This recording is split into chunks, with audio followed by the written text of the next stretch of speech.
Chapter 1. On a tumultuous coastline where the sky is perpetually shrouded in dark clouds, the waves crash violently against the jagged rocks. Nestled by the sea is a concealed cave, a location difficult for the untrained eye to discover.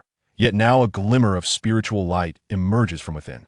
Regulus, perplexed, examines his state, having inexplicably traversed into this realm moments ago. Am I now a specter?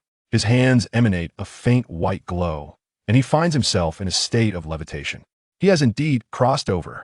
This bears repeating for emphasis. Regulus has truly transitioned into another existence.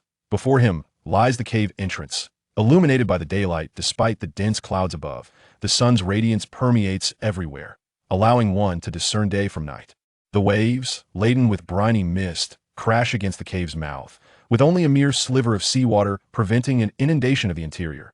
Inside, a cavern lies devoid of any light. Had it not been for Regulus' innate luminescence, he would be blind to his surroundings. What to do? Should he bask in the sunlight or venture deeper into the cavern? The choice is evident. Regulus has no desire to experiment with the theory that sunlight might obliterate his ethereal form. While the nature of spirits differs between east and west, they're typically associated with the night. Thus, very well, I shall explore the cave. Regulus floats inward. He recalls that just before his transition, he was engrossed in a game on his computer, utilizing a modification tool to craft exquisite equipment, enhancing various attributes. Should that equipment be employed, it would shatter the game's balance. The thrill of such disruption was exhilarating. What was the name of that equipment again? Ah yes, the nineteen.And belt. Regulus murmurs softly. Suddenly, a belt, a palm's width, materializes and wraps itself around his waist, the metallic belt fitting perfectly upon his spectral form. Could this be the reason for my crossing over? Did my modification of this equipment lead to my transportation? Regulus feels a sense of despair. Though he considers himself already deceased, he would not mind perishing once more. The notion that altering game equipment attributes resulted in his transference is utterly confounding. Why have those who modified their attributes more egregiously not been transported as well? Nineteen belt. 49 slots. Defense, 777. Durability, 7,777. Strength points required, 7. Level required, 7. Indestructible. Cannot be frozen. 7 Necromancer skills. 77. Melee defense. 77 range defense. 77 spell defense. All resistances 777. 77 strength. 77 agility. 77 vitality. 77 energy. 77 life. 77 mana. 77 accuracy increase. Fire damage by 77. Increase lightning damage by 77. Increase cold damage by 77. Increase physical damage by 77. Increase poison damage by 77, with a lingering effect lasting for 77 seconds. The attacker receives reflected damage of 77. 7 health stolen upon impact. 7 mana stolen upon impact. 77 additional gold acquired from monsters. 77 enhanced. Chances of obtaining magical equipment. Regulus glanced at the attributes of the belt. It was indeed the game equipment he had modified before his traversal. This belt belonged to the Necromancer, and the 7 Necromancer skills was specifically designed for this class. What intrigued Regulus even more was that after donning this belt, he felt an overwhelming sensation toward a certain area within the cave. Drifting along, Regulus arrived at the cave's end, where there were no exits, only rock walls surrounding him. Akati doesn't feel like this. Regulus was confident in his intuition, reaching out toward the adjacent rock wall. Due to his spectral nature, Regulus effortlessly passed through the wall and entered a cavern beyond it. Drifting along, he found a cave by the seaside, which led to a cavern containing a dark lake.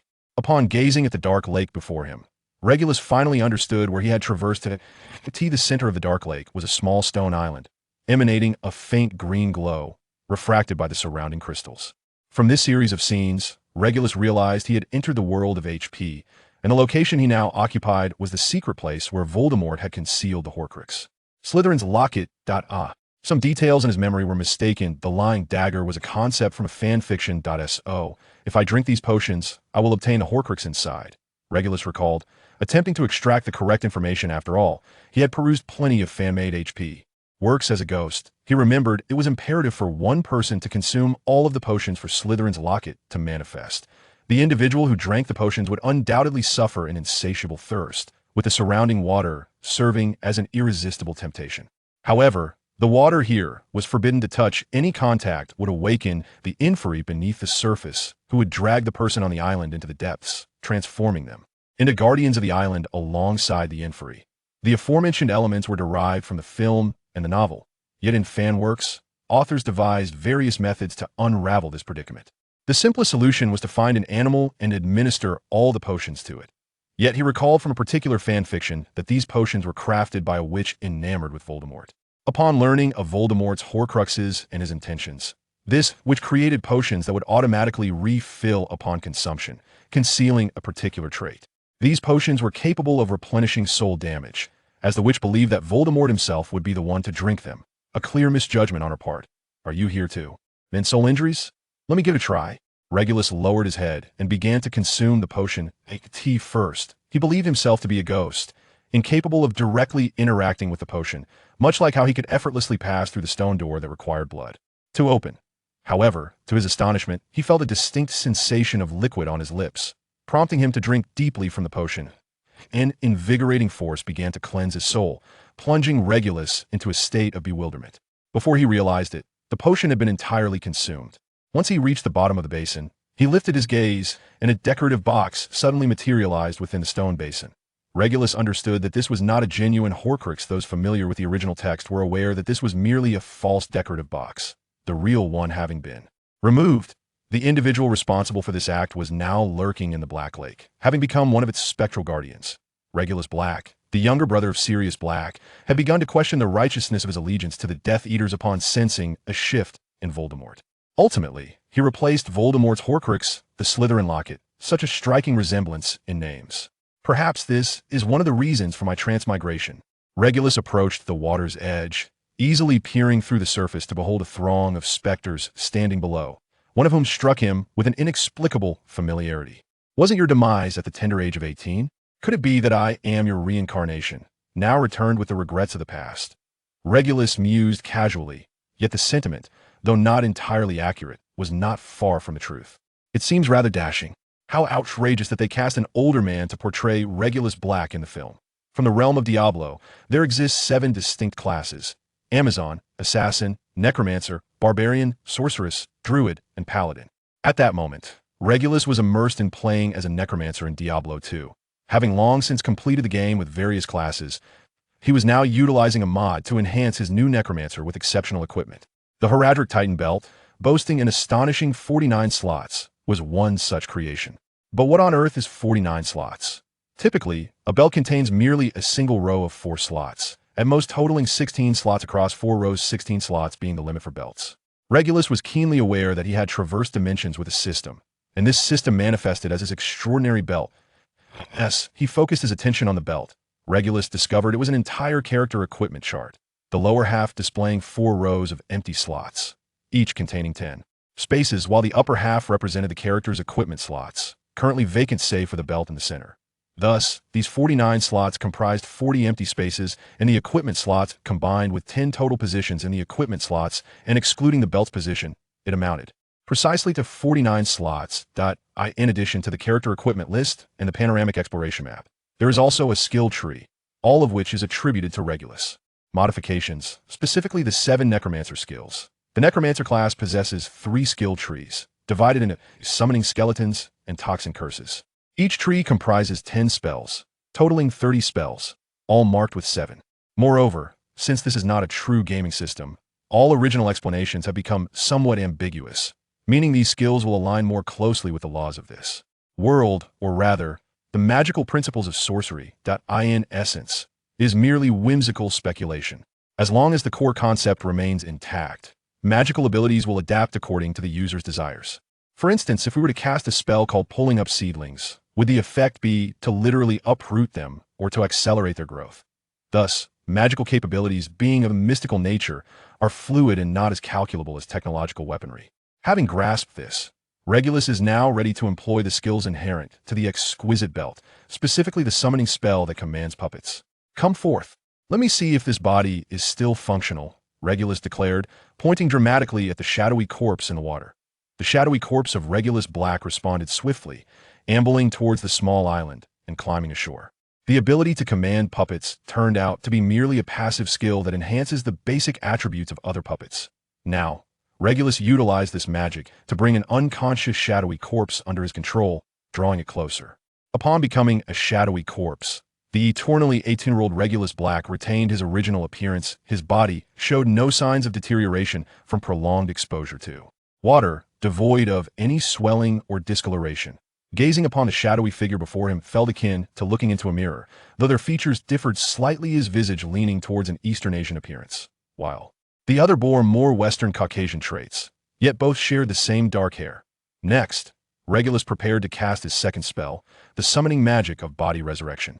Originally intended to revive slain monsters within the game, this spell commanded those creatures to fight on behalf of the Necromancer. Now, Regulus aimed to resurrect himself, intending to inhabit the body of Regulus Black. He first instructed the shadowy corpse to lie down. He had no desire to awaken, only to find himself submerged and besieged by a horde of shadowy beings. Perhaps you truly are a manifestation of my past life.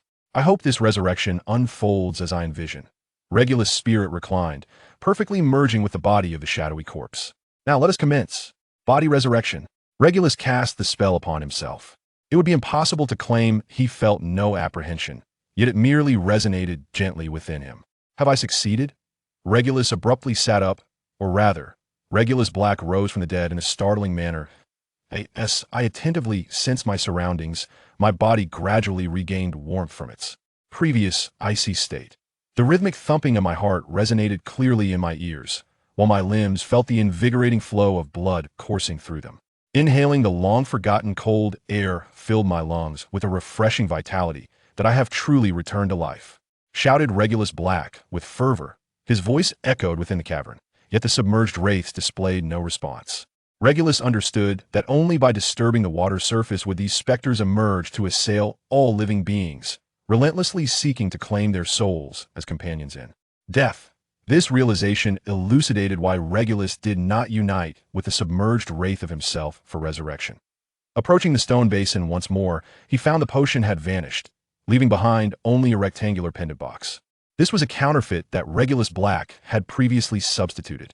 Upon opening the box, he discovered a note within his final words that in atonement for his past missteps, Regulus Black had sacrificed his life to rectify his errors. However, this farewell note had lost its significance, for Regulus Black had returned. Yet, it could still be repurposed. Upon traversing into this realm with his inherent system, he possessed not only a character equipment list and skill tree, but also a rather unassuming system ability, a panoramic exploration map. Much like in a game, the areas traversed would be recorded, and exploring the map was an essential process. Anything less would feel incomplete and unsatisfactory. Since his arrival, the map had begun documenting the cave's expanse and the entirety of the Black Lake. Regulus Black had graduated at the precocious age of 16, excelling in Slytherin, and his magical prowess was formidable. Otherwise, he would not have caught Voldemort's eye. Swiftly becoming a Death Eater upon graduation, he drew inspiration from his brother, Sirius Black, and the four companions who had previously crafted a device, the active point map, integrating various temple concepts from the game Diablo.it. Is worth noting that after Sirius Black's graduation, Regulus Black had acquired the active point map. Come forth. Let me see if I can create the item I desire by merging the two concepts, he proclaimed. First, the section of the panoramic map depicting the Black Lake was transcribed onto parchment. The previous words upon the parchment had faded, leaving behind an image akin to a treasure map, illustrating the cave's Black Lake environment. Instantaneously, the map revealed a multitude of names and footprints, the identities of those who had sunk beneath the waters and transformed into wraiths surfaced upon its surface. Nearly 800 wraiths. This seems rather excessive, Regulus Black mused, feeling an inexplicable fixation on the number 7. The map of the active points in the Black Lake has been completed, and the parchment has automatically rolled itself up. This lengthy scroll appears to have diminished in size as it is stored within the confines of the charm box, emanating a wondrous green light that repelled Regulus Black. Though the charm box remained in his grasp, he found himself standing outside the stone wall, surveying the panoramic map, as there was no longer any space behind the wall. Gazing at the charm box in his possession, Regulus Black felt a deep sense of satisfaction with his first magical artifact he had crafted, the soul potion of the Black Lake Temple. The Slytherin charm box, a counterfeit, retaining it in the inventory, offers numerous additional advantages. The Guardian of the Shadows, 791777. Potion skill, 7. Potion brewing time, 7. The success rate of potion crafting has increased by 7. Each time the soul potion is consumed, it restores 77 points of soul damage. Additionally, there exists a 7% chance to acquire extra gold and a 7% chance to obtain additional magical items upon depleting the soul potion. Clutch. Regulus Black summoned his house elf, deftly securing the charm box to his belt. This enchanted charm box, now transformed by magic, has become akin to a talisman. Its significance lies in the fact that Regulus, the traveler, has not only perfectly merged his soul with the lifeless body of Regulus Black, but that the system he brought from his journey has seamlessly integrated with the magic of this world. Otherwise, such a magical artifact could not have been crafted. Oh, my master, creature has always hoped for your well-being, and creature's wish has come true. A diminutive elf, with ears reminiscent of a bat, appeared. His raspy voice and aged visage bore witness to his advanced years. Clad in tattered rags that resembled a mere sack, he exemplified the typical attire of house elves, who often donned mismatched garments, with towels and worn-out clothes as their preferred choices. Creature, I find myself quite weakened and in urgent need of returning home to rest. Regulus Black understood that one must not show excessive kindness to house elves, for such gestures could lead them to self-harm in their overwhelming excitement. Conversely, reprimanding them would elicit the same tragic response. Indeed, regardless of how one treats them, a mere misunderstanding or an overreaction could drive them to self-inflicted harm. In this regard, they are a most extraordinary race. Yes. The master is frail and in need of rest, creature immediately declared, taking his master back home. As creature grasped Regulus's hand, the chill of his touch evoked a pang of sorrow within him. With a snap of his fingers, creature transported Regulus Black back to the ancestral abode at number 12, Grimald Place. This was the home of Sirius, as well as Regulus himself. A residence steeped in the legacy of the Black family, fortified by layers of magical protection, and discreetly nestled within an ordinary Muggle neighborhood, flanked by numbers 11 and 13. The elusive number 12 had gone unnoticed, with no one ever questioning the absence of a sequential numeral. Regulus Black was acutely aware that this was the effect of the Muggle-repelling charm. Creature, prepare hot water. I shall bathe first, after I am finished. I hope to enjoy a warm soup, and lastly, I require a copy of today's newspaper. Regulus Black's attitude towards house elves is far from favorable. However, for creature, this perspective is the most desirable. House elves yearn to serve noble wizarding families, longing for tasks to undertake and the opportunity to toil endlessly. This inclination is an intrinsic essence, which, when viewed through the lens of normal human understanding, appears as an incomprehensible servitude, yet it is their means of existence. Yes, master, I shall prepare at once. Please, follow me. Creature was elated to once again serve a distinguished member of the Black family, meticulously guiding Regulus Black into the lavatory. Under Creature's magic, the water in the bathtub quickly warmed, as he assisted Regulus in shedding the attire reminiscent of a corpse. After the master settled into the tub, he sprinkled aromatic oils before bowing and retreating to prepare a meal. The Black family, in this generation, consists of 3 daughters and 2 sons. Bellatrix Lestrange, originally of the Black lineage, having taken her husband's name, Andromeda Tonks, also originally Black, now married. And Narcissa Malfoy, formerly Black, who has likewise adopted her husband's surname. These 3 women are cousins within the Black family. Of them, 2 have children, Nymphadora Tonks and Draco Malfoy. Bellatrix has remained childless, neither with her husband nor, as rumored, with Voldemort, although some speculate that she did have a child, which was ultimately sacrificed to Voldemort. In a reverie, Regulus Black began to sift through his memories and stumbled upon a distant relative. Arthur Weasley is the great-grandson of Sirius Black's great-uncle, and Molly Weasley is his cousin by marriage, illustrating how interconnected the wizarding world truly is, an amusing notion indeed. Upon emerging from the bathtub, Regulus naturally retrieved a bathrobe from a nearby cabinet, opting for a comfortable and warm set. He also discovered a distinct advantage of his system, the panoramic map that displays places he has visited, providing a sense of familiarity and preventing him from rummaging through his own home like a stranger. Master, the temperature of the hot soup is just right. Creature carefully led the way, sensing a hint of embarrassment. Regulus Black was somewhat perplexed, but soon grasped what had rendered Creature so embarrassed. On the long dining table in the restaurant, there lay only a large pot of soup and a few fruits. clearly indicating that the Black family was currently in financial distress. It was uncertain how long these provisions had been stored. Although wizarding families possess the ability to magically preserve food, they typically prefer to procure fresh ingredients for their meals. Indeed, one cannot rely on a house elf to manage finances. Yet there was one magical item that Creature was responsible for. Creature, I have always admired your culinary skills. The flavor of the soup is quite delightful. Regulus Black was not inclined to witness Creature inflicting harm upon himself. Hence, after taking a sip of the soup, he expressed his satisfaction. Indeed, the soup was quite exquisite. It remains a mystery why the dishes prepared by house elves, regardless of their nature, consistently attain the pinnacle of culinary excellence, rivaling that of the finest chefs. Regulus Black consumed nearly half of the beetroot soup from the bowl before picking up the daily prophet prepared by Creature. September 1st, 1991. Appeared to mark another year of Hogwarts commencement, signifying that he had missed Harry Potter. He had intended to familiarize himself with him prior to his enrollment. It has been 11 years since I departed. Creature, I am grateful for your loyalty to the family. What of the locket I instructed you to retrieve? Setting aside the newspaper, Regulus Black resolved to first acquire what he desired, the Slytherin locket. A Horcrux, akin to a key, may have once been an ordinary object before being transformed into a vessel of malevolence.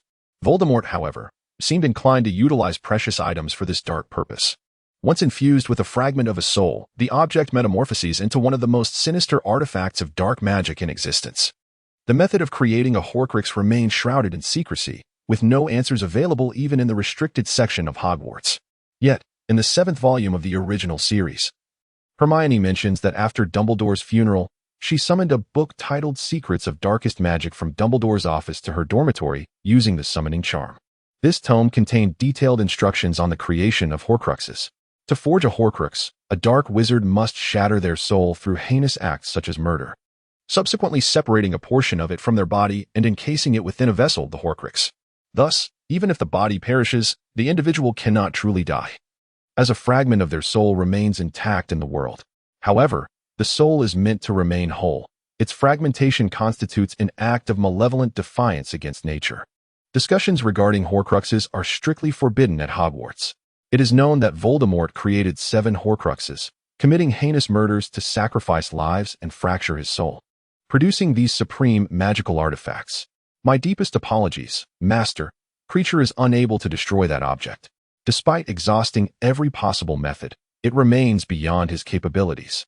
Upon hearing his master's request, Creature's thoughts immediately turned to Regulus Black's final command to destroy the locket. Yet, he failed to fulfill that directive. Not accomplishing his master's wishes is a deep disgrace for a house elf, and Creature, in his despair, prepared to inflict self-harm, contemplating headbutting the wall or striking himself with a fire poker. Stop, Creature. First, hand over the locket to me. Regulus Black preemptively halted the foolish actions of the house elf. The Slytherin locket was respectfully presented by Creature, who felt a profound sense of guilt for his inability to destroy this magical artifact. Fortunately, Creature had not been able to obliterate it. Initially, I had wished to eradicate it, yet now I find myself in need of it. This is not Creature's fault. He has diligently preserved it without surrendering it to anyone else, and this represents the most favorable outcome.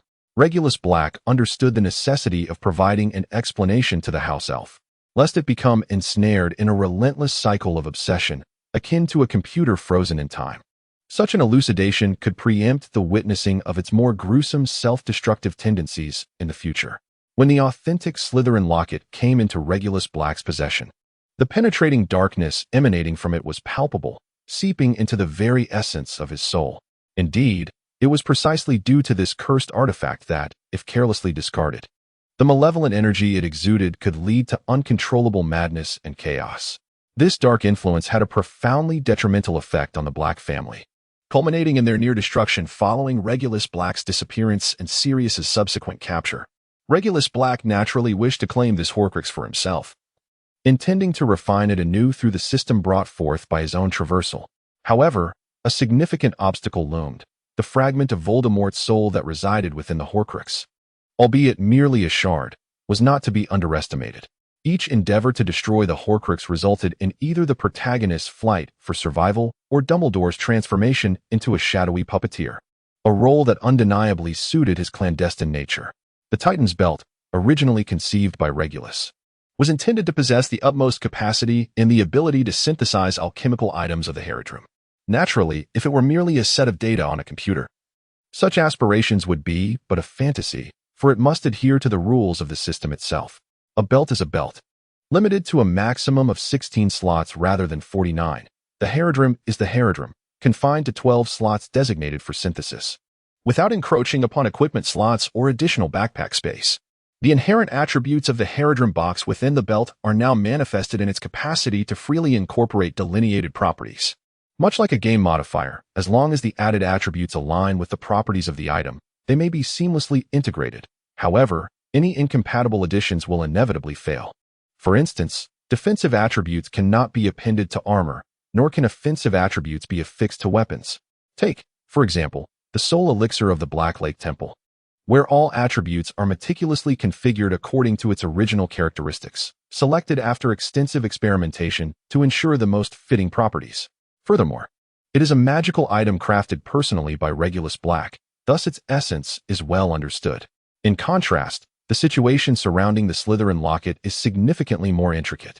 Not only is it a Horcrux forged by Voldemort, but its true value remains elusive due to the ambiguity surrounding its specific attributes. The mere fact that it harbors a fragment of Voldemort's soul introduces a considerable element of instability. Only by extracting the soul fragment can one truly utilize it. Regulus Black, as a member of the traversing population, is acutely aware of the locations of the other Horcruxes. Although the finer details elude him, he is cognizant of when and where each Horcrux may manifest.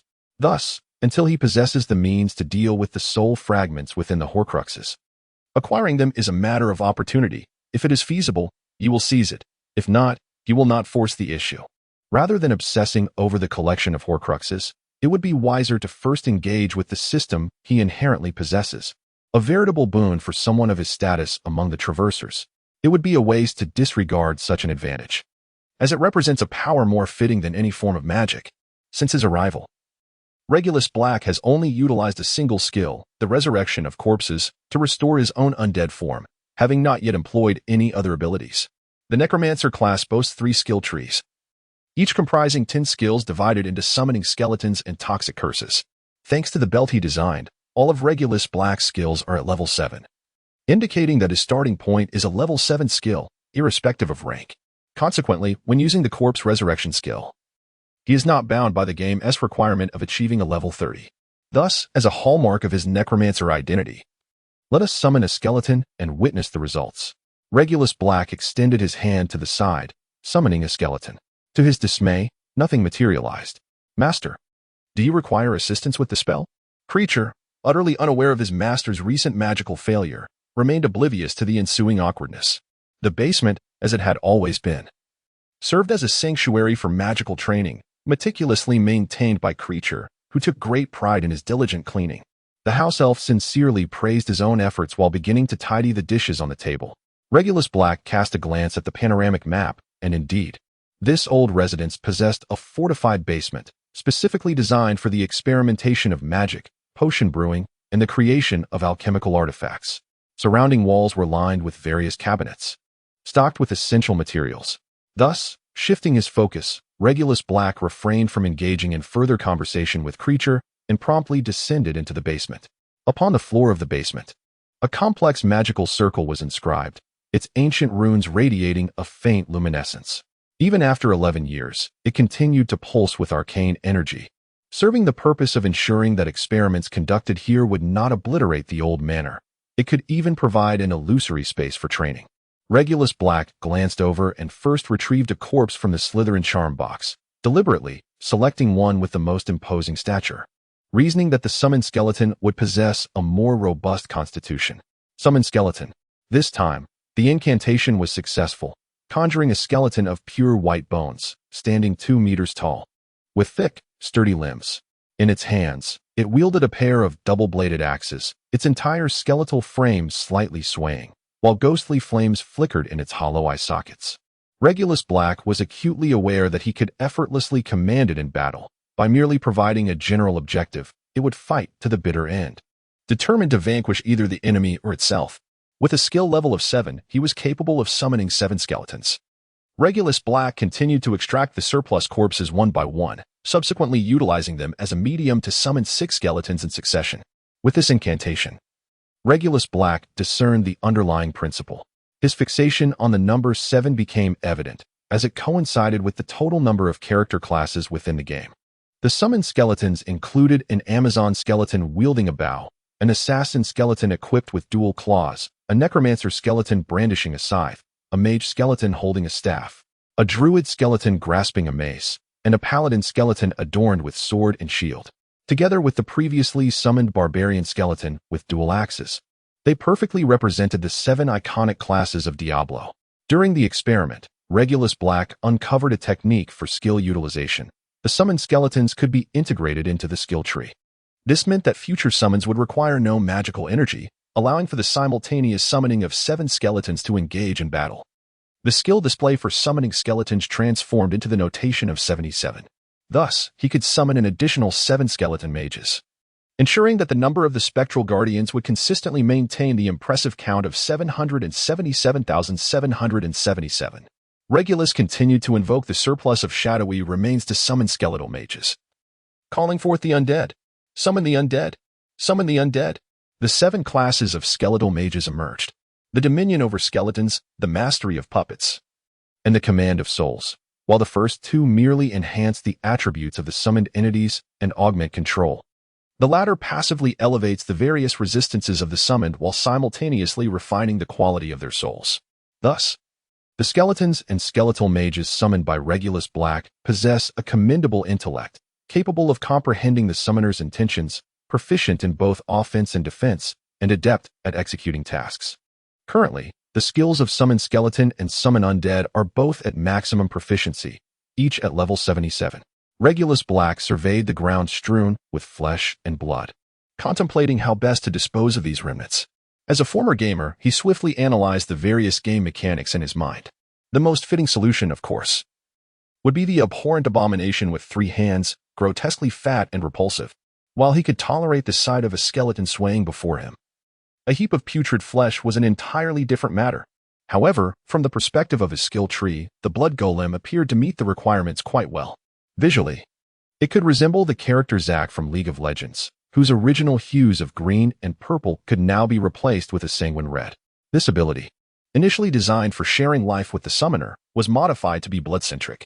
Regulus procured a dagger and gently sliced open his fingertip, allowing a few drops of blood to fall into the mass of carcasses.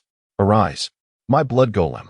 The droplets of blood pooled and merged like molten lava, assimilating and breaking down the flesh into its most fundamental liquid state. The sanguine chunks melted like ice cream, blending together, whites, reds, and even hair dissolved into a viscous mixture. It resembled a palette of paint, and after a thorough stir, only the transparent crimson remained. He chuckled. Zack, Zack. The newly formed blood golem stood over 3 meters tall, yet it could only utter its own name and giggle incessantly, clearly lacking intelligence. However, this was of little concern, as the skill set included a feature called Soul Domination, capable of enhancing the intelligence of summoned entities. With Zack now integrated into his skill tree, the display for Blood Golem level 11 appeared. He was aware that in the game, puppeteers could summon only a single entity, but now, in this new world, Regulus Black naturally hoped for a greater number. 7 at most would suffice.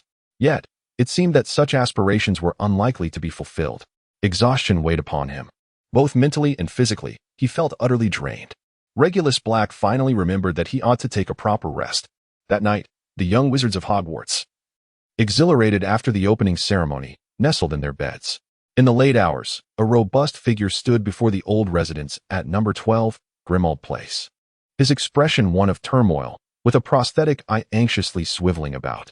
He was uncertain who had taken residence there, but since no overtly inappropriate actions had yet transpired, it was prudent to handle the matter discreetly for the time being. Perhaps it would be wise to consult with Dumbledore before proceeding. Mad-Eye Moody, leaning on his cane, departed, frequently glancing back over his shoulder. At dawn, Regulus Black, having meticulously groomed himself, stepped out accompanied by Creature. On the second day of term, the streets of Diagon Alley appeared markedly quieter. The raucous young witches and wizards had vanished, leaving only a few adult wizards engaged in shopping within the various establishments. The Leaky Cauldron. It had been quite some time since his last visit. Regulus Black stood before the unremarkable entrance of a pub, unnoticed by the Muggles. As he pushed the door open, he observed that only a handful of patrons occupied the establishment, some of whom were presumably long-term residents of the upper floors. Did they not realize that the pub's lodgings were more akin to hourly rooms? As Regulus silently criticized their Muggle sensibilities, he made his way to the courtyard at the back. With a flick of his wand, he pointed at several fixed spots on the surrounding wall, and in an instant, Regulus found himself in Diagon Alley. The wand he held was a relic of the Black family, a remnant of an ancestor whose identity was lost to time. He had merely borrowed it for the occasion.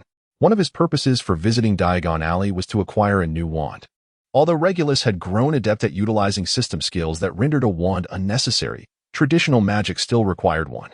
It seemed that training in wandless magic should be prioritized. Ollivander's wand shop was a must-visit, yet for the moment, it was prudent to first procure some funds from Gringotts. The Wizarding Bank, Gringotts, stood as a towering white edifice at the intersection of Diagon Alley and Nocturne Alley, renowned as the second safest place in the world after Hogwarts. Wizards willingly entrusted their treasures to Gringotts. The bank was managed by a cadre of goblins, who mandated that only they could guide patrons aboard the twisting mine carts that descended into the vaults. Only goblins possessed the means to unlock the vaults and retrieve the stored wealth. They had their own methods to thwart intruders and adhered to a set of rules that bound them to prevent any disclosure of the bank's secrets. Regulus Black strode through the resplendent bronze gates that opened outward, where a fairy sentinel clad in crimson and gold livery bowed graciously as he passed. The second door, opening inward, gleamed silver, its surface etched with warnings from the fairies to would-be thieves. Upon traversing the silver portal, he entered a spacious marble hall, where approximately 100 fairies were diligently seated behind a long counter, recording in large ledgers. Some weighed coins on scales, while others scrutinized gemstones through magnifying lenses. Regulus Black made his way to the innermost chamber, where a counter was dedicated to granting access to the vaults reserved for esteemed guests. "I require the opening of my private vault." Regulus Black extended a metallic key, unearthed from the ancestral estate. Indeed, each family member possessed their own vault. In days of yore, the family's enterprises thrived, and upon reaching adulthood, each member was bestowed a substantial gift. However, those enterprises have now vanished, either confiscated by the Ministry of Magic or usurped by distant relatives. "May I inquire your name?" "Regulus Black." "Please proceed this way, sir." The guiding elf swiftly verified both the key and its bearer, and soon, the group boarded a roller coaster-like tram. After a series of abrupt ascents and descents, few retained any sense of direction. Yet Regulus Black was acutely aware that he was situated over 100 meters underground, in a vault evidently fashioned from depleted mines. Each vault door was uniquely crafted, with unlocking methods and locks that were utterly distinct. Without the elf's magic and a matching key, even the elves themselves would be unable to access these vaults. Regulus Black understood that nearly half of the vaults lay unclaimed. After all, the previous two Dark Lords had annihilated numerous wizarding families, a fact that cannot be denied. Thus, this place was a veritable treasure trove. Although many wizarding families refrained from storing all their wealth here, the total remained immense. As for how to acquire it, Regulus Black chose to bide his time, awaiting the opportune moment. It must be noted that the wizarding community is indeed comprised of law-abiding citizens. The emergence of a single Dark Lord had caused quite the uproar. Upon the vault's opening, a dazzling array of galleons lay scattered upon the ground, while various enigmatic items adorned the surrounding shelves. Regulus Black turned to glance at the nearby goblin, who immediately stepped forward to lead him away from the vault. Goblins are notoriously avaricious. Even more so than the Jewish people in the Muggle world, their insatiable thirst for gold knows no bounds. Shielded from the goblin's gaze, Regulus Black was finally able to quietly survey his vault. In addition to the gold, there were numerous magical artifacts, including a variety of ancient manuscripts and tomes. After a thorough examination, Regulus Black chose not to take any items, finding solace in leaving the treasures undisturbed. He merely took a few hundred galleons upon his departure. Though he possessed a key to the Black family vault, Regulus Black had no intention of utilizing it at present. Upon exiting Gringotts, Regulus Black accompanied Creature to Ollivander's wand shop, for it was time to procure a new wand. What sort of wand would it be? The anticipation was palpable.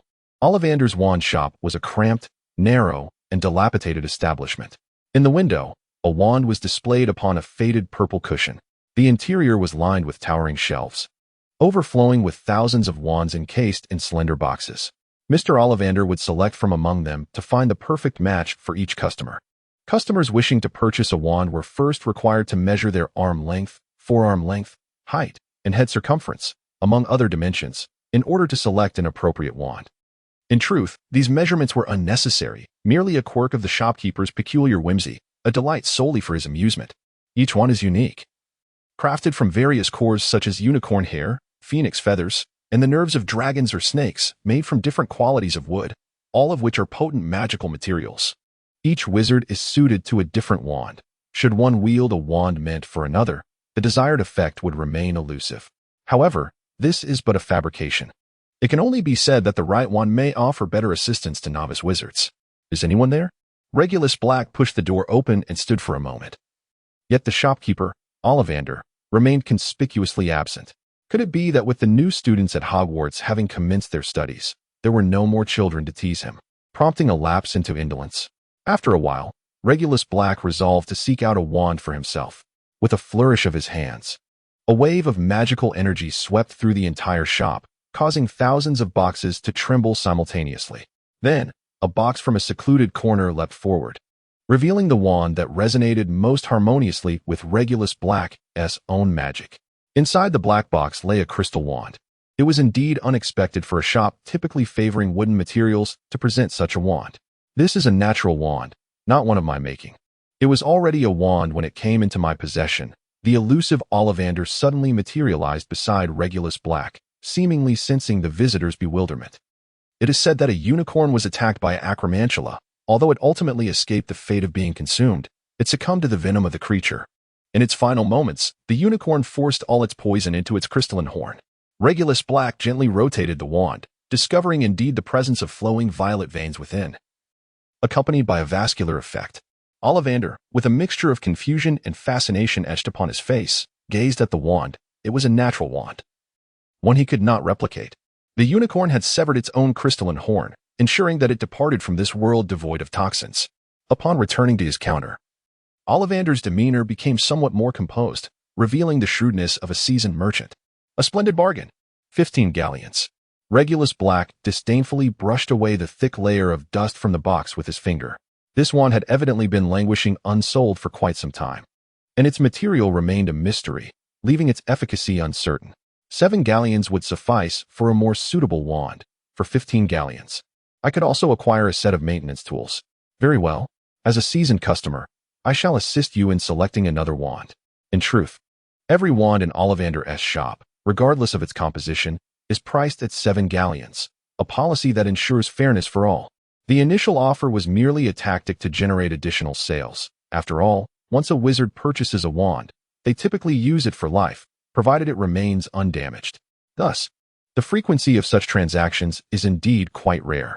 During the back-to-school season, Ollivander would not dare to employ such sales tactics, as the Ministry of Magic mandates that every individual must possess a wand. This is also the reason why breaking a wand incurs severe penalties. Nonetheless, Ollivander does not mind selling a few extra wands, particularly this crystal one, as the uncertainty of its usability for customers could lead to potential reputational damage in the future. Perhaps I shall select one for myself. Regulus Black extended his hand once more to sense the latent magic within countless wands, and subsequently, another box sprang forth autonomously. Ollivander, with a cheerful demeanor, retrieved this white box, pondering what kind of wand this esteemed customer would acquire today. Measuring 13 inches in length, this wand is crafted from the same unicorn's tailbone, and the core is composed of the tail hair of the same unicorn. All the strands have been meticulously incorporated, making it particularly suitable for summoning. Regulus Black caressed the wand, its slender vertebrae meticulously polished to remove any sharp edges, intricately woven with hair. The harmonious blend of white bone and silver strands fashioned this exquisite wand, imparting an air of elegance. I shall take this one as well. Have you ever crafted a wand from the remains of a deceased unicorn? Regulus Black resolved to bestow names upon these 2 wands, thereby facilitating their future utilization. The one crafted from crystal was designated as Crimson Heart Crystal, while the one fashioned from bone was named Silken Jade Bone. Allow me to ponder for a moment. It appears that I recall acquiring this unicorn, from which I utilized its cardiac tendons and spinal nerves. Is that correct? This implies that there are at least 2 additional wands derived from the same source material. I believe so. Would you be inclined to purchase them all? Each wand is priced at 7 galleons. Thus, I shall offer you 30 galleons in exchange for ensuring their proper maintenance. The price proposed by Regulus Black is quite reasonable, and he harbors a strong desire for the other 2 wands. Naturally, I would not decline your generous patronage. However, you must demonstrate a profound affinity with those 2 wands. Mr. Ollivander's intention is for Regulus Black to continue sensing the magical essence, retrieving the 2 wands from the shop. As he extends his hand to attune to the magic, a tremor shakes the ground, and 2 boxes leap forth.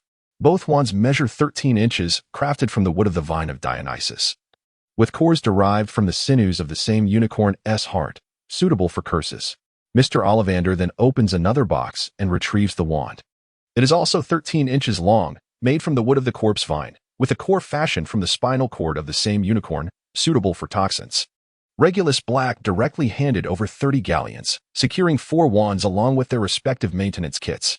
These 2 wands were aptly named Fountain of Wine's Eye Skin and Divine Corpse Talismans. Today's excursion, culminating in the acquisition of 4 perfectly matched wands, particularly those crafted from the same lineage of materials, can indeed be deemed an extraordinary stroke of fortune. It is now time to bring this endeavor to a close. Regulus Black withdrew the wand that had been passed down through his family, casting an incantation that rendered him momentarily blank.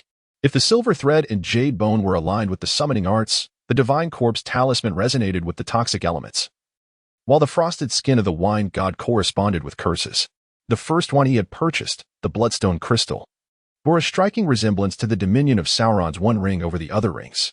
All 4 wands had been safely stored within his personal dimensional space, while the wand in his hand, having previously been inquired about with Ollivander, was rather old and exhibited slight wear, necessitating meticulous maintenance.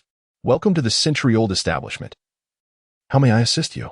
Ollivander, having lost the memory of their earlier transaction, instinctively greeted the unexpected guest, measuring 12 inches in length. Crafted from poison ivy wood and the nerves of a serpent, it was no wonder this family had a penchant for dark magic. Ollivander, with an almost obsessive fascination, repeatedly caressed the wand, completing the maintenance process under Regulus Black's disdainful gaze. Upon exiting Ollivander's wand shop, still undecided on his next destination, he was abruptly descended upon by 4 Aurors. Drop your weapon. The old wand was swiftly confiscated by the Aurors. The reason he clung to the aged wand rather than utilizing the newly acquired one was that Regulus Black found himself surrounded. Regulus Black could hear the shop door being locked behind him, while Ollivander peeked from behind the door. Gentlemen, on whose behalf do you come? Regulus Black halted the aggressive advance of the nearby Chetic, his demeanor calm as he inquired. Please state your identity. The female Auror captain remained vigilant, her composure unwavering. For upon receiving the intel, she initially believed her eyes deceived her. A Death Eater, presumed vanished for over a decade, had suddenly reappeared and was wandering Diagon Alley. In the aftermath of the downfall of the Nameless One, all exposed Death Eaters had been apprehended. They either found themselves confined within the walls of Azkaban for eternity or secured their freedom through clandestine dealings. Even those who had evaded imprisonment remained under scrutiny. Though as time passed and they adapted, society gradually forgot their true identities. However, the emergence of a once-documented Death Eater, whose fate had been shrouded in mystery for more than 10 years, would undoubtedly propel the Aurors into action, potentially landing a headline in the Daily Prophet once more. I am Regulus Black, he declared, and I believe you have not mistaken your man. Regulus Black maintained a facade of stoic composure, concealing the tumultuous thoughts that raged within. Come with us, and refrain from any sudden movements, otherwise, I shall not hesitate to cast a killing curse upon you. The Auror captain was filled with a mix of excitement and trepidation, having been sheltered by family during his student years. He had yet to encounter a true Death Eater, though he had heard chilling tales of their brutal methods, murder, and cannibalism. Well, those were merely rumors. Regulus Black nodded slightly in acknowledgement of his captor's words as he was escorted by 4 Aurors to the Ministry of Magic. If I may be frank, your attempts at intimidation are rather unconvincing. They border on endearing. The Auror team temporarily confined Regulus Black in the dungeons of the Ministry's 10th underground level, while Creature was sent to the Department for the Regulation and Control of Magical Creatures on the 4th level. The Auror captain, flustered by his remark, turned sharply on her heel and exited the dungeon amidst the quiet chuckles of her fellow Aurors. Back in her office, Judy Fox's thoughts were tumultuous. This was all due to that wretched Death Eater, who, even in captivity, dared to taunt her. Pureblood lineage is quite impressive, isn't it? I hail from a pure-blood family as well. Being handsome is remarkable, is it not?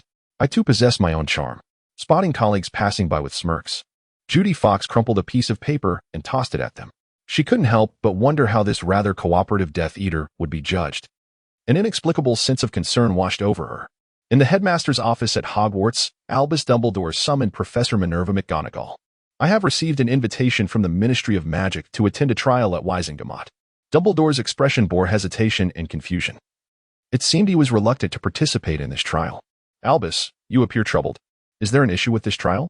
Indeed, Minerva. The Ministry has apprehended a long-missing Death Eater. Were not the Death Eaters tried over a decade ago? Some were imprisoned in Azkaban, while others evaded justice. Professor McGonagall spoke with indignation, recalling how those noble pureblood wizards, possessing wealth and influence, ultimately exonerated themselves and continued to roam freely in the wizarding world. Others, through treachery, betrayed their fellow Death Eaters to gain amnesty. I too find this perplexing. A person presumed dead for over a decade suddenly reappears. Dumbledore felt no need to elaborate. Professor McGonagall would grasp the implications. Harry Potter was this year's new student. Do not fret, Albus. I trust your judgment. Rest assured, I will remain vigilant at the school. Professor McGonagall endeavored to alleviate Dumbledore's concerns. With that, Dumbledore promptly set off, seizing a handful of flue powder from the box by the fireplace. To the Ministry. The Wizengamot today once again found itself filled to capacity. Since the fall of the unspeakable individual over a decade ago, all Death Eaters have been held accountable. Those with means managed to evade judgment, while those lacking connections, support, or commendations could hardly escape the fate of imprisonment. Over the past 10 years, the escaped Death Eaters have tempered their ambitions, with many wizards choosing to leave England altogether. Thus, the trials held at the Wizengamot since that time have primarily consisted of inconsequential cases, with qualified judges seldom present. Typically, only the most essential number of duty judges convene. When Dumbledore arrived, he realized that he was the last member to arrive. After exchanging brief greetings with familiar faces, he took his seat. Minister Fudge breathed a sigh of relief upon Dumbledore's arrival, for he had been on edge since learning of the capture of a Death Eater. The thought of that Auror team facing his wrath had crossed his mind. He had assumed office post-war and had enjoyed a smooth tenure these past 10 years. Unwilling to meet his end in office, he treated every captured Death Eater as if they were the unspeakable individual themselves. With all present, it was time to bring forth the defendant. As the Minister of Magic, Fudge would preside over this trial. Under the watchful eyes of a quartet of Aurors, Regulus Black ascended to the stand. Why was the defendant unshackled? As Fudge observed Regulus Black moving freely, a wave of panic washed over him. This sense of dread permeated the atmosphere, prompting several wizards to draw their wands. Regulus Black remained silent and motionless, merely regarding the trembling Minister Fudge with an impassive gaze.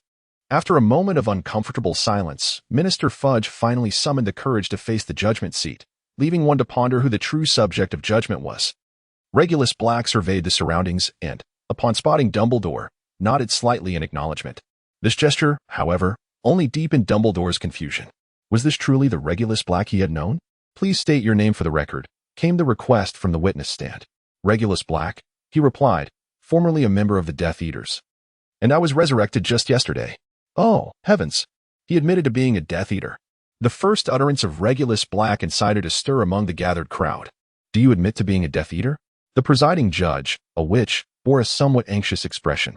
Shall I repeat what I just said, madam? Regulus Black's words seemed to echo a rather blunt inquiry. Are you a fool? Have I not articulated myself clearly enough? I believe a verdict can be swiftly rendered. Send him to Azkaban for life imprisonment.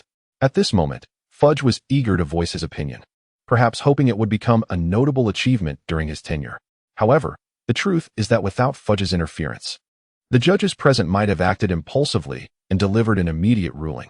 Yet, as a group of discerning judges, possessing keen insight is the most fundamental aspect of their professional integrity. Thus, Fudge's voice was disregarded. At this juncture, a few judges began to recollect Regulus Black's earlier statement. Please elucidate your previous remark. What do you mean by before death? What does resurrection entail? A palpable silence enveloped the room as all wizards prepared to scrutinize whether the defendant, seated in the dock, was indeed lying. Minister Fudge was casting subtle glances at the judges with whom he shared a close rapport, only to be met with a slight shake of the head in denial. Regulus Black maintained his characteristic aloof demeanor as he gazed at the Minister of Magic. who resembled a jester, poised to impart a lesson. Since you have inquired with genuine sincerity, I shall graciously bestow upon you my insights. Regulus Black meticulously adjusted his dark aristocratic attire, smoothing the lace along the sleeves and collar. Over a decade ago, during Voldemort's dominion over the magical realm, many members of pureblood families, whether coerced or willingly, joined the ranks of the Death Eaters. Those present may recall that some among you participated in that trial.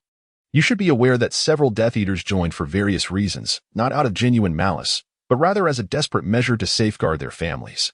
As for myself, I had recently graduated from school and, considering my family's interests, became a Death Eater. Unlike my brother, I could not betray my family, forsake my responsibilities, or abandon my honor for the sake of my friends, nor could I jeopardize my family's safety by standing against Voldemort. My demise is largely attributed to him. He constantly drew attention from Voldemort, thus implicating the entire Black family. You may be unaware of the countless compromises I made with Voldemort for the sake of that foolish brother, all to preserve his life. The echoes of Regulus Black's voice reverberated in the court of Wizengamot. His failure to defend himself initially, and instead to accuse his brother, Sirius Black, was deliberate. For the so-called explanation is a disguise, some matters cannot be clarified through mere words. The answers one provides are often met with skepticism, while the beliefs held by others remain unshakable. You are mistaken.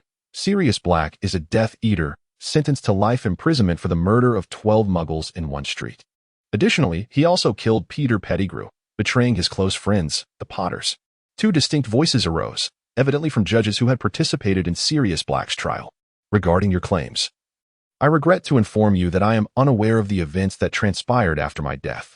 What I do know is that, at least prior to my demise, Sirius Black remained a member of the Order of the Phoenix, whereas Peter Pettigrew was a formal member of the Death Eaters, having informed Voldemort of secrets.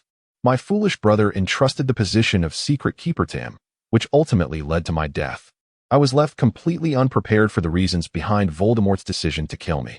This revelation stirred commotion among the members of Wizengamot, as whispers of doubt and astonishment echoed through the chamber. After a considerable pause, one of the female judges finally recalled the importance of the subsequent matters. I wish to know how you were resurrected. The issues concerning your brother, Sirius Black, will be deferred. Voldemort possesses a cave where he stores dark magical artifacts. After my death, I was cast aside there, existing as a corpse for over a decade until my resurrection yesterday, the exact reasons for which remain unclear. Following that, I summoned the house elf creature and returned to the ancestral home of the Blacks. A corpse. Would you mind if we examine your body? The speaker is undoubtedly the female judge from earlier, who seemingly hails from Ravenclaw. It was she who first posed the inquiry, and now she has risen from her seat to stand before Regulus Black, raising her wand. Oh heavens! How can this be? The body temperature is faint, devoid of a heartbeat, and the circulation of blood appears nearly stagnant, as if one has consumed sustenance while the digestive system continues to function normally. You, go fetch that house elf. The Minister of Magic, Fudge, also asserted his authority, gesturing for the Aurors to take action. My senses are intact, and I exhibit normal physiological responses. My strength, endurance, and vitality are nearly boundless, yet exceeding these limits may inflict harm upon my own body. The words of Regulus Black serve as a mere supplement, yet his smile directed at the female judge carries profound implications. Observing his handsome visage adorned with a beguiling grin, the young judge finds herself ensnared. Striving to compose her emotions as she returns to her seat and engages in discourse with those beside her. This court acknowledges your previous statement. However, having admitted to being a Death Eater, you cannot evade judgment. The Chief Justice's stance remains resolute, continuing the trial of Regulus Black in his capacity as a Death Eater. Despite the acceptance of earlier remarks, he remains inexorably bound to the fate of judgment. I cannot concur with your assertions. Before you stands a wraith, once a human, who has already faced death. As a wraith, I have just been resurrected, akin to an infant, and having committed no transgressions, do you intend to burden me with accusations? Regulus Black surveyed his surroundings, noting the differing perspectives among the judges regarding this unusual circumstance. Do you believe this trial is fair to a novice such as myself? After a prolonged silence, the Chief Justice finally spoke again.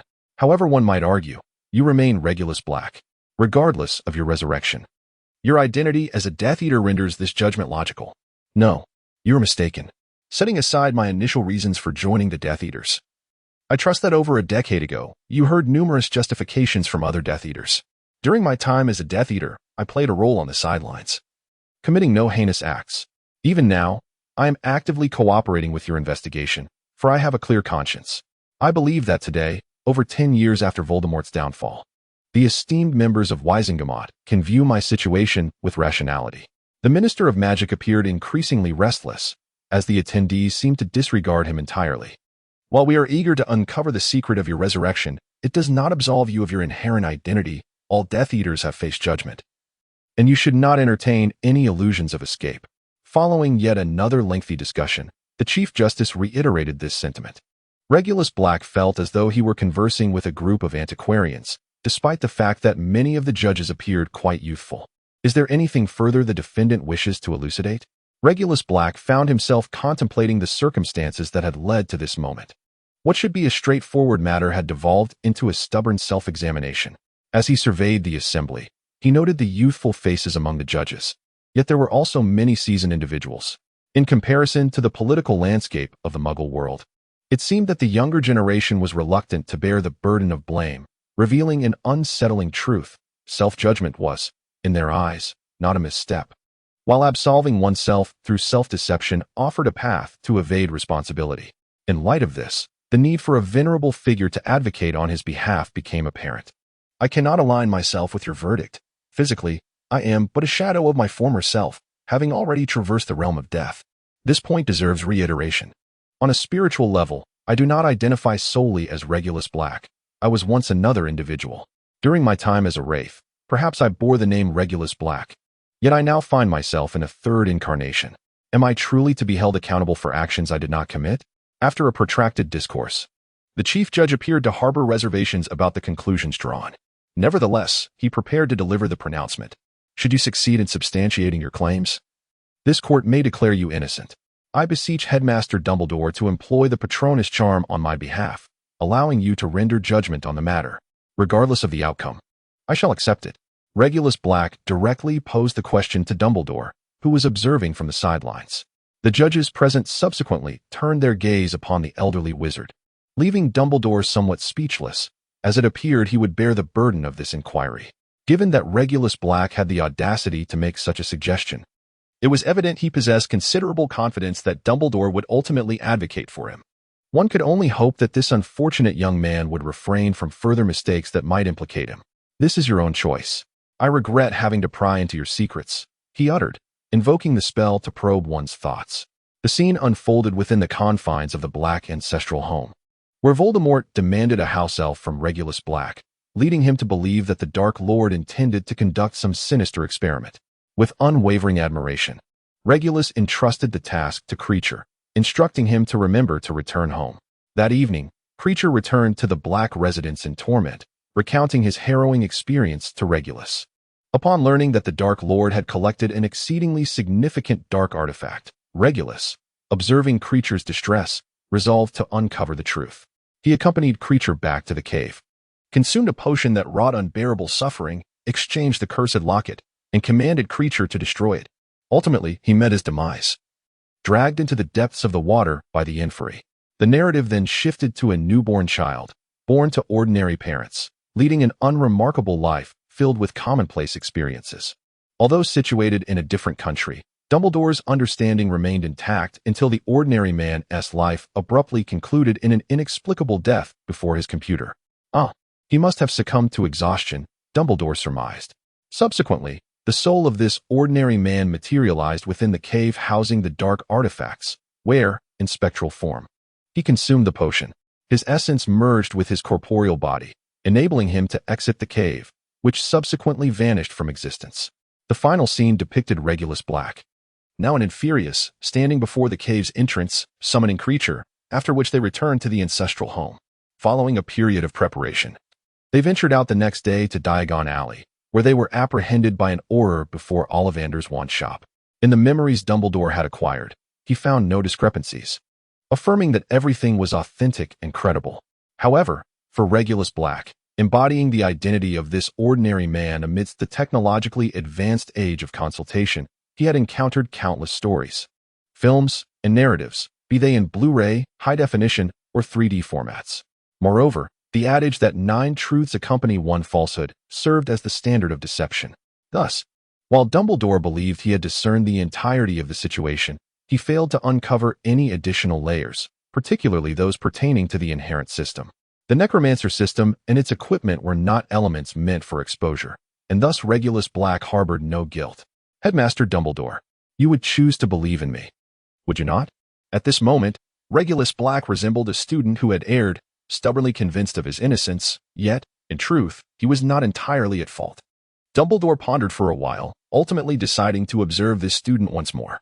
Although he harbored some doubts regarding the memories he had witnessed, the fact that Regulus had consistently defended the Death Eaters was undeniably true.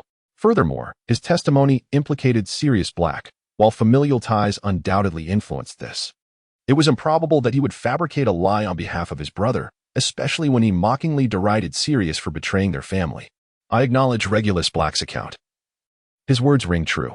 Mr. Dumbledore imparted his findings with transparency and fairness. Yet, I continue to respect the judgment of the Wizengamot and shall refrain from further interference in their decision. Regulus Black could scarcely believe that after Dumbledore had examined his memories, he had taken no action whatsoever. With a mere statement of respect for the judgment, Regulus found himself unceremoniously cast back into the shadows. However, Dumbledore did acknowledge Regulus Black's assertions, deeming his words to be truthful. This endorsement provided a convenient exit for the judges of Wizengamot, and the atmosphere shifted palpably among those present. In light of your unique experiences and the absence of malevolent acts during your decade as a Death Eater, we hereby pronounce our verdict. After a deliberation, the leading young female judge prepared to announce the outcome. The judges of Wizengamot, having reached a consensus, declared you not guilty. This conclusion was met with jubilant applause from many judges present, as it represented a rare and significant case in the wizarding world, with both the process and the result eliciting joy worthy of celebration. Alas, how could you? Minister for Magic Fudge was astonished, unable to fathom how, in an instant, this assembly of predominantly Ravenclaw judges could so readily absolve a Death Eater without even consulting his opinion as the minister, displaying a blatant disregard for authority. Professor Dumbledore, would you be willing to assist me once more? Upon leaving the defendant's stand, Regulus Black intercepted Dumbledore, his plea for help prompting several judges to pause. You see, I was once a Death Eater, and after perishing for over a decade, my current physical condition is quite peculiar. If possible, I hope to secure a position at the school and address my physical issues. If it is merely your physical condition, I believe St. Mungo's would be more equipped to assist. Dumbledore adjusted his glasses, a knowing glimmer in his eyes that suggested he understood Regulus's true intentions. Professor Dumbledore, I fear my circumstances may not be secure elsewhere. Regulus Black felt the pressing need to elucidate matters with the elderly individual before him, lest the situation devolve into a series of misunderstandings. For I have been resurrected, truly resurrected, and among those former Death Eaters, who could genuinely be swayed. No one could assure such a thing. Should Regulus Black roam freely, he would likely fall prey to assaults from the unconfined former Death Eaters. Although many among them evaded the judgment of the Wizengamot, how many truly remained loyal to Voldemort? In their fervor to restore their Dark Master, the erstwhile Death Eaters might resort to any desperate measures. Dumbledore understood these intricacies, yet what of Regulus Black himself? Was he genuinely a steadfast devotee of Voldemort? Dumbledore found himself in a quandary. Was it prudent to admit him into the school? Allowing Regulus Black to remain at large could potentially draw the fervent admirers of the Death Eaters, and if that led to the Dark Lord's resurrection, it would be a grave miscalculation. Conversely, admitting him to the school would ensure he received the utmost protection. Yet this year marked Harry Potter's entrance into Hogwarts. Could Regulus be a fanatic Death Eater? Might he harbor ulterior motives towards the young savior? Very well, I can acquiesce to your request, though presently there are no vacancies for professors. After much contemplation, Dumbledore concluded it would be wiser to keep Regulus Black under close watch. I am willing to serve as a teaching assistant in any subject. I trust one shall not disappoint any professor. Regulus Black harbored little confidence in his chances of gaining admission to Hogwarts, yet he was taken aback when Dumbledore immediately acquiesced. Then come back to school with me, Dumbledore proclaimed before turning to depart from the Ministry of Magic, accompanied by the curious judges who had gathered. Whispers filled the air as many speculated, believing that both Regulus Black's request and Dumbledore's response reflected a meticulous thought process, with all possibilities duly considered. For the current Regulus Black, maintaining the refined demeanor of nobility, particularly the astuteness evident in his discourse, was indeed commendable in the eyes of the wizards from the ancient families. Regulus Black first brought Creature out, instructing him to take care of the old mansion, before following in Dumbledore's footsteps as they returned to the headmaster's office at Hogwarts. While waiting for Regulus, Dumbledore pondered how to best assign him a position. Naturally, a member of the Order of the Phoenix was the preferred choice. Should it be Professor Minerva McGonagall of Gryffindor or Professor Severus Snape of Slytherin? Upon entering the headmaster's office with Regulus, Dumbledore made his decision in silence. As they sat down, he began to indulge in various candies, gesturing for Regulus to sample the cockroach clusters. Observing the pile of blindly scuttling cockroaches, Regulus understood that they were merely animated confections. In truth, consuming a cockroach cluster posed no issue. However, the offerings in Dumbledore's office were not under consideration. The headmaster had a penchant for embellishing his treats. Perhaps only the chosen one was fortunate enough to enjoy them unadulterated. Potions like Veritaserum, while rare in the wizarding world, were not in short supply. Hogwarts boasted a master potion maker. I believe you might serve as a teaching assistant in potions, after all. Snape requires a considerable amount of materials prepared for his students. It would be my honor, headmaster. By the way, Mr. Black, now that you are a member of Hogwarts, please feel free to call me by my name. There is no need to address me as headmaster like the students do. Very well, headmaster. Now, let us discuss the matter of your compensation. You are exceedingly gracious, but I am here seeking refuge, so compensation is unnecessary. I still prefer you to call me Dumbledore. Yes, headmaster. Of course, headmaster. At that moment, the door to the headmaster's office opened, and Severus Snape entered, clad in his customary black robes. His expression as grim as ever. What is it, Dumbledore? I am in the midst of brewing potions, and if what you have to say does not concern me, I shall prepare your special dessert. It was indeed an awkward moment. Only Snape would dare to speak to Dumbledore in such a manner within the entire Hogwarts. Severus, allow me to introduce you to Regulus Black, who will henceforth serve as your assistant. Dumbledore had resolutely assigned this noble task to Snape, even if it meant poisoning his own treats. I do not require an assistant. Professor Severus Snape finally noticed the presence of an additional individual in the headmaster's office. It was not that he had deliberately overlooked Regulus Black. Rather, the inherently spectral aura of Regulus rendered him almost imperceptible, unless their gazes met directly. Even Albus Dumbledore often failed to acknowledge his existence. Observing Snape's reaction, Dumbledore silently exhaled a sigh of relief, realizing that he was not the only one to harbor such sentiments. However, this only intensified his curiosity regarding Regulus Black's physical condition. Severus, you must understand that Regulus Black has recently been resurrected. He requires a safe haven. Dumbledore's words served as a direct explanation to Snape, providing ample justification. Having once navigated the treacherous waters as a double agent for both the Death Eaters and the Order of the Phoenix, Snape immediately discerned the implications of Dumbledore's statement, expanding his thoughts further. Indeed, in the entire wizarding world, Hogwarts was the sole sanctuary for Regulus Black. Thus, Regulus Black assumed the role of a teaching assistant at Hogwarts. It was not until the following morning's breakfast that he made his appearance at the staff table, taking a seat beside Severus Snape. Two figures clad in identical black attire evoked distinctly different impressions. The blackness of Regulus Black embodies a sense of detachment, pride, and nobility, a demeanor undoubtedly derived from the illustrious Black lineage. In contrast, the blackness of Severus Snape conveys a somber, introspective, and melancholic essence, largely shaped by the trials of his life. When these two individuals sit in such close proximity, an inevitable juxtaposition arises among the students. And even those who typically harbor disdain for Snape find common ground, acknowledging that each possesses their own distinct allure, with Regulus Black appearing decidedly more youthful. Who is that? Harry Potter inquired, pointing at Regulus and addressing his companion. That's the new teaching assistant, Regulus Black, currently responsible for potions class, Hermione replied, sipping her pumpkin soup. He and Snape are quite the pair, both clad in black from head to toe, Ron remarked, his expression one of disdain. Regulus Black's gaze suddenly swept across the Gryffindor long table, lingering particularly on Harry Potter for a moment. Good heavens! He heard what I just said. Ron felt enveloped by fear, for that gaze was exceedingly frigid. Don't overreact. If you shout any louder, the professors will surely hear you. Hermione promptly struck Ron's head with a spoon, her own anxiety rising, as she believed she had just received an appreciative glance from Regulus Black. if I am not mistaken. I distinctly perceived both a warning and an acknowledgement in his eyes. Harry Potter stiffly turned his head, no longer daring to glance at the new assistant professor at the staff table. Did he not give you any kind of look? Ron inquired, somewhat oblivious to the gravity of the situation.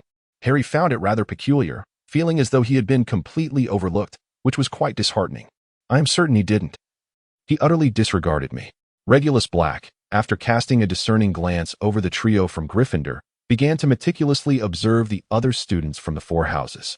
As for Hermione, her courage, which seemed more befitting of Ravenclaw, astonishingly surpassed her scholarly inclinations. This could only be deemed a twist of fate. Had there been an opportunity for interaction after they boarded, a subtle revelation of information might have rendered Ravenclaw far more appealing to the studious Hermione. Regarding Ron, Regulus Black found it difficult to harbor any fondness for him. Within the entire Weasley family, he appeared to possess the least talent, excelling only in wizard chess, perhaps making him better suited for Hufflepuff. Today, numerous tasks awaited attention, as the potions utilized across the various years required organization.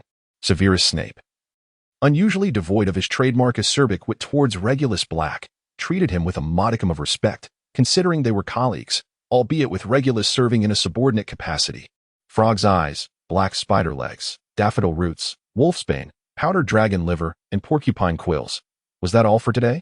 Regulus Black took the potion catalog and retrieved an entire box of potion ingredients from the storeroom. This should suffice. I trust you have not forgotten how to handle potions. Severus Snape showed no inclination to assist, yet he acknowledged Regulus Black's ability to accurately locate the materials on the list, albeit in a manner befitting a true Slytherin. How could I possibly forget? While I may not have devoted myself wholeheartedly to my previous studies in potions, I consistently achieved outstanding on my examinations. Students are required to undertake their O.W.L.S. in their 5th year and their N.E.W.T.S. in their 7th year, which are the final examinations. The grading system is as follows: O outstanding perfect, E exceeds expectations, fine, A acceptable, last passing grade, P poor, below average, D dreadful, flunking, T troll, extremely poor. As a quintessential Slytherin, being of noble lineage, one is compelled to attain exemplary results, particularly within Slytherin, if one desires to lead a more lackadaisical existence. They ought to have entered Hufflepuff from the outset, for it is there that the children of nobility may indulge in such a lifestyle, as it boasts the second highest population of aristocrats among the four houses. Regulus Black casually inquired about Snape's work before retrieving it with dragonhide gloves. The handling of potions cannot involve the use of wands. The entire process must be shielded from magical contamination. Ideally, one should wear dragonhide gloves, as any exposure of potion ingredients to a wizard's magic would unequivocally alter the efficacy of the resulting elixirs. This necessity for hands-on involvement elucidates why mere wand-waving would not suffice, as it would be far too convenient to simply manipulate various ingredients effortlessly. Moreover, certain materials possess distinct magical properties, and direct skin contact could indeed yield a remarkable experience. In essence, self-care begins with protecting one's hands, making dragonhide gloves the optimal choice for potion making.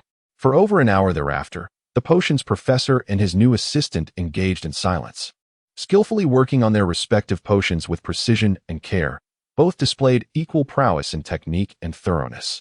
When they eventually paused from their tasks, they had successfully prepared all the potion ingredients required for the week, an ample quantity for 7 years of study. A cauldron bubbled with steam, a fragrant aroma wafting through the office, as Severus Snape gently stirred it. He subsequently retrieved 2 wooden cups from the table, ladling the potion into each before sliding 1 cup toward his assistant. Thank you. Regulus Black took a sip from the warm cup, and a wave of tranquility and joy enveloped him. A calming and elating potion? You have ingeniously blended the effects of 2 elixirs. Congratulations. In the realm of wizards, masters of potions like Severus Snape are not merely uncommon. They are exceedingly rare, particularly those who can innovate upon ancient formulas. The concoction that Regulus Black just consumed was a novel brew, artfully combining the benefits of both potions while preserving their individual effects. Typically, this would be prepared as a tea, and in truth, he had grown desensitized to its effects. Severus Snape silently savored the potion as well. Did he require a calming draught to soothe his agitation? Did he need an elixir of joy to alleviate his mental anguish? Severus Snape pondered, after all these years, why he still unconsciously, or rather, habitually, consumed such bruise, when the emotions and turmoil that once plagued him had long since settled. As a traveler from another time, Regulus Black was well aware of the life of the potions professor, and it was no surprise that he treated this potion as one would tea. "You will be teaching the first-year students in the second period today. I shall not be present," he remarked. "With Hogwarts being so vast, I trust one can find a room to occupy long-term, and I shall come by once I am settled." Having finished his tea, Regulus Black set down the cup and prepared to depart, for he, as an assistant, had neither a dormitory nor an office. Upon leaving the dungeons, Regulus Black began to meander through the school, leisurely making his way to the 8th floor. This level housed the headmaster's office, Professor Flitwick's office, the Gryffindor and Ravenclaw dormitories, and the destination of Regulus Black's journey, the Room of Requirement. The Room of Requirement is located opposite the tapestry depicting the troll being beaten by the Barrow-wight on the castle's 8th floor. Regulus Black pondered to himself, "I require a place to conceal my belongings," as he paced back and forth 3 times before the tapestry. Suddenly, a dilapidated black door materialized where there had once been a wall. Pushing the door open, Regulus Black stepped into a vast warehouse, where chaos reigned supreme. Only a few narrow pathways remained for visitors to traverse. The items within were remnants of Hogwarts, no longer of use, yet deemed the property of the school and thus not easily discarded. Consequently, the house elves had amassed them here, allowing dust to settle upon the forgotten treasures. As he navigated through an assortment of clutter, weathered tables and chairs, tattered books, and ancient bottles containing unknown remnants of potions, he stumbled upon a decrepit troll specimen, followed by a statue of a wizard. At last, he had found it. Regulus Black drew his wand and cast a spell upon the position atop the sculpture, rendering it anew. The diadem of Ravenclaw, the solitary relic of Rowena Ravenclaw, the founder of Ravenclaw House, had been enchanted by her to augment the wisdom of its wearer. This diadem is a pure silver crown, featuring the majestic form of an eagle as its centerpiece, adorned with large sapphires at its pinnacle. The crown gleamed brilliantly, with the famous motto of Ravenclaw inscribed along its base, "What beyond measure is man's greatest treasure." Regulus Black removed the crown, which, after being meticulously cleaned, radiated an alluring gleam. Were it not for the knowledge of its true nature, a transformation from a crown of wisdom into a malevolent Horcrux, anyone would be tempted to don it. The issue of the soul fragments remained. Unless this fundamental problem was resolved, the Horcruxes could not be utilized. Furthermore, if the method of resolution was flawed, these objects would lose their intended purpose. Regulus stored Ravenclaw's crown within the confines of his belt, the tightened belt of the harem, which was bound to his soul. Thus, all items contained within would remain unseen by the world, even the Horcruxes, with any trace of malevolent energy concealed. He had some knowledge of the whereabouts of Slytherin's locket, Ravenclaw's crown, and other Horcruxes, yet these matters could not be rushed. To act recklessly upon arriving at Hogwarts would surely provide Dumbledore with ample justification to bring him to trial.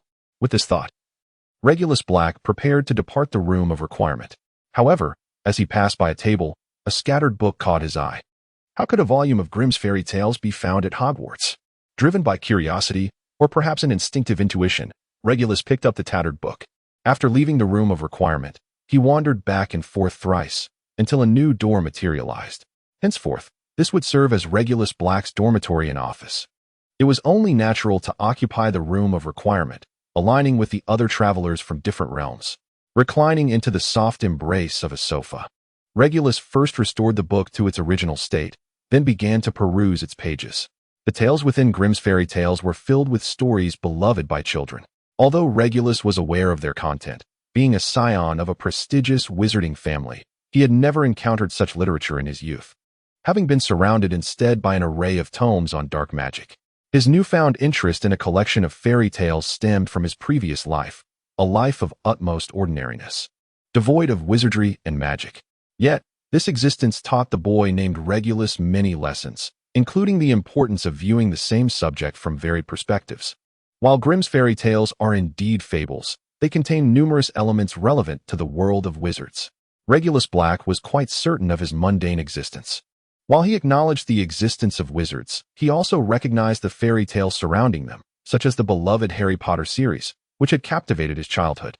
For Regulus Black, personally immersing himself in the world of Harry Potter and even becoming part of the wizarding community, equipped with a system and an intimate knowledge of the plot, felt nothing short of a dream. Reflecting on these fairy tales, one recalls that Sleeping Beauty was cursed into slumber by a witch. Snow White fled from a witch's persecution. Rapunzel was raised by a witch, and Cinderella was granted passage to the ball by her fairy godmother. The elements of witches and wizards abound in countless stories. What once appeared as ordinary fairy tales to Regulus Black have transformed entirely in his eyes. Particularly intriguing were the annotations from various readers found within the pages of Grimm's fairy tales. What were the blessings of the 13 witches in Sleeping Beauty? Why did the author refrain from revealing them? Was the magic mirror in Snow White akin to the mirror of Erist? Though it felt somewhat different. Rapunzel seemed rather foolish, believing she could escape by braiding a portion of her hair into a rope. The transformations into animals in these tales, could they be akin to the animagus form? One could transform into a frog and proclaim oneself a prince to engage in mischief. Everywhere, one finds princes and princesses, giants and dwarfs, talking animals, and muggles wielding magical artifacts. Has the muggle author of this book lost their sanity? Regulus Black perused the surroundings, a rare smile gracing his typically impassive visage, revealing even a hint of the mischievous nature often associated with wizarding youth. His thoughts drifted to the Mirror of Erist, a magical artifact hidden somewhere within Hogwarts, which Dumbledore had employed to console Harry Potter by allowing him to glimpse his long-lost parents, thus soothing the tender heart of the young boy. Subsequently, the invisibility cloak was bestowed upon Harry, igniting his adventurous spirit and deftly guiding him in his quest to vanquish the Dark Lord. The final appearance of the Mirror of Erist occurred during Harry's confrontation with Voldemort in the Chamber of Secrets, an event that ultimately led to Professor Lockhart's demise. At midday, Regulus Black descended to the Great Hall for a meal, casting a casual glance around. Among the 4 long tables populated by students from each house, the Gryffindor table stood out for its raucousness, while the other 3 houses maintained a more subdued atmosphere. The Ravenclaw table exuded warmth, with upperclassmen attentively looking after their younger counterparts. The Slytherin table was characterized by an air of sophistication, with most individuals striving to conduct themselves with grace and nobility. In contrast, the Hufflepuff table was the most relaxed, with all students interacting as if they were family, exuding intimacy and harmony. Professor Snape, might there be any amusing anecdotes from your class today? Regulus Black turned to inquire of Severus Snape, who, with great difficulty, managed to twist his neck towards Regulus. Aside from a few predictable mishaps, nothing else occurred, and I wished for even the absence of those. As a conscientious educator, Severus Snape remained remarkably diligent, albeit his teaching methods were decidedly rigorous. Regulus Black commenced his lunch, yet Severus Snape beside him showed no inclination to relent, persistently turning his gaze upon him. Under such scrutiny, the meal grew increasingly tasteless. With an elegant pause, he set down his knife and fork, dabbed his lips, and prepared to elucidate the previous topic. I acknowledge that Harry Potter is also a newcomer. In comparison to the savior capable of vanquishing the Dark Lord, he is bound to exhibit extraordinary traits. Regulus Black's words merely conveyed his curiosity, devoid of any ulterior motives.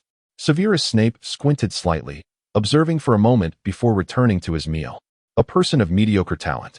He had inherited none of his parents' virtues aside from his appearance. One could only hope that, in due course, his merits would manifest. The two concluded their exchange, providing a modicum of relief to the surrounding professors. With Snape alone, the atmosphere was already fraught with tension, and the addition of a Black was hardly reassuring. The surname itself suggested darkness. Their understated demeanor was preferable, for shadows, while present, are often bearable. However, should these two transform into tempestuous clouds, the ensuing storm would spell catastrophe. Professor Flitwick was prepared to preemptively cast a disarming charm at the slightest indication of conflict. At last, peace reigned at the dining table, a cause for celebration. Albus Dumbledore sat at the head of the professor's long table, seemingly unperturbed by the conversation unfolding to his right, his expression calm and composed. Though Regulus Black did not deliberately seek out Dumbledore's gaze, he could nonetheless perceive the attention of those around him. Dumbledore was undoubtedly oblivious to this side, which rendered his disposition somewhat ambiguous. The magnanimity of those in power, perhaps? Regulus Black hastily finished his lunch, and then quietly awaited the unfolding events. Just a second after he pushed his plate aside, a throng of owls surged into the hall from both sides. These messengers bore a variety of letters, including forgotten school supplies, ordered newspapers and books, as well as personal correspondence. "Look, Neville has received a memory ball," exclaimed Hermione. her scholarly demeanor shining through as she promptly elucidated its function, that if one had forgotten something, red smoke would emerge from within. Neville stared blankly at his memory ball. Feeling utterly defeated, the troubling thought occurred to him. He couldn't even recall what he had forgotten. Meanwhile, Harry Potter found himself captivated by a headline in the Daily Prophet regarding an incident at Gringotts, where an unidentified wizard or witch had intruded into Vault 713, a place Harry had previously visited. He was aware that Hagrid had retrieved a singular item from that vault, prompting the Gryffindor trio to slip into detective mode. Soon, several owls swooped towards the staff's table, delivering a parcel to Regulus Black. With a series of loud thuds, it was evident that the object was quite substantial. Professor Trelawney was startled, resulting in her dousing herself with water from her own cup. "Professor Trelawney, I hope you have not scalded yourself and are now refreshed." Regulus Black first expressed his apologies before promptly tidying up the area and unwrapping the parcel on the spot. Inside were the books he had ordered from the Leaky Cauldron, the enchanting aquatic flora of the Mediterranean and their characteristics, monsters and their habitats, and a compendium of extraordinary herbs, fungi, and toxic fungi, as well as magical potions and elixirs and powerful drafts. The Ink and Quill Emporium had delivered a set of items including an automatic shorthand pen, color-changing ink, a substantial bundle of parchment, a brass scale, a telescope, and a complete set of crystal vials, all bespoke creations. The tailored attire shop sent a package containing several personalized garments, various styles of wizarding robes, and 2 pairs of dragonhide gloves, all in black. The potions cauldron shop provided a complete set of cauldrons in all sizes and materials. This establishment specializes in a variety of cauldrons, boasting a shimmering sign outside that reads, "Cauldrons, all sizes, copper, brass, pewter, silver, self-stirring, collapsible." Finally, from the Elops Owl Emporium, a large owl appeared, its talons gripping a birdcage that housed a young owl resembling the snowy owl Hedwig from Harry Potter. "I apologize. I must return to organize my teaching supplies." Regulus Black waved his wand and, with a flick of Reductio, reduced everything in size, pocketing them before departing. In the afternoon, first-year students were scheduled for their flying lesson. Harry Potter, inheriting exceptional traits from his family lineage, was the first to summon a broomstick. Following Draco Malfoy's customary daily provocations, Harry showcased his remarkable qualities as a seeker, catching the eye of Professor McGonagall, who promptly recommended him to Oliver Wood, the captain of the Gryffindor Quidditch team. As the youngest seeker, it was exceedingly rare for a first year to be nominated as a formal player, thus marking the commencement of Harry's journey as a protagonist. "I had never anticipated becoming a seeker." Although a wave of excitement surged within me, self-doubt lingered. Why did Professor McGonagall, having observed my flying only once, hastily designate me as Gryffindor's seeker? It felt rather presumptuous. "You must believe in yourself. Your heritage speaks volumes," Hermione encouraged, beaming as she gestured for Harry and Ron to accompany her to the trophy room. Indeed, the Quidditch Cup victory over a decade ago belonged to Gryffindor, and the seeker then was none other than James Potter. Harry was astonished to discover that his father had also been a seeker and had won the cup. Now, as a seeker himself, he found an increase in popularity among his peers. This revelation bolstered his confidence, igniting a desire to excel. Outside the trophy room, Regulus Black serendipitously appeared, trailing the 3 protagonists from a distance. As night began to fall, the trio prepared to return to Gryffindor Tower, as if guided by fate. When the 3 ascended a particular staircase, it began to shift. In truth, these moving staircases were designed to facilitate the flow of traffic at certain times, rather than to confound students. If any student were to become lost within them, it would be due to either a profound lack of direction or an untimely presence, essentially a case of truancy. Regulus Black, however, was certain that neither of these scenarios applied, leading them to the 3rd-floor forbidden area. Surely, only Headmaster Dumbledore could orchestrate such an occurrence. "Where are we? These shifting staircases are utterly perplexing," Ron grumbled, dissatisfied with the school's architectural quirks. "Why can't you, staircase, just let me pass without moving?" The trio soon found themselves in a dark corridor, where a statue of a wizard posed in a peculiar stance loomed beside them.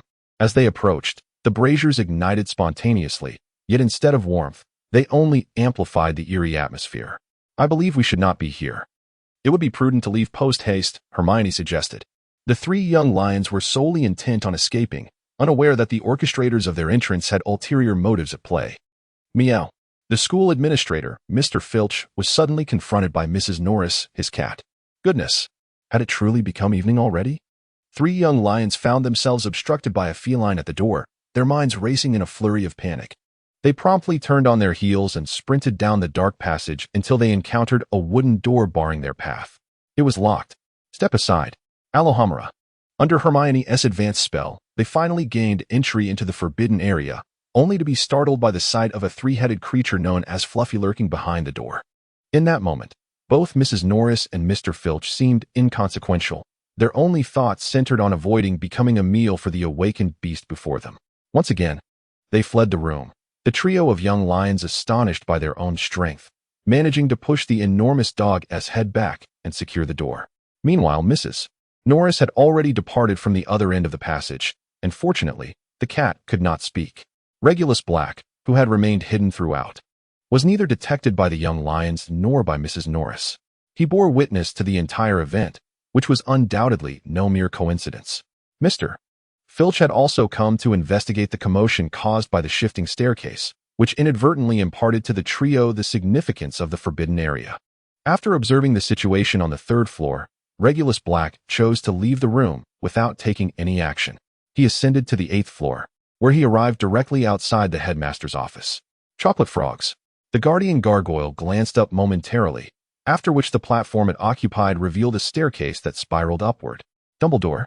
Was it prudent to allow the chosen one to approach the 3-headed dog in such a manner?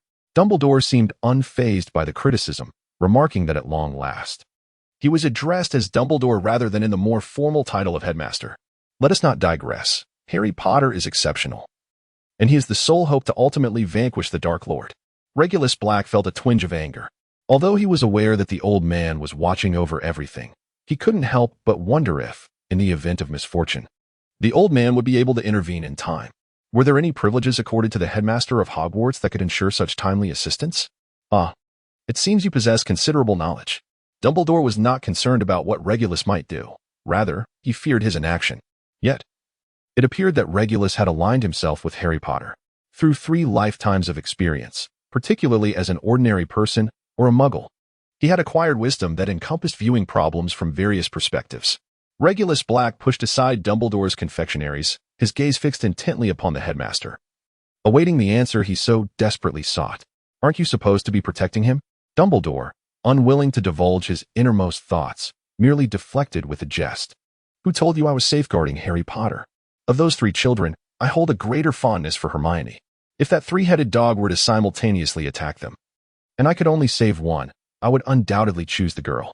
Was Dumbledore truly intent on finding a guardian for Harry Potter? Regulus Black was not so easily deceived. I must remind you, Hermione is still a minor. Dumbledore seemed ready to abandon all decorum in his attempts to obfuscate, steering the conversation towards a most inappropriate direction. No need for your reminder. I can wait until they all mature. After all, my physical form is eternally fixed at a youthful age, and I shall not age. Regulus Black spoke with a hint of irritation, though it seemed he had momentarily misspoken. Her. Who else have you taken a liking to? Dumbledore's expression was one of utter astonishment, yet the conversation felt increasingly tainted. Damn it, you've led the topic astray. Regulus Black felt a mix of embarrassment and anger. As for the situation regarding the forbidden 3rd floor, I am aware that the Philosopher's Stone is in your possession, and you deliberately sent Hagrid to retrieve it from Vault 713, allowing Harry Potter to witness it. Isn't it excessive to exploit this child so early? Dumbledore ceased his pretense of being an inquisitive elder, his demeanor suddenly turning grave. When did you discover this? The Daily Prophet mentioned the Gringotts break-in, and Harry Potter revealed that he had previously accompanied Hagrid to the vault. You have also allowed Hagrid's dangerous creature to dwell on the 3rd floor, and today guided that boy to uncover the secrets of the forbidden area, igniting his curiosity. Regulus Black composed himself, attempting to quell the tumult of his emotions. I do not know for whom this game has been devised, but it undoubtedly includes those 3 little lions. If this is indeed a trap set for me, I must directly request that you hand over the Philosopher's Stone, for I am in dire need of it. Albus Dumbledore, too, felt a surge of conflicting thoughts. He was surprised that Regulus Black possessed such knowledge. He believed that a mind as astute as Regulus's would only grow more enlightened with the passage of time. As for the ownership of the Philosopher's Stone, Nicholas Flamel, its creator, had long grown weary of his immortality and had previously expressed a desire to relinquish the use of the stone, ultimately transferring it to Dumbledore. Please believe me, Regulus, this is not a trap set for you. Dumbledore's demeanor shifted to one of sincerity, striving to elucidate his intentions, assuring Regulus that he was not as duplicitous as he might appear. I understand.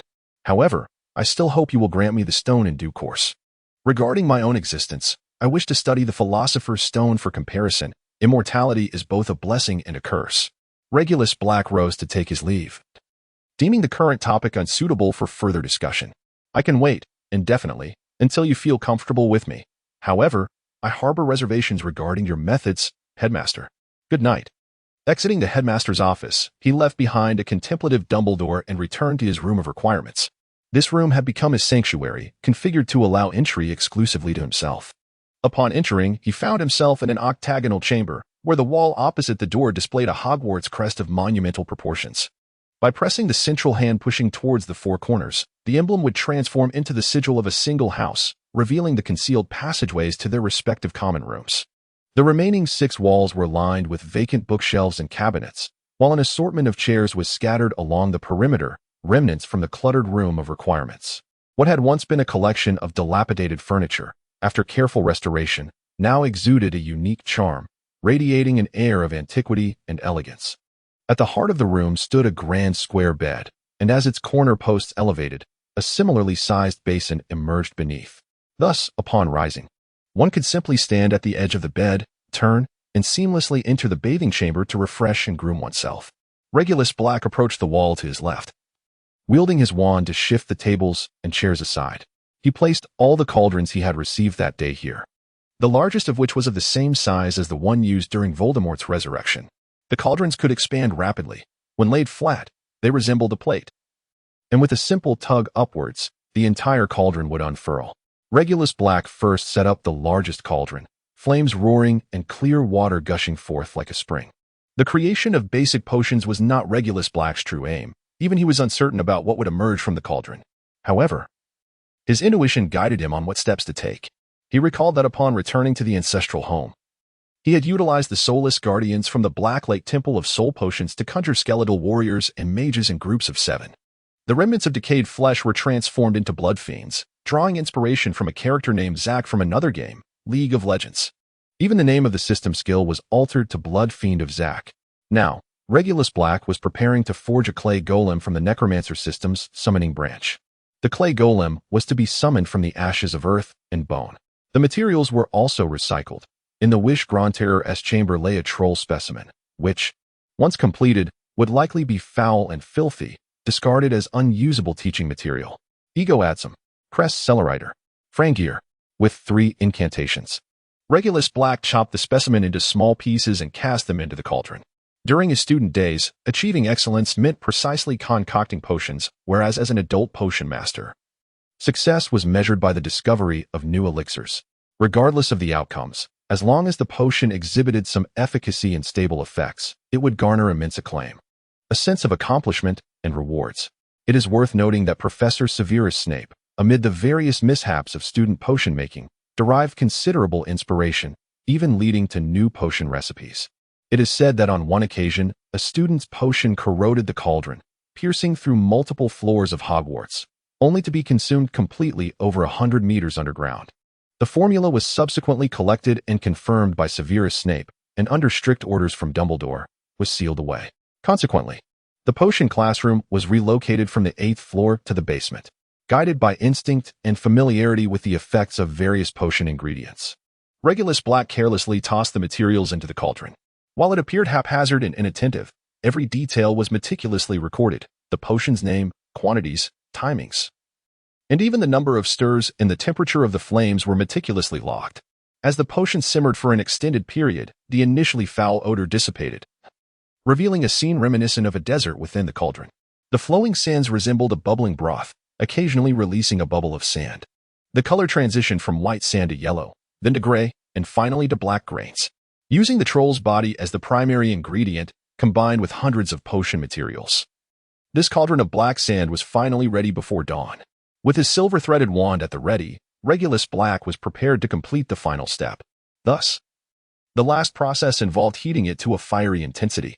The spell Fire Roasting is a minor curse capable of igniting any object struck, causing it to radiate heat as if engulfed by molten lava.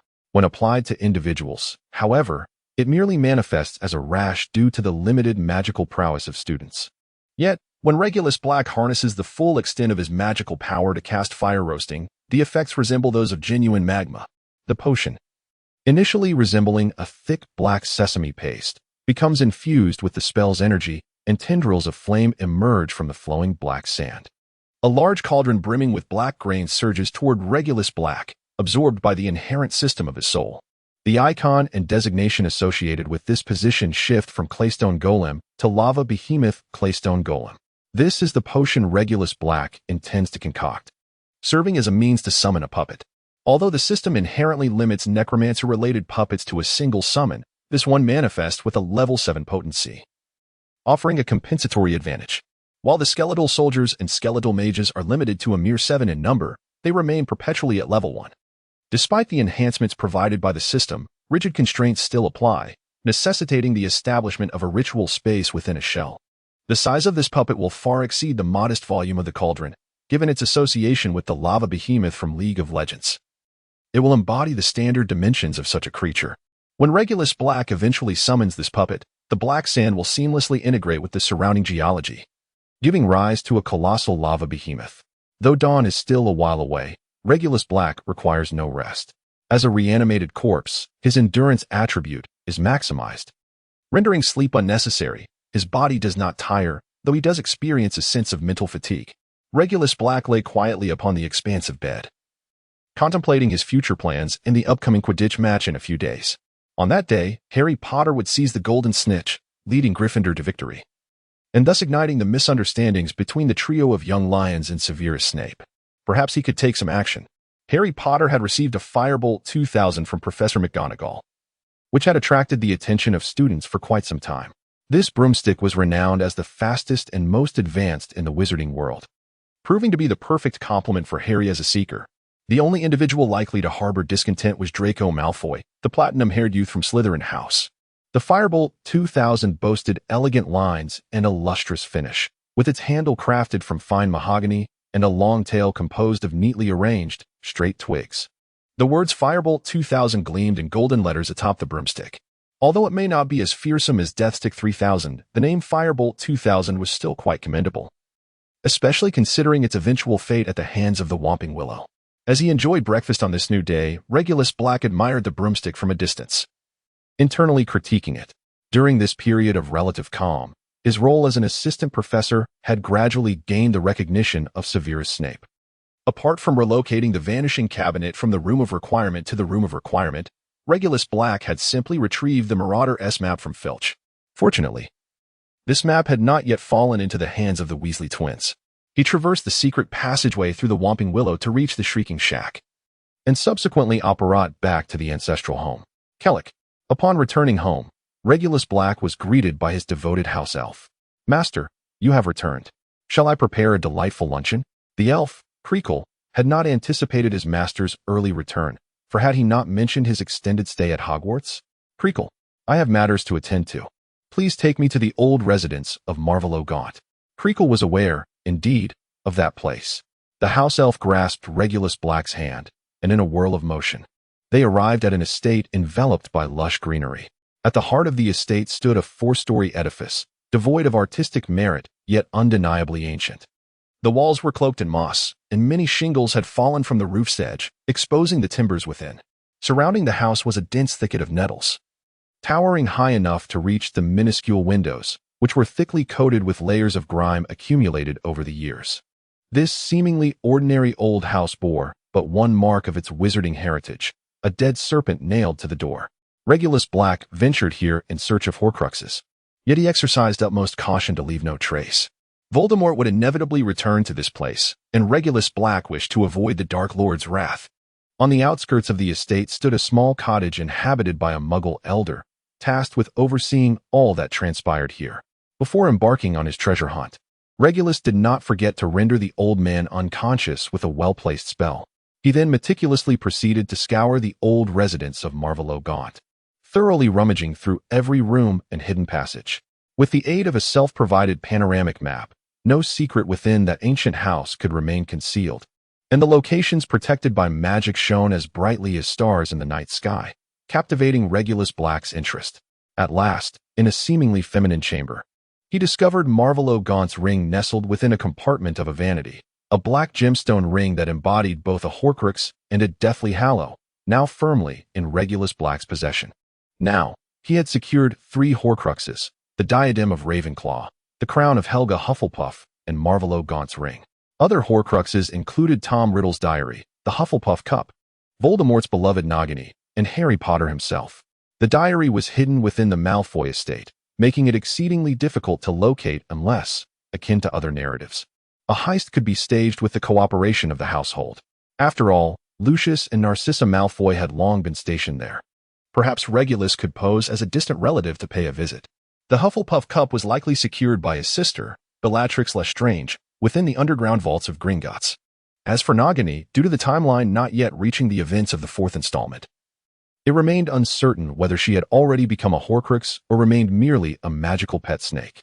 Even if Regulus were to acquire these Horcruxes, he presently could neither wield nor exploit them, containing not only potent dark magic but also fragments of Voldemort's soul, imbued with his memories and thoughts. These were perilous entities. Mishandling them could lead to possession. Currently, Regulus Black merely stored these Horcruxes within his Horcrux-insured Titan belt, ensuring they emitted no trace of dark magic nor posed any adverse effects upon anyone. Upon his return, Regulus observed Harry Potter familiarizing himself with the rules of the game under the guidance of Quidditch captain Oliver Wood. Regulus Black beheld Severus Snape advancing towards him, evidently intent on inquiring about his whereabouts during his absence. Yet, how could he possibly divulge the truth? Harry Potter's father was also a seeker, was he not? I observed the trophy room, where the accolades of James Potter were displayed. Regulus Black turned to gaze outside the castle, where Harry Potter was engaged in rigorous training with Oliver Wood. Severus Snape, who clearly wished to interrogate him about his sudden disappearance since the previous evening, inquiring into his whereabouts and activities, was swiftly diverted by Regulus's remark. Indeed, Harry Potter possessed a talent for flying, much like his insufferable father. I have always harbored a disdain for Quidditch. It is far too brutal and prone to injuries. However, it seems no one at Hogwarts has been harmed in many years. I recall that there were instances of fatalities in past matches. Once again, Regulus silenced Snape with his words, leisurely departing from the scene. His statement carried both a note of caution and an undercurrent of threat, leaving the interpretation up to the listener. Nevertheless, this exchange resulted in a noticeable reduction in Severus Snape's scrutiny of Regulus Black.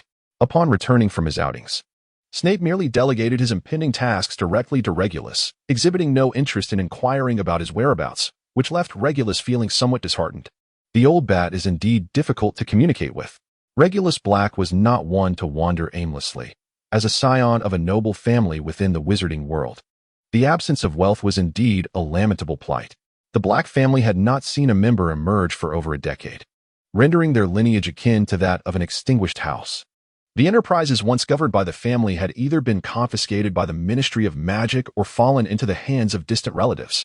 Reclaiming these assets was not an impossible feat, yet it demanded considerable time and effort, with inevitable losses accompanying the endeavor.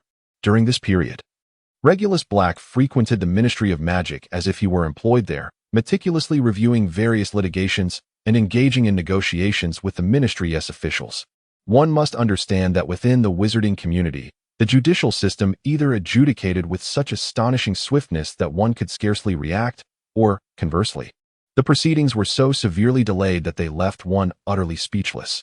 Regulus Black, in truth, paid little heed to these matters. Nevertheless, actions must be taken, and legal grievances must be pursued.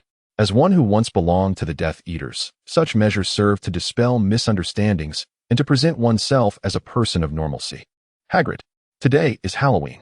Regulus Black appeared to be in high spirits as he intercepted Hagrid, exclaiming, "Indeed. Is there a problem?" Hagrid, aware of Regulus's background and his experiences as a Death Eater akin to Severus Snape's, still harbored a sense of wariness towards him. When stopped, he merely furrowed his brow in response. "With your considerable stature, you must possess a hearty appetite." Regulus Black gestured to Hagrid's height and inquired. Hagrid felt a sense of impending offense. After all, what was wrong with being a half-blood giant? "For Halloween, I am preparing a gift for you, a cow for barbecuing. I trust you will appreciate it." Without waiting for a response, Regulus Black turned and departed, exclaiming, "I have reclaimed a portion of the family estate. Celebrate my good fortune." Today is Halloween.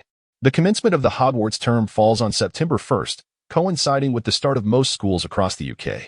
The holidays align similarly with ordinary schools, featuring a lengthy break for Easter on December 14th and Christmas on December 25th, cumulatively amounting to about 2 weeks when combined with the weekends.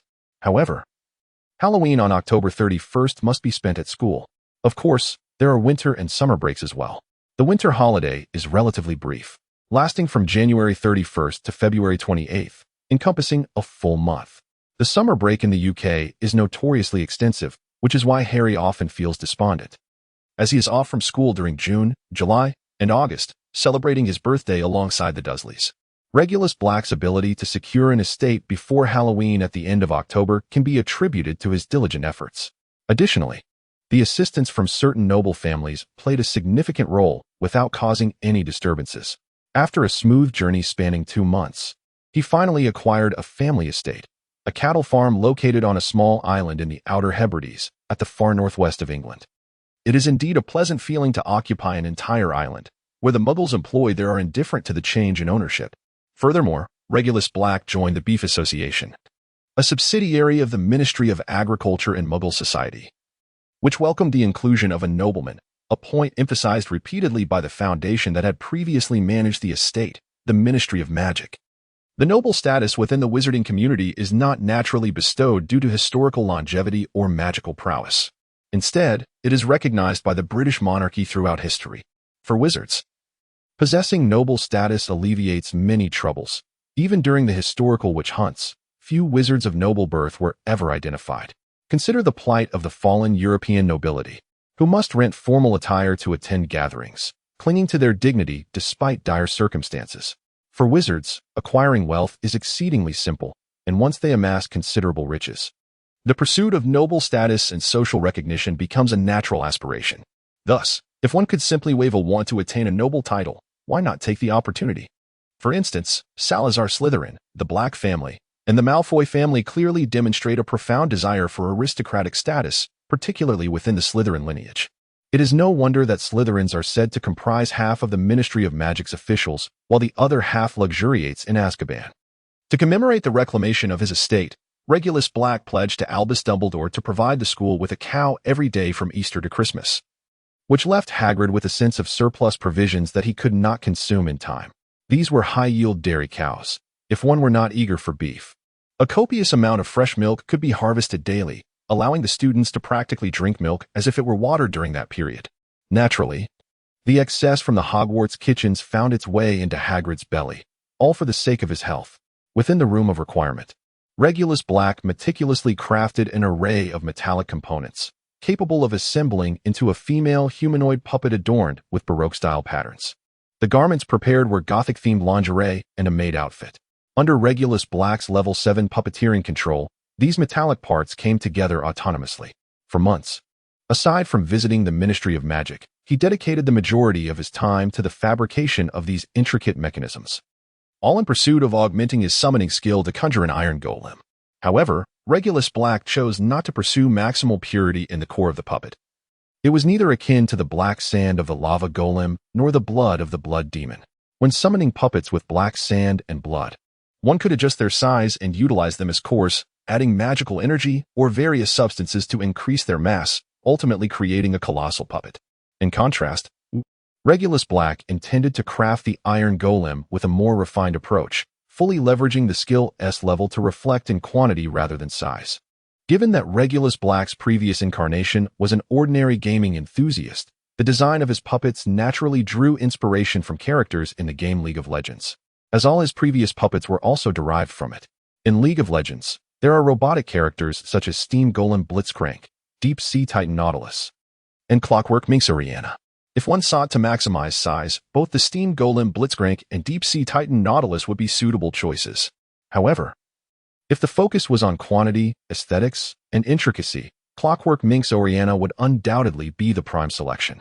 Regulus Black conceded that his initial consideration was indeed Clockwork Minx Oriana, subsequently concocting reasons to justify his choice. After all, The other two metallic figures were simply too unappealing. As a person of refined taste, it would be a grave insult to one's own identity to create a puppet that lacks aesthetic appeal.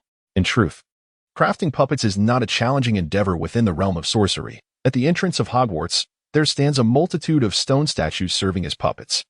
During the final battle, Professor McGonagall summoned them to block the entrance, despite their feeble resilience. Regulus Black looked down upon those crude stone statues, which were not only clumsy but also lacked even the semblance of a face crafted by their creator. Regulus Black aspires to create puppets with an exquisite level of detail that closely resembles human beings, evoking a sense of familiarity in the observer. This ambition is the very reason he selected the clockwork spirit, Oriana, as his prototype. However, even this character remains rather rudimentary.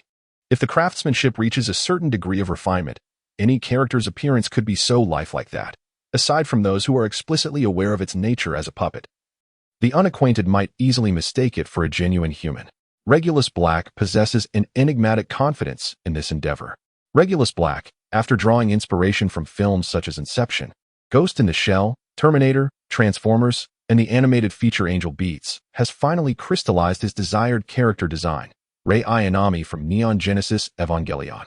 Revered as the goddess of three no's, she has been the subject of a game titled Rei Ayanami Training Program. The allure of nurturing a multitude of blue-haired Lolas to one's whims is undeniably irresistible for enthusiasts of this archetype. However, Regulus Black is certainly not one of those who is captivated by Lolas, absolutely not. With her cerulean locks, crimson eyes, slender physique, and a surprisingly ample bosom in contrast to her delicate frame, the moment the iron golem, named Zero, opens her eyes, even Regulus Black finds himself momentarily frozen by her chillingly indifferent demeanor. The clockwork Halloween iron golem, inspired by the emotionless goddess Rei Ayanami, features blue hair and red eyes. Its standard configuration includes a versatile ball-shaped auxiliary puppet in red and blue, designed for habitation, storage, assistance, repair, mobility, defense, and offensive capabilities. As this was the first creation completed on Halloween, the skill was aptly named Clockwork Halloween Iron Golem. Regulus Black intends to create 6 additional figures in varying hues. The concept of a rainbow brigade is simply endearing. In the future, envision a row of Ayanami Rei in shades of gold, silver, black, white, red, yellow, and blue, all clad in alluring Gothic-made outfits. What a delightful sight that would be. Coincidentally, today is Halloween, and attendance at dinner is imperative. Upon arriving at the Ollery, he posts a letter detailing his material order, before gradually making his way to the grand hall on the first floor. Once all materials are assembled, he plans to manufacture all 7 of the clockwork Halloween iron golems during the leisurely interlude between Easter and Christmas, a time when many students return home for the holidays. Classes are tailored only for the few remaining students, allowing Regulus, serving as a teaching assistant, a more relaxed schedule. As he ascends to the second floor, he hears the sound of a young girl weeping from the adjacent ladies' restroom. At this hour, the only one who could be concealed on the second floor, shedding tears, is none other than the protagonist, Hermione. Caught up in the creation of the clockwork Halloween iron golems, he nearly overlooked this particular narrative thread.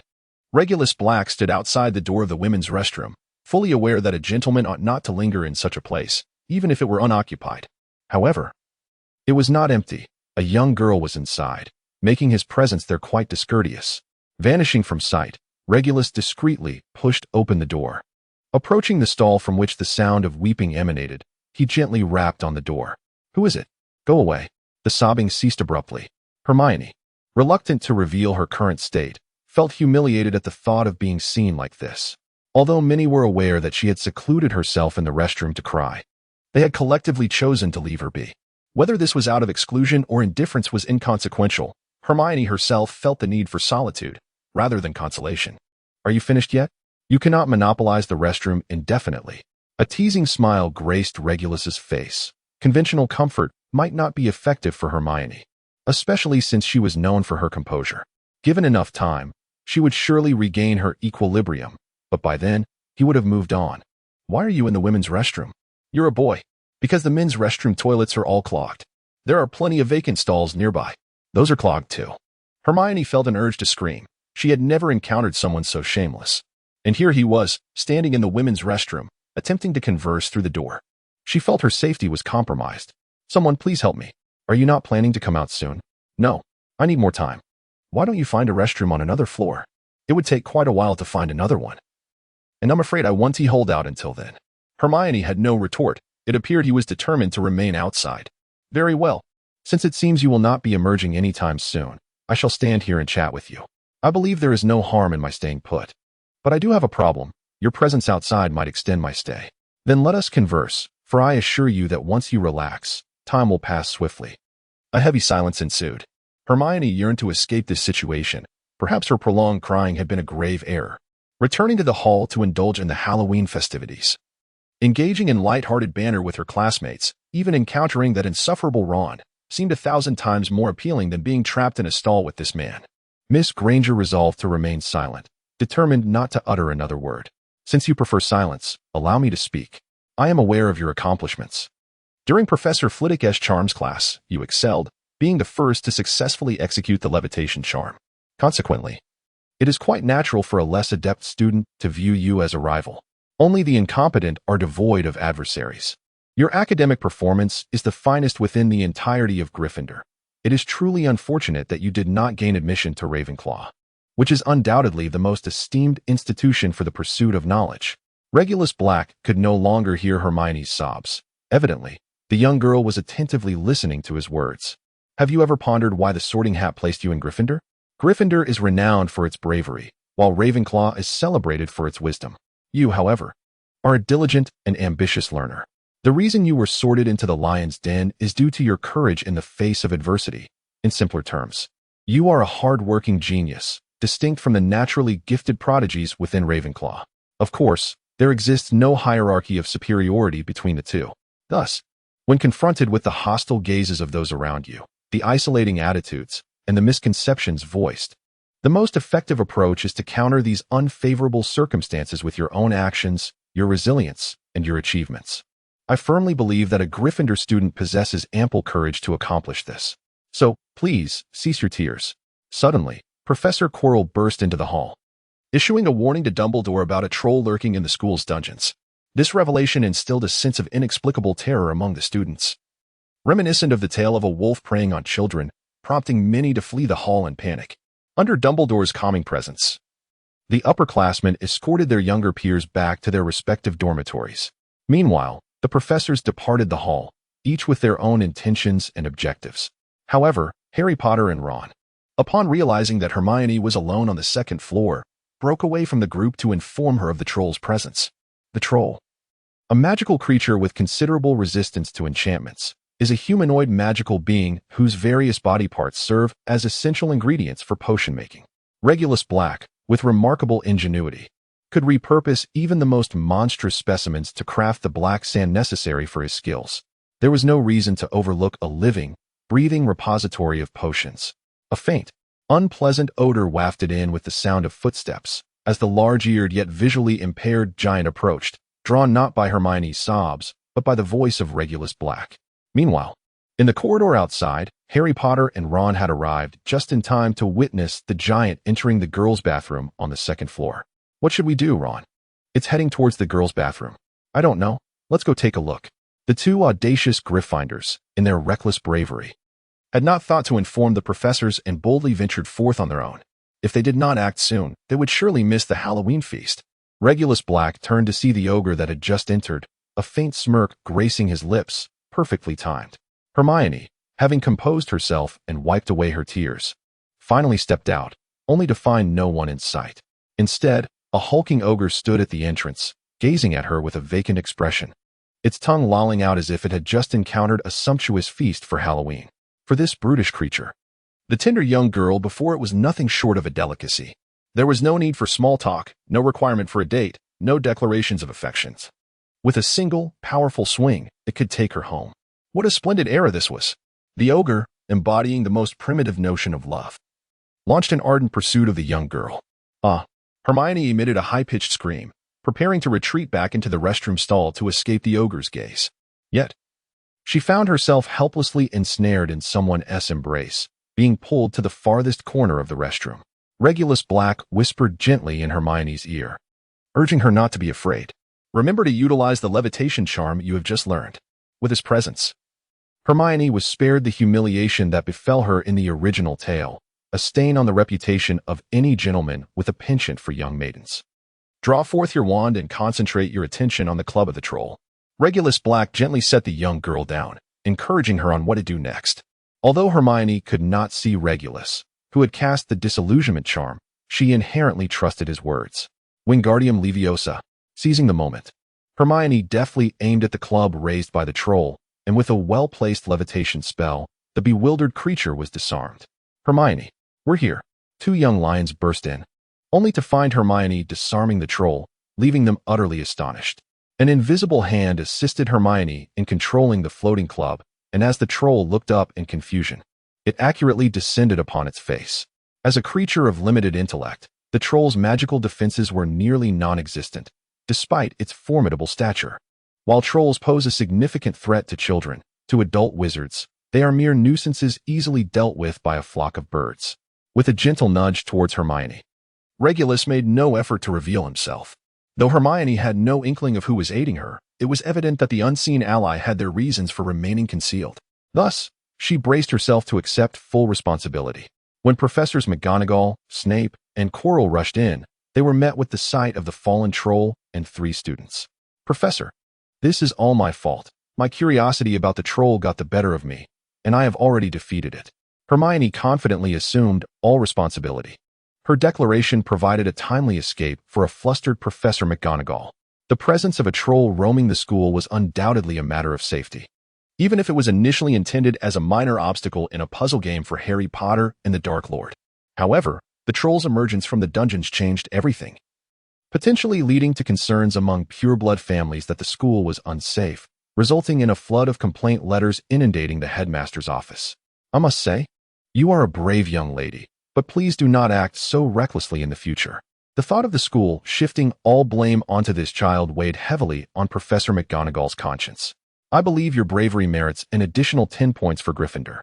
McGonagall's small act of favoritism granted her house extra points, a gesture that Professor Snape would not contest at that moment.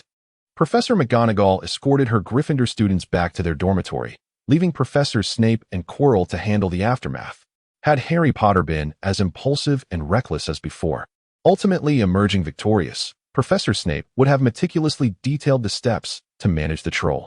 However, with Harry Potter unharmed, he found no inclination to intervene. After all, there was still Professor Quirrell to deal with it. Professor Snape's coat billowed as he vanished into the shadows, akin to a bat disappearing down a corridor. Professor Quirrell stood momentarily stunned before the fallen troll. The anticipated chaos had not unfolded as he had envisioned. The girls' restroom remained unscathed, and the troll had been subdued by a first-year student using the levitation charm. What appeared to be an ordinary event exuded an air of peculiarity, causing Professor Quirrell to shudder and depart the scene. The second floor was now devoid of any presence, leaving one to wonder which professor would attend to the troll, whose foul odor was undeniably unpleasant. Quick, use the levitation charm. Hoo-ha-ha. Wizards must remember, magic is invincible. Who is casting spells? Up with the wand. Quick, use the levitation charm. Hoo-ha-ha. If I possessed magic, I would scale walls with ease. If I desired invisibility, I would vanish without a trace. Ha!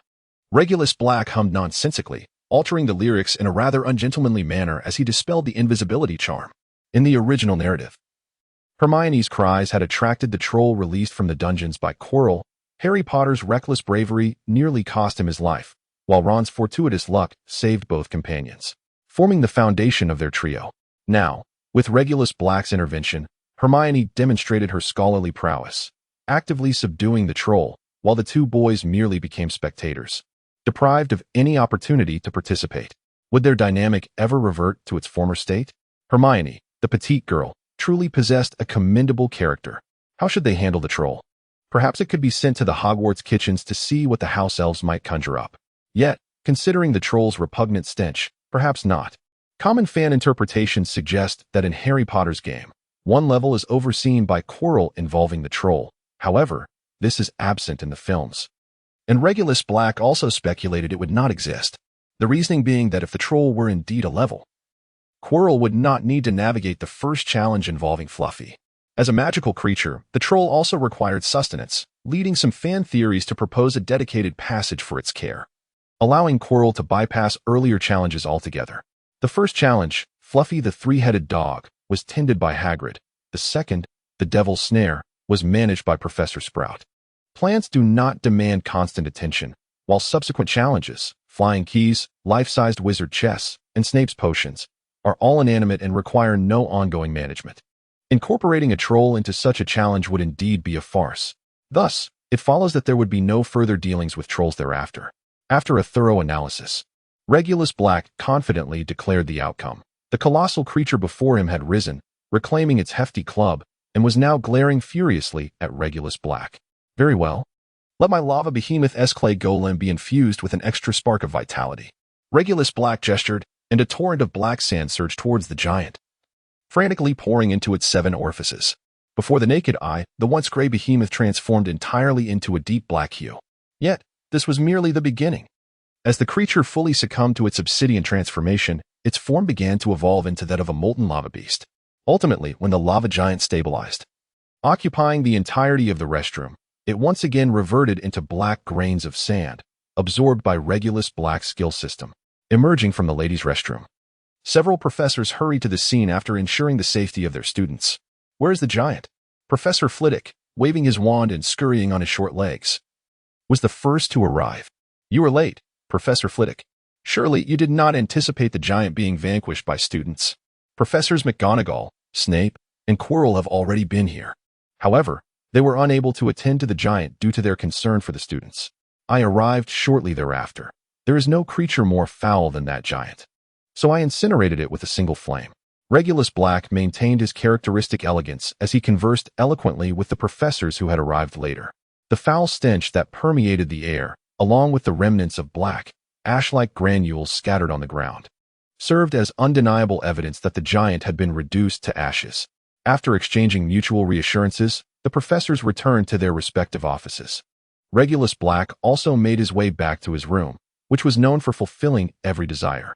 During the previous encounter with the giant, Regulus had a moment of inspiration regarding how to address Voldemort's Horcruxes.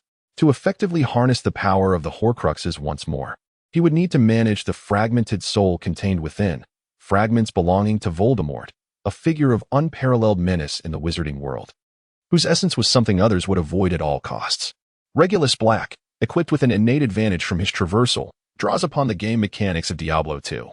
Among the myriad items within this realm, a particularly unique quest artifact known as the Soul Stone exists. This item serves as a pivotal element in the narrative, designed to imprison the 3 great demon lords. Can Voldemort be compared to these formidable beings? Certainly not. Yet, they share a commonality. Both exist solely as remnants of their souls. According to the lore, the Soul Stone is available in 3 distinct hues: crimson for nightmares, golden for memories, and azure for the undead. To fabricate a Soul Stone or a similar construct, the contemporary wizarding world must adhere to closely aligned magical principles, taking into account the various incantations available to wizards and the unique characteristics of his own system. Regulus Black has successfully mastered the creation of a Soul Stone. Initially, a coherent framework must be established. Any item produced by the system necessitates a reconfiguration, a result of the initial use of a modifier. This trait has persisted even after death. The fragment of Voldemort's soul, residing within the inventory, offers numerous advantages. It can be embedded into soulless creatures to enhance their abilities, and it can be sacrificed to summon demonic forces. Furthermore, it allows for the summoning of Voldemort's minions, providing a 7 increase in the Soul Stone's capacity with each integration of another soul. There exists a 77 chance to obtain additional magical artifacts and a 77 chance to acquire extra magical creatures through the fusion of soul fragments. Once these parameters were established, Regulus Black extracted Voldemort's soul fragments from both Ravenclaw's diadem and Slytherin's locket, preserving the essence of dark magic and the attributes of the Horcruxes. By amalgamating the 2 soul fragments, he successfully synthesized the Red Nightmare variant of the Soul Stone, Hermione's Spirit Sword, not merely for having vanquished a troll, but for witnessing Ron's bewildered expression. Given that neither boy had intervened to assist, Hermione felt no obligation towards them. However, she still adhered to the norms of politeness. Good night, boys. A great deal has transpired this evening, and I must take my rest, as I trust you both should as well. In the Gryffindor common room, Hermione bid farewell to the 2, leaving them amidst the curious gazes of their peers without offering any explanation, thus allowing the two protagonists to be the center of attention. As Ron remarked, he was an unpopular and bothersome presence, so it was perhaps best for the more socially adept among them to remain in the spotlight. Although no teacher had explicitly forbidden discussing the events of the evening, Hermione chose to keep this secret close to her chest, leaving the decision of disclosure to others. In the Gryffindor common room, Harry Potter and Ron found themselves encircled by their classmates, all eagerly awaiting the recounting of the day's extraordinary events, an experience not every Gryffindor could summon the courage to face. After all, it was a troll they had encountered. Even the upperclassmen may not have encountered this remarkable creature. What was its danger level again? We did nothing, for it was Hermione who single-handedly vanquished the troll. Indeed, when we arrived, the troll had just been subdued by Hermione. Towering at 4 meters, the beast emitted a stench far worse than that of excrement. Subsequently, the professors arrived. As for how they dealt with the troll, I trust they would manage it adeptly. The two boys found themselves surrounded by enthusiastic classmates, dizzy from a barrage of varied inquiries. Yet, as the focal point of attention, they relished the atmosphere, though a hint of regret lingered. They had not been the ones to defeat the troll. If Hermione could accomplish it, there was no reason they could not as well. The students of Gryffindor viewed the Halloween troll incident with admiration for Harry Potter, who had indeed faced the Dark Lord. To him, a troll was hardly a formidable adversary. You assert that it was Hermione who subdued the troll. While her contribution is undeniable, Harry Potter also played a role, did he not? Who can truly recount the events of that moment? Harry must have wielded his wand to impart a lesson to that dim-witted troll, a fact witnessed firsthand by Ron, which cannot be disputed, not even by Hermione herself. Lying in her bed, Hermione gazed at the ceiling, a dreamy smile gracing her lips. Who was that attempting to usurp the restroom from her earlier? Initially, she had feared she was encountering a lecher. She pondered why such an ancient wizarding school as Hogwarts would harbor such unsavory characters. Now, with clarity, she understood that the individual had likely come to comfort her upon hearing her cries. Regarding the subsequent arrival of the troll, that same person had aided her. Not only did they defeat the creature, effectively saving her, but they also did so without revealing themselves, thus attributing all the glory to her. Nevertheless, the advantages were predominantly hers. I wonder who it was that assisted her so generously. Given the demographics at Hogwarts, if it were not a ghost, it must have been an invisible person, and judging by the voice, they sounded quite youthful. Was it an upperclassman? Or perhaps a young professor? Was he handsome? What might he think of her? Hermione felt a slight warmth on her cheeks and quickly patted her face to calm her emotions, realizing that if she did not sleep soon, she would lack energy for class the following day. With a sweet smile, she drifted into a deep slumber. Upon awakening the next day, she found the entire college buzzed with gossip, spreading like a contagion to other faculties. At that moment, Hermione was merely a burden.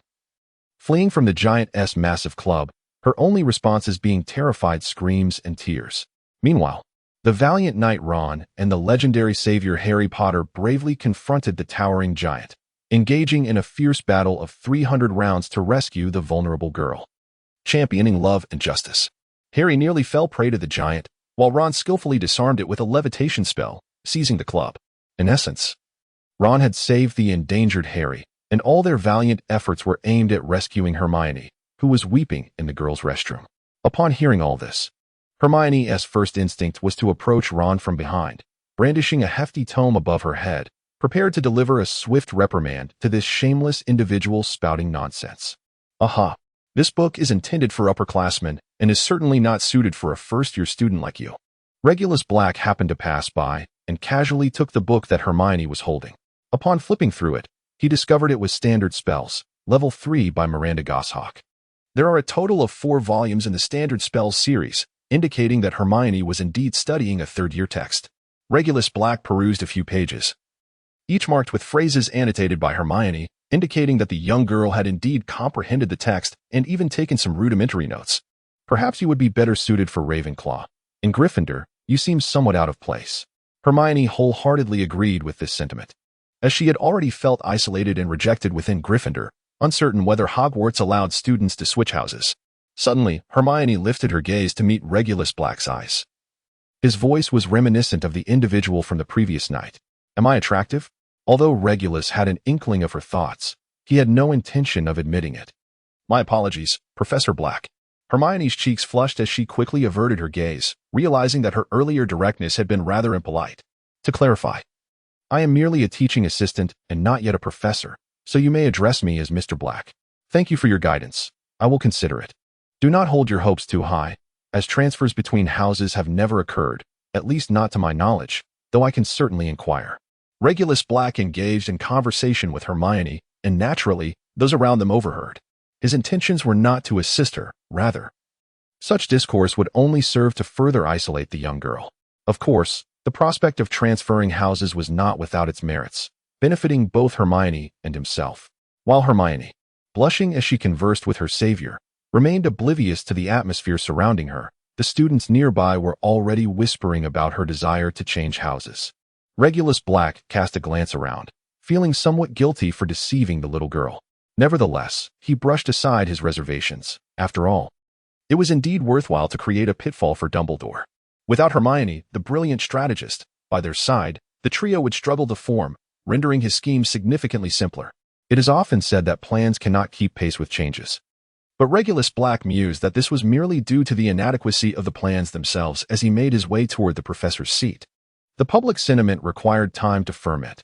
Having already utilized the loquacious Peeves to elevate another version of Gryffindor's savior, he now awaited the unfolding of subsequent events. The role of Regulus Black is merely to set the stage. The narrative requires the collective contribution of many. Speaking of Peeves, the most peculiar ghost at Hogwarts. His existence straddles the line between poltergeist and spirit. His ability to manipulate objects far surpasses that of other apparitions, yet to Regulus Black, he is of little consequence. The Necromancer's summoning skills govern souls, enhancing the various magical resistances of puppets, or simply asserting control over a singular soul. One fateful night, while patrolling, Regulus Black became the target of Peeves' mischief, only to capture him in the act. Thus, Peeves became Regulus Black's dedicated spy.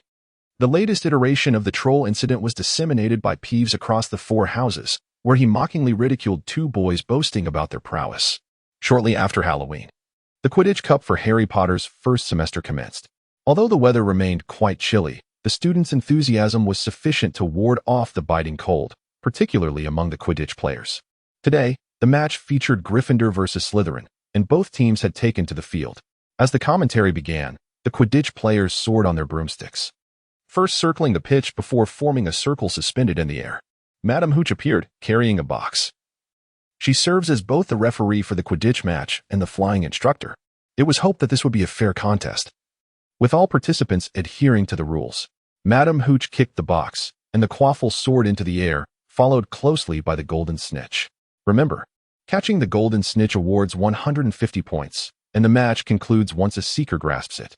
As the Golden Snitch darted away in an instant, Madame Hooch released the bludgers high into the air, signaling the start of the match.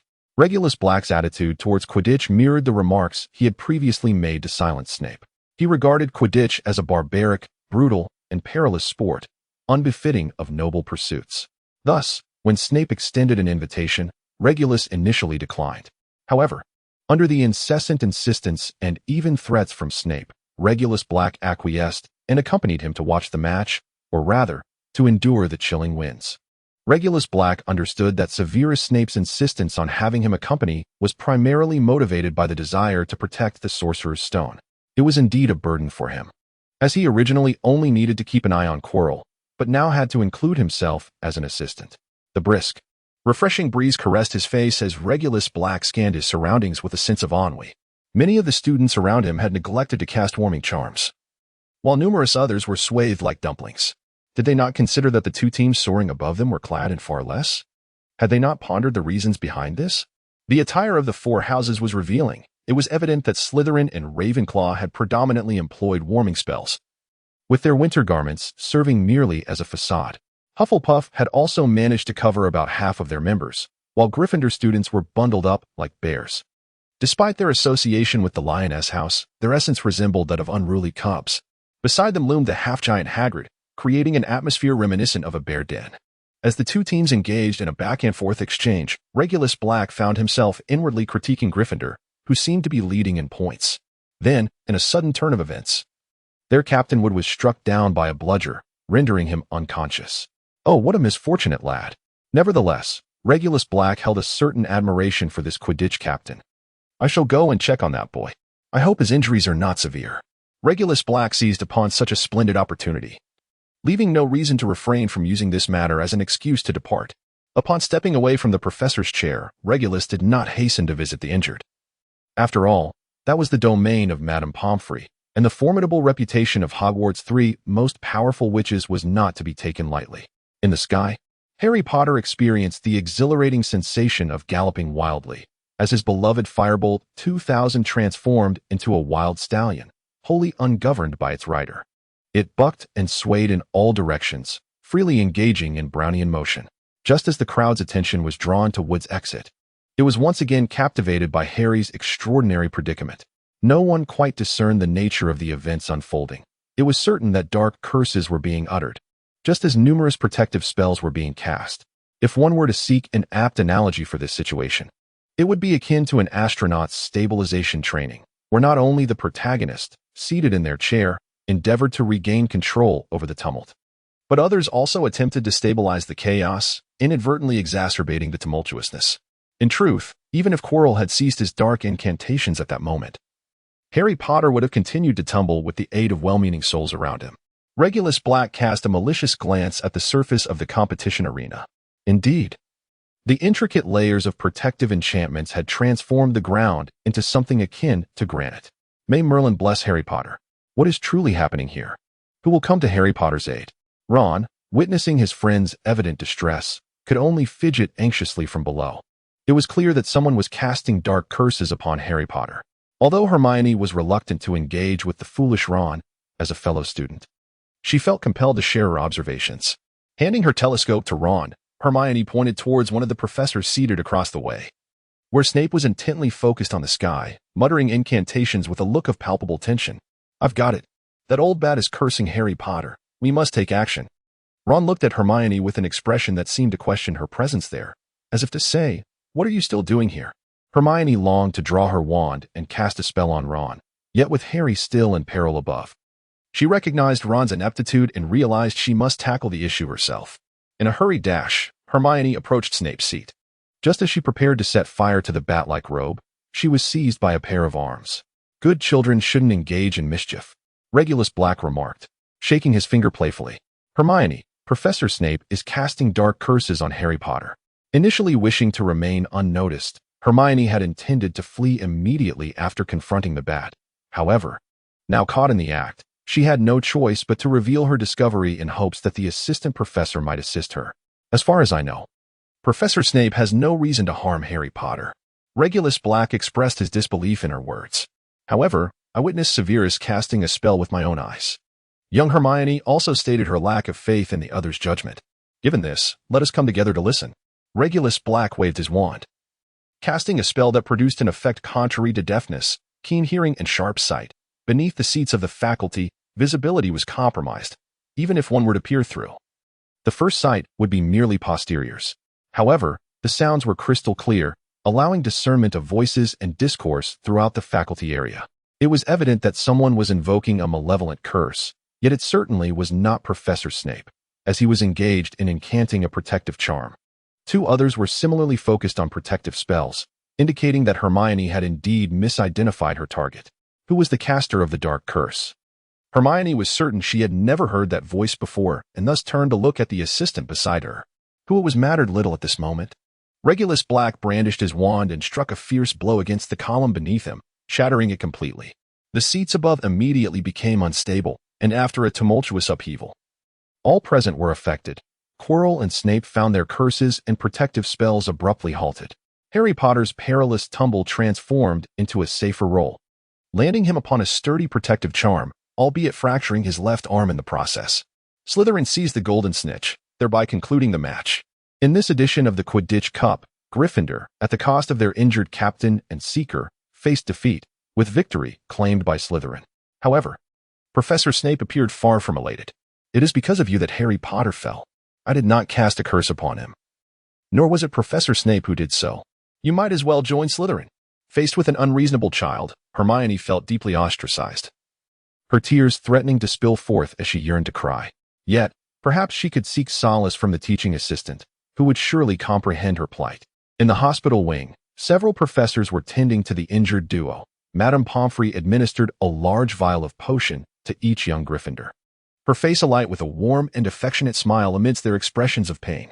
Get some rest. After a night's sleep, these injuries will heal. With that, Madame Pomfrey turned her gaze toward the other professors, signaling that it was time for them to leave. The formidable presence of the three illustrious witches of Hogwarts is such that even the venerable Dumbledore finds himself at a loss, prompting a swift retreat by the professors from the domain of Madame Pomfrey.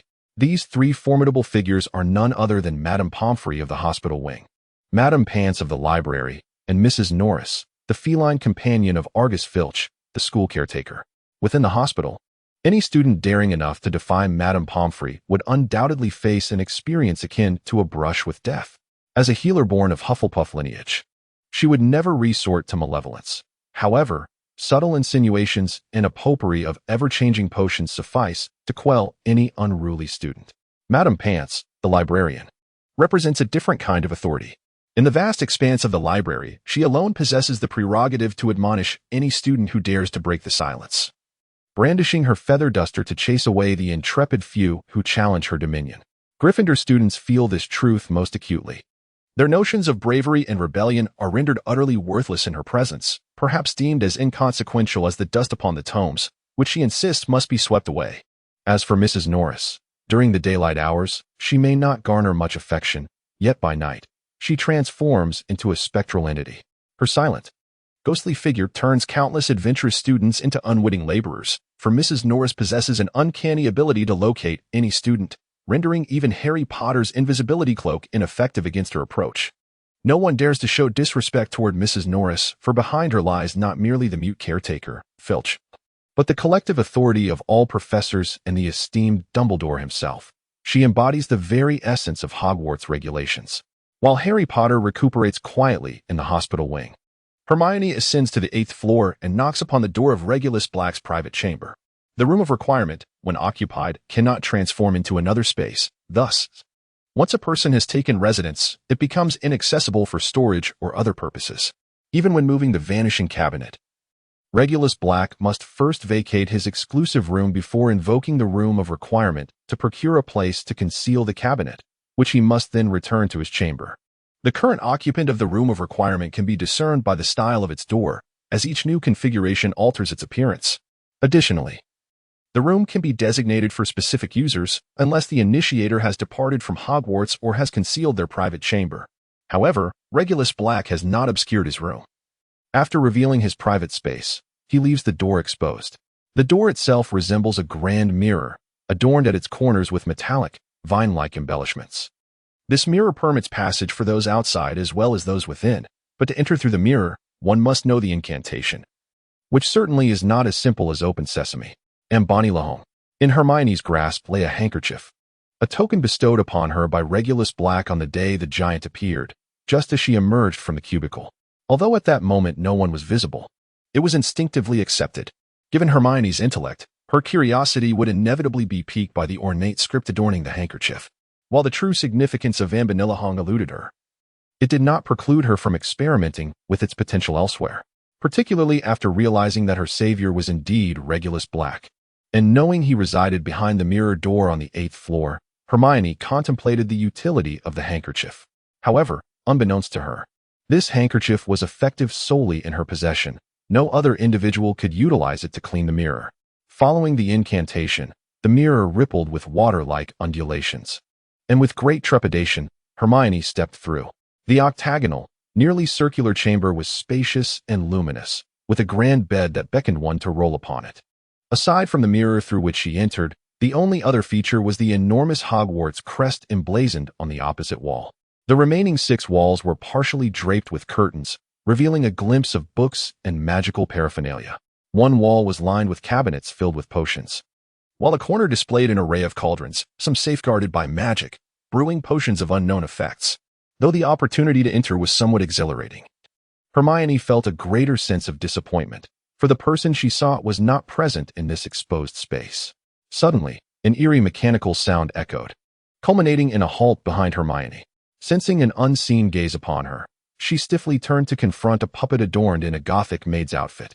"Welcome, Miss Granger. How may I assist you?"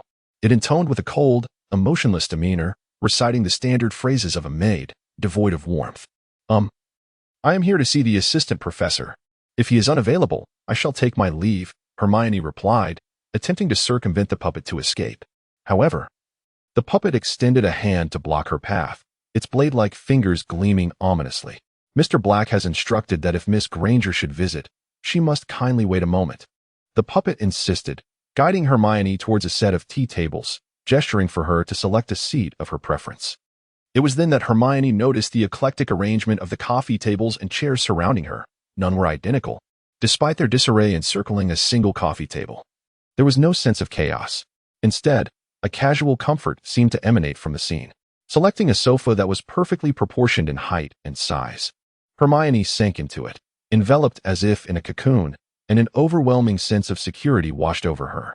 In light of the Halloween troll incident, which had been instigated by Regulus Black, Hermione had refrained from deepening her camaraderie with the other two, thus remaining oblivious to any discussions regarding the Philosopher's Stone that might have transpired with Harry Potter. She harbored no suspicions towards Snape. However, this did not quell the boys' animosity towards the head of Slytherin house, particularly after their defeat in the Quidditch match. Just as football in England has its share of ruffians, Quidditch was not exempt from such unsavory characters. Ron, an ardent Quidditch enthusiast with two brothers who played as beaters, aspired to become a Quidditch player himself. Naturally, he was quite hostile towards Hermione's favorable remarks about Snape. "Miss Granger, are you aware of what lies beyond this world? I am but a construct assembled in this room, and I have never ventured beyond these walls. Therefore, I would be immensely grateful if you could share with me some tales from the outside." The voice of Zero captured Hermione's attention, rousing the drowsy little girl from her slumber. The academically gifted Hermione immediately switched to her mentor mode, beginning to confide in Zero everything she knew. Like spilling beans, she recounted her experiences since the start of the term. The contrasts between the wizarding world and the Muggle realm, and her astonishing discovery of a three-headed dog guarding the trapdoor on the third floor. Zero proved to be the most attentive listener and the finest conversational partner, responding to Hermione's every remark with affirmations, inquiries, and challenges at pivotal moments. This dynamic transformed Hermione into quite the chatterbox, leading her to feel that Zero might be her truest friend, as their rapport was remarkably harmonious. From the moment Hermione entered her private chamber, Regulus Black had already been aware of her presence. However, he could not return just yet. After the little girl had broken up on the Quidditch pitch, he ventured to a place known as the Headless Valley. As a time traveler, Regulus Black's perspective diverged from that of typical narrative characters, who often limit themselves to their own small circles. Upon entering this wizardry-infused world, Regulus was certain that numerous other wizarding tales existed, whether within fairy tales, historical myths, or perhaps contemporaneous narratives. Thus, he strained his mind to recall particularly those films featuring wizards. The Harry Potter series, while originally a collection of books, gained its fame primarily through its cinematic adaptations. Similarly, if there were other films with a wizarding theme that shared a vague or comparable historical backdrop, it was quite plausible that they genuinely existed. Yet, the challenge of locating concrete examples became the foremost obstacle in validating this hypothesis. Fortunately, Regulus Black had influential connections. He distinctly remembered the Auror who had initially apprehended him, especially after frequently finding himself at the Ministry of Magic due to family business matters, which led to close interactions with that Auror team leader, Judy Fox. Now, let us address a serious inquiry. Does one need a reason to pursue romantic interests? Regulus Black discovered an impeccable justification, one that would not only affirm his identity, but also showcase his wealth. Shortly thereafter, with his champagne golden locks cascading elegantly and his exquisitely shaped figure poised atop Regulus Black, he remarked how fortunate it was to have influential connections. Among the myriad tales depicted in wizarding films, there exists a narrative set in a remote English village named Sleepy Hollow. It is rather peculiar that such a quaint locale would bear such a grim moniker. One cannot help but marvel at the eccentricity of Western horror. Yet, upon translating this into a tangible reality, Regulus Black began to comprehend the reasoning behind it. The entire village exuded a gothic aura of darkness, despair, absurdity, and the haunting essence of death, amplifying this malevolence to its zenith. It would not be an exaggeration to say that the inhabitants of this town reside in a veritable hell. However, Humanity is an incredibly resilient race, capable of enduring even the most inhospitable environments as long as they can procure the means of survival. Sleepy Hollow has long been steeped in the legend of the Headless Horseman, said to be a bloodthirsty mercenary from the Black Forest who, upon losing his head to an enemy's blade, now roams the Hollow in search of vengeance. On moonless, tempestuous nights, he is rumored to ride forth on a swift steed, wielding a great sword to sever the heads of unsuspecting passers-by. Regulus Black distanced himself once more from Hogwarts, as he accessed the Floo network directly through the Ministry of Magic, expediting his journey to the Hogsmeade Valley. With a flourish of smoke and sparks, he arrived at the church's fireplace in the quaint village. "Good morning, Reverend. Might I trouble you for a favor?" Regulus Black, while employing a clean slate charm to rid himself of the lingering dust, greeted the astonished priest. "Ah, how did you escape? Who are you?" Although the priest was neither a wizard nor a member of the church's witch-hunting faction, he possessed a modicum of knowledge regarding sorcery. At this moment, a tempest of emotion surged within him. While it may seem exaggerated, the manifestation of legend would leave few indifferent. All was forgotten. Regulus Black waved his wand, erasing the memories of the elderly priest before him. The priest felt a disorienting fog enveloping his mind, as if he had just forgotten something important. However, with a guest in his presence, he knew he ought to focus his attention on them. "Good morning, priest. Might I trouble you for a favor?" Regulus Black greeted warmly once more, keenly observing the expression of his companion, noting the efficacy of the enchantment at play. The magical essence permeating this quaint town bestowed a semblance of wizardly abilities upon certain sensitive individuals, essentially enabling gifted muggles to acquire powers akin to those of wizards, certainly advantageous within this locale. This phenomenon produced a breed of self-taught sorcerers. While they may lack the intrinsic potential to become true wizards, their birthright in this realm, coupled with a constitution closer to that of wizards than ordinary muggles, allowed them to harness arcane practices imparted through specific rituals, transforming them into specialized practitioners of magic. Within the confines of this Headless Horseman Valley town, the legacy ought to revolve around the crafting of magic associated with the Headless Horseman. Preoccupied with his own predicaments, Regulus Black exhibited a pronounced interest in such dark arts, for only these forms of magic could elevate him to perfection, rather than merely render him a spectral entity easily extinguished by a mere flame. "Good day, sir. Might I inquire about your business here?" The noble demeanor of his counterpart instilled a sense of reverence in the cleric, prompting a courteous response. "I wish to ascertain the whereabouts of the town's constable and the mayor, or at the very least, where I might locate them. To truly comprehend a place, it is prudent to gain insights from its highest authorities, who possess the most comprehensive understanding and esteemed status, unlike the local ruffians who, despite their knowledge, lack the respectability that Regulus Black preferred when engaging with local officials." Naturally, the cleric was among the highest-ranking individuals in the area. With their collective endorsement, religious, administrative, and law enforcement, he could pursue any endeavor within this town. As the cleric traversed the town with Regulus Black, they noted its modest scale. Yet its administrative jurisdiction encompassed the entire valley, encircled by marshy wetlands and desolate woodlands, which appeared devoid of vitality. Consequently, the population was sparse, and the arable land was exceedingly limited. In this capitalist society, even such barren terrain housed the presence of affluent individuals, with the town's mayor being a prime example. Upon locating the mayor and the constable, the cleric, Regulus Black, and their two companions arrived at the mayor's residence. There, the four men imbibed spirits in a convivial atmosphere. For although the three held prominent positions locally, residing in such a desolate place was hardly comfortable. Were it not for their reluctance to relinquish their modicum of power and wealth, they would have long since plotted their escape. The four engaged in spirited conversation, playing bridge late into the night, and Regulus Black chose to stay at the mayor's home that evening. The early morning streets still bore a hint of humidity, the coolness of the cobblestones beneath their feet invigorating, dispelling any lingering drowsiness from their minds. The rising sun cast a gentle glow, neither harsh nor blinding, gracing the streets on this mildly cool morning, rendering the scene as enchanting as an oil painting. Truly, it was a delightful morning. The trio of the town's highest leadership, having spent the entire night engaged in a game of bridge, now sat in a daze, lined up in a row. To the outside observer, be they passing residents or the mayor's family, it appeared that these four had merely played through the night. However, in truth, Regulus Black had cast a curse upon the mayor's household from the very beginning. A soul extraction spell enabled him to manipulate these muggles at will, and with the aid of the legilimency charm, There was nothing that Regulus Black was unaware of. Even the seemingly inconsequential details had been laid bare. Fortunately, after a night of analysis, Regulus Black discovered that the town still bore the legacy of the Headless Horseman.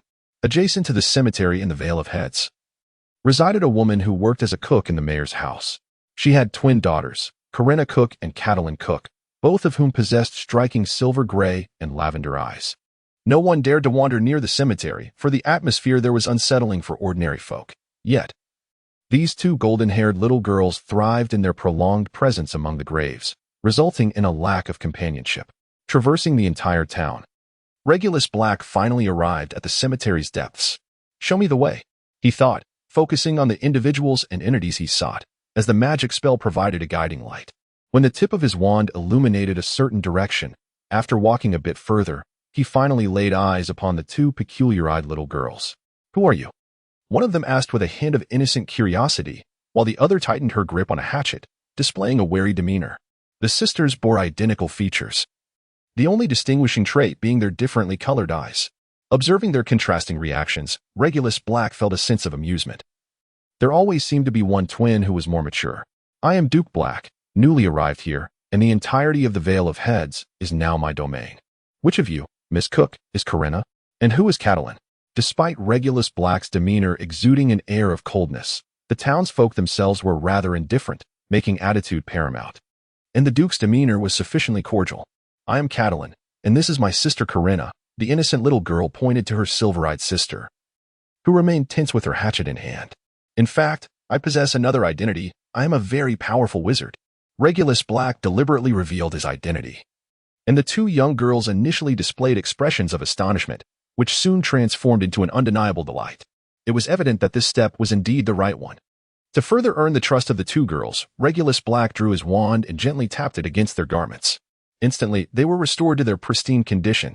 The once soiled and tattered dresses were transformed into immaculate new attire. How truly magical. The Cook sisters had never genuinely experienced the effects of magic before, but today they were utterly captivated. "In truth, we possess magic as well."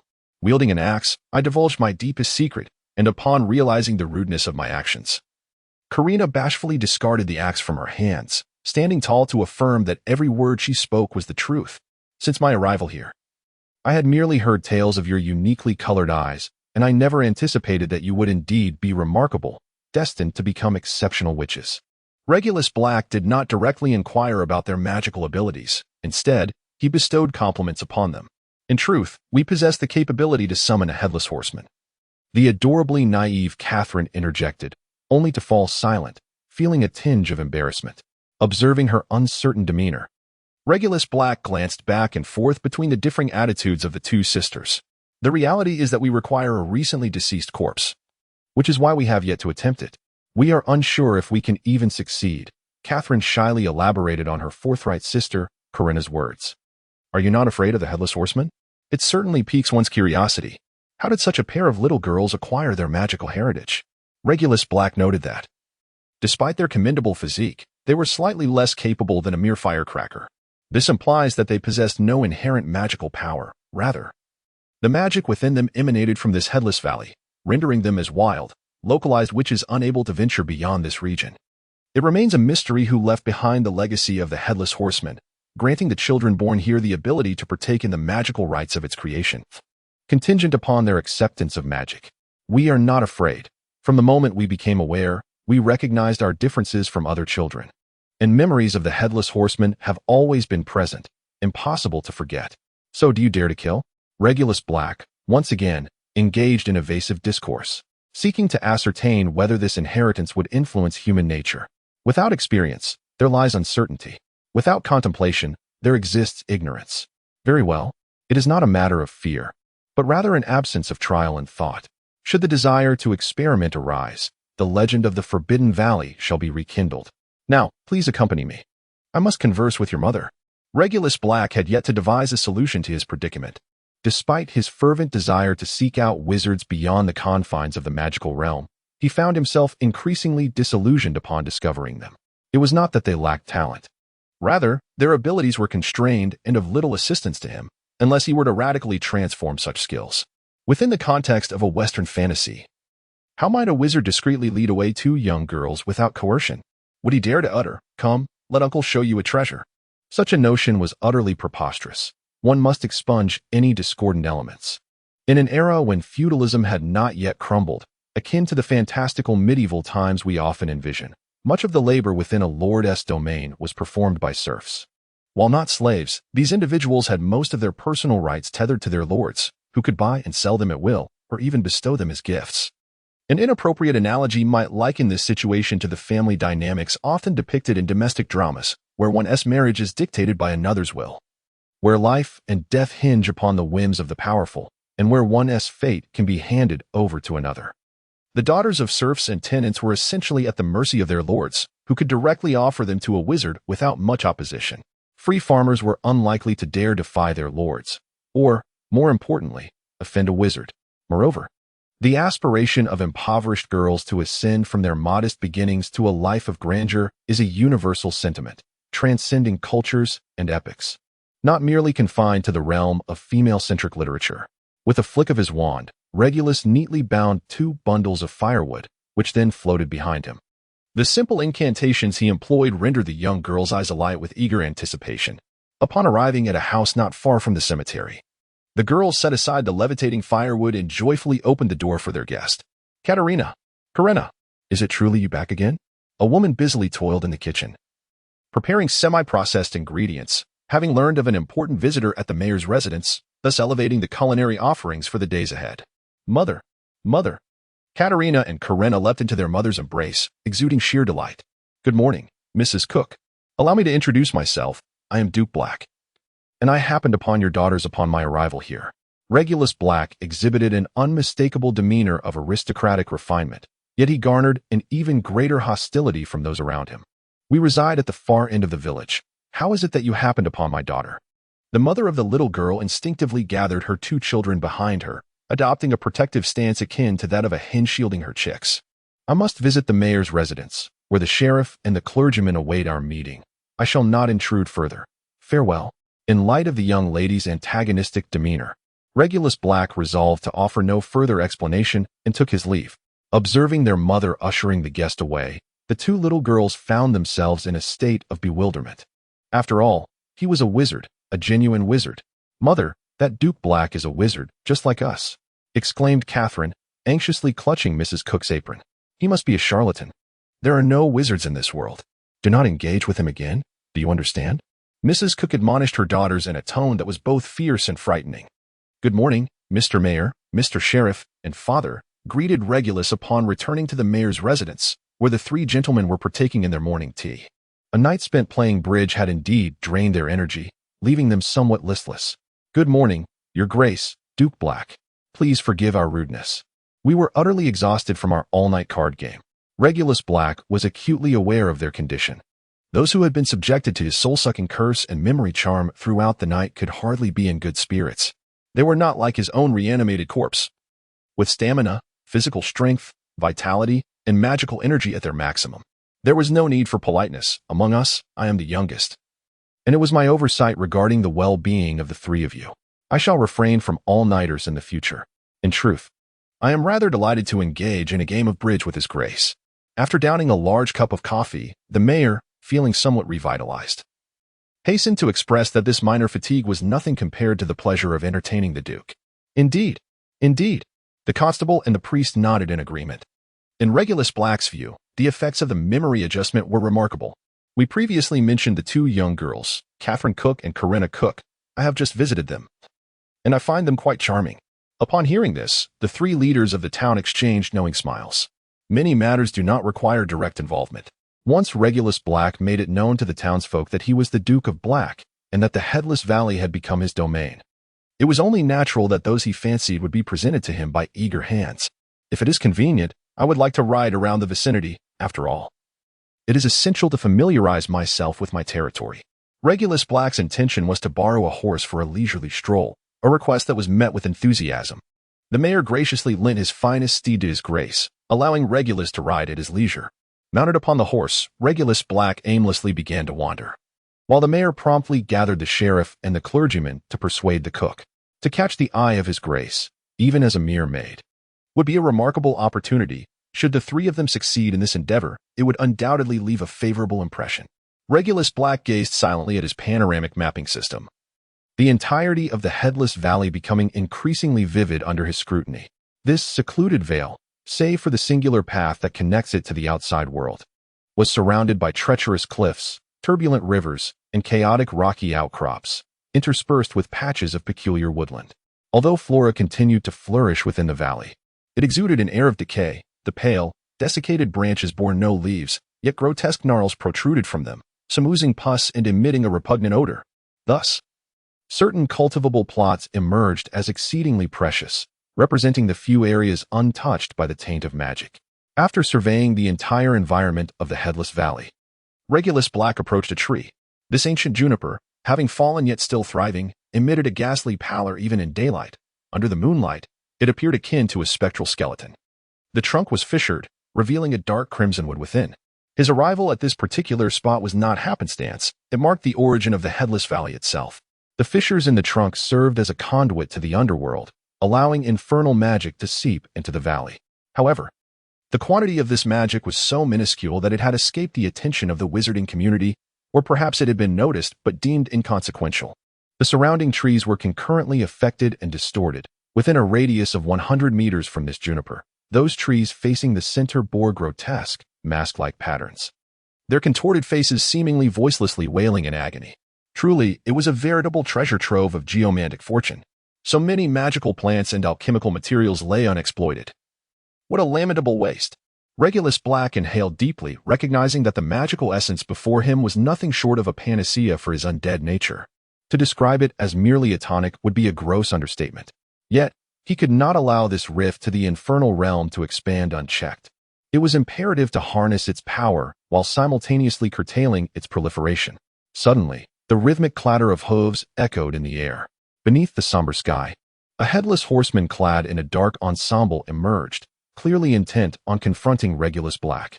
In the blink of an eye, the distance of 100 meters was traversed, and with a swift motion, the headless knight brandished an axe and a sword, charging relentlessly towards Regulus Black, who found himself paralyzed with fear. Regulus Black waved his hand towards the horse, casting the leg locker curse. The horse came to an abrupt halt, causing the headless horseman to fly over its head and crash heavily to the ground. Were it an ordinary person, they would undoubtedly suffer numerous broken bones from such a fall.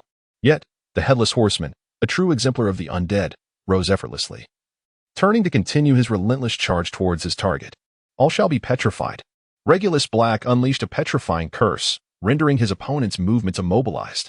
However, the headless horseman, a seasoned killing machine, deftly relinquished his flying axe and short sword just moments before the spell could seize him. The obstacles were formidable. Retaining his composure, he took a step back, causing the axe and sword to collide with an invisible barrier before they fell to the ground. It appeared that I had grazed the very essence of this realm, undoubtedly treading upon the boundaries set by certain individuals. Observing the fallen headless horseman, Regulus Black pondered numerous queries. Aside from the two young maidens, it seemed that other inheritors resided within this valley of decapitation. Upon further reflection, this made sense. As a preordained inheritance, anyone meeting the stipulated conditions should be eligible to receive it, ensuring that the Creator's intentions were not squandered. It was likely that any ordinary woman born in this realm, upon being sufficiently imbued with magical energy, could embrace this sole inheritance. What a remarkably convenient legacy. Allow me to attempt once more. Let us dance, my subordinates. Regulus Black waved his hand, summoning 7 skeletal warriors from his repertoire of skills: the dual-axe skeleton, the staff skeleton, the chain skeleton, the side skeleton, the javelin skeleton, the longstaff skeleton, and the claw skeleton. These were the skeletal representatives of 7 distinct classes: barbarian, paladin, druid, necromancer, amazon, mage, and assassin. As the headless horseman found himself besieged by these class-based skeletons, the scene grew rather awkward. For each skeleton could engage the headless horseman with considerable vigor, provided they exercised caution to avoid being shattered. Being undead entities, neither side could perish to eliminate the opponent. One would need to locate and extinguish the source of their power. If the opposing force consisted solely of this one headless horseman, then Regulus Black would have to launch a counteroffensive. Mounting a borrowed steed, Regulus Black began his return toward the mayor's residence, while the headless horseman, exerting all its might, attempted to break free from the encirclement but was firmly held back by the skeletal warriors. Thus, as Regulus Black made his departure, both sides became entangled in a fierce struggle. Mayor, Mrs. Cook, it is indeed a stroke of fortune for your daughter to catch the eye of the Duke. Sheriff, indeed. Such an opportunity is elusive to many. Why do you not ponder it more deeply? Clergyman, Duke Black is clearly a man of virtue. Mrs. Cook, you must believe this is divine providence. Get out. I will not allow my daughter to leave with anyone. Mrs. Cook exclaimed, her patience exhausted after prolonged persuasion. Ever since encountering Regulus Black, she had been cornered at home by the three leaders of the town. Although she initially managed to shut them out, they persisted in their entreaties from the other side of the door for over an hour, showing no signs of yielding. The effectiveness of Duke Black's persuasive charm was evident. Having already endured a lengthy session of pleading, the three men, now parched and frustrated by her refusal, felt both mentally and physically drained. This woman was too obstinate, too rigid, and utterly unreasonable. Why had Duke Black chosen her daughter, and not his own? Alas, he had no daughter to speak of, complicating matters further. Mother, why can't we accompany Duke Black? As the elder sister, Karina Cook felt a profound responsibility to protect her younger sibling and their family. She understood that following a nobleman could offer them the sanctuary they sought, despite being only 10 years old. However, her mother's unwavering opposition puzzled her, prompting her to confront these questions. Unlike her more innocent sister, her mother seemed to long for her father whenever sorrow enveloped her. She would clutch tightly to her father's skull. Catherine Cook reached out to touch the skull cradled in Mrs. Cook's arms, the sole remnant of their deceased father, who had tragically passed away shortly after the sisters' birth. In times of hardship, their mother would hold the skull and pray, helping the family to navigate through their challenges.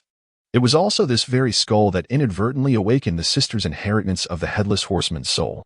Mrs. Cook, I believe we have matters that require a private discussion. The tranquil voice of Regulus Black wafted from outside the door, plunging Mrs. Cook into a state of utter panic. Meanwhile, elsewhere, the skeletal soldiers relentlessly dismembered the Headless Horseman, ceaselessly slicing and shredding, regardless of his attempts at healing. Upon first encountering the Headless Horseman, Regulus Black harbored suspicions towards the little girl's mother, for after all, the legacy of wizards is a continuation of bloodlines, a deeply ingrained notion. Although Regulus regarded her as an unconventional sorceress, it was nonetheless plausible that the traits of her parents had been passed down to her. Turning to survey his surroundings, he noted that apart from the three town leaders attempting to persuade him, this secluded house was devoid of any passers-by. Alhamra. Long before he had influenced the thoughts of the three town leaders, he had subtly hinted for them to disregard any magical occurrences. Thus, any magic that manifested before them would be automatically overlooked, with the only consequence being that the muggle-repelling charm no longer affected them. As the door swung open, the interior revealed a pitiful woman accompanied by her two daughters, while entering was a villain clad entirely in black. What an incredibly misleading scene of introduction. Mrs. Cook, it is evident that you presumed I would not return to seek you out. Regulus Black gazed upon the terror-stricken expression of the woman before him, firmly convinced that it was indeed Mrs. Cook who commanded the Headless Horseman. No one could evade the onslaught of such a spectral foe. Trembling Mrs. Cook uttered words that amounted to an implicit confession of her manipulation of the Headless Horseman to assault Duke Black. Clearly, you have forgotten that I am a genuine wizard. While you possess your Headless Horseman, I too have my own puppets at my disposal. Regulus Black stepped closer, captivated by the striking beauty of his counterpart, and momentarily relinquished his intention to pursue the matter further. If you possess no other means, it seems you cannot thwart my endeavors. However, it is evident that you harbor some misconceptions about my intentions. I do not seek to usurp your children. Rather, I believe that under the tutelage of a wizard of my caliber, their future prospects would be greatly enhanced. It is precisely because you are a true witch that I cannot acquiesce to your desire to retain them, for they do not possess the talents you presume. Mrs. Cook began to diminish her own daughter's worth, eliciting expressions of defiance from the young girls behind her. Oh, are you implying that they would lose their inherited powers upon leaving the Headless Valley? Or perhaps that they possess no magical abilities to begin with? The two inquiries posed by Regulus Black were precisely the concerns that Lady Cook harbored. If this Duke Black were indeed a genuine sorcerer, would he not potentially vent his wrath upon her children upon discovering such matters?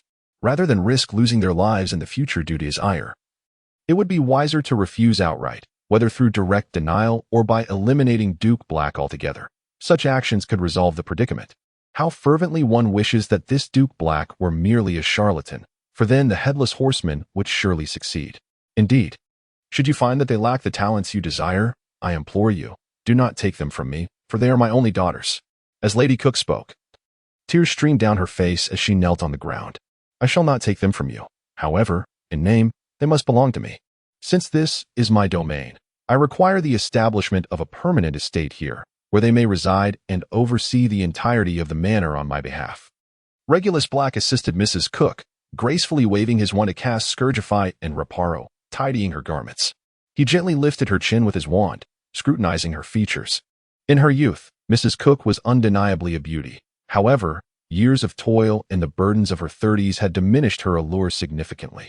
There exists a potion capable of restoring youth, albeit at a considerable cost. If you are concerned for your daughter, perhaps it would be wise to join me in my endeavors. A remark from Regulus Black caused Mrs. Cook to flush with embarrassment. The Duke of Black not only had his sights set on her daughter, but had also turned his attention to her, which was simply too thrilling. Had the Duke of Black not mentioned any potion for restoring youth, Mrs. Cook might have merely regarded his interest as a matter of domestic service. However, the mention of such a potion inevitably sparked her imagination. I intend to construct a grand estate here. You need not concern yourselves with the specifics of its design and construction, for I shall return in a few days. All that is required of you is to prepare a blank deed for the land.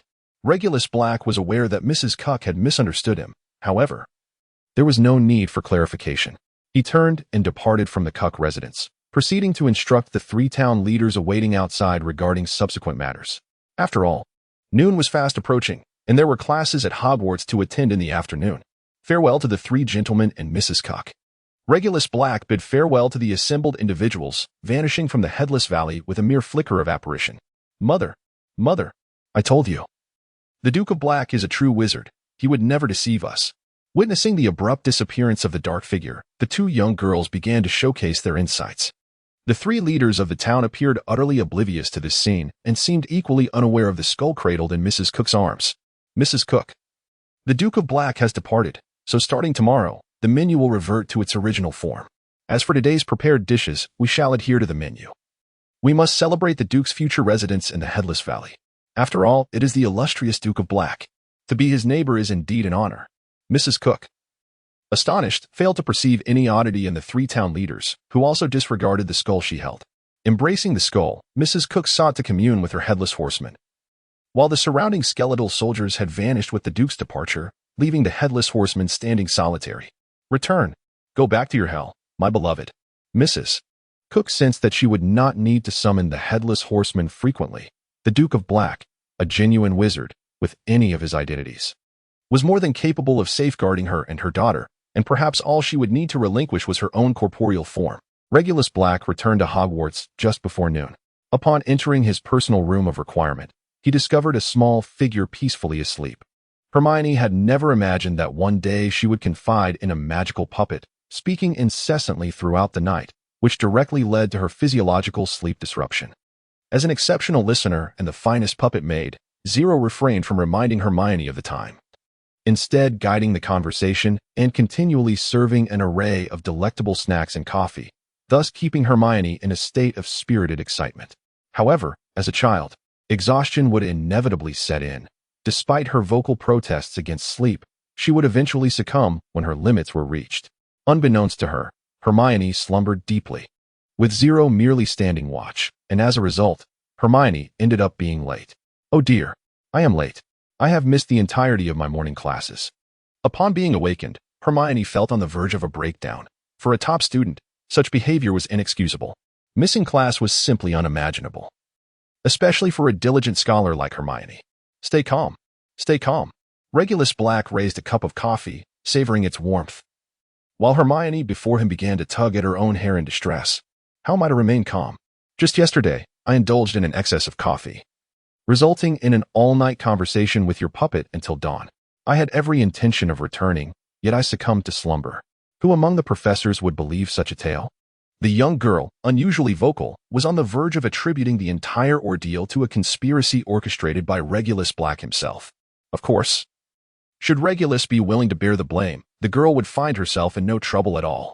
Let me ponder this. If you agree to heed my words from this moment forth, I shall assist you in resolving this predicament. Regulus Black, after careful contemplation, has discovered the most optimal solution. What conditions do you wish for me to agree to? Hermione, with tears streaming down her face, choked back sobs as she regarded the assistant professor as her final beacon of hope. You must not leave this room before my return. If you can adhere to that, then all shall be well. Regulus Black reassured Hermione as he prepared to leave. It was time for the young girl to be transferred to another institution. Regulus Black approached the professor's table, quietly savoring his lunch.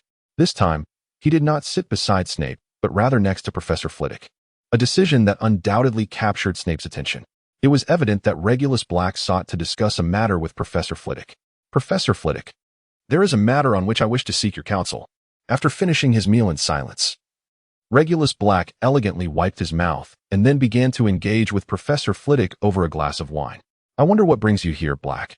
Professor Flitwick, having also completed his meal, raised his glass and responded with a smile. Initially, when Dumbledore had approached him to teach the charms class, Professor Flitwick had declined due to his stature and heritage. However, once he embraced the role, he found immense joy in it. He placed great importance on the well-being of his students, and it must be said that all the heads of the four houses are deeply caring towards their charges. Albeit Professor Snape expresses his affection in a rather unique manner, there exists a particularly diligent student whose thirst for knowledge is rare among those I have encountered. She is already delving into subjects beyond her years, and it is certain she will opt for all available courses in the future. I believe she is far better suited to Ravenclaw. Although I did not mention her name directly, Professor Flitwick had already surmised who Regulus Black was referring to. Among the first-year students at Hogwarts, only Hermione Granger from Gryffindor fits this description, and she has ample reason to consider a house transfer, as Gryffindor is not particularly conducive to academic pursuits. Hermione's diligent nature indeed aligns more closely with Ravenclaw. I am not entirely certain, as there seems to be no precedent at Hogwarts for such matters, but I, for one, welcome eager learners to join our ranks. Professor Flitwick did not outright dismiss the notion. Instead, he chuckled lightly. Due to the constraints of the film adaptations, there is indeed no explicit mention of house transfers. Well then, I shall take it as your agreement. I will speak to Dumbledore about this. Regulus Black raised his cup in a gesture of gratitude towards Professor Flitwick for his understanding. In the hall, Hermione was making her way to the Gryffindor table. Lifting her glass to salute Regulus from afar, her smile radiant and enchanting. Regulus Black reiterated the same sentiments to Dumbledore, who, after much deliberation, finally nodded in agreement. Ravenclaw is a remarkable house, the most united among the four. While it may not be the most conspicuous, given Gryffindor's assertive presence, it certainly is not the least understated, as Hufflepuff often occupies that position. Nor is it the most pure, for Slytherin boasts the highest proportion of pure-blood aristocrats. Rather, it stands out for its overall academic excellence. Not just a select few, but the collective achievements of all its members. Upon confirmation of Hermione's transfer, Regulus Black acquired a particular item from Professor Flitwick, a time turner. As Hermione eagerly enrolled in all available elective courses, some of which had conflicting schedules, she became the sole recipient of this magical artifact among Gryffindor students.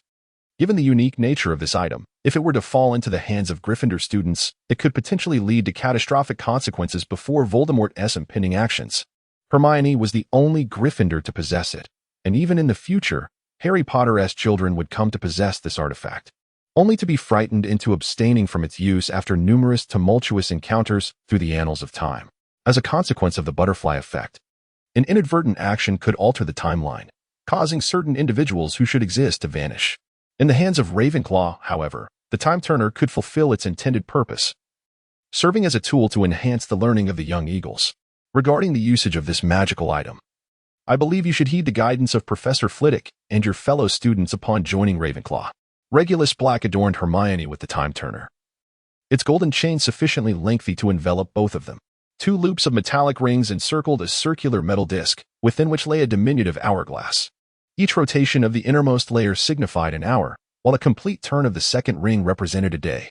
The golden chain entwined Regulus Black and Hermione, their faces nearly touching, causing the young girl's cheeks to flush a deep crimson. Upon turning the second layer once, symbolizing 12 hours, the surroundings began to shift dramatically. Let me tell you, Ron is such a cad. I merely offered him a kind suggestion on how to properly pronounce the levitation charm, and he dared to scold me in that tone. Woe is me. When Regulus Black and Hermione came to a standstill, they found themselves in the room of requirement. 12 hours prior, the previous Hermione was there, lamenting to zero, her spirit once again engulfed in sorrow, which rendered the present Hermione exceedingly uncomfortable. Had it not been for Mr. Black's consolation and his rescue from the clutches of a troll, I shudder to think of the misfortunes that might have befallen me. Upon hearing this, Hermione eagerly grasped Regulus Black's hand and hastily exited the room, for she wished to prevent the subject of her affections from overhearing her declarations. For instance, the assistant professor is simply the best. For instance, the assistant professor is remarkably handsome. There are countless praises to be uttered. As long as their gazes did not meet directly, would the memories be retained, just as they departed the room of requirement? Hermione realized that her prior encounter with the assistant professor had not registered in her earlier memories, yet it felt as if it indeed occurred. As if she recalled the presence of others within the room. Indeed, as long as their gazes do not intersect, it remains feasible. Even if one were to lie in bed while utilizing this. At this moment, Regulus Black was accompanying Hermione as they strolled back to the Gryffindor dormitory. Although his private chamber provided direct access to the common rooms of all the houses, the presence of Hermione made him opt for a leisurely walk to return her. For instance, if a class starts at 7 and one awakens to find it is already 8, yet feels insufficiently rested, two choices present themselves. With his fingers gently swaying, Regulus continued to elaborate. One option is to estimate how many more hours of sleep are needed, then adjust the time accordingly, resulting in a scenario where two versions of oneself exist. One, just awakening and still weary, adjusting the time, and the other, having slept through the previous hours and rising punctually, while the former remains in slumber. The alternative choice is to continue sleeping without the need for time estimation until adequately rested, subsequently adjusting the time to awaken at the appropriate hour, thus bypassing the estimation step altogether. Regardless of how slowly one may walk, there will eventually be an end to the journey. The pair had arrived at the portrait of the fat lady at the entrance of Gryffindor. How can I ever thank you? Hermione, who had been silent throughout, finally spoke, acknowledging that without Regulus Black's assistance, transferring houses would have been an impossible feat for her. Perhaps you could marry me when we grow up, Regulus Black half-jokingly remarked. Who knows what the future holds? There are certainly opportunities. After all, a seed has already been sown in the heart of that little girl. I will consider it. Hermione replied, her cheeks flushed, a recurring blush she could scarcely quantify. Remember, do not engage with Professor Flitwick or any Ravenclaws before lunch. And do raise your glass to me during the meal. Yes, sir, I've made a note of it. After all, until noon, none of this has transpired. Hermione earnestly assured him, aware that any inappropriate actions before lunch might alter history. As everything was proceeding smoothly thus far, she felt inclined to comply. The portrait of the fat lady swung open, revealing the early rising Gryffindor students, who were surprised to find someone waiting outside. Harry Potter! Harry Potter! Ron rushed into the hall, disregarding the quietly dining classmates, and hurried over. What's the matter? Why the urgency? Harry Potter was not fond of such attention. In fact, he disliked being famous. And Ron's boisterous behavior made him feel awkward. I've made an astonishing discovery. You saw Professor Snape is injured, right? Ron gestured for Harry to glance towards Snape. I did see. He walks like a cripple. Harry felt an inexplicable joy at Snape's misfortune. Mind your words, Harry. He is, after all, your professor as well. Hermione interjected at an inopportune moment, pointing out the boy's misjudgment. Come on, some even call him Old Bat. Many do not like him. What I mean to say is, Snape has a peculiar saliva-like odor, Ron excitedly declared.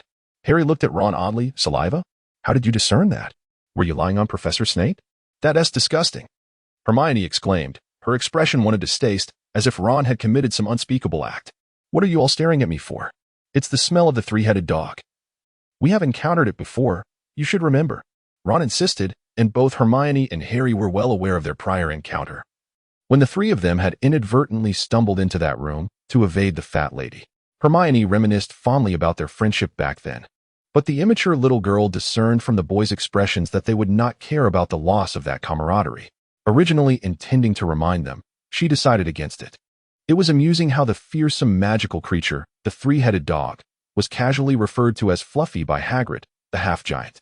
Even Regulus Black would have found this absurd. One may possess the prowess to treat a tiger as a mere house cat, but one ought not to call a tiger a kitten. The two boys continued to ponder what such a fierce magical creature might guard. A cherished possession of Dumbledore, one that is highly likely to be snatched away, is an item that Hagrid has retrieved from Dumbledore's vault. Hermione is already aware that she will transfer to Ravenclaw, or rather, she has already transitioned to Ravenclaw. Therefore, she intends to avoid any matters that could alter the history outside of her interactions with Professor Flitwick and Ravenclaw, opting not to involve herself in the affairs of the two boys. The crux of the matter is that Hermione's mind is currently occupied with thoughts of Mr. Regulus Black, who is quite concerned about her transfer. Moreover, what if that seemingly jestful notion were to become reality? Feeling somewhat infatuated, Hermione hastily patted her cheeks to regain her composure while trying to conceal her blush. The ability to dominate a soul can enhance the magical resistance attributes of a puppet or simply exert control over a particular soul. Although no direct attack has been made against Hermione, a weakened and simplified curse has been affixed to the time turner entrusted to the little girl. The effect of this soul domination will subtly and continuously enhance affection, and if the individual does not harbor any animosity towards the caster, this increase in fondness will endure permanently. Hermione, being a person of strong opinions, recognizes that such minor tactics are essential if she wishes to deviate from the original narrative.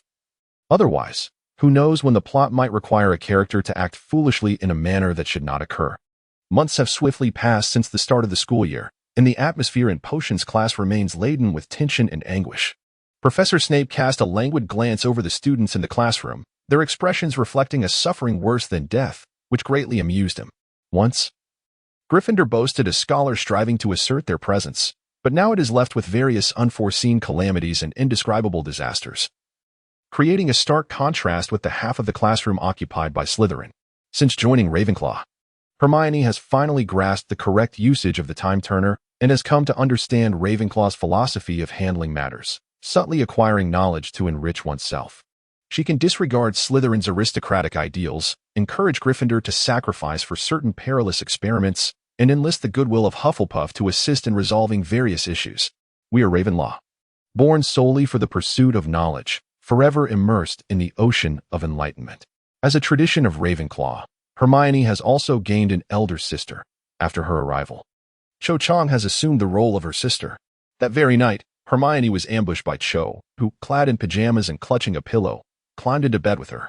This entirely different lifestyle has allowed Hermione to completely detach from the reckless actions of Gryffindor. However, as a former brave member of Gryffindor, Hermione feels that the little eagles of Ravenclaw are rather timid, especially after enduring Potions class, where they all appeared like drenched chicks. While only Hermione managed to survive Professor Snape's sharp tongue, without comparison, there is no harm. Hermione, through her courageous confrontation with Snape, has emerged as a heroine of Ravenclaw. As she leisurely savors the afternoon tea and delicacies of Ravenclaw, Hermione finds herself at a loss for how to express her gratitude to Regulus Black. The environment of learning, the confidence in herself, and friends who are even closer than family, all of this has been acquired after her transfer. Reflecting on the possibility of having declined this opportunity, she feels a twinge of apprehension. Perhaps she would have continued to follow the boys on their adventures, while that might not have been entirely undesirable. Reckless behavior is simply reckless, and success is only a matter of surviving. With Christmas fast approaching, Regulus Black has been exceedingly busy. As soon as he completes his teaching duties at the school, he vanishes from Hogwarts, for he has another estate to manage outside. Equipped with the wizard's spells and a built-in storage system, Regulus Black effortlessly transports building materials to the Valley of Death. The land adjacent to the chasm leading to Hell has already been marked out for a grand expanse, destined to become the private estate of the Duke of Black. In order to construct this manor, Regulus Black has toiled for nearly a month. Regulus Black sought the services of a design firm, employing both wealth and enchantments to procure the finest architectural plans for his estate. A harmonious fusion of Gothic and Baroque styles. The manor rises 5 stories above ground and descends 2 below. Viewed from the heavens, the structure resembles a colossal Baroque cross, while its facades, seen from any lateral perspective, exhibit the striking characteristics of Gothic architecture. The interior, though more utilitarian, is adorned with various sculptures and landscapes that evoke the somber, despairing, absurd, and morbid atmosphere of the Forbidden Valley. Donning a black cloak within its confines feels akin to wandering through a grand Gothic cathedral. Presently, the estate is tended to solely by Mrs. Cook and her 2 daughters, who serve as housekeeper and maid. The latter, Karina Cook and Catherine Cook, are also apprentices to Regulus Black. Given the vastness of the manor, Regulus is compelled to devise new methods to enable Mrs. Cook to manage the estate with relative ease. Regulus Black bequeathed 2 tomes, among which are vital artifacts in the game Diablo II, the Book of Identification and the Book of Town Portal. However, the volumes left by Regulus Black consist of one entitled The Master's Blessing, the Contract, and the other, The Steward's Diary. The Master's Blessing encompasses the personal details of Regulus Black as the Master, filled with extravagant praises and commendations, while also documenting the personnel associated with the estate. Mrs. Cook serves as the steward, and Corinna Cook and Catherine Cook are the maids. Should new individuals join in the future, this tome will automatically record their details, for it is intrinsically linked to the manor. Conversely, the second volume, The Steward's Diary, assists Mrs. Cook in managing the estate, detailing every facet of the manor, including various resources, expenditures, and daily tasks. It also contains a selection of simple incantations, such as Glimmering Light, Thorough Cleansing, Crystal Clear Waters, Rain and Moisture Shield, and Raging Flames. Regulus Black possessed a unique system akin to a golden finger, albeit limited to certain functionalities of the game Diablo II. However, he was well acquainted with the original settings. When he instinctively crafted his first amulet, he seamlessly integrated the panoramic map system with the Slytherin charm box, thereby appropriating elements of the real environment, the Black Lake, and successfully created the soul potion within the Black Lake Temple. This endeavor also encompassed the game's altar configuration. Otherwise, the amulet would not bear the suffix temple. Speaking of altars, one cannot overlook the small way stations found within the game. Given the expansive nature of the game map, each significant area features a way station, serving a function akin to that of a teleportation portal, providing a direct passage to the camp. Once a newly discovered way station is activated, it is recorded in the way station list, marked by a distinctive relief emblem. Upon completion of the main structure of the estate, Regulus Black chose not to alter the surrounding courtyard, which was populated by trees that seemed possessed by malevolent spirits. These trees were invaluable sources of potion ingredients and alchemical materials. In other words, they represented considerable wealth. Nonetheless, Regulus Black did relocate a particularly peculiar tree, one that split down the middle and then rejoined at the top, resembling an elliptical archway. The tree had long since withered, devoid of any foliage. He positioned this tree in the cross courtyard on the second underground level, carefully arranging the necessary incantations and magical circles upon the ground. Regulus Black illuminated this small station as 4 fire pits around the trees spontaneously ignited. Concurrently, Regulus Black's inherent system activated, revealing a previously non-existent list of stations. A Baroque-style cross-relief icon emerged, marked with the inscription Hogsmeade. Yet without a second station, this location remains in a state of futility.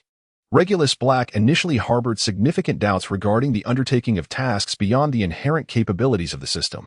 However, it is evident that this endeavor has proven successful, and there exists the potential to fabricate every component of the entire gaming system in the future. The successful creation of the small station can largely be attributed to a particular artifact, the Vanishing Cabinet, which indirectly led to the demise of Dumbledore. Without having studied this Vanishing Cabinet, Regulus Black would not have been able to construct the small station.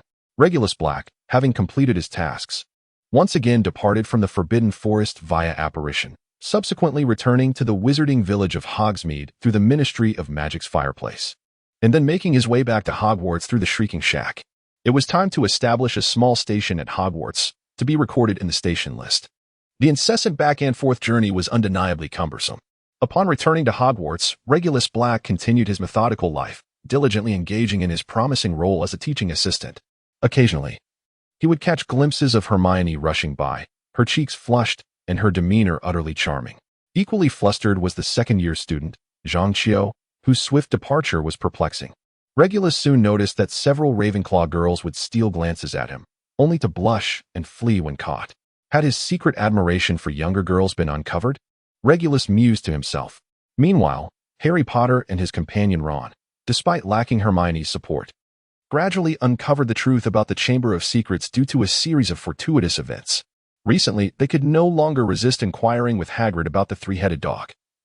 But all they obtained was a name, not that of the beast, but rather that of the creator of the Philosopher's Stone, Nicholas Flamel. For some time, the two boys were left pondering the identity of Nicholas Flamel.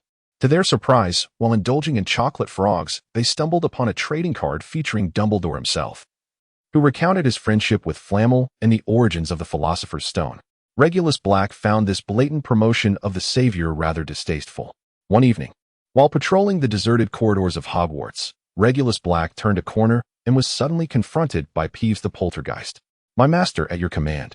I have discovered that Quirrell has left Hogwarts, heading towards the Forbidden Forest," Peeves declared with obsequious reverence, promptly producing the Marauder's map, which displayed Quirrell's name and footprints leading into the forest. "Well done, Peeves. This marks Quirrell's first venture into the Forbidden Forest since the term began, does it not?" Ignoring Peeves' response, Regulus cast a fleeting glance at the Marauder's map before departing in the same direction, though not forgetting to cast a disillusionment charm to evade potential onlookers. The reason for entrusting the Marauder's map to Peeves was precisely due to his reputation as the most idle ghost within Hogwarts. In the films, Harry Potter first encountered Voldemort when he was drinking the blood of a unicorn, despite the fact that he had already slain one, as Hagrid had mentioned. Was it possible that he had not consumed blood at that time, or was a substantial quantity necessary? To intercept Voldemort's prey poses no inherent issues from a causal perspective. Thus, Regulus Black first subdued Creature and subsequently entrusted him with the Marauder's map, commanding him to vigilantly monitor Quirrell's movements. He instructed Creature to report back when Quirrell ventured into the Forbidden Forest. The thrill of snatching sustenance from Voldemort's jaws is undeniably exhilarating. Is there a more daring way to court danger? The Forbidden Forest, tranquil by night, becomes even more perilous as various nocturnal creatures awaken, engaging in their predatory and playful antics. Regulus Black deftly maneuvered around two foxes entangled in their own tremors. On the Marauder's map, Quirrell remained 100 meters ahead, aimlessly drifting. Suddenly, a neigh echoed through the air, indicating that some magical equine creature had sustained an injury. Hogwarts is home to merely 3 types of equine beings: centaurs, unicorns, and thestrals. One could almost hear the centaur's protests. Undoubtedly, this sound must have emanated from a unicorn, for the blood of the other two holds no value for Voldemort. Regulus Black hastened onward, observing that the footprints of Chilo on the live map were still in motion, indicating that Voldemort had yet to ensnare his prey. All petrified, unconscious on the ground, the shadow, as dark as a specter, ultimately struck its quarry after a succession of incantations, gliding through the air like a wisp of black mist. This figure appeared poised to pounce and indulge in a feast. By the time Regulus Black arrived, he witnessed the shadow pinning the unicorn to the ground. The unicorn emitted a sorrowful cry, evidently suffering a fatal injury. "Disarm your weapon." Regulus Black advanced with determination, a wand he had never seen before now firmly in his grasp. He swiftly unleashed the system's innate curse skills, Fear Illusion and Confounding Whispers, both spells silently striking the shadowy figure before him. Fear Illusion conjures terrifying visions, compelling the target to flee, while Confounding Whispers inundates the enemy with maddening voices, inciting them to attack anything around them. It is likely that only Regulus Black among the wizarding community could cast such spells upon a dark sorcerer like Voldemort. The Dark Lord had meticulously rearranged his true name to ensure that no one could invoke a curse using it, adopting the moniker Voldemort and even punishing those who dared utter his name with death at the hands of his Death Eaters. This pervasive fear has rendered many too intimidated to speak his name, resorting instead to the epithet Dark Lord. Regulus's curse, however, required no name. It merely demanded a line of sight. Due to the nature of the skills, the duration of the curses was limited, with the 7th level spells lasting only 14 and 22 seconds, respectively. After a frenzied escape, the shadowy figure soon regained its composure. Nevertheless, Regulus Black had already secured the recently deceased unicorn within his storage space. Although the spectral figure appeared unarmed, Regulus still sensed an immense danger. Casting spells without a wand was not an insurmountable challenge for a wizard, and the distinction between wielding a wand and not lay solely in the amplification of effects. It was akin to the disparity between a bullet from a handgun and a rocket. While their power varied greatly, both could deliver a fatal blow. The shadowy figure, clearly displeased at having its prey snatched away, faced Regulus, who stood resolute, creating a tense standoff. "Regulus Black, I believed you to be dead, yet here you are, a coward who has hidden away for over a decade." The voice, chilling and reminiscent of a serpent's caress, emerged from the dark figure. "I did not anticipate your demise would be so incomplete. Have you spent all these years merely awaiting resurrection?" Regulus Black brandished his wand, and invoked the spell Summon Undead, calling forth all 7 of his skeletal mages. The skeletal representations of the Amazon, Assassin, Necromancer, Barbarian, Sorcerer, Druid, and Paladin stood in a row. In the game, each class possessed skills that encompassed both physical and magical attacks. However, within Regulus Black's system, Summon Skeleton conjured forth skeletal warriors that executed purely physical assaults, while Summon Undead materialized skeletal mages that wielded exclusively magical prowess. With both sides having made their intentions clear, it was time to engage. Repel him. Regulus Black harbored no illusions of directly vanquishing his opponent, but instead commanded a retreat. Amazon, retreat. Assassin, Mindhammer. Necromancer, amplify damage. Barbarian, Howl of Fury. Wizard, Psychic Conduit. Druid, Magma Colossus. Paladin, Blessed Hammer. Following this round of assaults, the shadowy figure entirely vanished, leading Regulus Black to believe that Voldemort had ultimately perished. One must concede that the inherent skills of the Necromancer, when paired with a sufficiently imaginative mind, can yield remarkable results. Moreover, this display of power would surely incite Voldemort's wrath, while simultaneously compelling him to exercise caution. As he consulted the live map, Chilo's steps halted 300 meters away, and given the nocturnal ambience of the Forbidden Forest, he could no longer discern the concealed figure, whether summoning skeletal mages or the spells employed by those mages. These were tactics that Voldemort had never encountered before. In light of the insufficient intelligence regarding both friend and foe, retreat became his sole recourse, especially since Chilo, who had been parasitized by Voldemort, was not without injury. The previous onslaught primarily comprised mental and cursed attacks, with only the Druid's Magma Colossus leaving behind a trail of scorched earth and a shattered boulder, which was now gradually cooling and extinguishing. Regulus Black ostentatiously waved his wand, retracting the skeletal mage conjured by his system skills.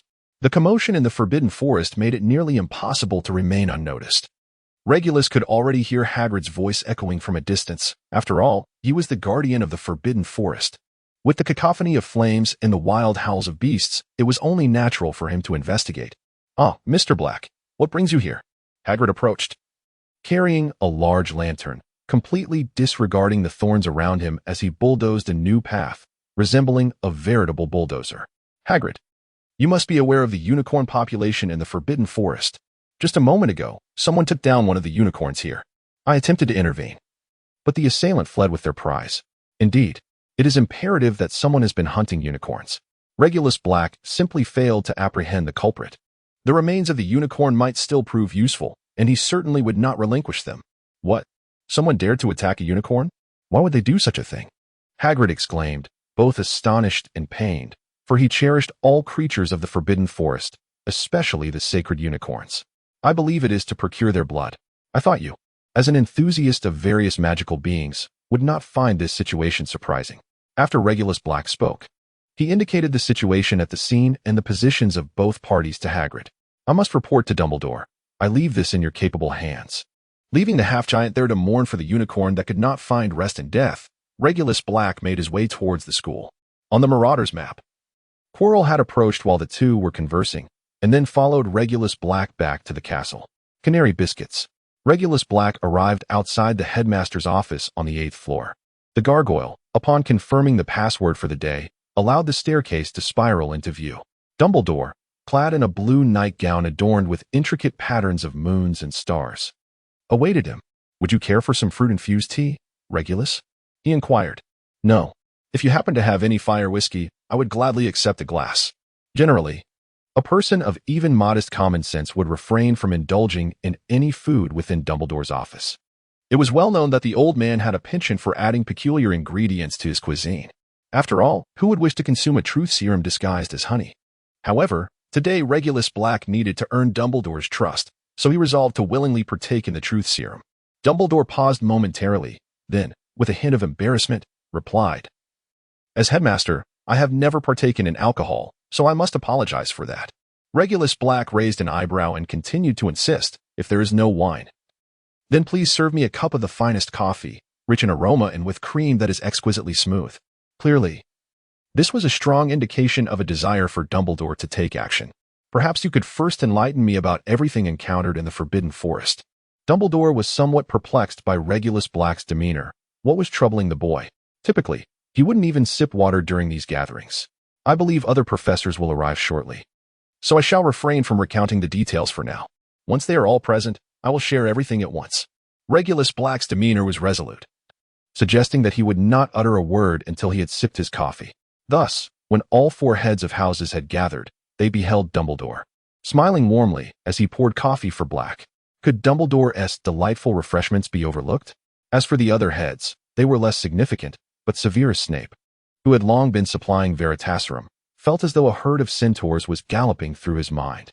With elegance, Black drank deeply from a full cup of fine coffee before setting it down and rising to address the assembly. Ladies and gentlemen, I have a momentous announcement to make. Voldemort has returned. The audience was taken aback, the weight of his proclamation hanging in the air with palpable intensity. Reflecting on the rumors surrounding Voldemort's resurgence, the reality before them was undeniable, even for high-ranking officials like Minister Fudge, who might wish to evade the truth. Tonight, while on my patrol near midnight, I noticed a figure moving towards the Forbidden Forest, and I decided to follow. To my astonishment, it was not a wandering student, but a most sinister presence, targeting a unicorn within the forest. By the time I arrived, the unicorn had already been slain. I engaged in a fierce duel with this entity, yet it appeared unharmed and ultimately departed with its prey. Mr. Black, how can you be certain it was Voldemort? Professor Flitwick inquired, having climbed onto a chair to better address Regulus Black. If you were aware of my background, Professor Flitwick, you would not be surprised. I was once a Death Eater. This admission left Flitwick without rebuttal, despite his favorable view of Black and concern for students. He had nearly overlooked the gravity of his past. Among the faculty, only Snape could truly relate, his own experiences aligning most closely with those of Black. How can you be so sure? Unconsciously, Snape's left hand pressed against his right arm, where Voldemort's dark mark was etched. If Voldemort had indeed returned, he could summon himself through that mark, calling upon any Death Eater.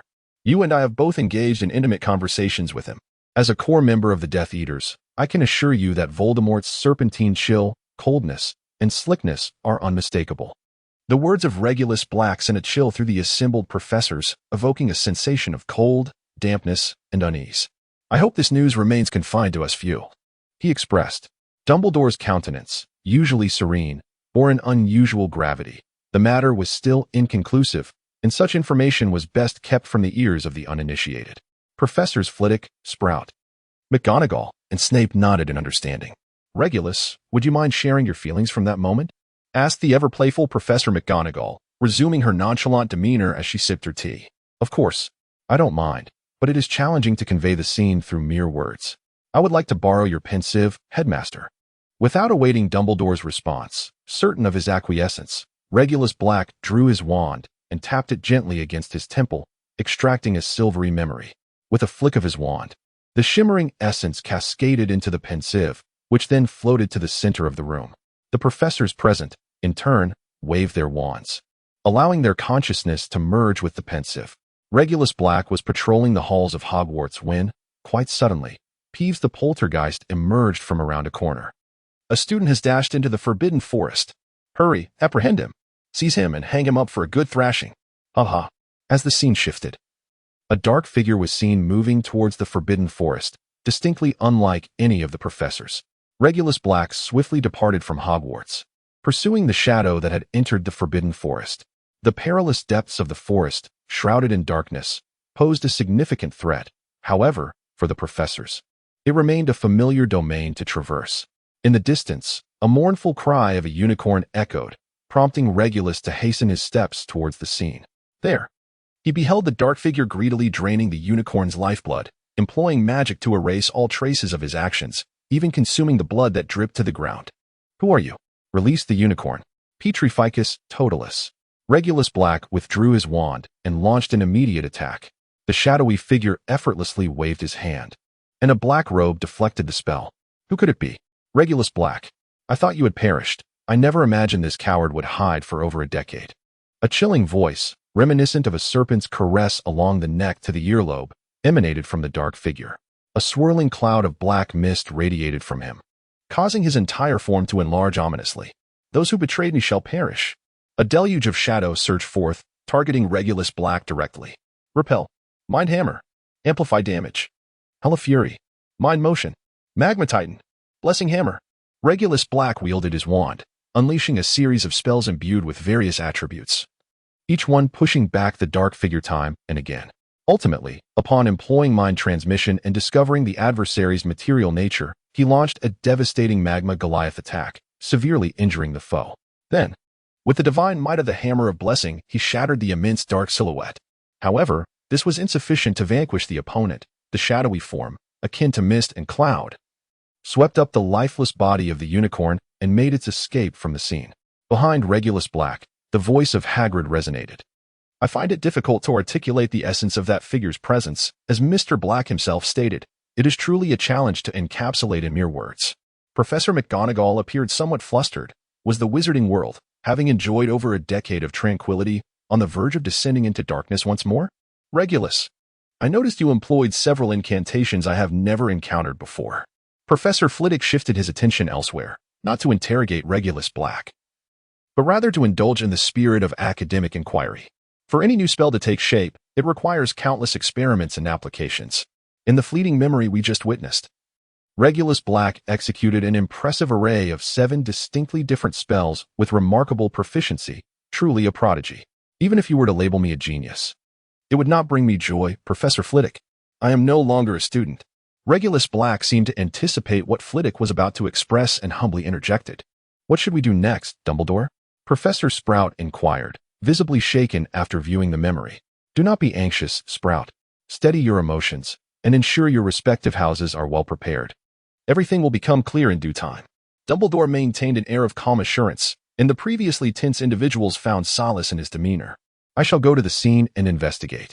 Snape, however, harbored doubts regarding Regulus Black's memory, as extracted memories could indeed be fabricated.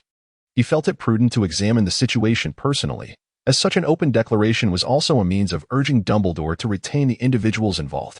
Be cautious. I am uncertain whether that person still resides in the Forbidden Forest. Regulus Black addressed Snape's retreating figure, and indeed, Snape's form momentarily stiffened before he departed. Dumbledore reassured several professors, urging them to return, as they were each heads of their respective houses and bore direct responsibility for their students. Regulus, are you certain that figure was Voldemort? Dumbledore finally revealed a weary expression, his eyelids drooping, for age had begun to take its toll. However, Regulus Black understood that, aside from Snape's lack of trust in him, even old Fawkes harbored doubts. I have withheld certain details. From my observations, Voldemort is in a precarious state. Though his power remains, he exists by inhabiting another's body. Oh, is that your assessment? Dumbledore finally appeared somewhat invigorated, sitting up straight in anticipation of Regulus Black's further remarks. That individual is Professor Quirrell. Perhaps you could command him to remove his turban. Dumbledore gazed intently at Regulus Black and, after a prolonged silence, narrowed his eyes. I shall keep this matter to myself. Please refrain from mentioning it to anyone. Good night, Headmaster. Regulus Black said little more before departing from the headmaster's office. In just a few hours, dawn would break, and a unicorn's carcass awaited his attention.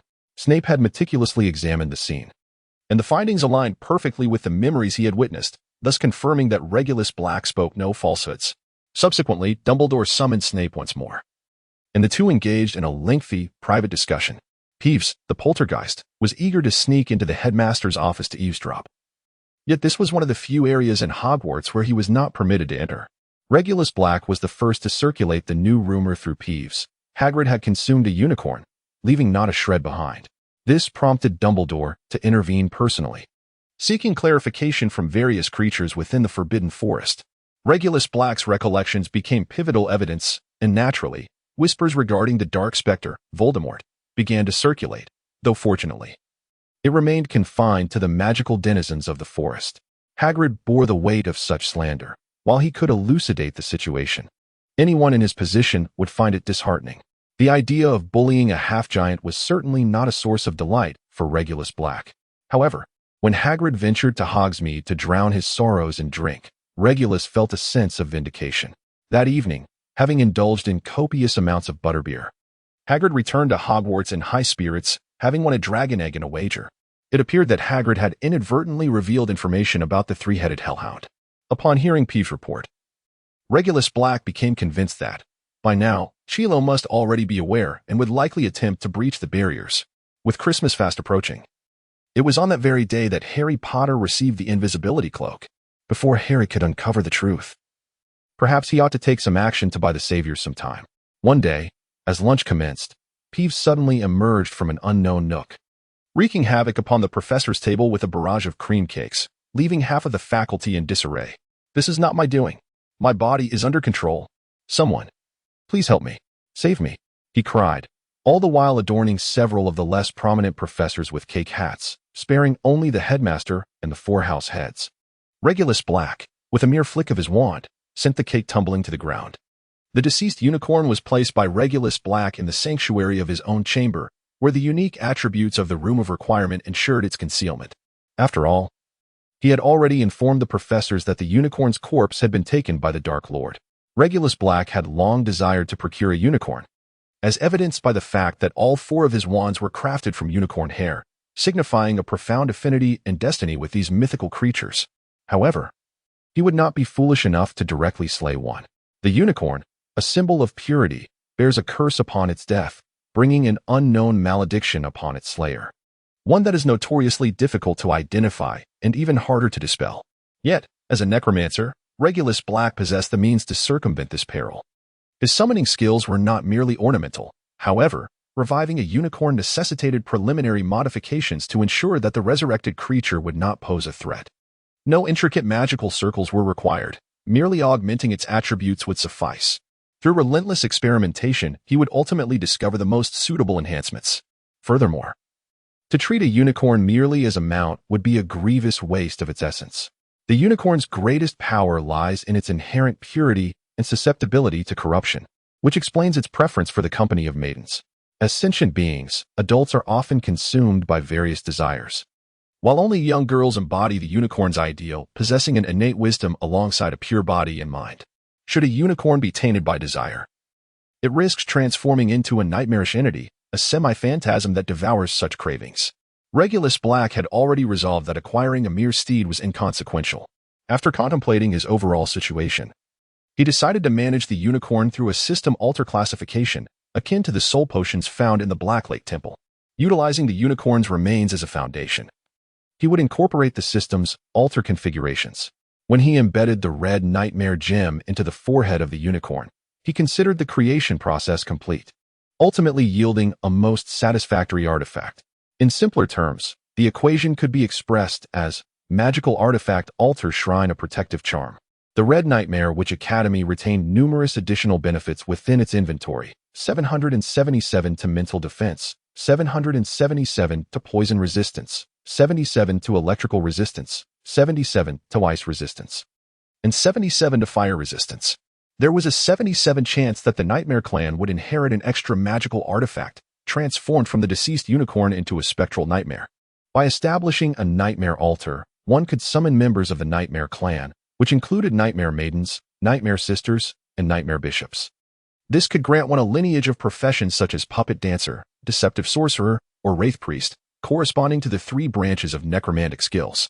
The pure black nightmare, emanating an aura of dark mist, stood before him, easily overlooked by the unobservant.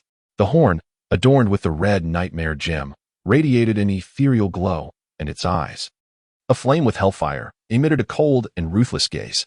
The ground, once traversed by four hooves, bears a trail of scorch marks. However, these phenomena can only be perceived through magical sight. Ordinary wizards are able to discern merely a unicorn, while muggles cannot even see the unicorn's horn and would merely mistake it for a white horse. The reason for depicting the unicorn in this manner lies in Regulus Black's own intentions, as the cooks are still present at the grim old place. They, being of little consequence, could become formidable if they successfully harnessed their own array of skills. After the transformation of the unicorn was complete, the dawn had already broken. Yet due to the previous night's patrol, there were no lessons scheduled for the entire morning. Regulus Black wished to avoid drawing too much attention to his differences, so he refrained from attending breakfast, opting instead to catch up on his sleep. What a mischievous spirit! Regulus Black reset the door to his chamber and summoned Peeves within. Under the influence of the skill that commanded souls, Peeves could be called upon to perform tasks from any corner of Hogwarts. Just as he was about to slip a banana slice into a student's clothing, Peeves sensed an inexplicable call, understanding the command of his new master. He hurriedly passed through walls to reach the 8th floor. Though somewhat apprehensive, He ultimately entered the room after a brief moment of hesitation.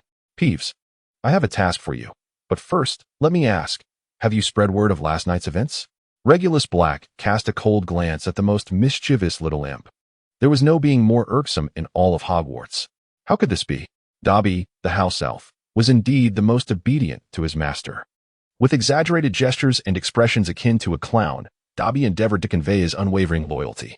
Therefore, allow me to share a secret. Hagrid has consumed a unicorn in the Forbidden Forest.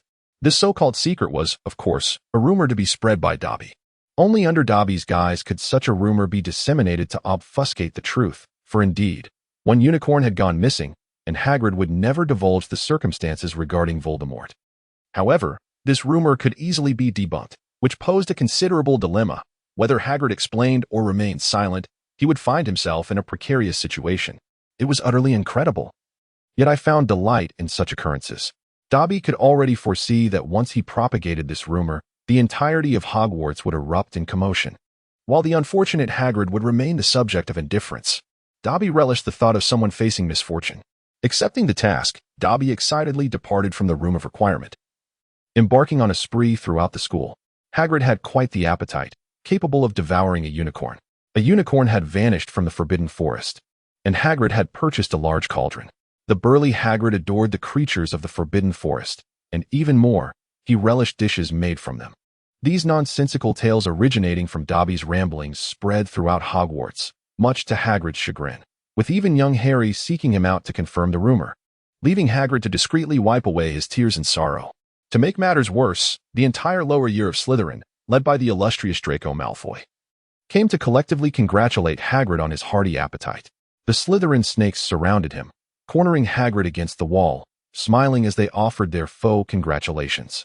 Hagrid felt an overwhelming urge to throttle these unruly children. How could they be so cruel, especially when he was on the verge of tears? It was not until Professor Snape, having witnessed enough of the spectacle from a distance, intervened, providing Hagrid with a small favor.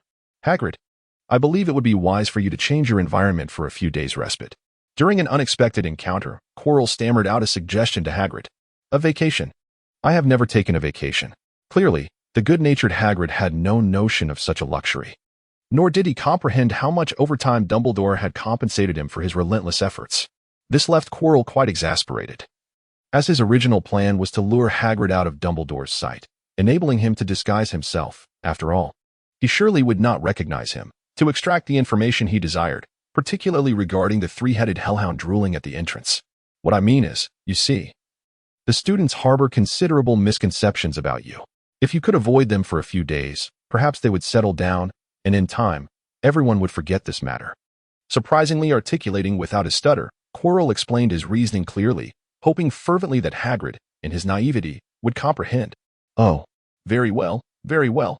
I believe a few days of rest are in order. Perhaps by the time I return, all will be well. Hagrid, somewhat lacking in confidence, concurred with Quirrell's suggestion, for he could scarcely devise a more effective approach to confront the sudden emergence of rumors.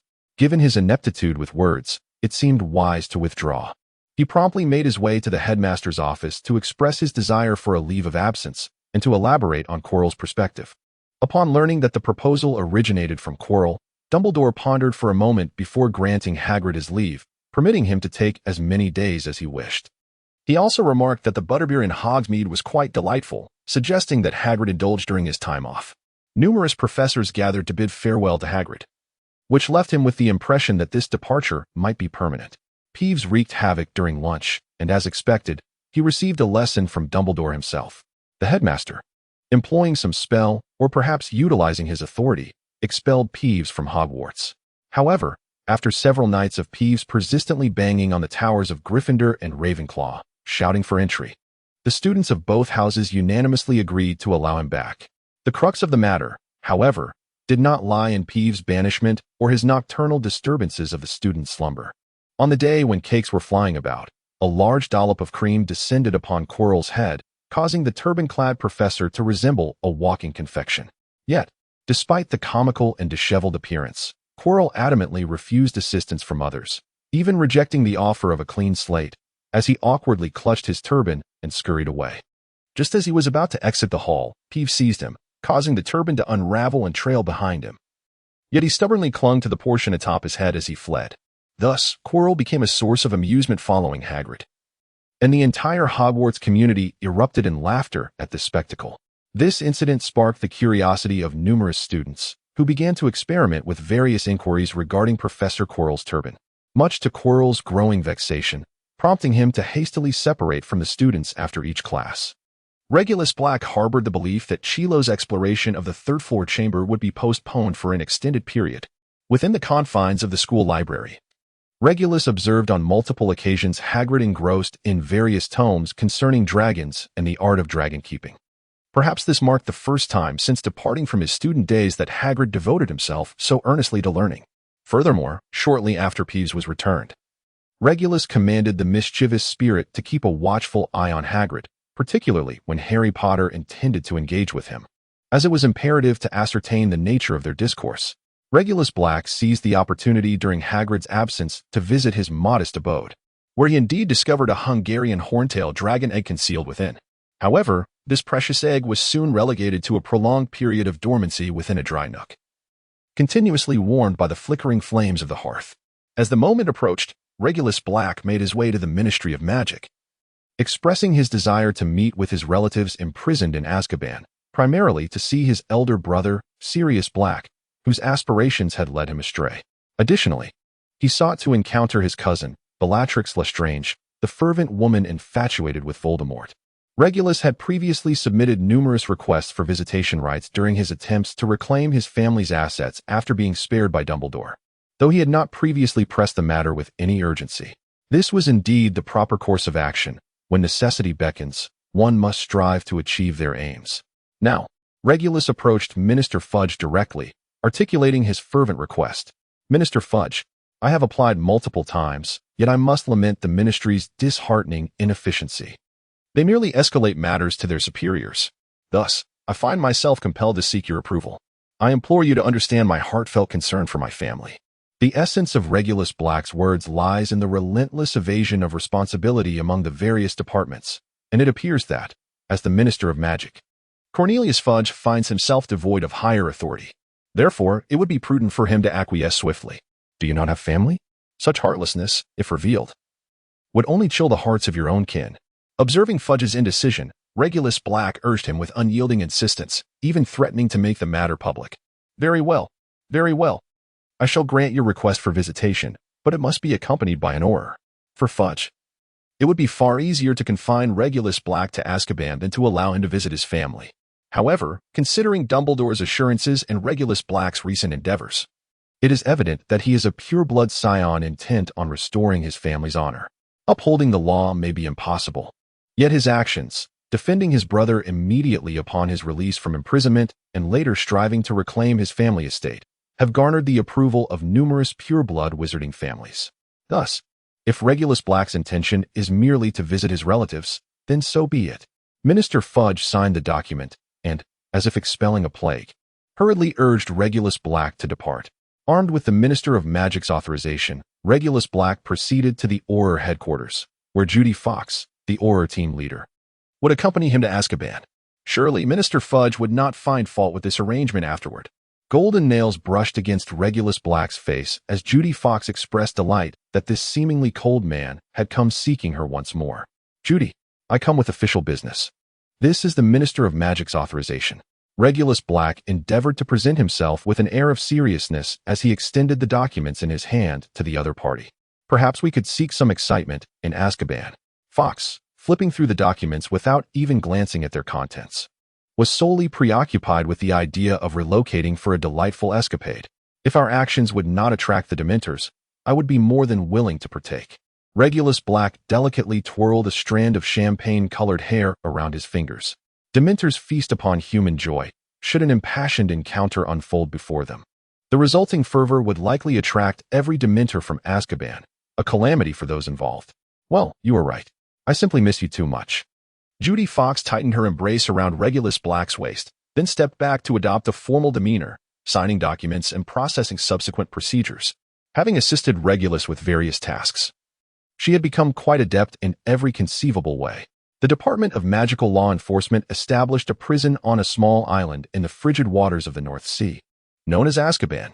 Azkaban is a wizarding prison situated far from civilization, guarded by terrifying creatures known as Dementors, who sustain themselves by siphoning the souls of others. Inmates at Azkaban succumb to madness within mere weeks, screaming in their sleep, uttering incoherent phrases, starving themselves, and losing the will to live. Many unfortunate souls have met a tragic end within this dreadful isolated prison.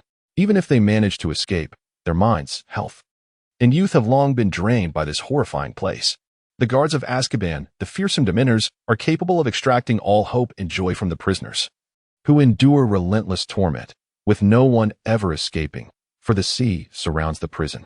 Numerous Death Eaters have been confined there under the watchful eyes of the Dementors. Many in the magical world harbor a deep-seated fear of that place, including Harry's friend Hagrid. However, Sirius Black managed to escape. He is Harry's godfather, Bartemius Crouch, the head of the Department of Magical Law Enforcement. During the later stages of the struggle against dark forces, sent many individuals, including Sirius, who was innocent, into Azkaban without trial. Azkaban is indeed a remarkable fortress. If it were not the property of the Ministry of Magic, I would covet it as my own. Upon being brought there by Judy Fox with a special key, Regulus Black uttered a statement that nearly caused his companion to faint. Observing her weakened state, Regulus continued unabashedly. Do you not find that the ambience here complements my demeanor? Coldness, death, despair, and dread give me a sense of belonging. Regulus Black was on the verge of throwing open his arms, nearly overwhelmed with the urge to burst into song. Azkaban. This was a place that certainly deserved to be etched onto the list of significant locations. After traversing the lengthy corridors of the castle, Regulus Black finally caught sight of his brother in a small cell. Oh, my foolish brother. I have come to see you. Did you ever imagine? The atmosphere of Azkaban was shrouded in darkness, isolation, and despair. For the few Aurors assigned to this dreary place, the duty was typically a short-term task, seldom exceeding a month. Those who had served here preferred to charge into the front lines of danger rather than return, yet the call of duty was inescapable. With a sudden exclamation, whether in anger or delight remained unclear, Sirius Black lunged towards the small window of his cell. Long-term confinement had left his mind somewhat befuddled. He repeatedly scrutinized Regulus Black with a twisted expression, seemingly trying to ascertain something. You cannot be Regulus. You are far too youthful. What could the Ministry of Magic possibly desire that they would send someone who resembles my brother in his youth? It dawned on Sirius Black that he believed this to be a scheme by the Ministry, attempting to use a lookalike to extract something from him. What worth do you possess now? Your life? You have been imprisoned in Azkaban for 11 years. Your family? The family has been shattered. 5 years ago, your mother, Mrs. Black, passed away. The family fortune? Much of it has been confiscated due to your status as a captured Death Eater. The family honor? You have never considered the feelings of your kin. In contrast, those friends of yours have become your true family. Ah, your friends? As a confidential informant.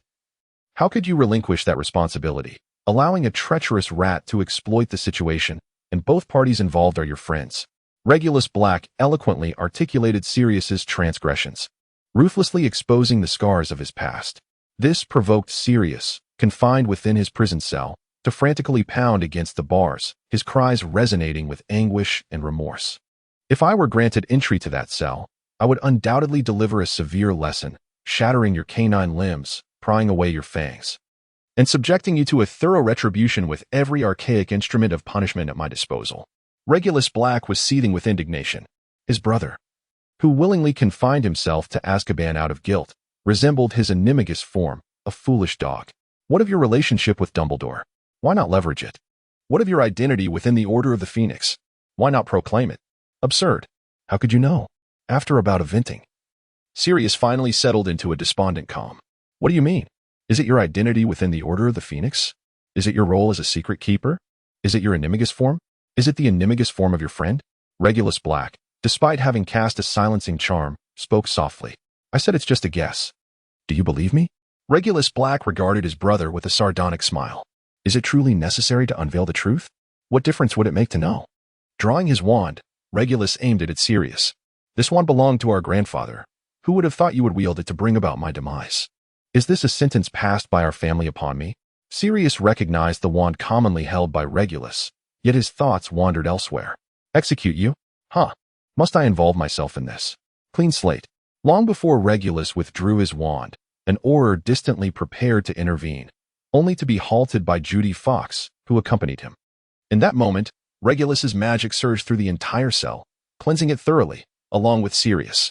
Even if you wish to die, do so with a semblance of cleanliness. Being filthy would tarnish the reputation of the Black family. Regulus Black cast a disdainful glance at Sirius, silently conjuring a spell within the confines of the cell, tucking away his wand. Mind your demeanor. You must always remember that you are a scion of a pure blood family. I shall send you the daily profit from the past years to remedy your isolation from the world. That amounts to 11 years of news for you to peruse. Remain at ease until I extricate you from this situation. Having departed from Sirius's cell, Regulus entrusted an Auror on duty to deliver the newspapers to his brother. He believed that once Sirius perused the 11 years of news, he would inevitably realize that the Order of the Phoenix had forgotten him and that Dumbledore had never made an attempt to rescue him. It was indeed foolish of the great black dog not to recognize that he would eventually remind him of this. What has caused the commotion?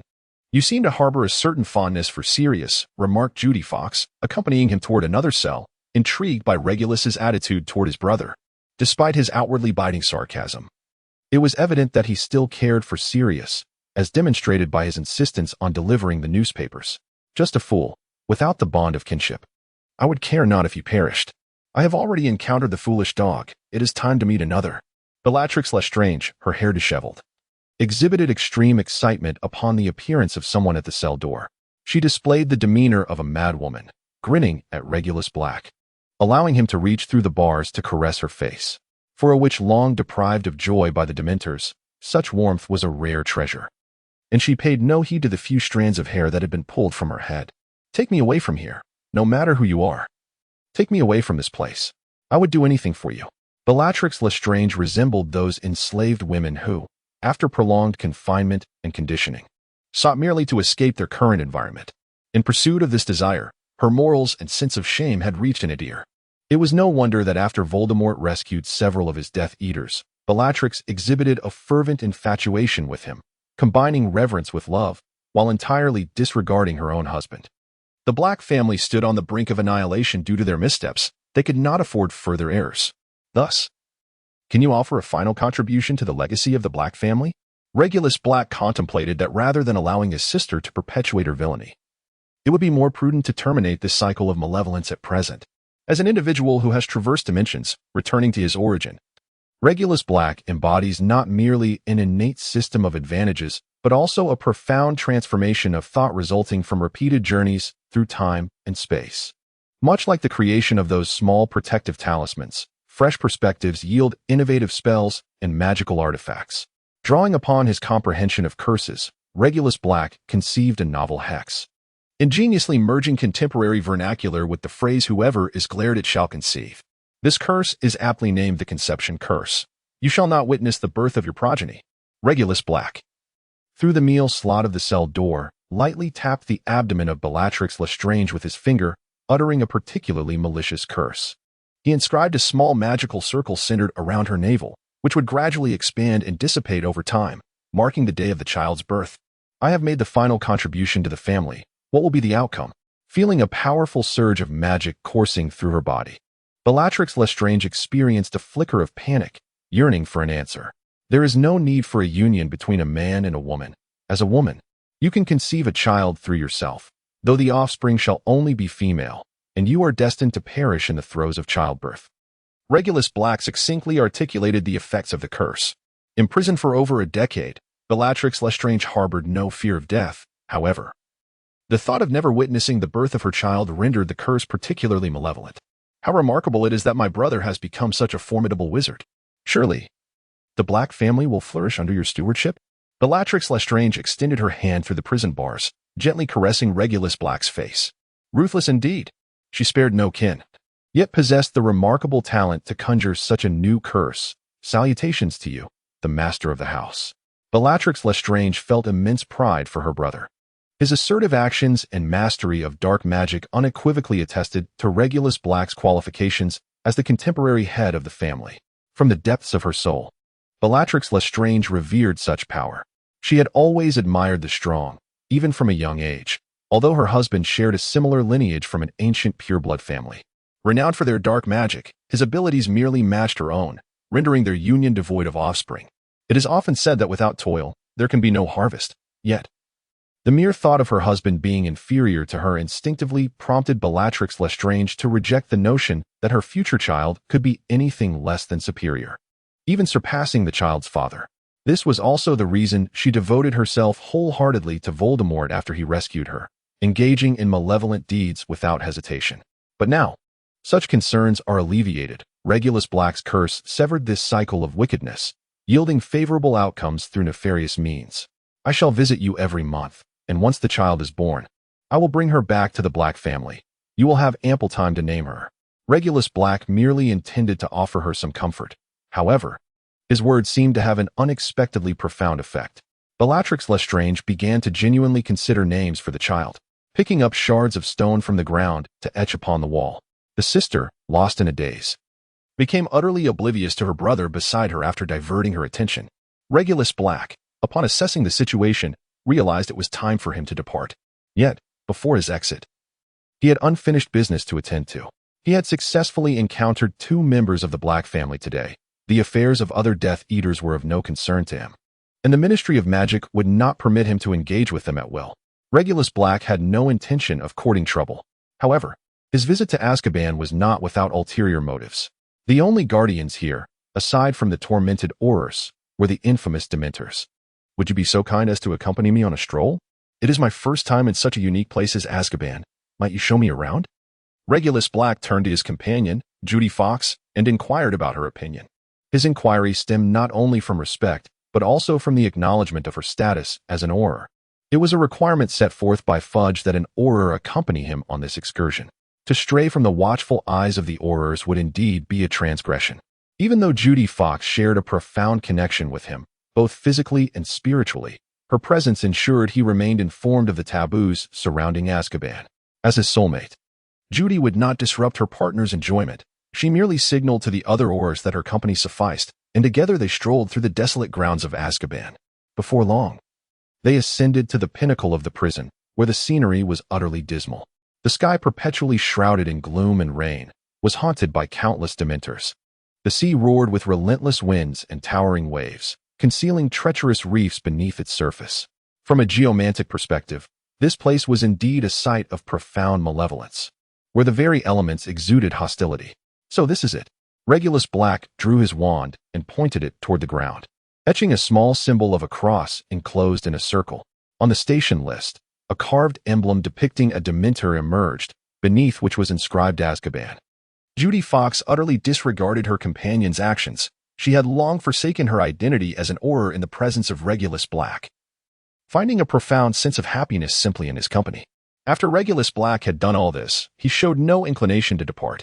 He embraced Judy Fox's waist and kissed her deeply, as if they were in a secret rendezvous for lovers. The joy radiating from their romance was immense. A veritable feast for the Dementors. In an instant, the sky was filled with Dementors, disregarding their agreement with the Ministry of Magic. They surged forth like famished spirits from the depths of hell, merely seeking a satisfying meal.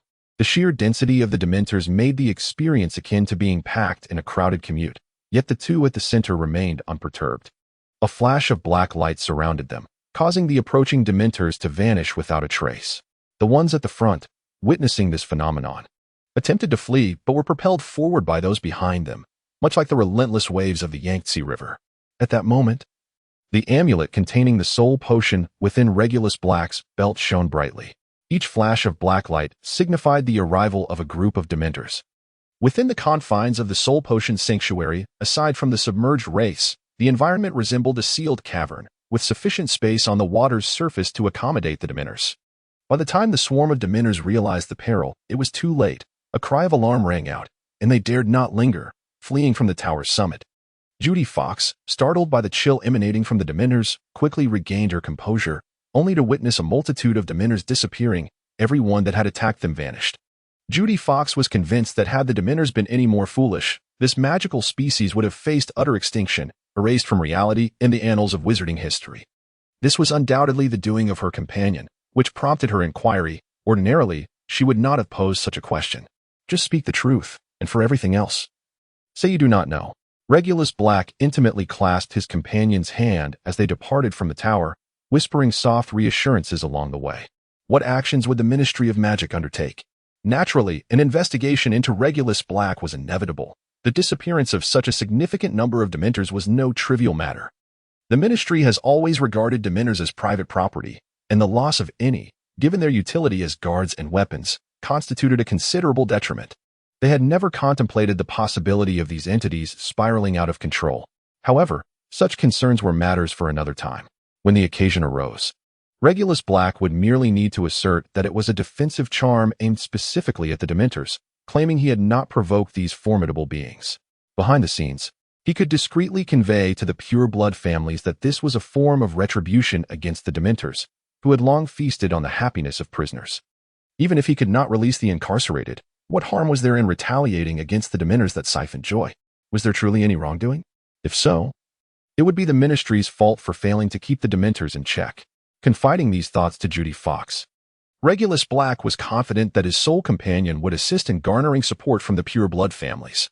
Securing their backing appeared to be an uncomplicated endeavor.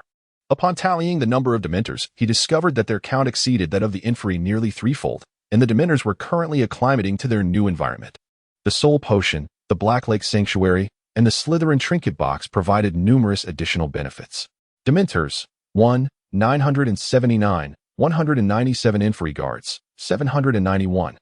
777 Potion Skill, 7 Potion Brewing Time, -7 Potion Brewing Success Rate, 7 each time the Soul Potion is exhausted, 77 soul damage can be restored.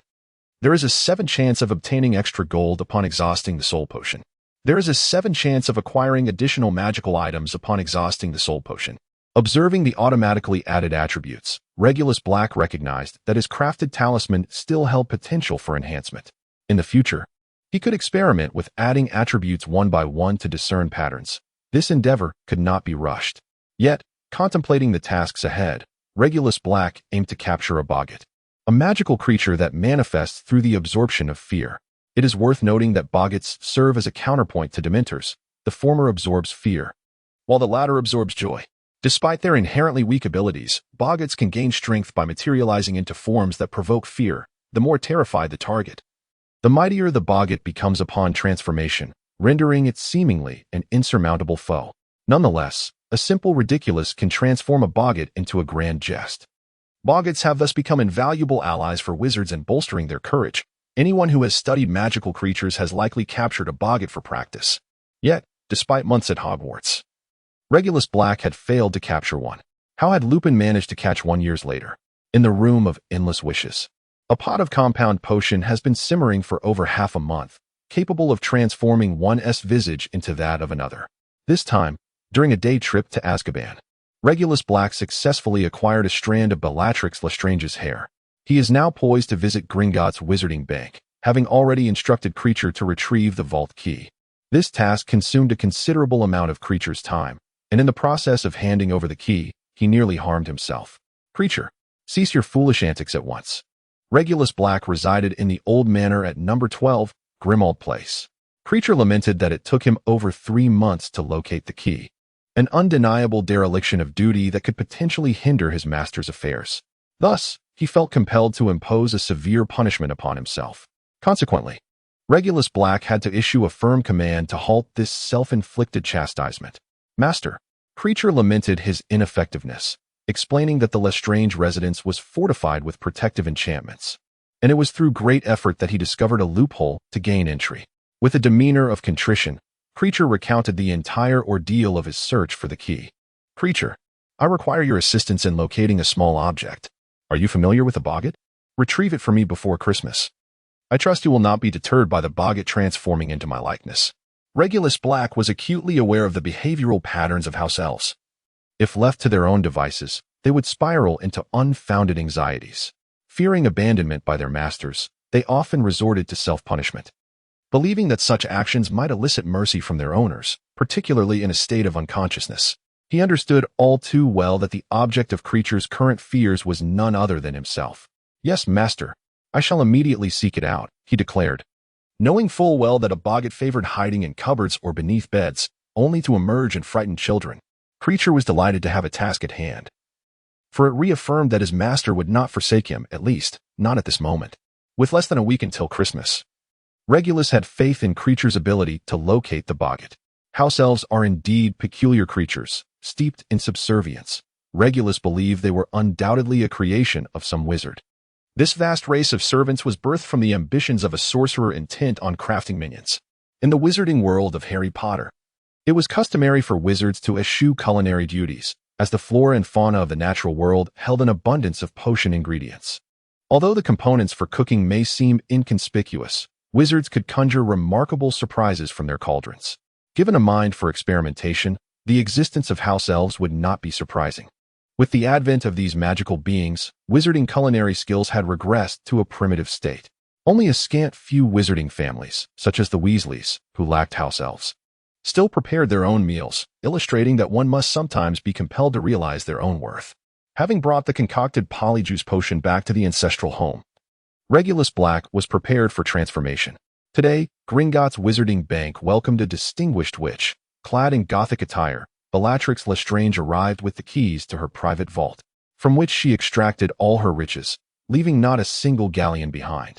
Witnessing the entire affair, a goblin known as Rang later informed the arriving Aurors that he believed the witch to be none other than Bellatrix Lestrange herself.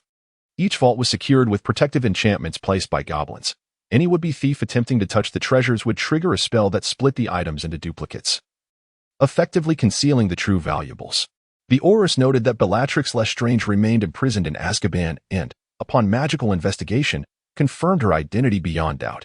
However, during this examination, it was discovered that Bellatrix was with child, prompting inquiries into the identity of the father, as male Aurors were subjected to rigorous scrutiny.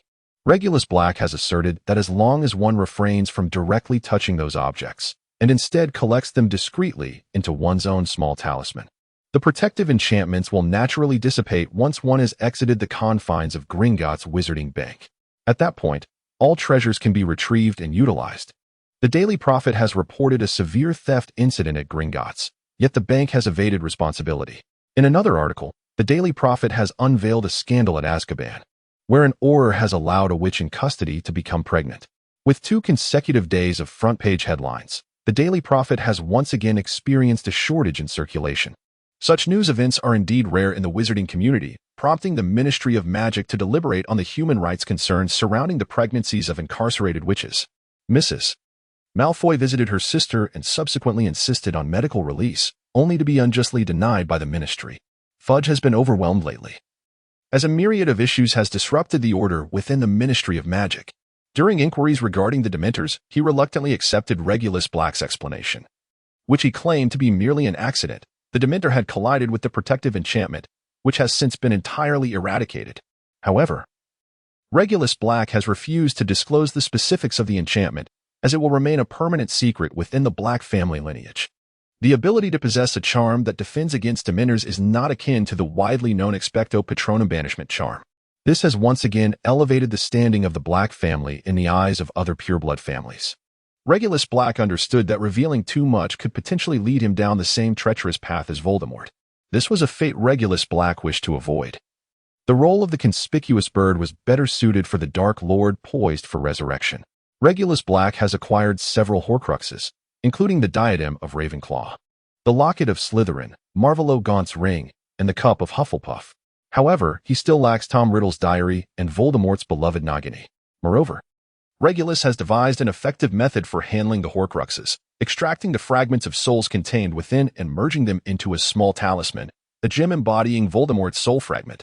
The inherent magic and enchantments of the original Horcruxes are preserved, providing power to the user. The soul fragments from the diadem and locket have already been amalgamated, resulting in a Crimson Nightmare-style soul gem, which has been set into the nightmare. Now, the cup has also been secured, and when combined with Gaunt's ring, it has produced a golden memory-style soul gem. Regulus Black was also preparing to find a place to utilize it. The essence of a treasure lies in its function rather than its name.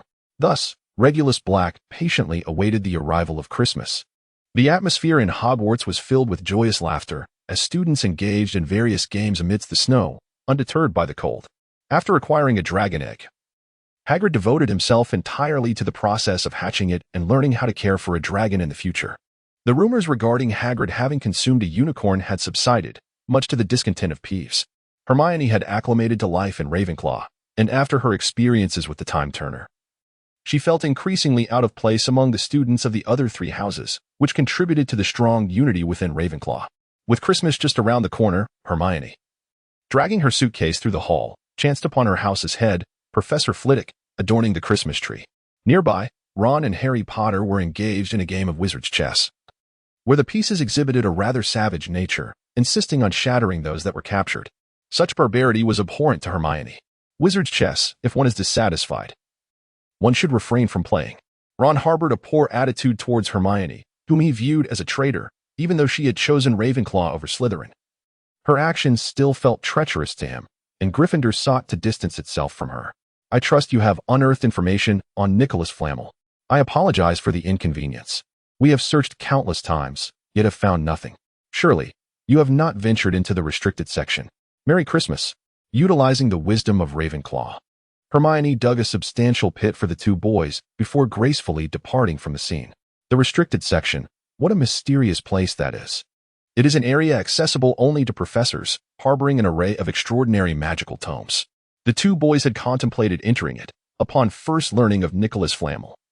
They deemed him an enigmatic figure, certain that answers could only be found within the confines of the restricted section. Yet, opportunities had eluded them. Their countless visits to the library were not driven by a genuine desire for knowledge, but rather a quest for a chance to breach the restricted area. Lacking such an opportunity, they resorted to searching in other sections. Now, with Hermione, the epitome of academic excellence, suggesting they seek answers in the restricted section, their resolve was further solidified. On the Hogwarts Express, Hermione found herself in a compartment with Regulus Black, accompanied by Cho Chang and two other Ravenclaw girls, Marietta Edgecombe and Penelope Clearwater. Originally, Regulus Black had no intention of returning to the old manor by train. However, a fortuitous encounter with Hermione at the entrance to the headmaster's office led to a conversation. Hermione expressed her profound gratitude to Black for assisting her with the house switch. With newfound time and clarity, she had come to understand many things. She was at Hogwarts to learn, not to seek adventure. Remaining in Gryffindor would either see her burdened by Harry Potter's escapades or isolated by the entire house. In the words of Ravenclaw's sisters, the ranks of Gryffindor were predominantly filled with brave, yet mindless lions. The Ravenclaw sisters had certainly fanned the flames of this sentiment. In essence, danger belonged to Gryffindor. Blame to Slytherin, while Ravenclaw merely observed with elegance, maintaining cordial relations with Hufflepuff to enjoy their hospitality. Speaking of Hufflepuff, it was surprising to learn they had a private kitchen. While not every Hufflepuff could be deemed a master chef, most possessed culinary skills rivaling those of house elves. Mr. Black, I have already alerted Harry Potter and his entourage. However, I suspect that gaining entry to the restricted section is not as straightforward as one might hope. Hermione's cheeks flushed crimson, the cause uncertain. Was it anxiety or bashfulness? Under Regulus Black's influence, she had advised those two boys to seek information in the restricted section, a suggestion she would have never entertained before. Yet, who could resist a request from Regulus Black? Although the enchantment placed upon the Time Turner is subtle enough that even a probing professor might not detect it, the effects of prolonged close wear accumulate over time. At this moment, Hermione has become utterly enraptured, and had she been older, she would have undoubtedly taken the initiative to establish a relationship with the teaching assistant. It must be said that children in the West mature far too quickly. However, Regulus Black did not anticipate that the bewitched Time Turner, while worn by Hermione, would also ensnare other girls in the Ravenclaw common room, where the atmosphere was thick with romantic allure. Hermione's sister, Autumn Zhang, her friend Marietta Eckenblom, and Marietta's elder sister, Penelope Clearwater, all became unwitting participants in this chain of affection, spreading like a contagion. Marietta Eckenblom, a close companion of Autumn, is the daughter of Mrs. Eckenblom from the Department of Magical Transportation. She possesses a head of reddish gold curls and, in the future, Autumn would drag her to attend D.A. meetings, even signing her name on the list. However, she ultimately betrayed them to Umbridge, resulting in an indelible mark of treachery upon her face. Yet, this event remains in the future and cannot serve as a basis for judgment. Penelope Clearwater, the head girl of Ravenclaw, is wise and beautiful, with flowing brown curls. Interestingly, her character does not appear in the film adaptation, yet she remains a beauty that Regulus Black finds quite commendable. All these thoughts transpired in but a fleeting moment. The restricted section is indeed difficult to access, and many magical texts are unsuitable for students like you. In truth, It does not contain the information they seek. Regulus Black wore a faint smile, akin to a cunning fox that had just outwitted its prey. The message conveyed by Hermione turned out to be a trap in itself. Yet, I too had scoured the library, and I found no trace of Nicholas Flamel's name. If even the restricted section yielded no results, where else could one possibly search? Hermione was taken aback, bewildered by the fact that even Hagrid, the simple giant, was familiar with a name that eluded her. Despite her own remarkable intellect, Nicholas Flamel, the master of alchemy, achieved greatness through the Philosopher's Stone and remains alive even now, surpassing 6 centuries in age. Regulus Black broke apart a chocolate frog and shared it amongst several girls, then retrieved a card from the box. Dumbledore, a recipient of the Order of Merlin, was a close friend of the alchemical master Nicholas Flamel, who had developed 20 uses for dragon's blood. The card merely mentioned Flamel's name, yet that was enough for Hermione. The revelation that Dumbledore was indeed a friend of Nicholas Flamel led Hermione to deduce that what Dumbledore had preserved in the Chamber of Secrets must be the Philosopher's Stone. In a moment of clarity, she was about to leap up and proclaim her discovery, only to be firmly pressed back into her seat by Regulus Black. "Calm down, Hermione," he said. "I understand what you wish to express, but one must not view problems from a singular perspective. If you are sufficiently astute, then forecast what may transpire next." Regulus Black's words struck Hermione like a sudden revelation, dousing her fervor. If Harry and Ron were to learn of this news, they too would likely deduce the nature of the treasure. Fearing that Snape intended to pilfer it, they would attempt to seize it first. Hermione's voice rose sharply. Astonished by her own conjecture, it was utterly absurd. Did the Gryffindor lions not comprehend that whatever the treasure may be, it was far more secure in Dumbledore's custody than in the hands of 2 students? Reflecting on the possibility that had she not distanced herself from Gryffindor, she might have rashly intervened, she recognized the folly of such a misstep. Now, observing the situation from an outsider's perspective, Hermione found it exceedingly difficult to remain composed. "It seems you have grasped a considerable amount, yet it would be prudent to re-examine the issue from a different vantage point, such as Dumbledore's perspective." Regulus Black continues to inspire Hermione, an exceptionally intelligent and beautiful girl. It is not suitable for her to become merely a tool for Dumbledore, as depicted in the original narrative. Rather, it would be more fitting for her to be nurtured into a composed observer from the periphery. Considering Dumbledore's perspective, regardless of the treasure in question, he should have been aware of the explorations conducted by Harry and Ron, as a headmaster ought to be. Hagrid would also have willingly reported his inadvertent disclosures. Thus, Dumbledore's current silence is quite telling. At this moment, Hermione transforms into a bespectacled young detective, aware that the truth is singular. Either Dumbledore originally intended for Harry Potter to retrieve the treasure, or he possesses an unwavering confidence in its security, yet this remains perplexing. If others, such as Professor Snape, were after the treasure, though I already know it is not Snape, wouldn't it be possible for the treasure to be genuinely stolen? Where is the promised singular truth? Why have 2 possibilities emerged, causing Hermione to descend into confusion? Perhaps one could ponder the scenario where Harry Potter prevents the treasure from being pilfered. The design of this challenge to seize the treasure was inherently meant to cultivate Harry's abilities and enhance his popularity. Thus, inevitably, Harry will confront the trials, just as Voldemort, desiring the Philosopher's Stone, will also engage in the challenges. When these 2 forces collide, the only reliance Dumbledore has is that Voldemort cannot kill Harry Potter the first time, and thus cannot succeed the second. It is as if Harry Potter's life is a gamble. Hermione, in her frustration, resembles a bristling cat, wishing to pounce upon Dumbledore and express her indignation. "So, will you assist them?" Thus, it is settled. On the Hogwarts Express, Regulus Black and Hermione reached an understanding to offer their support during Harry Potter's trials, stemming solely from their former camaraderie as classmates. However, the other 3 young eagles who accompanied Hermione into this carriage were utterly perplexed. Though they could sense some underlying implications in the subtle dialogue between the teaching assistant and Hermione, much remained unclear. This secrecy was a torment for the truth-seeking Ravenclaw, and they felt compelled to find an opportunity to interrogate Hermione. Marietta Edgecombe and Penelope Clearwater exchanged glances, as if reaching a silent agreement. They realized that the teaching assistant before them became increasingly appealing, and having spent considerable time in Hermione's room earlier, they were now under the enchanting influence of Regulus Black's charm. At this moment, both girls found themselves quite enamored. Yet they were acutely aware of the potential rivals in the mix. What to do? Public conflict was certainly not Ravenclaw's preferred option, so they resorted to private correspondence for fair competition. In that shared glance, the two girls understood each other's intentions and tacitly accepted the situation. Regulus Black, though unaware of the girl's exact scheming, could certainly surmise a great deal, especially with Zhang Qiu gazing at him with such glistening eyes. If he were to claim ignorance, it would truly be deserving of a solitary existence. Although Regulus currently has a girlfriend who is an Auror, their relationship remains unwed, even if they were to marry. Maintaining a long-lasting romantic liaison is a common practice among many aristocrats. Regardless of their lineage, be it the dark wizarding family of Regulus Black or the ordinary muggle Regulus, there is a shared attitude towards girlfriends, the more, the merrier. Reflecting on his previous life, where Regulus remained single until his demise, he could not help but feel a deep sense of sorrow.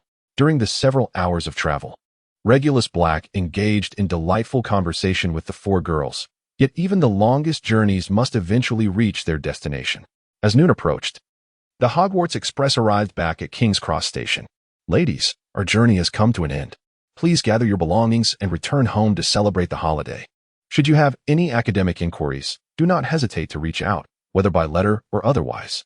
If I am not oversleeping, I shall respond at the earliest opportunity." Regulus Black alighted from the carriage first, mindful of his own identity. Should the relatives of the four young ladies catch sight of him, their demeanor might reveal something amiss. Once Regulus Black departed, the four young ladies finally settled down, and the carriage was enveloped in the refreshing essence of spring. Prolonged proximity proved difficult to resist. It is no wonder that Mr. Black often maintains a stoic demeanor. His enthusiasm is utterly captivating. Marietta Eckley, her cheeks flushed, reflected on her earlier inability to contain herself as she had subtly hinted at her interest to the teaching assistant, only to have him deftly evade the topic. Indeed, one cannot withstand such a lure. The darker it is, the richer the charm feels. Penelope Clearwater, the most mature among the four, had initially harbored doubts about whether Regulus Black employed some form of enchantment. Yet even now, in his absence, the attraction and concern for him linger in her heart. She is undoubtedly in love. Mr. Black expressed an affinity for Eastern culture and even demonstrated his ability to write some Chinese characters, praising the subtlety of Eastern women. Just moments ago, his few words of admiration and acknowledgement of Eastern culture had sown a seed in Zhang Qiu's heart. The young girl began contemplating whether she should reassess her identity from a British perspective and consider making changes to be more readily accepted. Hermione, fully aware of her companion's sentiments, found herself equally entranced and chose not to disturb their reveries.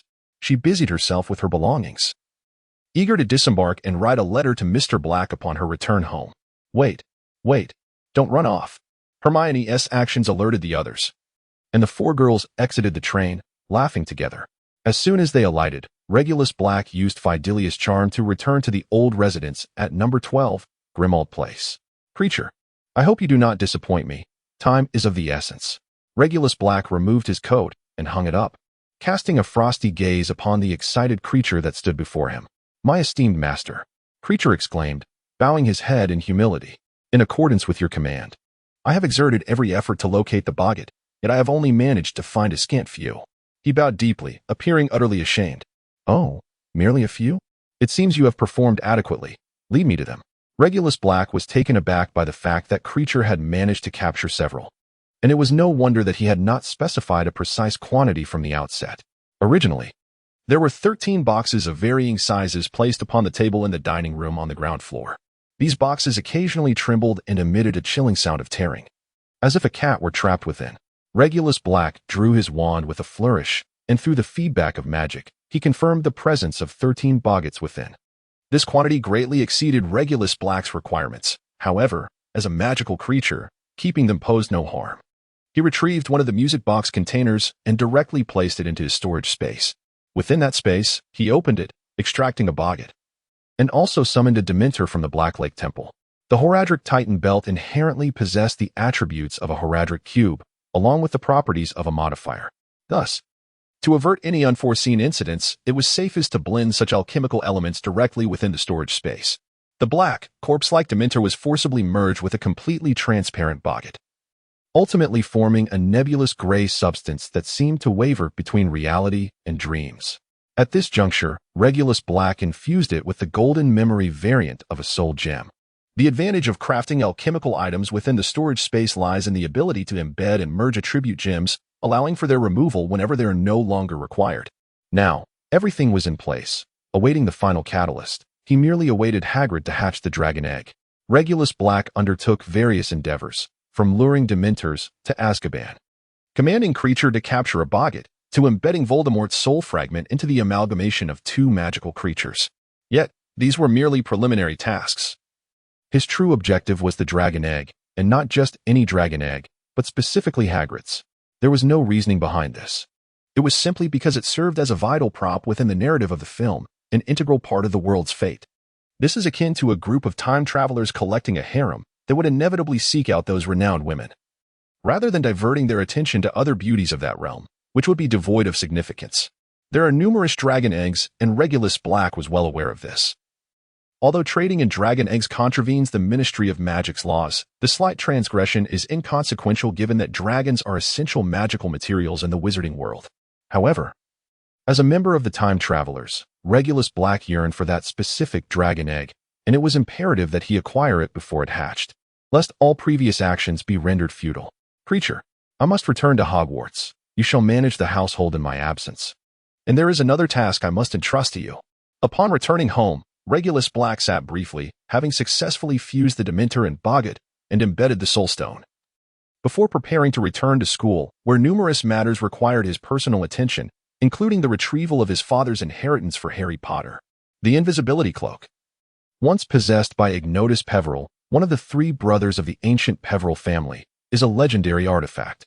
According to the tales recounted in the Tale of the Three Brothers, he was the youngest of the trio and the original owner of one of Death's Hallows. He was the wisest and kindest of the brothers, living joyfully after receiving the cloak from death, remaining hidden until old age compelled him to shed it and bequeath it to his son before joyfully meeting death. The cloak has been passed down through Ignotus's descendants, and based on Harry's deductions, he himself is a descendant of Ignotus. In Godric's Hollow, Harry encountered Ignotus's tombstone, which confirmed his suspicions. Both Voldemort and Harry Potter share the bloodline of the ancient Peverell family, a rather ironic twist of fate. Dear Miss Marietta Edgecombe, greetings. It is as if I am meeting you through this letter. Our conversation on the train today was delightful, and I learned that your mother is Madame Edgecombe, who manages the magical transport department known as the Flu Network. This undoubtedly evokes envy among many of our peers. I wonder if I might have the fortune of your introduction to your family members, as I believe this could significantly benefit my relationships within the Ministry of Magic. However, upon reflection, this thought seems to exploit our friendship, tainting it with the hue of self-interest, which is not my desire. Therefore, let us set aside the notion of an introduction for now. Having penned the above, I feel it may be inappropriate, yet my intention is purely one of friendship. Thus I shall refrain from erasing and rewriting it. However, I sincerely hope to extend an invitation to you and your family to visit the ancestral home of the Black family, where my house elf will prepare an exquisite steak. Lastly, I wish you a joyous Christmas. As a token of our friendship, I shall present you with a gift that will accompany this letter. Yours faithfully, Regulus Black. At this moment, Regulus Black's snowy owl is feasting on the sausage upon the plate, having delivered the letters and gifts to the recipient. However, the recipient has not opened the window to allow the owl to depart, suggesting that a reply is anticipated. Regulus Black's gift to Marietta Edgecombe was a lipstick, renowned even in the Muggle world as an exquisite item. Should Marietta's family have paid the slightest attention to the Muggle realm, they would undoubtedly accept it and comprehend its worth. Upon receiving the lipstick, Marietta was indeed elated for quite some time, given her family's prestigious background. She possessed some understanding of Muggle products and had a keen interest in women's fashion. As soon as she received the lipstick, Marietta could hardly contain her excitement and rushed to the mirror to try it, contemplating the accompanying makeup, hairstyle, jewelry, and attire. The color of the lipstick was truly splendid, harmonizing beautifully with her golden red hair. I must write a reply to Mr. Black. Licking her shimmering golden red lips, Marietta donned her delicate nightgown and leaned over the table to commence her letter. Dear Miss Penelope Clearwater, I hope this letter finds you well. I thoroughly enjoyed our lively conversation on the train today. It is evident that you are an exceptionally intelligent and beautiful young lady. From your surname, I discern that you do not hail from a pure-blood wizarding family, and this subtlety in your speech betrays a hint of insecurity. It pains me deeply to see such a brilliant and lovely student like yourself plagued by self-doubt due to your lineage. This is the burden of antiquated beliefs, and I wish for someone as astute as you to rise above such concerns. When you eventually unite with another wizard, your offspring will be considered purebloods. You see, the notion of pureblood status is rather simplistic. It merely requires the passage of time to achieve. Compared to the vast ocean of knowledge, this is insignificant. And it is within this realm that the Ravenclaw Eagles soar. Should you encounter any academic challenges, do not hesitate to seek my assistance. I would be delighted to offer my humble knowledge to illuminate your path. Allow me to share a small secret. Ravenclaw House is the most united within Hogwarts and possesses considerable influence within the Ministry of Magic. Do not belittle yourself. Upon stepping out of Ravenclaw, you will find a world of opportunities awaiting you. Your past troubles are but fleeting scenes along the road, merely to be observed and not lingered upon. When you are ready to open your home, I hope to be the first guest to pay you a visit. On this Christmas Day, I present you with a gift most befitting a young lady. I sincerely hope you adore it. Yours sincerely, Regulus Black. Regulus Black bestowed upon Penelope Clearwater a gift of lipstick, a shade of reddish-brown that harmonized beautifully with her chestnut curls. Born into a mixed heritage family, Penelope was momentarily taken aback by the price of the lipstick upon glimpsing the brand on the packaging. Observing the snowy owl, which had just finished its plate of smoked meat yet showed no intention of departing, Penelope hastily retrieved pen and paper to compose her reply. After sending 2 letters in quick succession, Regulus Black's snowy owl, Lena, began to exhibit signs of fatigue and overindulgence. Each household they visited offered lavish feasts, and declining such hospitality would be discourteous. Besides, the food was quite delectable. Having exceeded her consumption limits for the day, Lena emitted a disgruntled hoot as she watched Regulus Black approach with yet another letter in hand. I am utterly exhausted. I am stuffed to the brim. I cannot fly any longer. Regulus Black gently caressed his messenger, soothing its restless spirit. Rena, this letter is for Zhangqiu. I appreciate your effort for one last run. There is no need for a reply this time, so do refrain from indulging too much. The disgruntled Rena, who had been rolling about on the table in irritation, was calmed by a few gentle rubs on her belly from her master. She flipped over and stood up, letting out a joyful chirp before seizing the letter and darting into the evening twilight. Upon returning home, Zhangqiu joyfully celebrated Christmas with her family, her room brimming with numerous gifts, primarily from her Ravenclaw classmates. After enjoying a delightful Christmas dinner, Zhangqiu sat on her bed, eagerly unwrapping presents. Suddenly, a tapping at the window caught her attention. Outside perched a snowy owl. As she took the letter from it, the owl soared away into the night. The letter was inscribed in Chinese, and upon seeing the envelope, she realized it was sent by Regulus Black, with his name even rendered in phonetic Chinese. Dear Miss Zhangqiu, I hope this letter finds you well. I thoroughly enjoyed our conversation on the train today, and I would like to wish you and your family a Merry Christmas. I have always held a fascination for Eastern culture, which has prompted me to self-study the Chinese language. Please do not hesitate to correct any errors in my writing. If possible, I would love to experience the atmosphere of the spring festival in your country, ideally with the company of a lovely and familiar friend as a guide, allowing for a deeper understanding of the local culture and history. The adage is in a group of 3. There must be my teacher, and reading thousands of books is not as enriching as traveling thousands of miles. Resonate deeply with me. To have a kindred spirit on the path of knowledge is indeed a significant fortune in life. Should you require assistance with anything at school, do not hesitate to reach out to me. While I am not a professor, I am at least a teaching assistant. P.S. I know you are Hermione's sister, and the friendships among Ravenclaw students transcend time. Thank you for your concern for Hermione. The differing cultural atmospheres between our 2 houses will inevitably influence her. Please guide your sister toward the ocean of knowledge. Courage is not merely the roar of a lion atop a grassy hill, but also the wings of an eagle battling the tempest. Yours sincerely, Regulus Black. Zhangqiu read the letter several times, her sensitive nature picking up on subtle undertones within the text. Blushing, she returned the letter to its envelope, only to discover something else nestled within. Shaking it gently, a plain silver ring fell out, and the envelope transformed into a mouth, beginning to speak. I present to you a magical trinket of my own creation. This ring, named Yi, offers a modicum of defense and enhances your magical accuracy, while also possessing a slight luminescence. It is not particularly useful, but since I have no use for it, consider it a Christmas gift from me to you. Yi refers to a rune stone within the game Diablo, which, when embedded in various parts of armor, yields distinct effects. Specifically, it enhances accuracy by 50, increases illumination range by 1, boosts defense by 15, and elevates brightness by 1. Regulus Black endeavored to create this ring, which encompasses all 4 attributes. The seemingly inconspicuous runestone within the game is, in the realm of wizards, a valuable treasure.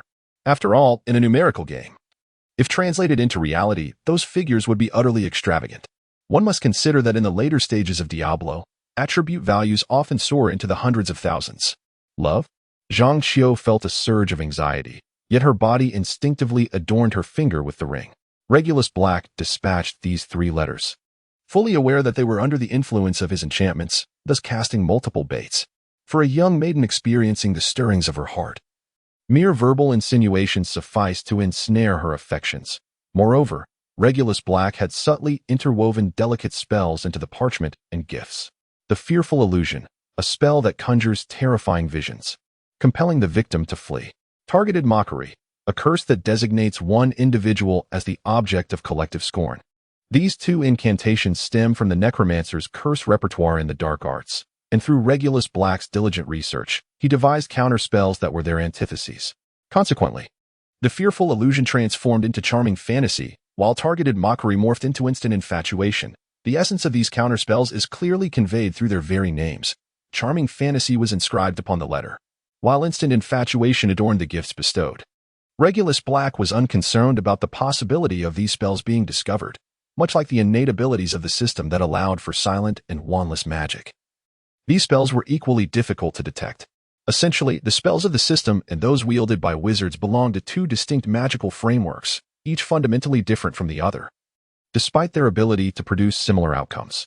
This disparity was akin to the contrast between the magical systems of wizards and house elves, which were vastly divergent. During Christmas, the number of students remaining at the school was minimal, leading to a general atmosphere of holiday leisure across all grades and houses. From dawn till dusk, students engaged in playful antics or indulged in feasting and slumber. Regulus Black rolled his eyes as he passed a plump boy dozing in the common room.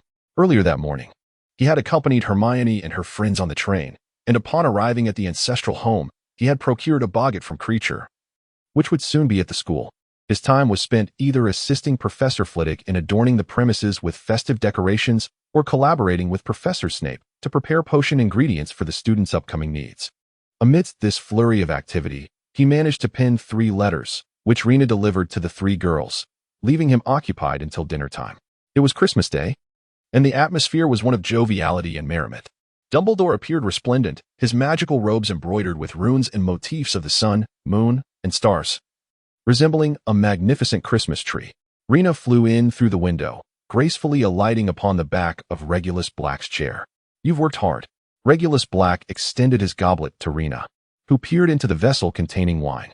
After sampling the liquid, she took another sip and soon began emitting a series of amusing chirps, her pupils dilating and constricting erratically. "Regulus, I am uncertain if an owl is suited for imbibing," Professor Flitwick kindly interjected, as Rena's inebriated antics garnered considerable attention from onlookers. It appeared that Rena had indeed indulged a bit too much. The initial intention of offering her wine was merely to help her unwind. "My apologies, everyone. I must take my leave." Regulus Black cradled the inebriated Rena, flapping her wings yet unable to take flight, as he bid farewell to several professors present. Indeed, there could be no more fitting excuse for his departure. If it were my Hathaway, I would never have allowed her to partake in such libations.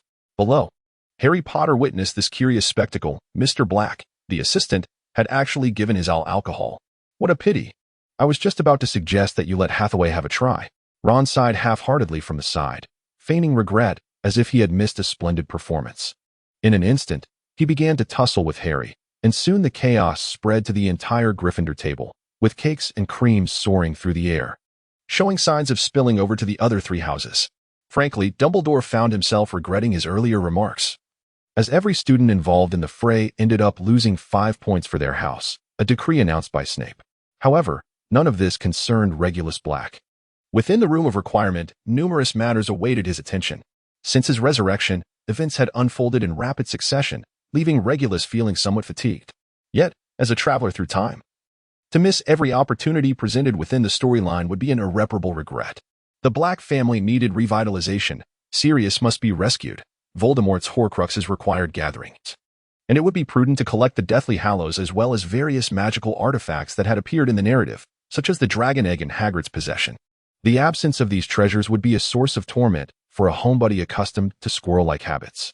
For Horcruxes had already been amassed: Slytherin's locket, Ravenclaw's diadem, and Hufflepuff's cup, securing 3 of the 4 house treasures.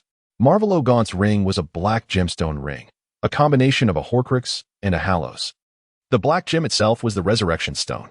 Regulus Black did not dismantle the gem. Instead, he chose to preserve it. With these 4 Horcruxes, he separated the fragments of Voldemort's soul, the Crimson Nightmare, and the Golden Memory. By utilizing 2 soul fragments, they could amalgamate into a singular gem.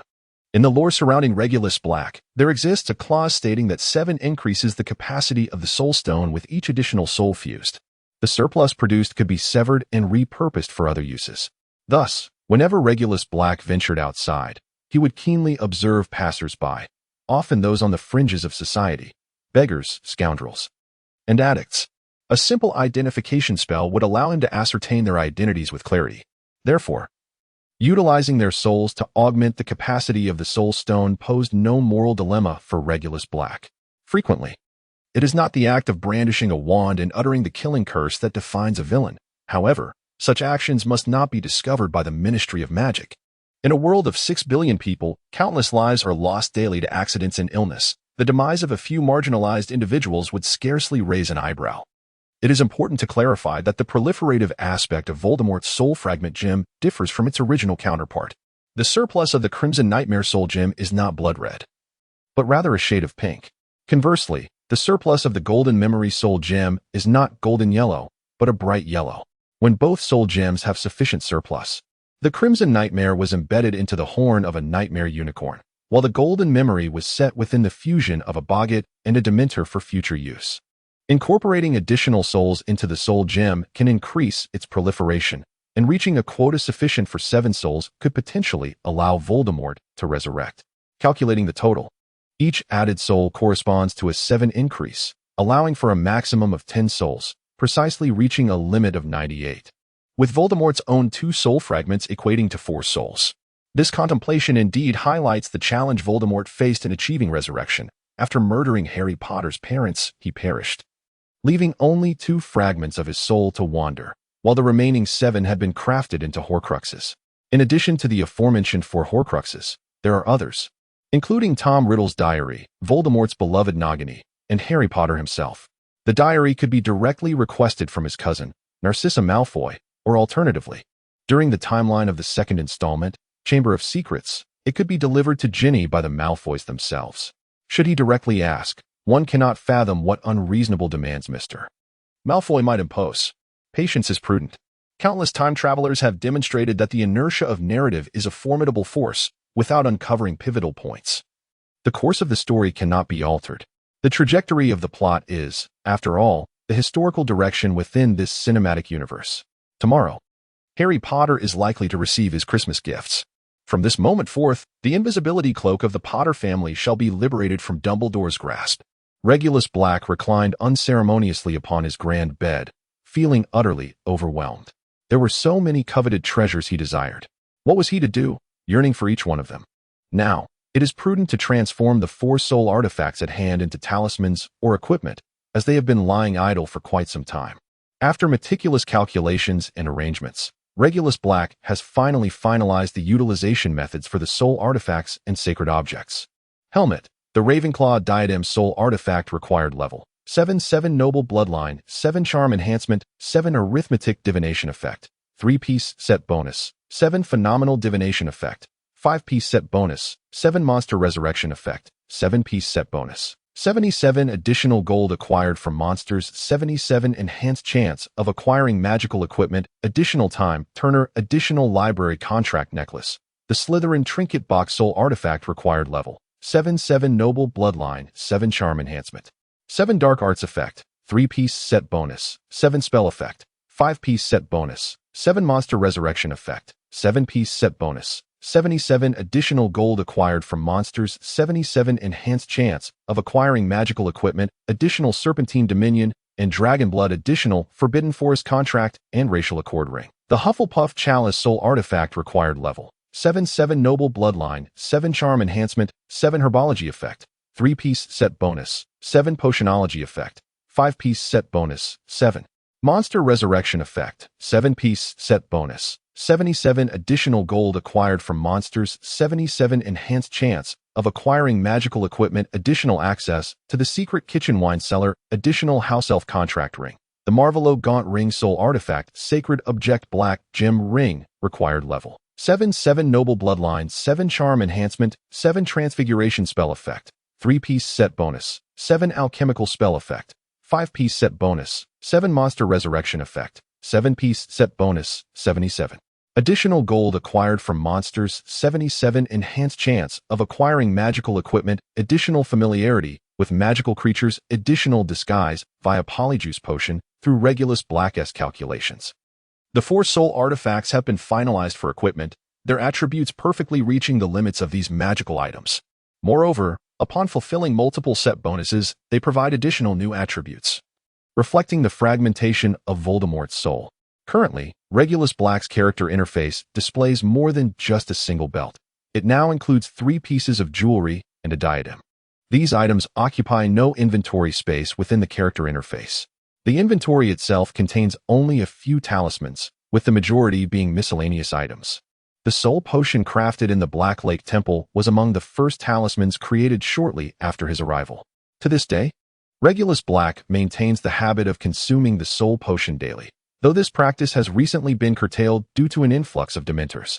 The Voldemort Soul Fragment Gem has thus far yielded 2 soul gems, the Red Nightmare and the Golden Memory. Currently, the soul gems in storage are of the proliferation variety, sufficient in quantity but faint in color. These proliferation gems cannot be further multiplied through the fusion of souls, though the raw stones, embedded yet removable, remain accessible. The Red Nightmare Witch Monastery is a name Regulus Black has whimsically considered calling it, akin to a rainbow pony.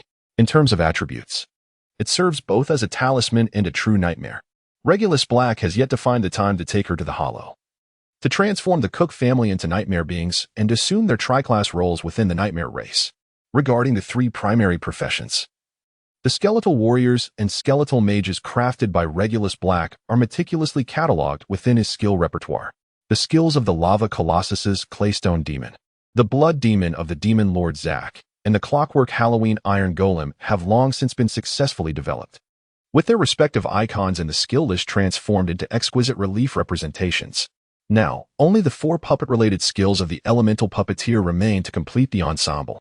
The newly introduced small station listing system has already recorded 3 locations: the Headless Valley, Azkaban, and Hogwarts. The Baroque-style cross, the visage of the Dementor, and the Hogwarts crest are all etched into the system as relief patterns representing these sites. The Hogwarts small station is situated within the Room of Requirement, specifically on the wall directly opposite the entrance, adorned with a grand Hogwarts crest. Regulus Black silently examined his self-contained system while diligently assembling a new iron golem. Starting from 0, he had now progressed to 3, with 1 and 2 assigned to perform the daily duties of maidservants in the Forbidden Forest. It proved rather overwhelming to rely solely on the Cook family to manage the entire estate. Initially, he intended for 0 to fabricate additional iron golems. However, he discovered that lifeless golems were merely soulless constructs. Despite each component being intact and fully operational, they resembled unresponsive vegetative beings, neither alive nor dead. Consequently, Regulus Black was compelled to disassemble 1 for a thorough inspection while simultaneously creating 2. Ultimately, he produced 2 iron golems with personalities akin to twins. Upon analysis, Regulus Black had to concede that this process mirrored human reproduction. Even constructing a body from cells resulted merely in exquisitely crafted abominations. While only children born through natural means represented the continuation of life, Regulus Black's creation of the steel golem is a testament to his craftsmanship. Each piece, wrought by his own hands, inherently carries a subtle semblance of his magical essence. It is this very magic that breathes life into the steel golem. While his mental state and thoughts at the time of creation inevitably seep into the work, resulting in each golem possessing distinct personality traits. Remarkably, when Regulus crafted both the first and second golems simultaneously, he produced twin golems with strikingly similar temperaments, validating all prior conjectures. Thus, the third golem currently under construction is destined to exhibit a different character. 0 observes quietly from the side, occasionally presenting Regulus with components. The master's skills greatly surpass my own, Reflecting on the fact that I, too, was once crafted by his hands fills me with profound joy. Once Regulus affixed the final component, Zero clasped his hands together and began to offer heartfelt praise. Your character design is fundamentally based on the principle of three nulls. Hence your attempts at cuteness seem rather discordant. Regulus Black pressed his hands to Zero, embodying a cold demeanor that lacked any semblance of charm, leaving a rather unpleasant impression. However, when I initially conceived of your creation, I envisioned a primary emphasis on the maid attribute, complemented by a performance persona. Regulus Black gently patted Zero's head. The blue short hair adorning her head perfectly suited her. To distinguish these steel golems, Regulus had made adjustments to their hairstyles. Zero's hair was styled with a high back and a low front, with the strands on either side cascading down to her chin, while the hair at the back was cut short. The hairstyles of 1 and 2 were variations of Zero's. 1's hair was longer on the left, reaching her shoulder, while the right side was cropped above the ear. Conversely, 2's hair hung down to her shoulder on the right side, with the left side trimmed above the ear. 3's hair featured 2 small, braided pigtails on either side that fell to her chest, with the hair at the back flowing down to her waist, gathered in the middle. If 3 were to don a traditional Japanese shrine maiden's attire, she would embody the quintessential look of a shrine maiden. A blue-haired witch, indeed, would present a delightful image. Thus, Regulus Black resolved to craft the shrine maiden costume himself.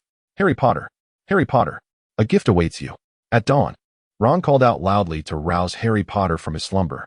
In their shared dormitory lay several gift boxes. For a boy who had spent years living in a cupboard under the stairs, merely observing his cousin receive an abundance of gifts, and often complaining about their quantity and quality, the notion of Harry Potter receiving gifts was astonishing. The only gift he had ever received prior was a birthday cake from Hagrid before starting school, and now, during his first Christmas at Hogwarts, he would actually receive presents. What an unexpected delight. Although Harry had inherited the Potter family fortune, the experience of receiving festive gifts from others remained a novel and enchanting affair. Which of these boxes is mine? They should all be yours. My gift has already been unwrapped.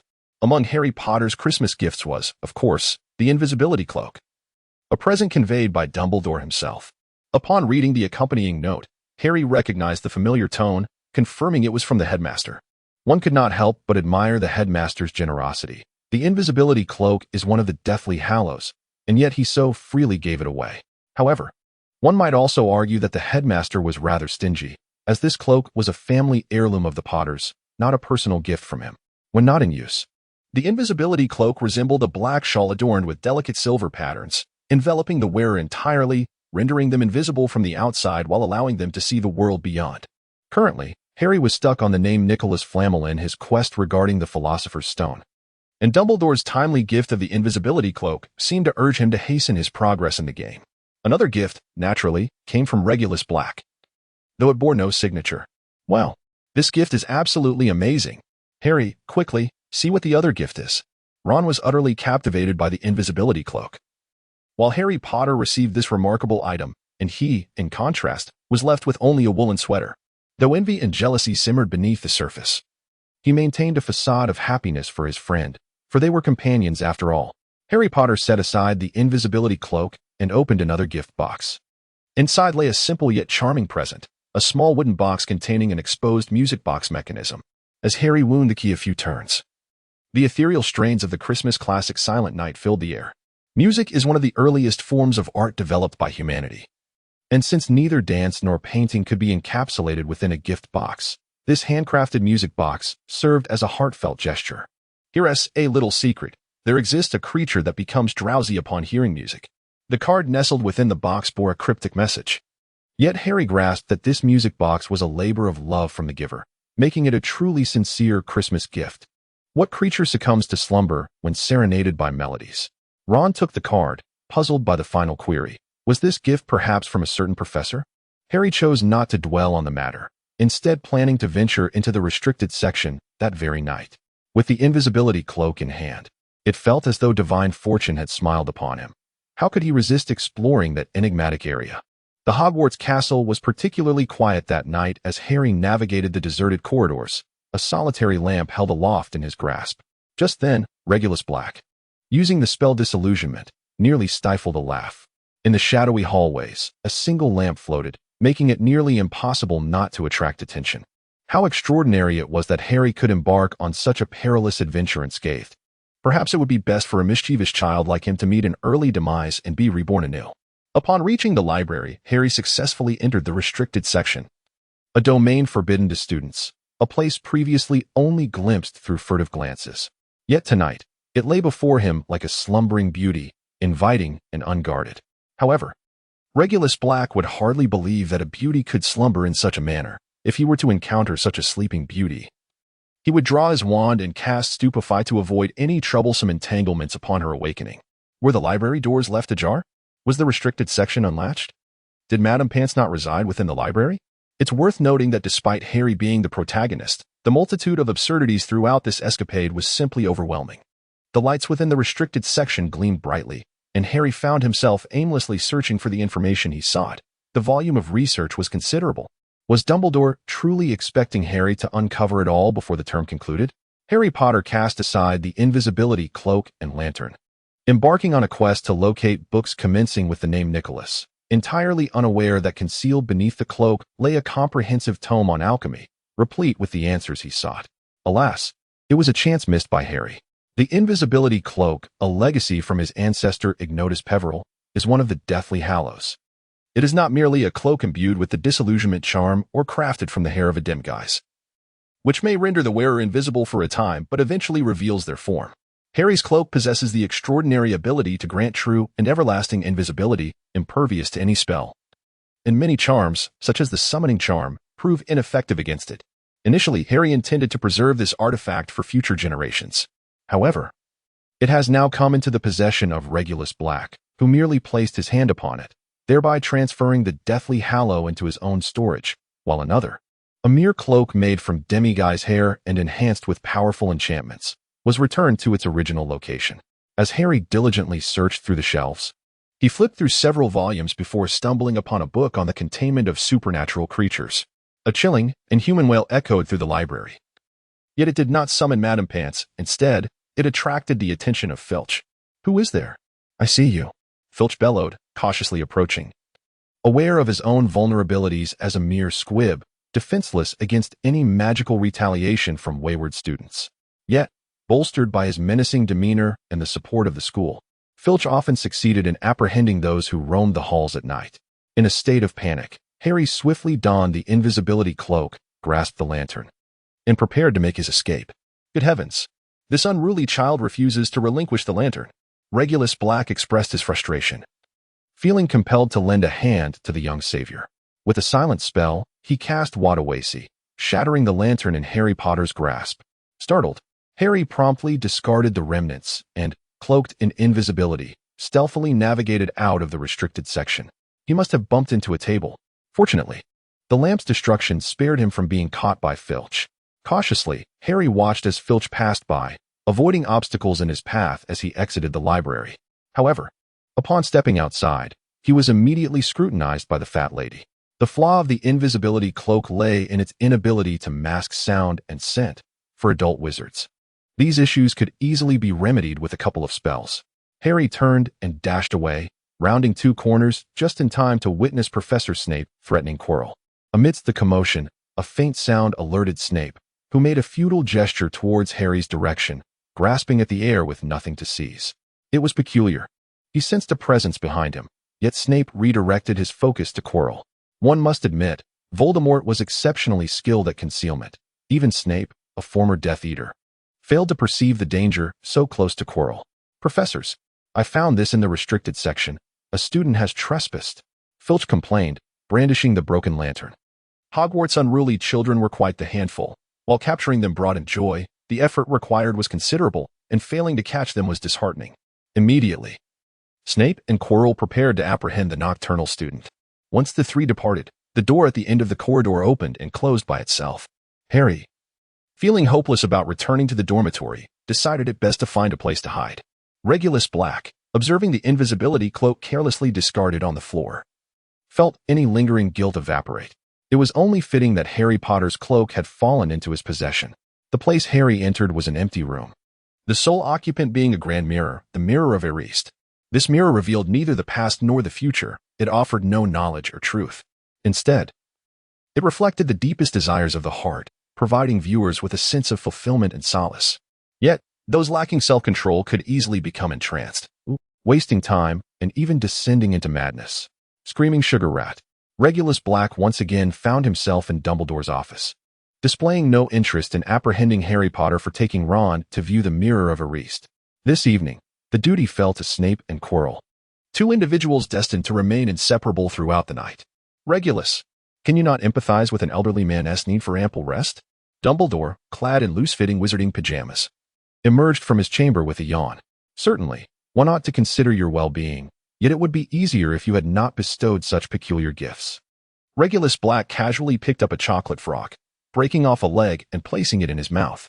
Ever since his last indulgence in Dumbledore's enchanted snacks, he had become acutely aware of his formidable resistance to the effects of certain potions. This remarkable resilience stemmed from his inherent attributes, which categorized some potion effects as toxic. And due to his unique connection to the shadowy realm, Regulus Black benefited from various protective charms that enhanced his toxin resistance. For instance, one of the attributes from the Red Nightmare Witch's convent provided a 777 defense against toxins. Currently, Regulus Black could consume various potions as if they were mere water, including Veritaserum. Dumbledore, naturally, understood precisely what Regulus Black was referring to. However, the invisibility cloak was a relic of the Potter family, and it was only just and proper that it be returned to them. Furthermore, Harry Potter needed to confront certain challenges to bolster his courage and resources. I did not anticipate that you could now see through the invisibility cloak, a sacred object even death himself cannot discern. Dumbledore's expression was somewhat exaggerated, indicating a desire to divert the conversation and evade the topic at hand. Thank you for your kind words, Headmaster. If you were to impart any advice to Harry Potter, perhaps I would not notice the lantern in his hand, nor hear the sound of his footsteps, and Mrs. Norris, the caretaker's feline companion, would be unable to detect his scent. Regulus Black articulated certain inquiries that anyone who has donned an invisibility cloak would comprehend. Some individuals simply prefer not to reveal themselves in public, thus they may entirely disregard such queries. After all, what significance does it hold if others are aware of an individual cloaked in invisibility passing by? For those who require utmost discretion while wearing the cloak, eradicating any sound and scent becomes a fundamental necessity, and certain actions must be veiled by illusions, such as ensuring that doors open and close autonomously without attracting attention. All these blunders were committed by Harry Potter during his initial encounter with the invisibility cloak. Moreover, he treated the cloak with a casualness it did not deserve, carelessly tossing it aside. One must remember that it is one of the Deathly Hallows.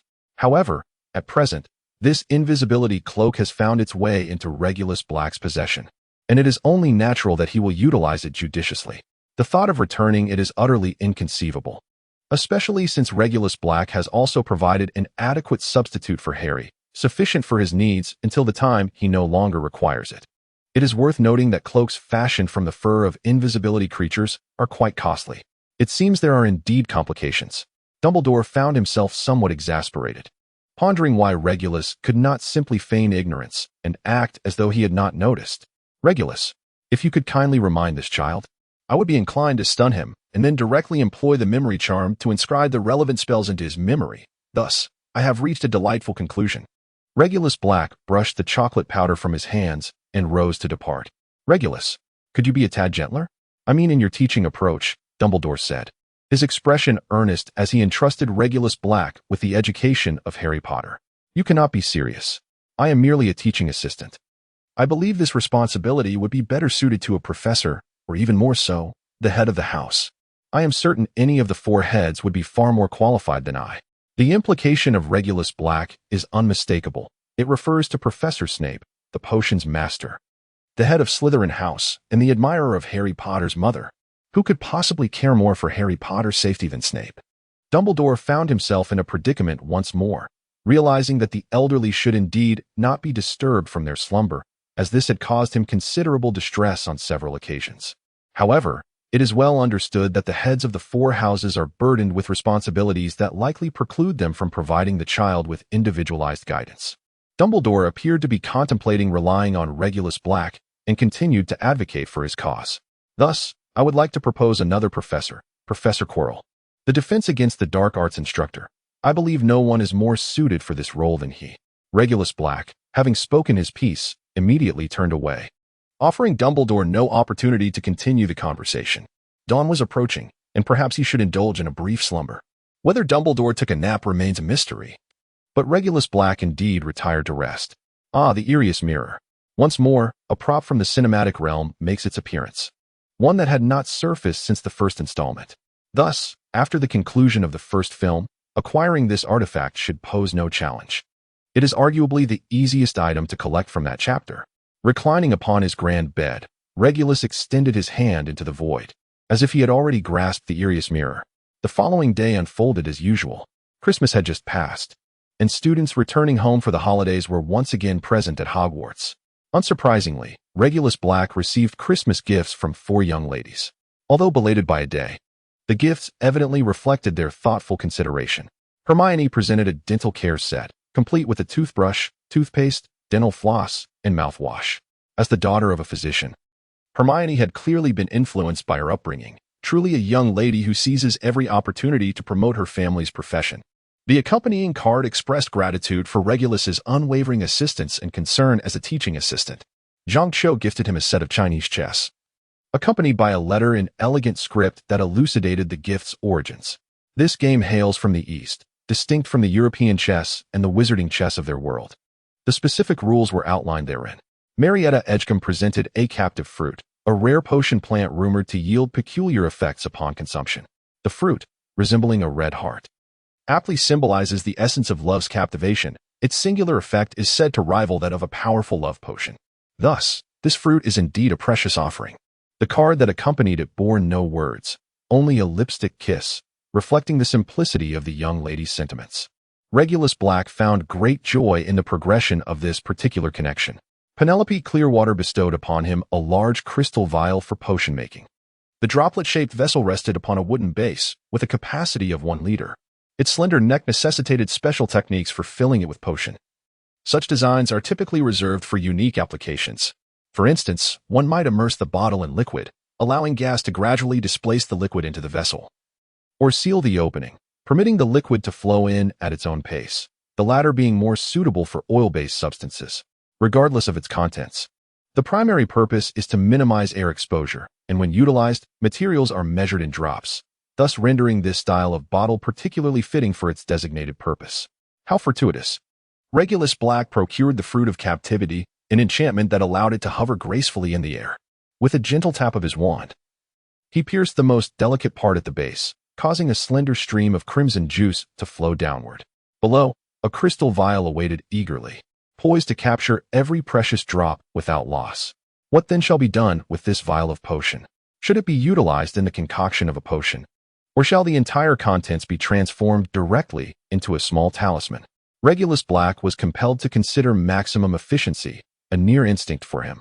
Failing to achieve optimal results would indeed tarnish his reputation as a member of the Squirrel Party. Ultimately, Regulus refrained from transforming the juice of the Fruit of Captivity into a protective charm.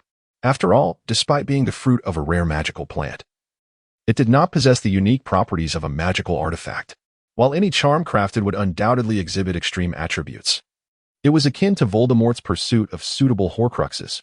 Not every object is fit for the creation of magical tools, although anything can theoretically be utilized, such as how the Ministry of Magic carelessly crafts door keys from discarded items for individuals like Regulus Black and Voldemort. Using detritus to forge magical artifacts is undoubtedly a matter of poor taste. Each magical item encapsulates the creator's dedication. Who would wish for their labor to be rendered from refuse?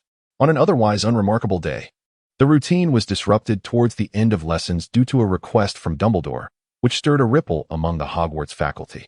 Following the conclusion of dinner, as students returned to their dormitories led by the prefects, the heads of the 4 houses, along with Quirrell and Regulus Black, were retained by Dumbledore.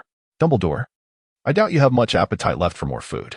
Please, state your business, Severus Snape remarked with evident disdain. While he would afford the headmaster some courtesy in the presence of students, now that they had departed, such niceties were unnecessary. Those present were well aware of the nature of their interactions. Following Lily's death, Snape believed Dumbledore bore some responsibility for it. Regulus proposed that Quirrell serve as a special tutor for Harry Potter, tasked with teaching young Harry several spells. With a mere remark, Dumbledore thrust Regulus Black into the spotlight. cloaking him in an aura of mockery.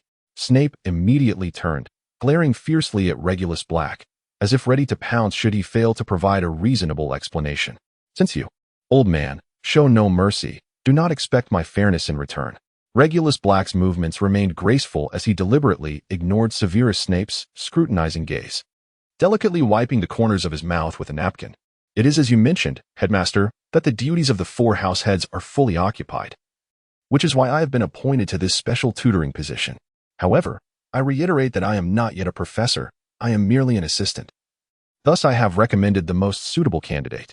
Professor Quirrell, who teaches defense against the dark arts, will surely impart a few simple charms to Harry Potter without any issue." As he spoke, he reached out to pat Quirrell on the shoulder, causing the already timid and awkward professor to flinch and tremble, followed by an awkward smile. Snape, who had initially felt discontent at the sight of Regulus Black and Quirrell together, was nearly propelled to protest upon hearing that Quirrell would be conducting private lessons with Harry Potter. In Snape's perception, Quirrell represented a significant danger, the source of which remained unclear to him. However, allowing Quirrell and Harry Potter to be alone together for personal tutoring was simply unacceptable. "I must object. Although I cannot comprehend the rationale behind providing Potter with individual instruction, do you not think, Dumbledore, that your favoritism towards him has become excessive?" Snape could not express his true sentiments regarding Quirrell directly. Instead, he placed the blame squarely on Dumbledore. Moreover, even if the aim were to teach Potter a few simple spells, a senior student would suffice. Rising from the dining table, Snape's evident anger threatened to manifest as dark tendrils of fury. The heads of Ravenclaw and Hufflepuff were visibly trembling. This matter was entirely unrelated to them. Even Professor McGonagall, head of Gryffindor, felt hesitant to interject, though she resolved to seek clarification from Dumbledore afterward regarding the decision to provide Harry Potter with individual tutoring and to assign a specific professor for this task. "Professor Snape, please trust my judgment. Professor Quirrell is indeed the best candidate." Regulus Black was exceedingly eager to witness the fateful encounter between Voldemort and Harry Potter. However, he pondered how to adequately explain Quirrell's subjugation by Voldemort, perhaps needing to devise a plausible justification. Severus Snape glared at Regulus Black with contempt, yet he could not dampen the enthusiasm of one who was intent on watching the unfolding drama. Thus, it was decided that Professor Quirrell would provide Harry Potter with some private tutoring, albeit with Regulus required to be present. Albus Dumbledore, not wishing to overlook Regulus Black, reminded him that this predicament stemmed primarily from his actions. "Dumbledore, I am merely a teaching assistant," Regulus protested. "You will inevitably have the opportunity to become a professor, so accumulating teaching experience is not without merit." Ultimately, the burden was once again placed upon Regulus Black, which brought an uncharacteristic smile to Dumbledore's face, rendering it almost radiant. Snape found himself unable to voice any further objections. Although he harbored a disdain for Regulus Black, the potential danger posed by Quirrell paled in comparison.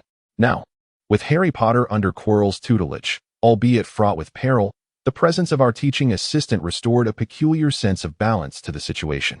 Moreover, as long as Snape was available, he could promptly conduct his oversight, confident that Professor Quirrell would not object to an additional observer. After confirming his thoughts, Professor Snape let out a cold huff towards the two before turning to depart. The other 3 house heads followed Dumbledore out of the hall, leaving Quirrell and Regulus Black behind. "I apologize, Professor Quirrell. It was initially my responsibility that inadvertently brought you into this predicament, and yet I have been unable to extricate myself from this burden." Regulus Black raised his hand, halting Chilo, who was eager to depart. The opportunity to provoke Voldemort at such proximity was rare, especially since the conversation remained unfinished. "Very well. I require a copy of your class schedule. I shall bring Harry to you when you both have free time." In truth, no educator, be they a professor at Hogwarts or in the Muggle world, is a person of ample leisure. With lessons to conduct and assignments to grade, the available spare moments are scarce. One must also carve out time for personal respite. Thus, even if it were merely to provide Harry Potter with special attention, meticulous coordination of time slots would be essential, lest chaos ensue. "That sounds agreeable. However, I need to know the content of your lessons," Regulus inquired, noting that Dumbledore had failed to mention it earlier. At that moment, the vast hall contained only Regulus Black and Chilo. Although brightly lit, an unusual chill pervaded the space, felt differently by the 2 individuals. Regulus, surely, experienced discomfort due to his solitary presence with Chilo, akin to being in the company of Voldemort himself. Yet, everything must remain concealed until exposure is unavoidable. Both Regulus and Chilo, like Voldemort, were bound to keep their true intentions hidden beneath the surface. The spells to silence sound and scent, the enchantment granting night vision, and the incantations to create illusions that compel others to overlook alterations were all at play. Should he linger any longer, the temptation to draw his wand might become irresistible. Regulus's expression darkened as he patted Chilo on the shoulder before departing the hall. "Master, what must I do? Should I seize this chance to eliminate Harry Potter?" Chilo's visage contorted as he voiced thoughts unbefitting a professor, his expression betraying neither pain nor restraint. "Harry Potter must perish by my hand. You need only attend to your own affairs." A haze of ashen mist emanated from Chilo's headscarf, further twisting his countenance, as if vitality were being siphoned from him.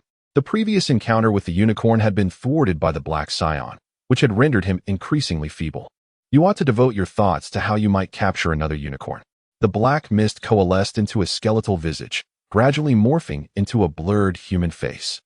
"As for Harry Potter, how could I allow such a chance to personally instruct him slip away?" All the lights abruptly extinguished, leaving only Chilo to navigate the darkness as he departed the hall, while the ominous black mist seemed to meld into the surroundings. In the chamber housing the Mirror of Erist, Harry Potter once again found himself alone, quietly seated before the reflective surface. Within the mirror's world, Harry's parents smiled lovingly at him. Despite the absence of spoken words and physical contact, the sight of his long-lost parents, whom he had not seen for over a decade, was a treasure he wished to behold for just a moment longer.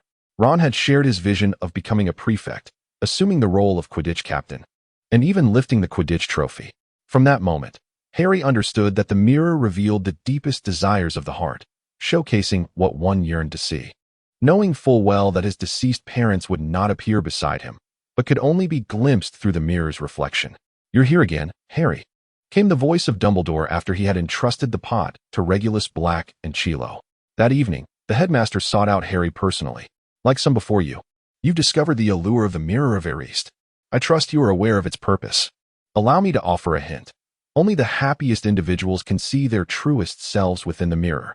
Dumbledore commenced a discourse, while Harry had already unraveled its mysteries. The mirror manifested one's innermost desires. It was precisely because Harry had never encountered his family that he could perceive them within the Mirror of Erist. This enchanted glass could not bestow knowledge or truth upon us. Individuals might squander their time before it, potentially descending into madness. Harry listened to this with a hint of skepticism, yet he sensed that Dumbledore was about to utter the words he dreaded most. "Tomorrow, I shall relocate the mirror to another place. Please, do not seek it out again. One cannot live in dreams, Harry." A flicker of protest crossed Harry's features. Yet he understood that Dumbledore meant him no harm. Reluctantly, he acquiesced to Dumbledore's decision regarding the Mirror of Erist, for after all, he had not yet succumbed to madness. Had he? Regulus Black was indulging in a rare moment of leisure within the confines of his chamber, engrossed in reading the tale of Snow White from the Brothers Grimm. The story unfolds with a savior-like prince, a beautiful and Na'vi princess oblivious to the perils of the world, a wicked stepmother who is also a witch, and of course, the 7 dwarfs, elements that frequently recur in various fairy tales. What captivated Regulus Black the most in this narrative was the depiction of the enchanted mirror. In many fairy tales, the magic mirror serves as a prophetic oracle. When the sorceress inquires of it, she receives timely responses. Only in fairy tales does the wicked queen pose such foolish questions as to ask the mirror who is the fairest of them all. Beyond the Brothers Grimm's rendition, there exist numerous adaptations of Snow White. Despite this, the tale remains widely cherished, with girls dreaming of embodying the character of Snow White.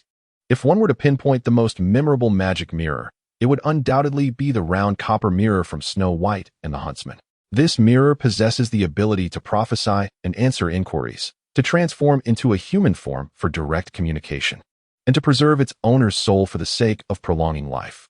By employing alchemical methods to reconstruct the Mirror of Erist, one could significantly reduce the materials and processes required. Next to Regulus Black lay a tome by the esteemed master Nicholas Flamel, expounding upon the intricacies of alchemy.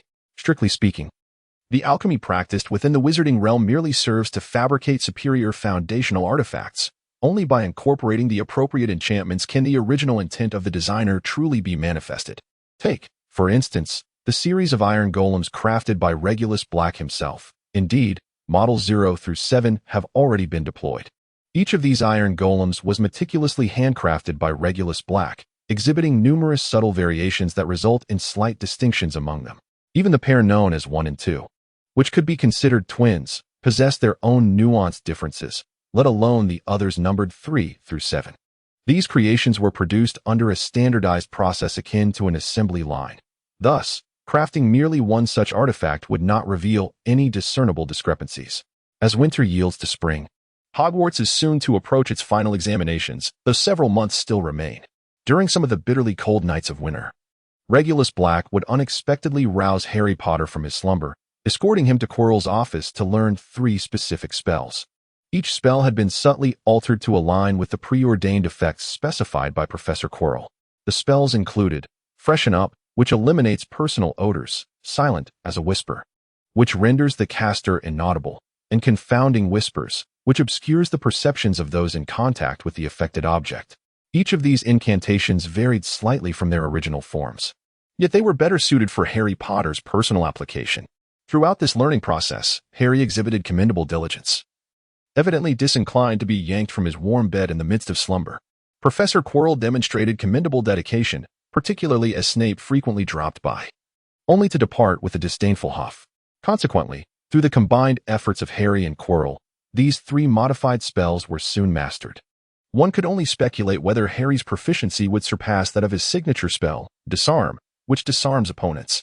Lacking the intellectual prowess of Hermione, Harry's current circle was entirely comprised of boys, the steadfast Ron, the oblivious Neville, and the explosive Seamus, all of whom shared the same dormitory.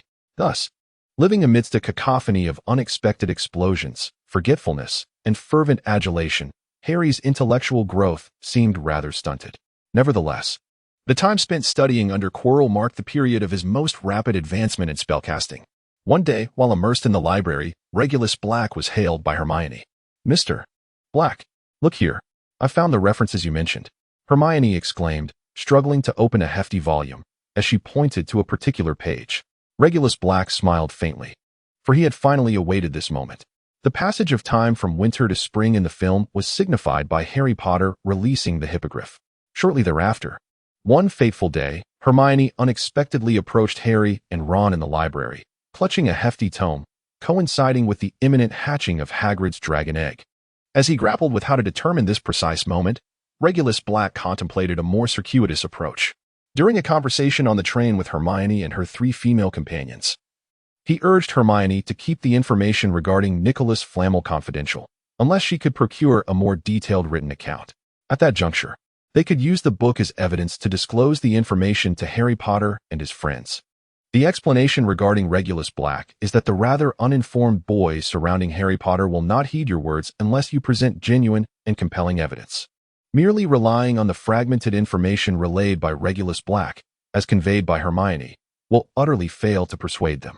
Consequently, Hermione has been diligently perusing an array of books during this period.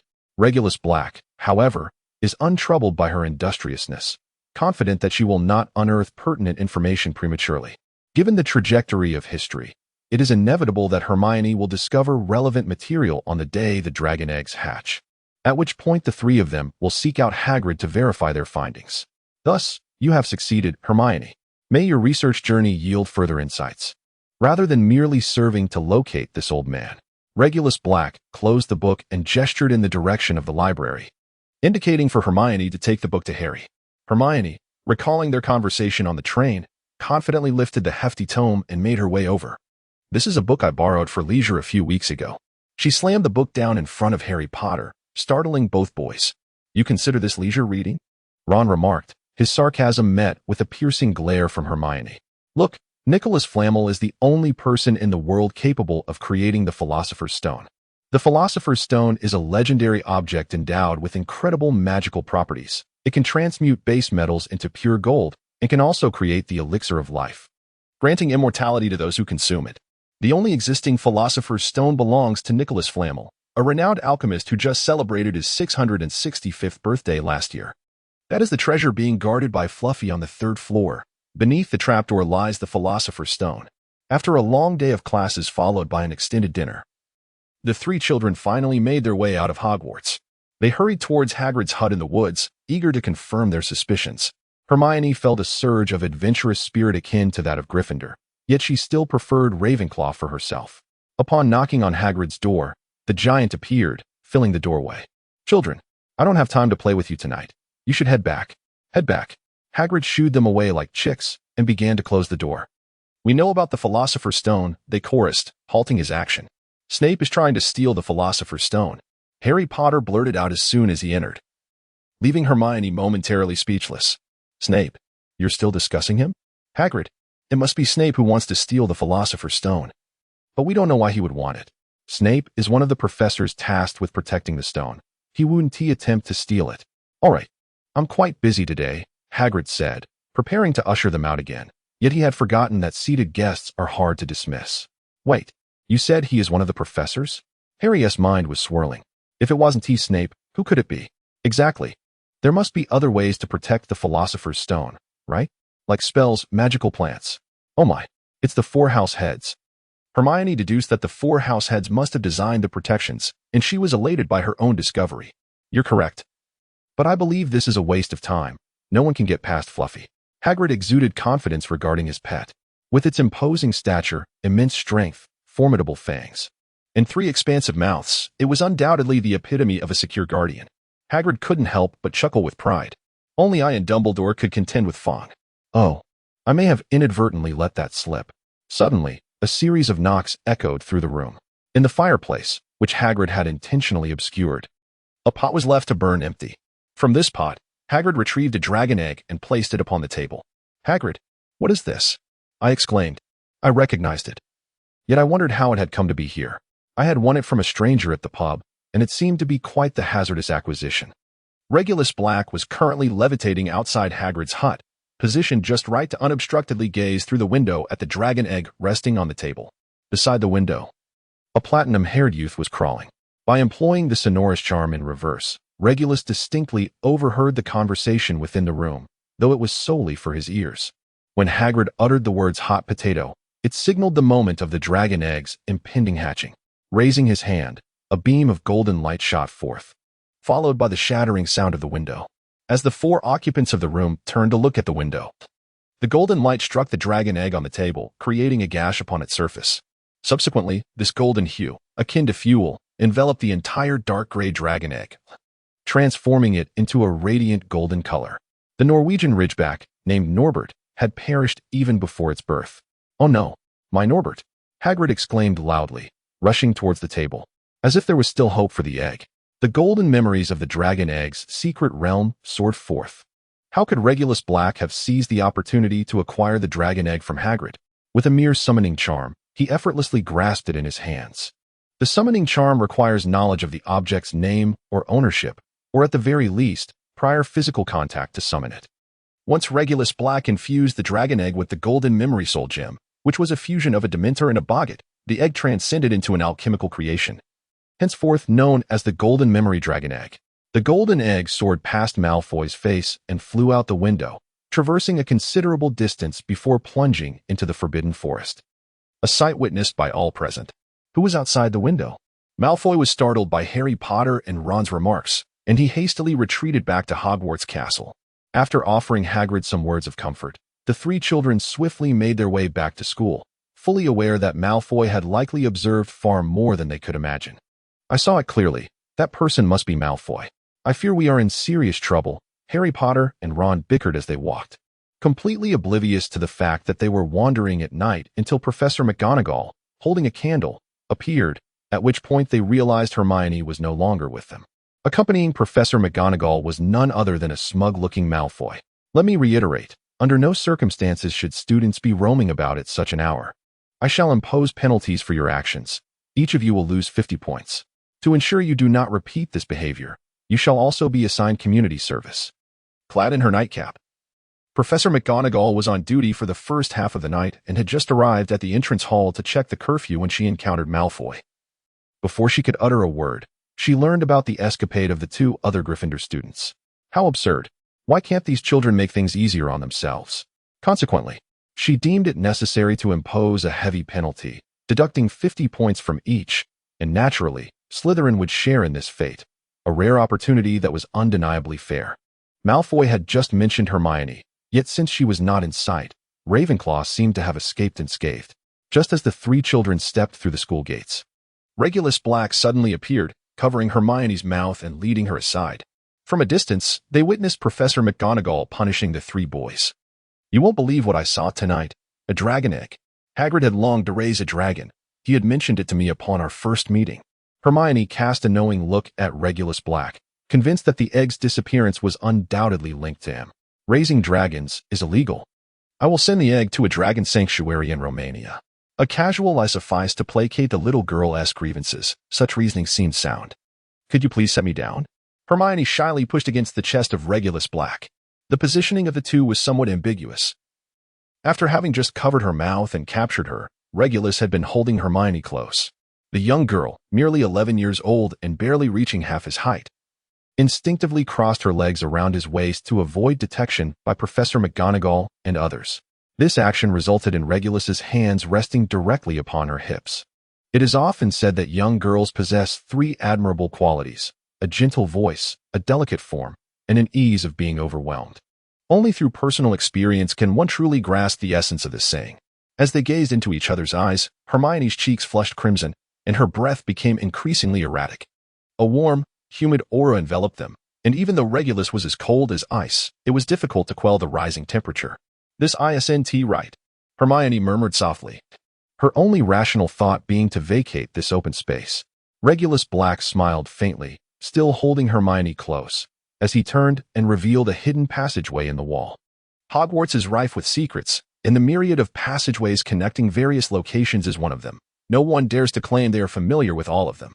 Even this particular passageway was a serendipitous discovery for Regulus during his student days, allowing direct access from the first floor to the 8th, thus saving considerable time in climbing stairs.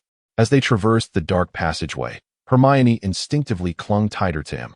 Upon reaching the room of requirement, Regulus did not release the little girl in his embrace. Instead, he opened a cabinet and retrieved a scroll. Wingardium Leviosa.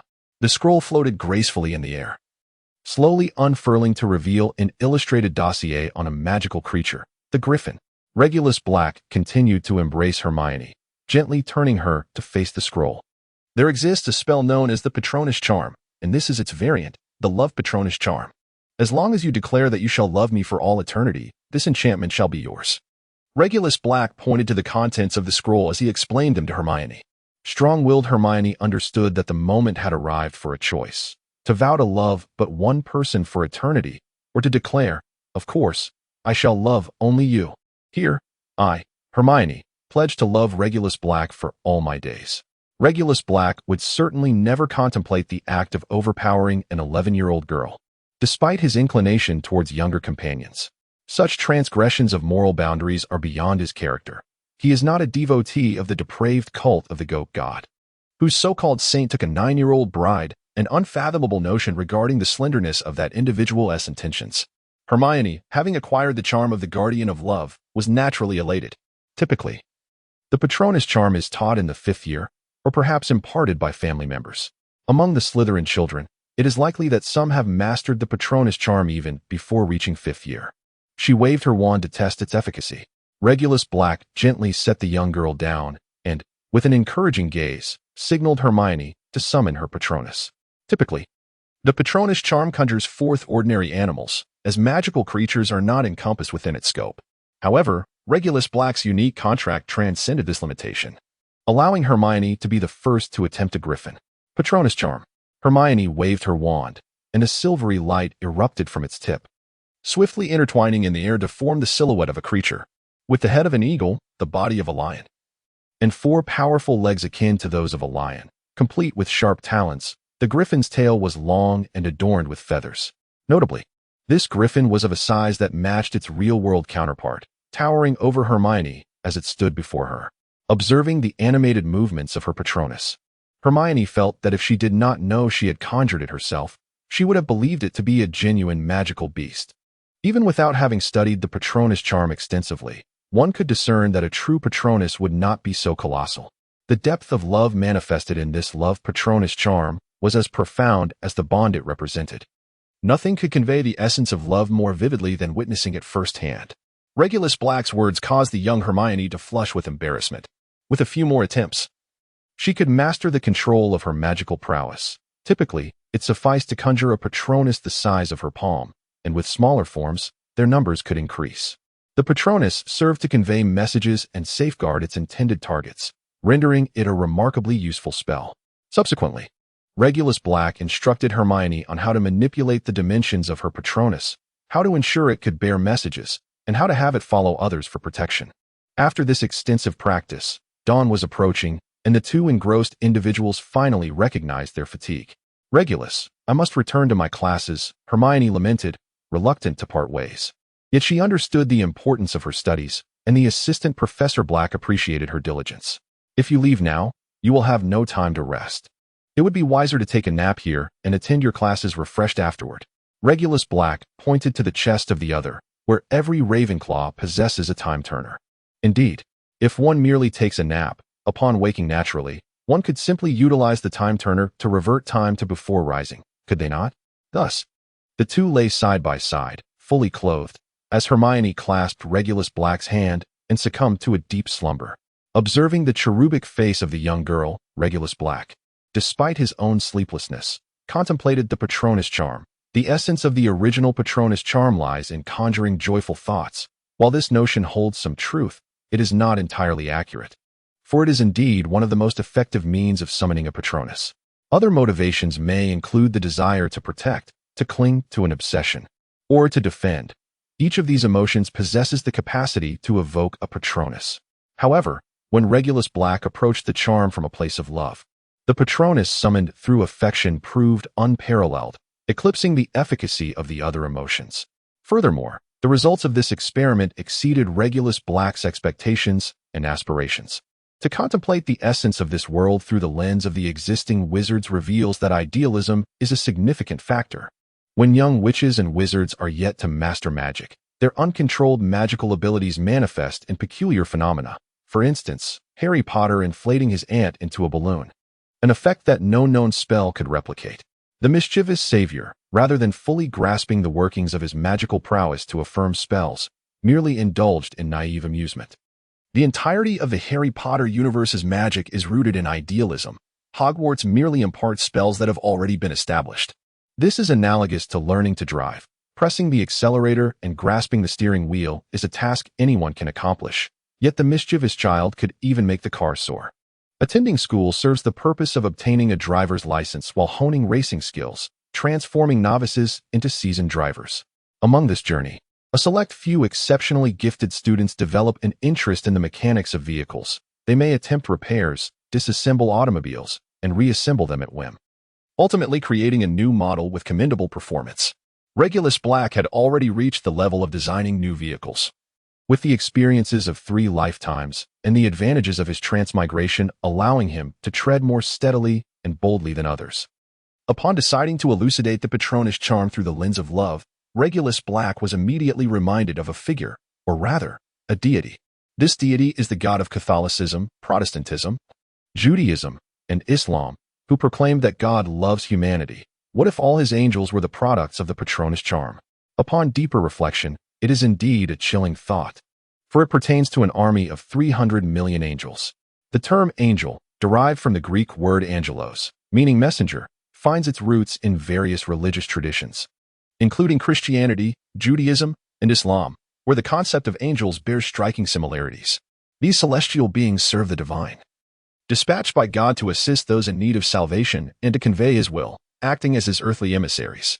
Angels are typically depicted in human form, radiating a divine luminescence, adorned with halos above their heads, and possessing majestic wings. It is said that the total number of angels in the heavenly realm ranges from dozens to hundreds, tasked with the guardianship of the 7 planets, the 4 seasons, the 12 months, the 7 days of the week, and the various hours of a single day. The legions, comprising 666 members each, culminate in a staggering total of 301, 655, 722 angels, including 133, 306, 668 fallen ones, though the precise figures remain a topic of debate and speculation. However, Even if there exist merely hundreds of angels, should they be creations of a particular deity born out of love for humanity, their power would be formidable indeed. With such angels, the establishment of a unique divine realm would not merely be a fantasy. It would evoke visions of Eden, the paradise of God, the biblical abode of Adam and Eve. It was precisely this contemplation of God and angels that led Regulus Black to reflect upon the guardian spirit charm. Thus, the challenge of transforming a charm that could only manifest ordinary animals into one capable of conjuring extraordinary creatures, the charm of the guardian of love, becomes an endeavor of mere ingenuity. It is often said that magic within the wizarding realm is a matter of perception. For one who is already well acquainted with the structure and components of a vehicle, designing a new car relies predominantly on inspiration and a solid foundation of detailed design. Regulus Black possesses both the artistry of writing and painting on scrolls, confirming the desired form of the Patronus he wishes to summon. By employing a contract to enhance the summoning effect, the result is the successful manifestation of Hermione's Gryffindor Patronus. The form of the Patronus is mutable, and the reason no one has ever summoned a Patronus in the shape of a magical creature lies in their belief that such an undertaking is destined to fail, thus ensuring their own failure. Hermione, however, stands apart. She has never summoned a Patronus before and lacks understanding of the intricate details required for such a summoning.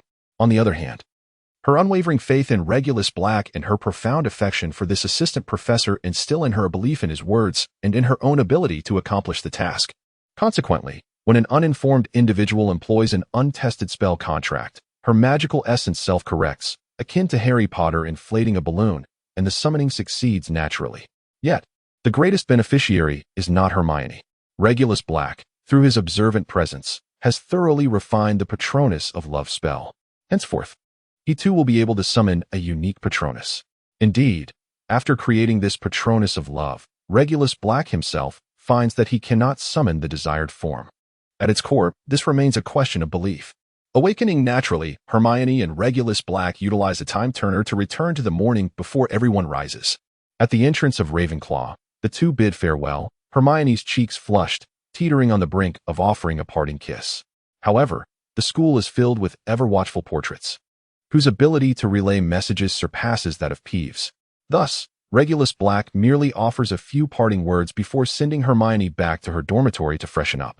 With a twinge of guilt, Hermione enters the common room, relieved that at this hour, Ravenclaw students are absent, as most are indulging in a leisurely slumber.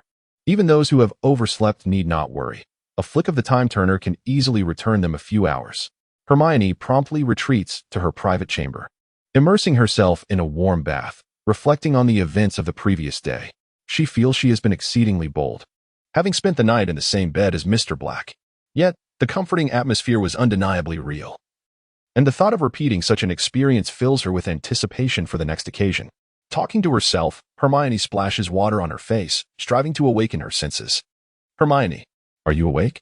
As a responsible sister, Zhang Qiu arrived punctually to provide her alarm clock services, taking the opportunity to touzle Hermione's fluffy hair. Hermione promptly emerged from the bathroom, having changed her clothes, and the two of them, books in hand, walked towards the common room, sharing laughter and conversation. Naturally, Hermione would not divulge to Zhang Qiu the events of the previous night. This would remain a secret solely between her and Regulus Black. Gradually, the students of Ravenclaw congregated in the common room, where a selection of coffee and tea, prepared by the house elves, awaited them. Each beverage had been infused with a potion to negate the adverse effects of time manipulation.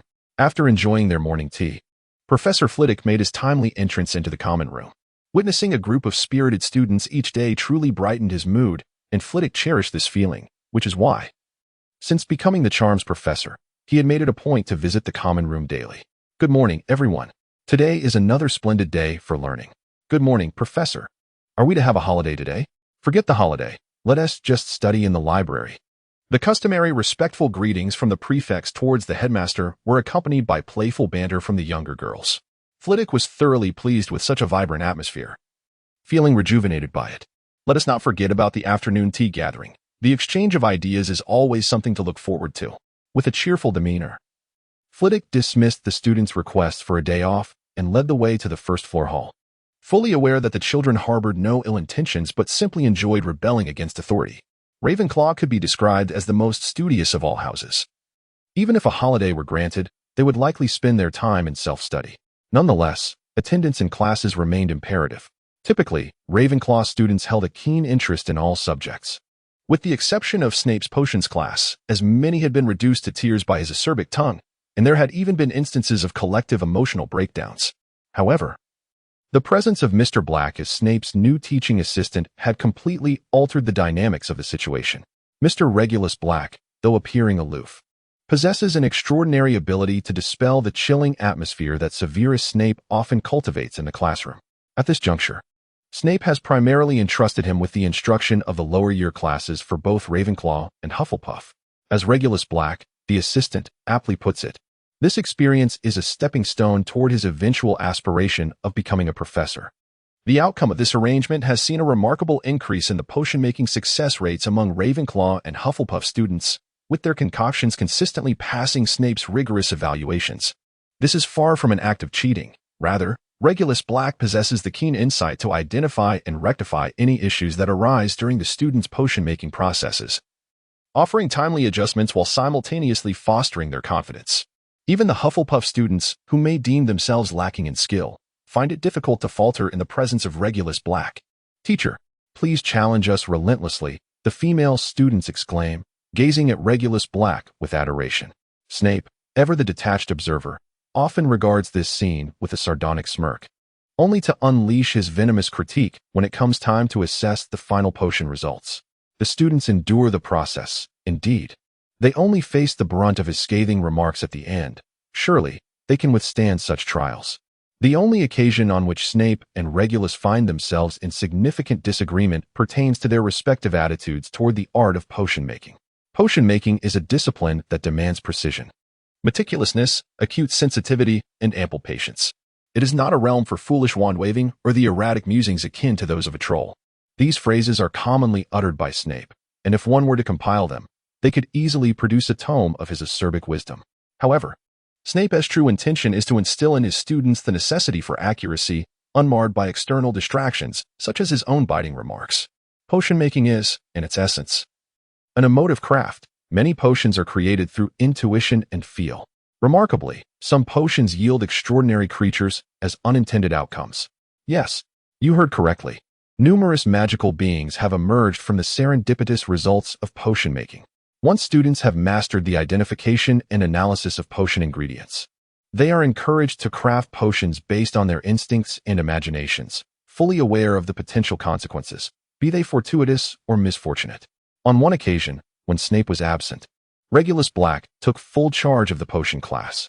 To the surprise of all, he instructed each student to procure a foundational potion composed of 25 distinct ingredients. There were no stipulations regarding the potion's recipe, the duration of boiling, the control of heat, or even the manner of stirring. The most fundamental guidelines were absent. Instead, each student was presented with a parchment to meticulously document their entire potion-making process. The result was 3 cauldrons exploding and the majority of potions yielding no effects whatsoever. Yet, amidst this chaos, a miracle occurred. One student's cauldron produced a substance resembling ruby-like granules, albeit no larger than a pea. In a student's cauldron, an abundance of shimmering threads erupted, exhibiting a chameleon-like effect. Ultimately, one student succeeded in conjuring a cauldron filled with heart-shaped bubbles, and that student was none other than Hermione. As a result of the tumultuous events of the lesson, both Severus Snape and Regulus Black found themselves embroiled in a heated argument that escalated to the headmaster's office. Subsequently, Professors Flitwick and Sprout, the respective heads of their houses, intervened to mediate the dispute. The students from both houses pledged to diligently complete Professor Snape's assignments, expressing a desire to retain Regulus Black's interest class, even if it were to be held just once per semester. In the end, Dumbledore decisively ruled that, every half-term, Regulus Black would be granted the liberty to conduct a potion class of his own design. Regulus Black invested in the acquisition of 3 potions recipes. Although Snape held such actions in disdain, he found himself intrigued by these 3 potion formulas, yet was unable to lower his pride. Regulus Black generously shared these recipes with him. Although the students produced certain results during the class, it could only be deemed a fortuitous occurrence. Even if every step of the potion-making process was meticulously documented, the workings of the students' own magical abilities at that moment remained elusive. These subtle nuances rendered the aspiration to replicate the same results a mere fantasy. Thus, the path forward lay in experimentation, experimenting repeatedly to confirm every detail, identify all issues, and explore every possibility. After a week of diligent effort, Regulus Black and Severus Snape achieved a remarkable feat: 3 potion recipes ready to be disseminated to any wizard skilled in potion making. By adhering to these recipes, the success rate could soar to an impressive 90%. Professor Snape, would you be interested in opening a shop? Regulus Black extended an invitation. For the assistance of Snape was instrumental. Once the results were achieved, establishing a shop to sell the finished products would provide a sustainable source of wealth. No need for that. You have contributed far more than I, and the formula you acquired rightfully belongs to you, a possession no one can take away. No one can rival Snape's stubbornness and dedication when it comes to potions. He made it unequivocally clear that he would not partake in this commercial venture. Regulus Black provided 2 other students with a considerable sum of gold galleons, a significant fortune for the 2 pureblood Hufflepuffs who had fallen on hard times. This wealth could afford them a comfortable and prosperous life, provided they and their families refrained from any vices. The pea-sized red gemstone had already been professionally appraised in the Muggle world by Regulus Black, with labels such as gem-grade, natural raw stone, and a new variety of crystal. These distinctions served as Regulus Black's assurance, and the origin remained a closely guarded secret, leaving no room for competitors. Yet, what was this sensation of opposing the entire gemstone trade worldwide? With a substantial amount of pounds invested, a professional marketing team was established, complete with a registered company, a dedicated storefront, and models for promotional advertisements, all executed systematically by seasoned managers. The only dilemma was how to effectively promote this gemstone. Coincidentally, the Ministry of Magic entrusted Regulus Black with the second estate confiscated from the Black family. This estate, situated atop a red clay mine in a remote mountainous region of northwestern England, featured a dilapidated 19th century building with over a century of history. Its structure riddled with drafts and its surrounding walls in ruins.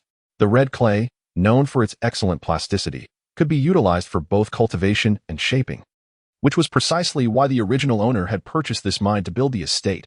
However, generations of management had failed to enrich the family. The last heirs were Thomas Sharp and his sister Lucille Sharp, whose tumultuous romantic entanglements and deceitful marriages to wealthy women ultimately led to their demise within the very walls of this building. The estate was eventually inherited by Edith Cushion, a young American novelist from a distinguished family who had encountered misfortune through a fraudulent marriage. It was only because Thomas Sharp had genuinely cared for her that the history of deceit and tragedy surrounding the estate came to an end. Since this was a place of sorrow, shortly after inheriting the mine and estate, Edith Cushion promptly sold the property and returned to America, subsequently penning a novel titled Crimson Peaks. Indeed, this place was truly in ruins. Regulus Black stood within the confines of the edifice, where in the heart of the grand hall lay a disarray of decayed beams. The Gothic architectural style was evident in every intricate detail. The ceiling, columns, corridors, and staircases were all imbued with the essence of Gothic design. Behind the fireplace in the hall, an elevator lay rusted and inoperative, once capable of traversing 3 floors down to the basement. Ascending the staircase, one would find on the second floor 2 bedrooms flanking the southeast and southwest, while the northern central area housed a quaint library. Progressing to the 3rd floor, a similar arrangement of 2 bedrooms on the southeast and southwest sides persisted. Yet the northern central section was graced with a studio, cluttered with remnants left behind by the former proprietor. Regulus Black carefully sidestepped the decaying floorboards and, after inspecting all the chambers, made his way into the basement. 6 large basins brimmed with crimson clay or devoid of moisture after a century's passage. The earth within the pools was so solid that it resisted all attempts at leverage. Deep within the basement lay a conveyor belt, leading directly to the surface. It is no wonder that this place was so enveloped in dust. Regulus Black meticulously brushed away the dust from his sleeves, frowning as he surveyed the surroundings. The Black family had never engaged in mining. Thus, upon acquiring ownership of this place, they adopted a wholly neglectful attitude. However, as a property of a wizarding lineage, an enchantment to repel muggles had been cast over the entire territory. This spell had prompted the local inhabitants to instinctively keep their distance. And after the Ministry of Magic confiscated the assets, they showed little interest in maintaining the area. By the time it was handed over to Regulus Black, it remained in a state reminiscent of a century ago, perhaps even more dilapidated. Regulus Black meticulously surveyed the expanse of the mine. And it must be said that the Black family's muggle-repelling charm delineated its territory with remarkable precision, almost perfectly tracing the path that rendered this area wholly their own. The extent of their enchantment surpassed even that demarcated by the Ministry of Magic, and was far more expansive than the records maintained by the Muggle world. The entire mountain peak fell within the enchantment's domain. During his inspection of the spell, Regulus Black stumbled upon two graves situated not far behind the manor. Upon examining the tombstones, he recognized them to belong to Thomas Sharp and his sister, Lucille Sharp, interred there by Edith Cushion after their demise. Although this brother-sister duo had nearly brought about Edith Cushion's ruin, she ultimately chose to honor the true love of Thomas Sharp by constructing a splendid burial site for them, one that evidently bore a significant financial investment. The Gothic tombs, partially submerged in the earth, featured decayed doors that, when pushed open, revealed a casket on either side within the chamber. The site was remarkably well kept. Regulus Black waved his wand, sweeping away all the dust within the tomb, which was carried away by the wind. With another flourish of his wand, he established a new outpost within this chamber, named Crimson Manor. The outpost's emblem featured a black Gothic gear, with a central design of a red Gothic edifice. On the floor, a simple circle and a cross appeared, with the 4 points of the cross perfectly aligned with the corners of the tomb, upon which 4 small braziers were positioned. Henceforth, the repose of the two would be frequently disturbed. Regulus Black left behind a poignant remark as he departed from the tomb. From the coffins on either side emerged the spectral figures of a man and a woman, their expressions vacant as they gazed upon Regulus Black's retreating form. They were the last heirs of this estate, the brother Thomas Sharp and the sister Lucille Sharp. Regulus Black returned to the manor after a brief sojourn, and with a mere flick of his wand, without uttering any incantations, he summoned the power of his will to mend the dilapidated remnants of the estate. The ceiling was restored, the floor reinstated, and the gaping holes in the walls were filled with an elegant grace. Following this, a sweeping gust of cleansing energy surged forth from the heart of the house, reminiscent of a garment billowing in the wind. As it expelled the accumulated dust from every nook and cranny, effectively rendering the space presentable once more, Regulus Black lifted the Muggle-repelling charm that barred access to the manor from the outside world, thus permitting entry solely through this path, ensuring that no passers-by could intrude from surrounding locations. He summoned his steed, the Crimson Nightmare from the Sorceress's Abbey. As the master, Regulus Black possessed the unique ability to ride this formidable creature, which appeared in a rather peculiar manner. While ordinary wizards could perceive it as a nightmare, Muggles would only see a unicorn, mistaking it for a mere white horse. Therefore, it was quite a sensational event when a dark-clad nobleman riding a pure white horse made his entrance into the small town. The residents of this mining community, who sustained themselves through the labor of excavation, were well aware that the manor, located several hours away, was owned by a man who commanded vast expanses of land and mines.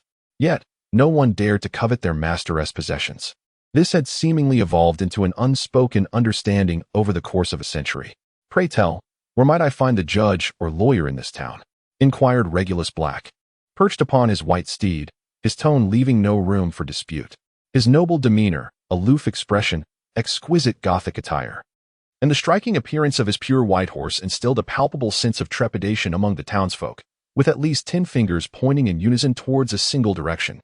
Observing a few children, Regulus Black approached them slowly on horseback, bestowing upon each a penny. This act of generosity elicited joyous laughter as the children scampered home, clutching their newfound coins. Before long, Regulus Black arrived at the town's courthouse, which also served as a law office. "Welcome. I am Lucy Piddle. How may I assist you?" A captivating young woman greeted him. "Miss Piddle, I require your professional assistance. May I first inquire if you are a licensed attorney?" Regulus Black had no desire to squander time with a mere clerk, even if she were a strikingly beautiful one. "I am, without a doubt, a fully qualified attorney and have been serving as the judge of this small town for the past 6 months." Lucy Piddle introduced herself with great confidence. Though the presence of someone as stunning as her in this remote town, fulfilling the roles of both local judge and attorney, remained inexplicably perplexing. Nevertheless, her pride as a professional was unmistakably evident. "You have yet to share your name with me." Regulus Black, upon receiving a gentle reminder from his counterpart, realized that he had displayed a touch of arrogance by failing to introduce himself, a rather discourteous oversight. "Allow me to introduce myself. I am Regulus Black." recently entrusted with the nearby mine and estate. Removing his gloves, Regulus extended his hand, and they exchanged a handshake, noting a certain peculiarity in the other's demeanor. "Forgive my intrusion, but may I inquire about your lineage? I hail from a pure-blood wizarding family. However, regrettably, I am a squib. I have already received correspondence from the Ministry of Magic and have been awaiting your arrival. Please, allow me to escort you." Lucy's demeanor suggested that she was wholly unconcerned about her squib status, which, in the wizarding community, is hardly a term of endearment. Wizarding families often shun squibs, fearing their very presence, for encountering one is deemed a lamentable fate. They seldom contemplate that should a wizard become a squib, they could still lead a life as a muggle, for it is not akin to becoming disabled. Yet, Lucy Piddle appeared impervious to the prevailing views of the wizarding world. She held esteemed positions as a lawyer and judge in the Muggle realm, titles that required diligent study to attain. Muggle lawyers and judges may be regarded as semi-aristocratic figures, and not just anyone can gain entry into such circles. Fortunately, she was merely a squib. Had she been a witch, Regulus would have found himself in the position of having to elucidate why he could ride a unicorn, a revelation that would likely make headlines. "I apologize for the disarray. I handle all the paperwork myself, which accounts for the clutter." Lucy Piddle's office, though spacious, was in disarray, suggesting she belonged to that type of individual who presents a polished exterior while neglecting the organization of her surroundings. "If you would allow me a glimpse into your inner world, I would gladly assist you in tidying it up." Regulus Black was not intentionally teasing. The spell known as Scourgify, which wizards employ to restore order to a room, necessitates a profound understanding of the objects to be cleaned. Should one inadvertently purge something essential, it would truly be irretrievable. Oh, what does it mean to delve into one's inner self? I am only aware of a spell called Scourgify, which enables one to tidy up a space with a mere flick of the wand. Lucy Piddle paused with a smile, for it had been quite some time since she had witnessed a wizard wielding their wand. Regulus Black was utterly convinced that the other party was a daring fellow. Very well. Since the other showed no hesitation, why squander this opportunity for a display of bravado? With one hand, he drew his wand, while the other arm encircled Lucy Pevensy's waist, their bodies pressed closely together, faces mere inches apart. A surge of mental energy flowed through their contact into Lucy's consciousness. By delving into her mind, Regulus discerned clearly which items in the disordered room were essential and which were obsolete. A thorough cleansing was imminent. Regulus Black waved his wand, and documents were automatically sorted, returning to their rightful places. All the dust was swept away, and excess items were neatly categorized and placed in the corner. "I am uncertain of the usefulness of that pile of clutter, so I have temporarily set it aside for you to attend to at your convenience." Regulus Black lingered momentarily in the warmth of their embrace, yet there were pressing matters to address. Releasing the other, he settled onto a nearby sofa and poured himself a cup of red tea. Lucy Piddle felt a twinge of disappointment at the loss of the hog, but as she surveyed the once chaotic office now transformed, it was indeed an eye-opening experience. The last time she witnessed the application of magic was in her childhood. Retrieving a document from a nearby safe, Lucy Piddle solemnly presented it to Regulus Black. This document contained the Ministry of Magic's and the British government's acknowledgement of land ownership, encompassing materials related to mineral development and agricultural cultivation. Whether one sought to exploit minerals or engage in farming, all could proceed legally, provided that taxes were duly paid. However, this was insufficient. "I require your assistance in transferring the entire mining area under the auspices of the Black family, along with additional land development." Regulus Black, after careful consideration of his words, continued, "My intention is to first lease the castle and film a movie before its demolition. Subsequently, I aim to facilitate commercial transactions within the castle, primarily focusing on gemstone trading. The relevant documentation for the gemstone trade poses no challenge. However, for the filming, we must submit a record to the government." Lucy Piddle contemplated how to address these legal matters while elucidating the details to him. "I am appointing you as my private attorney, tasked specifically with the legal affairs concerning the mining area and the estate." Regulus Black maintained a measure of trust in Lucy Peverell.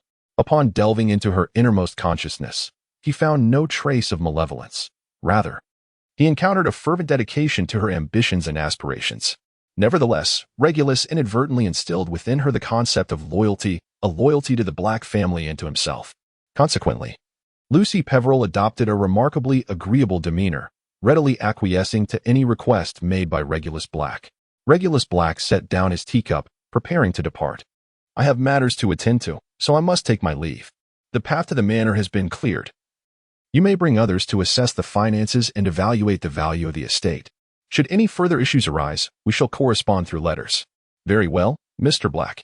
I shall ensure that your instructions are executed with utmost diligence, replied Lucy Piddle, nearly bowing in her farewell. You may entrust the letters to my house elf. It would be prudent for you to meet him first. Creature. Regulus Black pondered for a moment, realizing that messages sent via Muggle letters might not reach him reliably.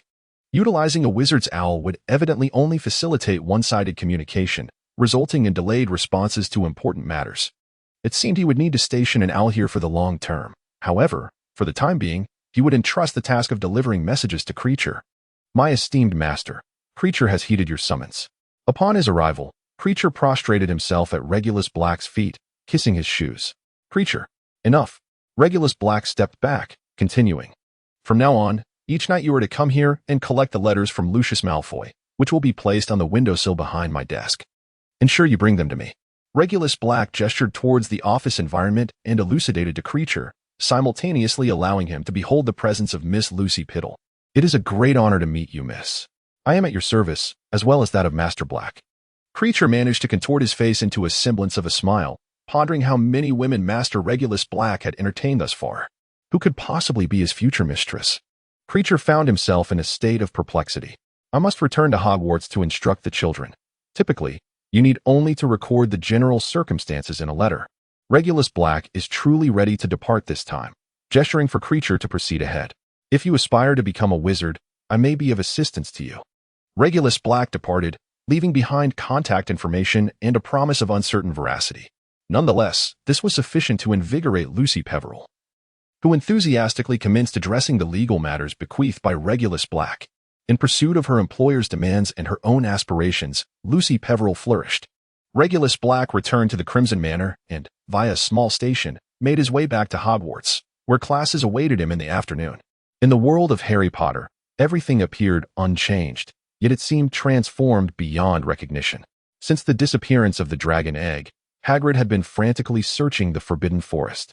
Driven to madness, that very evening, the dragon egg had soared away in a golden light, heading towards the depths of the Forbidden Forest. How could it be lost? Peeves the Poltergeist was once again spreading rumors within Hogwarts, claiming that Hagrid had consumed a dragon egg. And now he was on the hunt for new culinary delights in the forest. Though few students believed such tales, those who passed by couldn't help but chuckle at Hagrid, eliciting vague laughter. This relentless mockery weighed heavily on Hagrid, who had only recently escaped the malicious gossip about devouring unicorns, and now found himself accused of adding dragon eggs to his menu. As a staunch advocate for creature welfare, Hagrid's spirits were undeniably low. Ah, is that the gourmet Hagrid I see? Peeves emerged from the wall, instantly spotting Hagrid's towering figure as he strode through the corridor. Laughter erupted around them, as students anticipated the amusement this spectacle would bring. Infuriated, Hagrid brandished his little red umbrella at Peeves, only to have it pass harmlessly through the poltergeist form. Foolish Hagrid. Is this how you hunt your prey? Peeves taunted, mimicking the umbrella's movements and emitting bizarre, exaggerated shrieks, as if he were a creature being hunted by Hagrid. Students gathered at both ends of the corridor, stifling laughter as they relished the absurdity of Peeves' antics and Hagrid's embarrassment. Cursed Peeves, a fabricator of lies, Hagrid muttered, retracting his umbrella as he made his way to the headmaster's office, seeking assistance. The events of the previous day had unfolded with such rapidity that Hagrid had been unable to safeguard his dragon egg. He understood that the egg was likely doomed. After being struck by that golden light, he had witnessed not only its partial shattering but also its swift transformation into a golden nugget, which vanished in the blink of an eye. After an entire day of searching the Forbidden Forest to no avail, he had no choice but to solicit the headmaster's help. The desire to raise a dragon was merely a personal whim, and Hagrid felt assured that admitting his blunder to the headmaster would garner forgiveness. Like a big bear of a child, he was certain that Dumbledore would absolve him, carrying no burden of guilt. Yet, his sole irritation stemmed from Peeves, who seemed to know of every incident and then concoct elaborate falsehoods. Although most did not believe him, some students would inevitably exploit these tales for their amusement, which was the true source of Hagrid's vexation. Hagrid, I truly know not what to say. Perhaps it would have been best had you sent the dragon egg away from the start. On the road, Hermione fortuitously encountered Hagrid. Although the little girl was aware of who had taken the dragon egg, and that said individual would certainly not return it to Hagrid. She could only offer a few words of consolation, feeling a twinge of guilt. Thank you. Thank you. I know I was selfish, otherwise. Norbert would not have met with such misfortune. It was quite incongruous to see Hagrid, such a towering figure, weeping like a child. Hermione felt the urge to distance herself. I have classes to attend, so I must take my leave. Clutching a book, she hurried away from the area where Hagrid's tears fell. Hagrid, we know that Peeve's words are mere rumors, but what does the dragon egg smell like? The Weasley twins approached, making light-hearted jokes that were utterly inappropriate, which only caused Hagrid to cry even harder. Harry Potter joined the scene, and Ron playfully punched his two brothers in the sides, sending the twins crashing to the ground in a heap. Ron, you're so strong, Harry exclaimed in astonishment, as were Hagrid and the fallen twins, who were equally taken aback. I didn't mean to. I just wanted to push them away. I never intended for this to happen. Ron gazed at his hands, scarcely able to believe that he had attacked his brothers. What a torment awaited him. Moreover, the strength of his punch had been astonishing. How could this be? If you agree to handle the household chores for a month when we return home, we want to tell Mum that you hit us. A voice, either George or Fred, chimed in, while the other lay on the ground, too pained to speak. All right. I'll take care of the chores all summer, as long as you're okay. Ron helplessly acquiesced, clearly burdened by guilt over his actions. It seems our little brother truly loves us. I feel a twinge of conscience. Do you have a conscience? I don't feel it, retorted George and Fred, nonchalantly rising and brushing off the dust from their clothes, continuing to banter about which brother was more beloved. Of course. It's me, Fred. At least I didn't make such a request earlier. If I hadn't made that request, how would we know Ron truly loves us? The twins playfully draped their arms over Ron, demonstrating their atypical sibling camaraderie. Hagrid, are you here to see Dumbledore? Harry, having just witnessed a family comedy, finally remembered the half-giant beside him. Yes, I still need to find Dumbledore, so I can't stay to play with you. Hagrid, too, found humor in the Weasley brothers' antics, ceasing his loud sobs. Tonight will indeed be a moment to witness miracles. In the distance, Regulus Black observed everything unfold. It was evident that Hagrid sought assistance.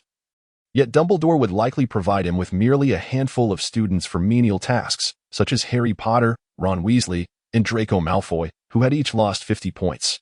This time, Regulus Black was determined to get involved, albeit with caution, for Dumbledore would not stand idly by while Harry Potter found himself in peril. As anticipated, following Hagrid's visit with Dumbledore, Filch arrived that evening, accompanied by the 3 students who had received disciplinary action. Throughout their walk, Filch reminisced about the brutal punishments of the medieval era, lamenting the leniency of contemporary consequences. He mused that if Dumbledore were to restore the glory of old, it would be quite the spectacle. Filch's gaze flitted over the 3 boys, reminiscent of a connoisseur appraising choice cuts of meat, eagerly awaiting the opportunity to wield his loving discipline, which would surely elicit delightful cries.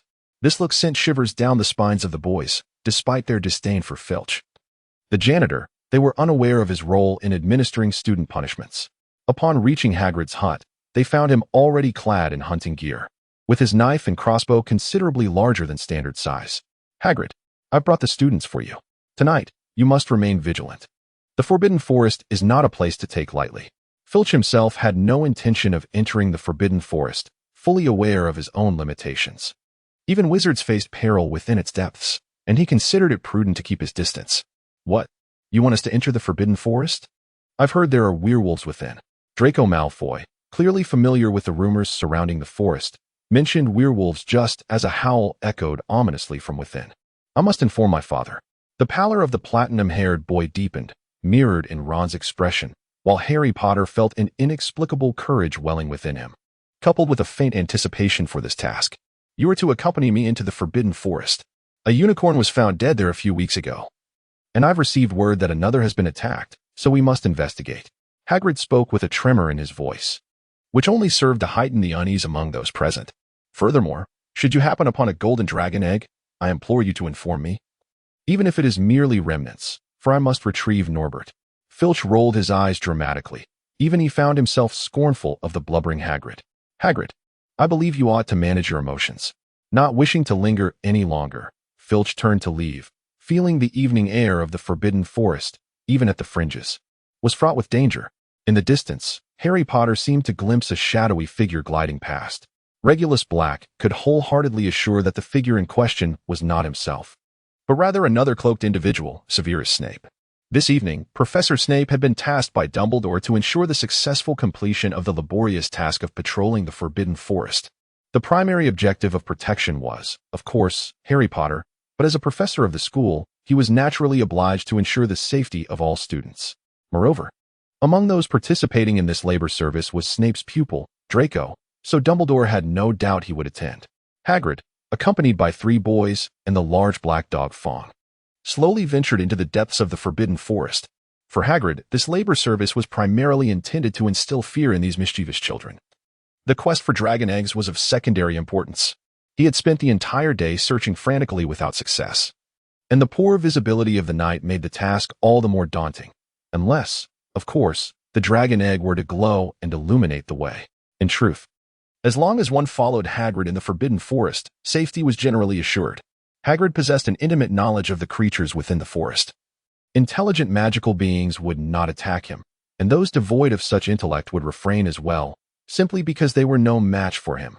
Originally, Hagrid believed that this patrol would proceed without incident. However, upon spotting the silvery blood of a unicorn on the ground, he began to feel a sense of unease. Surely, the timing of such an occurrence could not be mere coincidence. Perhaps this patrol of the Forbidden Forest would indeed encounter danger. Yet, recalling Dumbledore's admonition, though he did not fully comprehend why Dumbledore had foreseen trouble, he resolved to comply. This was unicorn blood, indicating that a unicorn had been injured. Much like the one that had gone missing weeks prior, it had been attacked. We must find that poor creature. Hagrid gingerly lifted some of the silvery blood with his fingers, kneading it between them. From a distance, both Snape and Regulus Black were tempted to draw their wands and utter Avada Kedavra, for that was potion material. Such was rare alchemical substance. How dare he treat it as mere hand sanitizer? We need to split into 2 teams, Hagrid asserted confidently, causing the boys' faces to pale. Ron and I will be one team, while Draco and Harry, you 2 will be the other, and I want Fong to accompany us. Of course. But I must warn you, Fong is rather timid. The black dog raised its head to Draco, emitting a plaintive whimper, which rendered the platinum-haired youth's complexion even paler. The teams were divided. Hagrid led Ron to patrol the opposite side, leaving Draco to carry the lantern and guide Yaya deeper into the Forbidden Forest alongside Harry Potter. Although he had contemplated turning back, having already lost 50 points, he knew that further evasion of his labor duties would render him unable to hold his head high within Slytherin. Thus, he resolutely embraced his noble responsibilities, understanding this distinction clearly. In contrast, Harry Potter exhibited a more go-with-the-flow disposition, adhering to whatever others suggested without a hint of personal conviction.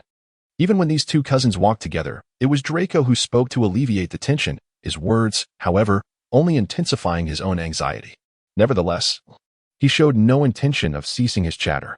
Snape also arrived beside the spilled unicorn blood, casting a pained glance at the potion ingredients strewn across the filthy ground. I know you are here. Gather these up, and we shall divide them equally afterward, Snape suddenly declared, as if aware that someone else was lurking nearby. Regulus Black emerged from behind a tree, removing his invisibility cloak as he approached with measured steps. Did you not bring any tools? He inquired. If you haven't, you may return to fetch them. Snape addressed Regulus Black, reminding him that their sole duty this evening was to safeguard Harry Potter. And who could have foreseen the appearance of the rare potion ingredient, unicorn blood? Naturally, he had not brought any potion-making equipment. Regulus Black had no desire to return at this moment. However, he invariably carried some tools with him. With a flick of his hand, he produced a small silver flask from his enchanted space. The blood of the unicorn was silver in hue, and only a vessel of silver could adequately preserve the potency of the potion. With a gentle tap of his wand, the unicorn's blood began to flow into the silver flask like delicate threads, the flask having been enchanted with the undetectable extension charm. This charm, which expands space, is often employed on tents, allowing the modest abodes of wizards to encompass the space of a grand villa. Using the undetectable extension charm on a potion bottle is akin to creating a spatial ring. As the silver unicorn blood continued to fill the flask, Regulus turned his gaze towards Snape. Are you not going to follow? Perhaps Harry Potter will fortuitously encounter the wounded unicorn. I do not require your direction in my actions. With a swish of his dark robes, Snape turned to depart. Indeed, this was not the opportune moment to linger and observe the gathering of potion ingredients. Lead the way. Snape's spell would guide him to Harry Potter, regardless of his whereabouts. The forbidding environment of the Forbidden Forest would pose no obstacle. Draco, grumbling as he walked, remarked, "If my father were to find out, Hagrid would be in serious trouble. Patrolling the Forbidden Forest at midnight is the work of a servant." Harry Potter scoffed derisively. "If I am not mistaken, you are clearly afraid." This was quite the affront to young Draco, who retorted, "I am not afraid. Did you hear something? Let us go?" Fong. Yet, not long after, Hagrid's large black dog abruptly halted, unwilling to take another step forward. "What is it, Fong?" Draco immediately sensed something amiss. Raising his lantern to cast light ahead, revealing a dark figure hunched over a fallen unicorn, greedily drinking its blood. The shadowy form sensed their presence and lifted its head, its mouth glistening with the unmistakable silver blood. "Ah!" Draco let out a chilling scream, swiftly turning to flee, with the large black dog, Fong, following suit. Harry Potter's bewildered expression revealed his ignorance of the unfolding events. It must be said that the audacity and naivety of a young child often coexist in equal measure, as the bizarre occurrence before him seemed to have no effect whatsoever. A dark figure, upon spotting Harry, glided toward him with a serpentine grace. Harry had already missed the optimal opportunity to escape, and even now, fleeing was not his first inclination. Rather, retreating in a disheveled manner to the ground was his primary instinct. With his mouth agape, he found himself unable to call for help, not even summoning his wand. Such a response could only be deemed as waiting for death. Snape, having heard Draco's cry, immediately quickened his pace toward the source. Soon, he encountered Draco. Yet Harry was nowhere to be found. Anxious and frantic, Snape's thoughts raced. Lily's child must not come to harm. He bypassed Draco and hurried in search of Harry. Regulus Black also heard the voice, and in terms of distance, he surpassed Snape. When Regulus Black arrived at the scene where Harry Potter was present, the dark figure stood before him. Regulus Black lunged towards the lifeless form of the young unicorn, directly employing the most formidable skill from his system's extraordinary abilities. The resurrection of monsters was originally intended to revive creatures slain within the game, commanding these beings to fight on behalf of the Necromancer. Regulus Black was uncertain of the effects of employing this particular skill, especially regarding its applicability to a pure unicorn within the Necromancer system. In contrast to the previous creation of the Red Nightmare Witch's Convent, which was essentially an alchemical product, Regulus Black yearned to genuinely resurrect this unicorn. The rationale was twofold. Firstly, the unicorn in question was rather diminutive. Juvenile unicorns are not deemed ideal subjects for alchemy. The older the unicorn, the greater its inherent magical prowess, and the stronger the unicorn, the more elusive it becomes to hunt. Consequently, the wizarding community has primarily acquired unicorn materials from those that met with untimely deaths, with some having even succumbed to old age. The four wands of Regulus Black came into existence under remarkable circumstances. One compelling reason is that unicorns, as embodiments of purity, inherently conflict with necromantic spells. However, unicorns can also transform into nightmares, and Regulus Black successfully converted a unicorn into such a creature. To validate certain magical theories, he required the use of a deceased unicorn for a resurrection spell. A young unicorn had recently lost its kin, as its adult counterpart had vanished weeks prior. Each day, the young unicorn roamed the Forbidden Forest in search of its mother, perhaps holding on to the hope that she would eventually return. Tragically, on this very night, while meandering at the forest's edge, the young unicorn fell prey to a sinister force. A shadowy figure pursued it, unleashing magical assaults. And after sustaining a grievous blow and losing copious amounts of blood, the young unicorn collapsed. The creature sensed its lifeblood being siphoned away, its vitality ebbing alongside the loss of blood. Suddenly, another presence emerged, a child who shrieked in terror and fled. The shadowy figure, having drained the unicorn's blood, finally withdrew from its side. Yet, the process of death continued unabated. Its consciousness began to fade, and the young unicorn felt itself teetering on the brink of demise. In a shocking turn, an intruder cast a dark curse upon the young unicorn, which, paradoxically, was imbued with a potent life force. It felt as though it had consumed a steaming dumpling, causing its entire being to spring to life. The young unicorn was overwhelmed with an uncontrollable surge of radiant energy, urgently seeking an outlet. Its target? Certainly not the one who had revived it, but rather the shadowy figure that had attacked and drained its blood. A powerful beam of holy light erupted from behind, striking the dark figure with tremendous force, sending it careening away and colliding with the centaur. The centaur had intended to rescue Harry Potter, but as it leapt forward, The seemingly doomed unicorn unleashed a magnificent display of power. The speed of the Holy Light's assault was so swift that even the centaur could not evade it. The dark figure was first met with the judgment of Holy Light from the unicorn, followed by the centaur's brutal charge. The experience was undoubtedly excruciating, and without hesitation, it soared upwards and fled. Regulus Black had not anticipated that the unicorn, which he believed to be deceased, was merely on the brink of death. This created an awkward situation. Employing a monster's resurrection on a creature at death's door yielded unexpected results. The dark magic infused with vitality coursed through the unicorn's body, reviving it from its near demise, thereby unlocking its latent life potential. With proper care, the unicorn could regain its health, free from the fear of becoming a puppet of a necromancer. This outcome was far beyond Regulus Black's expectations, turning his ill intentions into a fortunate act. With the dark figure having fled, Regulus Black resolved to retreat.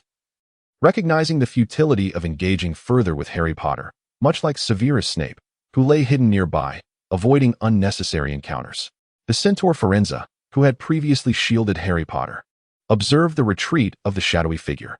Both remained focused on the fleeing presence, oblivious to the fact that the unicorn had already departed from the scene.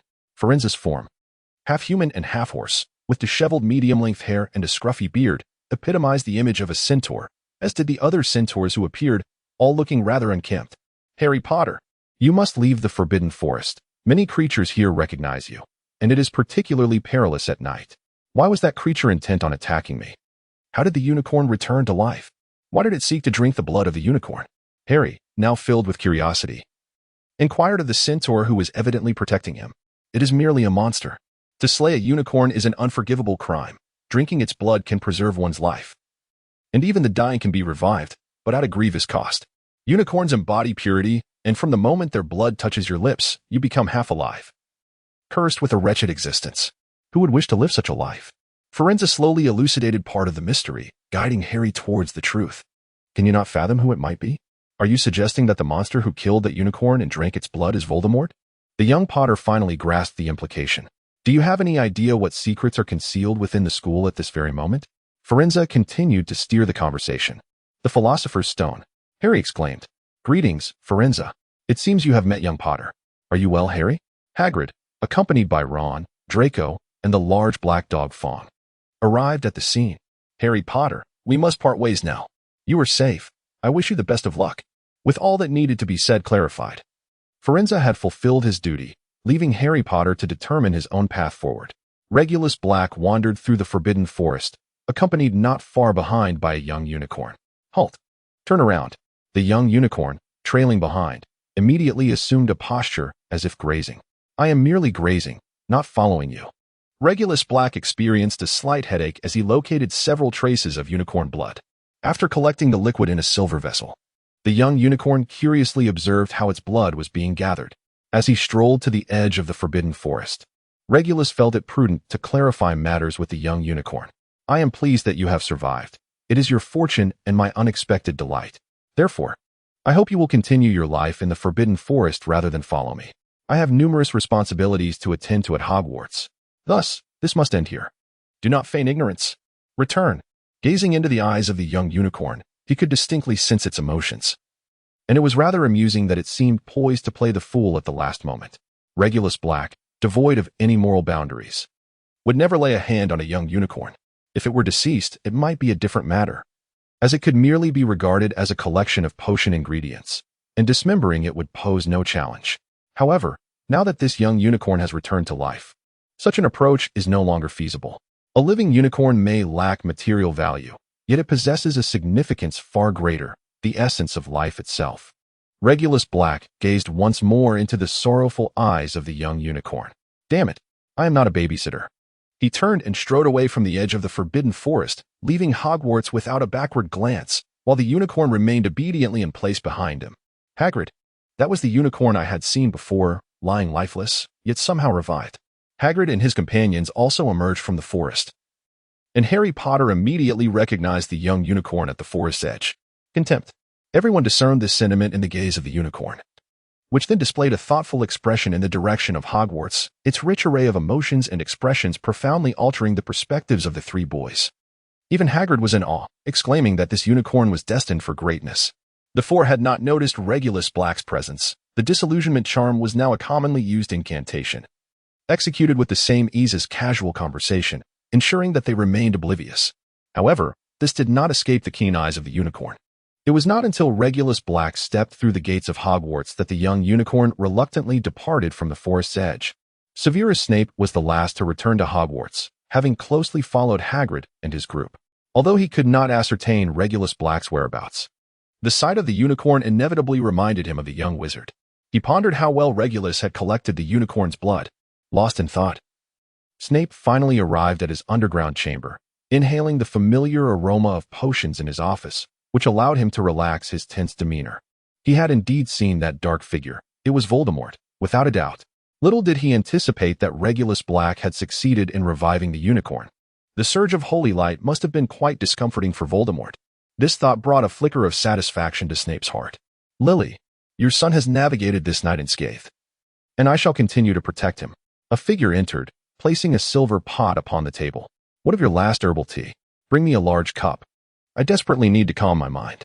That night, Harry Potter and Ron found it nearly impossible to sleep, the events of their service proving far more exhilarating than any nocturnal escapade they had experienced. It was likely that for a considerable time to come, these two rascals would lose their interest in night adventures. Are you saying that person is there? Right in the Forbidden Forest? Ron was astonished to learn that a routine patrol had brought them face to face with the legendary Dark Lord, Voldemort. Well, although it was merely Harry who encountered him, not Ron. Yet he was weak, relying solely on the unicorn's blood to survive. Do you not understand? We were mistaken. Snape does not intend to claim the Philosopher's Stone for himself. He aims to steal it and present it to Voldemort. With the elixir of life, Voldemort would regain his strength and return for vengeance. Harry Potter expressed his despondency at this revelation, pondering how they students could possibly contend with a professor. If he were to return, it would not be with the intention of ending your life, would it? Ron finally came to the realization that regardless of whether Voldemort would indeed make a comeback, it bore no relevance to him. The true peril lay solely with Harry Potter. Should he seize the opportunity, it is quite possible that he would come to eliminate me this very night. Harry Potter was utterly convinced that Snape was the thief who would purloin the Philosopher's Stone, and it seemed Voldemort's revenge was imminent. How foolish of me to have worried about the upcoming potions final, Ron lamented, acknowledging that the greater concern should have been the potential for Snape to unexpectedly appear and eliminate them. Clearly, without Hermione's reassuring presence and guidance, they were left to ponder who the most feared wizard of Voldemort might be. Dumbledore. As long as Dumbledore is present, Harry, you shall not face danger. With Dumbledore by your side, no one can inflict harm upon you. Deprived of Hermione's wise counsel, the two boys would likely endure the end of the term engulfed in anxiety and trepidation. They had ensnared themselves in the notion that Snape is the villain intent on stealing the Philosopher's Stone, even if Snape does not wish to steal it for himself. He is merely acting on behalf of Voldemort. In any case, it was Snape who aimed to seize the stone. Meanwhile, Snape was engaged in brewing tea with Regulus Black, a cauldron bubbling with steam, the fragrant aroma of potions wafting through the office. Severus Snape gently stirred the concoction, then retrieved 2 wooden cups from the table, ladling the potion into each before pushing one towards his assistant. The act was performed with an unwavering consistency, and the only word that could aptly describe the scene was precise, reminiscent of the time when Professor Snape had first invited him to Hogwarts for tea. A calming draught and a joyous elixir. I had initially intended to request the potion's recipe from you, yet upon reflection, the prospect of visiting you often for tea proved far more delightful. Regulus Black wore a somewhat shameless expression, yet in comparison to Snape's acerbic manner of speaking, it could be considered rather courteous. Snape, naturally, comprehended the underlying message, which was a commendation of his skill in brewing potions. With a derisive chuckle, Snape lifted the warm cup and sipped his potion. I wandered around the vicinity once more. The unicorn blood contained within was thrice the amount you had previously encountered. Pointing to the silver jug on the table, Regulus Black spoke candidly, acknowledging that there was no need for deceit in this matter. He trusted that Snape would not take advantage in such a context. What was agreed upon was to be honored. In turn, Snape retrieved a silver vial from the cabinet, gently tapping Regulus Black's silver jug with his wand. A stream of silvery blood autonomously leapt from the jug into the vial. The two continued their tea, and by the time 1 cup of potion was consumed, half the quantity of unicorn blood had already been collected. Regulus Black rose to take his leave. simultaneously retrieving his small silver flask. Severus Snape was intensely curious about the question that had lingered in his mind, finding it a considerable feat to restrain himself until now. He yearned to understand how Regulus Black could resurrect a unicorn that had already perished, and what fate would befall him should Voldemort discover this capability. This spell, which for the moment he dubbed the Resurrection Charm, raised profound questions about its implications for Voldemort's own revival. It was no wonder that Regulus Black sought refuge within Hogwarts. Even a traitorous Death Eater like himself was tempted by such a potent incantation. What madness might ensue among the genuine Death Eaters? Those who had deceived the Ministry of Magic and evaded capture, if they were to learn of the Resurrection Charm? Regulus Black paused silently before the door, not turning around. It was merely an accident, he explained. At that moment, the unicorn was not entirely deceased. Thus, I cannot definitively claim that this spell constitutes true resurrection. I merely happened to heal the injuries of the unicorn. Regulus Black concluded his explanation, yet Severus Snape remained inscrutable, indicating that this matter was indeed perplexing. When it comes to unicorns, legends invariably portray them as the most sacred of creatures, accessible only to the purest of maidens. However, one might ponder, if they are so divine, should they not embrace all beings? In Regulus Black's view, unicorns are, in fact, cursed beings, and their prominent horn serves as an exceptional material for the dark arts. All 4 of his wands were derived from unicorns. Regulus Black undoubtedly had a distinct purpose for the unicorn blood he acquired. Previously, he had utilized alchemy to seize Hagrid's dragon egg, creating the Golden Memory Dragon Egg secret realm.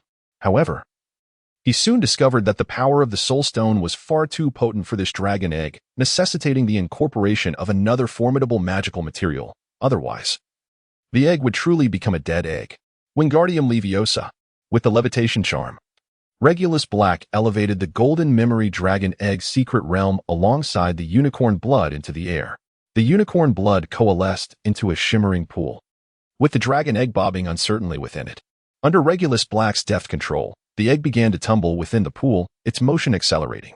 Initially, the silvery unicorn blood struggled to adhere to the rolling egg, but soon it began to cling in delicate strands. As the egg enveloped itself with the entirety of the unicorn blood, one could distinctly observe the interplay of gold and silver coursing within the shell, imparting a sense of rebirth. Each time the golden hue flickered, the secret realm was bathed in daylight. Conversely, when the silver shimmered, it cast the realm into night. Regulus Black was thoroughly satisfied with the final outcome. Although the addition of unicorn blood was made, he chose not to alter the name. The Golden Memory Dragon Egg secret realm holds numerous additional advantages when kept in the inventory. A 7 in necromancy skills, a 7 in toxin skeletal skills, a 7 in curse spells, and a 77 chance to summon a necromantic dragon, a skeletal dragon, a ghostly dragon, as well as a 77 chance to generate magical minerals, magical plants, and magical creatures, alongside a 77 chance of acquiring extra magical items. With such potent attributes, Regulus Black was determined to portray the world within this amulet with impeccable perfection. Through the small opening in the Golden Memory Dragon Egg secret realm, he could observe the interior as if gazing into the intricate patterns of his palm. For this realm, Regulus Black was akin to a deity, an absolute sovereign. Drawing inspiration from the narrative of Diablo, he replaced the demons with 3 formidable bosses: the necromantic dragon, the skeletal dragon, and the ghostly dragon. He incorporated various urban adventure rules from other TRPGs and introduced several life professions, categorizing them into 3 nations. Due to the presence of the 3 bosses, the magical minerals, plants, and animals within each nation's map exhibited distinct mutation pathways. The selection of professions was remarkably diverse, essentially splitting the 3 skill trees of the 7 primary classes from Diablo. Individuals were granted the freedom to choose 3 professional skills from a pool of 21, though there were currently no intentions or preparations to allow entry into this realm. Regulus Black discovered that establishing the attributes of the Golden Memory Dragon Egg secret realm was not the most arduous task. The true challenge lay in formulating the world's rules within the realm itself. Although there was a reference framework available, it still took nearly a month to complete. That evening, Harry Potter and Ron did not sleep well, in stark contrast to Severus Snape, who appeared quite rested. Regulus Black, on the other hand, had no need for sleep. If he did lie down, it was merely out of boredom. As dawn broke, a refreshed Regulus Black promptly appeared at the professor's table, where breakfast was, as always, bountiful: lamb chops, fish soup, and mashed potatoes. Regulus Black settled into his seat and softly murmured the names of several dishes, which were promptly arranged before him. The house elves of Hogwarts were exceptionally skilled, and their culinary creations were indeed delectable. Were it not for the wizard's need for substantial nourishment to sustain their daily energy expenditure. Indulging in the house elves' fare could easily lead to weight gain. Yet, such weight gain would be of a healthy nature, devoid of ailments commonly associated with poor diets. With a dining knife, he deftly carved through the tender lamb chops, removing the bones and slicing the meat into slender strips, then further into bite-sized pieces. Each morsel of lamb was only slightly wider than the dining fork, perfectly sized for a delightful, leisurely chew. In between bites, he occasionally scooped a spoonful of creamy mashed potatoes, complementing it with a dash of fish broth for a harmonious blend of flavors. Regulus Black undoubtedly exemplifies the most meticulous, intricate, and refined dining etiquette among the professor's table. Whether indulging in Chinese cuisine or Western fare, one can discern their own reflection in his dining process, all the while remaining within the bounds of dining decorum. Even the most fastidious of Slytherins concede that Regulus Black, as a teaching assistant, embodies an aristocracy surpassing that of the nobility. This distinction is one that even Professor Snape cannot rival. During meals, Snape appears to be engaged in the meticulous handling of potion ingredients, consuming his food with an impassive demeanor, entirely oblivious to the flavors of the dishes. In stark contrast, observing Regulus Black at the dining table is a true delight, inspiring onlookers to think the dishes he savors must be exquisite. On one occasion, Regulus Black ordered a roast similar to what the students had at their table, and after sampling it, he casually remarked that the spice ratio was excessive. Consequently, students from all four houses eagerly sought to try this roast. Each individual had varied opinions on its flavor, yet the response mirrored that of a star and their admirers. Subsequently, when this roast reappeared in the school, the spice ratio had been reduced, indicating that even the house elves acknowledged his assessment. As the students animatedly enjoyed their breakfast, a young unicorn peered curiously from the entrance of the hall. "Oh my, it's a unicorn! Look, a unicorn from the Forbidden Forest has ventured into Hogwarts. Can I touch it? I'm a virgin." Clearly, this was a juvenile unicorn, perhaps in search of its mother. Alas, its mother had fallen victim to a giant. Some students mischievously perpetuated the prior rumor of Hagrid feasting on unicorns. The young unicorn observed for a moment, then strode confidently into the hall, directly traversing the students' tables towards the professor's table. "Look, it's indeed seeking Hagrid for its mother. How brave. But I wonder if it's enough for Hagrid to nibble on? Could Hagrid truly eat it before the eyes of all the professors?" This was undoubtedly a moment for retribution. At this moment, Hagrid was filled with regret for having chosen to partake in breakfast today. The previously quelled rumors were once again beginning to resurface. As he observed the unicorn gracefully approaching the staff table, Hagrid felt a wave of unease wash over him, his brow glistening with perspiration. Snape cast a sidelong glance at his assistant, Regulus Black, who, after a brief initial glance, returned his attention to his meal, seemingly unfazed by the unicorn's presence. The young unicorn had made a significant decision to come to Hogwarts, undertaking this journey solely to seek out its most cherished companion. Despite the throngs of students surrounding them, they dared only to whisper among themselves, none possessing the audacity to act inappropriately. Meanwhile, at the staff table, the individual who felt the closest connection merely exchanged a fleeting glance with the unicorn, but that was sufficient. The young unicorn was certain that this was indeed the one it sought. Upon reaching the staff table, the young unicorn fixed its gaze intently on Regulus Black. Just as he finished his meal, Regulus pushed aside his plate and finally looked up at his visitor. "No foolishness. No tomfoolery. No trickery. Have you had your breakfast?" Regulus Black gazed at the creature for a moment, discerning a multitude of thoughts reflected in the unicorn's eyes. This little one seemed intent on lingering by his side, feigning innocence and mischief, attempting to solicit patronage, truly a remarkable display of audacity. All the students and professors were taken aback by Regulus Black's words. His unexpected greeting was nothing short of extraordinary. The young unicorn, momentarily stunned, subsequently abandoned its initial intentions, shaking its head to indicate that it had not partaken of anything. "Headmaster, if there are no further matters at hand, I shall take my leave to attend to other affairs." Regulus Black sought permission from Dumbledore before rising and departing the hall, a young unicorn trailing closely behind, its lively steps betraying a joyful disposition. It was evident that the creature had come in search of Professor Black. How handsome Mr. Black is. Even the unicorn feels a sense of closeness. A true Prince Charming. Is it possible that Professor Black is a virgin? This remark was swiftly silenced by a nearby girl's forceful intervention. Hagrid, having narrowly escaped scrutiny, hastily produced a large handkerchief to wipe the sweat from his brow. Dumbledore was compelled to strike his goblet, using a high-pitched tone to urge the students to settle down. Children, class is about to commence. The students with lessons ahead grew flustered. Those who had not satisfied their hunger quickly grabbing more food to consume en route to their classrooms. My lesson is scheduled for the afternoon. Professor Flitwick, brimming with excitement, relished the fact that he had no classes in the morning, allowing him to observe the unicorn up close. He was confident that Black would not decline. Other professors sharing the same curiosity and without classes also expressed their desire to witness the spectacle, causing a significant portion of the faculty to depart as those with lessons headed off to teach. Hagrid wished to avoid the unicorn's presence, uncertain if the rumors of consuming unicorns had reached its ears. Professor Quirrell, you appear quite unwell. Hagrid suddenly noticed that Quirrell, who had not left, wore a very poor and distorted expression. I'm fine, just experiencing a bit of a headache. It must be due to a lack of sleep last night. I have a class to attend, so I'll take my leave. This indeed is true resurrection magic. Voldemort roared within Quirrell's mind, realizing that all his cunning schemes were merely to facilitate his own return. Now, existing as neither man nor ghost, parasitically inhabiting another's body, Voldemort felt a profound sense of indignation.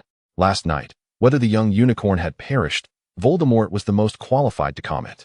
Having drunk its blood, initially it was believed that Regulus Black had merely employed a spell to awaken the unicorn's powers. Yet it now appeared that the spell was not one of mere enhancement, but rather a genuine resurrection incantation. However, action could not be taken. Both previous encounters had ended in failure for his side. In the first attempt, the unicorn's corpse had been seized, and in the second, it had astonishingly been revived. Regulus Black's advancements in the art of magic are nothing short of remarkable, and his resurrection itself is shrouded in secrecy, with an abundance of mysteries surrounding him. Voldemort is eager to imprison Regulus Black, to torment and interrogate him, compelling him to divulge all his secrets. Initially, his desire for immortality was achieved through the creation of Horcruxes, yet Regulus Black, who perished in the Black Lake and lay as a corpse for 11 years, astonishingly managed to resurrect himself. Now, he is even capable of reviving a unicorn, a creature most ill-suited for the realms of the undead and darkness. This is utterly extraordinary. Voldemort has become aware of Regulus Black's experiences after the Daily Prophet declared him innocent. They meticulously uncovered the details of his past and reported extensively on it for a considerable period. To this day, news continues to emerge regarding Regulus Black's legal battles with the Ministry of Magic as he strives to reclaim the Black family fortune. Dumbledore and the professors, upon confirming Regulus Black's account of the previous night's events, unanimously agreed that keeping a unicorn at Hogwarts posed no issue, provided it did not disrupt the students' studies. From that day forth, the young unicorn accompanied Regulus Black in all his endeavors, sharing meals and experiences alike. Twice daily, he would lead it on leisurely strolls through the forbidden forest, akin to walking a dog. Life began to adopt a newfound rhythm, yet many activities became off-limits. Indeed, tending to a pet was ill-suited for him. As a time traveler, Regulus Black must devote his energies to maneuvering through the narrative's characters, extracting maximum benefit from them, and securing all that he desires before the conclusion of the entire Harry Potter saga. Otherwise, once the plot reaches its end, everything will revert to an unknown state, and the advantages of his time travel will dissipate entirely. After allowing the young unicorn to frolic to its heart's content near the forbidden forest, Regulus Black finally led it back to school. Speaking of which, do unicorns eat? It seems they do not, for in the days spent living alongside the unicorn, Regulus Black had yet to witness it consume anything. Until one fateful day, he discovered the young unicorn lingering near the remains of a deceased creature after venturing into the forbidden forest. Regulus Black did not believe that the unicorn was acting out of benevolence in its attempt to save the creature. Upon approaching, he found that the animal had left behind only a heap of decaying bones. Observing Regulus's presence, the young unicorn shyly took a few steps back, displaying a sense of unease and trepidation.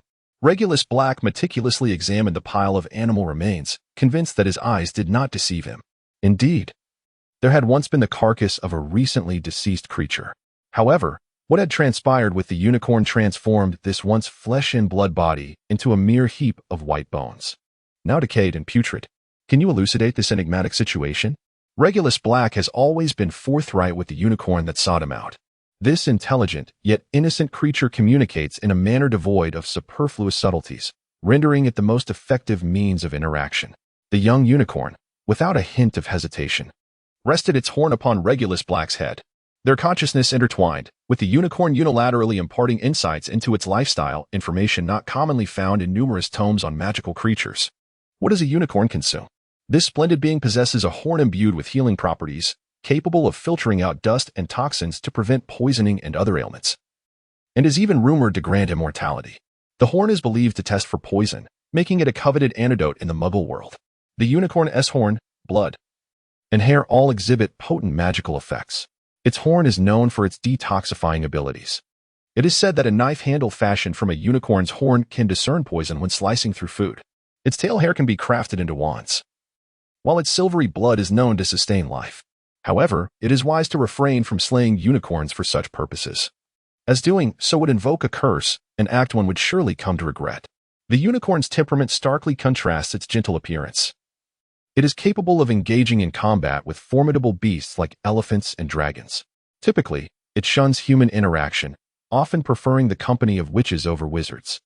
And it is exceptionally swift, making capture exceedingly challenging. This suggests that unicorns may thrive on poison or have a penchant for consuming it. The remains of small creatures, upon death, naturally harbor toxins, rendering them suitable as sustenance for the unicorn. When consuming poison, the unicorn does not partake in the conventional manner. Rather, akin to the Kinara from the celestial realms, it feeds by inhaling the essence of the toxins. Consequently, corpses that have been imbued with poisonous vapors decay rapidly, which elucidates why the unicorn's feeding habits remain elusive to the world at large. Regulus Black has also come to understand why this unicorn never consumes food in his presence. Yet upon turning his head, he discovers that all the fruits and vegetables provided to it have mysteriously vanished.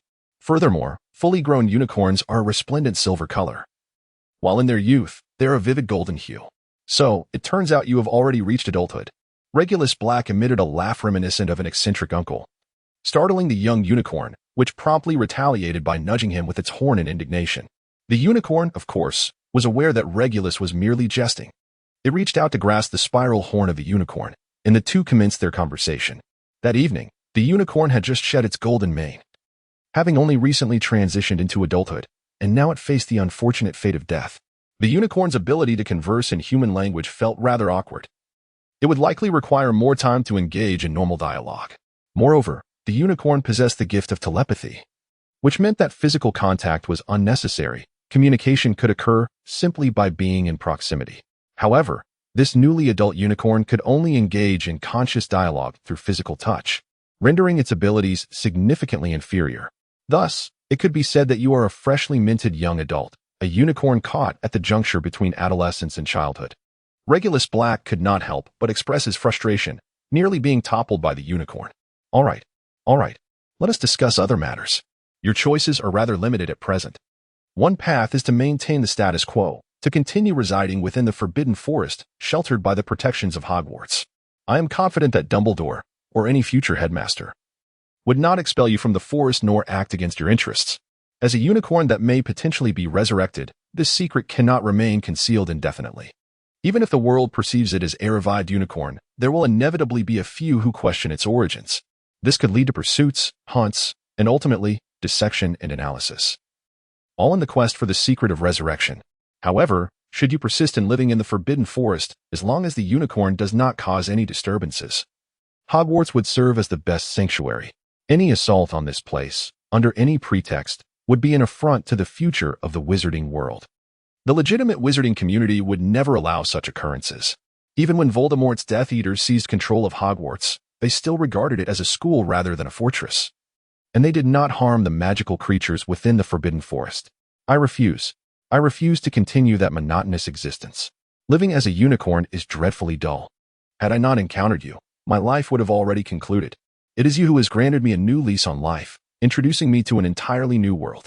I wish to live alongside you. The unicorn pawed at the ground, its voice and haughty demeanor reminiscent of a girlfriend lingering at her boyfriend's abode. Since you are insistent, as the current head of the Black family, I present you with another option to grow stronger. to become so formidable that no wizard or force could inflict harm upon you, unless you desire your own demise. Since Regulus Black dares to make such a statement, it is evident that he possesses the means to cultivate this unicorn into an almost invincible being. This is indeed achievable, and we still have time, do we not? We are merely in Harry Potter's first academic year. In theory, there exists no truly invincible entity in this world. Everything is in a state of flux. Even the mightiest can encounter misfortune, experience lapses, and succumb to the ravages of time. The unicorn, embodying a spirit of enlightenment, has been indulging in scholarly pursuits, frequently visiting Ravenclaw, where a multitude of charming young ladies and an endless array of books await to be explored. The youthful unicorn has an insatiable thirst for knowledge. So, what assurance can you provide that your promises will come to fruition? Can you truly empower me to the extent that no hostile gaze will ever fall upon me? Or perhaps the simplest solution would be to vanish entirely, conceiving a way for me to disappear while still coexisting with you. The voice of the young unicorn is filled with excitement at the prospect of a brilliant idea. As long as I can be with my beloved, what does it matter if I fade from the sight of the world? There is no need for disappearance. Instead, I will ensure that you become a renowned emblem of the Black family, causing all to envy our lineage for possessing you, yet daring not to harbor any other thoughts. Can Regulus Black truly achieve what he claims? Certainly. It would be audacious to assert such a thing without certainty, even when faced with merely a young unicorn. Regulus Black is not above deceiving children. Possessing the golden memory dragon egg's secret realm, Regulus Black can bestow upon anyone a class from the dark and chaotic world of Diablo, rendering the young unicorn's apprehensions utterly unwarranted. The pressing question now lies in the choice of class. For a creature as extraordinary as a unicorn, the druid class is undoubtedly the most fitting. The notion of being close to nature is mere folly. Compatibility with the class is the paramount consideration. The druid possesses elemental skills that harness the natural forces of wind and fire, along with summoning abilities that involve the heart of nature and flora and fauna. However, the transformation skills pose a dilemma, as the werewolf and bear forms are clearly incongruous with the unicorn's elegant visage. It appears that a significant overhaul of the skill system is required for its sake, while the elemental and summoning skills need not be elaborated upon. The transformation abilities must undergo substantial revision. The original skills are as follows: transformation, passive effect. The frequent alteration of form can indeed be vexing, as transformations are bound by a time limit. This skill enhances the physique post-transformation and extends the duration of the change. Werewolf transformation, effect. This skill permits the druid to assume the form of a werewolf, thereby accelerating his reflexes and augmenting his combat abilities. Feral frenzy, limited to werewolf transformation. Upon transforming into a wolf, this skill plunges the druid into a frenzied state, unleashing a relentless barrage of attacks that viciously tear apart foes, siphoning vitality from their remains. The more ferocious the assault, the greater the life force stolen. Rabies, limited to werewolf transformation. When the druid employs this skill, his saliva becomes laced with toxins. As he bites his adversary, he simultaneously disseminates a dreadful contagion within them. The inaccuracy of rabies poses a grave flaw, typically resulting in poisoning the target upon making contact. Due to the inescapable nature of rabies, which bears an odor that cannot dissipate and originates from an inaccessible source, it remains untouchable and thus unremovable. Frenzy. This skill propels the druid into a state of bloodthirsty rage, significantly enhancing both accuracy and damage as it relentlessly assaults surrounding foes. Bear transformation. This ability grants the druid the power to transform into a wild bear, greatly augmenting the druid's strength and resilience, while allowing the casting of devastating spells during the bear form. Claw Slam. Upon transforming into a bear, the druid can utilize its formidable claws to tear apart the flesh of adversaries. With each enemy defeated while employing the skill, the druid's ferocity increases. Shockwave. In response to the druid's thunderous roar, the very earth trembles, causing nearby foes to tremble and become dazed. Flame Claw. While in animal form, the druid adeptly harnesses the elemental forces of nature to imbue its attacks with fiery effects, albeit at the cost of diminished accuracy. Hunger. Nature, the creator of life, also possesses the power to take it away. When the druid employs this skill to bite an opponent, it siphons their vitality and essence into itself. All the aforementioned skills revolve around transformations into werewolf and bear forms, which evidently are ill-suited for a unicorn. In order to win the affections of the enchanting unicorn, Regulus Black prepared to unleash his inner charm for youthful allure, meticulously perfecting his skill set. When questioned as to why he did not opt for an entirely new array of abilities, the answer lies in Regulus Black's inherent advantage, the Golden Finger system. Absent this extraordinary system, he would have the freedom to edit skills at will, conjuring novel spells. However, such an approach would lack the cohesive efficacy. By harnessing the full potential of his innate Golden Finger system, Regulus Black experienced firsthand the remarkable advantages it bestowed, rendering his actions remarkably seamless and effortlessly proficient. Ultimately, as the skill system of the game, it embodies the collective wisdom of many, being remarkably refined in both its overall design and intricate details. If one believes they can surpass the ingenuity of the game developers, it would be prudent to reconsider their stance. Nevertheless, drawing inspiration from the cheat system and implementing some modifications is within the realm of possibility for Regulus Black, the Traveler. However, there is no need for a complete overhaul. Thus, the primary focus will be on the transformation skills. Centaur Transformation Active Effect. This skill permits the unicorn to metamorphose into a centaur, possessing the upper body of a human and the lower body of a horse, thereby becoming a mobile combat unit. This transformation enhances its reflexes and augments its combat capabilities. Horseman Transformation Active Effect. This skill enables the unicorn to transform into a horse-headed humanoid, a divine being with equine features. Consequently, its dexterity will be significantly enhanced, making it proficient in weapon crafting and more adept with human weaponry. Human Transformation Active Effect. The unicorn can assume a human form through transformation, and upon confirming its appearance, it will remain unchanged. It can seamlessly shift between its human and unicorn forms, automatically dispelling any negative statuses post-transformation. The physical attributes remain unaltered, preserving all bodily characteristics. Phantom Horse Transformation Active Effect. The unicorn can transform into a ghostly steed, allowing it to evade detrimental effects upon itself. This form is imbued with spectral attributes, enabling unrestricted movement, albeit at the cost of reduced offensive capabilities, with all attributes redirected toward curse effects. Dragon Horse Transformation Active Effect. The unicorn can transform into a mythical creature, featuring a dragon's head and a horse's body, adorned with dragon scales on its hooves and tail. This form can provide a beneficial aura to itself or allies. Chelan Transformation Active Effect. The unicorn transforms into the divine beast Chelan, with all attributes shifting towards a singular elemental focus, allowing for the selection of different elemental properties based on circumstances. Water Spirit Chelan Passive Effect. When the unicorn chooses to become a Water Spirit Chelan, all attributes transition towards the water element. In aquatic environments, its attack, defense, agility, and vitality receive enhancements. Fire Spirit Chelan Passive Effect. When the unicorn opts to transform into a Fire Spirit Chelan, all attributes shift towards the fire element. In fiery surroundings, its attack, defense, agility, and vitality are bolstered. Wind Spirit Chelan Passive Effect. When the unicorn selects the form of a Wind Spirit Chelan, all attributes align with the wind element. In windy conditions, its attack, defense, agility, and vitality experience significant improvements. The Thunder Spirit Chelan possesses a passive effect. When the unicorn opts to transform into the Thunder Spirit Chelan, all attributes will be shifted towards the element of thunder. In a thunderous environment, enhancements will be granted to attack, defense, agility, and vitality. Throughout the entirety of this skill set, transformations will only amplify rather than diminish abilities, drawing inspiration from the majestic Eastern mythical beasts. Moreover, Regulus the Unyielding has also revised certain summoning skills. The skills to summon the Phantom Wolf, the Frenzied Wolf, and the Grey Bear have been replaced with 3 new summoning abilities. Summon Insects, Active Effect. This ability calls upon nearby small insects to serve the summoner, acting either as spies or assisting in gathering resources. Summon Treant, Active Effect. This skill allows the summoner to imbue an ancient tree with life, transforming it into a treant that fights on their behalf. The older the tree, the greater its attributes.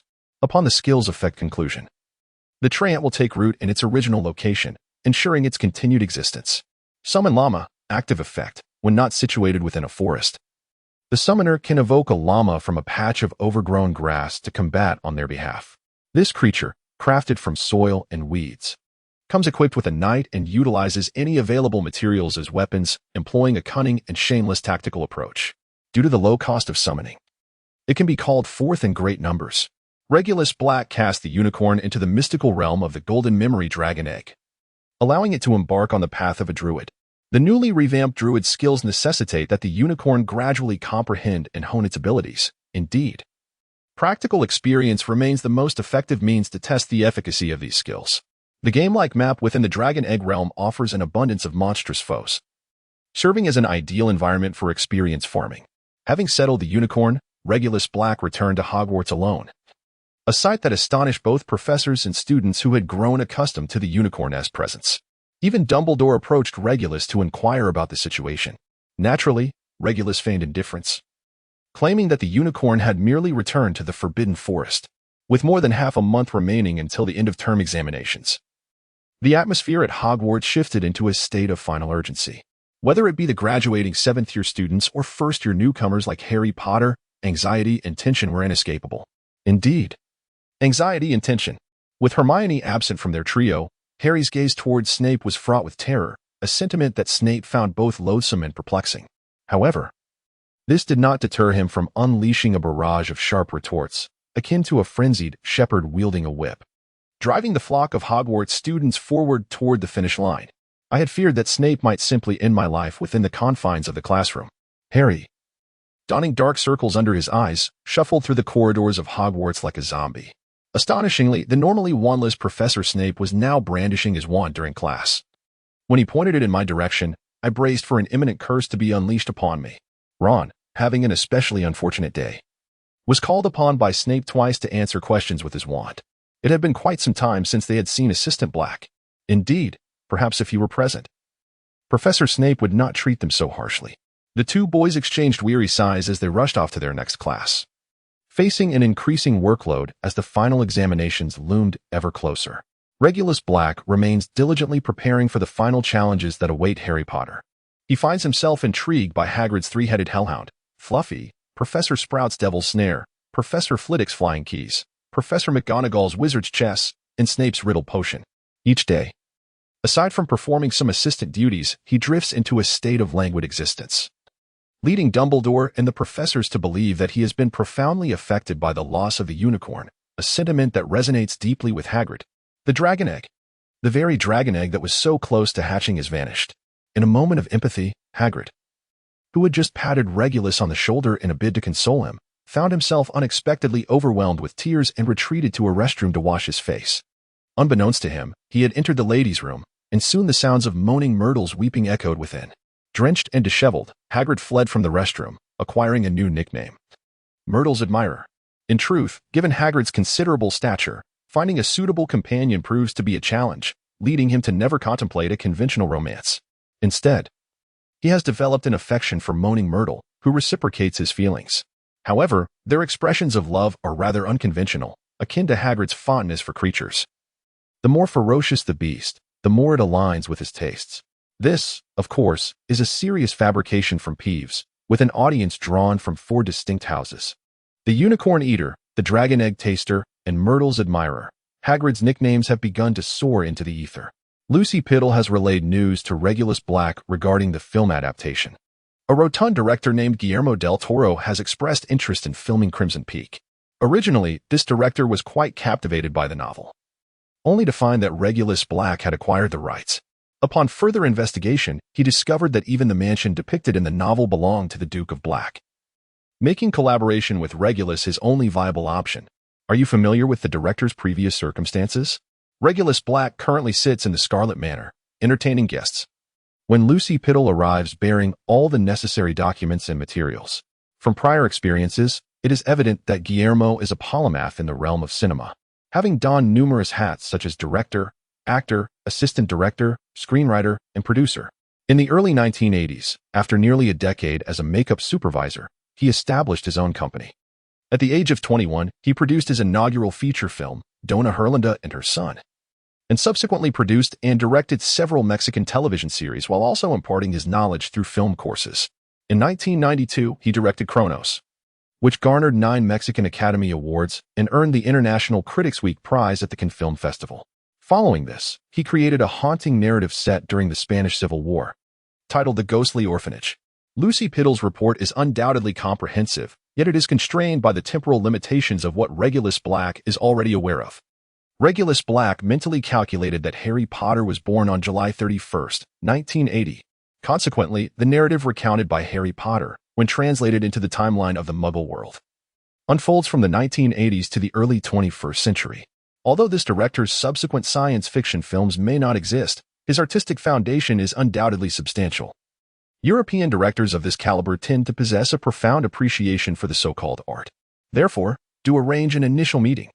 I have some ideas regarding the adaptation of the original novel that I wish to discuss with him in person. Regulus Black commanded, perusing the manuscript of the Crimson Peaks. Regulus Black not only acquired the original copyright for Crimson Peak, but also obtained the original manuscript. In truth, for the entire world of Muggles, they remain utterly defenseless against wizards. If a wizard desires something, it suffices to create an opportunity for direct contact, with a mere flick of magic. Be it memory modification or soul control, Muggles will submit, and they do so willingly and with delight. Whenever Lucy Peverell indicates an individual who proves difficult to manage, Regulus Black, the financial benefactor, personally intervenes to persuade the individual through reason. Naturally, a price must be paid, determined by the counterpart's limits. Regulus Black is unwilling to gamble with the Muggles' convictions without offering a corresponding price. Who knows what troubles they might conjure? Transgressing their boundaries would only cause them distress. While Regulus Black's adeptness at negotiation inspires respect, unbeknownst to them that it is their own limits that they inadvertently reveal. Take, for instance, the properties Regulus Black previously reclaimed, such as a cattle farm on a small island in the Hebrides, located at the northwestern extremity of England. In the remote mountains of northwest England, there lies a manor upon the Red Earth Mine. Moreover, Regulus Black himself acquired an estate in the Valley of Beheading, which the Ministry of Magic would soon return to him, a private psychiatric hospital, no less. This speaks volumes about the investment philosophy and aesthetic sensibilities of the Black family. Indeed, as a lineage of dark wizards, they possess a certain refined taste. Upon reviewing the recent financial statements, one encounters a cost analysis concerning a dairy farm. Regulus Black, aware of the feeding practices involving bovine byproducts in the United Kingdom, foresaw the imminent outbreak of mad cow disease and thus commanded the island's cattle ranch to consolidate all beef byproducts for his own handling. Consequently, the costs associated with this dairy farm exceeded those of a typical establishment, a stipulation made by the owner himself, which left Regulus Black in a state of bemusement. The matters surrounding mad cow disease could not be openly articulated. Instead, he enforced high standards and strict requirements to compel compliance. Nonetheless, no byproduct of those cattle went to waste. Regulus Black repurposed them as experimental materials. Under his guidance, the cattle were categorized into hides, meat, bones, blood, entrails, heads, and offal. Milk and flesh were sold through legitimate channels, providing Regulus Black with a continuous influx of wealth. The bones and blood were utilized to fortify summoned skeletons and blood minions, resulting in skeletal warriors and mages clad in bone armor, wielding sharp, heavy skeletal blades. The blood minions, now vast as a sea of crimson, would have overwhelmed any space were it not for the system's inherent storage capabilities. As for the entrails, heads, and offal, these were amassed as offerings. The Black family, steeped in the arcane arts of demon summoning, possessed a profound understanding of such practices. The 72 Demon Lords, also known as the 72 Pillars of Solomon, are chronicled in the first section of the grimoire Ars Goetia from the Key of Solomon, transliterated as Lemegeton. Each of these demons holds a distinct rank, be it commander, duke, marquis, or count, and presides over their own retinue and seals, said to be summoned to bestow powers, assistance, or knowledge upon those who dare invoke them. The appearances of these 72 demons range from animalistic forms, such as crows and wolves, to grotesque hybrids, often embodying both benevolence and malevolence. The term 72 Pillars of Solomon first appeared in a significant work of demonology known as the Lemegeton, with its oldest edition published in the early 17th century, likely composed prior to the French Revolution. According to the book, the illustrious King Solomon of Israel, who reigned from 961 to 922 BC, is also reputed to have been an exceptional demon summoner. Legend holds that King Solomon entered into a pact with the demon lord Burial, gaining the power to command all infernal demons. He inscribed his magical ring upon the necks of each demon, compelling them to serve him. In exchange, he promised to surrender his soul to Burial upon his death. Among these demons, aside from the 7 archdemons of hell, the most formidable were the 72 noble demons, known as the 72 Demon Kings of Solomon. He meticulously recorded the incantations he used for summoning them, compiling a series of texts referred to as the Key of Solomon, with the most enigmatic being the Lesser Key of Solomon. This text mentions the 72 grand demons, often referred to as the spirits of Solomon. Solomon contained them within vessels. Summoning them is needed to enhance the glory of the Israeli Empire.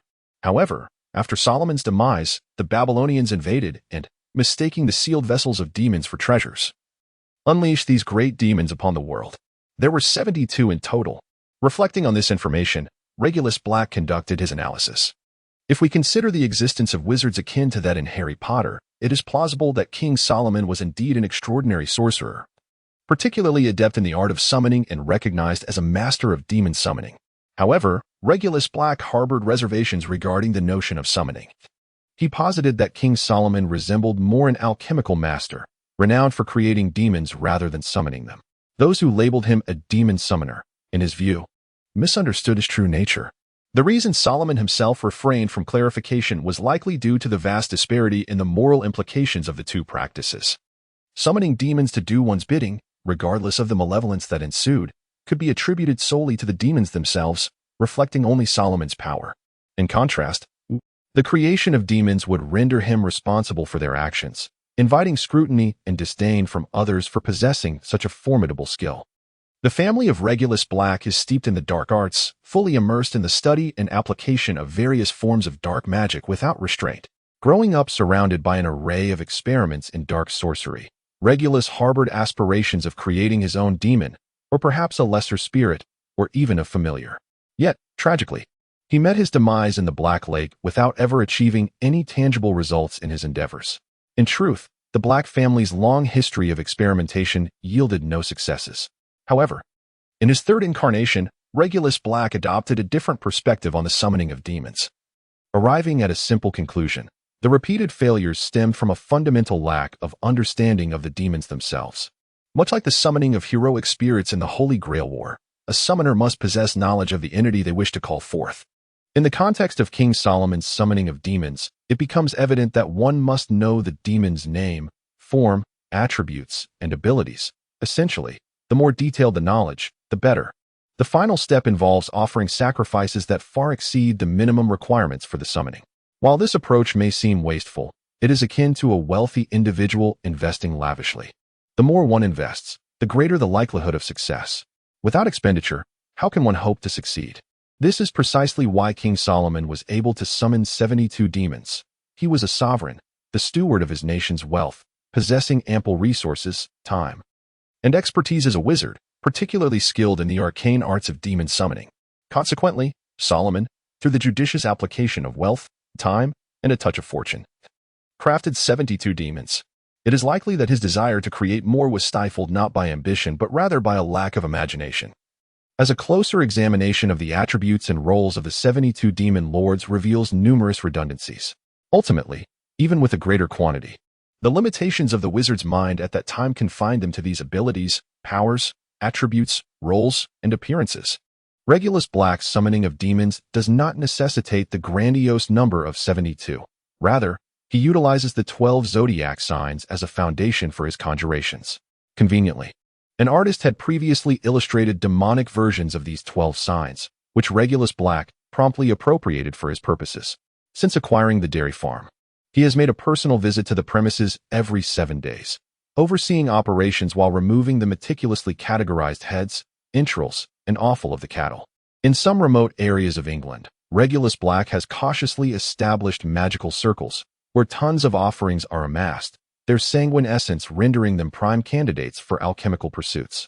However, the probability of failure remains alarmingly high, with only a singular success thus far, the summoning of a Taurus demon, which he subsequently sealed in its original location. This Taurus demon towers at 3 meters, its physique a testament to formidable muscle, exhibiting a remarkably high resistance to magic. Regulus Black, however, refrained from imbuing it with intricate attributes, opting instead for a singular focus on strength. Despite having successfully summoned this Taurus demon, Regulus Black lacked the means of control, having not anticipated the success of his endeavor, thus leaving him unprepared. Fortunately, it remained sealed in place. Otherwise, it would have posed a significant threat wherever it was released. Today, Regulus Black ventured to a new location for his summoning. Though the choice was random, he invoked a charm akin to show me the way prior to selection. Upon arriving at his destination via apparition, he found himself within a sheep pen. The modest dwelling housed only 3 or 5 sheep. Yet it was unmistakably the most suitable locale, by instinct, for summoning the Ares demon. With a flourish of his wand, silver thread, and jade bone. The most suitable of his 4 wands for summoning, a runic magical circle composed of pure mana was inscribed upon the ground, perfectly occupying the entirety of the sheep pen. Akin to drawing the largest circle within a square. Next came the preparation of offerings, with a mere gesture. A copious amount of entrails and offal were heaped within the magical circle, eliciting terrified bleats from the sheep, although their intelligence is limited. The creatures instinctively recognized the scent of blood, a harbinger of death. However, Regulus Black swiftly cast the silencing charm Silencio upon the nearby sheep, followed by a muggle-repelling charm upon the walls of the pen. You are the valiant spirit of the Zodiac. You are a great demon from the depths of the abyss. You are the half-blood prince of humans and demons alike. You are a rare craftsman among demons. You are my summoned entity, my servant. Those who stand against me, you may execute. Against my adversaries, you may render judgment. Herein, I present offerings for your consumption. May you manifest in this world to serve my will. I summon the Zodiac, Demon Ares.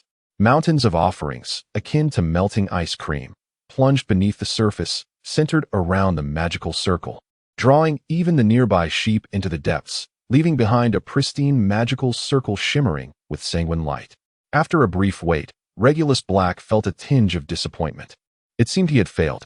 The same had occurred when summoning Taurus, requiring dozens of attempts before achieving success. Just as he prepared to depart, blood erupted from the magical circle like a fountain, and a malevolent figure, adorned with massive curved horns, slowly rose from the sanguine spout. Regulus Black never anticipated such fortuitous luck. His inaugural summoning of an Ares demon was remarkably successful. This demon stood approximately 3 meters tall. Its physique considerably more elongated than that of a Taurus demon. Its long, curved horns formed an expansive arc, extending beneath its arms and curling outward along the sides, resulting in a neck that remained rigidly fixed in place, rendering lateral movement impossible unless it freed its arms from the confines of its horns. Its legs bore a resemblance to those of a bull, yet were distinctly goat-like in nature. The attribute that Regulus Black conferred upon the Ares demon was reconstruction, a quality designed to navigate the unfolding narrative. The art of summoning could be deemed one of the highest forms of black magic. Without inherent talent and formidable mental fortitude, an ordinary individual could never achieve it. During the Second World War, figures such as Hitler and Himmler employed numerous wizards and astrologers, orchestrating elaborate magical formations. Yet they failed to establish the Third Reich's dominion over the world. Hitler himself could not successfully complete a demon summoning to realize his ambition of global conquest. This suggests that the so-called wizards they sought were either frauds or lacked genuine intent, merely exploiting Hitler's patronage for their own ends. Let us also consider the enigmatic text. The Key of Solomon, a principal grimoire on summoning demons. According to Jewish legend, King Solomon of Israel, having acquired the book of Raziel penned by angels, gained the ability to freely summon and command demonic spirits. This tome delineates the rules and incantations for summoning. However, it is, in reality, a creation of medieval sorcerers, entirely unrelated to King Solomon. Moreover, the magic inscribed within encourages sacrificial rites, categorizing it as a form of black magic. It is reputed that the oldest surviving manuscript dates back to the 14th century. The Key of Solomon comprises 2 volumes. The first volume details the methods for summoning and subduing spirits and demons, compelling them to serve the practitioner. It also addresses the retrieval of stolen items, invisibility, and the attainment of affection and love, elements that may appear rather familiar. The second volume outlines the critical elements of magical rituals, including the attire of the practitioner, the crafting of magical implements, and the appropriate animal sacrifices corresponding to specific demons. The Key of Solomon catalogs the summoning methods for 72 demon lords, including the well-known Baal, Astaroth, Asmodee, and Belial, with several of the most formidable demon kings necessitating the pivotal artifact, the Seal of King Solomon. However, all of this is predicated on the notion that these demons were the fruits of Solomon's own alchemical endeavors, having mastered the art of summoning. Solomon propagated this magic for posterity, allowing future practitioners to wield the key and unlock the gates to new realms, summoning forth the demons crafted by their predecessors.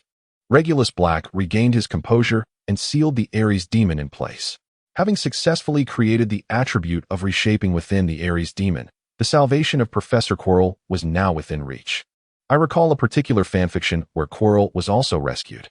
Although that narrative elucidated Quirrell's prior actions, successfully redeeming a malevolent Death Eater, the climactic rescue was rather contrived. In the film, Quirrell was reduced to ashes upon contact with Harry Potter's blood, while in the fanfiction, he merely underwent continuous physical decay. Furthermore, after the protagonist assaulted Voldemort, they obtained fragments of Quirrell's soul, ultimately reviving him through the power of the Philosopher's Stone. Regulus, similarly, yearned to rescue Quirrell. By delving into Quirrell's past, one discovers that he graduated from Ravenclaw and served as the head boy. After his graduation, he returned to the school to teach Muggle studies. Renowned for his intellect, Quirrell possessed a robust theoretical foundation, yet he longed for first-hand practical experience. Thus, during an adventurous excursion into the Black Forest of Albania, complications arose. Upon his return, Quirrell claimed to have encountered vampires and witches, which left him so terrified that he developed a stutter and began to wrap a scarf soaked in garlic juice around his head. In truth, during his travels in Albania, he encountered Voldemort, who at that time was undoubtedly inhabiting small rodents. This unexpected encounter caught Quirrell off guard, due to his insufficient power and negligence. He succumbed to Voldemort's possession, becoming a servant to the Dark Lord. However, given that he had taken on the role of Professor of Defense against the Dark Arts, it is likely that Dumbledore was already aware of his predicament. Just as in the original narrative, whether Dumbledore mistrusted Quirrell or was unable to separate him from Voldemort, the outcome remained dire for Quirrell, who would ultimately perish, bearing the infamous reputation of a Death Eater, solely to fulfill the ambitions of one Harry Potter. Moreover, speaking of vampires invites a discussion on British culture. The British hold superstitions about vampires akin to the reverence the Chinese have for bodhisattvas. In the 1970s, a Welsh hereditary earl named Lucas inherited a castle steeped in history on his 30th birthday. This magnificent yet eerie fortress, perched on a seaside cliff, had stood for countless years. Lucas was an eccentric individual, lacking scholarly pursuits, devoting his days to the study of obscure documents unearthed from ancient castles in Africa and Eastern Europe, the purpose of which remained a mystery to all. One day, he rushed to a village 20 miles from the castle, exuberantly proclaiming he had discovered a method to commune with vampires. The villagers dismissed him as a madman, hurling insults at him. Infuriated, Lucas condemned the villagers as ignorant fools, and ultimately, he was driven from the village. Before departing, he ominously declared, "You shall perish beneath the fangs of a vampire." That night, the villagers lived in peace, soon forgetting Lucas. Months passed, and one day, a significant matter required the noble senator's vote, prompting a messenger to summon Lucas from his castle. When the police entered the castle, they were met with a horrific sight. Lucas's neck was a gory mess, already beginning to decay, yet his body remained intact, devoid of blood, resembling a pale mummy. Subsequently, the possibility of suicide or murder was ruled out, leaving the circumstances of his death an enduring enigma. Following Lucas's demise, the village he had visited frequently heard howls at midnight, despite the absence of wolves in the area, and these cries resonated with an unsettling blend of rage and desire. The villagers, unable to endure the harrowing torment, vacated that place. It is evident that if an aristocrat of hereditary lineage believes in the existence of vampires, then the words spoken by Quirrell would easily garner the agreement of others, especially since they're all wizards who are well aware that vampires indeed exist. Nevertheless, in terms of the number of wizards, the vampires remain vastly outmatched, perpetually in a state of subjugation. This was particularly true when Voldemort resurfaced, seeking them as temporary allies.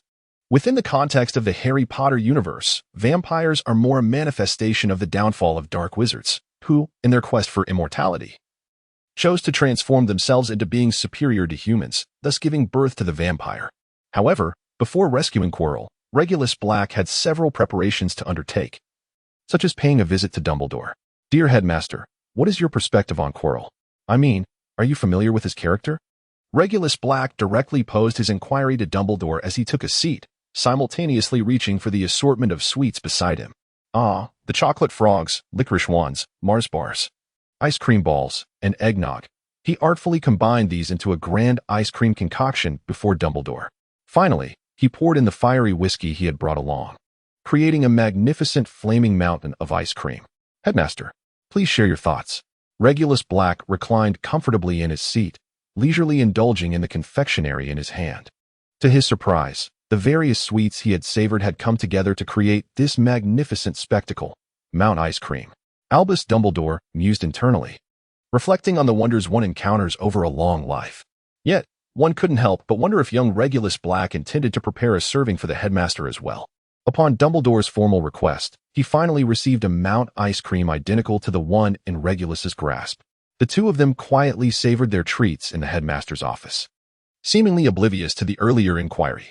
Observing their delightful consumption, the portraits around them erupted in murmurs of admiration, although these former headmasters could partake in nothing themselves. It did not hinder their enjoyment of witnessing the culinary delights of others, sharing in the experience vicariously. Regulus Black set aside his plate after finishing his meal, reflecting on the inconvenience of the wizarding world's lack of napkins. Elegantly, he withdrew a handkerchief to dab at his mouth, patiently awaiting Dumbledore's conclusion of his meal. At last, after a prolonged delay, Dumbledore placed his plate down, indulging in a fiery ice cream, a rare delight indeed. Ah, Quirrell. I had watched him graduate from school. As a Ravenclaw, he was undeniably exceptional. Yet, one's character can shift with the passage of time. Even the most virtuous individuals can fall from grace due to a momentary lapse. Dumbledore's tone gradually transitioned from excitement to frustration, seemingly chastising himself for not guiding Quirrell better, which led to his decline. Sometimes, it takes but a single reason for a person to turn to darkness, while countless methods exist to lead them astray. Regulus Black fixed his gaze intently upon Dumbledore, well aware that Voldemort had once been the finest pupil of the esteemed headmaster. Moreover, as a scion of a dark wizarding lineage, he had witnessed countless methods of seducing individuals into moral decay and submission. A naive Ravenclaw like Quirrell could easily be coerced into aligning with Voldemort through an array of insidious tactics, especially considering that it was Voldemort himself who took action. Even if it was merely a fragment of his soul, it sufficed to instill fear and apprehension, rendering him the dreaded Dark Lord. So, what do you imply? Dumbledore, of course, recognized his own complicity in this matter. Yet, as the headmaster and a figure of authority, his approach to contemplation was rigid. There were certain actions he would refrain from undertaking, preferring instead to observe events unfold, even if such passivity led to calamity. Quirrell had already consumed the blood of a unicorn. Regulus Black scrutinized Dumbledore's expression, confirming that the latter was aware of Quirrell's union with Voldemort. Having become a cursed being, it was only fitting that the curse be allowed to flourish with greater potency. Ah, how did you conceive of this method? Dumbledore displayed a childlike curiosity, seemingly intrigued by the prospect of employing curses as a means of salvation. This is a family secret. I intend to extract a substantial fee from Quirrell afterward.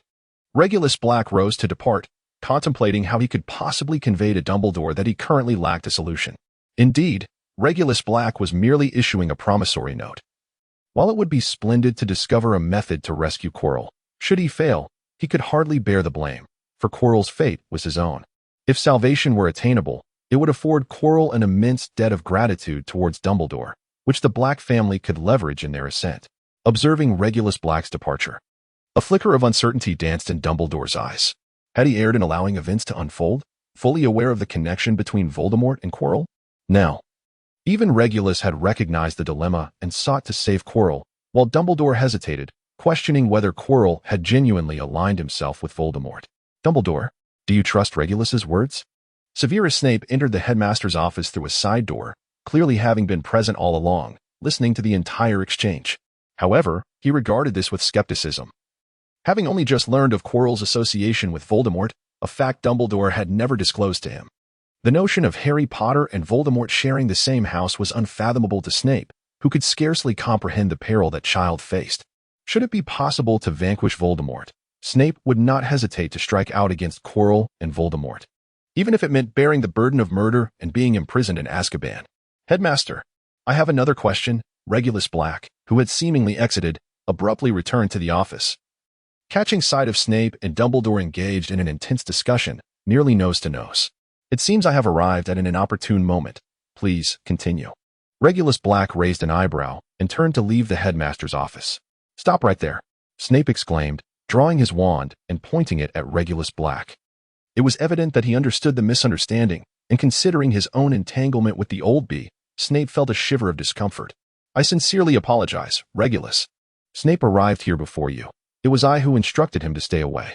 Dumbledore admitted readily, acknowledging the fact that he had allowed Snape to eavesdrop. It seems I have misjudged the situation. Since Professor Snape has already overheard our previous conversation, there are certain matters that require his involvement. Your participation is, in fact, what I had hoped for. Regulus Black appeared to disregard the events that transpired, casually ignoring Snape's wand and returning to his previous seat. Thank you. A cup of unsweetened honey tea, please.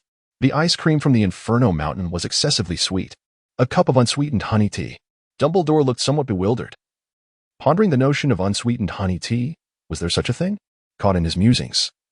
Snape observed the two engaging in their foolishness and gradually sheathed his wand before taking a seat opposite Regulus. Surely, the esteemed headmaster was operating under the assumption that Quirrell had genuinely aligned himself with Voldemort. Dumbledore did not refute this notion. He merely nodded in acknowledgement as a cup of honey tea was offered to him. Regulus Black, without hesitation, lifted his cup and took a sip, offering no commentary on its sweetness. My perspective on Professor Quirrell is shaped by the understanding that he is compelled under the control of Voldemort.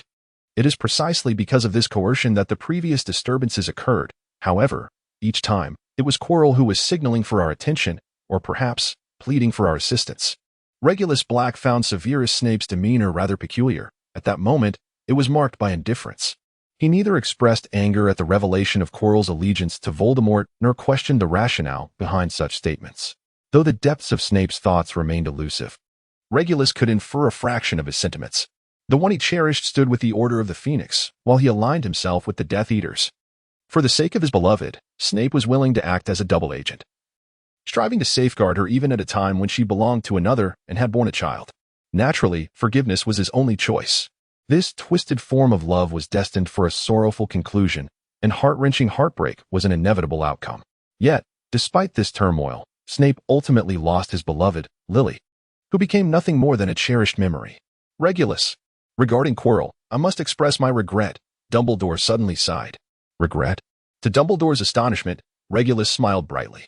Headmaster, I believe we ought to celebrate this. Not everyone would dare to consume unicorn blood, nor is it common for a wizard to be discovered after partaking of it. This presents an opportunity, a rare chance to demonstrate the effects of unicorn blood with a wizard as the test subject. Such a rarity. Snape's voice was notably cold. Yet he echoed Regulus Black's sentiments. Indeed, what a remarkable opportunity this is. At that moment, the minds of two esteemed potions masters were ablaze with excitement. Dumbledore, initially taken aback, soon joined in the laughter, clapping his hands cheerfully. How could I not have thought of this? It seems that you will be able to gather a wealth of academic material regarding the curse of unicorn blood from Quirrell. Now, the pressing matter at hand is to regulate Professor Quirrell's timings in the Chamber of Secrets and to separate him from Harry Potter, thereby preventing any contact between the two. Regulus Black cast a glance towards Snape and Dumbledore. If Professor Quirrell were indeed occupied with his duties, then a visit to the Chamber of Secrets would surely occur after the conclusion of the final examinations. Of course, during that time, the esteemed headmaster would not be present at Hogwarts. However, one could trust that Quirrell would manage the arrangements himself. During their conversation, Dumbledore had inquired whether Regulus Black wished to know the layout of several checkpoints, only to receive a hint of disdain in response. Subsequently, Regulus began to articulate his speculations regarding the configuration of these checkpoints.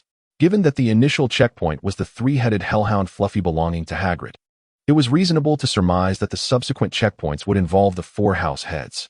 It was certain that the headmaster would not readily disclose what was to be protected. Yet it could be assumed that the heads of the houses were not devoid of intelligence. Regulus Black chuckled softly as he glanced at Snape, who merely responded with a disdainful snort. Since you choose not to speak, they shall naturally refrain from inquiring further.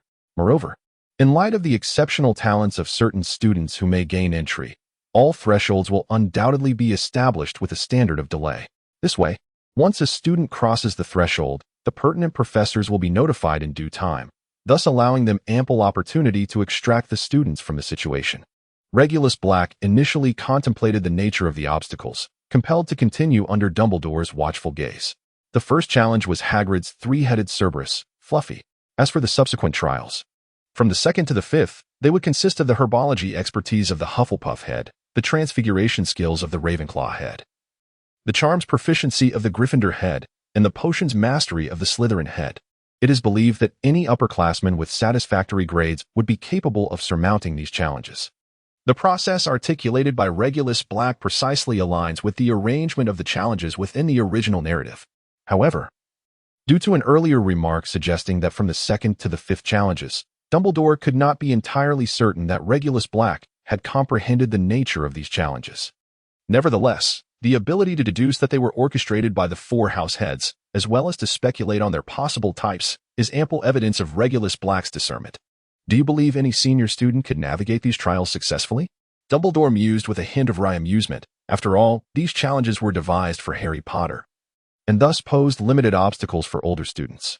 In fact, the repeated reminders to students after dinner not to venture down the left corridor on the third floor only served to pique the curiosity of many mischievous youngsters. Throughout the semester, numerous students had been caught, and it was only through memory modification that their interest in the Chamber of Secrets was effectively suppressed. Dumbledore had indeed dedicated considerable effort to ensure Harry Potter's growth. Were it me, I would easily overcome these challenges, as they are rather simplistic, leaving me devoid of any desire to exert effort in overcoming them. Regulus Black's surface demeanor suggests that these challenges are trivial to him. However, I am far more intrigued by the final threshold that awaits you, Headmaster. What manner of obstacle might that be? Regulus Black waved his hand, signaling to Dumbledore that there was no need to divulge further. His interest was merely superficial. The substantive experiences were best left for Harry Potter and Quirrell to undertake. Only those who desired the Philosopher's Stone, yet did not wish to exploit it, could truly possess it. It appeared that such a feat was beyond his reach. As Regulus Black was acutely aware of his own desires, this limitation regarding the acquisition of the Philosopher's Stone, effective against Voldemort, was equally applicable to himself. Thus, the only way to obtain the stone was to await Harry Potter's personal attainment of it. However, dear Headmaster, I beseech you to grant me the Philosopher's Stone afterwards. Considering it a gesture of grace, Regulus Black, having just arrived at school, expressed his desire to acquire the Philosopher's Stone due to his personal dilemmas regarding how to resolve the properties of the Inferi and restore himself to a normal human state, issues that are indeed pressing. The Philosopher's Stone presents a possibility. In the hands of others, it serves as an elixir of immortality and a rare treasure for the transmutation of gold. Yet, in the possession of Regulus Black or Voldemort, it becomes a life-saving artifact. You wish for the Philosopher's Stone. Severus Snape was taken aback to discover that his assistant was seeking the stone from Dumbledore. What is the Philosopher's Stone? It is a treasure rare in the wizarding world, and Dumbledore would never casually relinquish it to anyone. Very well, I shall grant you this. Afterward, the Philosopher's Stone can be bestowed upon you. However, Regulus, you must also ensure certain conditions are met. Dumbledore's words astonished Snape further. What qualities in Regulus Black had caught Dumbledore's attention? I can only promise you this. During Harry Potter's time at school, I will do all within my power to assist him. Regulus Black pondered his words carefully, for in the presence of Dumbledore, any assurances given were bound to be fulfilled. A magical contract could often hinge upon a mere utterance. When Dumbledore posed a question, and Regulus Black provided his answer, the pact was thus sealed. This was not lost on Regulus Black, nor did Dumbledore wish to obscure the nature of the agreement. Dumbledore felt a sense of satisfaction at Regulus Black's thoughtful response. At last, Regulus Black had consented to a promise regarding Harry Potter, which brought Dumbledore some relief. Having made this commitment, he expressed his hope that, following the rescue of Quirrell, the headmaster would stand as a witness to the substantial fees that would be required. Regulus Black, having been previously utilized by Dumbledore, naturally sought to turn the tables and employed Dumbledore himself as a spokesperson for Quirrell, elucidating the reasons behind the substantial debts incurred after his survival. Upon hearing Regulus once again broach this matter, Dumbledore felt a twinge of resignation. While Snape couldn't help but smirk slightly, it was indeed a rarity for anyone to command the venerable old bee, particularly to undertake such an irksome task, rendering the situation all the more amusing. Snape disregarded the look Dumbledore shot his way, one that clearly demanded he resolve the issue independently. Very well, Regulus. I shall speak to Quirrell about this matter in due course. Dumbledore acquiesced, albeit with a hint of reluctance. Now, let us return to the topic of the losses. I previously asserted that I would break through the barriers with considerable force. Therefore, you cannot hold me accountable for any compensation. Regulus Black, rather audaciously, insisted on knowing why he should resort to destructive means to pass through the obstacles that even Harry Potter could navigate. Unless, of course, The destruction was merely a FAAD, with the true objective being the acquisition of the entire passageway itself. The materials employed for these barriers were, after all, considered the property of the school, which amounted to an outright theft of the institution's assets, and he presented this demand with remarkable boldness. Even Severus Snape, who relished the thought of witnessing Dumbledore's folly, found Regulus's request to be somewhat excessive. Furthermore, Regulus had previously asserted that he desired the Philosopher's Stone after the fact, an entitlement. Indeed, perhaps such a notion would placate old B. Dumbledore was well aware of Regulus Black's intentions. It seemed likely that following his passage, all the entities encountered would vanish, becoming the property of the other party. Hagrid's three-headed Cerberus and Professor Sprout's Devil's Snare would require a thorough explanation. As for the subsequent challenges, Professor Flitwick had enchanted a multitude of keys, and their loss would not be greatly felt. Professor McGonagall had conjured a wizard's chess set, a labor of love that deserved to be treated with respect. Lastly, there were Snape's potions. No one would wish to end up poisoned, making them the most likely items to remain. As for the Mirror of Erised in the Chamber of Secrets, well, let it be a gift for Regulus, Dumbledore reassured himself. Very well, I believe I can acquiesce to your request. After some contemplation, Dumbledore agreed to Regulus's scavenging endeavor. When Regulus Black exited the headmaster's office, the three had already finalized all the details. Snape felt a chill of sweat trickling down. He had never imagined such shamelessness existed in the world. Yet, the plan he articulated was the most comprehensive and secure, leaving him with a sense that, despite being the head of Slytherin, he felt like an imposter among them. Born into a family of dark wizards, Regulus Black had shown him the depths of shamelessness and the avarice of nobility. Nevertheless, everything would proceed according to Regulus Black's design. Harry Potter would remain unharmed, fulfilling Dumbledore's wish to have the young savior confront the Dark Lord and conquer his fears. The two seemingly melancholic little lions finally endured the rigors of their final examinations. I had often heard it said that Hogwarts final exams were exceedingly challenging, yet I found them surprisingly manageable.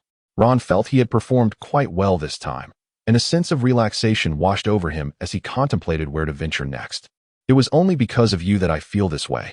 Rubbing his scar vigorously, Harry Potter sensed a familiar pain beginning to resurface. Are you all right, Harry? Ron inquired with concern.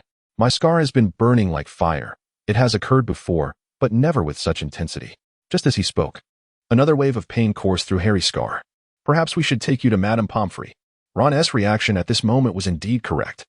Despite the general aversion to consuming potions for recuperation at the infirmary. No, I perceived this as a forewarning of impending danger. Harry Potter understood that this was not an illness. The infirmary offered him no solace. As soon as they exited Hogwarts Castle, they spotted Hagrid in the distance, playing his flute in solitude, while Hermione stood beside him. Suddenly, an idea struck Harry, and he sprinted towards Hagrid's hut with Ron in tow. Hermione, what brings you here? Although Harry was brimming with questions for Hagrid, it was essential to first ascertain Hermione's intentions. Naturally, it was Ron who broke the silence, exhibiting his occasional flair for sycophancy. Well, she's already a Ravenclaw, not one of us Gryffindors anymore. Humph, didn't you consider? Hagrid has always wanted to raise a dragon. And then suddenly, an unfamiliar individual appears bearing a dragon egg. How many would wander about with a dragon egg? The little girl, Hermione, raised her chin with pride, recounting the words of Regulus Black. This revelation brought the trio together once more, leading them towards an adventure in the Chamber of Secrets. Regulus Black assured them that Hermione need not see the endeavor through to its conclusion, as it was fundamentally a trial for Harry Potter, and overshadowing him would be undesirable. Of course we considered it. Hagrid, who gave you that dragon egg? What does it look like? Harry naturally included Ron in his inquiry, for Ron had shielded him on numerous occasions. How could a good friend not stand up for him? I don't know. I couldn't see his face. He was cloaked. Hagrid was entirely oblivious to the children's intentions, yet he dutifully answered their questions. Did you converse with this stranger? Hermione pressed on, determined not to allow her two lion-hearted companions to underestimate her. He inquired about the animals I've raised, and when I mentioned Fluffy, I assured him that raising a dragon would pose no challenge at all. Hagrid beamed with pride, particularly when discussing the little creatures he cared for, his eyes sparkling with a radiant maternal affection. Was he interested in Fluffy? Harry probed Hagrid, as the dialogue had clearly reached a pivotal point. If that individual were Severus Snape, he would undoubtedly inquire about Fluffy. Of course, he was fascinated by Fluffy, Three-headed dogs are not a common sight. Even rare animal traders seldom encounter them. Hagrid, akin to parents extolling their children's virtues, was eager for others to learn more about Fluffy. Then I shared with him the secret of taming wild beasts. It's about finding ways to soothe them. Take Fluffy, for example. Playing music lulls him to sleep. Harry, Ron, and Hermione exchanged exasperated glances upon hearing those words. Hagrid, the well-meaning but rather dim-witted giant, had unwittingly divulged a crucial piece of information simply by conversing with them. In his eagerness to acquire a dragon egg, he must have said far more than he realized, likely providing details even more extensive than those he had just revealed. The three children promptly turned and sprinted towards Hogwarts, for this matter required the attention of a professor. The Philosopher's Stone was in peril. Did I inadvertently let something slip? Hagrid, trailing behind, slowly began to comprehend the gravity of the situation. As they raced ahead, Hermione maintained her position at the rear. Her experiences in Ravenclaw had taught her that sometimes it was best to participate without seeking the spotlight, trusting that someone more suited would naturally step forward. Moreover, Regulus Black had thoroughly analyzed the situation with her beforehand, and she believed that the astute Miss Granger would not misjudge it. The trio arrived at Professor McGonagall's classroom, where she was diligently grading the final exams with a serious demeanor. "We must find Professor Dumbledore. Time is of the essence," Harry boldly stated, placing urgency before all else. While Ron echoed this sentiment, oblivious to Hermione's presence. "Professor Dumbledore is not here. The Ministry of Magic dispatched an urgent message via owl, and he has already departed for London," McGonagall informed them. "Has he truly left? But we have pressing matters to discuss with him," Harry exclaimed, nearly bouncing on the balls of his feet, realizing that only Dumbledore could resolve their predicament regarding the Philosopher's Stone. Hermione interjected, reminding him to stay on point, thinking that such vague statements would hardly capture anyone's attention. "How could you possibly know this?" McGonagall questioned, clearly unaware of the children's knowledge concerning the stone's secret. "Someone intends to steal the Philosopher's Stone."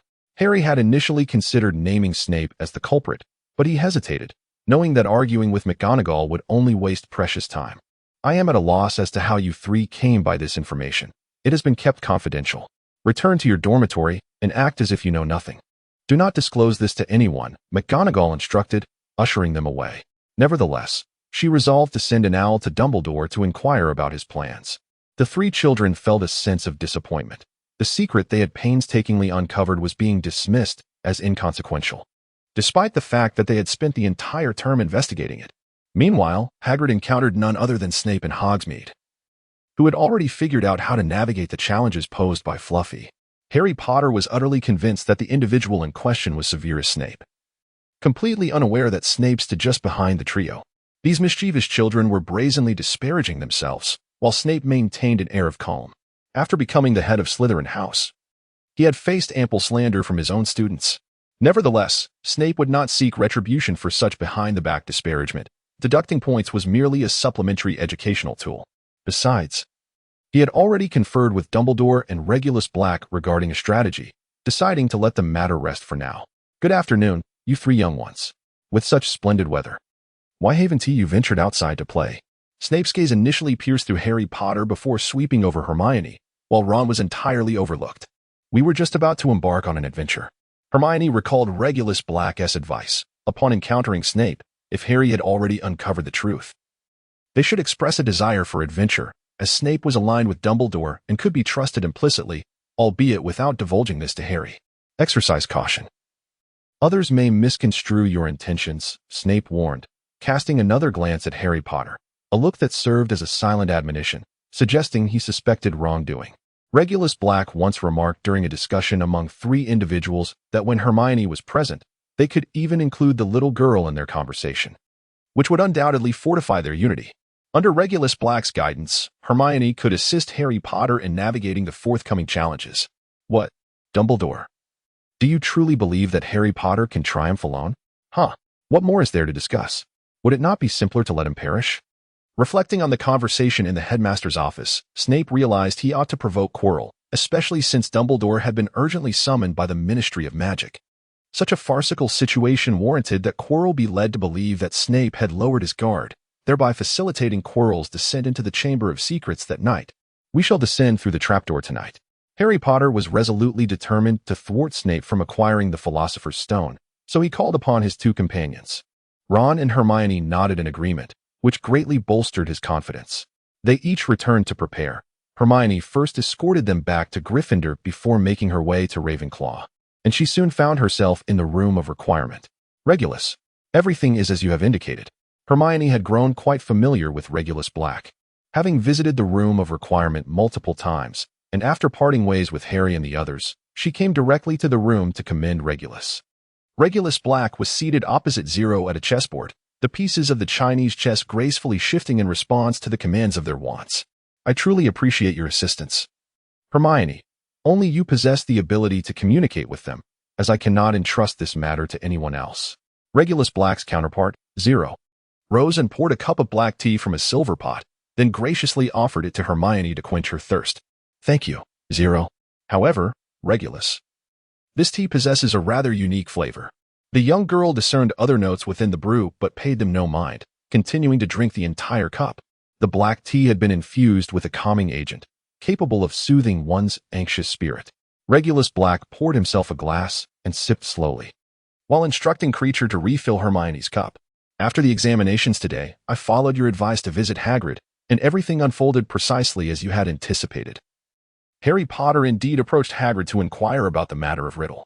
Hermione began recounting the events, though she was uncertain how much Regulus Black was aware of. Nonetheless, this did not deter her from believing that Regulus ought to be informed of everything, for only the esteemed professor could be entrusted with such secrets. I was utterly astonished to encounter Professor Snape immediately after leaving Professor McGonagall's office, and even more remarkable was the fact that he did not berate us. He merely issued a warning before departing, which was rather uncharacteristic of him. Hermione chuckled shyly, realizing that it seemed rather inappropriate to speak of a professor in such a manner, even if she had learned it from Regulus Black, as a lady. Such expressions lacked refinement. Regulus Black merely smiled, then produced a ring. Hermione, promise me you will never leave my side. Kneeling before Hermione's chair, Regulus took her right hand and slipped the ring onto her finger. Was this a proposal? Young Hermione immediately flushed. Though she held deep affections for the teaching assistant and had envisioned a future where she might marry him. Each night, her dreams were filled with visions of his kindness and even more intimate scenarios. Yet, in reality, the thought of a proposal from her teaching assistant felt premature. She was only 11, no, 12, but still far too young for such commitments. Her mind wandered, lost in a haze of confusion and embarrassment as her cheeks burned with warmth. Regulus Black resumed his seat, continuing his chess match against Zero. My dear friend, such teasing of Miss Granger may leave a lasting grudge, he remarked. Zero maneuvered his knight across the river, only to have it captured by Regulus Black's bishop. Yet, I speak with utmost sincerity. There is no reason to harbor resentment over this matter. Regulus Black elucidated that while teasing the young Hermione Granger was indeed an amusing endeavor, it was imperative to maintain a delicate balance, for the depth of love can mirror the intensity of hatred. Thus, one must never allow the potential for a shift from affection to animosity to arise. After a brief moment of confusion, Hermione finally regained her composure and noticed that the teaching assistant, who had proposed, was quietly engrossed in a game of chess. She couldn't help but ponder the possibility that she had misinterpreted his intentions. The once composed Hermione felt her cheeks flush anew, overwhelmed by embarrassment. Regulus, what is this? She exclaimed, lifting her right hand to reveal an ancient silver ring adorning her middle finger. Upon closer inspection, one could discern that it was a recently crafted piece. The ring bore 2 runes intricately engraved upon its surface, emanating a subtle magical aura that danced across the inscriptions. These runes, derived from the dark forces of the game Diablo, were familiar to Regulus Black, who had immersed himself in that world. He had long contemplated creating everything related to the game's content, intending to enhance his own abilities, transforming the system's limitations into something more comprehensive. The runes were merely one aspect of this endeavor. The properties associated with the runes were as follows: 75 damage against undead creatures, 50 accuracy against undead foes, a reduction in stamina consumption by 15, and an increase in blocking probability when using a shield. Additionally, a hit would cause monsters to flee while restoring 7 health.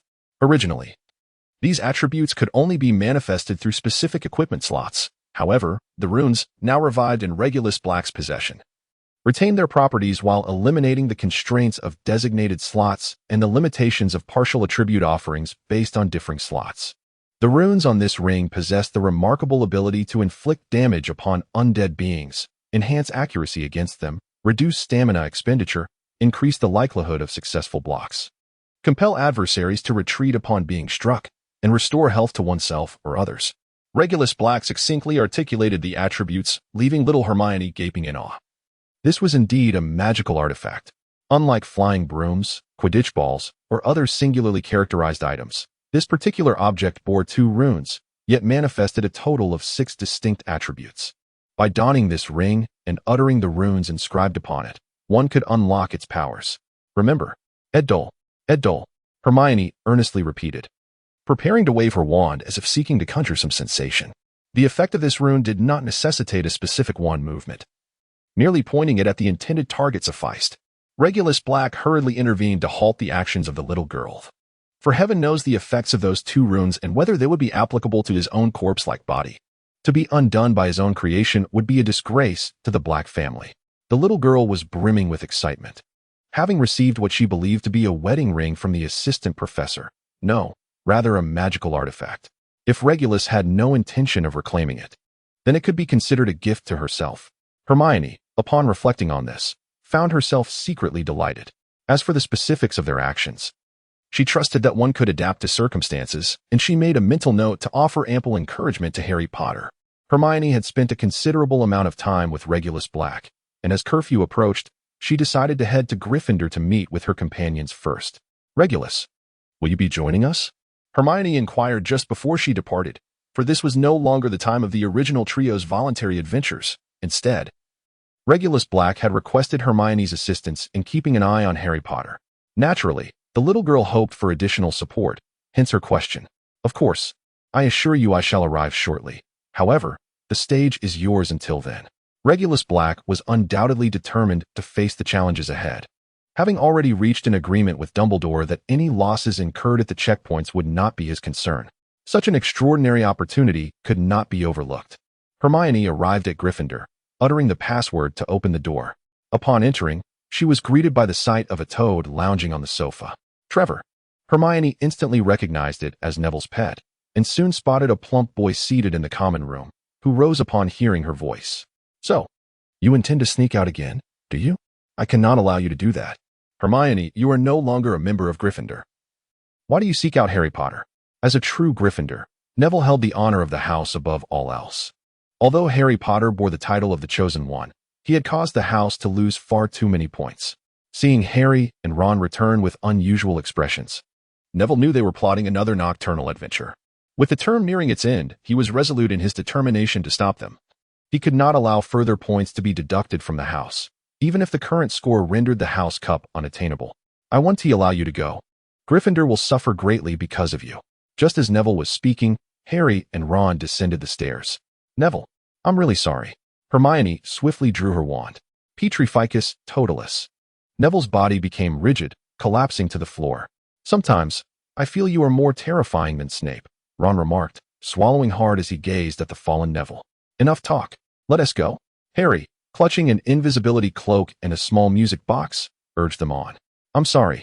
This is for your own good. The trio maneuvered around the motionless Neville and exited Gryffindor. Those struck by the Petrificus totalis curse, though their eyes remained open, were akin to those in slumber. All senses were sealed, rendering them unresponsive. The essence of the curse lay in the complete shutdown of sensory perception, resulting in a state of rigidity. Regulus stepped into the Gryffindor common room, where Neville lay on the ground, to be discovered only at dawn. Nearby, the pet toad on the sofa continued to snore blissfully, utterly unaware that its fate rested in the hands of another. Cradling Trevor, Regulus Black departed, leaving Harry Potter and his companions behind, and made his way towards the third-floor restricted area. Cloaked in invisibility, the trio cautiously approached the Forbidden Zone, encountering Filch along the way.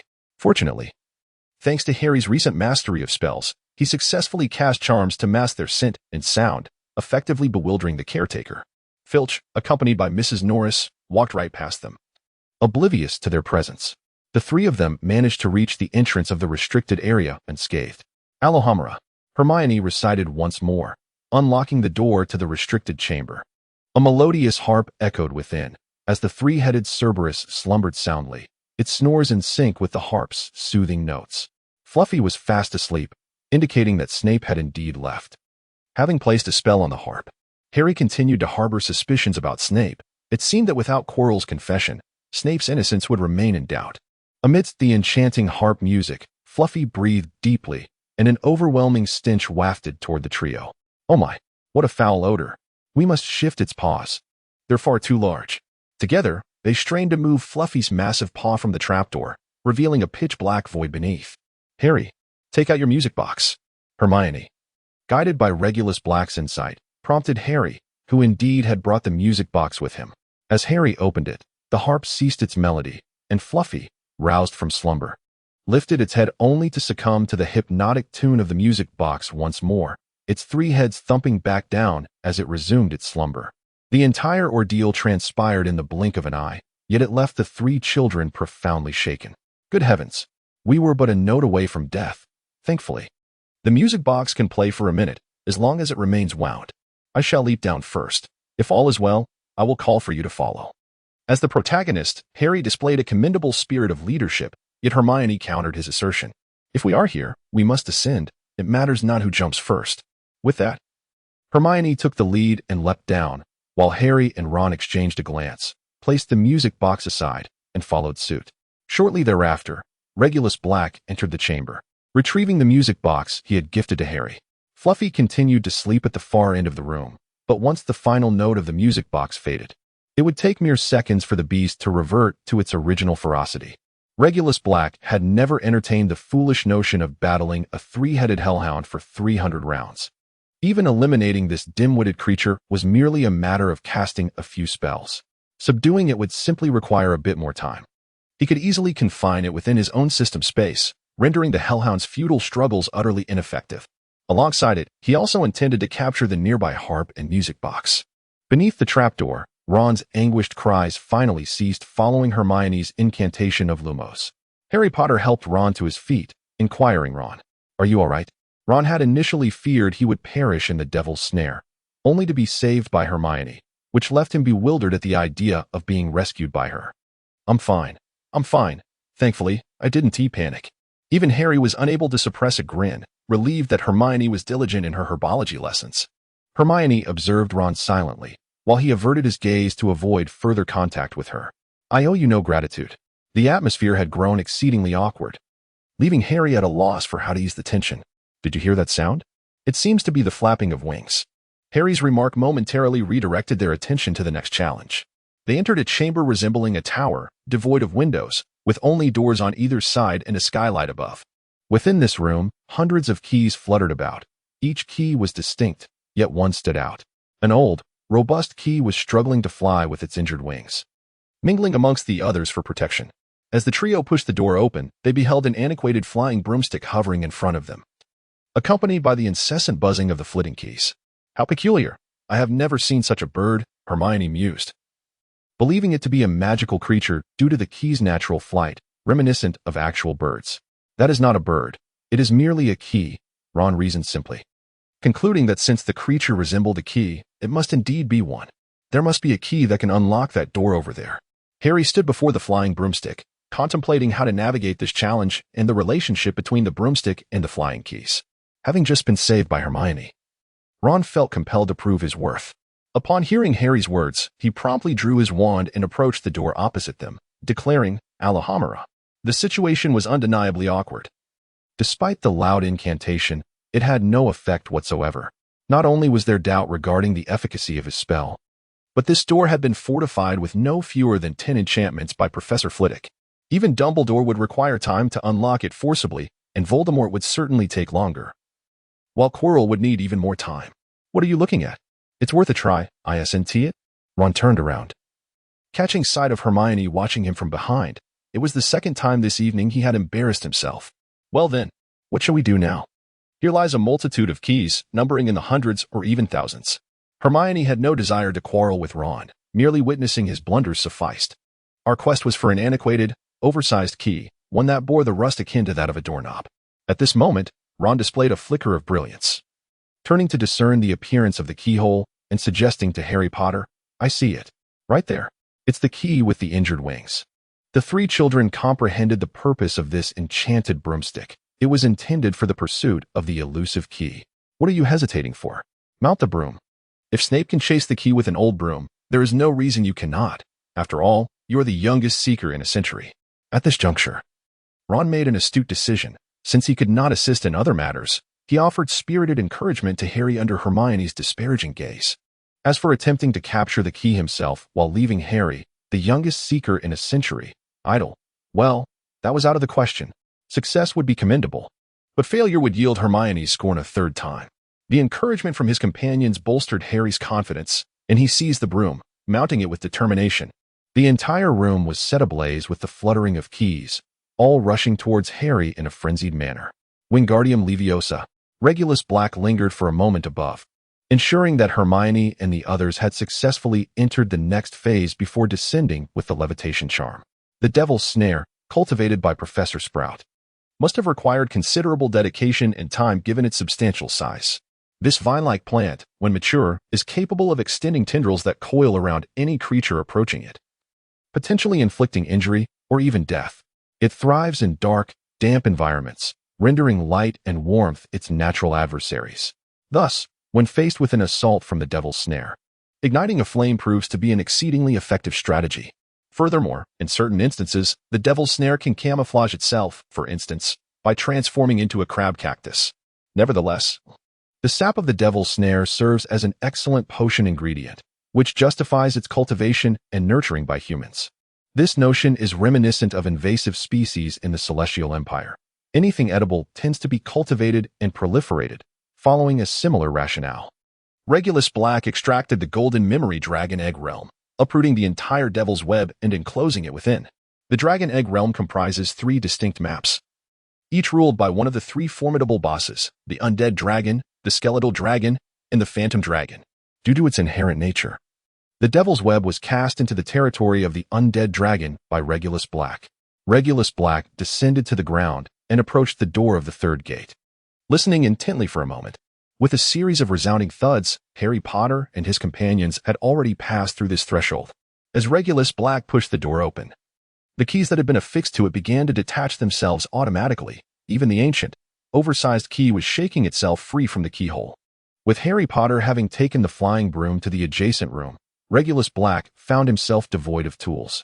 However, this posed no challenge for a skilled wizard, particularly one with unconventional thinking.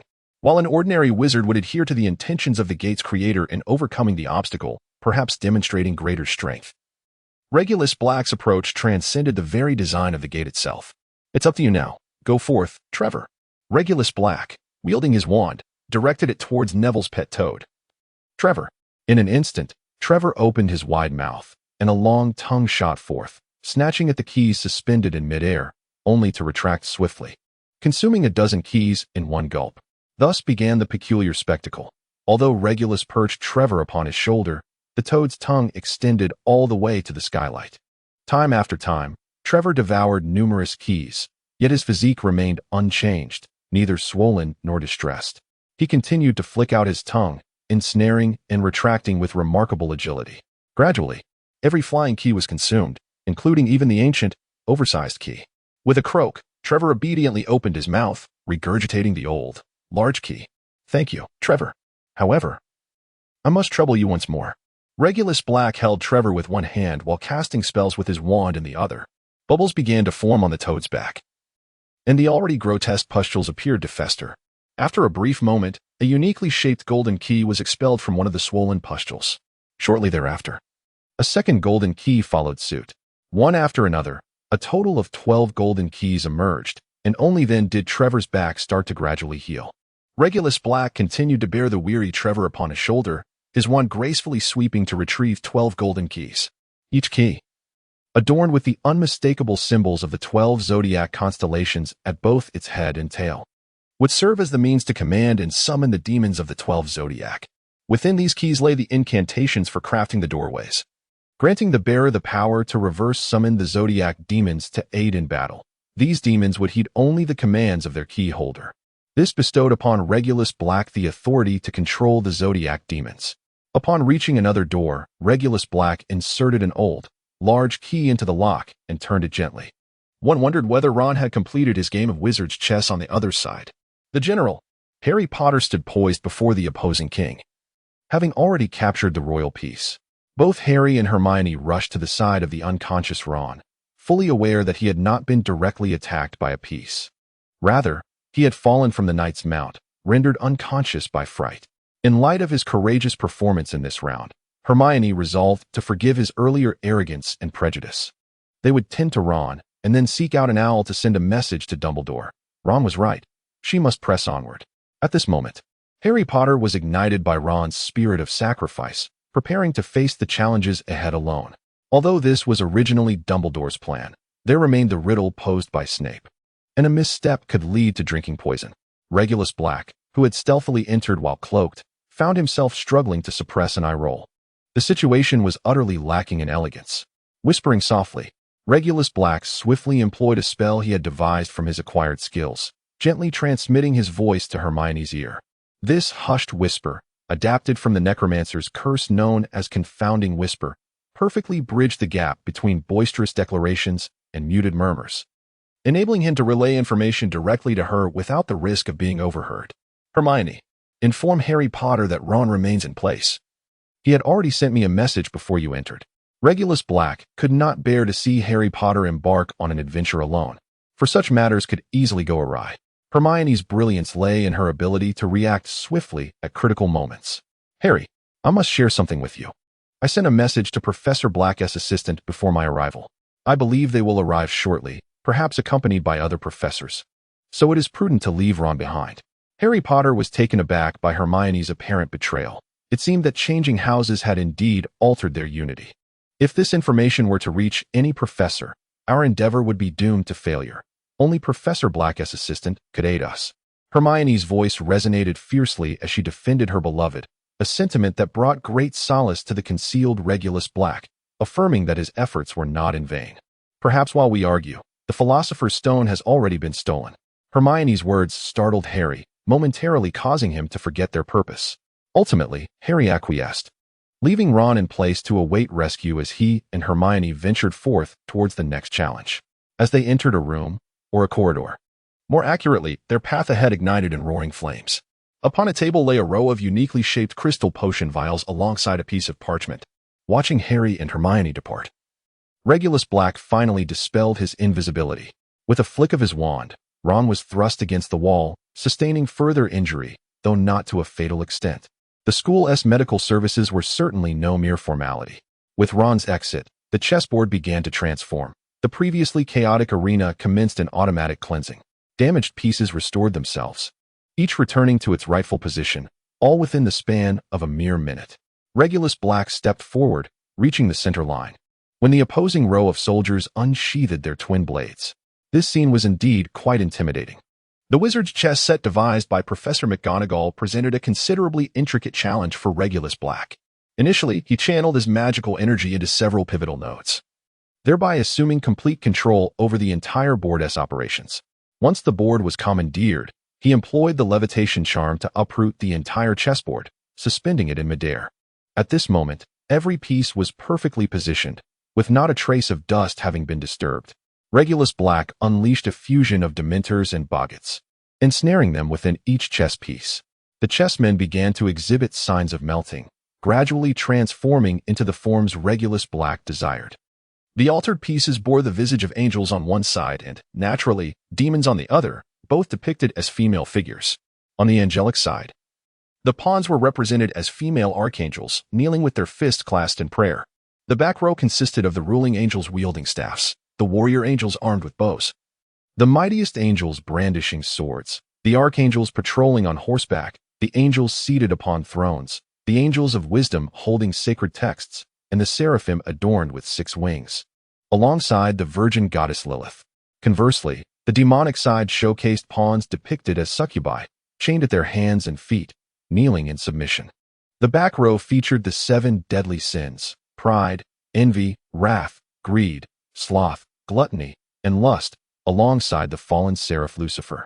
Danger loomed ahead, yet safety lay behind, with 2 among us ready to extend a helping hand.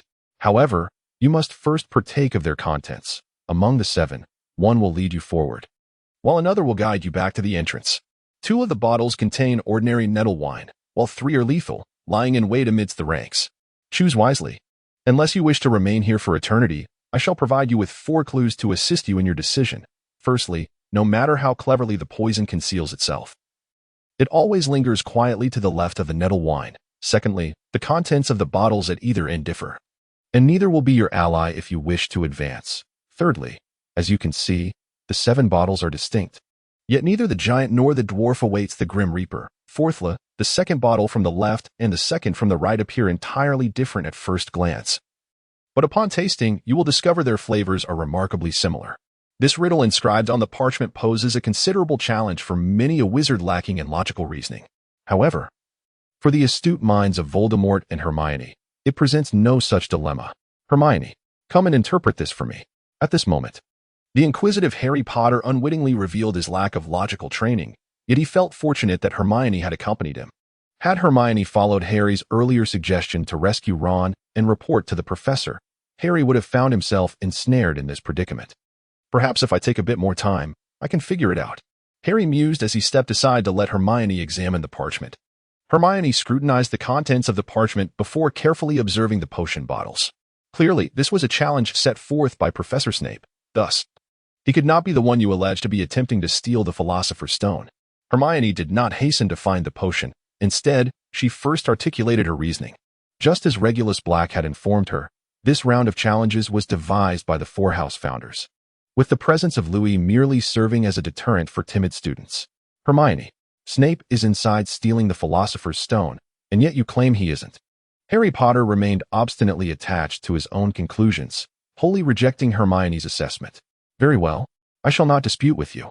This is the potion that allows passage through the flames, she stated. Upon entering Ravenclaw, Hermione received further guidance from Regulus Black. In this moment, she exhibited a maturity that surpassed her previous demeanor, choosing not to engage in arguments with the reckless Harry Potter. Why is there only half a bottle? Harry observed that all the other potion vials were full, save for this one. Clearly, Snape has already consumed his potion to pass through. Hermione exclaimed with a hint of exaggeration.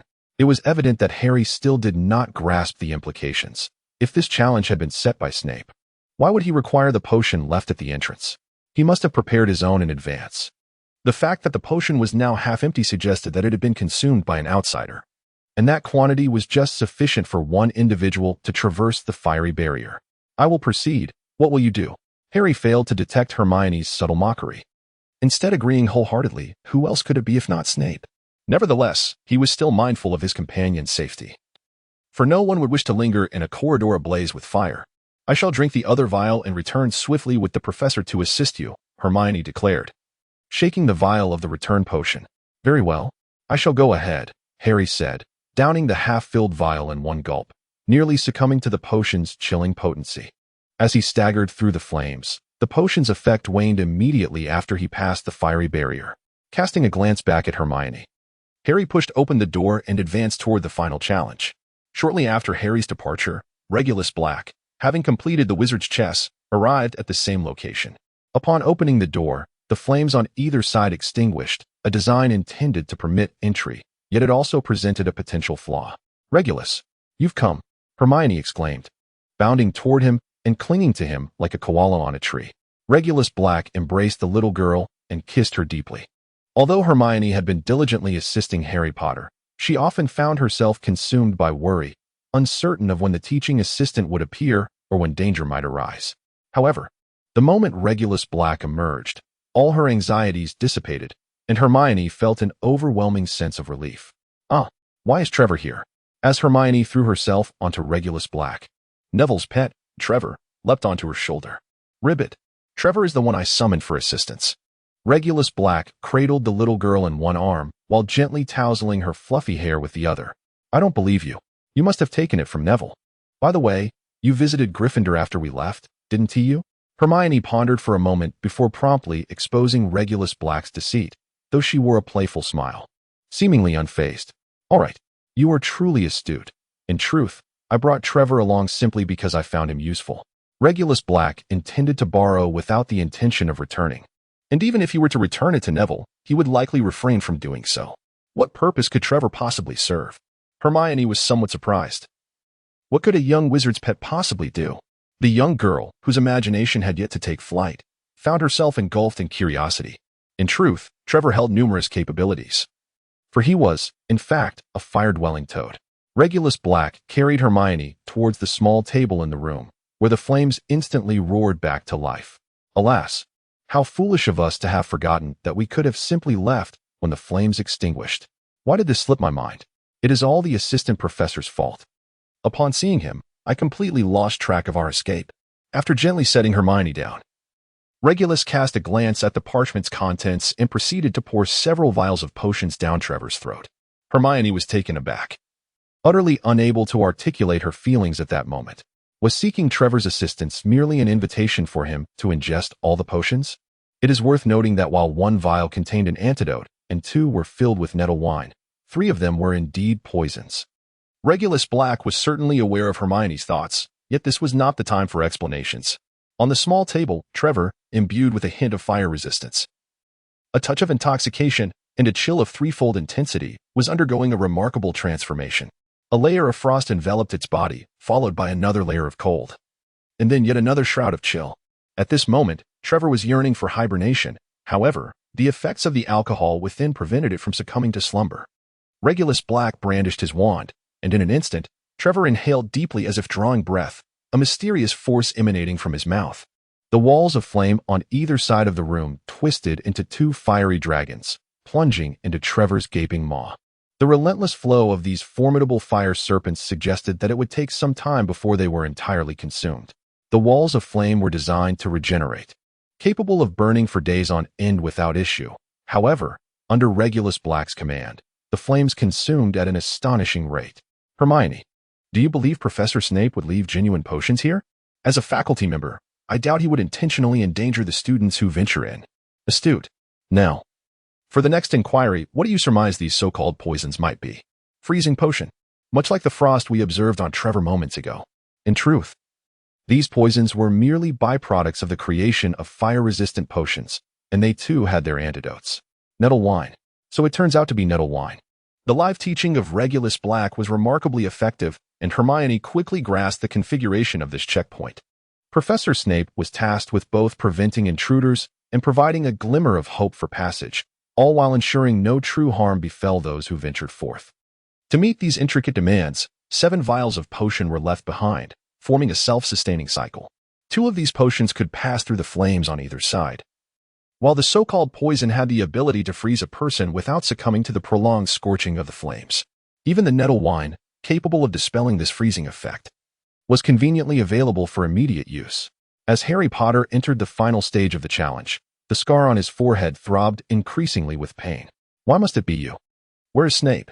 Upon reaching the end, Harry discovered that the figure within was not the anticipated Snape, but rather Professor Quirrell.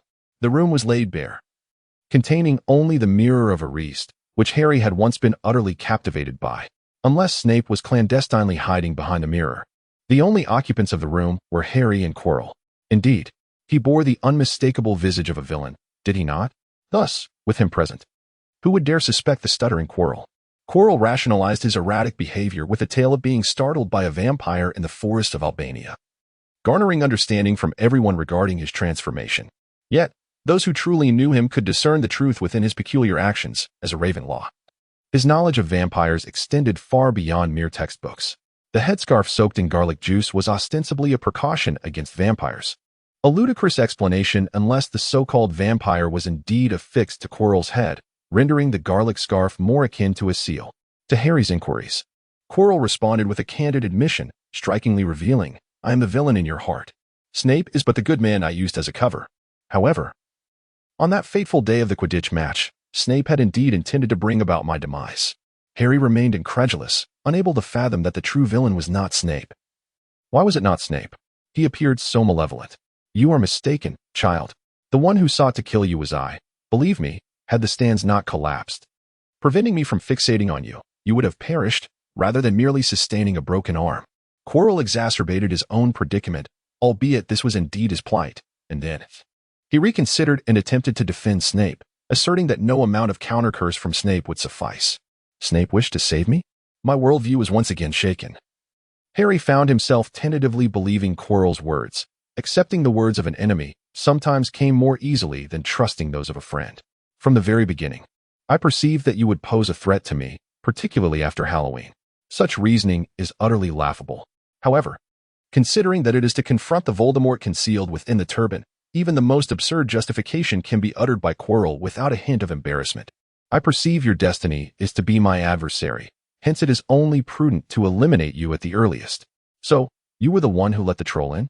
The mere mention of Halloween instantly conjures memories for Harry Potter of that infamous troll incident, where Hermione valiantly battled the creature, only to have Ron steal her glory. Perhaps it was then that Hermione's fate to switch houses was sealed. Splendid. Potter, you are correct. Regrettably, Snape was not deceived by my ruse. While the rest of the faculty and students were scurrying about the dungeons, he chose to venture to the third floor in an attempt to thwart me. What an exquisite opportunity! To cast suspicion upon myself before the entire school. Hogwarts is the safest of magical institutions. How could a troll possibly wander in uninvited? Aimlessly roaming the dungeons while all were dining, with Quirrell being the last to enter? Moreover, after reporting the troll's intrusion, he, a professor, fainted on the spot. In front of the entire student body, he collapsed. The most astonishing part is that no one came to his aid. I would never stoop to extortion. With a tone of regret and resignation, Quirrell continued his narrative, unaware that Regulus Black was conspicuously absent at that time, thus diminishing his own suspicion considerably. Of course, thereafter, he would never trust me again. He scarcely allowed me solitude, yet he never comprehended that I was never truly alone. Harry Potter found Quirrell's words incomprehensible. Had Regulus Black been present, he would certainly have understood that the reference was to the Voldemort lurking behind Quirrell's own head. Quirrell turned to gaze at the mirror of Eriste, and as Harry faced the back of Quirrell's head, his scar throbbed painfully. Returning to the matter at hand. What purpose does this mirror serve? I can see what I desire. I behold myself holding the Philosopher's Stone, but how might I acquire it? Quirrell entirely failed to grasp that after he had provided so many hints, Professor Dumbledore would place a mirror of Eriste here. Was it merely a nostalgic gesture? It would be far more prudent to set a powerful curse trap, ensuring mutual destruction with Voldemort, or even to seal both himself and Voldemort away, utilizing that boy. At last, having grown weary of explanations and trivialities, Voldemort's voice echoed through the room, a chilling specter sweeping across. Come here, Potter. Tell me, what did you see? Naturally, Quirrell could not refuse Voldemort's command, immediately adopting a sinister expression as he ordered Harry Potter. Why, child, do you not flee? After all that talk and such detailed explanations, why not seize the opportunity to escape? As Harry Potter obediently approached and stood before the mirror of Eriste, Quirrell felt his heart bleed. Truly, he was a fool of a lion hailing from Gryffindor. This time, as Harry gazed into the mirror, his mind was consumed by thoughts of the Philosopher's Stone, allowing him to see within the mirror's depths the very object of his desire. There he beheld his reflection smiling back at him, cradling a blood-red gem he had never seen before, and with a sense of pride, he tucked the stone into his trouser pocket. Soon after, Harry felt a weight pressing against his pocket, a solid object protruding. It was the Philosopher's Stone, undoubtedly the Philosopher's Stone, causing Harry to become increasingly anxious. I am shaking hands with Dumbledore. I have won the house cup, he muttered, awkwardly echoing words he had learned from Ron. Although these sentiments mirrored his own aspirations, they lacked the fervor that Ron had expressed, rendering his tone insufficient to convey the sheer ecstasy of his desires fulfilled. He was lying. Voldemort roared, for he was aware that Harry had indeed obtained the Philosopher's Stone. As a once mighty dark wizard who had commanded the Death Eaters, such discernment was to be expected. Tell me the truth. What did you see? Quirrell, compelled by Voldemort's will, joined in the roar directed at Harry. Let me speak with him. My master. You have yet to regain your strength. My power is sufficient. Voldemort, weary of his servant's incompetence, resolved to confront Harry personally. Quirrell, left with no choice, slowly unwound his turban, revealing a decayed visage beneath. Harry Potter, we meet again. Do you see my current state?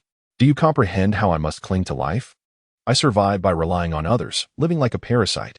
The blood of unicorns can prolong my existence, yet it cannot restore my body. However, there are other means. That easily obtainable object lies within your pocket. Voldemort's chilling manner of speech sent shivers down the spine, his slow, conversational tone betraying a desperate yearning for survival. At the mention of the easily obtainable object, Harry instinctively glanced at his trouser pocket, a movement sharply noted by the perceptive Voldemort. Realizing his mistake, Harry turned to flee. Yet he knew escape was a futile endeavor. At Voldemort's command, Quirrell cast a silent, wandless spell, conjuring a wall of fire around them with a snap of his fingers. Though not as potent as Snape's fires of the past, it was formidable enough to prevent Harry's escape. Do not be foolish. If you can survive, why risk death? Voldemort once uttered similar words to Quirrell, particularly after possessing him. In his relentless pursuit to compel Quirrell to serve his will, Voldemort employed every conceivable tactic to subdue him. Despite being well aware of Quirrell's rebellious tendencies and his propensity to act independently. However, Voldemort found himself devoid of any loyal servants. Subsequently, he attempted to entice Quirrell by resurrecting Harry Potter's parents, only to be met with repeated refusals from the obstinate Harry Potter. Kill him. Quirrell lunged forward, his hands tightening around Harry Potter's throat. Ed Dole. Hermione burst in, casting a spell that struck Quirrell directly. The spell's effects were remarkable. 75 damage to undead beings, 50 accuracy against them, a 15 reduction in stamina consumption, and a 7 increase in block probability.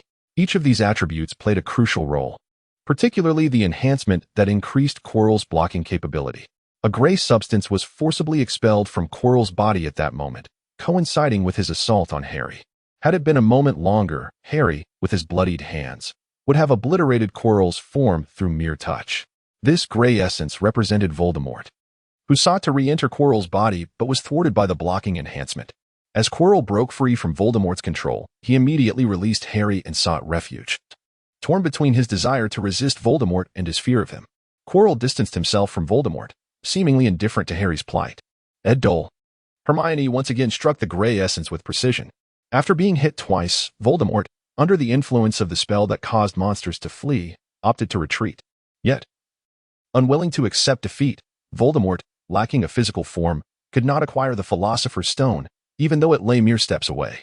In a fit of vengeance, he surged toward Harry Potter, the incorporeal Voldemort passing right through him, eliciting a pained scream from Harry as he collapsed.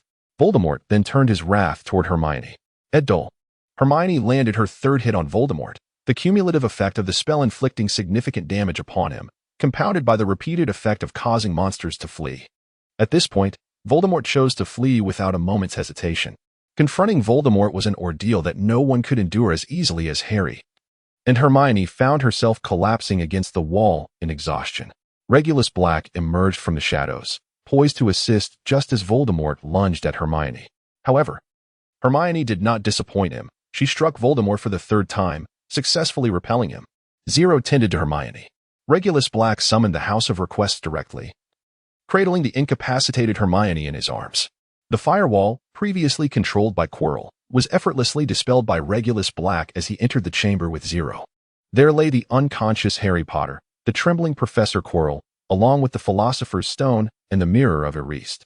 It appears to be a most satisfactory conclusion. Wouldn't you agree, Professor Quirrell? Regulus Black stowed away the Philosopher's Stone and subsequently placed the Mirror of Erased into the confines of his system space. Casting a glance at the trembling Professor Quirrell. It is you, Quirrell exclaimed, his voice laced with disbelief. I never anticipated you would be the one to appear at last.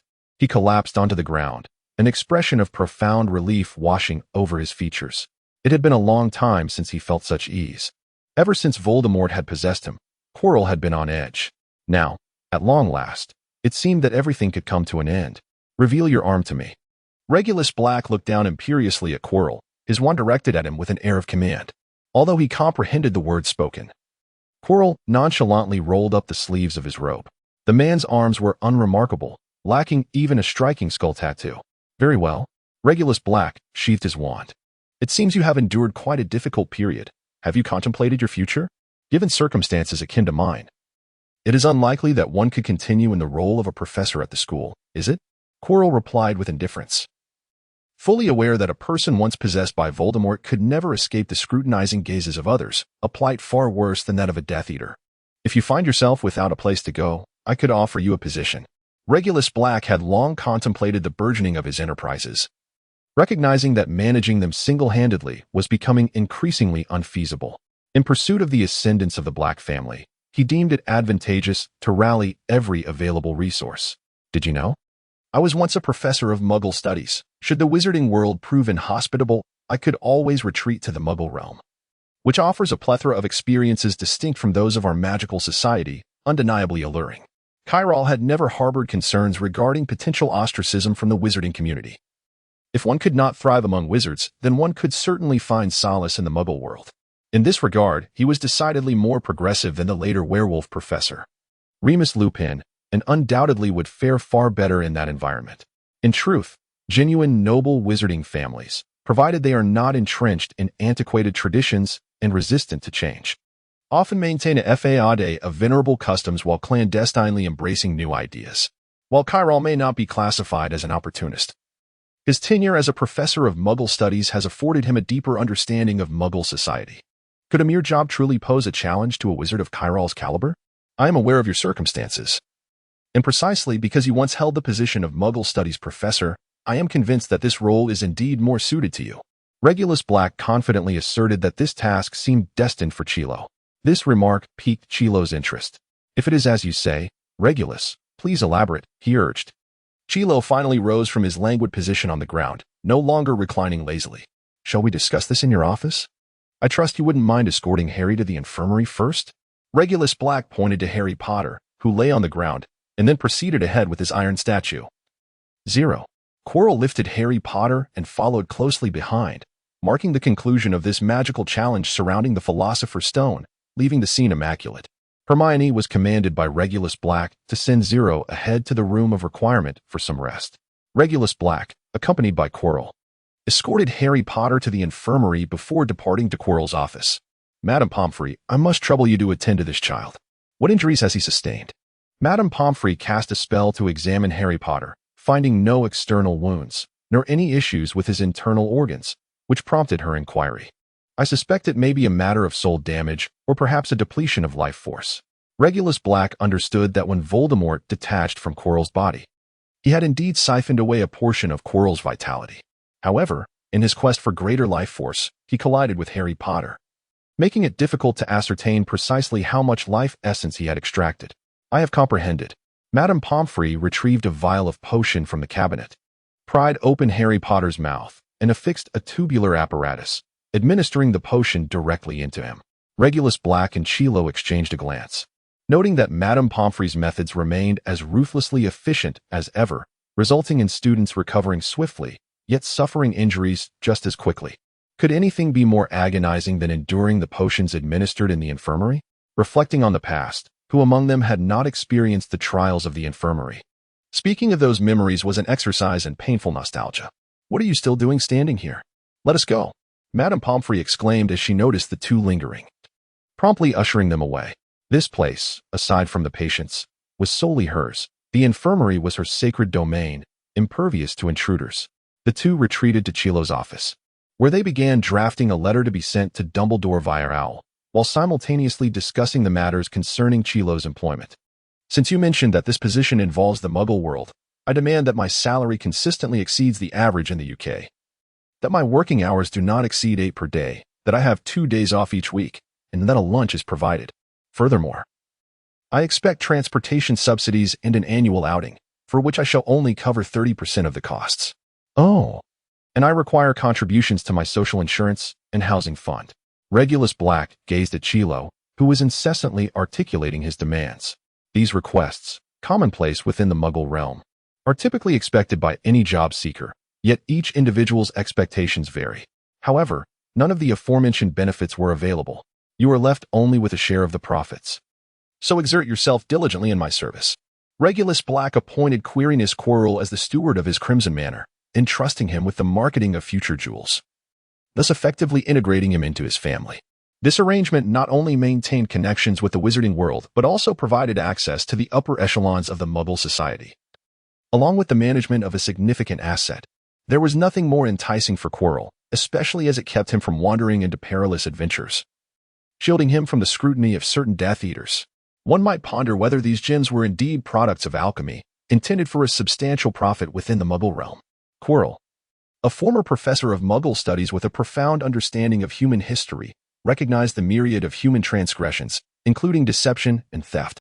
When discussing Regulus Black's intention to sell counterfeit gems, Quirrell merely found it amusing, believing such endeavors to be fleeting whims of Black.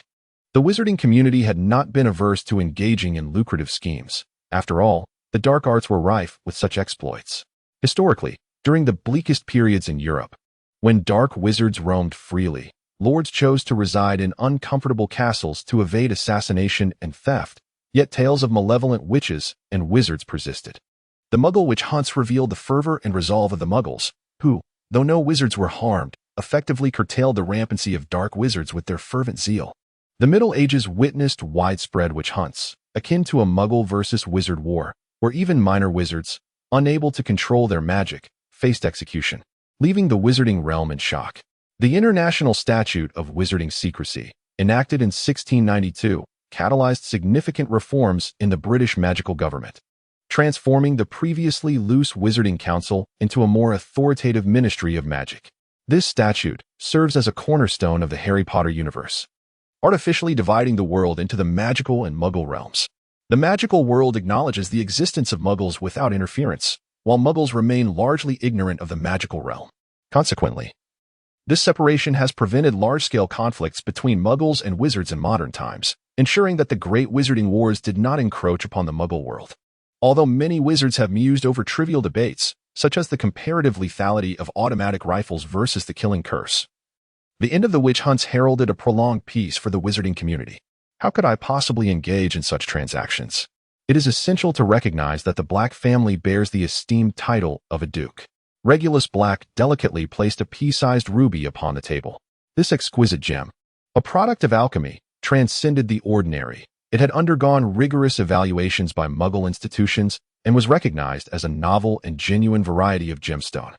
Renowned for its invigorating properties, the ruby emitted a subtle crimson glow, exuding an effect that the Muggle world referred to as radioactive rays.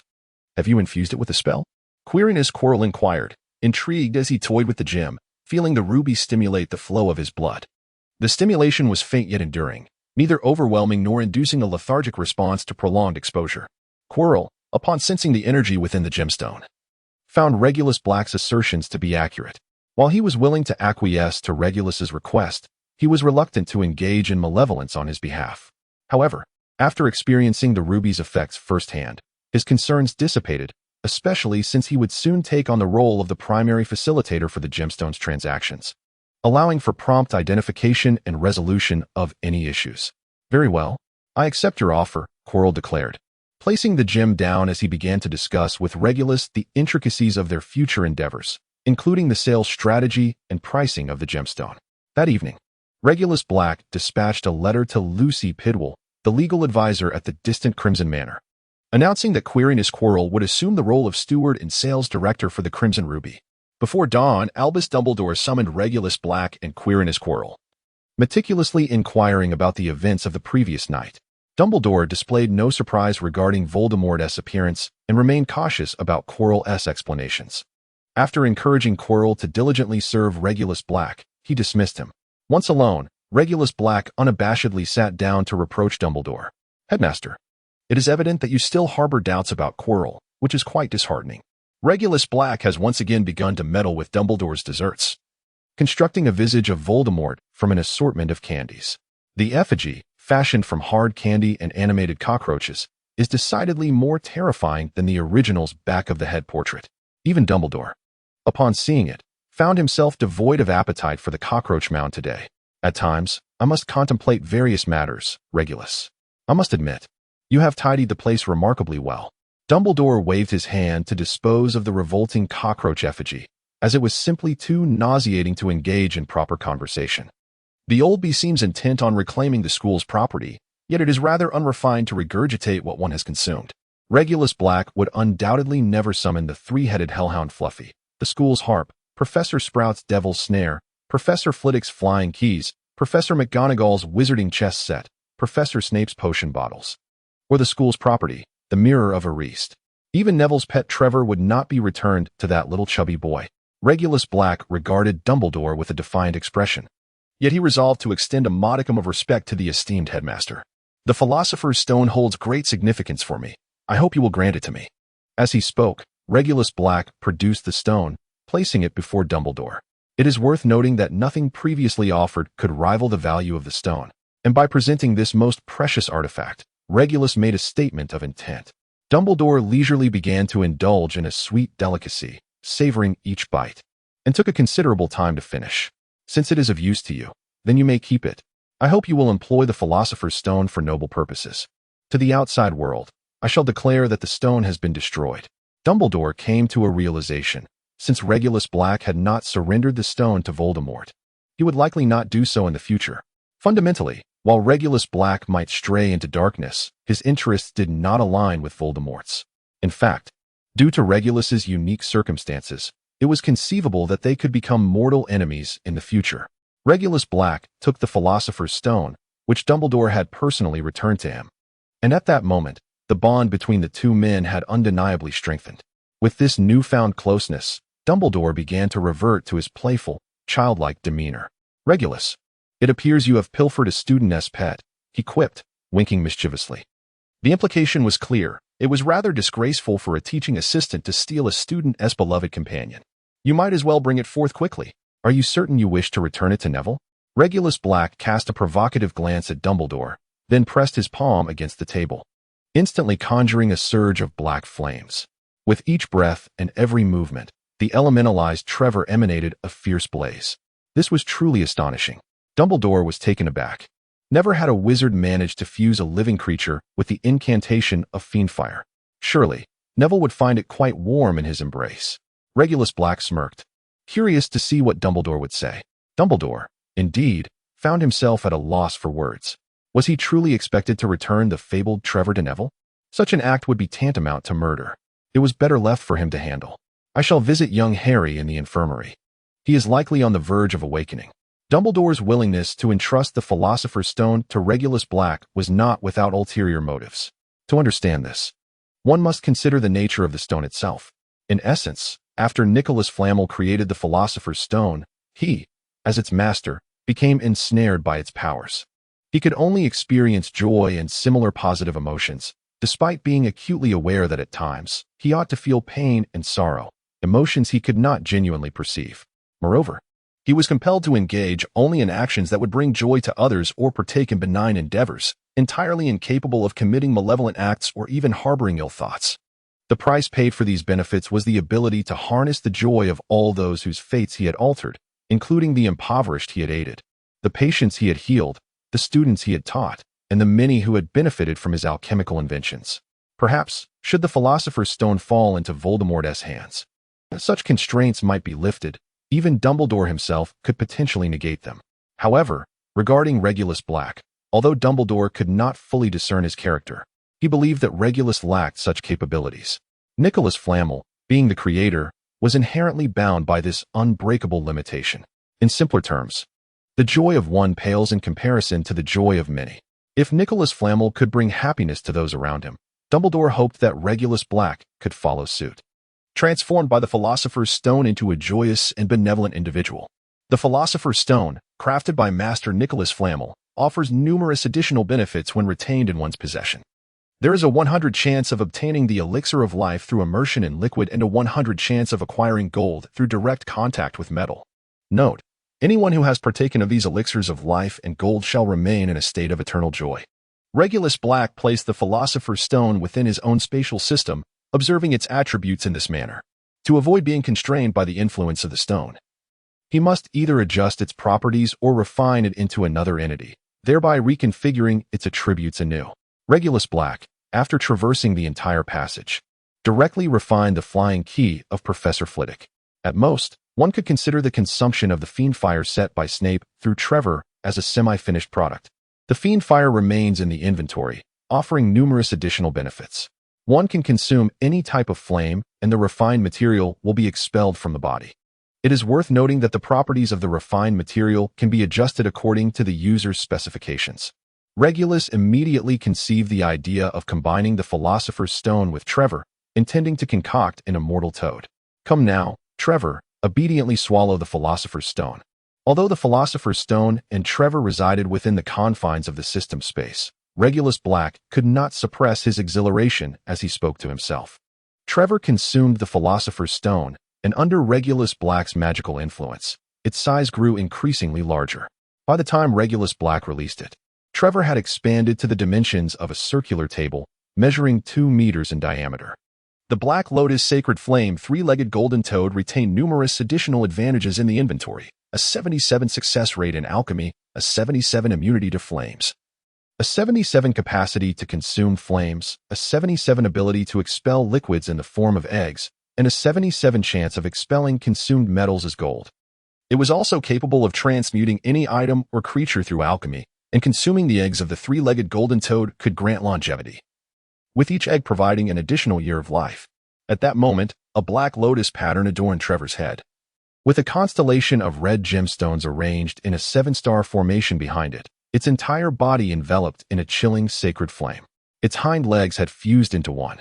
Regulus Black casually offered it a copper canute, which Trevor promptly consumed. Before long, a blister formed on its back and expelled a gold coin. Although the coin bore the design of a copper canute, its material had completely transformed into gold, impervious even to the enchantments placed upon currency by fairies. Having tested the transmutation of metals, it was time to experiment with consuming water and expelling pearls. Previously, many potions concocted by students had been rendered unusable.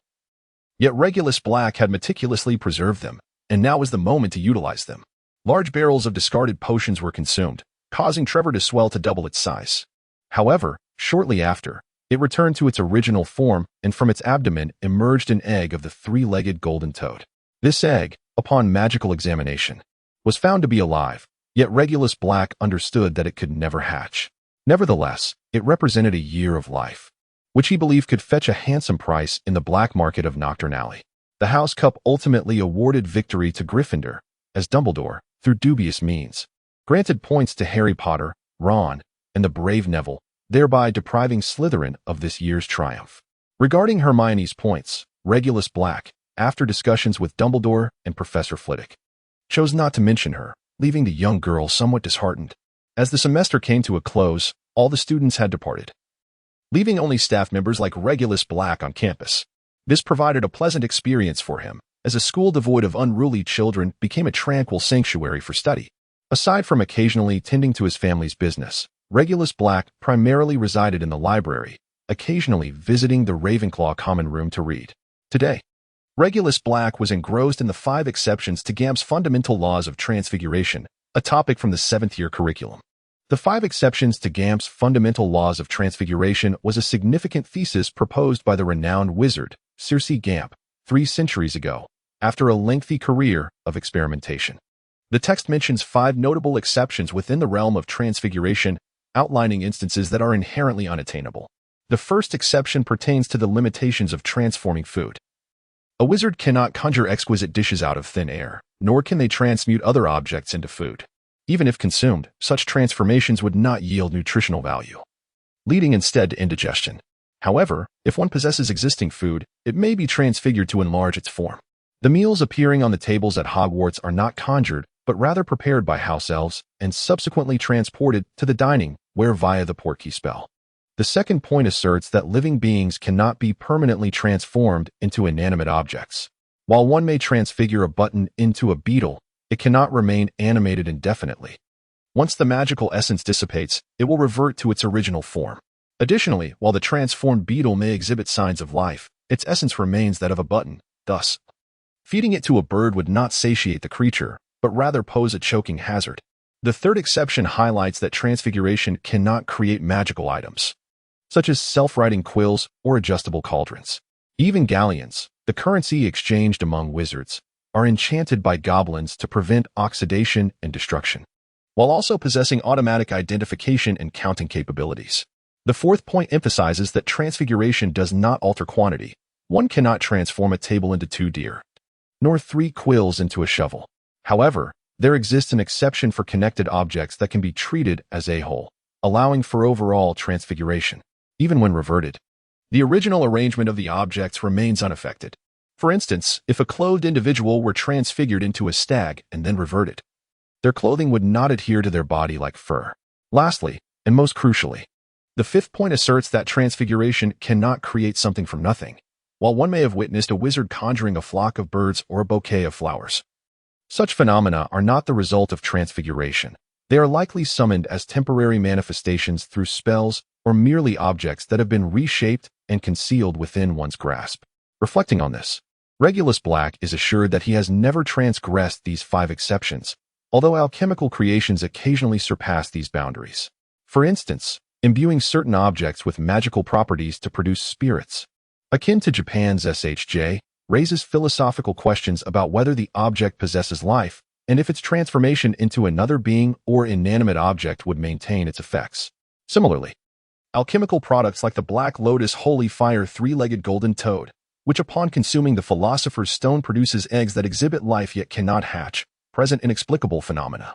Thus, in the wizarding world, much is rooted in idealism. When one believes something is unattainable, it indeed becomes so. Immersed in the sea of knowledge, Regulus Black has momentarily forgotten the troubles that Harry Potter would encounter. Regulus, throughout the entire summer, I sent letters to Harry Potter, yet I never received any response. As you mentioned, it seems Harry might be in some sort of trouble. With affection, Hermione. Regulus Black received a letter from Hermione 1 week prior to the commencement of the school year. She had previously mentioned the matter concerning the young girl, indicating that it weighed heavily on her mind. Despite her weekly correspondence, she had yet to receive a reply. Thus, in accordance with their agreement, she felt it necessary to inform Regulus Black of the situation a week before the term began. Lena, do you think I should visit Harry Potter's home? Perhaps I could engage in a business discussion with Harry Potter's uncle. Regulus Black playfully teased his owl, Lena, with a quill, while contemplating how to orchestrate the forthcoming events. Harry Potter had spent his childhood under the roof of his aunt and uncle, where he was relentlessly bullied by his cousin Dudley. He had initially believed that mastering magic would liberate him from such torment, yet he soon discovered that the Ministry of Magic imposed restrictions on underage wizards, preventing them from practicing magic at home. Although Hagrid had warned him of this limitation upon his departure at the end of term, his aunt and uncle were blissfully unaware of it. However, Harry was deprived of the opportunity to deceive them. Upon returning home from school, Uncle Vernon had moved his belongings from the former cupboard under the stairs to an actual bedroom upstairs. This change, while a positive indication of his improved circumstances, also hindered many of Harry's vengeful thoughts. Nevertheless, the Dursleys remained vehemently opposed to Harry's magical abilities. Any action or gesture related to magic would provoke their furious outbursts, which Harry often likened to the behavior of lunatics. Due to Uncle Vernon's staunch disapproval, Hedwig had not flown in quite some time and had become somewhat plump during the past weeks, resorting to flapping about in her cage and pecking at the lock in frustration. Harry Potter!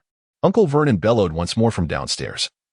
As today marked the arrival of significant guests, and any peculiar noises from upstairs were utterly unacceptable, and Petunia was busy preparing a beautiful cake, adorned with sweet cream and large red cherries. It was no wonder the Dursleys were all rather rotund, given their constant indulgence in Petunia's culinary creations.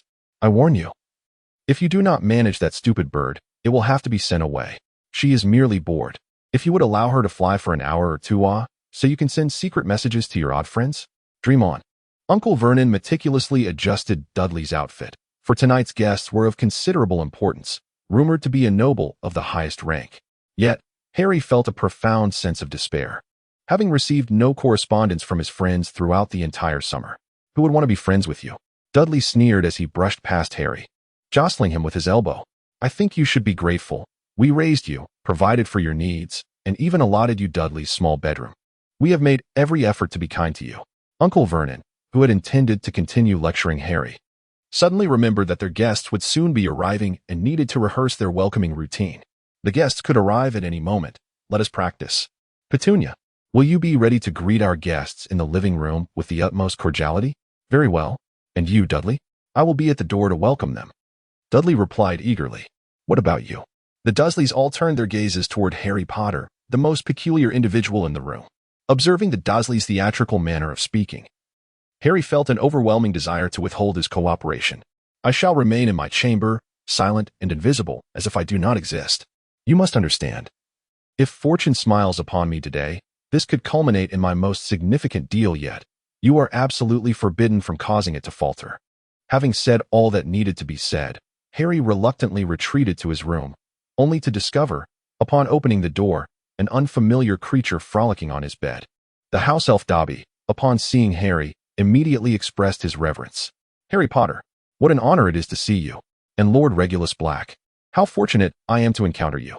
At last, The guests of the Dursleys had arrived. Regulus Black entered, clad in a dark, Gothic-style suit, accompanied by Lucy Piddle, an external consultant for the Ministry of Magic at Crimson Peak, who is now his personal legal advisor. "This is Lucy Piddle, my private legal counsel." Regulus Black introduced his companion, Lucy Piddle, who donned a tailored professional outfit this evening. The fitted blazer accentuated her waist, while her ensemble was completed with a short skirt and sheer black stockings, paired with modest heeled shoes, exuding an air of competence. "Welcome. Please, come in." And Petunia warmly greeted them in the small sitting room as Regulus Black and his companion took their seats. Vernon Dursley cast a glance at the luxurious sports car parked outside, his expression brightening as he returned to the living room. "Mr. Dursley, my estate is in need of a complete reconstruction, which will require various types of equipment during this process." As soon as Regulus Black took his seat, he promptly addressed the matter at hand, for conducting business with purpose could circumvent the awkwardness of idle chatter. The two parties commenced a highly professional discussion. Dursley was engaged in the sale of construction equipment, and naturally, both rental and purchase options were readily available. Even assistance in contacting a construction team could be arranged. Although Regulus Black possesses considerable wealth, why not save money where possible? The details of whether to buy or rent are open to discussion. And if both parties engage in a delightful conversation this evening, a lawyer can subsequently draft a detailed contract. A series of loud thuds echoed from upstairs, prompting Vernon Dursley to awkwardly chuckle and explain that it was merely the cat. The house elf Dobby, belonging to the Malfoy family, stands as the singular anomaly among house elves in the entire Harry Potter universe. Having heard of Harry Potter's exploits, Dobby became fanatically devoted, idolizing Harry as a great hero and seeking every possible means, in his own peculiar manner, to show his admiration. His methods included intercepting all correspondence, smashing cakes onto guests' heads to implicate Harry, sealing off the entrance to Platform 9 at King's Cross Station, transforming bludgers into homing missiles, and even breaking Harry Potter's arm. Regulus Black had not anticipated listening to Uncle Vernon's jokes from the very beginning. Their conversation was deeply engrossing, and Regulus showed no reaction to the sounds emanating from upstairs. Consequently, Uncle Vernon had no choice but to remain in the living room, accompanying his guest. With Uncle Vernon's warnings absent, Harry Potter and Dobby became increasingly mischievous. Finally, when Dobby inadvertently confessed to intercepting letters solely to sever Harry's connections to the outside world, Harry was infuriated. He chased after Dobby downstairs, only then recalling his uncle's command to maintain silence. Dobby dashed ahead to the first floor, casting a glance at the cream cake in the kitchen before turning back to Harry with a mischievous grin. "No, Dobby, please, don't do that." Harry felt compelled to acquiesce to Dobby's wishes, vowing never to return to school. "I cannot. Hogwarts is my home." However, Dobby insisted on this course of action, believing it to be in Harry's best interest. With a snap of his fingers, the cake floated toward the guests through a thin veil of mist. Uncle Vernon was in the midst of discussing plumbing matters with Regulus Black when their family suddenly wore expressions of astonishment. They witnessed the cake slowly gliding toward them, manipulated by Harry, who had his arms outstretched. Indeed, what they beheld was a moment of grave mischief on Harry's part.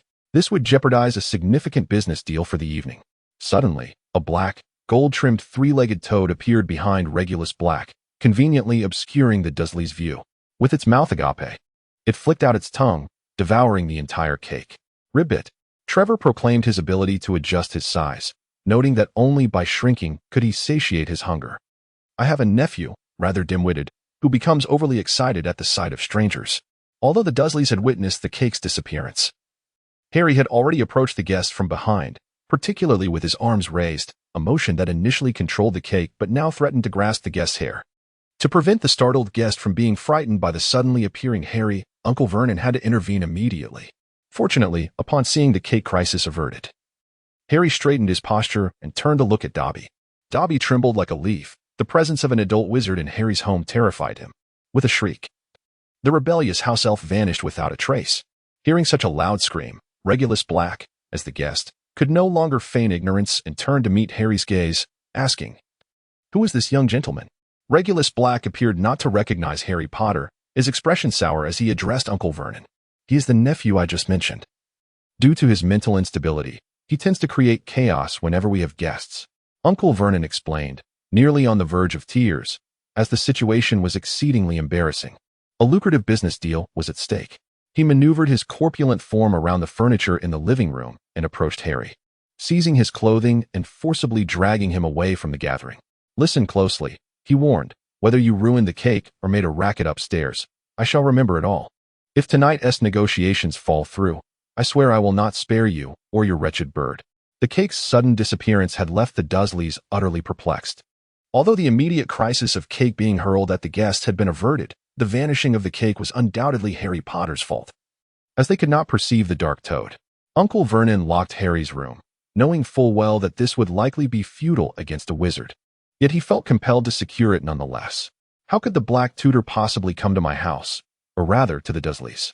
Harry was uncertain if this was mere coincidence or a deliberate act by Regulus Black. It was, of course, intentional. Regulus Black was in the midst of planning a reconstruction of the Crimson Manor, necessitating the procurement of a substantial amount of building materials and tools. This task could have been delegated to his private legal advisor, yet it was specifically entrusted to Vernon Dursley, despite the latter's mediocre offerings, which were perhaps slightly subpar. However, Regulus Black, capable of independently constructing the estate in the Forbidden Valley, did not require external assistance. He merely considered the Muggles in the nearby town while erecting the manor, as that area was not as secluded as the Forbidden Valley. Regarding the management of the Forbidden Valley, Regulus had entirely severed its connections to the outside world, leaving the Muggles within to be dealt with as he pleased, with no intention of allowing them to leave or of opening the manor to guests. In contrast, the vicinity of Crimson Peak housed a small mining town, which, although sparsely populated and somewhat remote, still experienced a degree of traffic.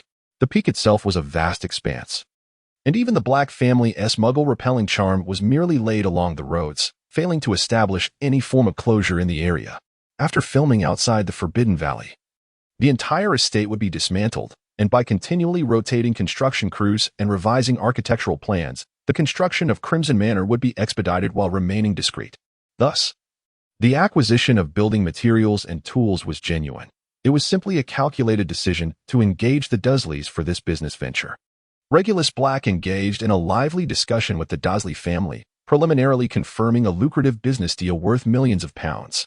Uncle Vernon accompanied Regulus Black to the door, his face beaming with delight. Before Regulus Black entered the carriage, he cast a glance back at Harry Potter's room, bidding farewell to the bespectacled boy behind the window. This gesture caught the attention of Uncle Vernon, who, despite the failure of the business venture due to Harry's absence, was exceedingly irate at his troublesome nephew. As dawn broke, Vernon busied himself with installing a security grill over Harry's window, a rather peculiar gift indeed. Coincidentally, this day marked Harry Potter's birthday. "Without my consent, you are not permitted to go anywhere," Vernon's thunderous voice echoed, audible to several neighbors in the vicinity. Meanwhile, Regulus Black made his way to the Dursleys' residence, a peculiar abode nestled amidst vast farmlands. Arthur Weasley was a distant cousin of Sirius Black, and Molly Weasley was related to him by marriage, thus providing Regulus with a flawless excuse for his visit to family. A carriage gradually approached the Dursleys' home, the effects of the Muggle-repelling charm ensuring that the nearby farmers had never truly acknowledged its presence. "Mother, a carriage has arrived. Is a professor visiting today?" Percy Weasley, tousled hair still disheveled from his morning routine, inquired as he spotted the carriage and looked up towards the upper floors. Upon hearing her son's call, Molly Weasley promptly descended from the stairs as the carriage came to a gentle halt at the entrance of the Dursleys' yard. Regulus Black descended from the carriage, closely followed by Creature, who tread cautiously behind him. The courtyard was adorned with an assortment of commonly used magical plants, all of which served as spices for culinary endeavors. In one corner, a few hens were leisurely pecking about, while their nesting box revealed freshly laid eggs. Beyond the yard, a small pig pen housed 2 little pigs, and beside it, a modest pond entertained 2 ducks indulging in a bath. The entire hovel resembled a ramshackle dwelling, awkwardly constructed around the chimney of the fireplace, ascending haphazardly into the air. Even when faced with structural issues, a mere application of magic sufficed to reinforce it, resulting in a creation reminiscent of modern art. Who could claim the Weasley family was devoid of wealth? This very house was a treasure. With a little promotion, it could fetch the price of a castle. "Good morning, Mrs. Weasley. I sincerely apologize for the impromptu visit." Regulus Black stood at the threshold, greeting Molly Weasley with a nod. His striking appearance, though not as dazzling as Gilderoy Lockhart's, possessed a charm that greatly appealed to the beauty-conscious Molly Weasley. "May I inquire as to who you are?" she asked, somewhat flustered, as she instinctively adjusted her clothing and hair, anxious not to appear disrespectful. "I am Regulus Black, the younger brother of Sirius Black. I also serve as a teaching assistant at Hogwarts, and I believe your 4 sons are already acquainted with me. To be candid." Regulus Black quickly garnered Molly Weasley's approval and was invited into their humble abode. The living room, which also served as the dining area, appeared somewhat chaotic. Yet it was adorned with traces of enchantment. A pot and brush were busily scrubbing themselves in the sink, and a sweater was being knitted by invisible hands. Most notably, a clock captured Regulus's attention. Its hands were represented by a series of photograph-imbued spoons, each marking a member of the Weasley family, instead of indicating the time. The clock displayed various locations and activities. "Oh, are you admiring that clock?" Molly Weasley beamed with pride at her creation. "It allows me to keep track of where the little ones are and what they are up to." Only her children would bemoan being monitored, failing to appreciate her concern for their well-being. It is indeed a marvelous magical invention, particularly suited for a household bustling with so many children. Regulus Black spoke a profound truth. Families with numerous offspring, such as the Weasleys, are indeed a rarity within the wizarding world. The more a family is considered to possess noble bloodlines, the more challenging it becomes for them to conceive children. This phenomenon could warrant scholarly exploration, akin to the reproductive difficulties observed in dragons and elves, potentially leading to a new research topic: the decline of fertility among pure-blood wizarding families. Regulus Black, upon visiting his relatives, naturally brought gifts for the children. He procured an assortment of sweets from Hogsmeade, which were met with great enthusiasm by the youngsters, ensuring that each child received a share. "Percy, this is your portion, and these are for Bill and Charlie. However, I believe they have reached adulthood and are not at home, so it is up to you children to determine how to divide the treats among yourselves." Regulus Black presented the final 3 boxes of sweets to the eldest of the Weasley clan, Percy Weasley. Percy did not disappoint Regulus. He graciously allocated 1 box to the youngest, Ginny, while distributing the remaining 2 among his 3 brothers, reserving only 1 for himself. "Oh, you've traveled such a distance to bring gifts for the children, and you haven't had breakfast yet. Would you mind joining us for a meal?" Molly warmly invited Regulus Black to partake in their repast. A hearty stew of potatoes simmered in a large pot, and with a household full of growing children, such nourishing fare was essential. "Creature, please assist Mrs. Weasley." Regulus Black gestured to Creature, and there was certainly a reason behind it. Food prepared by house elves invariably yields the best results. The same method employed by different individuals will produce varying outcomes. However, the culinary creations of house elves exhibit a remarkable consistency in both flavor and appearance, having reached a pinnacle that cannot be surpassed. "Yes, master," Creature exclaimed, preempting any objections from Molly, as he snapped his fingers in rapid succession, causing the entire kitchen to spring to life. "Mrs. Weasley, have you ever tended to cows? I thought perhaps I could gift you a couple of them, which would provide milk for daily use and beef for festive occasions." Regulus Black is currently not lacking in dairy cattle, as the dairy industry on his farm is thriving. However, when the outbreak of bovine spongiform encephalopathy, commonly known as mad cow disease, occurred in the United Kingdom in 1985, it devastated the entire beef industry. This unfortunate event can be viewed as a manifestation of the darker consequences of capitalism. The unsaleable beef was ground up and fed back to the cattle, perpetuating the transmission of the virus within the herd. Consequently, individuals consuming this infected beef or utilizing any products derived from diseased cattle became susceptible to the virus, ultimately resulting in their brains resembling sponge-like structures, likely rendering them unfit even for the appetite of a zombie. This scenario provided Regulus Black with one of the most easily reclaimable assets in his pursuit of his family's estate from the Ministry of Magic. The dairy farm, once a lucrative enterprise, had unfortunately transformed into a liability. Although it required some time, he was able to effortlessly reclaim his family's dairy farm through the Ministry of Magic. Regulus Black, having acquired the dairy farm, undertook a comprehensive overhaul, eliminating all the cows that failed to meet standards, repurposing them as offerings for summoning the demons of the 12 zodiac signs. He firmly believed that the risk of the demons contracting mad cow disease was 0. He now intended to gift the Weasley family some cows, having meticulously selected only the healthy ones for this purpose. At present, Regulus Black boasts his own dairy brand, alongside a beef brand, both of which, though modest in quantity, guarantee exceptional quality, and have surprisingly become suppliers for high-end restaurants. When Creature brought the cows out from the opposite side of the carriage, the Weasley children were filled with joy. Although the process of milking a cow requires some time, it is merely a matter of employing a milking charm in the hands of a wizard. As long as there are dairy cows, milk will never be in short supply. With an abundance of gifts exchanged, the bond between the two families grew closer. Mr. Weasley, rising a bit late, descended the stairs in a very formal attire. Regulus. It turns out we are distant relatives. Arthur Weasley endeavored to present himself with as much gravitas as possible, considering he was also an official at the Ministry of Magic, albeit in the least esteemed department, where he was accompanied only by another elderly wizard. Indeed, it was true. The forebears of the Black family were brothers with the Weasley family. The words of Regulus Black need not be elaborated upon, although the two preceding generations were brothers. Regulus Black belongs to the generation of grandchildren, whereas Arthur Weasley belongs to the lineage of great-grandchildren. This implies that, strictly speaking, Arthur Weasley ought to address Regulus Black as uncle or granduncle. However, considering that Arthur Weasley's wife, Molly Weasley, is his cousin, the intricacies of their relationships become apparent.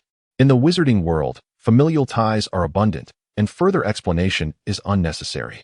As everyone settled down to commence breakfast, Creature busily arranged the tableware as if it were his own home. Regulus, what brings you here on this occasion? Arthur Weasley inquired, savoring the meal prepared by the house elf. Though it was more delectable than Molly's cooking, his mind was preoccupied with uncertainties. What could this relative of the Black family possibly want? Surely, there was nothing of value in his own household. Arthur, as an official of the Ministry of Magic, I have some legal matters concerning property ownership within the ministry that have been stagnant for a while. If possible, I would greatly appreciate your assistance in advocating for me to facilitate a smoother process. The purpose of Regulus Black's visit was not as straightforward as it seemed. The matter concerning the Ministry of Magic's property lawsuit was merely a secondary issue. What legal disputes could I possibly assist with? Arthur was acutely aware that Regulus Black's family was steeped in darkness, being a lineage of pure-blood dark wizards, often tainted by the shadows that clung to their assets. The first property transferred was a dairy farm on a remote island, which was successfully handed over to Regulus Black for several reasons. One of which was that this farm was the cleanest, devoid of any traces of dark magic, and had been consistently incurring losses. Thus, it was smoothly transferred. The second property, the mine at Scarlet Mountain, had undergone thorough scrutiny by the Ministry of Magic prior to its transfer due to its Gothic architecture and unique geographical setting. However, apart from the Muggle-repelling charm, no evidence of dark magic was discovered. Molly, these beans are truly splendid. Regulus Black initially extolled the virtues of the breakfast bean soup before wiping his mouth. From the records of the Ministry of Magic, I unearthed a few seized items, notably a box containing 6 razors and a portrait of a figure. The 6 razors, infamous tools belonging to the notorious murderer and barber, Sweeney Todd, alongside the portrait of Dorian Gray, reveal a sinister history. Given the provenance of these items and the nefarious nature of the associated events, it is hardly surprising that they have found their way into the possession of a dark wizarding family. Arthur Weasley, though somewhat unreliable, remains diligent in his duties, and thus retains a vague recollection of the items mentioned by Regulus Black. While it is likely that these items could be fashioned into dark magical artifacts, they do not inherently qualify as such. Therefore, it is plausible to consider a smooth processing of the request at hand. Speaking of the Black family, how many financial disputes remain unresolved? Arthur feigned ignorance in his inquiry, yet internally harbored suspicions. If there were any matters to be concealed, they must certainly be problematic. Consequently, it would be entirely reasonable for an official from the Misuse of Muggle Artifacts Office to investigate these dark magical items, potentially issuing a series of fines. Among the numerous assets still in contention, there exists a modest dock, a chocolate factory, and a church. Regulus Black boldly reported 3 primary assets that he believed he could acquire. In truth, the Black family possessed additional enterprises. However, reclaiming those still yielding profit would not be an effortless endeavor. The individuals or factions currently holding these assets would not readily relinquish their prized possessions. Yet, as Regulus Black transformed a series of underperforming assets into lucrative opportunities, the holders of these properties would inevitably propose various collaborative methods for restitution. This notion of cooperation aligned perfectly with Regulus Black's vision. Ultimately, these factions would become intertwined with the foundational support of the Black family, serving as a source of strength. Did the Black family's assets encompass any illicit dark magical items? Arthur inquired without hesitation, only to be met with a sharp slap from Molly on his back. Who can say? My sole intention is to reclaim the Black family's enterprises. As for what they contain, that will only be revealed upon retrieval. Furthermore, should there be any dark magical artifacts within, I trust they would merely be relics left by former family members. Naturally, any items of value would be preserved, while those deemed worthless would be disposed of or sealed away. Regulus Black paused momentarily before continuing. It is an irresponsible act to dispose of certain enigmatic dark magical artifacts without first locating relevant records, for the value and function of these items remain shrouded in mystery. Inappropriate handling could potentially lead to calamity. Arthur discerned that this was a caution directed towards him.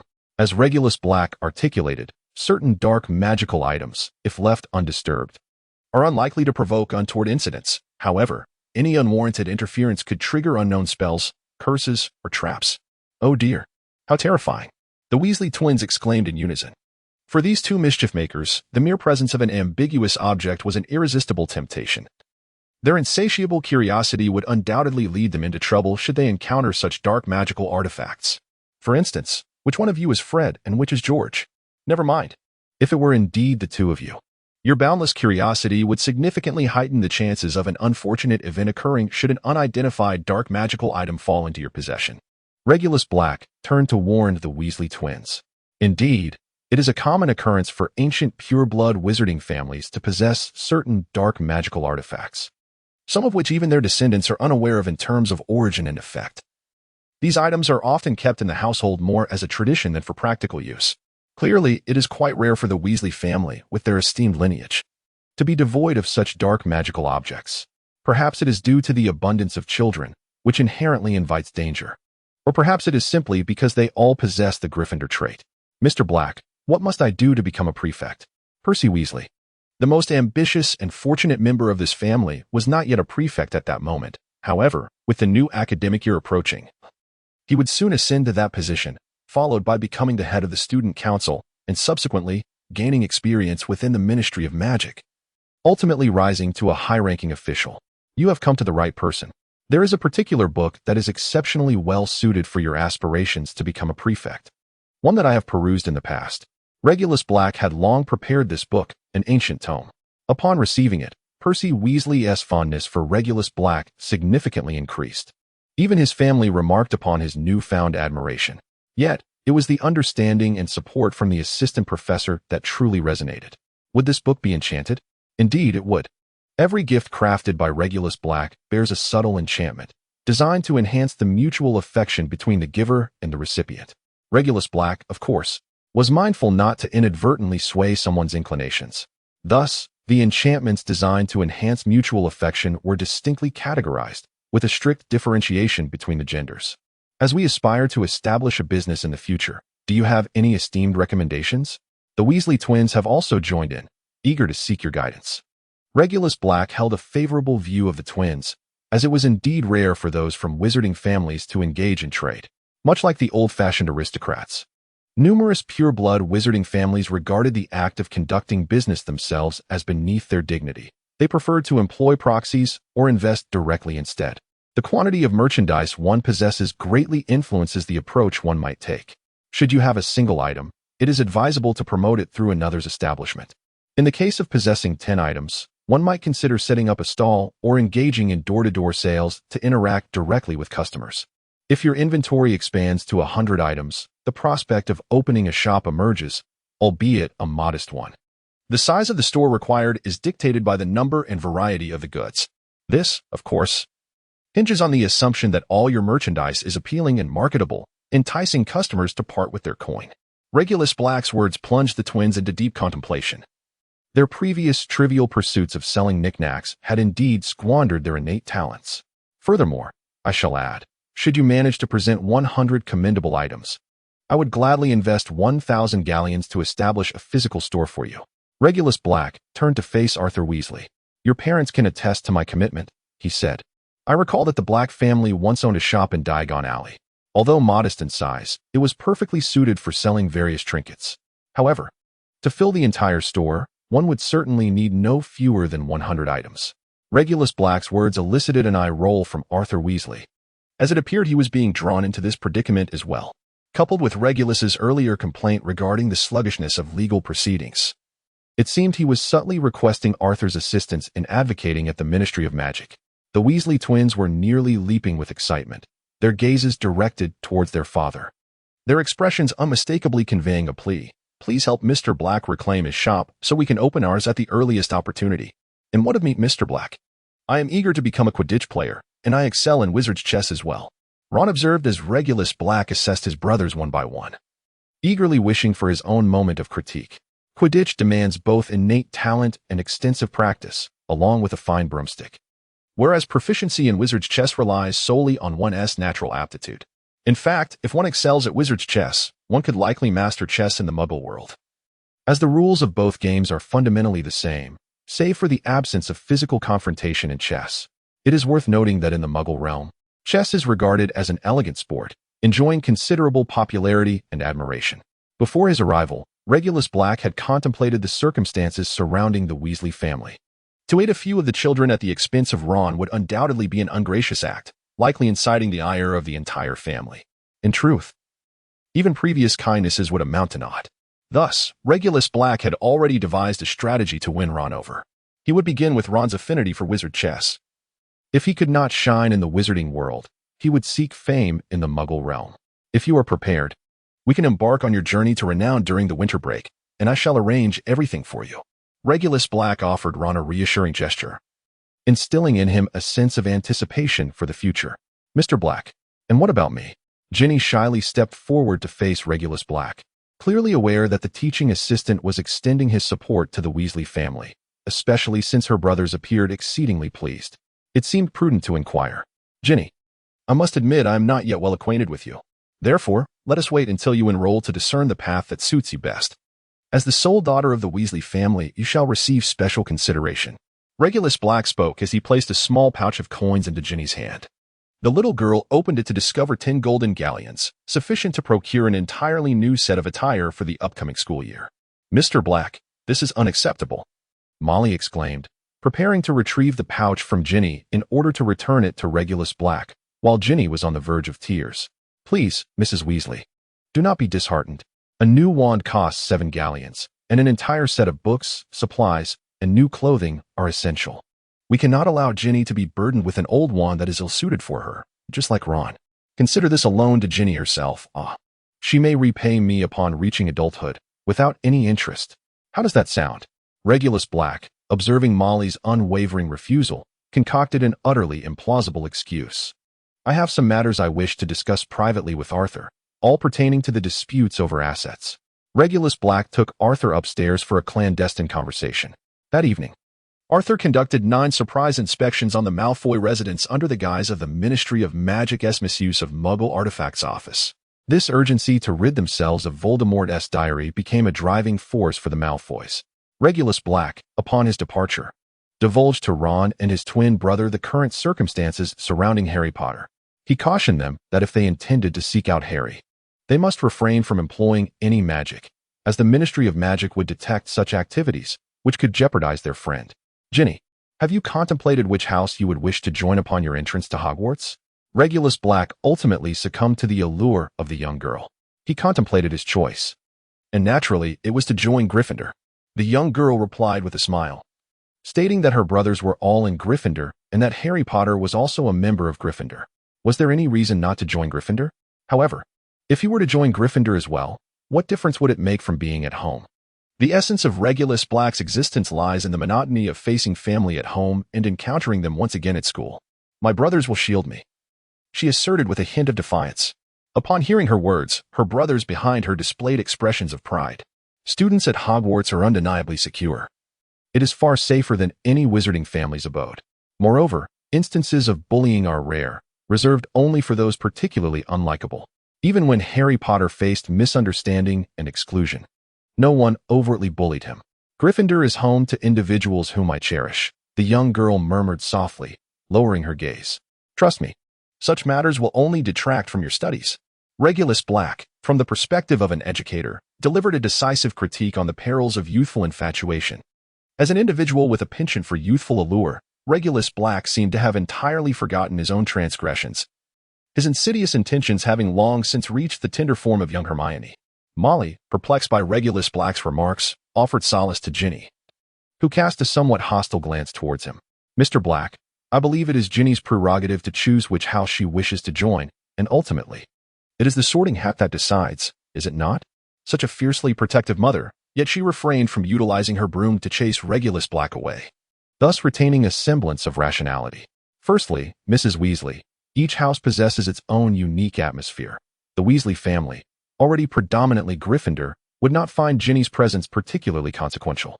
Furthermore, the reputation of the Weasley family within the wizarding community speaks for itself, and should Ginny enter Hogwarts as a Gryffindor, it would irrevocably sever ties with the other three houses in every conceivable sense. Regulus Black thoughtfully analyzed the situation. Perhaps the younger students did not fully comprehend it, but as adults, Arthur and Molly certainly did. If Ginny were to join one of the other three houses, excluding Slytherin, of course, whether it be Hufflepuff or Ravenclaw, the entire wizarding world's perception of the Weasley family would shift.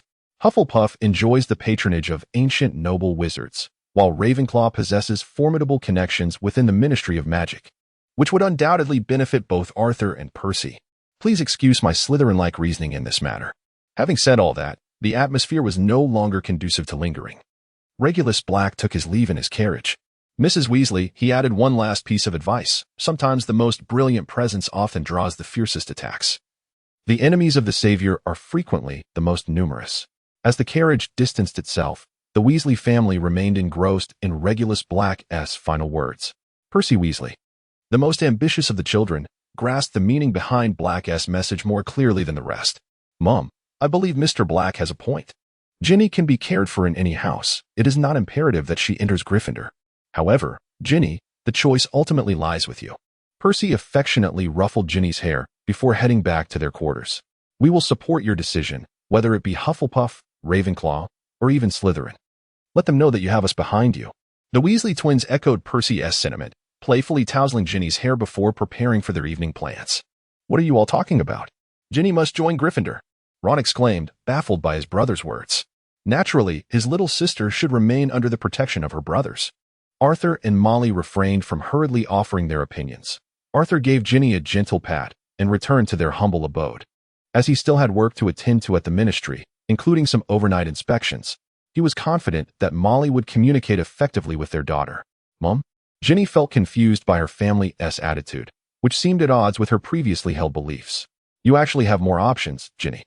It's just that all the children in our family belong to Gryffindor, which has influenced your perspective." Molly Weasley felt increasingly aware of the significant impact family had on their daughter. The fact that all Weasleys were in Gryffindor did pose a dilemma, especially considering the dangers that accompanied being close to Harry Potter, not to mention they already had one Ron. However, as her brothers had said, regardless of her choice, they would be there to support her. "Would you like me to explain the distinctions between the various houses in detail?" Molly embraced her daughter Ginny as they returned to their humble abode. It is unclear what words were exchanged between them, but when Ginny reappeared, her brothers discerned a resolute expression upon her face, causing Ron to fear that Ginny was preparing to join Slytherin. Regulus Black sat in the carriage, meticulously reflecting on the events that transpired at the Weasley residence today. Was there any oversight? During his private conversation with Arthur, Regulus Black provided a reasonable explanation. He had previously mentioned three assets: a small dock, a chocolate factory, and a church. Aside from the church, the other two assets were conveniently in the possession of the Malfoy family. Though modest in size, the dock was a significant deep-water port with a considerable volume of cargo transshipment each day, while the chocolate factory was a veritable gold mine, thriving in both the Muggle and Wizarding worlds. These two assets were listed from the outset of the claims process, yet Regulus Black understood the complexities involved. Handling such burdensome liabilities was straightforward, as they were unwanted by others. Conversely, profitable assets were far more difficult to relinquish, regardless of familial ties. This matter was devoid of any semblance of honor or camaraderie. Should Regulus Black be willing to invest a substantial sum, Mr. Malfoy would likely acquiesce begrudgingly. However, Regulus had no intention of squandering his resources. Instead, he opted for a formal approach, seeking recourse through the Ministry of Magic's court to reclaim those assets that had been usurped by Death Eater relatives during Voldemort's reign of darkness. Although his affiliation with the Death Eaters had been dismissed, taking the matter to court still cast a shadow. For the sake of the Black family's interests, as well as his own, this legal battle must continue. As the assistant at Hogwarts, Regulus found it exceedingly easy to engage with Draco Malfoy. Nevertheless, due to the ongoing legal disputes over these assets, he relinquished the opportunity to extend gestures of goodwill toward the Malfoy family, even refraining from contacting his own sister, Narcissa Malfoy. Only when both parties were free of conflicting interests would they treat each other with equality. At that juncture, a formal visit to the Malfoy estate would be warranted. As for the arrangement with Arthur, it involved surprise inspections of Malfoy Manor, occurring hourly and focusing on specific areas during each visit. This relentless disturbance would undoubtedly provoke a reaction from the Malfoys, just as Regulus had articulated. Any ancient family invariably possessed some dark magical artifacts. If one sought justification, conducting an investigation within one's jurisdiction was an accepted practice, and witnessing Malfoy's displeasure would be worth the effort. When Regulus Black made this assertion, Arthur Weasley could not help but chuckle. Was sacrificing a night's sleep truly worthwhile merely for a moment of amusement? Certainly worthwhile. The Malfoy estate was subjected to a series of 9 surprise inspections over the course of a single night, each occurring at 1-hour intervals. Arthur Weasley, the official conducting the inspections with the illicit use of Muggle items, reported the discovery of numerous dark magical artifacts. A thorough examination would determine if any posed a threat. If not, they would undoubtedly be returned to Mr. Malfoy. This incident made headlines in the Daily Prophet, significantly raising Mr. Weasley's profile. On the very night that Regulus Black visited the Weasley household, the Weasley twins and Ron clandestinely piloted Arthur Weasley's enchanted car to Harry Potter's residence, or rather, the Dursleys' address. With their assistance, Harry successfully escaped, nearly leading Uncle Vernon to a disastrous fall. My lord, Harry Potter has successfully fled from the Dursleys. Creature had been monitoring the Dursleys, confirming Harry's escape while also leaving a few plants in Uncle Vernon's path. By dawn, the enchanted car had returned to the burrow with the 4 boys and Hedwig. For Harry, it was his first visit to another wizarding family, and he found the array of magically powered objects utterly fascinating. Where on earth have you lot been? Harry, it's so good to see you. No one in bed, no notes left behind, and you pilfered your father's car. You could have perished en route, or worse, been discovered by Muggles. Of course, I'm not referring to you, Harry. No backtalk. You had better pray that I 1T seal your windows as well. Now come on, Harry, it's time for breakfast. The Weasley boys could not evade Molly's round of reproaches, but Harry's presence afforded them a reprieve from punishment. Good morning. Children, last night was exhausting. 9 surprise inspections. Arthur Weasley had been busy throughout the night, though the yield was modest. Witnessing Malfoy's sour expression brought him immense joy. Upon returning that morning, he remained quite spirited, though he soon noticed a guest. Who are you? Arthur Weasley inquired curiously of Harry Potter, who was seated at the dining table, although he had already surmised his identity. Forgive me, sir. I neglected to introduce myself. I am Harry Potter. Arthur gazed at Harry in astonishment, recalling that just the previous day, he had mentioned how perilous it was to be near the Savior with so many enemies lurking about. Ron has spoken of you. When did you arrive? Arthur lowered his gaze to enjoy his breakfast, deliberately avoiding eye contact with Harry. It was this morning. Your sons took your charming car in the dead of night to bring me here. Molly, with hands on her hips, appeared eager to see Arthur's reaction. Remarkable. How did the car perform? Arthur instinctively shifted the conversation, his face radiating pride for his sons. Magnificently. Several sons spoke in unison. Molly, with a swift motion, admonished Arthur. It was indeed time to reprimand these mischievous boys instead of inquiring about the vehicle's performance. I must say, your actions are utterly inappropriate, bordering on unforgivable. Arthur feigned a serious critique, but the boys lowered their heads, stifling their laughter. Subsequently, Arthur began to pose various inquiries to Harry Potter regarding Muggles. For instance, what is the purpose of a rubber duck? What function does a fly screen serve? What is the role of the doormat? Arthur seemed genuinely curious about these commonplace matters, leaving Harry Potter at a loss for answers until the arrival of a letter-carrying owl brought an end to this awkward barrage of questions. It was Errol delivering the mail. Mrs. Weasley stated with certainty, for the owl flew directly into the half-closed window, displaying a rather dazed expression. Percy, please fetch the letter. Percy approached the window with an exasperated look, as Errol had already perched on the sill, presenting the correspondence to him. It was a letter from Hogwarts, notifying Ginny of her enrollment along with our book list. They had also sent Harry Potter's letter, with a stack of letters in hand. Percy noted the financial burden on the Weasley family, given the number of children they had. Not to mention, each child's textbooks represented a significant expense, prompting them to utilize second-hand materials whenever possible. Dumbledore must surely be aware of Harry Potter's presence here. Arthur had a profound understanding of Dumbledore's vast capabilities. These items are by no means inexpensive. Even the spell books alone are quite costly. Upon glancing at the book list, the twins quickly calculated the total cost of the entire set, leading to the conclusion that they would have to purchase used books once more. We must procure everything needed, and there is but one place where all items can be acquired. It seems a visit to Diagon Alley is in order. The entire Weasley family prepared to venture to Diagon Alley, standing in a line before the fireplace once ready. Harry Potter, you shall go first. Mrs. Weasley, holding a jar of Floo powder, beckoned Harry Potter to enter the fireplace. Gazing at the towering hearth, filled with soot, Harry Potter appeared somewhat bewildered. How does this work? Mum, Harry Potter has never used Floo powder. Ron, noticing Harry's reaction, immediately clarified. The reason for having Harry go first was that the soot in the fireplace increases with usage, and the Weasley family's Floo powder is of the lowest quality. However, since Harry had never used the fireplace before, Ron would need to demonstrate first. You go ahead. Let Harry see how it's done. Ron grabbed a handful of Floo powder, calling out loudly, Diagon Alley, before scattering the powder. Amidst a swirl of green flames, Ron vanished into the hearth. Did you see that? It's quite simple. There's no need to be afraid. Come on. Grasping a handful of Floo powder, it is imperative to articulate the destination with utmost clarity. Harry Potter complied meticulously, yet faltered slightly in his pronunciation of the address at the end. Diagon Alley. A surge of emerald flames enveloped Harry, and he tumbled out from the fireplace of Borgin and Burke's at the other end of Diagon Alley. This marked Harry's inaugural experience with Floo powder, resulting in him becoming disoriented and inadvertently venturing into a perilous and shadowy locale. The alley was replete with shops dealing in dark magic, the most prominent of which was Borgin and Burke's. Within its confines lay a vanishing cabinet leading to the room of requirement at Hogwarts, alongside an array of peculiar items such as shrunken heads, enormous black spiders, withered hands, and toxic candles.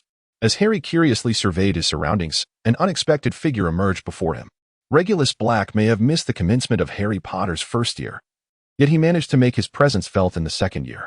Harry Potter, how is it that you find yourself here? Regulus Black feigned a chance encounter. However, after having breakfast in advance, he had arrived outside Borgin and Burke's. After a careful consideration of the time, he entered the shop to await the arrival of Harry Potter. Indeed, shortly thereafter, a disheveled figure emerged from the fireplace, covered in soot. Harry Potter had finally arrived. Mr. Black, I used Floo powder. Harry Potter, clearly still disoriented from his journey, fumbled for words, uncertain of what to say. It is your first time using Floo powder, and you mispronounced the name. Regulus Black succinctly summarized the current situation for Harry Potter. Indeed, Mr. Black, I ought to be with the Weasley family, yet I find myself at a loss on how to locate them. Harry Potter, feeling somewhat anxious, appeared disheveled and covered in ash, while before him stood the impeccably attired assistant professor, whose Gothic attire accentuated an unmistakable air of nobility. Harry could not help but feel a sense of inadequacy in comparison, engulfed by a wave of self-consciousness. A fresh start. With a swift flick of Regulus Black's wand, all the soot clinging to Harry Potter vanished, leaving his face as pristine as if he had just washed it, restored to its former glory. With another wave of the wand, a delicate thread of magic mended Harry's damaged glasses. Harry Potter, you must remember that you are a wizard. Such everyday enchantments should be second nature to you. Well, this spell is incredibly useful. I must learn it. Harry Potter felt the kindness emanating from Regulus Black's actions and promised with great enthusiasm that he would master the incantation. Do you know where you are, Harry? This is no place for a child. Regulus Black accompanied Harry Potter as they began to examine the merchandise within the shop. The surrounding dark magical artifacts appeared exceedingly bizarre to Harry, and he found himself regretting not having clarified the names of the places. Wizards originally embarked on their journeys from the realm of dark magic. Centuries ago, they employed various methods to experiment with spells in pursuit of a singular correct path. It was during this process that numerous rudimentary forms of magic were born, many of which could only be achieved through exceedingly malevolent means. Regulus Black departed from Borgin and Burke's with Harry Potter. Following a prolonged period of contemplation, wizards classified numerous useful spells, for after all, magic can indeed render life more comfortable, cannot it? Among them, the four founders of Hogwarts stand out as the most accomplished, having meticulously categorized and documented many well-established incantations, thus giving rise to the early framework of the school and enabling the transmission of magic through generations. The pet shops, the enchanted apparel boutiques, and the magical equipment stores all exude an eerie aura of darkness, with their wares markedly distinct from those found in Diagon Alley, both perilous and imbued with potent magic.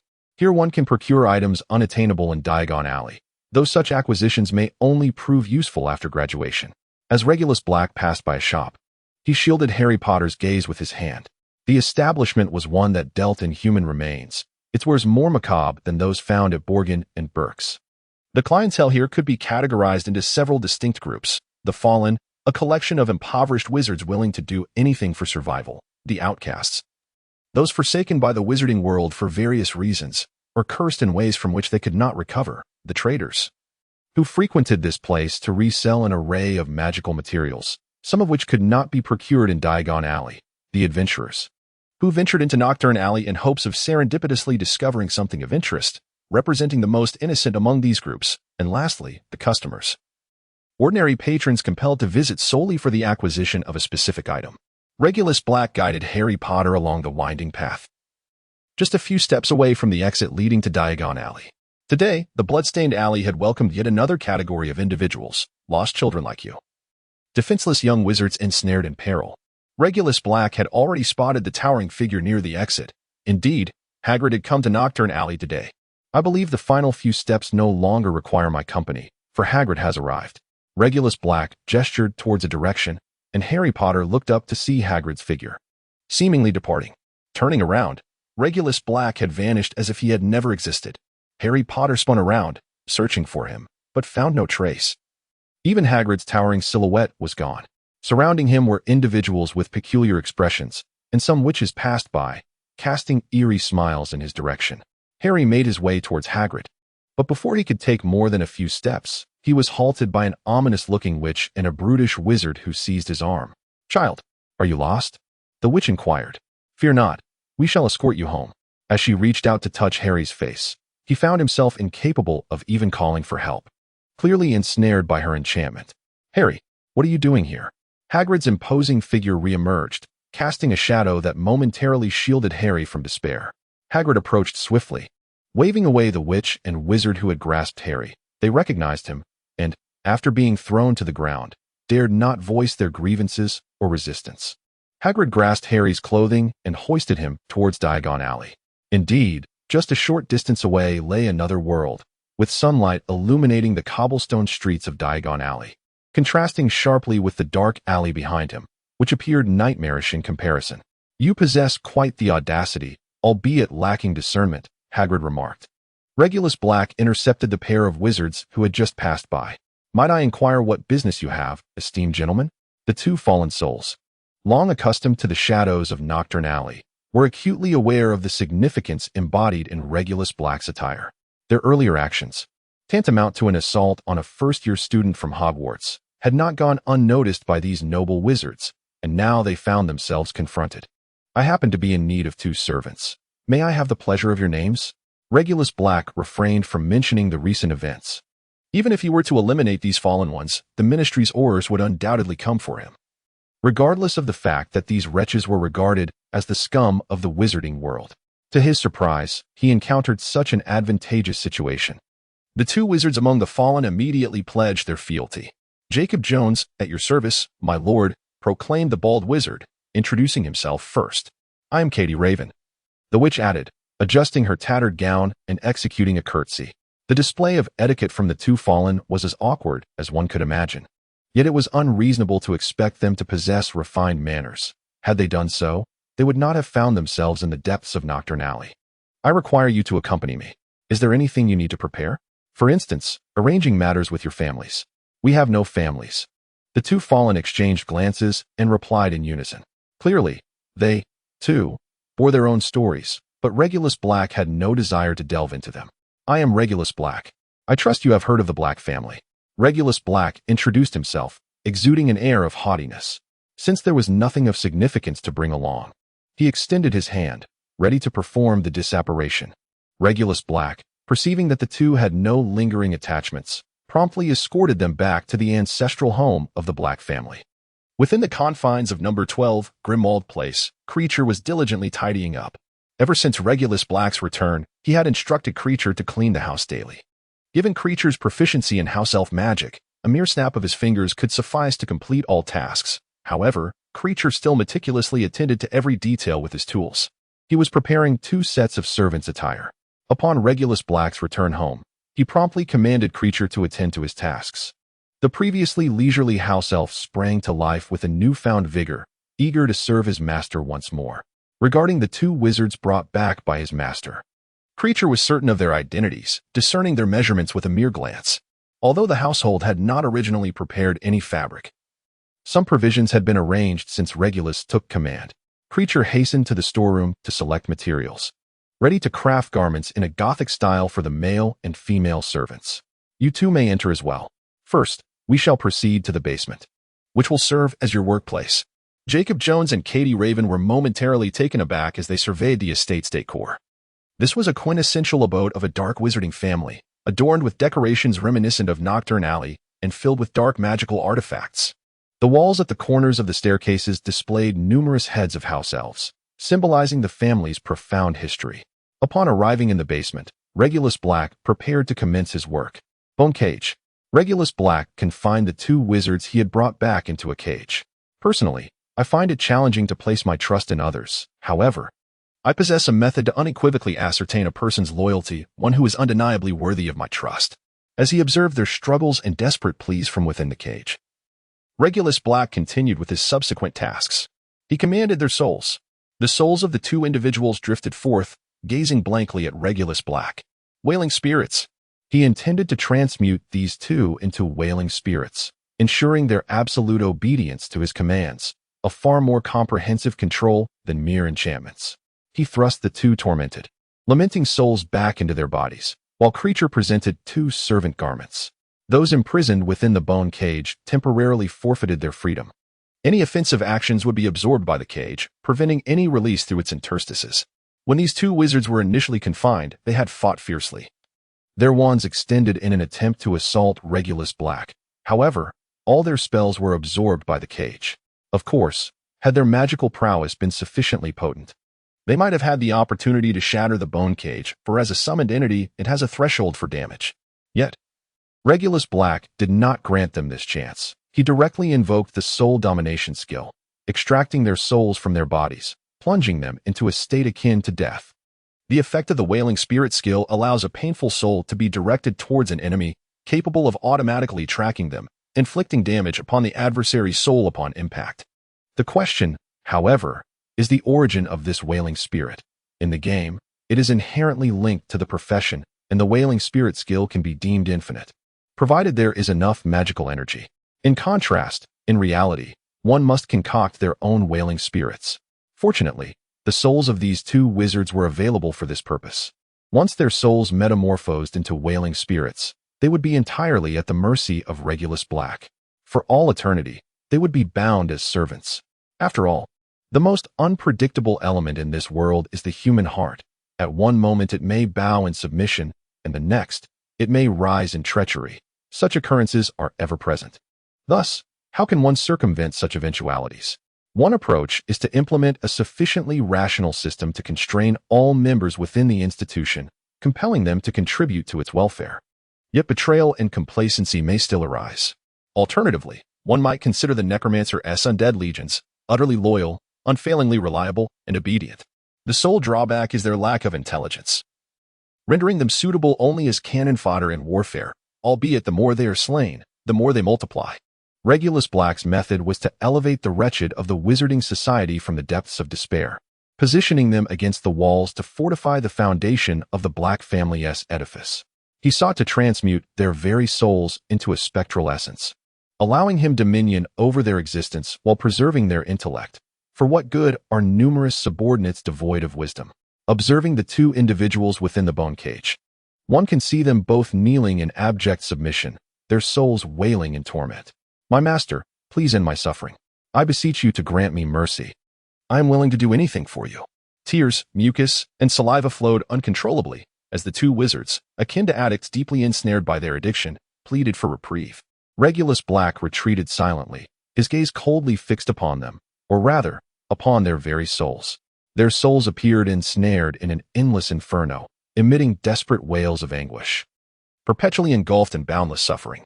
After a moment of contemplation, Regulus Black prepared to impose upon them their final shackles: loyalty and obedience to the Black family and to me. Regulus Black, dedicate yourselves wholly to the Black family and to me, Regulus Black, and never betray. All subsequent commands shall be predicated upon this decree. In return, you shall attain tranquility for your souls. However, any transgression against this principle shall condemn your souls to perpetual torment. The establishment of a contract cannot be accomplished in a singular, definitive step, for such an approach inevitably harbors vulnerabilities. The most effective contracts are those that can be amended continuously, provided that the foundational elements are properly established. The terms of the contract established by Regulus Black do not impose the compulsory eradication of their spiritual anguish. The wailing spirits bestow upon them a fundamental torment of the soul. And once they are encircled by the final shackles of the contract, it is contingent upon their own volition. Betrayal, of course, that is permissible, provided one can endure the suffering of the soul.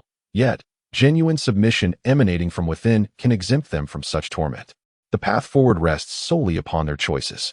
The conditions I have articulated are clear. Should you accept them, the anguish of your souls will naturally dissipate, and this skeletal prison will automatically unlock. Should you choose to decline, I am indifferent to your continued presence as guests. You have ample time to contemplate your decision. Upon your emergence, you may cleanse yourselves and don fresh attire, for Creature will arrange your tasks. Regulus Black found himself with little time to continue accompanying them. Harry Potter had already departed with Hagrid for some time. Would he be able to catch up with them? Particularly the encounter between the Weasley family and the Malfoys promised to be an unmissable spectacle. Leaving his two wizards in the care of Creature, Regulus Black once again apparat to Diagon Alley. Harry, what brings you to Nocturne Alley? This is hardly a place for you to be. Hagrid, as if lifting a chick, dragged Harry Potter out of Nocturne Alley, only releasing him once they reached the main thoroughfare of Diagon Alley. Hagrid, I'm currently staying with the Weasley family. I mistakenly misaddressed my destination while using Floo powder. Harry Potter felt an overwhelming sense of embarrassment. Were it not for his own error, he would not have encountered so many troubles, nor would he have met Regulus Black in Nocturne Alley. Despite the assistant professor's ominous warnings about the place, Harry had not taken them to heart. However, the last 10 meters before the exit completely reshaped his perspective on the wizarding world. He had nearly fallen prey to those unscrupulous wizards. Although he knew the assistant professor must have been watching from somewhere nearby at that moment, Harry lacked the strength to resist. Had Hagrid not suddenly returned to find him, the consequences would have been unimaginable. One must admit that Regulus Black's direct and terrifying method of education was profoundly impactful. If someone were to announce your presence in Nocturne Alley, others might presume you were up to no good. Hagrid's words, in contrast to Regulus Black's descriptions of Nocturne Alley, seemed rather naive, akin to an adult deceiving a child. So, Hagrid, what brings you to Nocturne Alley? Harry Potter could not help but question, though he lacked the firmness in his tone. After all, he was just a child. Oh, I'm here to procure a type of pest control. The slugs at Hogwarts are devouring the cabbages. Hagrid, entirely oblivious to Harry Potter's tone, assumed the child was merely curious. Indeed, as Mr. Black had suggested, Hagrid was merely a typical patron of Nocturne Alley, compelled to visit for the purpose of acquiring a specific item. In light of Hagrid's response and in contrast to Regulus Black's introduction, Harry Potter gained a new understanding of Nocturne Alley. Whether a place is deemed good or bad often depends on the circumstances, and the same holds true for individuals. Harry Potter, what a coincidence. Are you here to purchase textbooks as well? Harry was greeted by Hermione, who had just emerged from a second-hand bookstore, cradling several books she had procured. Hello, Hermione. I came along with the Weasley family and happened to run into Hagrid. Harry Potter keenly sensed the distance that had grown between him and Hermione, who had once been a dear friend. Now, they merely maintained a facade of politeness. Hermione was no longer the easily excitable young girl. She had matured into a rational, self-assured, and subtly alluring woman. How are you faring in Ravenclaw? Harry inquired, his tone tinged with bashfulness. Quite well. The learning environment in Ravenclaw suits me better, Hermione replied, oblivious to Harry's shyness, as her thoughts drifted to the textbooks she had yet to purchase. Weren't you supposed to be with the Weasleys? Are you going to seek them out? I'm also heading to buy my textbooks. The crowd at Flourish and Blotts was overwhelming, so I opted to shop elsewhere first. Harry glanced towards Flourish and Blotts, where throngs of people had gathered. A sign outside indicated that it was hosting a book signing event for Gilderoy Lockhart. This year's Defense Against the Dark Arts textbook is the complete collection of Gilderoy Lockhart's autobiographical tales, he mused. Lockhart, the professor for Defense Against the Dark Arts in Harry's second year, had been summoned by Dumbledore for reasons unknown to Harry. But he was inclined to trust anyone chosen by Dumbledore, much like Quirinus Quirrell, who also had a story to tell. With his golden, curly hair, radiant smile, and impeccably white teeth, Lockhart embodied the archetype of a celebrity. When he grinned, the witches present would erupt in enthusiastic shrieks. His perfect, confident smile was indeed captivating. Thank goodness, Harry. We all hoped you had merely ventured to a distant fireplace, Mrs. Weasley exclaimed, surprised to see Harry entering the bookstore looking immaculate.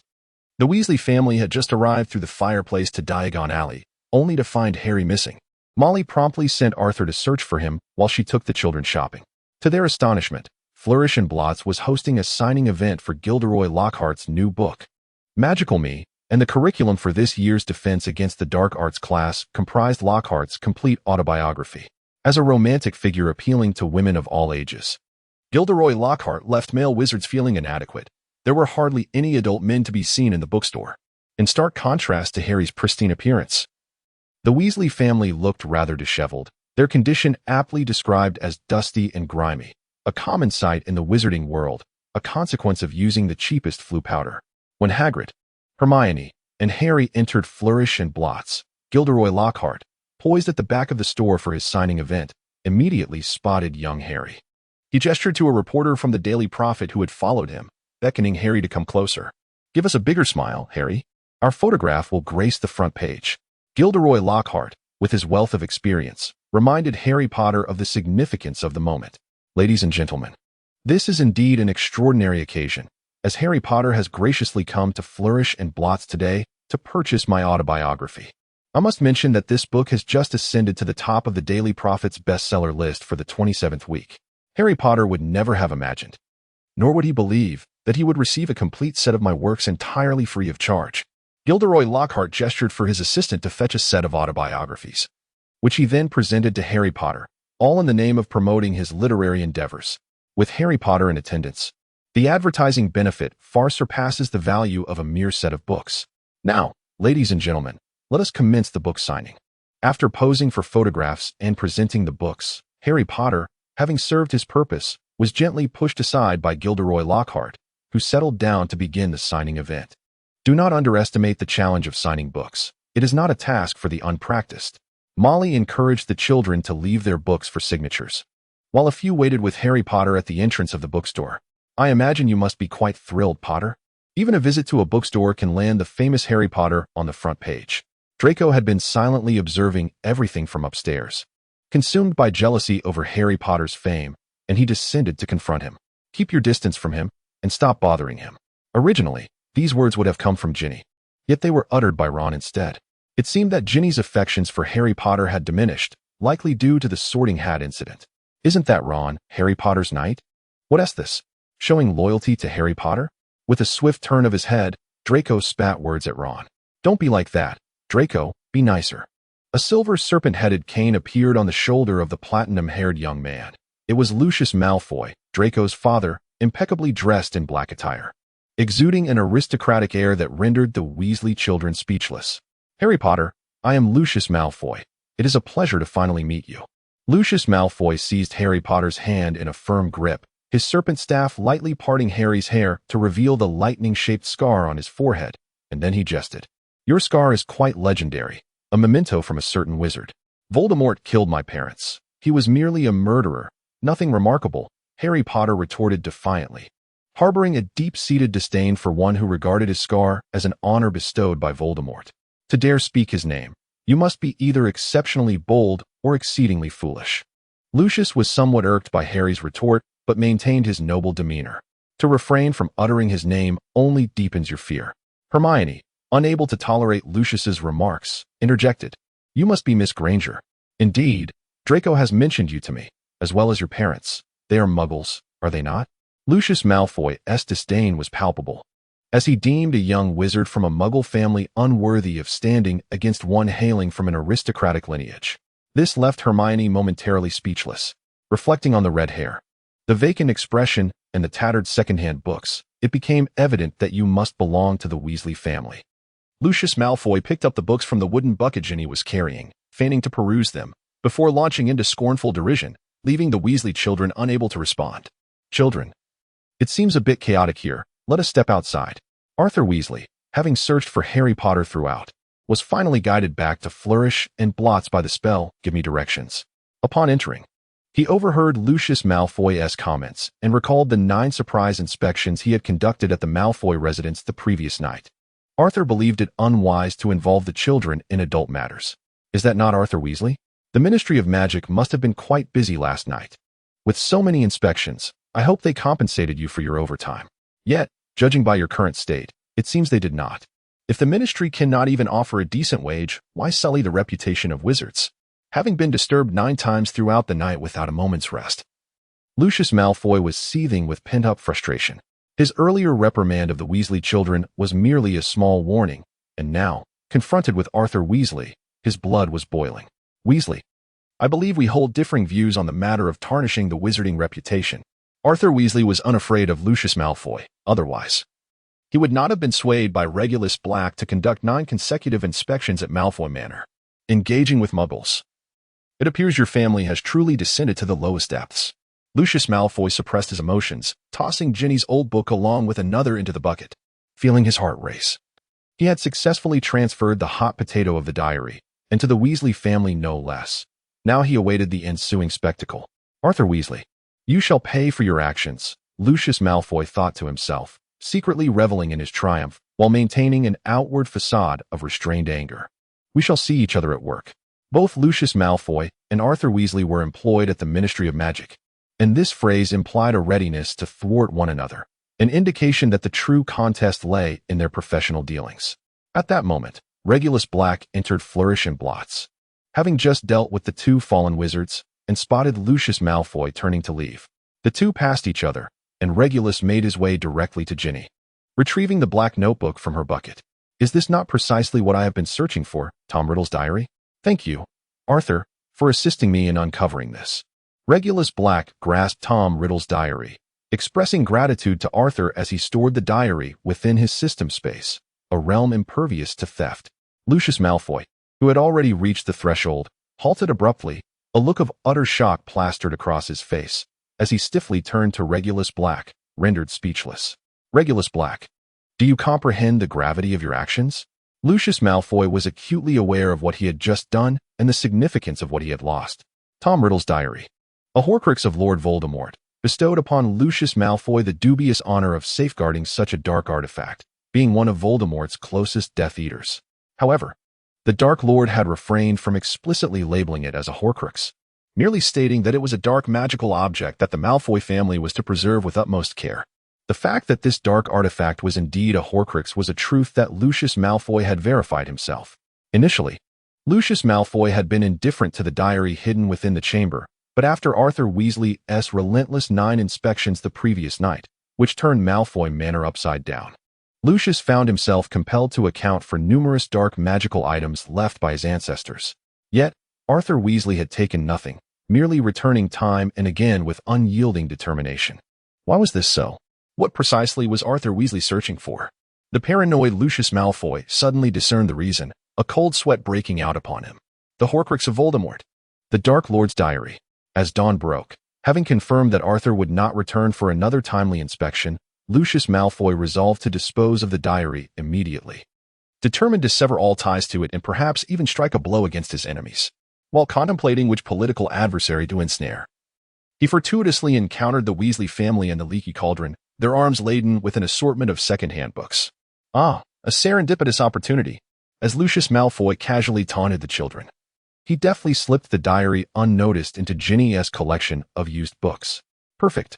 He planned to indulge in a celebratory drink upon his return home. Yet, when Regulus Black retrieved the diary from that pile of second-hand volumes, the entire scenario became farcical. What am I doing? Regulus Black feigned ignorance regarding Lucius's dilemma, asserting that he had been in pursuit of a book, one that he believed to be a unique artifact in this world, and had finally laid eyes upon it. Lucius Malfoy found himself at a loss for words. The other party had said nothing incriminating. Could he possibly be compelled to confess? It is almost unimaginable that if the Ministry of Magic were to confirm through a spell that this diary had indeed originated from him, the identity of the Malfoy family as Death Eaters would be irrevocably exposed, and the Dark Lord's allegiance would forever be inscribed in the Malfoy lineage. To draw one's wand and eliminate the adversary in order to reclaim the diary? Such an act would be utterly impossible in Diagon Alley. And it remains unclear where the adversary has concealed the diary. Moments ago, he had merely seen it in the opponent's possession, and then it vanished. Lucius Malfoy had never before experienced such a profound sense of fear, embarrassment, anguish, guilt, and remorse. All these emotions surged within him like a tempest. Regulus Black, with his characteristically indifferent expression, revealed a mischievous smile. Lucius, concerning the assets of the Black family, I recall a portion of them resides under your stewardship. Regulus approached Lucius Malfoy, continuing, You are aware of my singular ambition to rejuvenate the Black lineage, although I currently stand alone in this endeavor. Should my foolish brother return to find our family's assets seized, transferred, and divided, he would undoubtedly mock me, the rightful heir. If you are inclined to assist me, you would earn the friendship of the Black family. Lucius Malfoy, sensing that a negotiation was underway, pondered whether Regulus truly understood the nature of the diary he possessed. Perhaps he was unaware, merely recognizing the dubiousness of his actions, and now daring to threaten him. Oh, pray tell, how do you envision my assistance?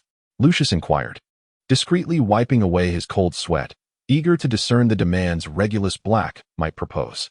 It appears the Black family owns a modest dock, currently under your management. Is it not? Regulus Black, without hesitation, divulged the largest portion of assets once belonging to the Black family that were under the name of his adversary. You speak of that dock. Indeed, such a dock exists, albeit modest in size. Accommodating merely a single vessel, it nonetheless generates substantial revenue each year. What makes you believe I would relinquish it to you? Or how much would you be willing to offer to reclaim it? Lucius Malfoy found himself openly threatened, and in the presence of the Weasley family no less. It was indeed a remarkable feat to swallow such a menace. Desire to reclaim the assets of the Black family? Very well, you may purchase them back. Clearly, Lucius, you are oblivious to the significance of these assets. To you, they represent mere profit, whereas for the Black family, they embody history. Should you seek some form of recompense, I might be inclined to assist you in disposing of certain unsavory matters. Regulus Black's words appeared to allude to the freshly acquired diary. However, he then swiftly grasped the other's left arm. This was inconceivable. No one could accomplish such a feat. Lucius Malfoy's expression shifted once more, convinced that this was merely an attempt to deceive him. Was it not? A mere trick to mislead oneself. Regulus Black and Lucius Malfoy spoke of the Dark Mark, a symbol exclusively associated with Voldemort. Whenever he or his Death Eaters committed murder, they would leave the Dark Mark hovering above the corpse or dwelling. At first glance, the Dark Mark resembles a colossal skull, composed of innumerable emerald-hued stars, from which a great serpent emerges, resembling a tongue protruding from the skull's mouth. Upon its manifestation, it rises ever higher, emitting a brilliant green smoke that radiates an ethereal light, appearing like a new constellation against the pitch-black night sky. The Dark Mark is also branded upon the left forearm of every individual who joins the ranks of the Death Eaters, serving as an emblem of identification. Whenever Voldemort grows more powerful or is near, the mark on the Death Eater's arms burns with excruciating pain, becoming increasingly vivid and turning crimson. By merely pressing the Dark Mark on a Death Eater's arm, Voldemort can summon his followers, who must immediately apparate and materialize beside him to heed his commands. When a Death Eater touches the mark upon their left arm, Voldemort can sense the summoning and apparate to their side. No one has ever been able to rid themselves of the Dark Mark. If it were possible, those Death Eaters who escaped punishment would not lament being under a curse, but would have simply removed the mark from their arms. Let us set that aside for now. Trust takes time. Once we clarify certain matters, you shall discern the authenticity of my intentions. Do you have time in the coming days? With the school term approaching, I shall soon be exceedingly busy.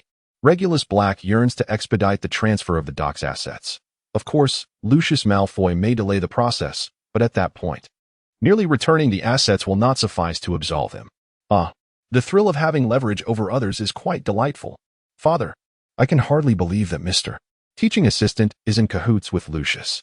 Ron, still irked after being insulted with the term dimwit, was already in a foul mood.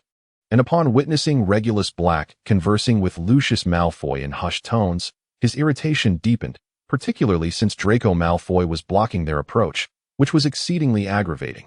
Thus, although his question was directed at Arthur Weasley, everyone present clearly heard his inquiry. Who permitted you to address my father so casually? Draco immediately fixed Ron with a piercing glare, unwilling to tolerate any disrespect towards his father, Lucius. You ought to trust your teaching assistant, Ron. Arthur Weasley placed a reassuring hand on his son's shoulder, signaling his stance. Though he was uncertain how Regulus Black had previously conversed with him, trust seemed remarkably high now. If you do not place your trust in Black, passing your exams will prove quite challenging, as you will doubt the content of his lectures. Hermione, eager to defend her beloved, did not hesitate to deliver a sharp retort to Ron. The mere thought of the upcoming examinations dimmed Ron's earlier bravado. Such antics naturally attracted the teasing and mockery of the Weasley twins. What are you all doing blocking the way? Molly emerged from the signing event, arms laden with an impressive stack of books, including those of 6 children, notably Harry Potter's. Apologies, Mrs. Weasley, but I prefer to carry my own books. Harry promptly reached out to take his set, with several of the Weasley siblings following suit. Ginny, your book is still being held by Mother. Molly Weasley finally felt a sense of relief, having endured the ordeal of queuing among a throng of elegantly dressed witches while balancing a hefty pile of books. She would not have endured such discomfort were it not for the prospect of acquiring Gilderoy Lockhart's autograph. Today, I shall be working at the Ministry of Magic and will await your arrival at any time. Lucius Malfoy slightly bowed his head in farewell to Regulus Black, clearly having settled the general terms of their transaction. He then beckoned Draco and departed from Flourish and Blots. My apologies for leaving you all here, Hermione. Have you secured your books? Ginny, have you gathered yours? As for the boys, I need not concern myself with you. Why does everyone look so disheveled? Is it truly so difficult to wield a wand? Arthur, clean up this mess. Regulus Black waved his wand, and the entire Weasley family was instantly purified by the spell, becoming as immaculate as Harry Potter at present. It baffled me to comprehend the Weasley family's approach. Must one truly differentiate themselves from other pure-blood wizarding families to assert their affinity for muggles? Oh, thank you, Regulus. I merely overlooked it, Arthur Weasley awkwardly elucidated. Has Ginny not yet acquired her wand?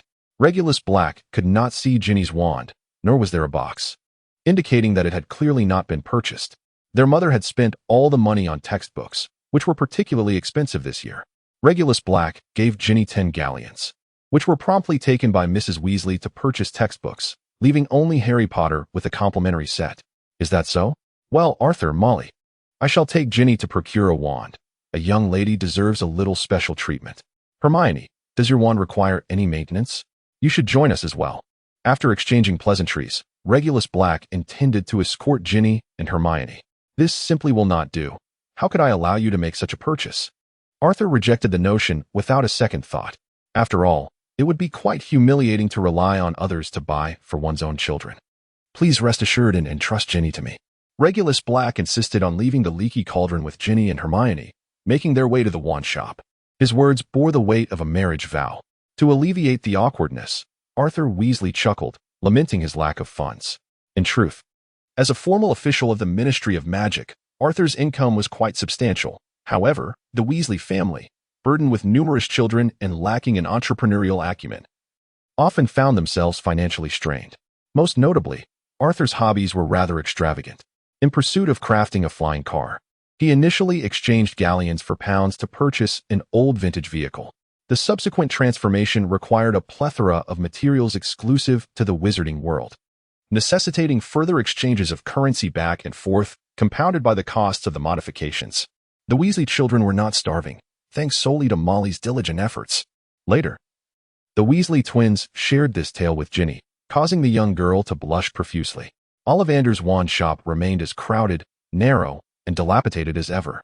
Yet each young patron invariably discovered their own wand among the myriad options, often subjected to a playful jest from Mr. Ollivander during the process. You are Regulus Black.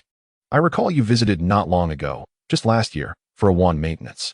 Ollivander's memory regarding the sale of 4 wands to Regulus had long been altered, leaving him only with the recollection of the wand maintenance visit, followed by the arrest of Regulus by the Ministry's orders. As for those 4 wands, he could not recall to whom they were sold, but his accounts remained accurate. Upon suspecting that his memory had been tampered with, Ollivander dismissed the matter from his mind, prioritizing his business over the secrets of others, as long as they paid handsomely. This is Ginny Weasley, a new student at Hogwarts this year. I brought her to acquire a new wand. Hermione, you should remember her. She is here for a maintenance check on her wand from last year, along with a maintenance kit.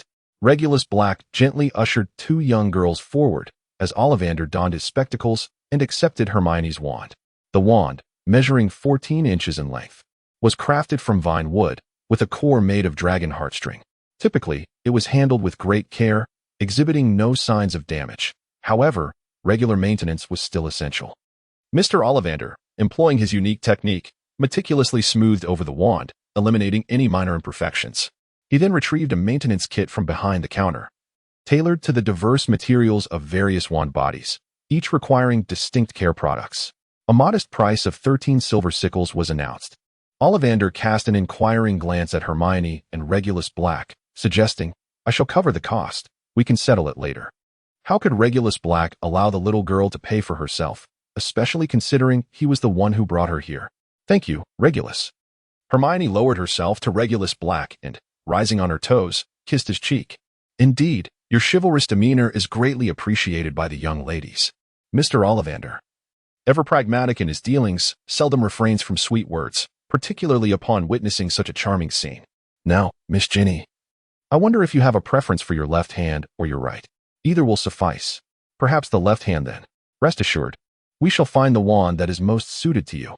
Next came the customary chaotic demonstration of Ollivander's wand shop, though all would eventually return to normalcy. The spectacle was far more exhilarating than any film, with storms of frost, snow, and lightning, alongside flocks of birds and venomous insects flitting about.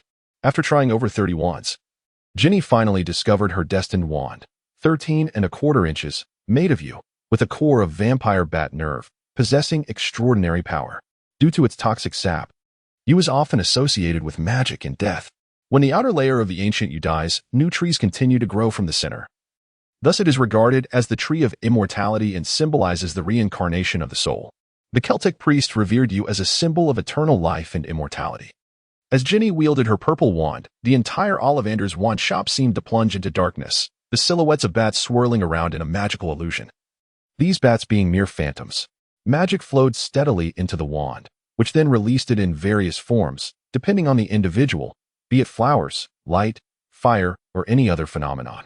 Regulus Black gazed from behind, his mind inevitably wandering to the thought of why Ginny later became an expert in bat bogey hacks. Though he was unaware of the original type of her wand, it was evident that the one she currently wielded was perfectly suited to her. It made him reminisce about his own experience. The moment he grasped his wand, a cascade of inky black water erupted, nearly inundating Ollivander's wand shop with a deluge of darkness.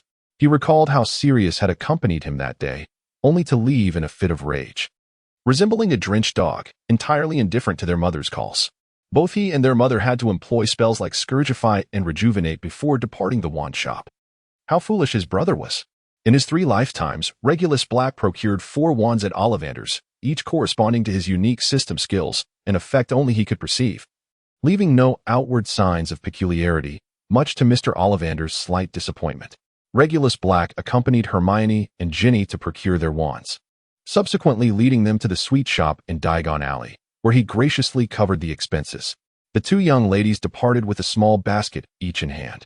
Adjacent to the ice cream parlor, the trio ordered a fruit cup ice cream each and settled down to savor their delightful treats. "Ginny, have you decided which house you wish to join? Is it Hufflepuff or Ravenclaw?" Regulus Black delicately scraped the ice cream cup with his small spoon, producing a melodious chime as faint ripples of magic swept across the surface of the table. Ginny found the ice cream utterly delightful, though consuming it hastily left her feeling a bit chilled, resulting in a sense of mental emptiness. Which house to choose? I still yearn for Gryffindor. Despite her somewhat muddled thoughts, Ginny spoke candidly. Even if you join Gryffindor, it won't be of much assistance. Your 4 brothers are already there. If you wish to contribute, it would be wiser to seek support from the outside, perhaps by aligning with Hufflepuff or Ravenclaw, as that would significantly enhance the likelihood of success. Regulus Black was acutely aware of Ginny's thoughts. After all, Harry Potter was in Gryffindor, and all 4 of the Weasley brothers were also part of that house. What reason did he have not to join Gryffindor? Moreover, do you comprehend the nature of your wand? Regulus Black continued to gently scrape the ice cream cup, the melodious vibrations resonating as if stirring the very soul. The faint ripples of magic began to intensify, and Ginny found herself in a state of complete mental clarity. Darkness, shadows, and bats. These elements all pointed to the fact that the wand's master was exceptionally suited for dark magic. Regulus Black harbored no desire for Ginny to enter Slytherin. After all, it was inconceivable that a Weasley could traverse the halls of Slytherin without facing ridicule. This would undoubtedly pose a challenge in explaining the situation to the Weasley couple, and it would also multiply their adversaries by 4 plus 1. Should she wish to avoid Slytherin, both Hufflepuff and Ravenclaw were viable alternatives, though I hold a particular preference for the former. With that, Regulus gently tapped his ice cream cup, the crisp sound drawing Ginny back to the conversation at hand. Startled, she regained her composure and continued the dialogue, realizing in that moment that joining Gryffindor felt redundant. With 4 brothers already in that house, she would encounter them at home and at school, sharing the same common room, hardly a semblance of freedom. Furthermore, the assistant professor's remarks regarding her wand-esque compatibility with dark magic lingered in her mind. Slytherin was not an ideal destination. Hufflepuff it would be. Surely, the assistant professor would not deceive her. Are you suggesting that Hufflepuff is better suited for me, Mr. Black? She inquired. Indeed, I also believe Hufflepuff is a commendable choice. Hermione had remained silent, observing quietly without sensing any irregularities. Perhaps it was her profound affection for Regulus Black that rendered her oblivious to any anomalies. Or perhaps Regulus's mastery of magic was so adept that the seemingly casual spell he cast did not disrupt Hermione. It was solely directed at Ginny. The spell unleashed by Regulus Black is, in fact, a variant of the soul-capturing curse, augmented with the principles of hypnosis. By disrupting the target's consciousness, it induces a brief state of daze that is susceptible to hypnotic influence, particularly allowing for the implantation of certain ideas, provided they are simple enough for the target to accept. Upon regaining awareness, the individual will inherently acknowledge these concepts and rationalize them for themselves. In the realm of ordinary muggles, psychotherapists or hypnotists require formidable mental prowess, supplemented by skillful techniques, to execute hypnosis. However, these prerequisites are mere fundamentals for wizards. Yet, no wizard has ever shown a willingness to delve into such matters or to attempt to hypnotize fellow wizards, for they possess more straightforward and forceful methods, such as soul capturing. Hence, why would a wizard concern themselves with muggle hypnosis? Oh, Ginny, you're here. Did you find a suitable wand? Molly admired Ginny's wand. Crafted from yew wood and infused with the nerve of a vampire bat, a combination that took her by surprise. It appears that Ginny does indeed diverge from the traits of Gryffindor, yet Molly was still delighted to commend her. The Weasley family's shopping was complete. The books and supplies they had previously purchased had been shrunk and placed into Ginny's wooden trunk. It was time for them to return, accompanied by Harry Potter, who would be staying at the Weasley home for the final week before school. With the school year fast approaching, they were reminded to review their studies at home to avoid any blunders upon returning to class. Regulus Black dutifully reminded all the students present and bid them farewell. One wondered if that house elf Dobby would still meddle with Harry Potter after their encounter. Reflecting on this, Harry, along with Ron, engaged in a series of foolish antics, leaving Regulus utterly bewildered. Mischievous children are indeed akin to trolls in their unruliness. Before long, a week had passed, and on the day of the new term, the Weasley family arrived at the station precisely on time. Consequently, Harry and Ron found themselves left behind. Everything unfolded just as it did in the original narrative. "It is our turn," Harry declared, pushing the trolley towards the barrier of platform 9 3/4, with Ron trailing closely behind. Alas, they both collided with the barrier. A terrified scream escaped from a nearby bystander as their luggage scattered across the ground. "What is the matter with you?" A Muggle ticket inspector approached, exasperated by the mischief of modern children, lamenting the absence of responsible adults. "Apologies, sir. We simply failed to manage the trolley properly," Harry hastily apologized, which led the inspector to reconsider and deem them not as unruly children, but rather capable young gentlemen, thereby dismissing them from further scrutiny. "If we are locked out, then surely our parents must be trapped inside as well, unable to assist us," Ron confirmed, appearing utterly perplexed by their predicament. The clock chimed, signaling the hour of 10. "Oh no. The Hogwarts Express departs at 10 o'clock. We will miss it," Harry exclaimed, his composure crumbling, both boys clearly in a state of disarray. "What shall we do?" "I do not wish to be expelled." Ron's face fell, and without Harry's presence, he would have surely burst into tears. "Perhaps we should return to the car and wait," Harry suggested, a wise decision indeed, though it would have been even more prudent to contact an adult. "Wait. The car." Ron's eyes widened with realization. "Of course. We drove here. We have an enchanted car. What are we afraid of?" Instantly, the two boys sprang into action, embodying the quintessential Gryffindor spirit, bold and unyielding in the face of challenges. Meanwhile, aboard the Hogwarts Express, Ginny fortuitously found a compartment occupied by two exceedingly charming young men. "Ginny, come sit with us. There's plenty of space here." Regulus Black greeted Ginny, who stood at the door, inviting her inside. "Mr. Black." Ginny shyly acknowledged Regulus Black before pulling her trunk in. "I believe you have already met Gideon Lockhart at the Leaky Cauldron. He is this year's professor for the Defense Against the Dark Arts class." Opposite them stood none other than the radiant Gideon Lockhart, whose golden locks and dazzling smile could enchant women of all ages, his teeth shimmering like pearls. "Continuing our previous conversation, Gideon, how did Dumbledore come to select you as a professor?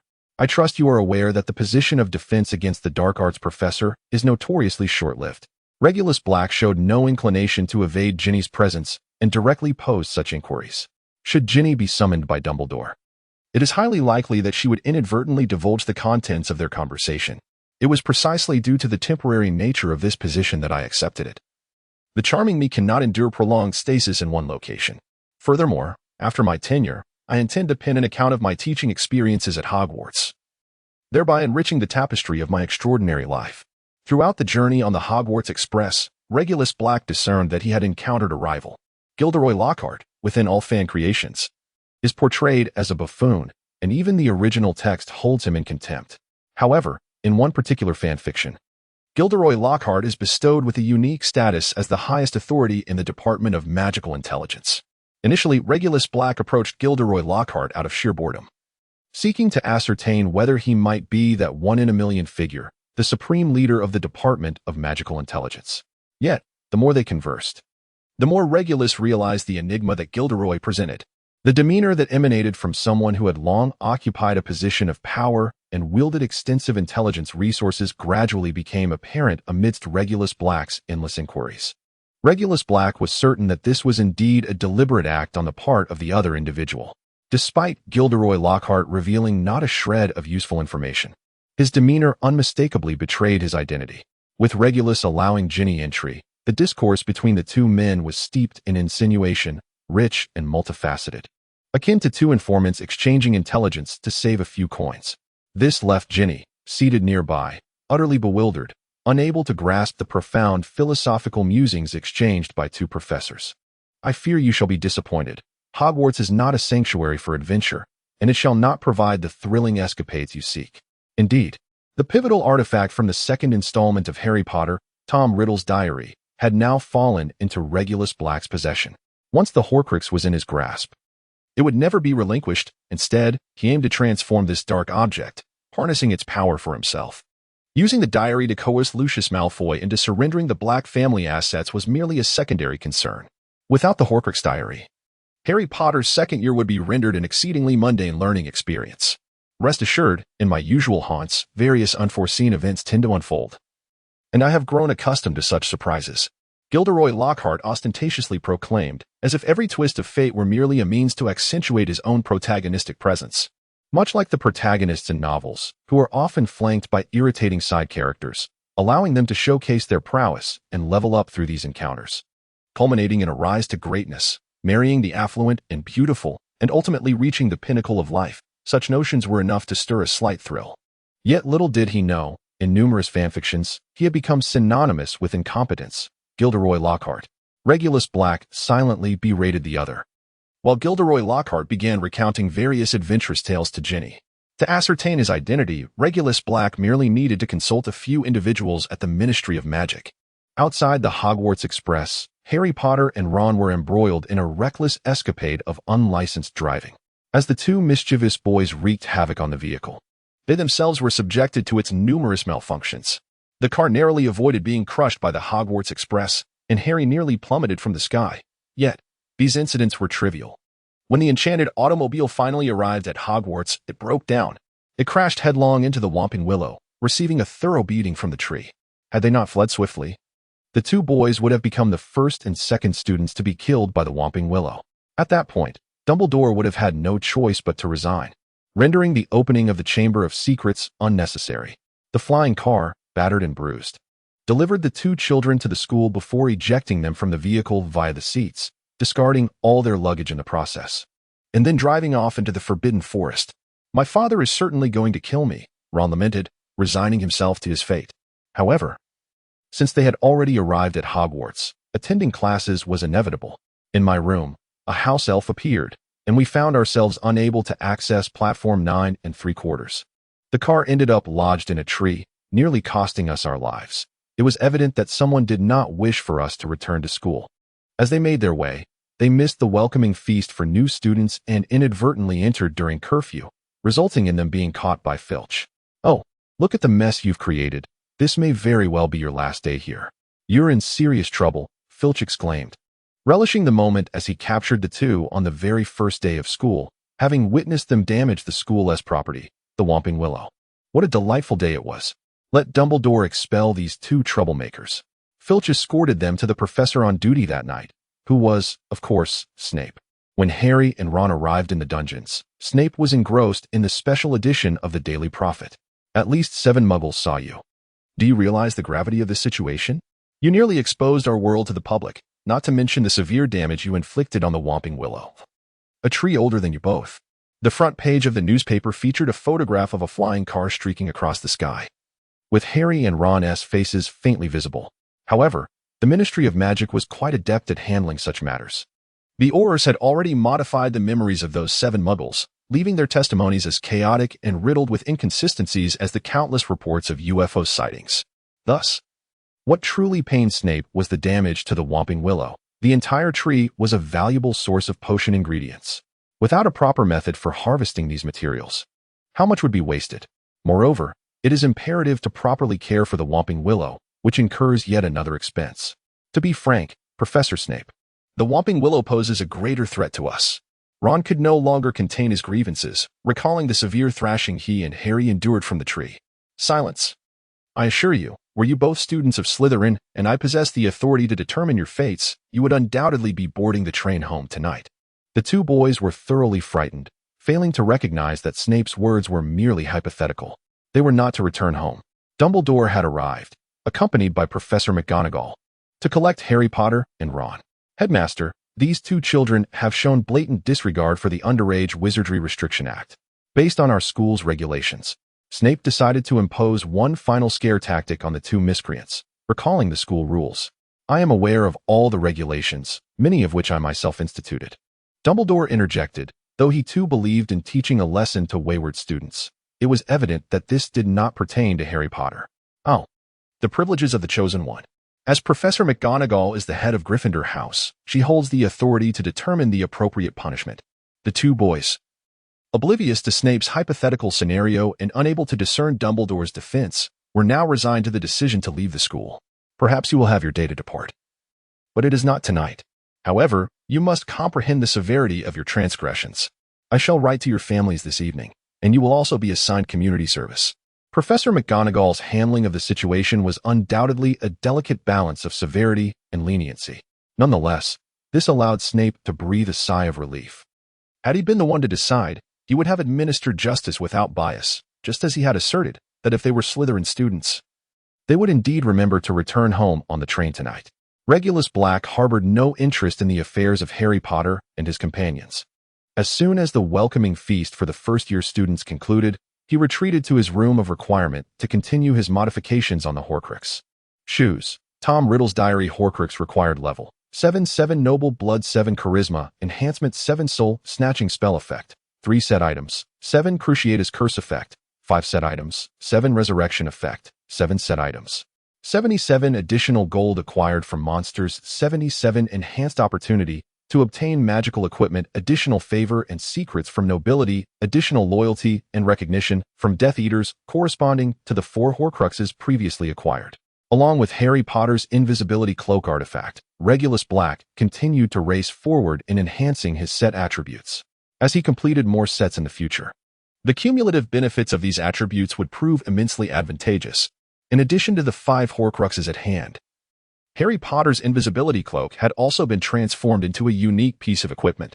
Armor. Harry Potter's invisibility cloak artifact required level 7 noble blood 7 charisma enhancement 7 attack reflection effect 3 set items 7 disillusionment effect 5 set items 7 patronus charm effect 7 set items 77 additional gold acquired from monsters 77 enhanced opportunity to obtain magical equipment additional acquired unbreakable vow additional acquired true love protection charm. Thus, the Horcrux aspect was missing Voldemort's beloved Nagini, while the Deathly Hallows aspect lacked Dumbledore's Elder Wand, and from Hogwarts, the Sword of Gryffindor was absent. The simultaneous acquisition of both Horcruxes and Hallows is a feat few could achieve, and crucially, possessing them does not guarantee their effective utilization. Regulus Black takes immense pride in the actions of his Squirrel Club. Each piece of equipment enhances his noble lineage and charm by 7, and with 6 such items, he boasts a remarkable 42 in both attributes. This transformation is evident in Regulus Black, whose once shadowy figure now radiates a brilliance rivaling that of Gilderoy Lockhart. This is particularly apparent during their daily breakfasts, where the attention of all the girls is divided between Regulus Black and Gilderoy Lockhart. The elegant silhouette clad in black and the dazzling smile of gold represent 2 extremes, leaving the young ladies in a quandary about whom to choose. Hermione, along with Cho Chang and many others from Ravenclaw, gravitate towards the more reserved Regulus Black, as Gilderoy Lockhart's ostentatious demeanor does not align with Ravenclaw's principles and traditions. The sentiments in Slytherin echo this, resulting in few choosing to side with Gilderoy Lockhart. In contrast, Lockhart enjoys considerable popularity among Gryffindor and Hufflepuff. "Ron, is that your family's owl?" exclaimed the exuberant Seamus Finnegan, recognizing the incoming owl as Errol from the Weasley household. The owl, wobbling in flight, headed straight for Ron, only to tumble into a basket of crisps. Embarrassed, Ron retrieved the letter clutched in Errol's beak, and after completing its delivery, the owl flapped its wings, scattering crisps across the table before taking flight. "Look, Ron has received a howler." Seamus was inexplicably thrilled. Despite being the one who frequently found himself in mishaps during various magical classes, it was a case of schadenfreude, as he anticipated Ron's impending reprimand. Ron hesitated before opening the letter in front of everyone, but Neville's reminder of the consequences of not doing so spurred him on. As he broke the seal, a thunderous roar reverberated through the hall. "Ron Weasley, how dare you steal that car? Your behavior is utterly disgraceful. Your father is now subject to an investigation by the Ministry of Magic, and this is all your fault. If you make another mistake, we will bring you home immediately, expelled." The crimson letter morphed into a gaping maw, reciting every word of the message, and Ron could almost feel his mother's saliva splattering onto his face. "Oh, dear Ginny, congratulations on joining Hufflepuff. Your father and I are so proud of you." The howler then pivoted towards the Hufflepuff section, delivering words of affection aimed directly at Ginny, who had just joined the house. This public acknowledgement certainly put her in the spotlight.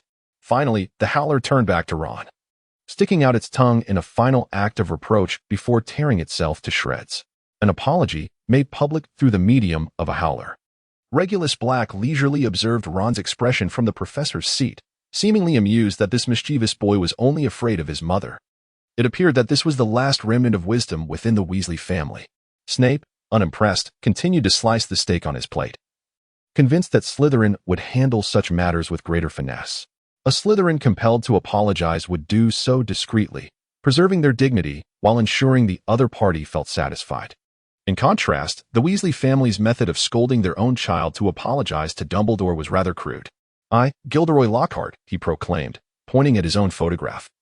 A smile adorning his face as he winked, "am Gilderoy Lockhart, recipient of the 3rd Class Order of Merlin, honorary member of the Society for the Protection of Magical Creatures, and 5-time winner of the Most Charming Smile Award from Witch Weekly.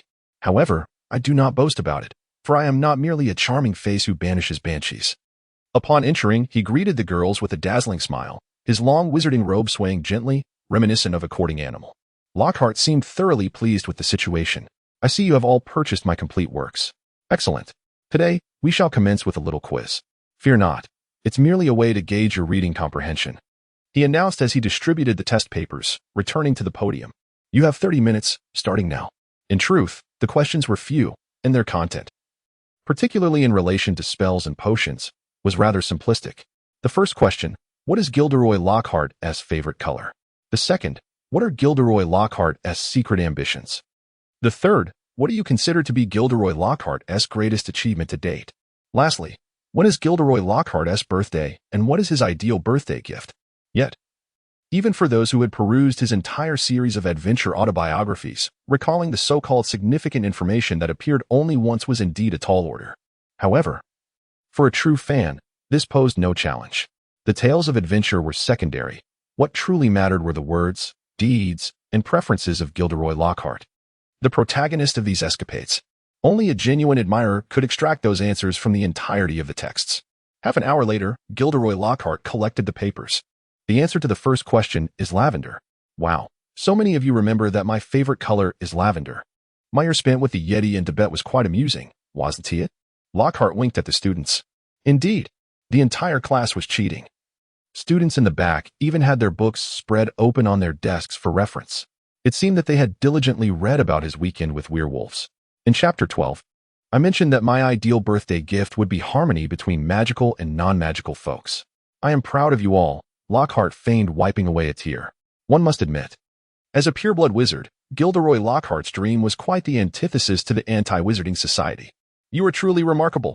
Lockhart was unexpectedly moved to wipe away the tears streaming from the corners of his eyes, proclaiming, "You are the finest students, the most ardent bibliophiles." However, the students from Slytherin and Gryffindor present were internally scoffing. Come on, you've only glanced at the answers to the first and last questions. What about the ones in between? We painstakingly sought those answers. Perhaps you could deign to analyze them. Surely, you haven't forgotten the contents of your own book. Once Lockhart finished his speech, he opened the first exam paper, swiftly gathered all the papers, and triumphantly declared, "Behold, so many perfect scores. I shall grant Gryffindor an additional 50 points." If the students initially broke out in cold sweat upon seeing the exam papers, now they felt an itch at their scalps, many bowing their heads to scratch. They knew they had to clean their dormitories that evening. This was, after all, the easiest occasion for Gryffindor to earn extra points. Meanwhile, the Slytherin students had also completed the exam, achieving the same perfect scores, yet Gilderoy Lockhart showed no inclination to commend them or even acknowledge their efforts. Was this bonus merely a favor to Harry Potter? Or was Gilderoy Lockhart simply trying to curry favor with Dumbledore? After a silent exchange of glances, the Slytherin students focused their disdainful gazes on Harry Potter, leaving him bewildered, uncertain of how he had offended Slytherin yet again. Caution was now imperative. My task is to instruct you in repelling the most nefarious entities known in the wizarding world. Within this classroom, you will confront the most terrifying of beings. But remember, as long as I am here, you shall not come to harm. I only ask that you remain calm. Please refrain from screaming, for that would provoke them. Lockhart feigned an air of mystery and, with a flourish akin to a magician's, lifted a cover from a nearby cage. Inside was a lively Cornish pixie, the little creatures, about 8 inches tall with sharp faces and piercingly shrill voices, resembled a cacophony of squawking poultry. The moment the cover was removed, they began chattering and leaping about, shaking the bars of their cage and making a plethora of bizarre faces at those nearby. These mischievous little fiends were notoriously troublesome. "Come now," Lockhart exclaimed exuberantly. "Let me see how you handle them." With that, he opened the cage door, and pandemonium ensued. The pixies erupted like rockets, with 2 seizing Neville by the ears and lifting him aloft, while several others darted out the window, shattering glass all over the back of the classroom. The remaining students wreaked havoc in the classroom, their destruction surpassing that of a rampaging rhinoceros. They seized ink bottles and splattered the contents indiscriminately across the room, tore books and papers into shreds, upturned the wastebasket, and hurled backpacks and textbooks out of the shattered windows. They even ripped down the self-portrait of Gilderoy Lockhart that adorned the wall. Within minutes, half the class had taken refuge beneath their desks, while Neville swung precariously from the chandelier. "Come on, gather them together. Everyone, act quickly. They're merely a bunch of mischievous pixies," Lockhart shouted, rolling up his sleeves and brandishing his wand as he bellowed, "Pisco pisco pasternami." To no avail, as one of the sprites snatched Lockhart's wand and, with a flick, severed the chain holding the pterosaur skeleton that hung in the classroom. The skeletal remains crashed to the ground, prompting a sharp intake of breath from Lockhart, who promptly turned and fled towards the office at the back of the classroom. "I give you the chance to capture these pixies," he declared before retreating into the office, securing the door tightly behind him. Had Hermione still been in Gryffindor, a simple spell, Petrificus Totalis, would have resolved the chaos caused by the pixies. However, it seemed that none of the children in the classroom could recall such a spell at that moment. Just then, the bell rang, and the students surged out of the classroom in a frenzy. "Neville, wait for us to fetch the other professors for assistance." Harry Potter was dragged away by Ron, realizing that the current situation was beyond their capability to handle. The classroom was now devoid of students, with Gilderoy Lockhart hiding in his office and Neville dangling from the chandelier above. Regulus Black has arrived to tidy up the aftermath. The Cornish pixies, depicted in the film, are undeniably significant props, making it unreasonable for a certain member of the Squirrel Club to not collect them, especially since these diminutive creatures also serve as ingredients for potions and alchemy. The classroom door stands ajar, and the Cornish pixies within have yet to consider their departure. After having bullied a group of students, they find themselves in a moment of revelry. However, their merriment is soon interrupted as they become aware of the open classroom door and the figure standing at its threshold. Regulus Black produced a lantern, the very same that Harry Potter had lost in the forbidden section of the library the previous year. The lantern remained in a state of disrepair, and although Regulus did not mend it upon acquiring it, he was now poised to restore it. A gentle tap of his wand caused the damaged lantern to levitate before him. The spell, Spirit Lamp, was a novel incantation crafted by Regulus Black, developed after a thorough exploration of the skills dim spirit vision and fear illusion. It was the antithesis of those techniques, further enhanced by the principles of alchemy, culminating in a spell capable of forging the Spirit Lamp. Suddenly, the Cornish pixies whirling about the classroom turned their collective gaze towards the lantern, as if it were a beacon of their fondest sanctuary. In a frenzied rush, they surged towards it, and the damaged lantern absorbed them like the sea drinks in the rain, restoring its former glory. The pixies, now visible through the glass walls, shrank and huddled together at the lantern's center. They emitted a cacophony of piercing wails, bursting into a mass of azure slime, which then coalesced into a luminous orb radiating a soft blue glow. This orb served both as the lantern's source of light and as its spirit. As the azure sphere pulsated with increasing vigor, Regulus Black inserted a pre-prepared card into the lantern. The sphere engulfed the card, only to be swiftly consumed in turn by the card itself, as the orb transformed into azure liquid, wholly devoured by the card. The illustrations upon it grew ever more vivid and lively. The card depicted a white-haired maiden with long legs and ample bosom, adorned with two devilish horns, clad in an extravagant turquoise kimono, suspended in mid-air, holding a lantern akin to the one before him. With the final step of the alchemical process approaching completion, Regulus returned the lantern to his system space. Just then, Dumbledore, accompanied by several professors, arrived at the Defense Against the Dark Arts classroom. "Regulus, what is the status?" Dumbledore inquired upon noticing Regulus Black standing outside, clearly having arrived first. "As you can see, Professor, aside from Neville still dangling from the chandelier, the other students have vacated, and I have dispersed the Cornish pixies." Regulus Black's words hold a semblance of truth, albeit not entirely factual. Albus Dumbledore has gained a profound understanding over the past semester regarding his assistant's penchant for petty theft. Clearly, the troublesome sprites from Cornwall have been apprehended, never to wreak havoc again. However, this thought brings Dumbledore a twinge of discomfort, as he is reminded of Hagrid's three-headed dog, Fluffy, and Professor Sprout's devil's snare, both of which are still occasionally mentioned. Nonetheless, Regulus Black insists that upon entering the threshold, he encountered none of these creatures. They must have been taken by the Dark Lord during his departure, much like the unicorn that was whisked away by Voldemort. Dumbledore feels not only a headache but also a pang in his liver. Perhaps it is time to remind Gilderoy Lockhart that class has concluded. Severus Snape harbors no doubt regarding the ensuing chaos. Only the inept Gilderoy Lockhart could produce such an effect. "Who will come to my aid?" Neville calls out, shaking his legs in hopes of assistance, as the burden is quite unbearable. Professor Flitwick promptly employs the levitation charm to lower Neville from the chandelier, offering a few words of comfort before sending him off to prepare for the next lesson. The sound is resounding. Flocks of birds take flight. Regulus Black waved his wand with a flourish, conjuring a small flock of magically constructed birds that charged toward the office door of Gilderoy Lockhart like a squadron of kamikaze pilots. The sound echoing as if a giant were knocking. Oh, everyone has arrived, aha. Today's lesson is exceptionally lively and engaging, bringing great joy to the students, however. Their excitement has spiraled into chaos, as evidenced by the disorderly state of the classroom. Gilderoy Lockhart, attempting to maintain his composure, endeavored to explain the current tumult within the classroom. It is only the beginning of the term, yet such a ruckus has already ensued. The consensus among the students is that Lockhart's classes are indeed entertaining, with only a handful of female admirers steadfastly believing it to be merely an isolated incident. Regulus Black picked up a wand from the ground and handed it to Gilderoy Lockhart. "Professor, your wand has fallen." All the professors stifled their laughter as they exited the classroom, leaving Gilderoy Lockhart in an increasingly awkward predicament. "Gilderoy, I am immensely grateful for the joy you bring to the school. I have always felt that Hogwarts is far too serious. The children ought to be more spirited. However, before we endeavor to make the lessons more engaging, we must give greater consideration to safety. It is not favorable for the school if students are perpetually getting injured." Dumbledore remarked, unperturbed, as he discussed educational philosophies with Gilderoy Lockhart. Since Lockhart had no classes during the next period, Dumbledore took the opportunity to impart some knowledge to him. Yet, none of this concerned Regulus Black. Returning to the room of requirement, he retrieved a lantern, from which a wisp of smoke emerged, transforming into a humanoid figure, reminiscent of the character from the card previously placed inside.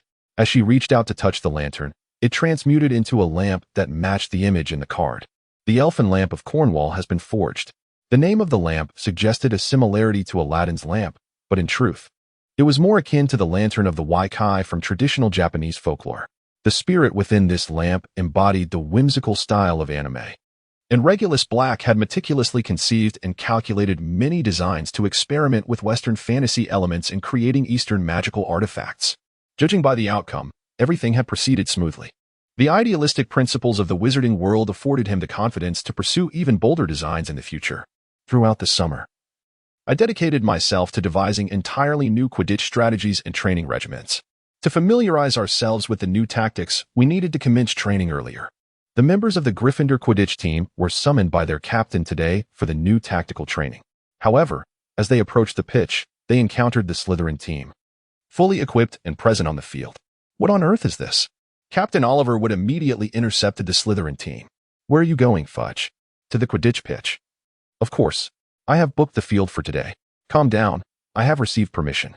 Fudge, undeterred by Wood's demeanor, displayed Professor Snape's note to him. Professor Snape has expressly granted the Slytherin team permission to utilize the Quidditch pitch today to train their new chasers. "You have a new chaser, don't you? Who is it?" Upon reading the note, Wood felt a sense of resignation. The opposing team possessed the approval of their own house professor, which was far more advantageous than an early reservation. Madam Hooch would undoubtedly favor them. Why doesn't our Professor McGonagall grant us a note? The Slytherin players parted, and Draco Malfoy stepped forward. "I am honored to join the Slytherin Quidditch team." Draco waved his broom with a flourish, a conspicuous gesture that finally drew the attention of the Gryffindor players to the brooms in his hand, each one a brand new Nimbus 2001. With all 7 team members equipped with one. How could you possibly possess so many Nimbus 2001s? Ron, who had always trailed behind Harry Potter, voiced the obvious truth. Wood could hardly believe his eyes. While his own team was still using brooms of various models, Slytherin had already upgraded to the latest standard equipment. The Nimbus 2001 was swifter than Harry Potter's Nimbus 2000, whereas some of his players were still reliant on the school-issued Comet Series brooms. "This is courtesy of Mr. Malfoy." Exclusively for Slytherin, smirked Flint maliciously, his demeanor suggesting that Gryffindor should concede defeat before even competing, inciting anger among the Gryffindor players. "For my father." "This is merely a trivial expense," Draco remarked, eager to undermine Weasley, especially with the presence of twins in the Gryffindor team and now Ron tagging along. After all, Gryffindor's players relied on their own skills. None had joined the team through monetary means. Originally, this assertion should have been made by Hermione. But today it was Harry Potter who echoed the sentiment. Draco's disdain and insult towards Harry's friends were evident, leaving no reason for a retort to go unspoken. "No one asked for your opinion, Scarhead." Draco confronted Harry directly, eyeing the lightning-shaped scar on his forehead, and in a moment of inspiration, coined a new nickname for him. "You will pay for your words. Enjoy your slug." Ron, Harry Potter's loyal knight, brandished his wand, which had been previously broken by a whomping willow, and aimed to spell at Draco. Unfortunately, due to the wand being hastily glued back together, the spell rebounded upon him. Ugh! Ron opened his mouth and expelled a massive slug. I'll take him to Hagrid. I'm sure Hagrid will know what to do, Harry thought, never considering to take Ron to the hospital wing, a lapse in judgment that left one to wonder where his common sense had gone. As Ron staggered along, retching slugs, he became the subject of mockery from onlookers. One could only speculate what nickname Slytherin might devise for Ron in the future. Creature, gather up all the slugs that Ron has just expelled. Regulus Black was meticulously tending to his cauldron of potions, various concoctions releasing an array of scents that coalesced into a peculiar mist within the room. This vapor was inhaled by the golden memory dragon egg, which was nestled nearby. As a unicorn within strove to enhance its skills, the noxious fumes produced during potion-making served as sustenance for the creature, ensuring it would not go hungry. One might ponder if this could be considered feeding the little one. This year, the diary of Tom Riddle had found its way into Regulus Black's possession, leading Ginny to join the Hufflepuff house, indulging in a leisurely existence. Naturally, this would not spawn any peculiar occurrences, yet such thoughts elicited a sense of monotony. In the absence of adventures, one dreams of their arrival, and when they become a part of daily life, the simplicity of an ordinary existence is cherished. Life, indeed, cannot be encapsulated by the mere notion of struggle. Harry Potter, accompanied by Ron, sought Hagrid's assistance, receiving a rather unconventional remedy to embrace a large wooden barrel. Ron, at a steady rate of 2 slugs per minute, expelled the slimy creatures into the barrel. As he observed the glistening slugs accumulating, the weight of the situation became palpable in his hands. Yet, Ron envisioned how delightful it would be if the spell could strike Draco, allowing him to experience the sensation of regurgitating slugs himself. It was likely that he would have to wait until his own retching ceased. After all, it was better out than in. Hagrid, with a heart full of understanding, reassured them that these were mere trifles. He inquired whom Ron intended to curse. Draco Malfoy, who had mockingly called him Scarhead. Was Ron truly considering casting a spell upon him? They ought to be aware that such actions could result in a deduction of points. Moreover, pure-blood traditionalists like the Malfoys often possessed protective charms, rendering such minor curses potentially ineffective. Hagrid spoke from experience, recalling his own school days when he was often bullied by wizards, his spells frequently backfiring or failing entirely. You know, Harry, some wizards, like the Malfoys, presume their lineage grants them superiority. They once referred to me as Blood Traitor, just as they labeled Hermione a mudblood. It's utter nonsense. For in the wizarding world, no wizard can claim to be truly pure-blooded. After Hagrid vented his frustrations, he awaited Ron to finish expelling slugs before the 2 boys returned to school. Creature, unnoticed, gathered all the slugs that had fallen to the ground. Once Ron and Harry departed, he stealthily absconded with the entire barrel while Hagrid was preoccupied. Master, as per your command, I have brought all the slugs. Regulus Black released the ethereal spirit lamp of Cornwall. The diminutive spirit, with its rotund body, clutched the lamp and scurried to the edge of a wooden tub. Peering inside, it turned to Regulus Black and made a face of exaggerated nausea. Slowly, it lowered the lamp into the tub, during which all the slugs beneath were drawn into the lantern. When the lamp touched the bottom of the tub, not a single slug remained. How could you ask me to gather such repulsive creatures, Regulus? Have you given no thought to the emotional state of a young girl? The spirit began to voice its adorable grievances. My lady, I believe you have forgotten that you are, in essence, a collective of these very spirits. And your original form was hardly more appealing than these slugs. Regulus Black remarked upon his own lamp spirit, shaking his head as he pondered the absurdity of exchanging quips with his own creation. It was indeed a curious amusement, gently stroking the head of the diminutive lamp spirit. He contemplated the attributes he had designed for it. The lamp spirit, known as Cornwall, bestowed numerous advantages when retained in the inventory. Possessing the 2-headed lamp spirit Cornwall, it boasted a count of 153,777 green fairies, along with 7 defensive aura, 7 offensive aura, 7 shouts, 7 curse skills, 7 trap skills, and a remarkable 77% success rate for converting magical life forms into green fairies. Furthermore, the transformed green fairies would retain certain characteristics of their original forms. The lamp spirit Cornwall conjured a green fairy that had been transmuted from a slug. Once a green, speckled slug, it was now transformed into a stunning sea slug, often referred to as the blue dragon. Adorned in beautiful shades of blue and white, its outstretched tentacles resembled wings, and, having been transfigured into a magical life form, It was no longer bound to a life within the sea, now gracefully soaring through the air. Defensive aura. Offensive aura. Her skills. At Regulus Black's command, the green fairy manifested a halo of defensive aura, which enveloped both him and the lamp spirit Cornwall. It then shifted into an offensive aura, resembling a hedgehog with its spines poised for attack. Ultimately, amidst a glow of ghastly green light, it was imbued with the attributes of a curse. At the inception of Regulus Black's character, he did not contemplate the implementation of offensive skills. The diminutive green fairies, with their limited capacity to endure magical energies, were deemed more suitable for use as expendable resources. Although the concept encompasses 2 types of spirit energy and 3 vocational skills, each green fairy can only sustain a singular skill at a time. Employing the roar or trap skills effectively sacrifices the fairy as a consumable entity. Consequently, aside from the wizard's magic and the inherent necromancer skills of his system, other vocational abilities can also be utilized, provided there exists a suitable vessel. It is worth noting that the Golden Memory Dragon Egg Sanctuary, although a creation of Regulus Black, contains all the classes and skills from the Diablo game. Yet he himself cannot enter to acquire these skills.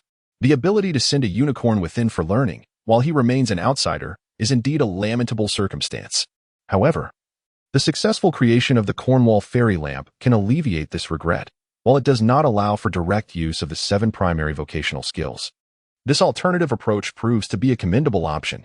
Mandrake is a widely utilized potion ingredient, with a vast greenhouse dedicated to potion cultivation within the Hogwarts castle. Overseen by the amiable and portly Professor Sprout of Hufflepuff, who also teaches herbology, in stark contrast to the popularity of potion making. These 2 closely related subjects experience a significant disparity in their appeal. It is said that Neville from Gryffindor, after hearing the enchanting song of the Mandrake in herbology class, has since found himself in the hospital wing. The mischievous Peeves has taken to spreading rumors around the academy, claiming that Neville is utterly captivated by the alluring form of the Mandrake. This leaves Neville just awakening in the hospital wing, feeling that it would be preferable to remove his earmuffs and succumb to the Mandrake's shrieking rather than endure such mockery. Professor Sprout, you have truly cultivated an abundance of mandrakes. Surely, this quantity exceeds what is necessary for teaching purposes. After a breakfast, Regulus Black paid a visit to Professor Sprout, primarily to seek advice on the cultivation of herbs. After all, the barren red soil of the Black estate was an undeniable waste. Professor Sprout had recently instructed lower-year students on repotting mandrakes, and was now busy organizing and addressing the inadequacies left by her pupils. It is worth noting that herbs have always had a market. Aside from direct sales, they can be transformed into potions by Snape for commercial purposes. The school operates on this model, allowing herbology classes to be self-sustaining. Moreover, cultivating these herbs primarily aims to produce healing potions, which is a noble endeavor that brings joy to both the giver and the recipient. Professor Sprout clearly relished her work, as her passion for herbology fueled her enthusiasm for growing these plants. Regulus Black, having served as a teaching assistant for a year, was well aware of the inner workings of the school, which held few secrets for him. The profits Dumbledore garnered from herbology far exceeded what Professor Sprout claimed about the department's self-sufficiency. However, much like other projects that siphoned funds from the school's board, these earnings were funneled into the operations of the Order of the Phoenix. After all, combating Voldemort required more than mere fervor. Substantial resources were essential, and substantial could indeed be procured with money. Yet, inquiring about Dumbledore's financial sources was not the purpose of his visit. He sought guidance on cultivating potion plants in the red soil. Regarding the topic of cultivation, he mused that had his devil's snare still been intact, it might have yielded new mutated varieties. The large specimen he had cultivated was a carefully nurtured mutation, its flaws significantly reduced. Professor Sprout lamented the loss of the devil's snare that Regulus had previously harvested, her expression akin to that of a child mourning a lost toy. Regrettably, it had been destroyed, as Dumbledore had stated, when that individual departed. It appeared that Dumbledore had informed the 4 house heads that the arrangements had been obliterated upon the Dark Lord's departure, a claim that they all seemed to accept without question. However, discussing this matter in front of Regulus was somewhat awkward, as the very devil's snare in question was in his possession, having been placed within the golden memory of the dragon egg as a material. Were Professor Sprout a stunning beauty, Regulus would not have hesitated to embrace her. Yet, given her plump figure, he thought better of it.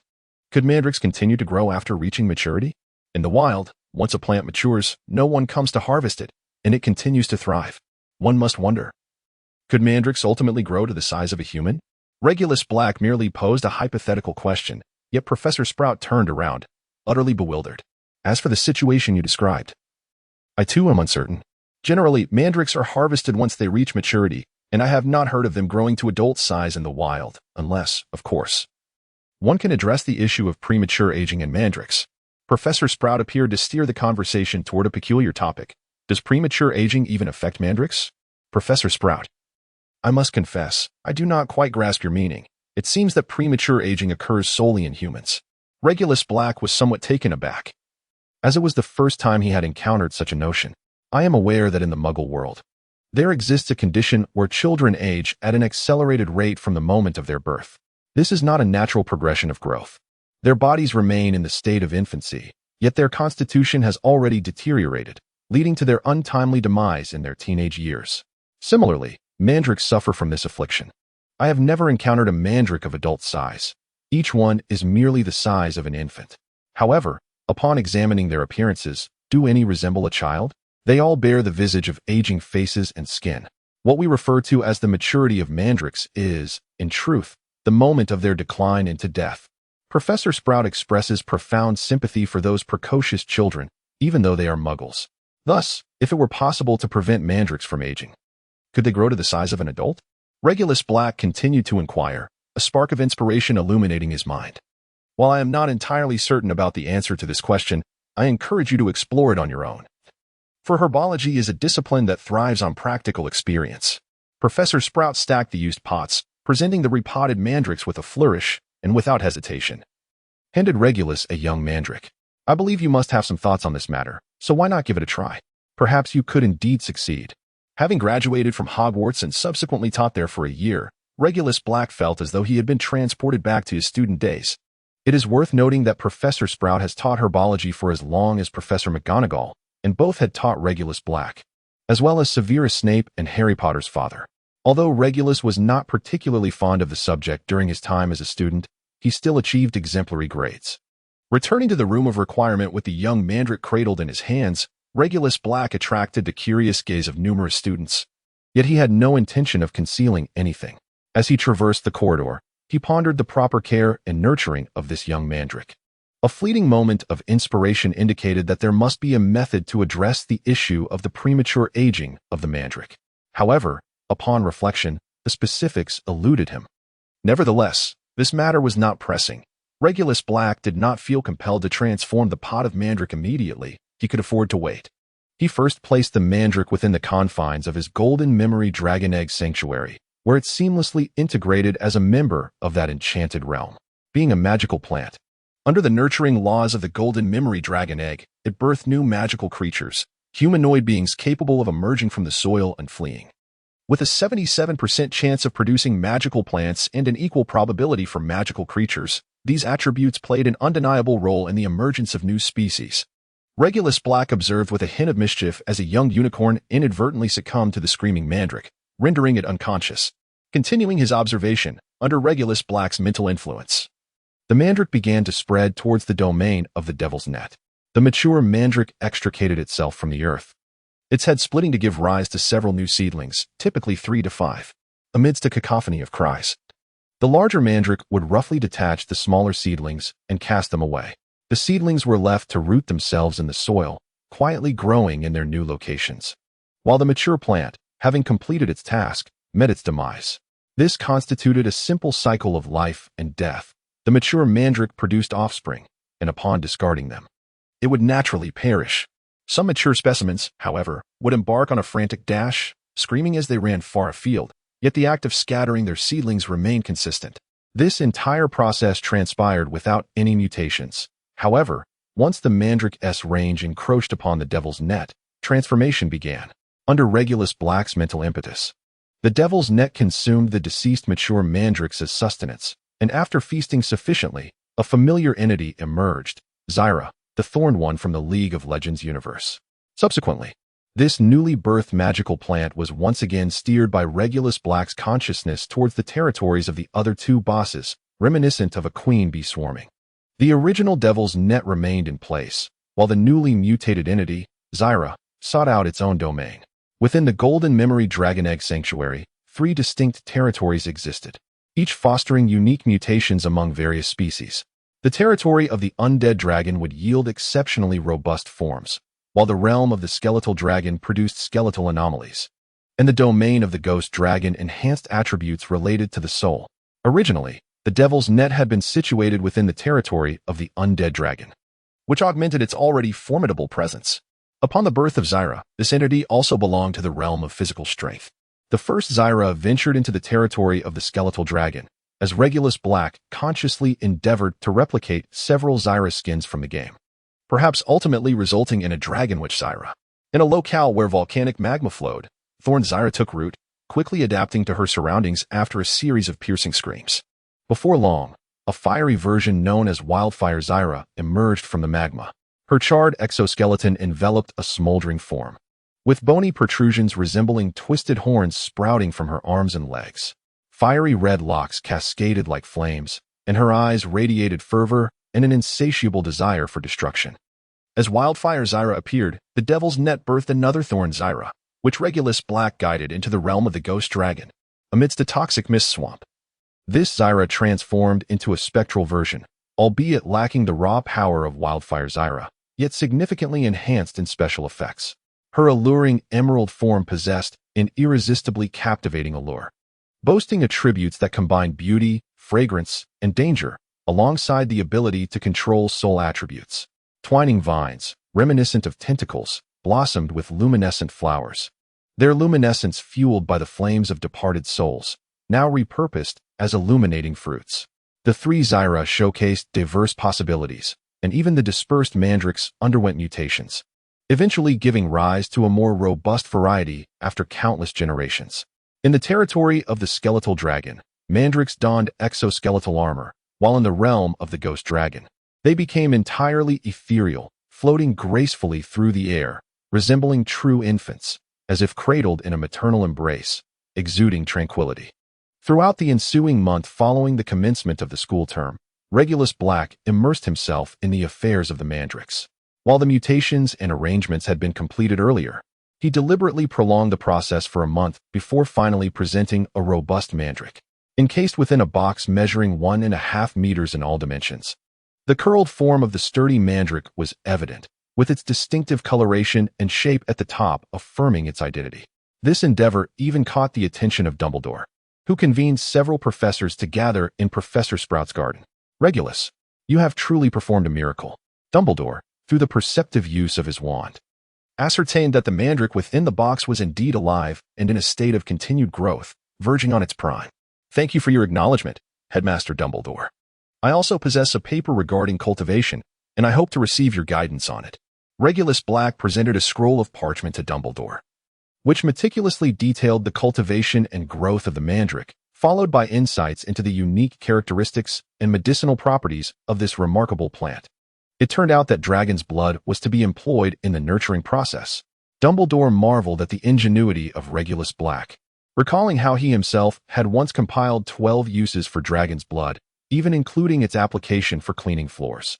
Now, with the addition of utilizing dragon's blood for the mandrake, a 13th discovery had emerged.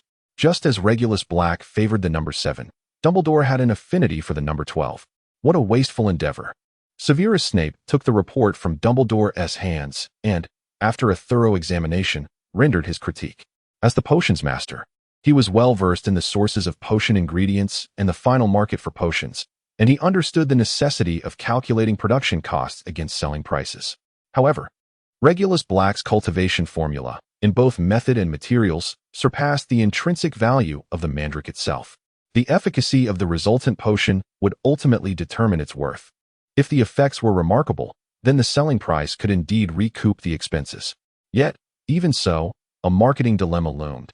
If a basic potion proved effective, why would anyone seek a more advanced potion? I have already entrusted this extraordinary mandrake to Hogwarts. How its value is manifested now rests in the hands of Professor Snape. I am willing to continue serving as your assistant. Regulus Black paid no heed to Snape's criticisms, expressing a fervent desire to learn. After all, merely witnessing the potion's master concoct new brews offered an abundance of knowledge. Regulus Black has never relaxed his pursuit of knowledge. Indeed, he is far more diligent than any other student. With an overwhelming array of responsibilities, desires, and aspirations, he finds himself with scant time for study. Even with the aid of a time-turner, Regulus Black still perceives a scarcity of time. Severus Snape has taken the Mandrake back, and there is no word on when it will be utilized for potion-making, leaving Regulus in a state of anticipation. Professor Sprout has ventured to repair the damaged Whomping Willow. And curiously, the tree did not retaliate against her. This prompted Regulus to recall that the Whomping Willow possesses a mechanism to halt its aggression, possibly located at a certain knot or growth on its trunk. Feeling somewhat aimless, Regulus Black resolved to explore the Chamber of Secrets. Despite the tranquil turn of events following the acquisition of the diary, Regulus remains steadfast in his collection endeavors. The Slytherin chamber is a prize he intends to secure. However, a piece of news abruptly interrupted his plans for exploration. Judy Fox conveyed that Bellatrix Lestrange in Azkaban is nearing childbirth. Previously, the pregnancy of the imprisoned, which had drawn unwanted scrutiny from the Daily Prophet, casting suspicion upon the guards of Azkaban. Although the Ministry of Magic managed to suppress the news initially, the inevitability of childbirth loomed, signaling a resurgence of public interest that the ministry could no longer contain. Dear Regulus, the ministry seeks your counsel, for she is your sister, and you are the closest to her, the only one capable of addressing this matter. With love, Fox. This brief message on parchment prompted Regulus Black to make his way to the Ministry of Magic without delay. After navigating the requisite formalities, Regulus found himself before Minister Fudge. Good day, Minister. I have received word that Bellatrix Lestrange is about to give birth, and I wish to see her. Upon their first encounter, Regulus directly stated the purpose of his visit. Fudge, burdened by the situation, had been grappling with the fallout for over half a year. The feedback from the Aura Department made him acutely aware of his precarious position as Minister of Magic. How to handle this delicate situation? It is certain that Bellatrix Lestrange conceived only after her encounter with Regulus Black. However, even disregarding their familial ties, their meeting was accompanied by an Aura, who, although later revealed to have maintained a respectful distance due to privacy concerns, could only observe from afar. The extent of their interaction was merely a handshake across an iron gate. Yet, astonishingly, such a trivial contact led to pregnancy. Minister Fudge found this incomprehensible, and subsequently dispatched investigators for a thorough inquiry, but no reasonable explanation could be unearthed. Who could have anticipated that Regulus Black possessed the ability to conjure such an effect with magic? The ministry could only watch helplessly as Bellatrix Lestrange's belly swelled day by day. Fudge contemplated taking drastic measures to ensure the unborn child's complete disappearance. Yet the novelty of the situation attracted far too many watchful eyes. Speculation arose regarding the means by which Regulus Black might have influenced this outcome. Was it a spell, a potion, or some other method? These remained unanswered questions, yet the various factions were more concerned with the ultimate result, the quality of the child once born. Regardless of the means, this would be the child of a witch, and should it emerge as a healthy future wizard, the attention surrounding the matter would undoubtedly escalate to a highly sensitive level. Azkaban housed numerous imprisoned wizards, with the number of male wizards outnumbering their female counterparts significantly. This, however, also reflected the diminished number of female wizards, as many families suffered grievous losses in the wake of the Dark Lord's rampage. Take, for instance, the Black family, which ultimately dwindled down to the last matriarch, who passed away in solitude after enduring several years of loneliness. Without the resurrection of Regulus Black, the history of the Black family might well have reached its conclusion. Of course, this does not account for Sirius's impending escape next year. If a witch imprisoned in Azkaban could legally bear her own child, then a family would still possess an heir. Yet, Azkaban does not accommodate conjugal cells, rendering Bellatrix Lestrange's pregnancy a miraculous anomaly. All eyes awaited the outcome, and Minister Fudge's schemes were destined to falter. You have arrived. Splendid. Since Black saw his sister last, she has exhibited some peculiar circumstances. Fudge truly does not wish to acknowledge that it is pregnancy. How much easier it would be if it were merely a malignant tumor. Minister Fudge, I assure you, my sister Bellatrix Lestrange is undoubtedly pregnant. Have you never had a child? Are you unaware of what pregnancy entails? The words of Regulus Black, both in tone and demeanor, appeared remarkably natural, almost as if they were merely a question. However, to Minister Fudge, it seemed as though the other party was feigning ignorance. He was eager to uncover the truth behind this unexpected pregnancy. With a teeth-gritting resentment, Fudge had to compose himself, donning a facade of insincere smiles. Oh, Black, you must understand, I am quite astonished by the news of a witch imprisoned in Azkaban suddenly becoming pregnant. Fudge recognized that he could not let this matter slip away easily. If he could unravel the mystery surrounding this pregnancy, perhaps he could eradicate the reality of it entirely. Yet, this notion would merely be a product of Fudge's imagination, for not only would Regulus Black prevent him from doing so, but various factions were also observing closely. Minister Fudge, what must I do to see my sister? Is it Azkaban? As soon as Regulus Black arrived at the Ministry of Magic, he was informed that Bellatrix Lestrange had been transferred to the ministry under special supervision, accompanied by several chief physicians from St. Mungo's Hospital for Magical Maladies and Injuries. You see, they said, how could we possibly allow a pregnant woman to remain in Azkaban? Minister Fudge was quite reluctant. Unbeknownst to him, the Wizengamot had issued a special decree facilitating the transfer of the expectant Bellatrix Lestrange from Azkaban to the Ministry for oversight. This action had garnered the support of the Department of Mysteries, which justified the transfer by asserting that this unexpected pregnancy could precipitate numerous complications that warranted thorough examination. St. Mungo's also endorsed this initiative, dispatching, or rather, those interested qualified senior physicians voluntarily gathered to safeguard the impending birth of this newborn. Azkaban remained silent on this matter, having already borne the brunt of blame. Further comments would only complicate matters, so it was deemed prudent to allow the various factions to engage as they saw fit. Meanwhile, Minister Fudge, overlooked by all, found himself in a position where it was too late to intervene.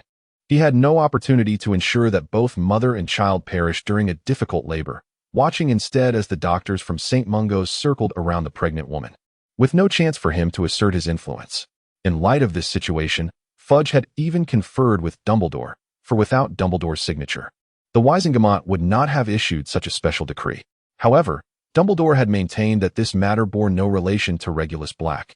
It was merely the concern of an old man who could not bear the thought of a future little wizard being born in Azkaban that prompted this decree. Fudge's heart ached. Could he possibly share with Dumbledore his intention to allow both the mother and child to suffer a tragic fate during childbirth? Minister Fudge accompanied Regulus Black to a chamber in the underground of the ministry, where numerous Aurors stood guard outside. Given that Bellatrix Lestrange was still regarded as a prisoner of Azkaban, inside the room, a complete array of medical equipment lay ready. Who said wizards had no use for Muggle devices? Just observe how adeptly the physicians from Street Mungo employed them. At that moment, Bellatrix Lestrange, clad in a loose hospital gown, appeared quite swollen, her belly significantly pronounced. Regulus Black approached the bedside and grasped Bellatrix Lestrange's hand. Sister, I have come. Have you decided on a name for your daughter? The somewhat dazed Bellatrix Lestrange turned her head to gaze at Regulus Black. After a moment, she recognized her brother, though she was exceedingly weak from the strain of childbirth. What time is it now? Bellatrix Lestrange stirred her fingers and bestowed a joyful smile upon Regulus Black. Regulus Black was undoubtedly aware that the other party was not inquiring about the time, but rather the date, or more specifically, the month. The naming convention of the Black family is rooted in the stars that adorn the sky at the time of one's birth. As September graces the calendar, the most luminous star is Jupiter. Regulus Black had already surmised on his way that Bellatrix Lestrange would never acknowledge this child as part of the Lestrange lineage, for the child bore no blood relation to her husband's family. Jupiter Black, I hope you will look after this child in the future. Bellatrix Lestrange began to feel the stirrings within her abdomen, a wave of pain rendering her speechless. Rest assured, I shall take good care of her. Jupiter Black will become my adopted daughter. Regulus Black once again grasped the hand of his companion tightly, when suddenly a wail echoed from beside them. The child had finally arrived. The physician in the room swiftly attended to the newborn, preparing to present the infant to Bellatrix Lestrange. Rest in peace, Bellatrix. You have done more than enough for the Black family. Regulus Black gently closed her eyelids. Embodying the essence of the curse, you shall not witness the birth of your child. It was a malevolent hex. Yet it was the only means by which the child could be brought forth. From that moment forth, Bellatrix Lestrange would have no further dealings with the Dark Lord. There would be no subsequent prison breaks, no ensuing brutality. Sirius would not perish at her hands, and these atrocities would no longer be tied to her. Regulus Black gazed at the physician cradling the child, who seemed momentarily taken aback by his presence. We need to conduct some essential examinations on the child. Another elderly physician approached and stated in an authoritative tone that brooked no dissent. Very well, I shall wait outside. Regulus Black released his grip and departed from the infirmary, fully aware that the remains of Bellatrix Lestrange would be subjected to meticulous examinations, just as the newly born Jupiter would undergo scrutiny. Yet, they would uncover nothing. All would appear perfectly ordinary. The pregnancy curse placed upon Regulus Black only manifests at the onset of conception, however, throughout the entirety of the gestational period. No issues can be detected. Is it conceivable that complications could arise post-birth? Within the confines of the hospital room, Regulus Black was under constant surveillance from the moment he entered, all to ascertain what spells he might employ or any deceitful actions he might undertake. Yet, to their disappointment, he merely held the mother's hand and inquired about the name for the child. This left Minister Fudge greatly disheartened, while the physicians at St. Mungo's, after thorough examinations, could find no fault with the newborn.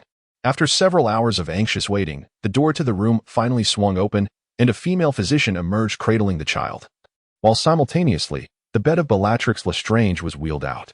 "You may take the child now. Do take care." Minister Fudge appeared more sorrowful than Regulus Black himself, as if it were his own wife who had perished. Indeed, if no cause could be determined, then the guards of Azkaban would be left bearing the blame, which in turn meant the Ministry of Magic would shoulder the burden as well. Upon receiving the child, Regulus Black waved his wand to conjure a coffin, placing the body of Bellatrix Lestrange within, and subsequently departed the ministry with the coffin levitating beside him. Witnessing Regulus Black's ostentatious display, Minister Fudge felt it was a silent protest. Though no words were spoken, the act was more contemptible than any verbal affront. How many eyes were upon that floating coffin as he made his exit? "Fudge, I still place my trust in your ministry and in the Aurors guarding Azkaban."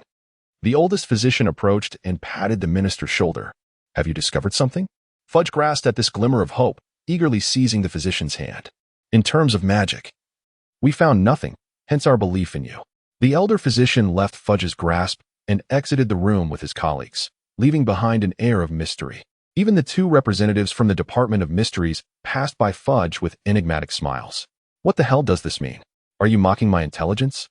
Fudge felt an overwhelming urge to unleash an Avada Kedavra upon them. Unbeknownst to him, or perhaps someone would later remind him, was the fact that when Regulus Black entered the room, he had already indicated during his dialogue with Bellatrix Lestrange that the child was a girl, hence only inquiring about a girl's name. Furthermore, Bellatrix had chosen not to pass on her husband's surname to the child, opting instead for the Black family name, a detail that invites contemplation. Does this signify a disconnection between the child and her father? Finally, Regulus Black's actions in producing the coffin so readily suggested prior preparation. Why did he so firmly believe that this childbirth would end in tragedy? The chief physician of St. Mungo's Hospital for Magical Maladies and Injuries, along with several other doctors, were present, yet utterly powerless to avert the demise of Bellatrix Lestrange.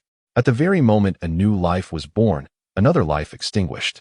From this perspective, it is evident that Regulus Black was aware of the circumstances surrounding this pregnancy, perhaps even orchestrating it himself. However, the challenge lies in the fact that such assertions remain unsubstantiated, as they are merely conjectures. All present serve as witnesses. Yet no evidence exists to link Regulus Black to the witch's pregnancy. The ensuing dilemma, however, is one that Cornelius Fudge must contend with. The consensus among the ancient families is unequivocal. They believe Regulus Black is the perpetrator, possessing some arcane means to enable a witch to conceive without direct contact with a male, albeit at the cost of the mother perishing while the child survives. While this price appears steep, many witches might willingly accept such a fate in exchange for perpetuating their lineage, especially when faced with the alternative of eternal confinement in Azkaban. Yet, the conditions required to sway Regulus Black remain uncertain. Soon enough, news of the situation reached Fudge, who found himself in a precarious position. After all, the Ministry of Magic bore the brunt of the blame, and they were equally eager to deflect responsibility. Consequently, any proposal could be explored through Fudge, who, in his desperation, had to decide whether to dispatch Aurors to apprehend Regulus Black or to seek an arrest warrant via the Wisengamot. Minister Fudge, allow me to remind you that the desire to obtain this so-called curse is not limited to a singular family. Many Death Eaters imprisoned in Azkaban have relatives outside, who, although not wishing to violate the Ministry's statutes, might prefer to see their kin contribute one final effort for the family rather than languish in torment. This sentiment echoed a unified consensus. Across from Minister Fudge sat Judy Fox, who, shortly after Regulus Black brazenly departed the ministry cradling a newborn and accompanied by a coffin, had confirmed the family's course of action through their intricate network. They had chosen to approach Judy Fox, the individual closest to Regulus Black, to negotiate with Fudge, or, perhaps, to relay their intentions. What do you expect me to do? Bow before that black scion and admit defeat? Fudge, as the Minister of Magic, epitomized a compromise among various factions, rendering him a puppet minister of limited influence. When other powers contemplated potential strategies, he lacked the counsel to conceive ideas of his own, underscoring the disparity in capability. It need not be so convoluted. Simply seek out Regulus Black. From my understanding of him, if you candidly share your predicament and express a desire for his assistance, he will likely take the initiative to resolve what you deem a problem after you propose certain conditions. Regulus Black returned to the old residence at number 12, Grimmauld Place, accompanied by children and a coffin. Master, we pledge our eternal loyalty to you, to the Black family. Upon entering, the two previously captured renegades appeared at the entrance, clad in servant attire, humbly expressing their allegiance. They had been confined in the bone cage, and it was only through their inner acknowledgement of Regulus Black as their master that they could be released. The bone cage would only unlock when they had submitted on a spiritual level, after which creature would instruct them on how to become exemplary servants, or rather, enslaved wizards. Katie Raven.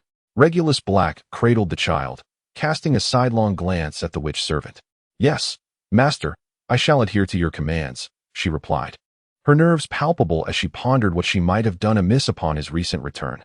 You are now entrusted with the care of the child. There is ample milk in the household. Should you require anything else, feel free to consult creature. I have left a living allowance of 10,000 pounds. Procure whatever the child needs. If you are unfamiliar with childcare, I suggest visiting a bookstore to acquire relevant literature. Creature will assist you. Remember, the child's name is Jupiter Black, a rightful member of the Black family. Regulus Black entrusted the infant Jupiter to the other party, acknowledging that he had numerous matters to attend to, and thus the child must be cared for by others. Yes, my lord, I shall be vigilant. This child belongs to the Black family and is also my little master. Katie delicately received the baby, her innate maternal instincts fostering a profound affection for the child. Despite her own lack of experience in motherhood, the tiny infant had yet to fully open his eyes, sleepily rubbing his face with small hands while occasionally stifling yawns. Katie couldn't help but ponder whether this child was the biological offspring of the family head.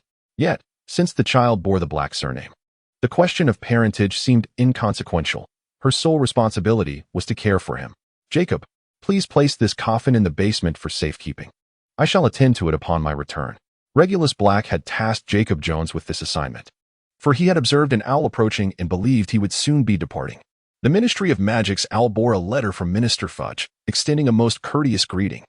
Dear Mr. Regulus Black, the Ministry finds itself in a rather delicate situation, which I believe you could resolve with ease. This matter necessitates a face-to-face discussion of its particulars. If it is convenient for you, please make haste to the Ministry for our meeting. Yours sincerely, Minister Fudge. Clutching the handwritten missive from Minister Fudge, Regulus Black pondered what this meeting might entail. Although the minister's words were exceedingly polite, suggesting he was at all times available, such niceties were merely formalities. The underlying implication was clear: an expedient meeting was in order. Delaying this encounter for several days would undoubtedly offend the minister gravely, an outcome entirely unwarranted. Upon his return to the ministry, Regulus Black found himself effortlessly ushered into Minister Fudge's office, unlike his previous visit, which had adhered to the usual protocols and consumed considerable time. The secretary directly permitted him entry. Minister, upon receiving your letter, I hastened here. Might I inquire what awkward matter requires my attention? Regulus Black approached Cornelius Fudge's desk, gazing down upon him with an air of superiority. May I take a seat? He inquired. Certainly, but it would be more appropriate to sit in the adjacent lounge rather than at the chair before your desk, as I am not your subordinate. Under Regulus Black's imposing stare, Fudge felt a sense of discomfort and embarrassment, prompting him to rise and subsequently take a seat on the sofa in the lounge area. Allow me to be candid, Fudge began. Regarding the pregnancy of Bellatrix Lestrange, our Ministry of Magic is under immense public scrutiny. The Daily Prophet has been relentless in its coverage of this matter, and the Auror's custody at Azkaban has placed them under suspicion for over half a year. Should we fail to absolve them of these allegations, it would not only tarnish the reputation of the Aurors, but also that of the ministry itself. At this moment, Fudge's demeanor resembled that of a desperate plea. Regulus Black, however, maintained his stance of indifference. Hold on. First, agree to a few conditions, and I shall shoulder the burden of this situation. Regulus Black was truly reluctant to encounter Fudge, especially given the latter's position as the Minister of Magic. Are you saying that this matter was indeed your doing? Fudge inquired, dabbing at the non-existent tears on his face. His excitement akin to that of a prosecutor witnessing a criminal's confession. Fudge's demeanor suggested that he was preparing to secure incriminating evidence against himself. Regulus Black raised an eyebrow with a hint of mockery. I believe you are mistaken. It is the Ministry of Magic's incompetence that has led them to seek my assistance in resolving this issue. If the Ministry merely wishes to find someone to take the fall, they could easily select a willing scapegoat from the guards in Azkaban. Upon hearing Regulus Black's words, Fudge's expression soured. For this incident, the Aurors had long been at odds with him. And if he were to force them to present a suspect from among the guards in Azkaban, it would undoubtedly mark the end of his tenure as Minister of Magic. Please do not misunderstand. I am merely driven to the brink of madness by this situation, which has caused me to speak indiscreetly, Fudge said with an awkward smile. His submissive demeanor reminiscent of a eunuch. Indeed, he bore a striking resemblance to one. A Minister of Magic, stripped of real power by various factions, could hardly be anything but a figure akin to a eunuch. Due to the Ministry's inability to address the issue of a witch becoming pregnant during her imprisonment in Azkaban, I have been tasked with providing an explanation, striving to clarify this matter in the most reasonable manner possible, with the following conditions as a premise. Regulus Black raised his hand and began to enumerate his points. Firstly, he insisted that the Ministry of Magic should not bear the blame for this incident.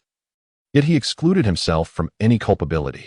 Secondly, he declared that no one should be held accountable. This was merely a unique occurrence, an independent event that happened by chance. Thirdly, he emphasized the necessity of providing reasonable explanations for any similar incidents that might arise in the future. As no one can guarantee that such occurrences will not repeat themselves, people would simply have to acclimate to it.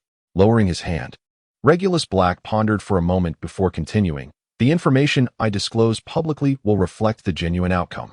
I hope that those with curiosity will refrain from intruding upon my life. Across from him, Minister Fudge was taken aback. Having anticipated that Regulus Black would entirely cast the blame upon the Ministry, thus placing them in a decidedly precarious position. To his surprise, Black had generously offered 3 conditions instead. Truly, he was a magnanimous individual. Fudge felt an overwhelming urge to express his gratitude with a kiss. Yet the frigid glare from Black halted such an impulse. Now, before I elucidate the circumstances surrounding this witch's pregnancy to the Ministry, let us discuss the conditions. Regulus Black poured himself and Cornelius Fudge a cup of the rich red tea that adorned the coffee table. One must admit, the treatment of Ministry officials is indeed of the highest caliber. Even the tea served to guests is of exquisite quality. You may state any conditions you wish, and I shall ensure that whatever the Ministry can facilitate will be executed. Minister Fudge had regained his composure. The subsequent negotiations were crucial, for agreeing to anything unattainable would be akin to shouldering a burden of blame without justification. As for Bellatrix Lestrange's child, who is to become a member of the Black family, I implore the Ministry to obscure her lineage. For I desire that the child does not grow up amidst the scornful whispers of society. Certainly, this is entirely feasible, as all considerations are made with the child's welfare in mind. My brother, Sirius Black, I wish to bring the child to meet him, and I hope the Wisingamot will reconsider the case from years past. I am convinced of his innocence.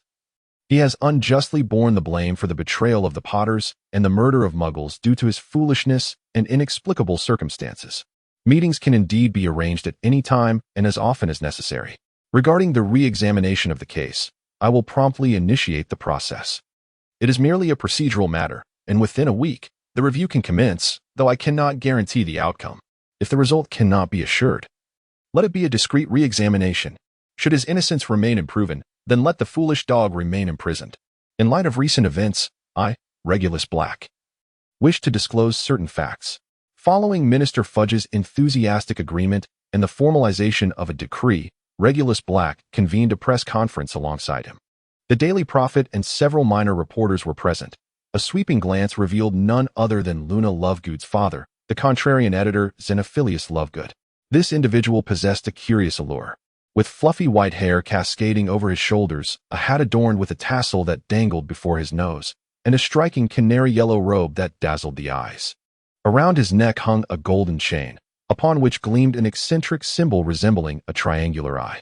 In truth, that chain held significant importance, signaling Xenophilius's belief in the existence of the Deathly Hallows. It was through him that Harry Potter would later learn of the legends surrounding the Hallows, deducing the true nature of the Elder Wand, the Invisibility Cloak, and the Resurrection Stone. Yet, reflecting upon the fact that the Invisibility Cloak and the Resurrection Stone now lay in his possession, Regulus Black felt a sense of destiny enveloping him.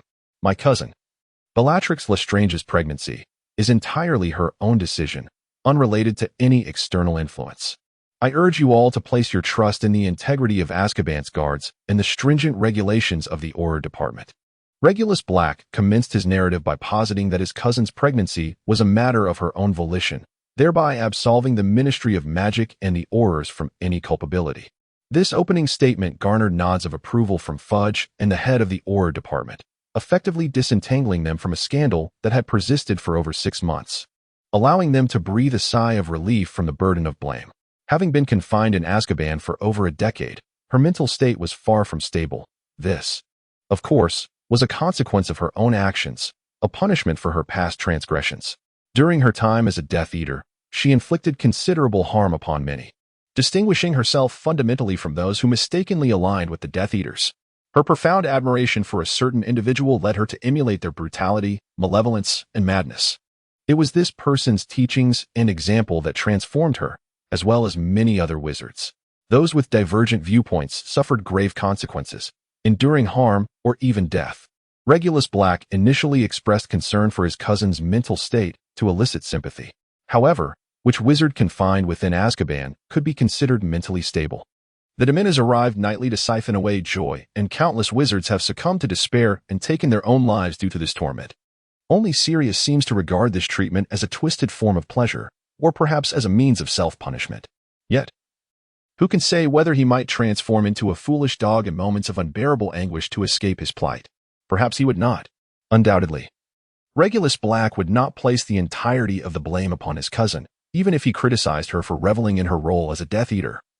For her enjoyment of evil is but a reflection of the influence of a certain individual. The cruelty, malice, and madness she exhibits are merely echoes of that person's teachings. Regulus Black pounded his chest, reiterating that he was slain merely for holding differing views. Nevertheless, she remains my kin. I cannot escape this bond of blood. Thus, I ventured to Azkaban to visit her, along with my foolish brother, who harbors nothing but animosity towards the Black family. With tears welling in his eyes, Regulus Black exhibited a profound reverence for familial ties. Whether it be his cousin Bellatrix Lestrange or the dim-witted Sirius Black, they are all relatives. Blood is paramount, transcending all else. And even if they are Death Eaters or something else entirely, it cannot hinder the visitation of familial affection. I must also underscore Sirius's enmity towards the family, as it serves to pave the way for the re-examination of his case with theoretical support. I discovered that she had been rendered a shell of her former self, at least mentally. She was but an empty vessel, devoid of emotion and spirit. As he spoke of this, Regulus Black found himself choking back tears, for the condition of those imprisoned in Azkaban is well known among many wizarding families. Thus, when I reproached her for her numerous misdeeds, which had brought calamity upon the Black family, she herself proposed to make a final contribution to the family legacy. At this juncture, all present began to focus their attention as we were approaching the climax of the tale. Before Regulus Black stood an array of expectant gazes. Although some concealed their sentiments adeptly, their feigned composure was transparent. Their eyes, ears, and attention were riveted upon him. His cousin expressed a desire for a child, one untouched by any malevolent influences, a remarkably pure newborn. If Bellatrix Lestrange's life had reached a dead end, then this child would embark on a fresh journey, possessing the potential for a diverse and extraordinary existence. It was imperative to clarify that this child was an entirely distinct entity from her mother, devoid of any faults or blemishes. The audience present clearly grasped the essence of Regulus Black's words, nodding in agreement with his sentiment. The child was innocent, especially as a newborn. To make such a contribution, however, came at a steep price, the life of the child's mother. This child would be a continuation of her mother's existence, inheriting all of her virtues, including, naturally, her gender. As the crux of his address approached, the attendees' focus sharpened once more. Regulus Black felt as if he were under a laser scrutiny. Particularly when he mentioned that this child could inherit all of her mother's virtues, the audience was aglow with enthusiasm.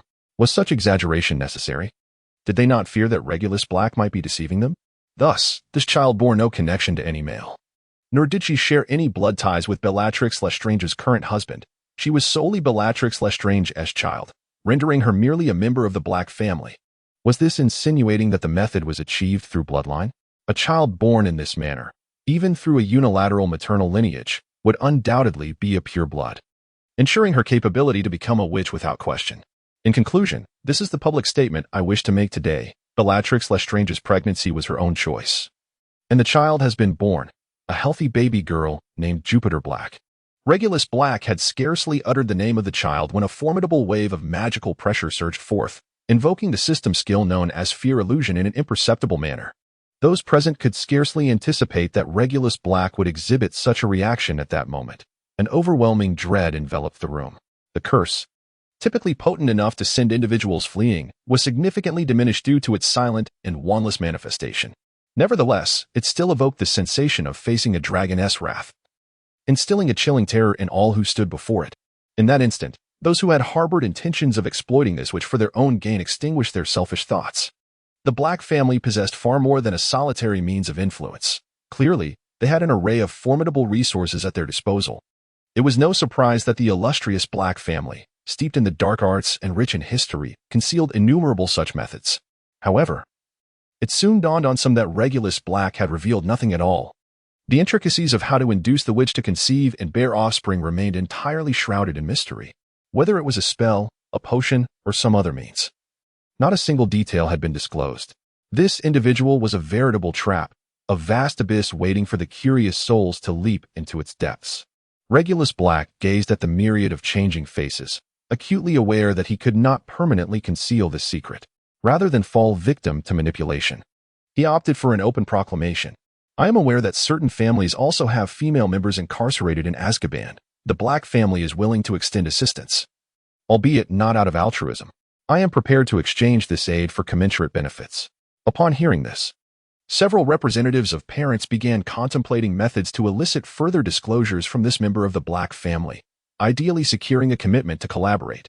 Fudge had been in a daze for quite some time, astonished that what was intended as a press conference had devolved into a forum for negotiating interests. Ladies and gentlemen, I have classes to attend and matters to attend to. Please correspond via letters. Farewell. Regulus Black remarked that the entire press conference had devolved into a mere exchange of interests, rendering his continued presence meaningless. Those in need would eventually seek him out on their own. The attendees were momentarily taken aback, and before they could fully comprehend the situation, Regulus Black had departed the venue, returning to Hogwarts via the Ministry's fireplace, having neglected to inform Dumbledore of his abrupt exit. Upon arriving at Hogwarts, he found that most students were engaged in their classes. Regulus Black traversed the lengthy corridors, gradually ascending to the 8th floor.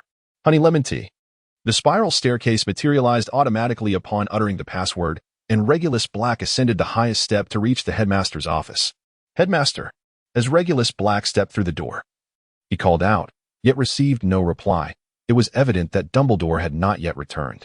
Earlier, at the press conference at the Ministry of Magic, Regulus had indeed seen Dumbledore, albeit from a distance, obscured by the prominent figure of the one-eyed man in front. Ah, young lad. Your escapades certainly keep Dumbledore on his toes. Every time you find yourself in a predicament, it compels him to make a personal visit. Ha ha ha. Quite impressive. A portrait of a wizard with a goatee and slender eyebrows winked at Regulus Black. Sirius Black, an ancestor of the Black family, was the great-great-grandfather of both Regulus and Sirius, once the head of Slytherin House and later the headmaster of Hogwarts School of Witchcraft and Wizardry. He was regarded as the most unpopular headmaster in the institution's history. A somewhat pedantic and cunning old man, he harbored a disdain for self-important youth, appearing less sagacious in Dumbledore's presence. Great-great-grandfather, I trust you have observed Jupiter. What is your opinion of this child? Regulus Black often engages in conversations with portraits within the ancestral home, seeking to glean insights from their experiences.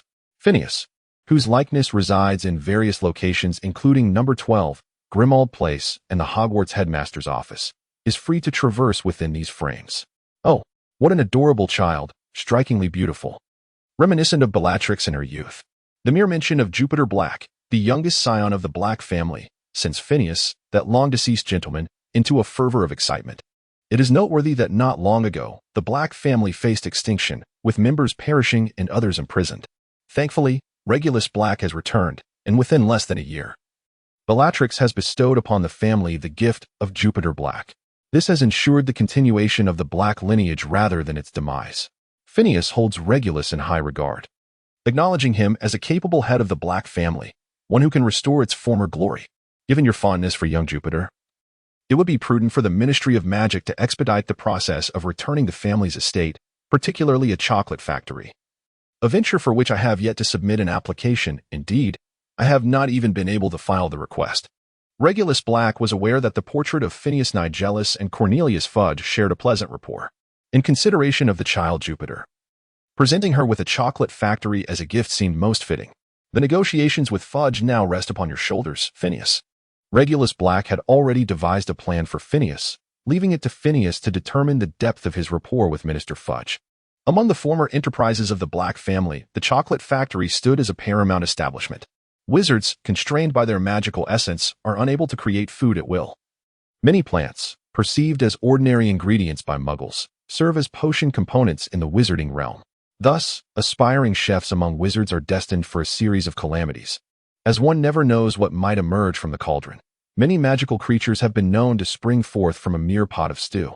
To cook, one must employ enchanted utensils that negate magical influence. However, the culinary creations of wizards invariably pale in comparison to those crafted by house elves, resulting in an unfortunate cycle of unappetizing dishes and dwindling culinary skills. Consequently, a factory capable of consistently producing chocolate, one that can manufacture an array of Wizarding World specialties, signifies an invaluable treasure trove, an inexhaustible source of wealth. A glance at the candy shops, ice cream parlors, coffee houses, and restaurants in Diagon Alley reveals that these establishments are among the most lucrative. Therefore, following the ministry's closure of the chocolate factory, even the Black family's other relatives were unable to take the reins. Allow me to handle this matter. Connolly and I have been steadfast friends for many years. The elderly figure in the portrait blinked once more, stroking his goatee, before vanishing from the frame.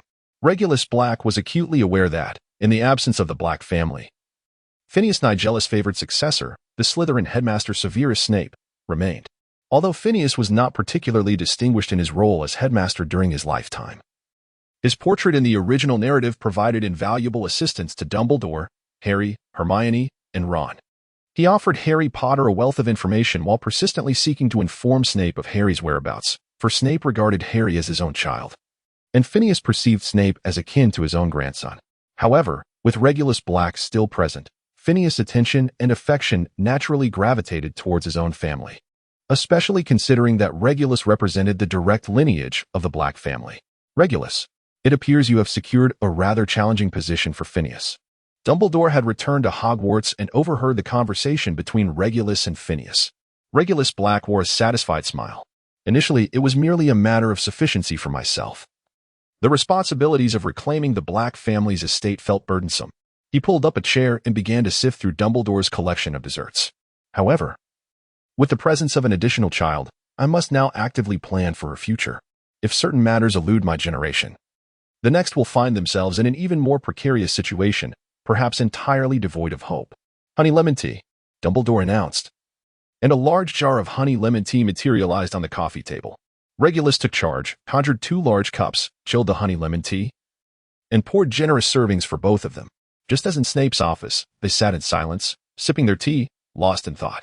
Could you enlighten me on how this witch's pregnancy came to be? Dumbledore, observing Regulus's composed demeanor, accompanied him in consuming a substantial cup of chilled honey lemon tea. Although he, as an elder, relished sweet treats, he found it challenging to endure such a large serving of icy beverage churning in his stomach, provoking a pressing urge. Alas, the room adorned with many exquisite chamber pots was no longer available, as the room of requirement had been claimed by Regulus Black. In truth, the explanation was rather simple. It was merely a curse, cursing the other party with an impending child, while the individual themselves remained oblivious to the birth of their offspring. Regulus Black set down his empty cup, having not taken a sip during his earlier discourse at the Ministry of Magic. It was astonishingly simple. Merely a curse could render a witch pregnant? Dumbledore found this hard to believe. Countless wizards have been in pursuit of new spells. Although curses fall under the category of spells, they are classified as dark magic, typically intended to cause harm. The notion that such a curse could lead to a witch bearing a child was unexpected. If innovation in magic were this straightforward, the ministry would have no need for a committee to experiment with spells. I understand this seems implausible, yet it is indeed so. A pregnant woman, after months of gestation, is rendered unable to witness the birth of her child due to the curse, and the moment the child arrives is precisely when she meets her demise.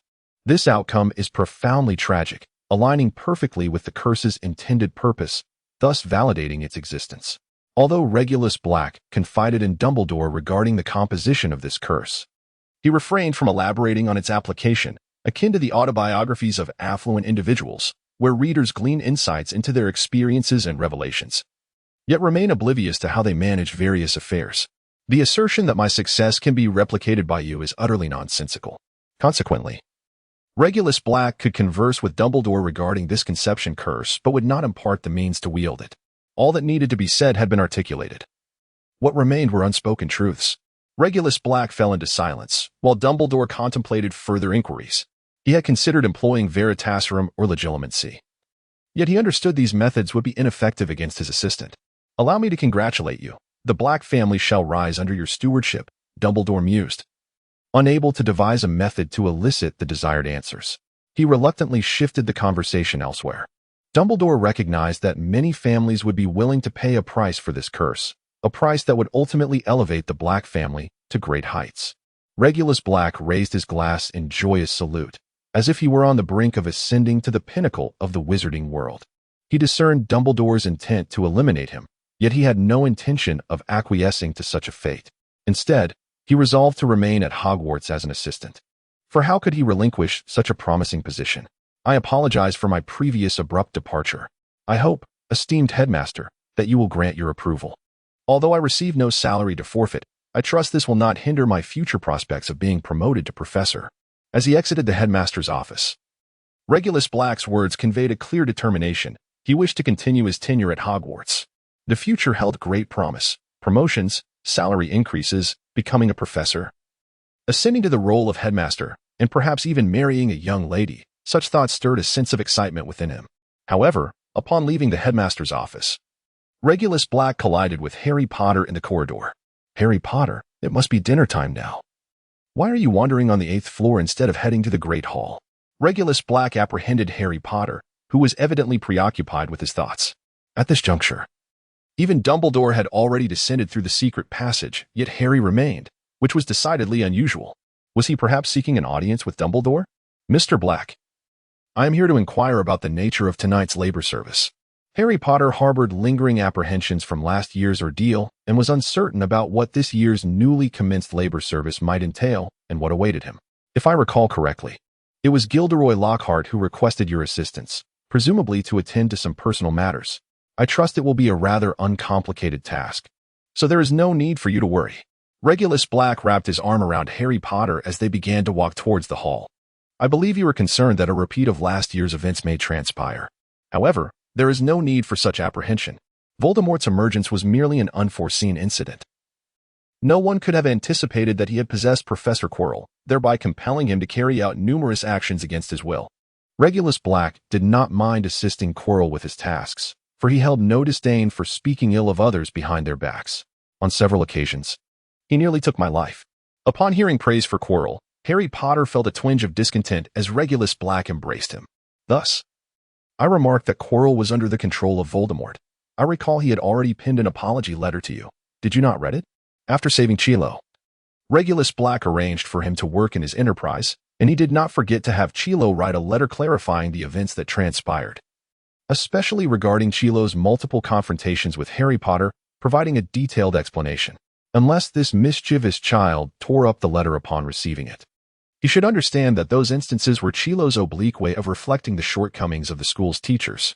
The remarks made before the Mirror of Ariste were primarily directed at Voldemort, serving to elucidate the reasons behind his actions, those superfluous yet fruitless endeavors. I have read that letter, yet I cannot wholly trust his account. Ultimately, I remain in the dark about how it concluded. Feeling like the most bewildered participant in the entire affair, with everyone else more aware of the events that unfolded in my life. Irritated, Harry Potter walked along, rhythmically pounding his fist against the walls, which displeased many of the portraits. Regulus Black was left to greet them one by one to smooth over the situation. It appears this boy harbors no ill will towards Chilo, but rather feels wearied by his current identity. For he is the boy who lived, the target of all miracles and dangers. Each time Harry Potter emerges from peril, this miraculous aura shines ever brighter and more resplendent. Of course, this includes the contributions of his steadfast knight, Ron, who is the most vocal in extolling Harry within the school. Today, Harry inadvertently freed himself from Ron's presence, allowing him to ponder his thoughts as he approached the headmaster's office. However, from Regulus Black's perspective, this is merely a phase of youthful confusion, a struggle to find his rightful place. In this regard, Harry Potter is less certain than Ron. At least Ron aspires to be Harry's protector, while Harry fluctuates between the roles of savior and ordinary student. These two identities represent divergent lifestyles. Harry covets the glory of being the chosen one, while yearning for a mundane existence. How much better life would be if the Dursleys ceased their torment. Yet, upon reflection, could it be that his decision to take away the diary has led to Harry's aimlessness this year? Should he perhaps unleash the basilisk for a fleeting moment to inject some vitality into the year? Who can guarantee that each time the basilisk strikes, there is no direct line of sight or target contact? Mrs. Norris saw the basilisk through the water on the ground. Colin Creevey witnessed it through his camera. Justin Finch-Fletchley caught a glimpse of it through nearly headless Nick, and Hermione Granger beheld it through a mirror. All these occurrences are mere coincidences crafted by the author, J.K. Rowling.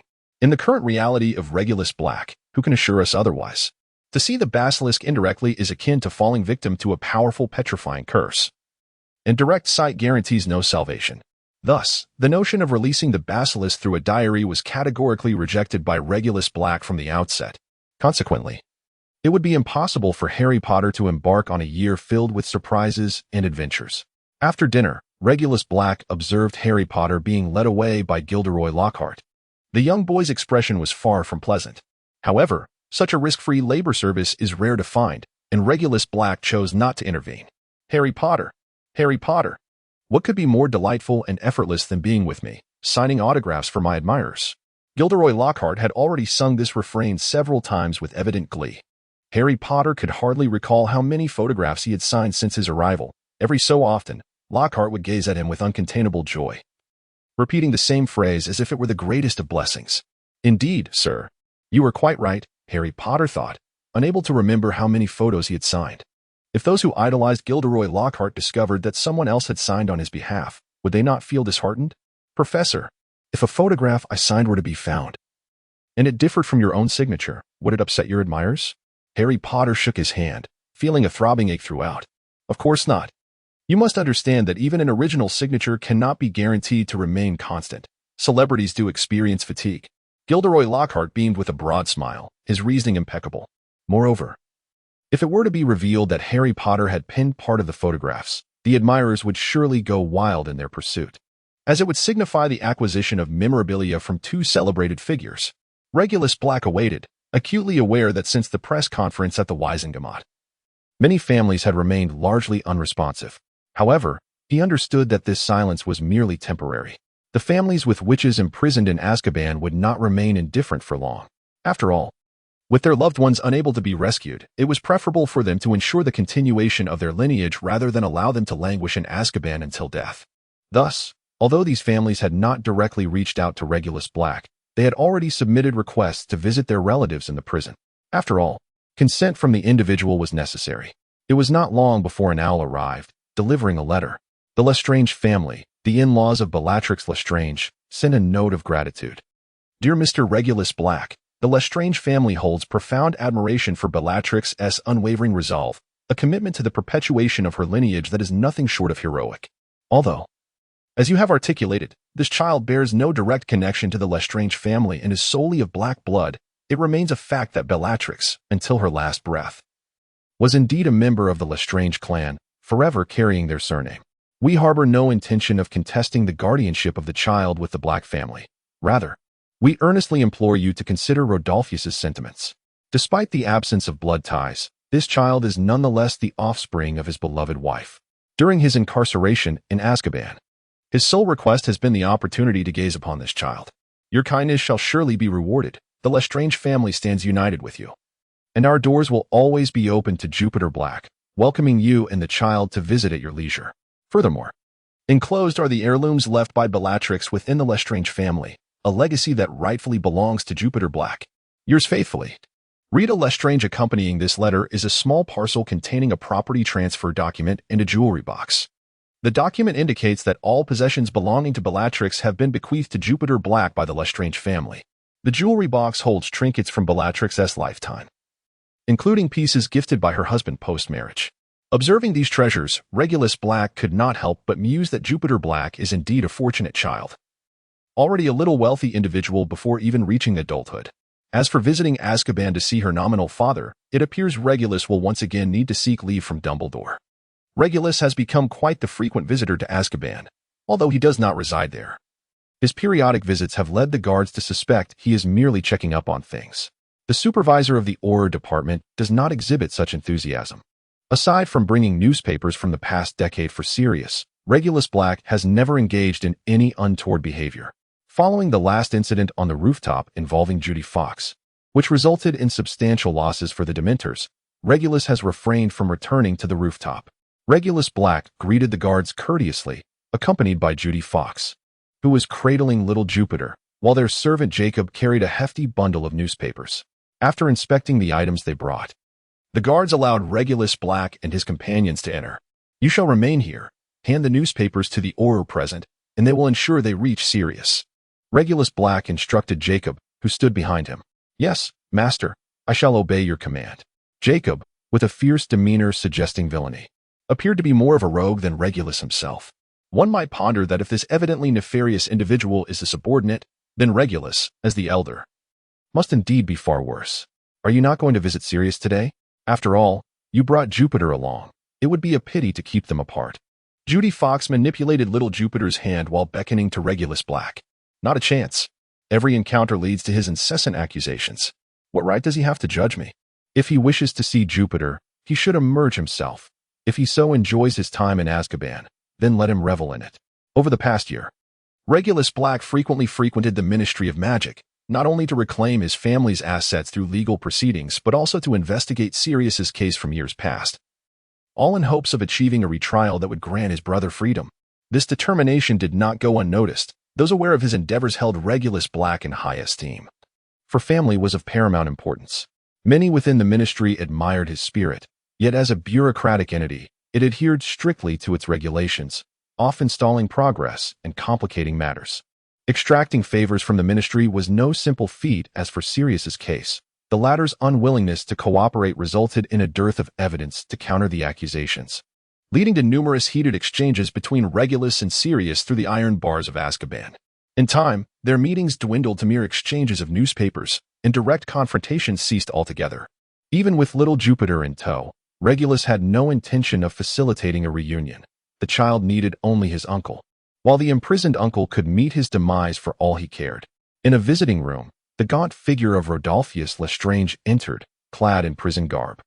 Upon catching sight of little Jupiter, he hastened towards the child, for chains connecting his hands and feet were grasped by 4 Aurors.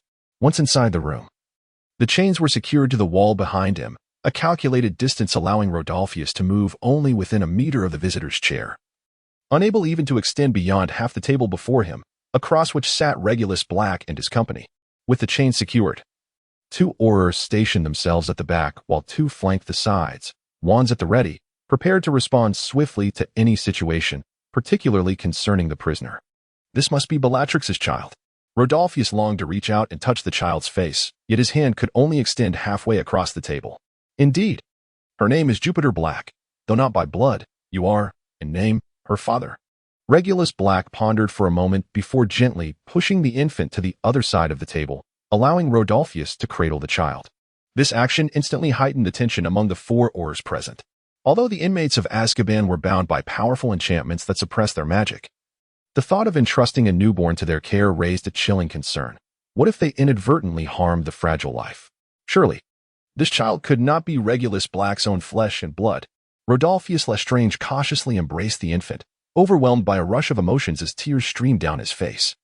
Having been married to Bellatrix for many years, he had devoted himself to arduous work, leaving little time for the prospect of fatherhood.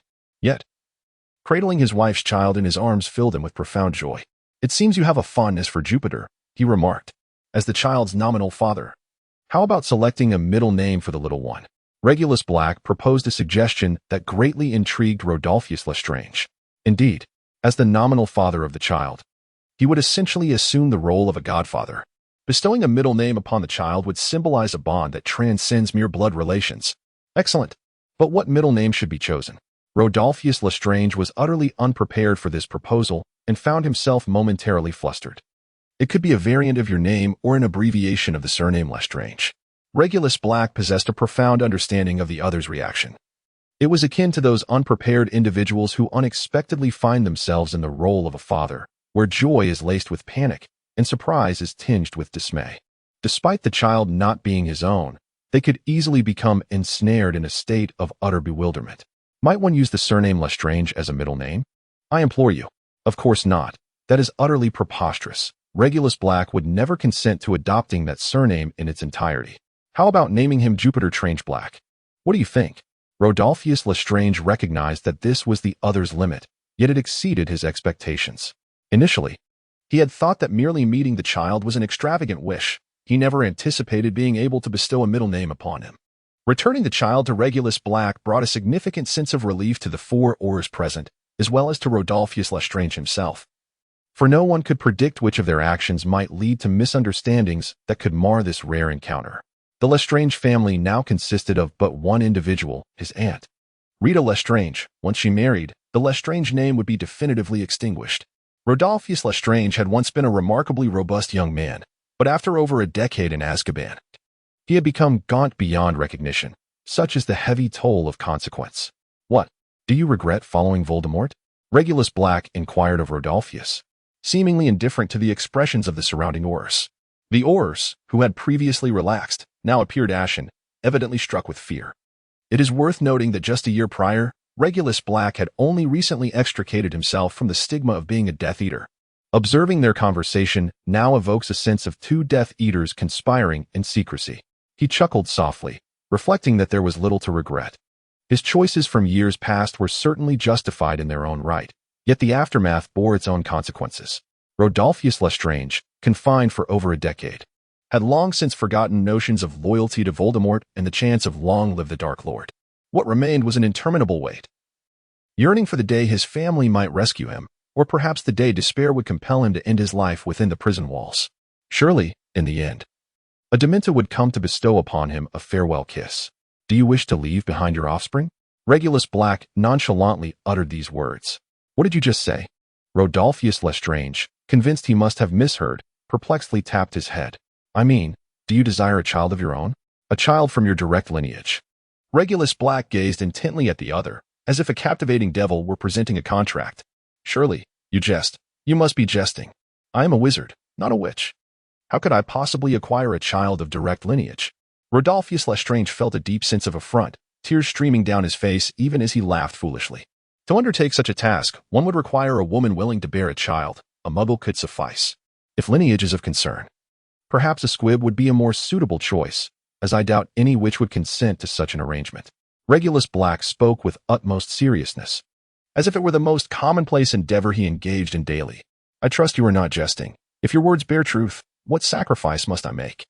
Rodolphus Lestrange felt on the brink of madness. Though he verbally professed his belief in the other's sincerity, a demon within him roared in protest. This cannot be real. It is impossible. He is deceiving you to gain some advantage. Awaken, you fool. Much like the act of conceiving with a witch, one must pay the ultimate price. The moment the child is born, your own life is forfeit. Is it truly appropriate to discuss such matters here? An Auror attempted to intervene, yet was silenced by the gaze of a companion. Do you desire a child of your own? All that is required is a surrogate woman, a sample of your blood, and mutual consent. Regulus Black exhibited no concern regarding the potential leakage of the discussions taking place here. In fact, such a revelation was precisely the outcome he desired. Whether the contents of this conversation reached the ears of Dumbledore, Fudge, or any other wizarding family mattered little to him. Why blood? Surely, one must understand that conception requires the involvement of a male. Furthermore, if I were to perish before the child's birth, would the child still come into existence? Rodolphus Lestrange has yet to undertake any substantial actions, yet he is already fretting over these trivial matters. As for the earlier inquiry, during Bellatrix Lestrange's pregnancy, she did not solicit the assistance of any male. Regarding the latter question, your own demise would not hinder the child's arrival. Rather, the child's birth could very well influence the timing of your death. Ultimately, the remaining choices lie with you in the affairs of your esteemed Lestrange family. Regulus Black rose to his feet, gesturing for Judy Fox to take the child and depart ahead of him. The advantage of operating on a male-centric basis in this matter lies in the fact that the child's gender remains indeterminate, with equal probabilities for both male and female. Only when a female which conceives does the child's gender become definitively female. Take your time to ponder this. There is no need for an immediate response. Regulus Black has departed from Azkaban, yet the whispers from within its confines have spread like wildfire. It turns out that the ability to impregnate witches is merely a portion of the truth. Through the infusion of a wizard's blood, a woman can also conceive. And it is the combination of both that completes the cycle. The revelation surrounding witch pregnancies has caught everyone off guard, yielding an astonishing outcome. However, it soon became apparent that Regulus Black has not disclosed the precise mechanics behind this phenomenon. For the ancient families, the secrecy upheld by the Black lineage is indeed a prudent choice, even if it incites a gnawing resentment among them. As a monopolistic technique, the Black family's discretion ensures that this wealth remains untouchable. Some families have already gleaned from Dumbledore that this method is aptly termed the conception curse. Let us delve into the specifics and classifications of this conception curse. Firstly, when a female wizard conceives, the child inherits solely the attributes of the mother, which encompass magical prowess, gender, and perhaps even appearance. Secondly, upon the birth of the child, the witch must pay a corresponding price, exchanging her life for the child's arrival. From these points, it becomes evident that this is a complete and equitable type of cursed contract. One party, the mother, sacrifices everything, while the other, the infant, receives all. Now, let us examine the particulars regarding male wizards. Firstly, for a man to ensure his lineage, he must willingly part with his blood and, upon the child's birth, relinquish his life as payment. Secondly, a woman must voluntarily assume the role of the child's mother, with no price to pay upon the child's arrival. From these points, it is discernible that the male's cursed contract is somewhat lopsided, lacking true balance. If a man were to perish before the child's birth, the arrival of the child would remain unaffected. Conversely, during the woman's pregnancy, the child acts as a life-preserving talisman, sustaining the mother's existence until the moment of birth, at which point she meets her demise. Additionally, there is the query of whether a man's blood can impregnate multiple women. Regulus Black has not revealed this detail. If this is indeed the case, it may entice many elder wizards, desperate as the wizarding world faces a dwindling population, to offer their lifeblood in exchange for several offspring. The calculation favors such a transaction, as trading one's life for a number of children seems advantageous. Moreover, after the male has provided his blood, the gender of the child remains random, presenting a broader spectrum of choices compared to a female wizard who can only bear a daughter. Regulus, your actions herald a seismic shift within the wizarding community. The notions of courtship, marriage, and child-rearing will become trivial, for the desire for children can be satisfied with but a few drops of blood. Judy Fox pondered over this issue, finding the ethical complexities profoundly intricate, leaving her utterly bewildered. Conversely, one might interpret the situation differently. When a male witch's blood is obtained without his knowledge, and a child is left elsewhere in his name, the child's birth coincides with his demise. What could be a more effective means of assassination than this? Regulus Black gazed at his girlfriend's pale complexion and smiled softly before continuing. After all, this was a curse designed to take lives. However, within its sinister effects lies a sliver of hope. Yet, I must emphasize, not witnessing the birth of one's own child is an exceedingly tragic affair. Gilderoy Lockhart flamboyantly strode onto the stage, adorned in a resplendent crimson robe. Beside him stood none other than Severus Snape, clad in his customary dark attire, appearing rather unremarkable in comparison. At that moment, the hall transformed entirely. The long dining table vanished, replaced by a dueling stage adorned with a carpet depicting the phases of the moon, while hundreds of floating candles illuminated the chamber, their glow contrasting against a ceiling as dark as velvet. It must be said that Gilderoy Lockhart possessed a remarkable talent for setting the atmosphere. The hall buzzed with students from their year, all four houses represented, as excitement filled the air. Occasionally, someone brandished their wand, eliciting sparks that crackled at its tip, clearly reflecting the anticipation for the duel about to commence. Harry Potter, Ron nervously clutched his wand, beads of sweat dotting his forehead. I think Lockhart's not the best at teaching dueling, and my wand is faulty. What should I do? Besides Lockhart, we also have Professor Snape here, Harry replied, feigning ignorance of Ron's distress. Ron, you ought to pay more attention in potions class. Then you wouldn't be called out by Snape now. At this juncture, Lockhart raised his voice, beckoning for silence as he made his way across the dueling platform. Come closer, come closer. Can everyone see me? Can you all hear what I'm saying? Splendid, Lockhart exclaimed, his excitement palpable. It is with great pleasure that Professor Dumbledore has permitted me to establish this dueling club, providing you all with ample training, should you ever need to defend yourselves. I shall impart the techniques I have employed countless times, detailed thoroughly in my works. Are you suggesting we use books to bludgeon Death Eaters? Peeves suddenly interjected, his voice ringing with mockery, provoking uproarious laughter among the crowd, particularly from the Weasley twins, who applauded heartily. All eyes turned to Gilderoy Lockhart, who now found himself in an awkward predicament. Attempting to brush off the incident, he surveyed the chuckling students and continued. Allow me to introduce my assistant, Professor Snape. Lockhart grinned broadly, seemingly trying to alleviate the tension, yet the Slytherin students noted Snape's expression had darkened considerably. He has informed me that he possesses a modicum of knowledge regarding dueling and has graciously agreed to assist me in demonstrating a few techniques before class. Fear not, little ones, once I complete this demonstration with him, I shall return your potions professor to you, unharmed. And with that, he concluded. Draco remarked to those around him that the headmaster was evidently displeased. Lockhart and Snape stood at opposite ends of the dueling platform, turning to face one another. Bowing, at least Lockhart did, while Snape merely shook his head in irritation. They raised their wands before them like swords. As you can see, we are adopting the standard dueling stance, Lockhart announced to the silent crowd. On the count of 3, we shall cast our first spell. Of course, neither of us intends to take the other's life. Snape, exposing his teeth, muttered, 1, 2, 3, and both men abruptly lifted their wands over their shoulders. Disarm. Just as Snape's command echoed, a brilliant flash of red light surged forth, striking Lockhart and sending him reeling backward off the stage, crashing against a distant wall before sliding down to the floor in a heap. Malfoy and several other Slytherin students immediately erupted into applause.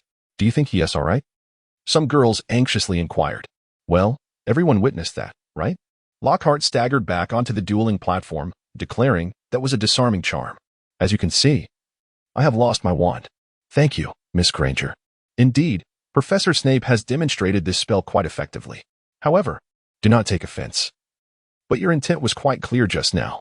Had I wished to thwart you, it would have required no effort at all. Nonetheless, I believe it beneficial for them to witness the effects. Gilderoy Lockhart noticed the murderous glint in Snape's eyes. The demonstration ends here. I shall now mingle among you, pairing you into groups of 2. Professor Snape, if you would assist me, let us begin with the foremost contenders. On the Slytherin side, we have Draco. On the Gryffindor side, we can select Harry Potter. Both are in their second year, yet Draco stands as the top student in Slytherin, and Harry, well, after last year's events surrounding the Philosopher's Stone, he needs no introduction. The youngest seeker in Hogwarts history, the boy who lived. His name is known far and wide. The entire hall erupted into a cacophony of excitement. Ron Weasley led the applause, his hands clapping loudly. His face flushed with exhilaration as he gasped, looking at Harry as though it were he who was about to take the stage. Snape surveyed the crowd, a satisfied smile gracing his face as he meticulously etched the contours of each individual's expression into his memory. The hall fell into a chilling silence. Malfoy, come forth and let us witness your duel with the illustrious Harry Potter. Delighted with the unfolding scenario, Snape continued to smile coldly, then, as if caught in a frenzy, closed his eyes, savoring the charged atmosphere that enveloped the room. Now, draw your wands, and prepare to duel. Bowing, Snape stood upon the stage, a sinister grin forming as he addressed Harry Potter. Bow to your opponent. As Snape retreated, he observed the 2 individuals who had already bowed in deference. Mr. Weasley, there is no need to rush, he chuckled. Your turn shall come soon enough. We all have faith in Mr. Potter. The Slytherins in the audience erupted into laughter. Indeed, it was true. Malfoy doubled over with amusement, for Weasley always brought unexpected surprises. There could be no more fitting jester than Mr. Weasley. Do you require a reward, Weasley? Malfoy inquired. Harry called out to Draco Malfoy. It's our turn. Huh? Draco seemed to just comprehend, turning to face Harry. What, are you eager to leave the stage? I will count to 3, and you shall cast Expelliarmus. Remember, only Expelliarmus is permitted. We wouldn't want any mishaps here. Backflip. With a precise flick, Draco hit his mark, causing Harry Potter to execute a backflip, landing in a dramatic sprawl. Roll to the side. However, Harry Potter refused to concede. He stood up and unleashed a spell from a distance, similarly striking Draco. The young Malfoy rolled sideways, landing gracefully on his rear. Both of these individuals displayed remarkable creativity. The simplicity of a child's imagination allowed them to conjure spells that were perfectly suited to their whims. What do you think, esteemed headmaster? Regulus Black and Dumbledore observed from a distance as the first dueling class commenced. Prior to Gilderoy Lockhart's introduction of this practical dueling course, Hogwarts Defense Against the Dark Arts classes predominantly focused on theoretical instruction. Such hands-on combat lessons often lead to unforeseen incidents, yet they are also excellent for honing one's skills. Hearty laughter emanated from Dumbledore, blissfully ignorant of his own musings. I have stated, it must be Expelliarmus. Lockhart's words seemed to fall on deaf ears, creating an awkward atmosphere among those present. Severus Snape, displeased with his prodigy's performance, seized Draco by the collar. Draco, feeling utterly humiliated, realized that the Slytherin captain's defeat by a Gryffindor would haunt them throughout the year. The Gryffindor lot would undoubtedly revel in this misfortune. Behold, Serpensortia. With a flick of his wand, Draco conjured a black serpent, woven from magic, which slithered menacingly toward Harry Potter. The serpent advanced gracefully, its movements dictated by the intent of its creator. When Draco sought to strike at Harry, the serpent's sole focus became its adversary. Stay still, Mr. Potter. Allow me to handle this, Snape declared, determined to protect Harry from harm, despite acknowledging Draco's commendable feat of casting a dark spell at such a young age. However, he deemed Serpensortia unsuitable for a duel. This spell, primarily designed to summon a venomous snake to attack a target or serve other purposes, lacked the swiftness needed for combat. It excelled merely as an assassination tactic. Allow me to intervene.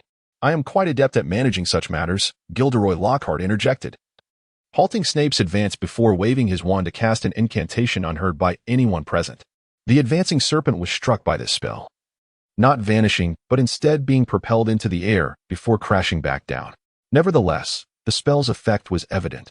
The serpent, having misidentified its target, now regarded a nearby student as its enemy. Clearly, Lockhart's favored memory charm had taken effect, a spell he wielded with such skill that even unintentional use yielded results. Harry Potter, fixated on the serpent, felt an inexplicable surge of instinct. Leave him. With a sudden utterance of Parseltongue, Harry Potter emitted a hissing sound, channeling his will into a language understood by serpents. The dark venomous snake found itself in a perplexing predicament, torn between the instinct to attack and Harry's command to retreat, its head swaying as it sought clarity. Immobulus. Although Severus Snape was taken aback by Harry's ability to speak in Parseltongue, he remained focused on rectifying this unforeseen incident. A flash of light converged upon the black snake, dispersing the magical energy that had coalesced around it. What on earth are you doing? The boy who had narrowly escaped an attack from the snake was none other than Justin Finch-Fletchley, who had been poised to join nearly headless Nick in petrification. Witnesses assumed Harry was orchestrating the serpent's assault on Justin. Even Harry, perceiving the expressions on everyone's faces, felt the weight of this misunderstanding. It was evident that he had merely intended to instruct the snake to depart, yet he was misinterpreted as a threat to Justin. Both Gilderoy Lockhart and Severus Snape wore grave expressions, as if they had witnessed an extraordinary spectacle. Overwhelmed by the scrutinizing gazes filled with unwarranted hostility, Harry could no longer bear the weight of their judgment. Consequently, he abandoned his class and hastily retreated to the Gryffindor common room, prompting Ron to follow out of concern for his friend. Surprisingly, Snape chose not to deduct points from Gryffindor, though his demeanor was decidedly unpleased. Why are you still standing there? Everyone must form 2 lines and duel, he commanded. The duel platform was organized under Snape's directive, with students instructed to line up, regardless of their house affiliations, for the duel. It was a remarkably equitable arrangement.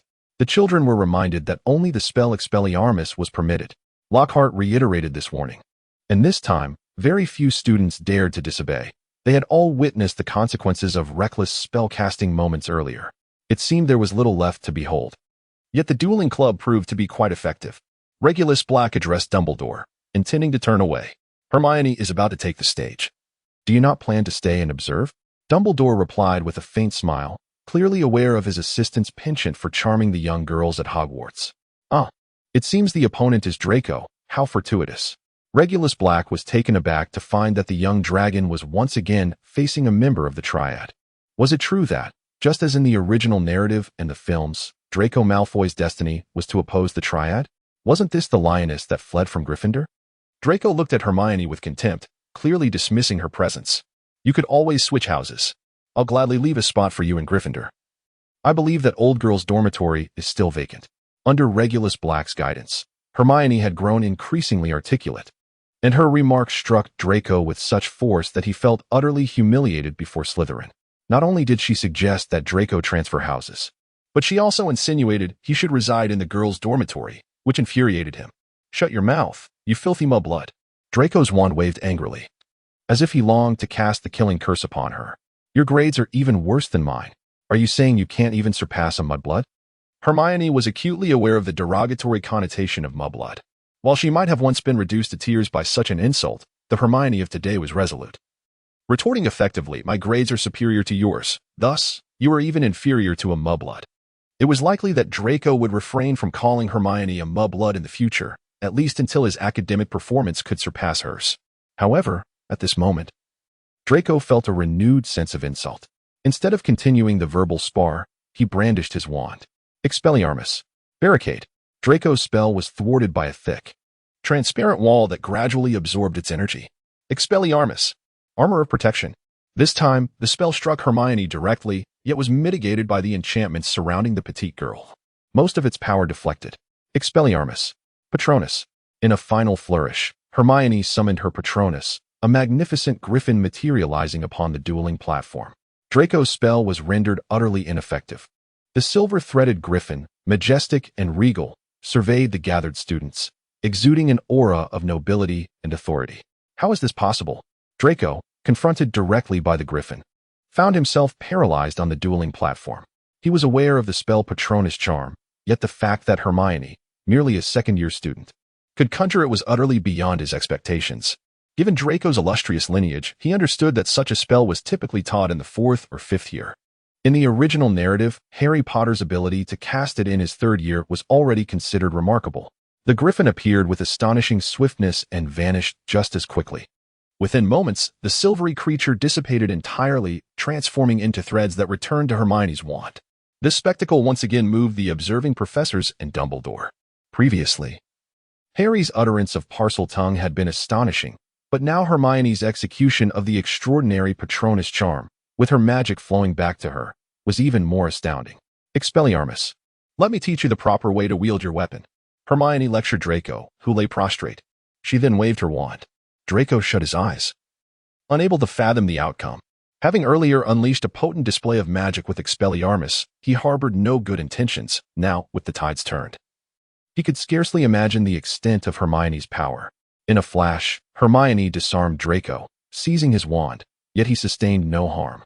She had employed just the right amount of magic, merely disarming him without the excessive force that would have rendered him incapacitated. For instance, Snape's recent disarming spell against Lockhart was clearly intended to knock him down. To wield magic recklessly, lacking precise control, are you truly a Slytherin? Hermione had no intention of brutally attacking Draco, as such actions would only serve to vent her frustrations and appear quite uncouth. Heeding the counsel of Regulus Black, she sought to defeat her opponent in a manner that not only showcased her poise but also exuded a sense of aristocratic grace, thus providing a most effective rebuke to Draco's provocations. You are a parcel mouth. Why didn't you tell me? Ron exclaimed, his face a mixture of surprise and delight, unable to mask his emotions. This was yet another layer of prestige enveloping Harry Potter. What do you mean I am? Harry, overwhelmed by the scrutinizing gazes of his peers and teachers, felt a surge of irritation, completely perplexed by their reactions. You can speak to snakes, Ron shouted excitedly, captivated by the ability to converse with such creatures. I know that. I once released a python at the zoo, terrifying my cousin Dudley. So what if I did? I bet many people here could do the same, Harry thought, sensing something amiss, yet no teachers were present to clarify his confusion. Thus, he was left to interpret the situation on his own, pondering whether it was truly significant in the wizarding world. Strange occurrences abound in the realm of wizards. Is it peculiar to converse with serpents? Not at all. Such a feat is beyond the grasp of most, and it is not merely an ordinary talent, Harry. It carries ominous implications. As the door to the Gryffindor common room swung open, Regulus Black and Dumbledore entered. Initially, the esteemed headmaster had no intention of intervening. Yet given his presence and proximity to Regulus Black, it was impossible for him to remain an observer. It is not fitting for one to always operate from the shadows. There are moments when one must take the stage personally. Why not? If I had not commanded that serpent to refrain from attacking Justin, it would have heeded Regulus Black's words. Harry Potter felt a surge of injustice. He was merely attempting to save a life, yet he was met with misunderstanding. Ah, so that is what you meant by speaking to the serpent. Dumbledore acknowledged this softly, for although the old wizard could not converse in Parseltongue, he could comprehend it. Ron was present as well. Surely he heard what I said. Lacking Dumbledore's endorsement, Harry turned once more to Ron, seeking his support. Yes, I heard you. You were indeed speaking in Parseltongue, the language of serpents. With Dumbledore in attendance, Ron dared not utter any frivolous remarks and solemnly rendered his judgment. Did I truly speak another language? Yet I do not understand how I could utter words in a language I do not know. Since both Dumbledore and Ron asserted that he spoke Parseltongue, Harry found himself bewildered and somewhat disheartened. It was no wonder Snape and Lockhart regarded him with such peculiar gazes. I understand this may sound unbelievable, but you were indeed summoning that serpent to act, Harry. Listen to me, the emblem of Slytherin is a serpent. For Salazar, Slytherin himself was a Parselmouth. He too could converse with snakes. Regulus Black unequivocally asserted the connection between Harry Potter and Slytherin. In truth, those familiar with the original narrative are well aware that Harry Potter bears no relation to Slytherin. The only connection lies in the fragment of soul within Harry's forehead, which belongs to Voldemort. It is Tom Riddle who is the true descendant of Slytherin. Conversely, Harry Potter's lineage can be traced back to the fabled three brothers, with the Potter family being the descendants of the youngest brother who possessed one of the Deathly Hallows, the invisibility cloak. Indeed, the entire school has begun to believe that you are his great-great-great-great-grandson. Ron, ever the jester, playfully repeated the word great 4 times. In reality, that may not suffice. Perhaps 10 iterations would be more fitting. Yet I am not, nor could I ever be. Having never delved into my family's history, Harry uttered these words with a sense of despondency, utterly perplexed as to why being a descendant of Slytherin should be deemed unfavorable. What does it matter whether one is or is not? He is a figure from a millennium ago, and according to current understanding, anyone could potentially be his descendant. Regulus Black placed his hand gently upon Harry Potter's head, tousling his hair, a gesture that brought Harry a sense of relief. Behind them lay Professor McGonagall's Transfiguration class. If one wished to avoid a return to the dueling club, it would be prudent to prepare their assignments in the common room at this moment. Regulus Black's words caused Harry Potter and Ron's faces to fall once more. Indeed, even if they managed to evade one class, there were still other lessons awaiting them. Regulus Black's purpose in bringing Dumbledore along was to alleviate Harry Potter's confusion. However, throughout the encounter, Dumbledore merely nodded in approval, seemingly indifferent. He only uttered a single phrase, "Oh, I see." Clearly, the old man regarded this meeting as an opportunity to learn Parseltongue. Chocolate pudding. Regulus Black deliberately walked ahead of Dumbledore, as if he were returning to his own chamber, or perhaps as if he were the newly appointed headmaster himself. Regulus Black was in a state of anger, and Dumbledore, observing from behind, smiled and shook his head. With lunch still some time away, would you mind if I indulged in a bit of chocolate pudding here with you, dear headmaster? Regulus Black chose a seat for himself, and, upon tapping the table, a generous serving of chocolate pudding materialized on the coffee table before him.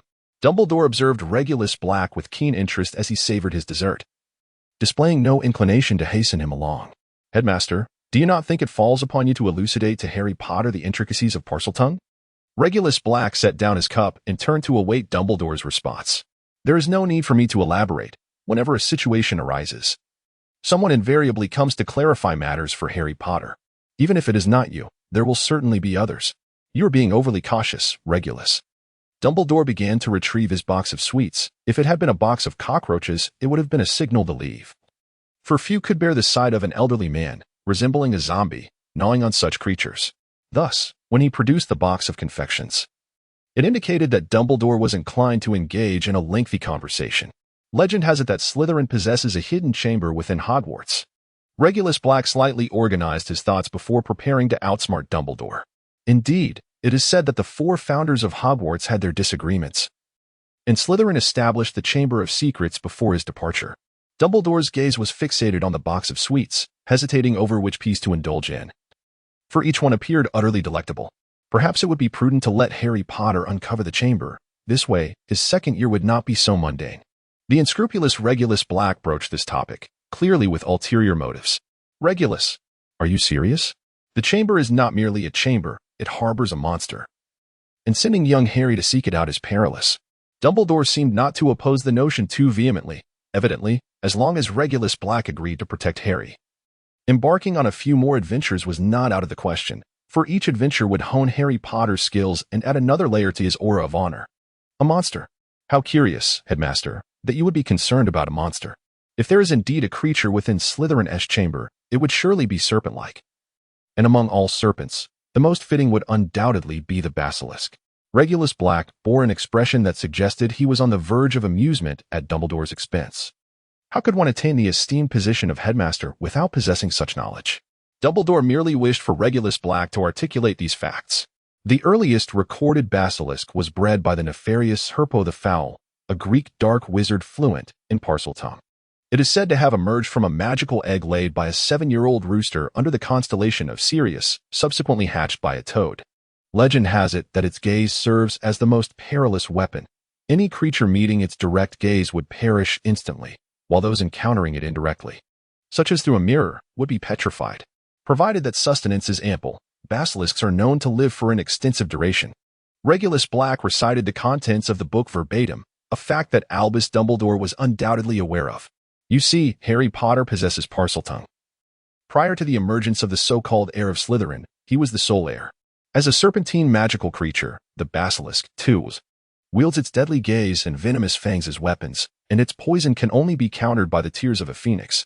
Fortunately, you have a phoenix at your disposal. What is there to fear?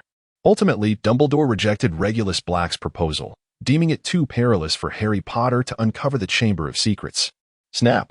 Colin Creevey captured a photograph of Harry Potter. The photography enthusiast Colin, a first-year student with golden locks, eagerly inquired, Harry Potter, are you truly a Parselmouth? Are you really the heir of Slytherin? Even after taking the picture, Colin continued to bombard Harry with questions. The lad displayed a remarkable aptitude for journalism. Recognizing the absence of malice in Colin's demeanor, Harry merely pushed him aside and made his way toward the Quidditch pitch. It was the commencement of a new year of Quidditch matches, and Gryffindor, having been usurped of the pitch by Slytherin, was brimming with pent-up frustration. Captain Wood urged his teammates to position themselves strategically, as they had lost considerable training time. Their performance on the field would rely heavily on motivation. Quidditch remained as endearing as ever, and all the students gathered to witness the match. As Harry and Draco exchanged barbs in the sky, Regulus Black sat below, surrounded by a throng of girls. Hermione, Parvati Patil, Marietta Edgecombe, Penelope Clearwater, along with Ginny and Luna Lovegood, formed a spirited assembly, occupying the entire stand, with Regulus being the sole male among them. It was perplexing how the black assistant was so favored by the female contingent. Ron, seated in the opposite stand, peered through binoculars and observed Hermione conversing intimately with Regulus Black. For reasons unknown, a wave of discontent washed over him, as if he had lost something of significance. Regulus Black could hardly have anticipated that his seemingly insignificant spell would ensnare nearly half of Ravenclaw. Moreover, several girls from other houses, who shared a close rapport with Ravenclaw, also found themselves entangled in this predicament. These young women have begun to form a collective known as the Down with Black Alliance, with their sights set squarely on Regulus Black. However, apart from his close friendships with Hermione and Cho Chang, Regulus maintains a rather conservative stance towards other girls. Pursuing them is one matter, but being pursued is quite another. Mr. Black, who do you believe will emerge victorious today? Inquired a girl with a short bob of jet black hair, addressing Regulus through Cho. Regulus Black turned his head to see Pansy Parkinson, a Slytherin girl and Draco's loyal follower. He found her presence in this section of the stands rather perplexing, for he could easily map out the social dynamics among the girls present, and an outsider in such a scenario could only imply ulterior motives. It is worth mentioning that this was Slytherin, a house now equipped with the Nimbus 2001, yet the Gryffindor seeker was none other than Harry Potter. A remarkable anomaly known for his unpredictable nature, often leading to misjudgments. In the sky, the bludgers began to move erratically, seemingly intent on colliding with Harry Potter. Simultaneously, the golden snitch appeared within the line of sight of both Harry and Draco. What ensued was a scene reminiscent of aerial dogfights, with Harry and Draco in pursuit of the snitch, closely followed by the relentless bludger, wreaking havoc as it chased after Harry, inadvertently endangering Draco as well. The bludger crashed through several tiers of the stands, placing everyone in imminent peril. It was time to bring this chaos to a close. Regulus Black silently counted the moments until Harry Potter could finally pursue the golden snitch alone, after Draco had relinquished his chase. Ultimately, after sacrificing a few dozen meters of ground and enduring the pain of a fractured right arm, he succeeded in seizing the elusive snitch. Regulus Black had descended from the stands during Harry Potter's solitary pursuit of the golden snitch. Upon witnessing Harry's injury, Gilderoy Lockhart sprinted forth with remarkable speed. At that moment, the bludger continued its assault on Harry, prompting Regulus Black to draw his wand. In an instant, the bludger, controlled by Dobby, shattered into countless fragments, leaving no trace behind. I appear to be in a rather unfortunate state, with a fractured arm. Lockhart, inexplicably wearing an expression of excitement, struck a terrifying note for Harry. "Do not worry, Harry. Allow me," he declared. "This is my forte, and I shall remedy your ailment promptly." Lockhart brandished his wand, disregarding the gazes of those around him, preparing to act. "No. You should refrain," Harry weakly protested, only to receive a reassuring glance in return. "Fear not. It once he heard it all, I shall mend your arm." The incantation he uttered seemed to resemble a healing spell, yet Lockhart's peculiar trilled pronunciation caught the attention of Regulus Black, who meticulously observed the fluctuations of Lockhart's magical energy. Indeed, something was amiss. Many spells possess corresponding counterspells. Yet the incantation employed by Gilderoy Lockhart appeared to be a reverse derivation of a standard healing charm, akin to deducing a curse from a healing spell. For the sake of convenience, let us refer to this spell as the bone extraction charm. If we consider Gilderoy Lockhart as merely a comedic character, then his attempt at healing can be viewed as a failure in spellcasting. However, one must ponder how a person incapable of properly wielding magic managed to graduate from Hogwarts. Alternatively, if we regard Lockhart as a high-ranking official in the Department of Magical Law Enforcement, then everything begins to make sense. This bone extraction charm seems to serve as a means of coercive interrogation. After all, Aurors cannot resort to the same brutal methods as Death Eaters for extracting information. Harry, indeed, felt no more pain, for the source of his discomfort, the fracture, had vanished, leaving his right arm limp and dangling. Those surrounding him were left astounded. Was there truly such an unorthodox method of treatment? Gilderoy Lockhart even bent Harry's arm at an astonishing angle. "Sometimes it is like this. But you will not feel pain again. At least your arm retains a degree of flexibility," Lockhart quipped, awkwardly rising to his feet, having staged quite the performance. Harry was subsequently taken to the Hogwarts infirmary, where Madame Pomfrey promptly administered a large vial of essence of bone to him. Originally, a simple realignment would have sufficed to mend the fracture, but now the process of regenerating bone would be rather lengthy. Harry Potter, pinned beneath Madame Pomfrey, seems to require an overnight stay at the infirmary. During the night, it is certain that numerous entities will emerge to inform Harry of certain matters and confess to employing the bludger to assail him. However, such concerns are trivial to Regulus Black. Within the room of requirement, a scene of vibrant springtime is unfolding. "Penelope, what are your thoughts on the matter we discussed?" Regulus Black tenderly kissed the back of his partner inch by inch, awakening the blissfully drowsy Penelope Clearwater. She turned to embrace Regulus, allowing him to savor her delicate curves. "I never imagined I could become a star. I possess no performing skills. Would it be appropriate for me to participate in a film shoot?" Penelope Clearwater, suppressing the delightful tingling in her chest, gently stroked Regulus Black's hair. "What are you worried about? I am the investor. I hold the rights to this film, including those of the original work. Not only can I designate the leading lady, but if I wish to try my hand at acting myself, that too would be possible. The film industry is merely a playground for the affluent." Regulus Black raised his head once more to elucidate his advantages. "Why then, have you sought me out? Surely there are girls more beautiful than I." Penelope Clearwater, taken aback by this unexpected fortune, playfully pushed against Regulus's chest, tracing small circles with her finger. Her interest piqued yet still tinged with hesitation. "It is precisely because you are half-blood. Your understanding derived from the Muggle world prevents you from acting irrationally. Pure-blood wizards possess a significant cognitive dissonance regarding Muggles, and I believe you are the most suitable." Both felt the dampness beneath them, as Regulus once again pressed forward, urging, "Come, speak loudly. Who could surpass your beauty?" "It is I. It is I. It is I." Dobby the house elf ought to have conveyed more to Harry Potter. Had Harry missed the train, he should have returned home. It was Dobby who sealed the platform, believing that would facilitate Harry's departure. Indeed, Harry must return home. Dobby thought the bludger could enlighten Harry. Dobby did not wish to harm him. He remembered the days before Harry vanquished the one whose name must not be spoken, when their lives were akin to that of mere beasts, and indeed, Dobby's current existence was hardly better. Dobby's attire reflected his status as a slave. As house elves are bound to servitude, only able to wear clothing bestowed by their masters, thus gaining their freedom. Listen to me. A dreadful event is destined to unfold at Hogwarts. Harry Potter absolutely cannot remain here, for history shall repeat itself. Dobby could say no more, merely hoping for Harry's safety. Dobby had previously served in the medical ward, and under Harry's questioning, he divulged all he could. It was Dobby who had sealed the platform, nearly causing Harry and Ron to be expelled. Dobby had controlled the bludger in a frenzied pursuit of Harry, resulting in Harry's injury. It was all Dobby. And this provoked Harry's immense fury. He pondered what had angered Dobby so. When Harry threatened to strangle him, Dobby was unfazed, having grown accustomed to such threats. He endured at least 5 each day in his household. Yet, Dobby would inflict harm upon himself, even using an iron to sear his own hands. Gazing at the injured hands of the house elf, Harry found himself at a loss for words. In the first-floor hall, during non-meal hours, students from various houses were free to congregate. Ron, are you aware of house elves? House elves are peculiar beings, typically serving a wizarding family. However, these creatures possess 3 deeply ingrained characteristics. As a member of a wizarding family, Ron was more knowledgeable about this than Harry. What are those characteristics?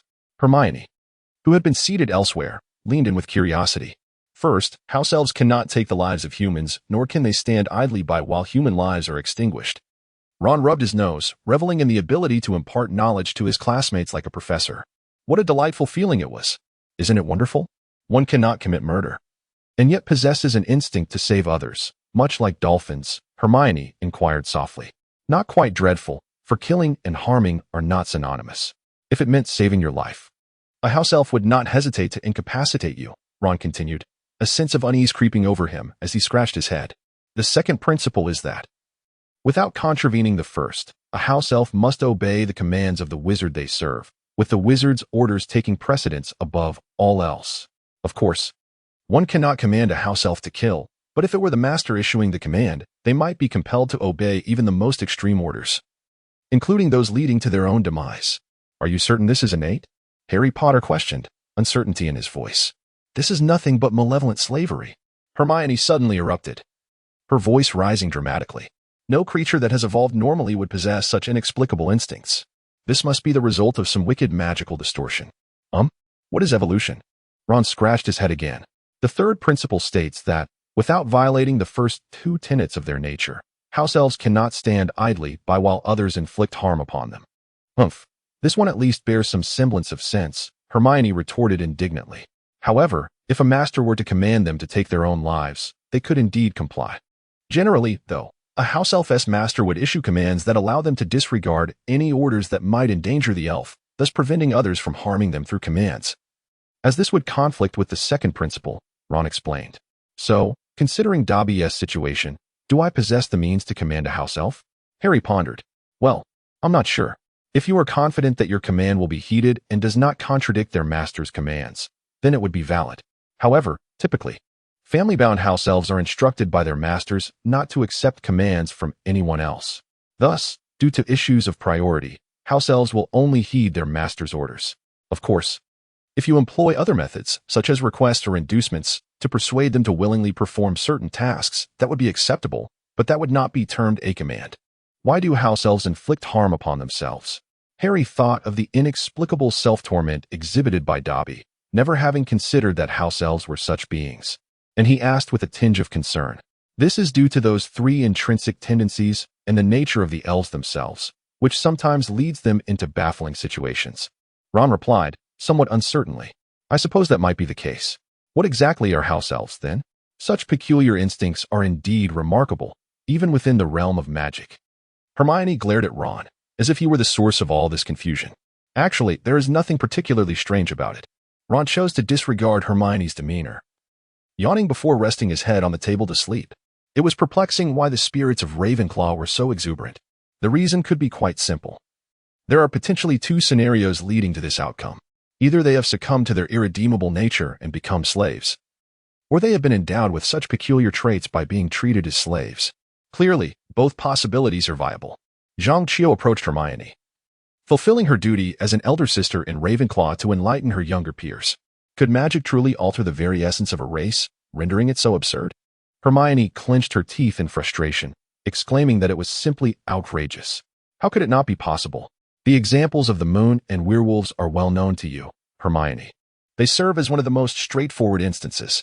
Furthermore, if manipulated correctly in conjunction with the power of the stars, it is even conceivable to drive the most formidable creatures, such as dragons, into a state of madness simultaneously. Magic is inherently like this. With determination, anything can be accomplished. I cannot bear to see house elves suffer, Hermione pondered painfully. I must take action and devise a plan. From that moment forth, Hermione resolved to embark on the path of liberating house elves, a quest that ultimately propelled her to the esteemed position of Minister for Magic. As Christmas approached, decorations adorned every corner, yet mischief was ever present. Peeves the Poltergeist, in the empty corridors, inscribed the words to unlock the Chamber of Secrets with red paint on the walls. The chamber has been opened. The enemies of the heir must beware. Coincidentally, as Peeves finished his writing, Harry Potter happened to stroll by, glancing up just as Filch appeared from the opposite direction. Harry Potter, you shall pay the price. Do you even realize what you are doing? Do you think my work is insufficient? Filch's roar echoed throughout the corridor, drawing students from all around to witness the commotion. Harry Potter, do you truly believe you are the heir of Slytherin? Draco mocked, eliciting a cacophony of laughter from Slytherin. This scene led Harry to suspect that he was indeed being framed by Malfoy. The heir of Slytherin could only be Malfoy. It must be your doing, right? I challenge you to a duel. Ron interjected, raising his broken wand towards Draco in a call for a duel. It seemed the recent training from the dueling club had instilled in the children a commendable habit of resolving disputes through dueling. It appears you haven't had enough to eat. Weasley, Draco retorted, drawing his own wand. As the two prepared to duel, the surrounding students swiftly retreated, forming a circle around them. Stop this at once. Dumbledore approached, accompanied by other professors and Regulus Black. Observing the inscriptions on the wall, the bold letters were indecipherable, and the content was exceedingly sensitive. Regulus, what is your opinion? It must surely be Peeves' handiwork. Clearly, there were no petrified victims, rendering the notion of the heir of Slytherin merely a rumor. The students would soon forget this incident, at most speculating on who had scribbled on the wall. The only individual harboring resentment over this matter was likely Filch, who, as a squib, was unable to magically erase the markings and found it quite exhausting. Life continued, as did their studies. Apart from the periodic blood-written messages, no student was harmed. Only Filch longed to capture the prankster and exact his punishment. Harry Potter, aside from attending a rather uneventful Christmas party for the deceased, found little excitement in any other activities. Naturally, this gathering was recounted by Ron time and again, as it was a rare adventure of the year. Regulus Black continued to attend classes at Hogwarts as usual, and during his leisure hours, he either visited the Ministry of Magic or tended to his own enterprises, leading a life rich in experiences. At the Ministry, he encountered Judy Fox, and each visit became an opportunity for deeper acquaintance. From the ancestral home of the Fox family to her office as an Auror, scattered throughout were precious memories of pure affection. Occasionally, he would venture to Azkaban to mock his foolish brother and deliver a few days' worth of newspapers. Within his enterprises, he collaborated with the private legal consultant, Lucy Piddle, who, while assisting with film production preparations, also offered insights into her own life. In the guest room of Crimson Manor, in the lawyer's office in Crimson Peak, and even once in the tomb behind the manor, where he had intended to leave through a small station, Lucy arrived to bid him farewell, leading to a lively discussion on work matters. In the Valley of Death, there lay an estate not even registered with the Ministry of Magic, for which only Judy Fox had initially helped him locate relevant information. Regulus Black has completely taken control of this place, and the pathways to the outside world are safeguarded by powerful enchantments. The custodian of the unbreakable vow is none other than Mrs. Cook, the housekeeper herself, who diligently manages the estate of Grimmauld Place for the sake of her two daughters. Whenever Regulus Black visits, she accompanies him on thorough inspections of the manor, where they have sat together on every chair, bed, and even table, leaned against every windowsill and balcony, and explored every storeroom, attic, and basement. They have engaged in detailed discussions about the trivialities, worries, and hopes of life. In short, Their days pass with remarkable comfort, to the extent that Regulus Black nearly forgets about Voldemort. Once again, he has piled a mountain of beef offal upon the summoning circle. He has lost count of how many times he has done this. The 12 zodiac signs, Aries, Taurus, Gemini, Cancer, Leo, Virgo, Libra, Scorpio, Sagittarius, Capricorn, Aquarius, and Pisces have yielded demons of only Aries, Taurus, Leo, Sagittarius, Aquarius, and Pisces thus far. The other half remains elusive, clearly lacking some essential element or requisite condition. Upon reflection, it was Taurus that was the first successfully summoned, as the offering was comprised of beef offal itself. The successful summoning of Aries was contingent upon their presence in a sheep pen at the time, with those unfortunate sheep serving as the sacrificial offering. Henceforth, only similar materials could conjure demons of the same nature. To summon the Leo demon, Regulus Black procured an elderly lion from the circus. For the Sagittarius demon, he acquired an old horse and enlisted creature to procure a corpse. In his endeavor to summon the Aquarius demon, he bought the largest giant Pacific octopus, measuring 5 meters in length. For the Pisces demon, he obtained 2 specimens of merfolk. Today, in preparation for summoning this demon, Regulus Black has gathered a plethora of crab shells, a task that consumed considerable time and left his mouth sour from the effort. Not long after the incident with the Philosopher's Stone last year, Regulus Black journeyed to Germany to assist in clearing the crabs from their waterways, subsequently packing them into his system space to bring back to England. The consequence of this endeavor was a year's worth of sustenance, which he only recently finished. He hopes for a smooth summoning this time.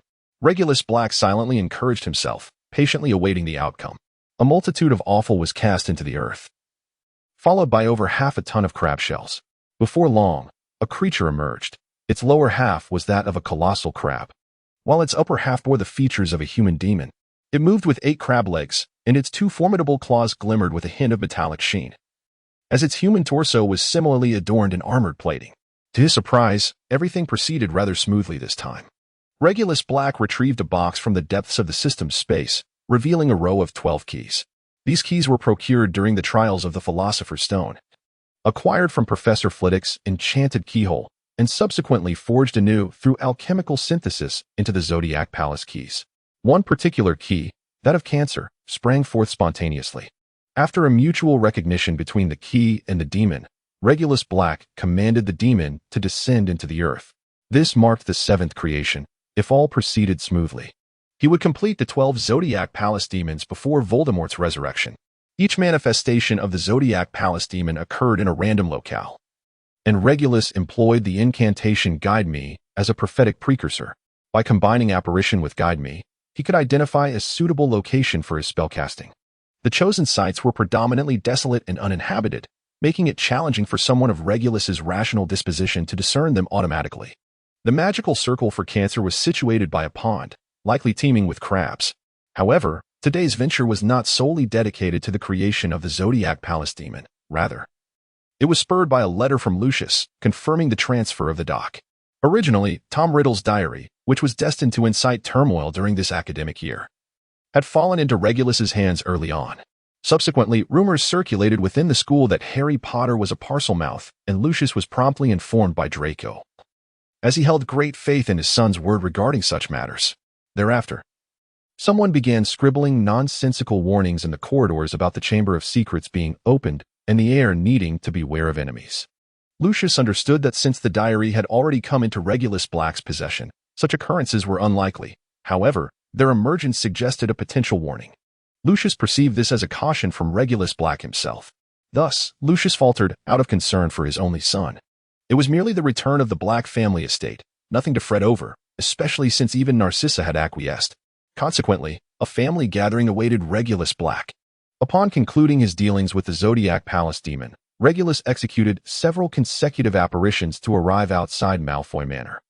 He refrained from using the fireplace due to the current lack of intimacy between the two families, as they had yet to establish a connected flue network.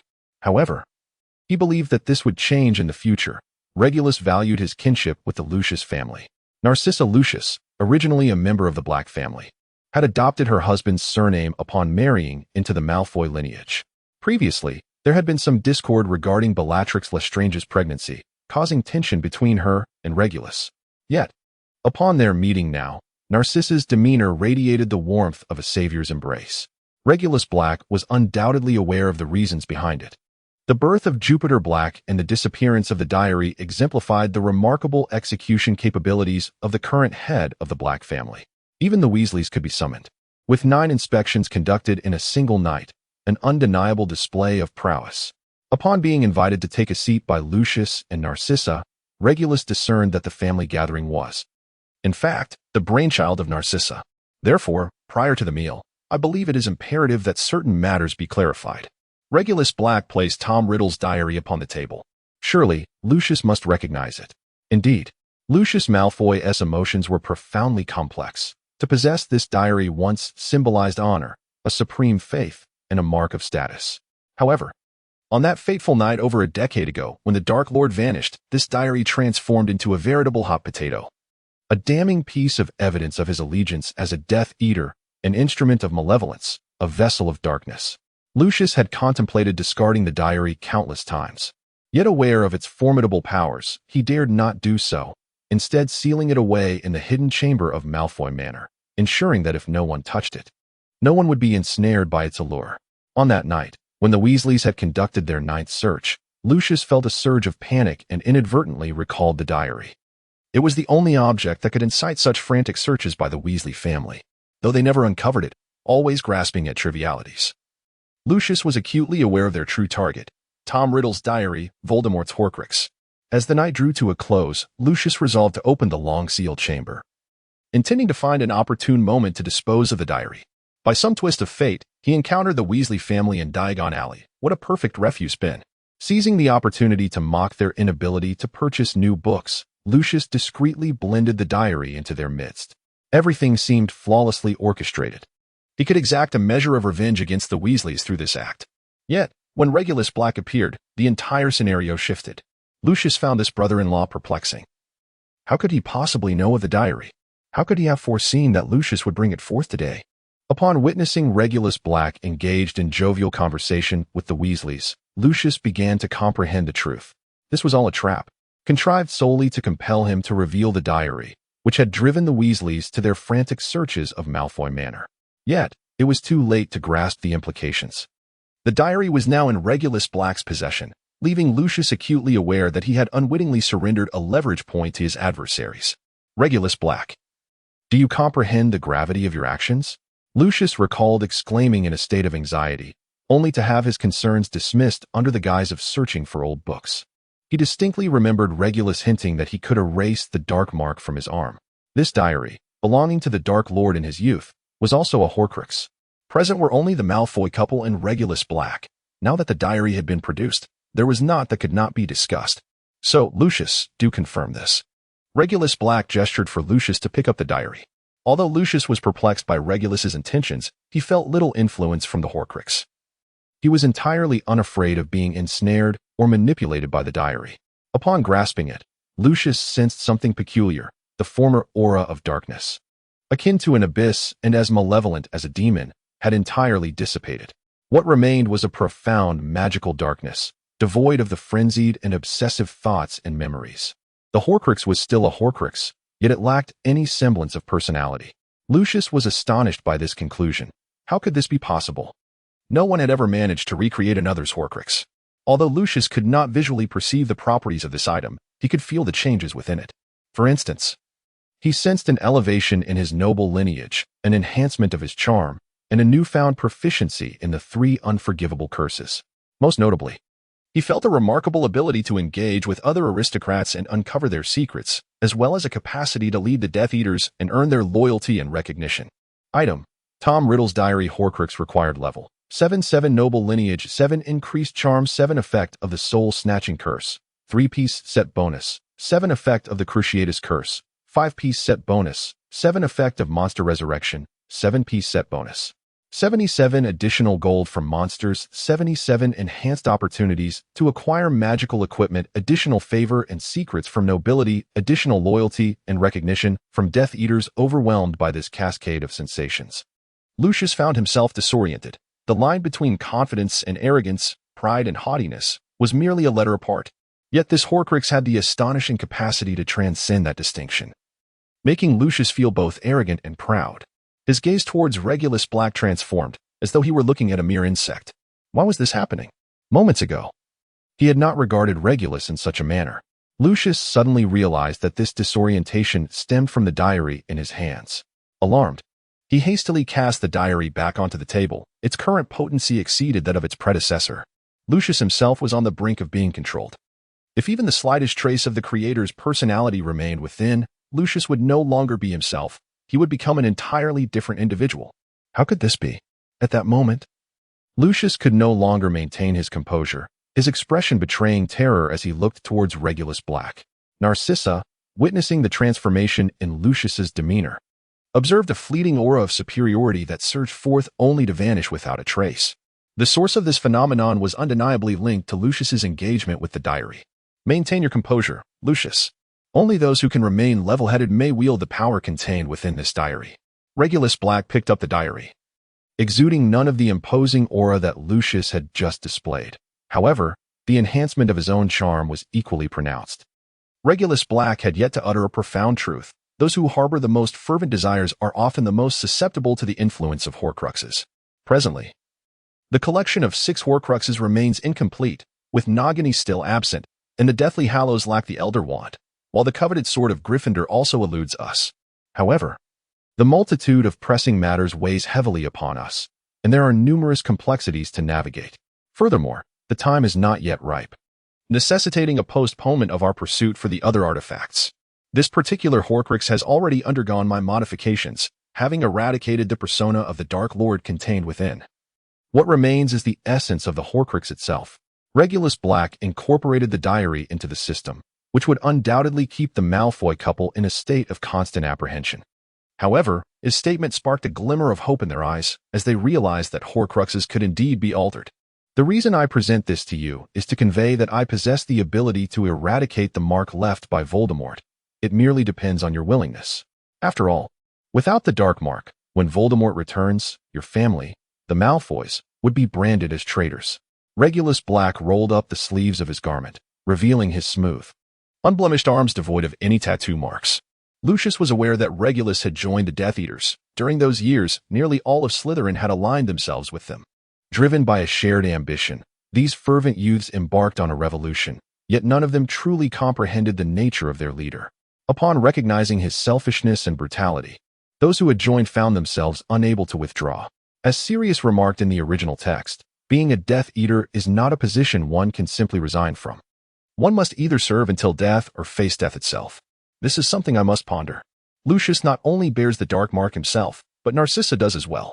Should the dark mark be removed now, if Voldemort were to rise again, the time for reckoning would indeed arrive. Very well, you have ample time to deliberate. Perhaps we should discuss the matters of the dock transfer while we dine. Regulus Black chose to cease his efforts in persuading them. Recognizing that the Malfoy family was indeed vast and influential, any attempt at relocation or concealment would be a formidable challenge, necessitating ample time for proper preparation. One might question the notion of personal escape. Would one truly expend their resources to aid the adversary? However, since Regulus had broached the subject, it was reasonable to assume he would extend his assistance in due course. Lucius had numerous schemes, but all required time to materialize.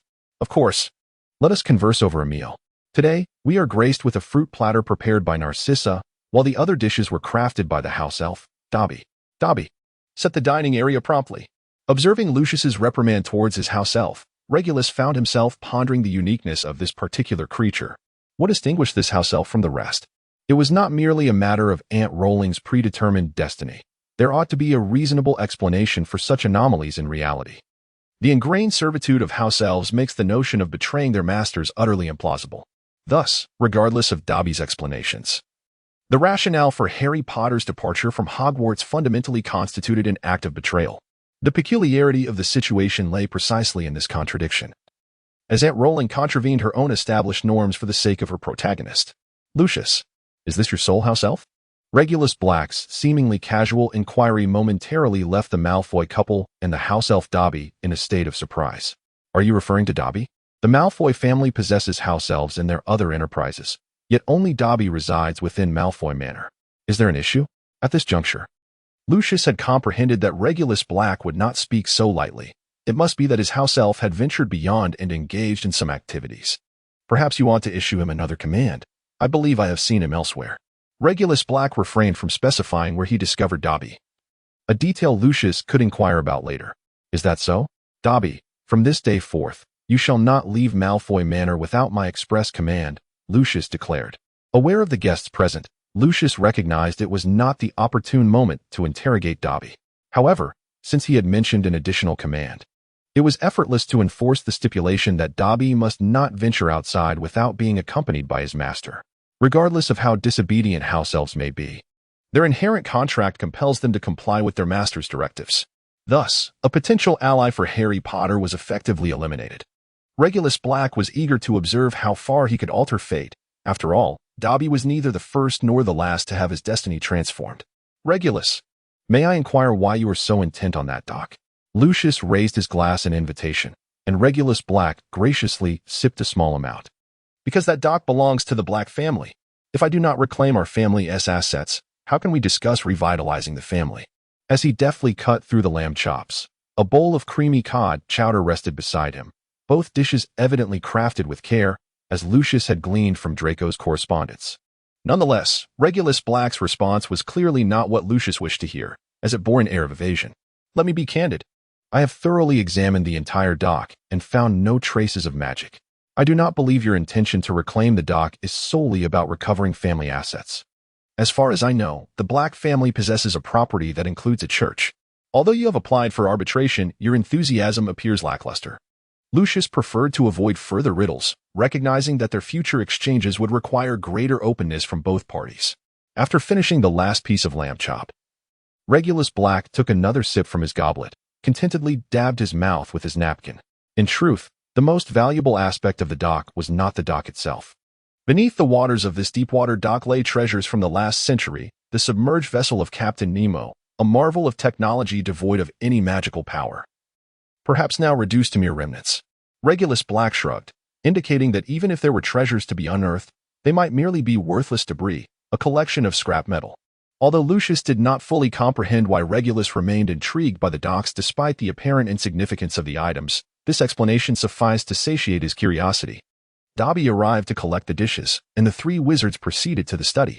This is a formal document verified by the Ministry of Magic. You merely need to sign it and then register at the ministry. Lucius retrieved the prepared transfer documents from his desk. Well, I must take my leave now, Narcissa. The family dinner was quite delightful. Regulus Black, after perusing the documents, prepared to rise and take his leave, intending to verify the situation at the docks. Do visit often. By the way, please activate the fireplaces at Malfoy Manor and the old residence at Morris Square. I have already submitted the application to the Ministry of Magic. Kindly remarked Narcissa Malfoy. This transfer of assets, although resulting in some losses for the Malfoy family, had rekindled their connection with the Black family. Such exchanges transcend mere notions of profit. Having enjoyed a sumptuous banquet at Malfoy Manor, it was now afternoon, and with no pressing matters at hand, he could proceed directly to the docks. Despite his ongoing efforts to secure this property, Regulus Black remained oblivious to the specific address, as magic could enforce numerous confidentiality measures. While the docks were bustling daily with workers loading and unloading goods, it might still be shrouded in secrecy for wizards. However, the documents now indicated the correct address along with the corresponding magical sigils. Regulus Black glanced at the address. It was not far from London. Yet it belonged to a remarkably remote coastal town.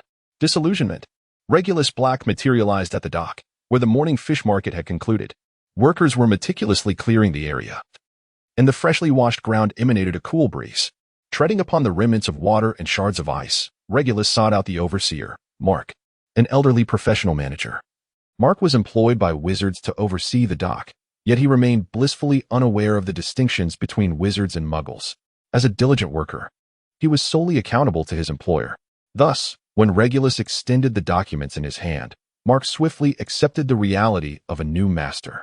After the dock manager escorted Regulus on a brief tour, he finally garnered a preliminary understanding of the dock's condition.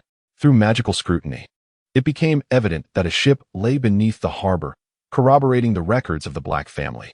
However, due to the dock's constricted space and the profound depths below the water's surface, the sunken vessel had remained undiscovered. By 4 in the afternoon, the workers concluded their shifts. and even Mark departed after exchanging pleasantries. Regulus Black remained alone, the distant hum of boat engines gradually mocking him. First and foremost, the muggle-repelling charm. Regulus Black wielded a new wand, the finest among his quartet, crafted from blazing blood crystal. As he raised the wand high, tendrils of crimson spread through the air like oil dispersing in water, enveloping the entire dock in a spherical shield. Thus, no muggle would intrude. All those who intentionally or inadvertently approached would find themselves diverted, akin to a lonely soul yearning for a distant beloved. With a powerful incantation, a formidable surge of magical energy surged into the water, striking the bottom of the dock. A collection of metallic components, obscured beneath layers of silt, resonated in harmony with the magic that coursed through them. Overall, the vessel's hull remained relatively intact, although numerous fractures marred its surface. Sensing his magic flowing beneath the water, Regulus Black envisioned a three-dimensional representation of the ship in his mind. The Nautilus, with its distinctive design resembling a colossal cleaver, boasted a primary shell of white adorned with intricate 19th-century embellishments, while its interior exuded opulence. In 1899, this vessel was considered a marvel of its time, renowned for its remarkable speed, formidable resilience, and impressive firepower. Additionally, it was equipped with a vehicle that was quite modern for its era, though devoid of magical properties. Both the Nautilus and its accompanying automobile were products of alchemy. Having languished beneath the waves for nearly a century, it now resurfaced, still radiating the grandeur of its former glory. The restored Nautilus effortlessly floated to the surface, perfectly occupying the length of the dock. The task of restoration was indeed a considerable endeavor.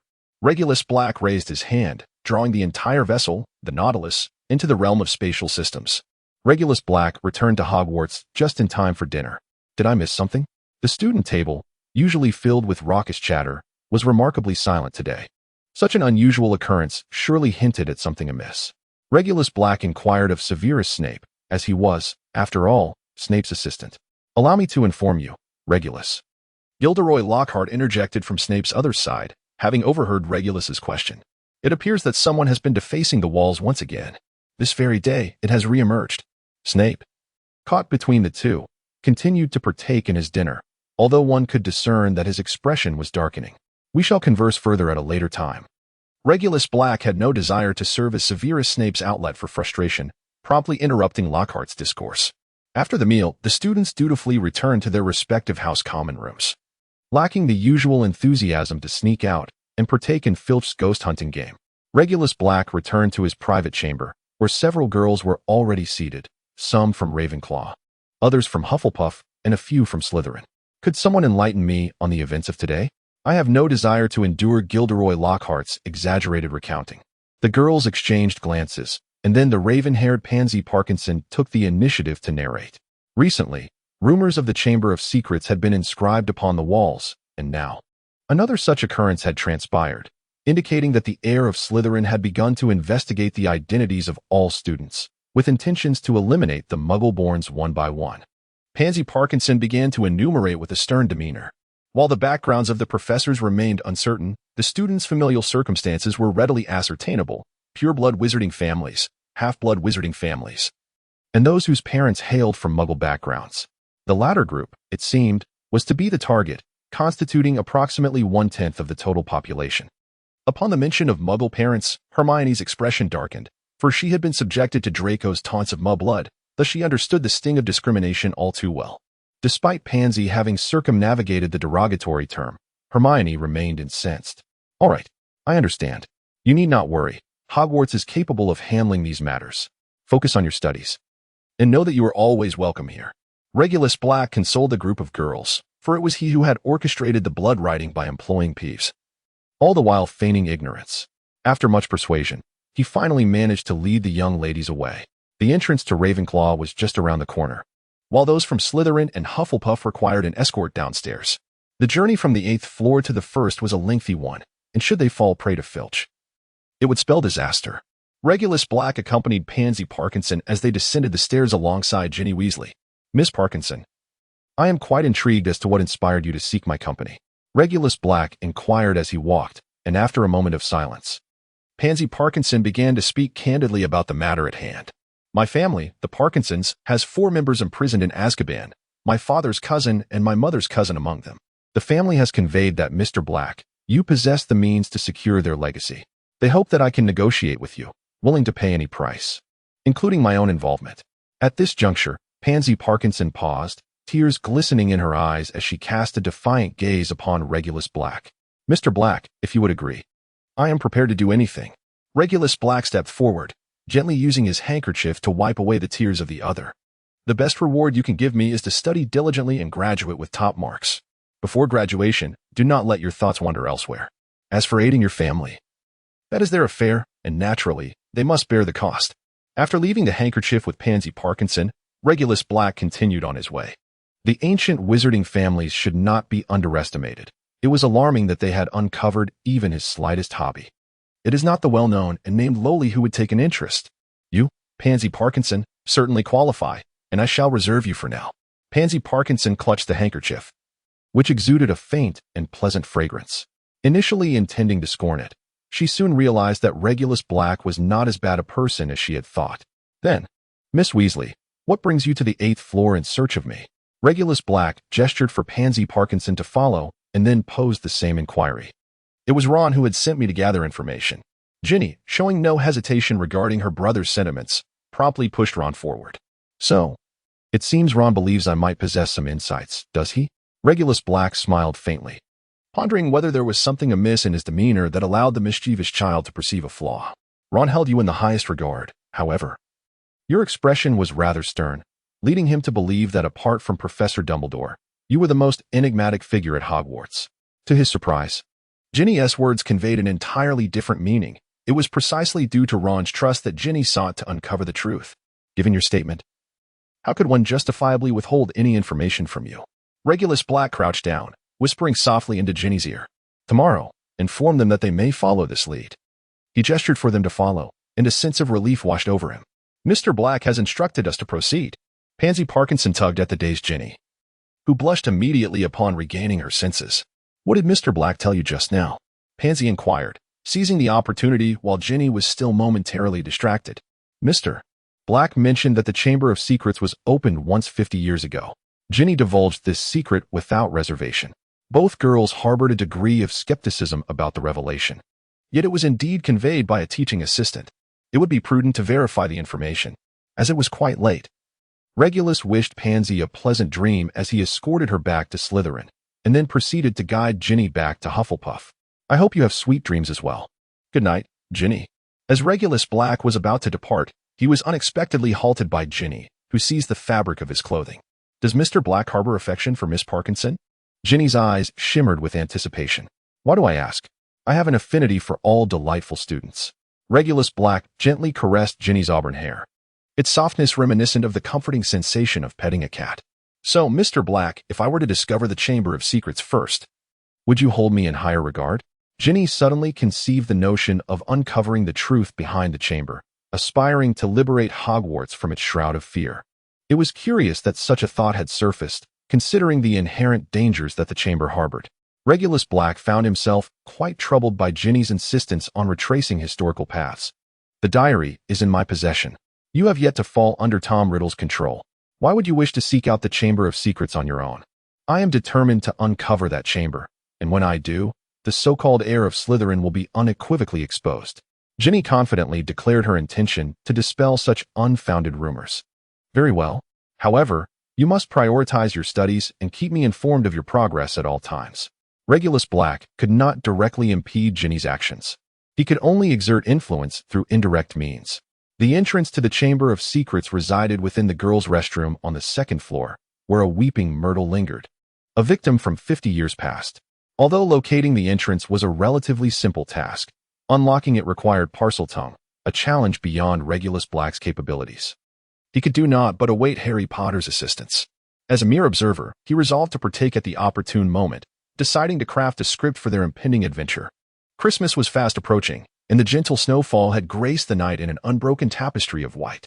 Regulus Black awoke early and instinctively glanced around, only to remember that his room lacked windows. After a brief morning ritual, he stepped outside, discovering that even the corridor's windows were adorned with a delicate layer of frost. Typically, one could observe an array of peculiar fish or even octopuses in the lake, but today, nothing stirred beneath the surface. The surroundings were enveloped in a pristine blanket of white, reflecting an immaculate serenity within, yet this was not the tranquility Regulus Black sought. Returning to the room of requirement, he shifted his gaze to the colorful assortment of gifts piled beside his bed. These were tokens from the charming young ladies. A celebration of the season meant to stimulate economic prosperity, a sentiment that holds true in any context. With a mere gesture, the grand bed seemed to ascend, revealing the bath beneath, where he indulged in a soothing soak. He noted that his physique appeared unchanged compared to the previous year. Regulus Black marveled at his own reflection in the mirror, utterly captivated by his flawless physique. His lower half had indeed grown a tad more pronounced. After lingering for a moment longer, Regulus finally set about unwrapping his gifts with earnestness. Hermione had gifted him a tome on the art of alchemical synthesis of biological entities, while Zhangqiu presented a beautiful landscape painting. Pansy bestowed upon him a tie that perfectly complemented his usual attire. Several senior girls contributed limited edition chocolates, accompanied by a card adorned with luscious red lips conveying their wishes. Yet amidst the array of gifts awaiting his unwrapping, some were rather unexpected. Draco had sent him a male grooming kit, and Harry Potter had gifted a golden snitch. Look, its wings were still fluttering. Regulus Black sighed, recalling the golden snitch he had once seen for sale at the Quidditch supply store, a singular piece crafted entirely from pure gold. The most modest of these tiny spheres commanded a staggering price of 50 galleons. Indeed, Harry Potter epitomized the archetype of a wealthy heir, effortlessly bestowing such extravagant gifts. It is worth noting that many students from pure-blood wizarding families lacked such generous allowances. One could only describe him as opulent. However, the gifts that Regulus Black planned to return would undoubtedly satisfy them. Harry Potter and Ron, accepting nearly headless Nick's invitation, joined the ghosts for their Christmas festivities. As evening approached, Regulus Black finally spotted Harry Potter in the Great Hall. He appeared utterly disheveled, sweat stains now frozen into white patches marred the robes of both him and Ron, clearly a testament to their harrowing adventures. It was hardly surprising that they did not arrive adorned in self-igniting phosphorescence. Regulus Black donned an understated black velvet gown, undoubtedly embodying a Gothic style. The soft fabric accentuated his tall and well-proportioned physique, while the pristine white lining paired beautifully with a suitably dark, intricately patterned tie. He exuded an enigmatic allure, akin to a black hole, captivating onlookers with an irresistible mystery and undeniable sensuality. Harry Potter and his companions arrived just in time for the final dessert, a serving of milk pudding. The two mischievous boys voraciously devoured the entire cup, leaving the table impeccably tidy, devoid of even a crumb. Sleep well, children. Merry Christmas. Following Dumbledore's customary address, students gradually departed the hall. Not far away sat Pansy Parkinson, still nestled in her chair, her arms crossed. She had presented herself with care today, blending a hint of charm with an element of sensuality. The handkerchief that Regulus Black had previously used to dry her tears was now folded into a floral shape, pinned delicately to her chest. Why not return to rest?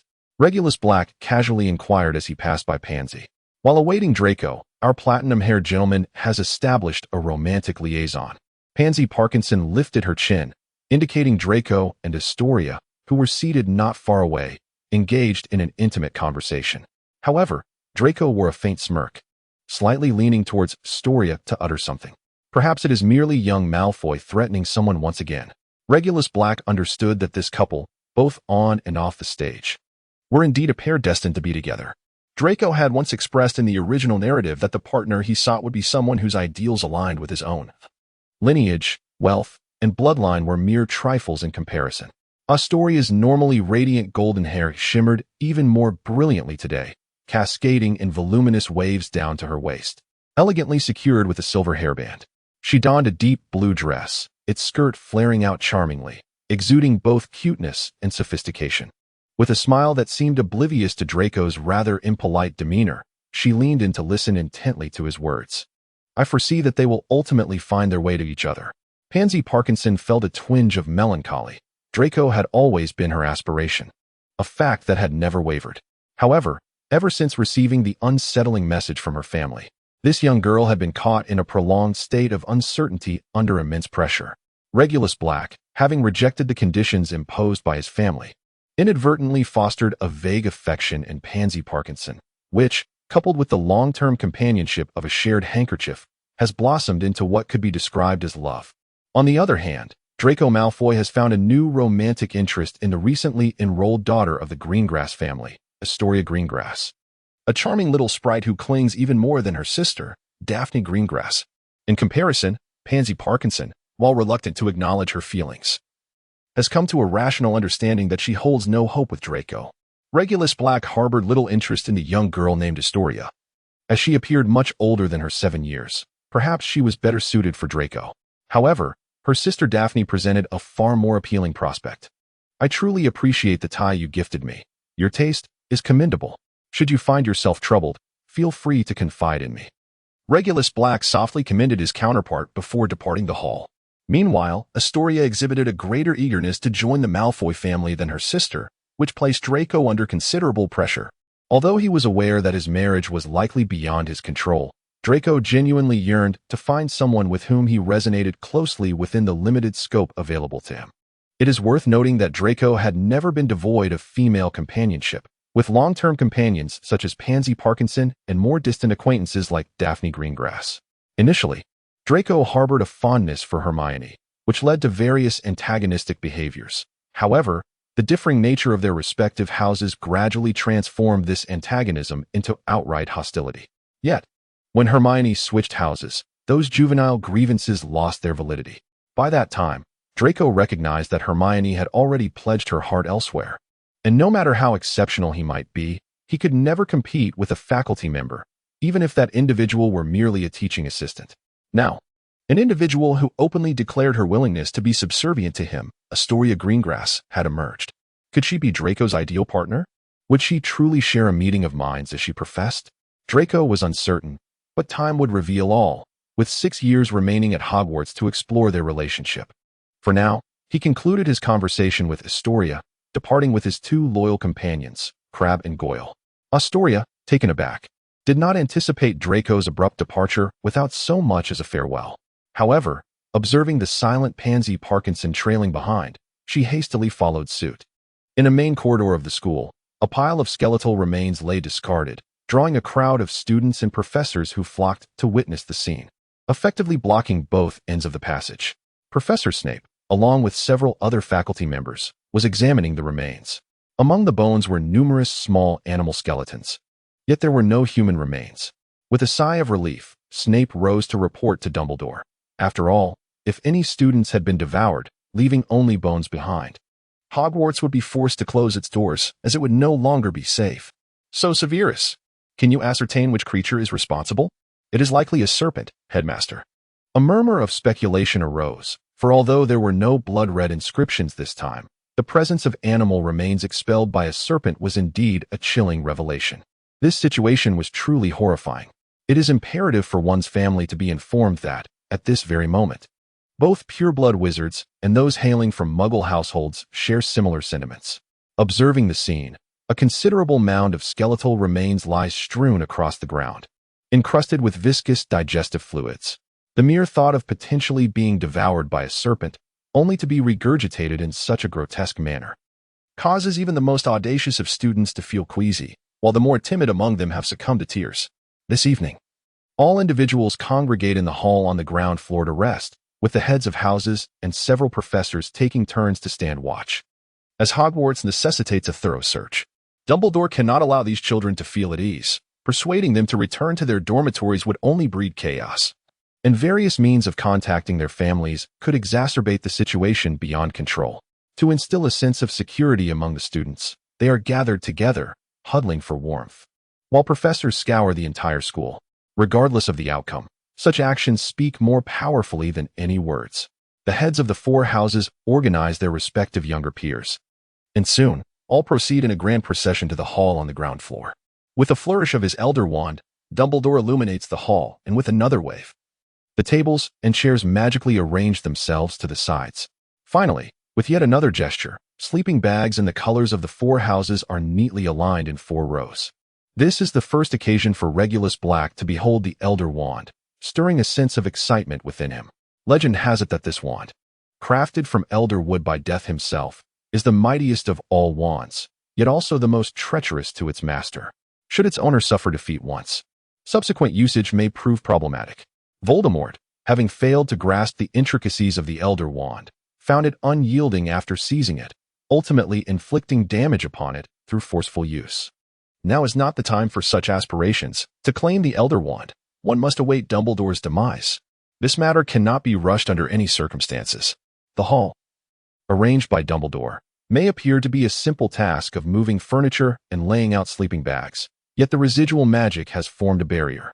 Any entity attempting to enter through the main entrance without proper clearance will trigger alarms or even face aggression. At the entrance, several professors and heads of houses stand guard. Any creature that dares approach will confront the combined might of 10 or more wands. The male and female heads of the 4 houses are tasked with taking turns on watch, and Regulus, you too shall remain to assist them. Dumbledore retained several professors in subordinate positions and then set off with the primary faculty to commence a search of the school. The notion that they could thoroughly search Hogwarts in a single night is sheer folly. The vast castle was not erected in a day. A millennium ago, the 4 founders established the original fortress, and subsequent generations have made numerous renovations and expansions. Although the general exterior of Hogwarts has remained relatively unchanged, its interior has evolved into a veritable labyrinth. Even Dumbledore himself has acknowledged that there are secrets known only to the school as headmaster. The hidden passages and chambers connect the entirety of Hogwarts, resembling a multidimensional maze. Even the map provided by Regulus Black's system cannot display all the corridors. Should one endeavor to create a fully transparent 3D map, the creator would undoubtedly grapple with how to represent these secret pathways and chambers. However, the system's map possesses a distinct advantage. It incorporates the concept of portals, allowing each hidden passage or chamber to merely indicate the location on the opposite side. This is how they previously found the passage that took Hermione directly from the 1st floor to the 8th. The entrance to the Slytherin chamber, in particular, is located in the girls' restroom on the 2nd floor. Regulus Black had long been aware, yet his knowledge was set aside due to the issue of Parseltongue. Had he foreseen this predicament, he would have included Parseltongue in the initial draft of the Horcrux, the Slytherin locket. The original specifications stated the acquisition of additional control over serpentine entities and draconic lineage, as well as extra rights to the Forbidden Forest and racial covenants. Regulus Black now possesses the extraordinary ability to command serpentine creatures at will. The multitude of animal bones is a testament to the countless serpents that have devoured them, only to regurgitate their remnants. This entire process is remarkably brief, yet it inflicts harm upon the serpent's vitality. It is indeed bewildering that one who can exert complete dominion over snakes finds himself unable to unlock a door due to his inability to speak Parseltongue.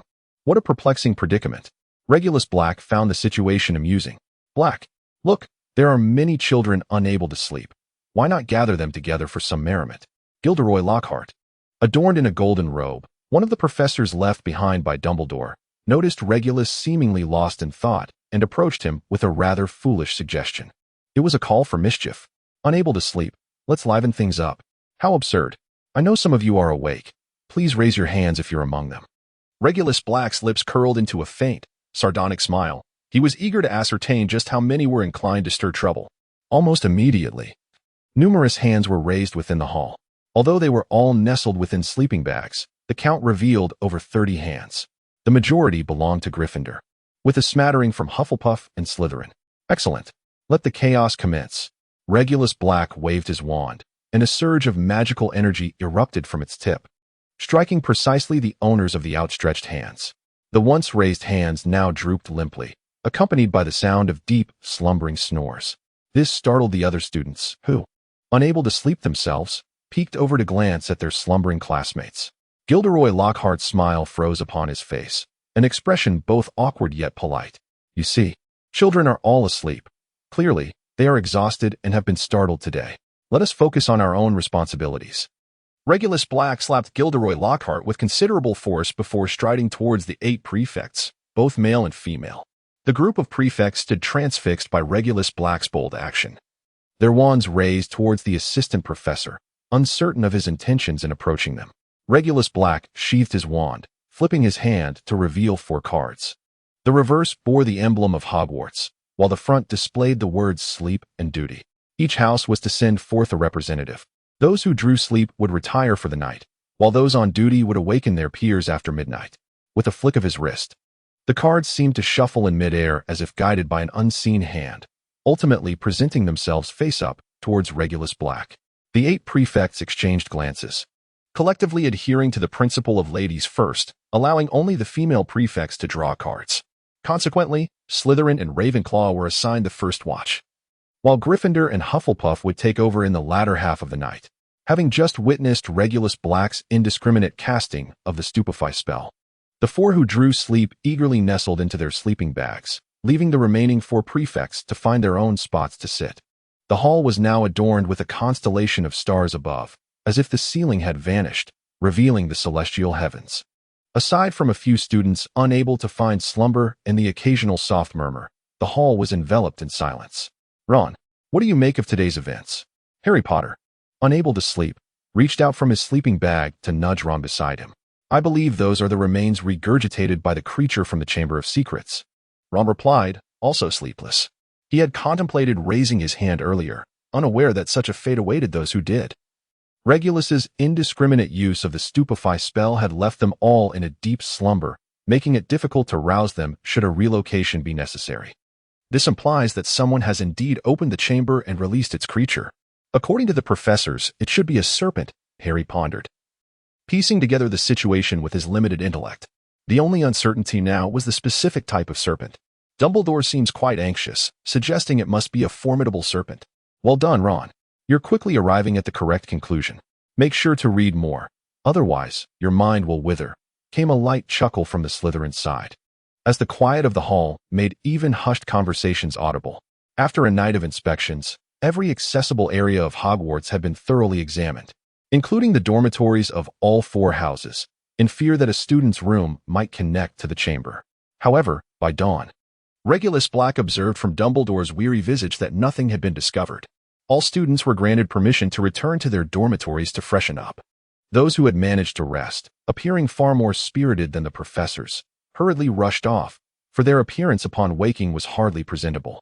What is the matter with these few? Are they still in bed? Dumbledore noted that around 30 individuals remained unawakened on the floor, or rather, in a state of unconsciousness. Oh, this is my responsibility, Cursby halted.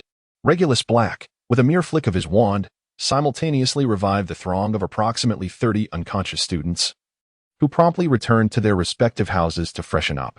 Upon noticing that among them were Slytherin students, Severus Snape's expression soured, for he was perplexed by Regulus Black's motives behind their punishment. Nevertheless, Snape believed that such actions by Black were an embodiment of fairness. However, the fact that his own house's students were among those penalized was indeed a matter of embarrassment. Not a single one of those 30 students dared to oppose him, all scuttling back to their dormitories in shame. What transgressions could possibly warrant such a spell as Stupefy? If Snape felt humiliated by the punishment of his own students, then the situation was even direr for Professor McGonagall, as a significant portion of the culprits belonged to Gryffindor. Professor McGonagall's countenance was one of utmost displeasure.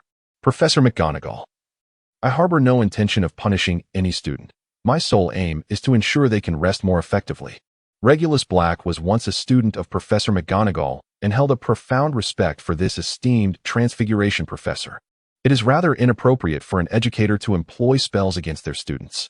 Regulus Black's tone made Professor McGonagall realize that this was indeed not a punishment. However, such actions were far from appropriate.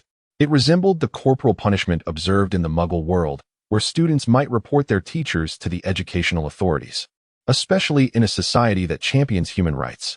The origin of this situation should perhaps be elucidated by Professor Gilderoy Lockhart. Regulus Black firmly restrained a certain professor attempting to make a hasty retreat, pulling him forward and delivering a resounding pat upon his shoulders, urging him to take responsibility for his actions.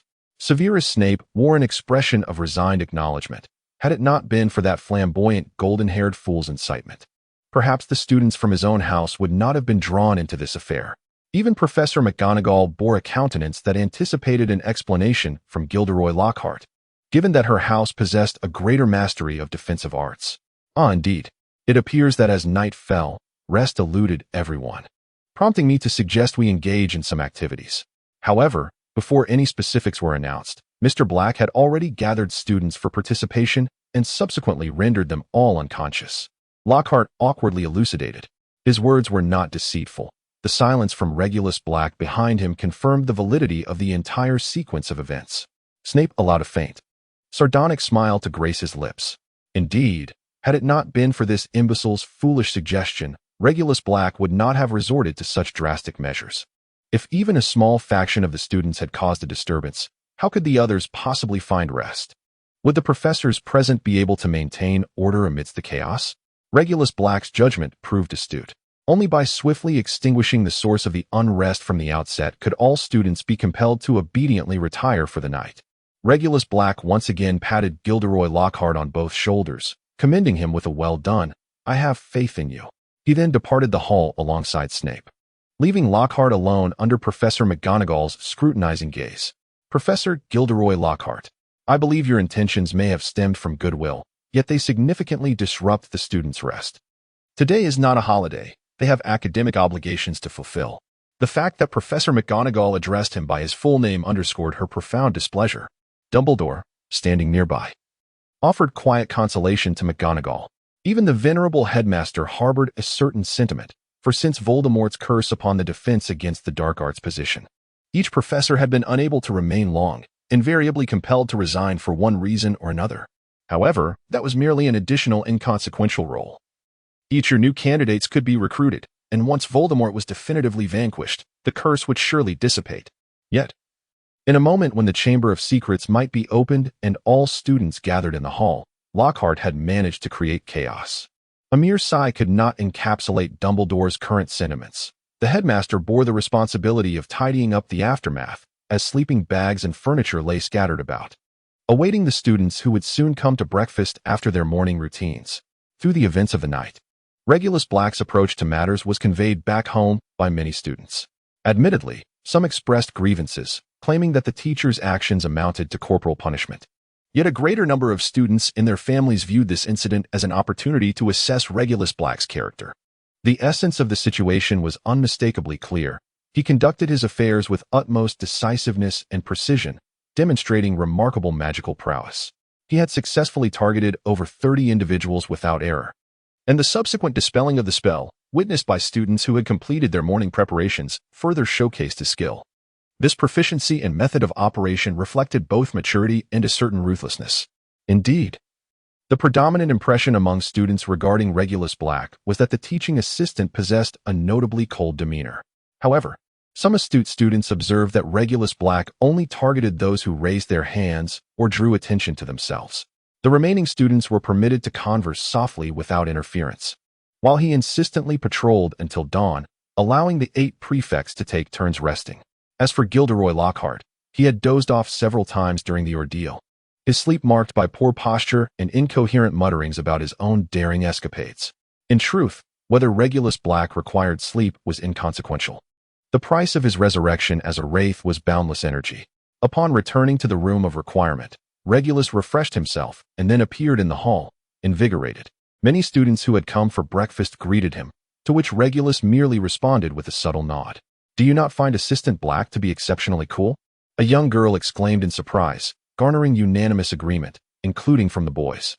"I aspire to possess such an aura. It is utterly captivating." A certain boy expressed a similar desire, only to be met with collective disapproval. "Perhaps you should reconsider. Your looks leave much to be desired, and your aloofness only diminishes your appeal." This sentiment was echoed by both the boys and girls alike.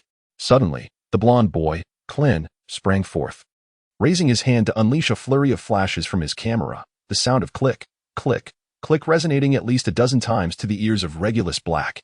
"Regulus, you are quite the sensation today." Professor Flitwick appeared exceedingly pleased, his perpetual cheeriness evident. Witnessing the affection the students held for Regulus Black delighted him.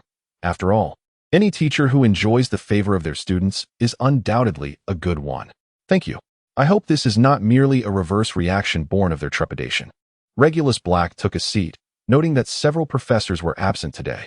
After all, not everyone could endure a sleepless night, tirelessly searching throughout the entire academy without fatigue. However, one could be certain that this did not include Professor Flitwick, nor did it encompass Severus Snape and Madame Pomfrey of the healing arts. Those with access to potions and time-manipulating devices certainly held an advantage. "How did the search progress last night?" Regulus Black, upon taking a seat, promptly inquired of Snape. For it was indeed necessary to show concern. This was an endeavor both foolish and unavoidable, yet ultimately yielded no results. Snape viciously sliced into the steak on his plate, as if it were the monster lurking within the Chamber of Secrets. The efforts to search Hogwarts were met with great fanfare, but little outcome, nonetheless. Dumbledore's actions succeeded in uniting the faculty, who became increasingly vigilant regarding the safety of the students. Consequently, the students themselves harbored greater faith in the professor's commitment to their protection. Before long, the winter holidays arrived, and all students able to return home did so, particularly in light of the previous fruitless search for the chamber, which left many students and their families anxious about the potential escape of the creature. Slytherins, Ravenclaws, and Hufflepuffs had all departed without exception, leaving only a few Gryffindors behind. Among them Harry Potter, who was determined to avoid a return to the Dursleys at all costs. Ron and his twin brothers also chose to remain, while Percy Weasley, concerned they might cause trouble, decided to stay as well. At the Hogwarts train station, the Weasley brothers were seeing off the younger Hufflepuff sister. "Remember to help Mum with her chores when you get home," Percy Weasley admonished. "Don't forget to feed the chickens," Fred Weasley added. "And remember to feed the pigs," George Weasley chimed in. "And don't forget to feed the cows," Ron Weasley said, grimacing after being pinched by his twin brothers. "You three are utterly tiresome," Ginny exclaimed, at a loss for words regarding her brothers. "Ron lost a bet yesterday, so he is obliged to accompany us," the Weasley twins declared in unison.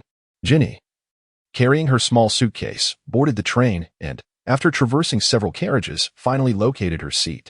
Regulus Black sat within the carriage, accompanied by Hermione and several other girls. Ginny's cheeks flushed a deep crimson, yet she still pushed the door open and entered. Throughout this semester, Ginny had encountered Regulus Black with remarkable frequency, all while keeping it a secret from her brother. Upon joining Hufflepuff, Ginny discovered that, apart from the boastful tales spun by her brothers about Gryffindor, each of the other houses possessed its own sense of pride and dignity, albeit not as ostentatiously displayed as that of Gryffindor, the lion. Slytherin, like a serpent, coldly regarded its prey, assessing its size and strength while waiting for the opportune moment to strike. Ravenclaw, akin to an eagle, surveyed the world from the skies, perpetually observing and recording everything from a detached perspective. Hufflepuff, resembling a badger, struggled for survival amid the thickets, yet its cunning nature deterred others from encroaching upon its interests. Gryffindor, proud as a lion, reigned supreme on the plains, incessantly preoccupied with the pursuit of prey and the claiming of territory. This was Hufflepuff's perspective on the four houses, which allowed Ginny, a child of a Gryffindor family, to confront a new dilemma. Indeed, the four houses embodied profoundly distinct cultural significances, and it was reasonable to assume that the viewpoints of the other houses would differ as well. Upon arriving at Hufflepuff, Ginny was astonished to learn that Hufflepuff students could easily access the kitchens of Hogwarts. Within those kitchens, hundreds of house elves busily toiled, each assigned to serve a specific student from Hufflepuff, a privilege not afforded to the other three houses. Many ordinary wizarding families, like the Weasleys, lacked even a single house elf. Accompanied by the Hufflepuff prefect, Ginny entered the kitchens, where a throng of house elves eagerly gathered around, visibly excited. "Ginny, welcome to the Hogwarts kitchens. You can come here anytime to eat whatever you desire, and a house elf will be at your service. Each of us Hufflepuffs has a dedicated house elf, though they only serve you within Hogwarts." Nymphadora Tonks, the Hufflepuff prefect for this year, would soon be focusing on her studies for graduation, leaving her duties as prefect behind. Hufflepuff was particularly renowned for its prowess in food-related spells, perhaps the most benevolent house among the four at Hogwarts, boasting the largest student body. "The welcome letter has been given to you. You may peruse it at your leisure once you return to your dormitory." With a playful pat, Tonks urged Ginny to step forward. "Now, select a house elf to serve you." Ginny gazed at the multitude of house elves, unsure of where to direct her gaze. Their large eyes, pointed noses, and prominent ears dazzled her senses. "This feels rather inappropriate. They are the school's house elves." Ginny emitted a faint sound of inquiry. "Rest assured, it is of no concern. These house elves serve you solely during your academic tenure within the confines of the school. Moreover, your actions do not burden them. Rather, they fulfill their innate desires. Typically, house elves serve wizarding families, enduring an environment where they are perpetually faced with their masters. Although many wizarding households exhibit reprehensible behavior, the house elves at Hogwarts have numerous responsibilities, completely devoid of the feeling of serving a particular wizard. Consequently, they too would be unable to tolerate such a situation. Which is why there exists a provision for Hufflepuff students to receive their service individually. How could such a notion even arise? Ginny was astounded. Having never encountered such an explanation before, the idea that Hogwarts house elves require a temporary master seemed utterly implausible. Initially, I too found it hard to believe. However, since you have been brought here, if you do not designate a house elf, they will inevitably quarrel amongst themselves after your departure, vying for that opportunity. Surely, you would not wish for them to be harmed due to your indecision. What Nymphadora Tonks implies is akin to the sentiment of if you do not slay the beast, the beast may perish because of you. So, if students from the other 3 houses were to arrive here, would there also be house elves fighting for the privilege of serving them? Ginny transformed into a curious child, presenting yet another possibility. How could that be? Even if students from the other 3 houses were to find their way here, they would merely be assigned a randomly selected house elf. This privilege is one that only Hufflepuff students can truly enjoy. Nymphadora Tonks expressed her pride, for this was a rule bequeathed by the 4 great wizards who founded Hogwarts. Ginny felt a wave of relief, given the temperament of her brothers. She would not inadvertently reveal the circumstances here, which would ultimately spare Hufflepuff from any detriment. The financial struggles of the Weasley family were the crux of the matter. Then how should I choose? Ginny inquired, confirming her intention to select a house elf, which immediately incited a commotion below, as voices clamored, "Choose me! Choose me!" Initially, I allowed them to announce their names and picked one that appealed to me. "Rainbow, come forth," Nymphadora Tonks called out. And a house elf who had been lingering on the periphery immediately pushed aside its obstructing companions and approached her. "Do you have any instructions for me, Miss Tonks?" The house elf appeared exceedingly dirty, its body stained with an array of colors, resembling a 3-dimensional painting that was visually disorienting. "I summoned you to assist me in devising a way for Miss Ginny Weasley to select a suitable house elf." This conundrum posed a considerable challenge for the house elves, who were accustomed to serving their masters, for the commands of their masters superseded all else, rendering independent thought a distant memory. However, since this was a directive from Tonks, Rainbow was determined to devise a solution. One could not help but wonder what Miss Weasley's culinary preferences might be. As soon as this inquiry escaped her lips, a multitude of eyes fixated on Ginny Weasley. "I enjoy lamb chops and fish soup accompanied by mashed potatoes," she declared. Curiously, Ginny expressed a taste remarkably akin to that of Regulus Black, who was responsible for preparing these 3 dishes. "Step forward," Rainbow bellowed, and immediately 3 house elves pushed past their companions to stand before Ginny. "Miss Weasley, please select one of us." The sensation of having a devoted servant at one's beck and call was palpable. Ginny found herself relieved of all mundane tasks, her daily chores entirely managed by the house elves. And its name was Goldie. Regulus Black has recently found himself quite occupied, as families with witches imprisoned in Azkaban have been seeking him out. It appears that during this seemingly tranquil period, they have all gone to Azkaban to visit their respective witches. The long-imprisoned witches, upon realizing that such occurrences were possible, have largely succumbed to despair. On one hand, they are heartbroken by their family's indifference. On the other, they are elated at the prospect of having a child return to the family fold. In the end, they have all acquiesced, expressing a fervent desire to expedite the matter, as prolonging their stay in Azkaban is a torment. Thus, Regulus Black will be accompanied by an Auror to meet these witches, which is deemed a standard visitation. However, the fact that a male wizard is rotating visits among numerous unrelated family witches has become a subject of whispered speculation within the Ministry of Magic. Everyone is anticipating the news of these witches' pregnancies, as some families are contemplating allowing the expectant witches to return home to recuperate until childbirth. The principal obstacle to this plan arises from the Ministry of Magic. "Regulus, could you not separate these tasks?" Fudge often implores him upon their encounters. For Regulus Black is invariably accompanied by a member of a wizarding family, each time a different one. The presence of these individuals not only signifies their intentions, but also represents their influence. Centered around the Black family, a considerable alliance of ancient families has begun to coalesce. In this world, the debts of gratitude are the hardest to repay, and given that each time Regulus Black proposes compensation, it pales in comparison to the value of adding a child to a wizarding family. The greater the debt incurred, the more challenging it becomes to settle. Rest assured, Minister Fudge, there is no cause for concern. Simply acquiesce to their requests. It can be seen as an act of your benevolence. Regulus Black sat comfortably in Cornelius Fudge's office, After numerous visits to the Ministry of Magic to handle grievances and legal disputes, the two had grown quite familiar. Moreover, with his great-grandfather, Sirius Black, whispering in the background, Fudge felt at ease and harbored no reservations towards Regulus, such a shrewd minister of magic. Even Regulus found him to be quite agreeable, which explains the continued support he received from various factions. "Demonstrate my mercy. How can that be said?" Fudge retorted. "Releasing prisoners from Azkaban? Not a single minister of magic in history has ever dared to do so. If I were to take such an action, I might find myself ousted by morning." Power was something Fudge valued immensely. He was acutely aware that his position was a result of numerous compromises. Rest assured, look at who is advocating for this legislative amendment. Even the Malfoy family, who have no relatives incarcerated in Azkaban, is involved. Your persistent refusal is the true obstacle standing in their way. Analyze the pros and cons.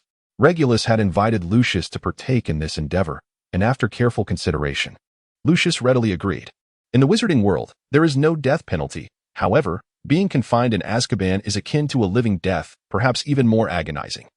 The Dementors feast upon them daily, draining their very essence until nothing remains to bear a child and contribute to the family lineage. Ensuring the continuity of one's bloodline with an unequivocal pure-blood descendant, this prospect far outweighs the misery of prolonged imprisonment. Though one might miss witnessing the birth of their child, the disparity between the two options is undeniable. To choose otherwise would be sheer folly. It would be no wonder if the family line were to face extinction. What must I do to ensure this matter leans more favorably in my direction? Minister Fudge remained hesitant, lacking absolute certainty, and was unwilling to take such a risk. Regulus Black leaned in and whispered a few words, prompting Cornelius Fudge to nod repeatedly until a smile graced his face. According to the latest updates from the Daily Prophet, Minister Fudge is set to deliver a significant address concerning the pregnancies of witches. Esteemed members of the wizarding community, I, Cornelius Fudge, am here to announce an important piece of news. In light of the witches incarcerated in Azkaban who, for various reasons, have found themselves with child, the Ministry of Magic has formulated corresponding measures. As we have callously observed Bellatrix Lestrange endure her entire pregnancy while imprisoned in Azkaban, it is crucial to acknowledge that the child is innocent and unaware of the potential effects the Dementors may have on it. Fortunately, the child was born without complications. However, Mr. Regulus Black has raised a formal protest regarding this matter, and several other witches have since become pregnant while incarcerated in Azkaban. In response, the Ministry of Magic, after meticulous discussions with various families, has arrived at the following decisions. First, all witches sentenced to imprisonment in Azkaban for clearly defined crimes shall not be eligible for any reduction of sentence. Second, recognizing the innocence of the child and the unsuitable environment of Azkaban for its growth, pregnant witches will be granted permission for external supervision. Third, these witches must reside in designated areas specified by the ministry, with strict prohibitions against leaving their residences or using magic. Fourth, following the birth of their children, the witches will continue to be monitored by the Auror Department within Azkaban. Fifth, the female prisoners who have given birth will be allowed to meet their children freely, with no restrictions imposed by the ministry. This concludes the content of the press conference, which has been jointly sanctioned by the Wisingamot and the Ministry of Magic, and is effective indefinitely. Once Minister Fudge finished his explanation, Regulus Black, seated in the front row, gently initiated applause. The stunned audience, taken aback by the announcement, soon followed suit in applause.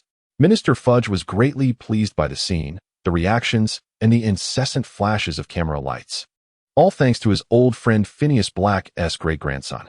The first measure is imperative to quell concerns regarding the potential opening of a loophole for the release of Azkaban's criminals. It must be firmly established, leaving no room for dispute. The second measure aims to garner widespread support among wizards, as all wizards share the same sentiment regarding the child. Even the Dark Lord did not proclaim an absolute desire to annihilate Hogwarts, did he? It would merely be a far stricter regime were he in charge. For medieval Hogwarts was notorious for its harshness. The third measure serves as a limitation, silencing those who fear that released witches might run amok. Their concerns will not materialize. Is it so difficult to remain within designated residences? Is it so challenging to refrain from the use of magic? It is simply a transfer from Azkaban to their homes. They remain incarcerated, albeit in a different location, a situation with which the Auror Department is well acquainted. The fourth clause serves as a precautionary measure, for none can predict whether similar circumstances may arise in the future. Regardless of the means employed, no outcome would mirror that of the Black family, where the mother perished while the child survived. Since clemency has already been bestowed upon the witch, allowing her to give birth outside the confines of Azkaban, it would be prudent to return her to her imprisonment thereafter. As for the final fifth clause, let it be regarded as an act of benevolence. Inevitably, there will be those who rise to condemn the Ministry of Magic for its inhumanity, claiming it cruel to forcibly separate mother and child, regardless of the mother's past actions. Conversely, permitting the mother to glimpse her child is not without merit. If this entire procedure is executed flawlessly, the pregnant witch's situation will be resolved. The family lineage will continue with the birth of the child, and the ministry will gain a commendable reputation. As for you, Minister Fudge, you bear no responsibility. This is merely the result of various wizarding families advocating for the proposal, which will only serve as a credit to you. Fudge, at that moment, was drenched in cold sweat and became utterly convinced by Regulus Black's words. Valentine's Day soon arrived, ushering in a season of warmth and blooming flowers. Naturally, one like Gilderoy Lockhart, a flamboyant butterfly, could not refrain from taking center stage to dance gracefully. How else could one honor such splendid times? Dear students, today is Valentine's Day, and we shall revel in love throughout the school, for we must not squander our youth, proclaimed Gilderoy Lockhart joyfully after breakfast. Moreover, I have specially gathered a troop of little angels who will assist the bashful students in delivering love letters. With a wave of his hand, 7 diminutive goblins adorned with angelic wings entered, reminiscent of the dwarfs from fairy tales. In that moment, Regulus Black felt as though Gilderoy Lockhart were akin to Snow White. Turning to glance at Dumbledore, he observed the old man chuckling merrily, leaving one to ponder whether his amusement was genuine or feigned. However, upon reflection, one could understand why such a foolish and absurd proposal from Gilderoy Lockhart would find acceptance from Dumbledore. In the preceding months, Hogwarts had been shrouded in the oppressive atmosphere of the Chamber of Secrets. Everyone seemed to scrutinize one another, engaging in activities only in groups. The identity of Slytherin's heir remained a mystery, as did the nature of the creature lurking within the chamber. People often fear the unknown. Fear itself is not inherently dreadful, but the inability to conquer one's own fears is truly terrifying, allowing such irrational dread to fester and proliferate. Accumulated over time, this fear becomes increasingly insurmountable. Thus, by allowing Gilderoy Lockhart to indulge in frivolities on Valentine's Day, the tension at Hogwarts could be alleviated, restoring all students to their former exuberant selves. If you wish to win the affection of someone you admire, feel free to consult Professor Snape about the art of potion-making for love. Gilderoy Lockhart, undeterred by Severus Snape's murderous glare, was determined to play a trick on him today, especially after Snape had been so ruthless during their previous encounter at the dueling club. It was time to reclaim his dignity. While some students were tempted by his words, they remained merely intrigued. Snape's menacing stare suggested that anyone who dared approach him would inevitably be forced to drink a vial of poison, left to perish without assistance. Thus, on this day, no one dared to disturb Snape, yet chaos reigned throughout the school. At intervals, house elves appeared in various classrooms, publicly delivering love letters, and students soon discovered that a single bronze canute could compel a house elf to read a love letter aloud, while a silver sickle could incite 7 house elves to sing in unison. Consequently, Hogwarts was engulfed in pandemonium. House elves flitted about, able to locate any student in hiding. However, their busy demeanor betrayed their displeasure, as if everyone owed them a debt, their faces stern as they distributed messages. Throughout the day, the house elves amassed a considerable sum, halting their activities only at dinner time. Harry Potter, I love you, as Voldemort loves his own progeny. Harry Potter, I love you. If you wish to uncover the secrets of the Chamber of Secrets, you must seek them out yourself, for no one can assist you. Harry Potter, I love you. You shall embark on an adventure with your beloved, exploring the mysteries of the chamber. Harry Potter, I love you. You shall wield the sword of Gryffindor, slaying the monster within the chamber to rescue your beloved. Harry Potter, I love you. Harry Potter, I love you. Harry Potter, I love you. After 3 soaring refrains, the 7 house elves turned and exited the hall, leaving the audience in stunned silence. Though the house elf singing was undeniably off-key, the students of Hogwarts regarded it as mere entertainment, often crafting their own eccentric lyrics for the house elves to perform. However, the house elves refused to sing songs devoid of love, ensuring that no insulting or malicious lyrics were uttered. Yet, narrative-like lyrics were perfectly acceptable. Albus Dumbledore's glasses glimmered as his expression grew unusually grave, on a day filled with revelry and mischief. Such antics were decidedly disrespectful to the esteemed headmaster, undoubtedly affecting his mood. What was the meaning of this? Who had gifted Harry Potter with the final song? Even Gilderoy Lockhart displayed an awkward and anxious smile, questioning the house elves who had only worked until dinner. I do not know. It was a letter delivered by the school owl, accompanied by 2 silver sickles. The diminutive goblin, with a voice akin to a rusty bell, responded loudly, then produced 2 silver coins, proudly kissing them before his lips. The goblin had a particular fondness for money and diligently fulfilled his duties. Utilizing an owl made it exceedingly difficult to trace the sender of the correspondence. Having merely retrieved the silver coins, it was likely that the letter had already vanished, self-combusted, disintegrated, decayed, or summoned back by its sender. In the realm of wizards, myriad methods existed for maintaining secrecy.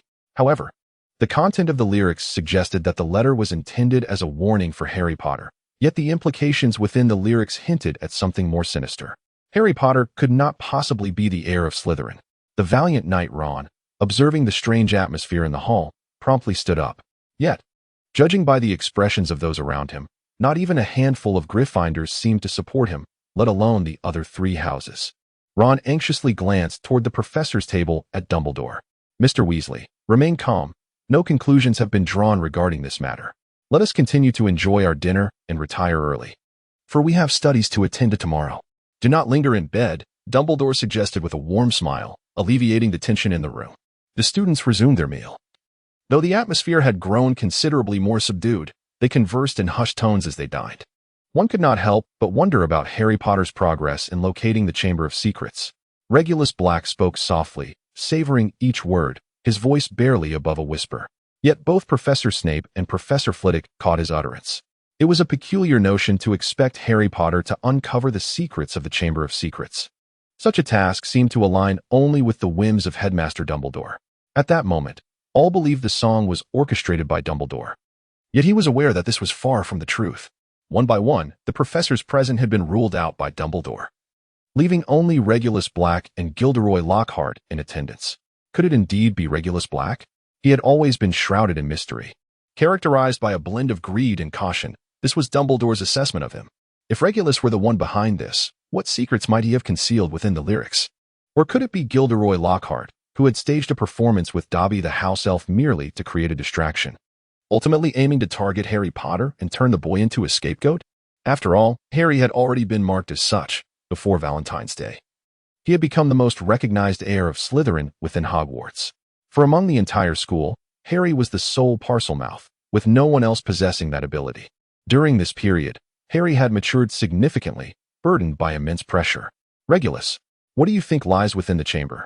Professor Flitwick inquired. His curiosity piqued as he turned to Regulus Black. Surely, it must be a basilisk. Regulus Black articulated the answer with utter clarity, displaying no intent to conceal. The emblem of Slytherin is the serpent, and among serpentine creatures, the only one capable of living for a millennium is the basilisk. Other, more advanced beings would not possess the temperament to remain dormant for such an extended period.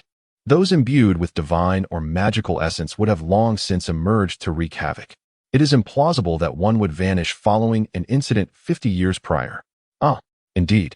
The weeping myrtle perished at the hands of the basilisk. My research confirms that only a basilisk could inflict such a fatality. At this juncture, Regulus Black's voice had risen considerably, and the professors seated at the faculty table had all taken notice. However, as Regulus Black continued his discourse, Professor Flitwick employed a silencing charm to shield the students from his words.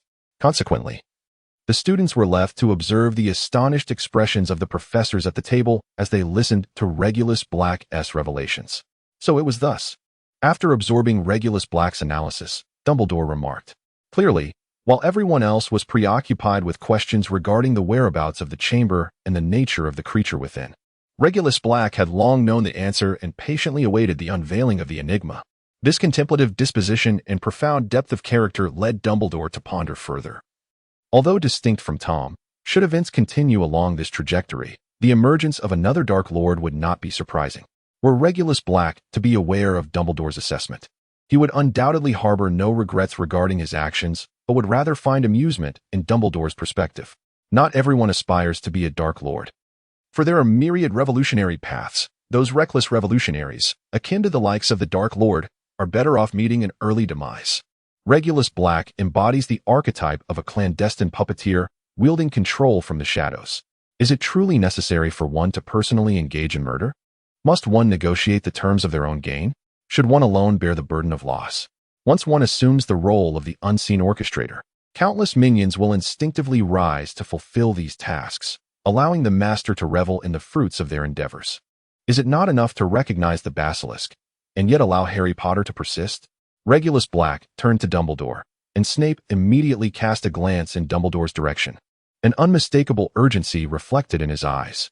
Dumbledore was caught off guard by Regulus Black's inquiry. His long eyebrows twitched as he slowly turned to face them. First, he offered Snape a reassuring glance, and then he regarded Regulus Black with a look of scrutiny that held an element of admiration. I believe you would not allow Harry Potter to come to harm, would you? With this statement, Dumbledore effectively entrusted the matter entirely to Regulus Black. The professors were taken aback by Dumbledore's profound faith in Regulus Black. You know what I desire. Regulus Black delicately wiped his mouth with a napkin and then rose, preparing to depart. Dumbledore was certainly aware of the implications behind Regulus Black's words. Last year, during the trials for the Philosopher's Stone, Regulus had effortlessly cleared every obstacle, surpassing even the most thorough of raids. Hagrid's three-headed dog, Fluffy, had also fallen into his grasp, a fact that still brought sorrow to Hagrid's heart. Do as you wish. If you desire to become a professor, so be it. Dumbledore understood that Regulus was asserting his dominion over the entire chamber, perhaps even including the Gryffindor sword mentioned in the earlier ballot. Harry Potter, what are the professors discussing? Why can't I hear anything? Ron tugged at Harry's sleeve, gesturing towards the staff table. In truth, few students were indifferent to the professors at that moment. Ever since Professor Flitwick had cast a silencing charm, curiosity had piqued among the students regarding the professor's discourse, which they could not overhear even during their brief return to the office. Judging by their expressions, it seemed there was some contention among the professors, but ultimately, Regulus Black emerged victorious. In comparison to the seemingly dejected Gilderoy Lockhart, Regulus appeared far more striking. Numerous girls were stifling their excitement, oblivious to the extent of the gifts Regulus Black had received at Hogwarts, which seemed to be on the verge of overflowing. This year's Valentine's Day was destined to belong to Regulus Black, as the gifts sent by enamored girls were simply overwhelming. The girls, lacking significant funds, opted not to have the house elves recite their love letters, but rather chose to have their messages delivered directly. However, the sheer volume of correspondence, coupled with their financial limitations, resulted in the house elves displaying a lack of enthusiasm and grim expressions. Nevertheless, the house elves dutifully handed the letters to Regulus Black, who graciously accepted them, storing them in his system space to peruse later. Oh my goodness. Harry, do you know how many love letters Assistant Black has received? Ron exclaimed dramatically, gesturing broadly, indicating a vast pile. Except for those in their 7th year who were about to graduate or had stable relationships, every girl had sent a letter. Harry Potter shrugged, indicating that this was no surprise to him. However, I heard that some 7th-year girls sent letters too, and some couples have even broken up. Neville chimed in with a scoff. Draco lounged on the couch in the common room, flanked by Crabbe and Goyle, who were discreetly munching on snacks. Goodness. Even I Haven T received many love letters. What is it about Assistant Black that attracts so much attention? The scion of the Malfoy family felt considerably disheartened, lying there in a state of despondency. Aside from the friendship chocolate I sent you, who else has expressed their affection? Pansy Parkinson was playfully toying with a small box, her demeanor radiating joy akin to that of a young maiden in the throes of her first love, having spent considerable time alongside Draco. And as a friend within their circle of boys, everyone exchanged friendship chocolates on Valentine's Day. In times past, she would have meticulously prepared a lavish box of Valentine's chocolates for Draco, yet now, her entire focus was devoted to Regulus Black, rendering her gift merely one of friendship chocolates. The two from the Greengrass family, Daphne and Astoria, similarly offered friendship chocolates, while Astoria presented a box of Valentine's chocolates. Draco rummaged through his own bag, expressing mild discontent. Ah, congratulations. Young Master Draco has finally secured his other half. Pansy couldn't suppress a smile, clearly amused by Astoria's unwavering gaze fixed upon Draco. Astoria's behavior was remarkably straightforward. Her entire world revolved around Draco. her relentless stare being the sole expression of her interest. It is well known that many girls scrutinize their boyfriends through a multitude of lenses, weighing factors such as wealth, lineage, interests, character, habits, and integrity, as well as their genuine affection and overall attractiveness. Indeed, Draco's attributes, be it his wealth, heritage, or personality, were all exemplary choices. Thus, the only pursuit remaining was to win his heartfelt affection, a task that required persistent endeavor to foster intimacy. Astoria seemed quite taken with Draco as well. "Daphne, didn't he send you any Valentine's chocolates?" Pansy exclaimed in surprise, recalling how Daphne had previously been fixated on Draco. It appeared, however, that with her sister now in the fray, Daphne had retreated from the competition, leaving Astoria to dominate the field. "Congratulations, Astoria. Nurture your bond with Draco. He prefers girls who listen to him." "We all possess too much personality," Pansy remarked, raising her hands in surrender, lamenting that her efforts were thwarted by the high standards required by suitors. "Few can manage to adhere to his demands. So I shall bow out and congratulate those who can navigate this challenge successfully." Astoria, seated a short distance away, paused her reading and looked up with a shy smile before burying her nose back in her book. Draco could only sigh as he observed her. Why was it that the girl who met all his criteria was not the one who captured his heart at first glance? It seemed an adjustment in mindset would be necessary to embrace her fully. In a fleeting moment, Draco's gaze fell upon the exquisite little gift box in Pansy's hands. And then he noticed Daphne cradling a similar box. Both girls were fiddling with their treasures, yet refrained from opening them. "What is this? Valentine's chocolates? Who sent them?" Draco Malfoy inquired, his curiosity piqued as boredom began to encroach upon him. "This, of course, is the token of gratitude I received after sending out my love letter." Pansy Parkinson shook the small box, exuding pride, clearly indicating that it contained Valentine's chocolates. These chocolates were infused with a love potion. Anyone who consumed them would inevitably fall in love with the person who gifted them, unless I were to pass them on, in which case the next person who indulged would find themselves enamored with me. What do you think? Should I present this delightful confection to you, Draco? Pansy Parkinson's words caught Draco off guard, as he had not anticipated that Regulus Black would bestow such a Valentine's gift. No wonder the girls had been so preoccupied with it. They were evidently in a state of indecision. Undoubtedly, this enchanted Valentine's chocolate, once regifted, would serve as a formidable weapon. "Sister, could you spare your portion for me? I wish to present it to Draco," Astoria gently inquired of her sister Daphne. Regulus Black did not merely bestow gifts upon all the young women who received love letters. He also extended his generosity to others with whom he had connections. For instance, he sent gifts to the Cook family from the Forbidden Forest, Lucy Pidwell, the private legal counsel of the Scarlet Manor, and Judy Fox from the Ministry of Magic. However, he refrained from informing them that these gifts were imbued with enchantments. The Ministry of Magic has announced that the witches of Azkaban are now expecting, prompting the Auror Department to be mobilized to establish relevant magical exclusion zones within the homes of these witches. This arrangement is undoubtedly far superior to the solitary confinement of Azkaban. Some families have requested that the Aurors designate an entire villa as a restricted area, allowing the expectant witches to move freely within its confines. After much debate and compromise, it was ultimately decided that all witches would reside in their own homes, enjoying the freedom to move about and meet with family, with the only restrictions being the inability to leave their residences and to use magic. This marked a stark contrast to their years of imprisonment, and the witches expressed deep regret for their allegiance to Voldemort in the past. Regulus Black arrived at the Ministry of Magic and greeted the secretary at Fudge's office before entering the minister's chamber. Such treatment was a far cry from his initial experiences. "Ah, Regulus, you've arrived, ha ha ha. I've been awaiting your presence," Fudge exclaimed joyfully upon seeing Regulus Black, immediately rising to his feet. The two settled comfortably on the sofa in the reception area. "Good day, Minister Fudge. It appears you are in remarkably high spirits." Regulus Black's demeanor remained one of utmost respect.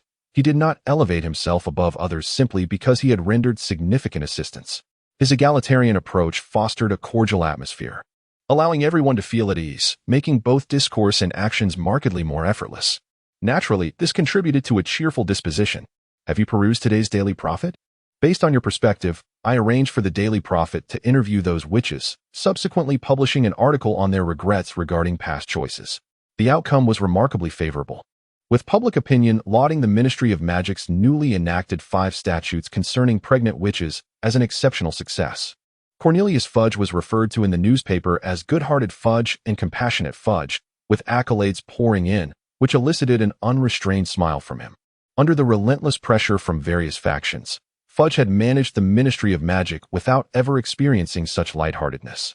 As I previously mentioned, handling this matter was not particularly challenging. After all, these witches had been confined in Azkaban for over a decade. Upon returning home, they would undoubtedly draw comparisons, resulting in a victory for the Ministry of Magic standing on the side of justice. The Daily Prophet would not tarnish its reputation at this juncture, as the repercussions would be too great for them to bear.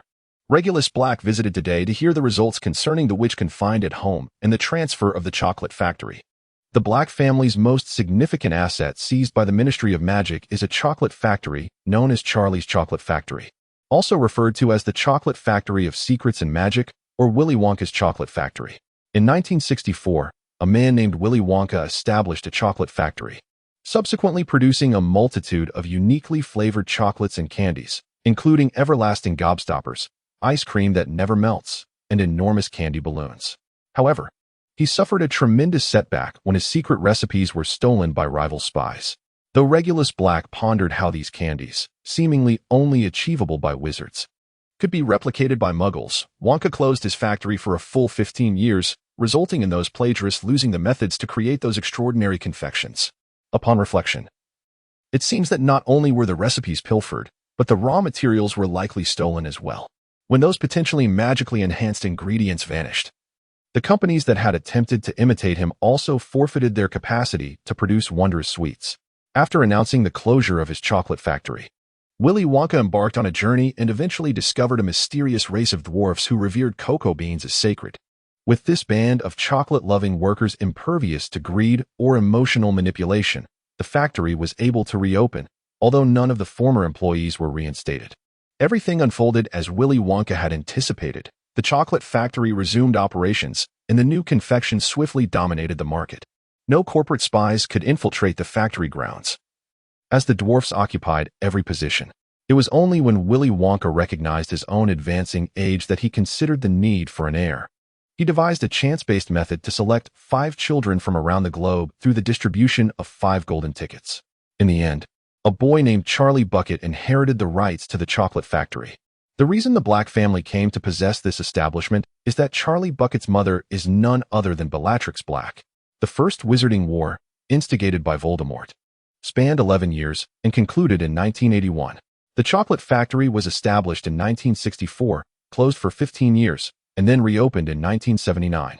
Voldemort, in his quest for sufficient funding, turned his attention to this reopened chocolate factory. However, due to the fortifications established by the factory's owner, Bellatrix Black, she employed indirect methods after receiving this assignment. For lonely elderly individuals, a well-meaning man and a young boy were placed outside the chocolate factory, becoming Bellatrix Black's temporary family. Shortly thereafter, Willy Wonka issued 5 golden tickets in order to provide her adopted son, Charlie Bucket, with an opportunity to participate.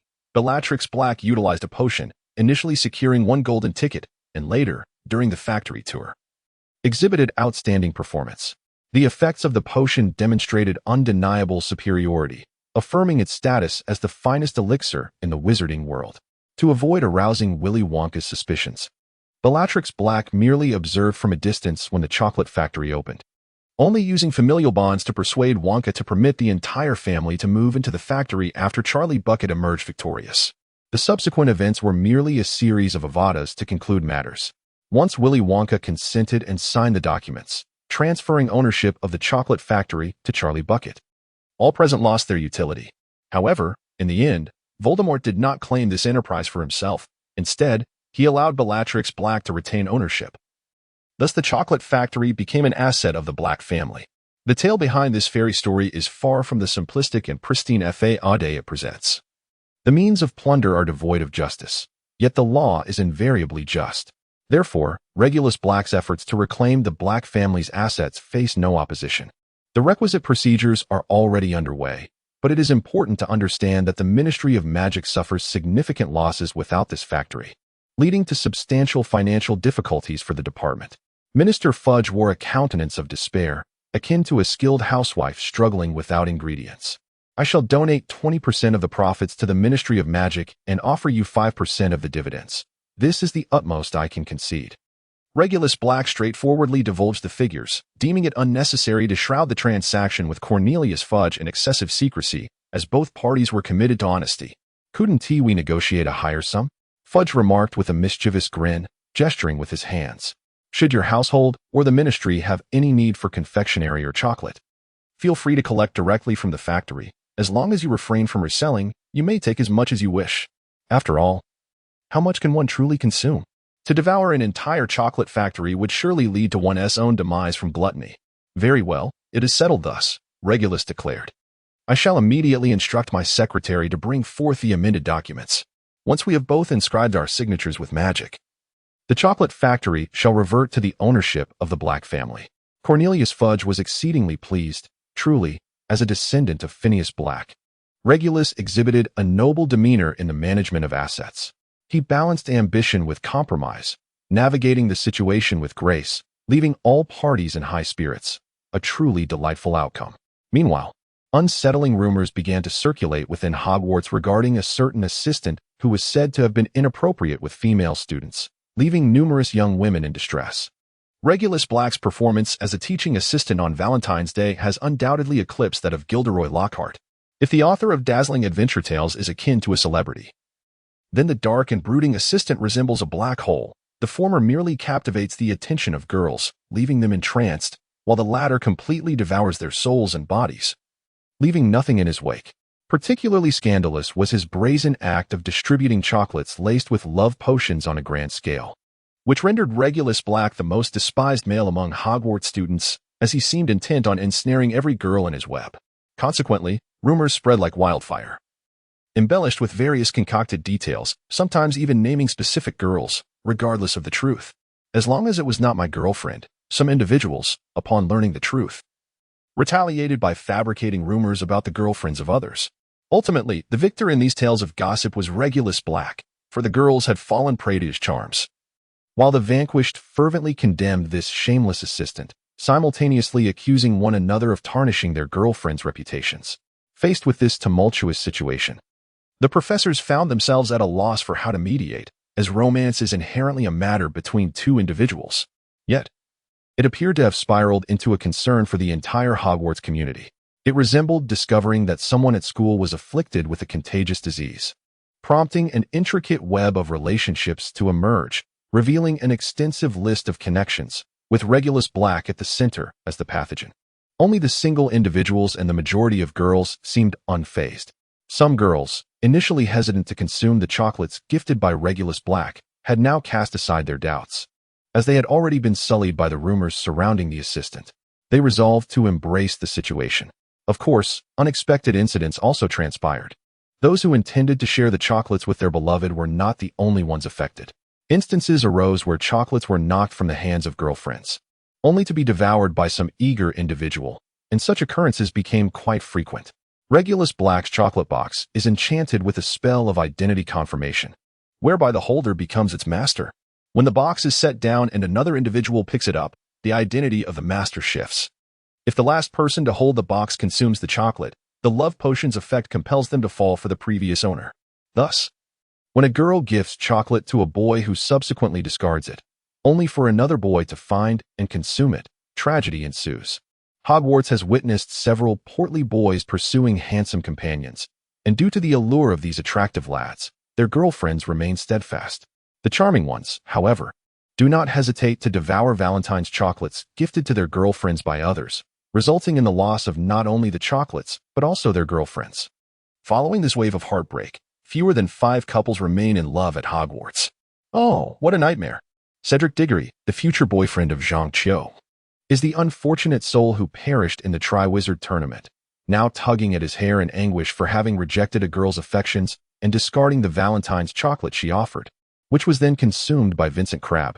Henceforth, this rotund Slytherin has ensnared the dashing Cedric Diggory, akin to being captured by a constrictor. Eventually, while traversing an unoccupied corridor, a faint voice whispered in Cedric's ear, urging him to eliminate Crabbe with the command Petrificus Totalis. Drawing his wand in a moment of twisted resolve, Cedric struck down the persistent Vincent Crabbe. With the coast still clear, Cedric hastily vacated the scene, acutely aware of the magical energy he had expended. It seemed unlikely that Crabbe would trouble him again until the conclusion of the term. A sense of liberation washed over him. Vincent Crabbe, now petrified, was rendered incapable of movement, and due to the potency of the attacker's magic, the professors were momentarily at a loss for a remedy. Professor Sprout suggested utilizing a potion made from mandrakes to reverse the effects, though it would take time for the mandrakes to mature. News of Crabbe's affliction and the potential for mandrake treatment alleviated some tension throughout Hogwarts. Yet, the identity of the assailant sparked new intrigue. Surely, it must be the monster from the Chamber of Secrets. Who else would dare attack a Slytherin, unless no heir to Slytherin emerged, making this group of loathsome individuals prime candidates for such an assault? During their meal in the hall, Ron vociferously articulated his conjecture regarding the recent claims made by Slytherin that Harry Potter was the heir of Slytherin. If that were true, then surely their sights would be set squarely on Slytherin. What do you say, you red-haired mongrel? Draco exclaimed, leaping onto a chair, brandishing his wand and directing it towards the Gryffindor table. Isn't that so? If I were the heir of Slytherin, you would undoubtedly be my next target. Ron retorted without hesitation, while Harry tugged at his sleeve multiple times, attempting to quell Ron's declaration of war. Damn it, you pure-blood traitor deserve to perish. Petrificus Totalis. With a furious wave of his wand, Draco unleashed a spell that soared across the tables towards Ron. Bone armor. A white shadow darted from the classroom, intercepting Draco's curse. It turned out to be a skeletal figure of a cow's skull, which, upon being struck by the petrification curse, began to turn gray, transforming from bone to a stone-like texture before shattering into dust that scattered across the floor. Enough. Everyone, calm down. Draco, you wouldn't want Slytherin to lose points, would you? Regulus Black continued to leisurely slice his lamb chops, his wanted hand serving as a testament to his recent actions. Engaging in a brawl in private may bear no consequences, yet to do so in the grand hall amidst the entire student body is tantamount to courting disaster. Not even Severus Snape could assist him in such a scenario. Even Lucius Malfoy, the esteemed board member, could not alter his son's fate of expulsion. This incident soon faded into the background, only to be followed by a wave of fresh rumors. Should one desire to eliminate an adversary, the incantation Petrificus Totalis would suffice, especially with the mandrakes nearing maturity, ensuring restoration thereafter. If anyone dared to provoke you, simply invoke Petrificus Totalis, and let the monster from the Chamber of Secrets take the blame, provided no witnesses were present. Consequently, individuals began to turn up petrified in various concealed corners of Hogwarts. Subsequently, the student body unanimously attributed these occurrences to the creature of the chamber, yet they remained unfazed by the implications for their safety. Regulus Black has been ambushed several times during his outings. However, those assailants have invariably met their demise through petrification. The attributes contained within the Titan's belt of Herodom are remarkable, boasting 77 to melee defense, 77 to projectile defense, 77 to spell defense, along with a reflective damage of 77 inflicted upon attackers. As a result, most assailants find themselves ensnared by their own petrifying curses. Regulus Black could, with a clear conscience, assert that he was not responsible for the demise of the other's girlfriend. As the semester draws to a close, it appears that Harry Potter remains at a loss regarding how to unlock the Chamber of Secrets, despite the ongoing petrification of individuals and the rampant rumors attributing the deeds to the creature of the chamber. Harry is acutely aware that these are but fabrications.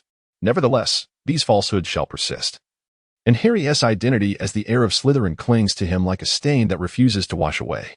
However, lacking the essential artifacts and Hermione's assistance, Harry has made no progress during this time.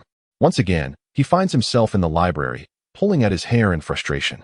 Recently, in his quest to investigate the chamber, he has frequented the library with Ron countless times. To the unknowing observer, it might seem he is transformed into a diligent student, when in truth, he is solely engrossed in matters of the chamber, devoid of any genuine interest in his studies. In a secluded corner of the library, Harry and Ron are poring over numerous tomes they would typically never borrow. We visit the library multiple times each day, and astonishingly, my brothers have begun to commend my academic diligence. Each time he recalls Fred and George's mocking expressions of feigned pride, Ron feels a wave of nausea. Indeed, even Ginny has come forth to affirm our scholarly endeavors, urging us to achieve commendable grades. Harry perceives the world as draped in shades of gray, as if his life has reached a dead end. Potter, have you yet discovered the answer? Regulus Black, with a tome in hand, settled into the seat opposite Harry Potter and Ron. Mr. Black. Mr. Black. Both Harry and Ron greeted him enthusiastically. The recent tumult within the school was largely attributed to this very teaching assistant, yet while others found themselves in the infirmary, this gentleman, rumored to have faced numerous assaults, remained unscathed. Of course, the fierce competition among suitors held no relevance for carefree bachelors like Harry and Ron. There are indeed advantages to immaturity. At least one is spared the troubles of impulsiveness. Are you curious to uncover the secrets of the chamber? Regulus Black cut straight to the chase, inquiring boldly.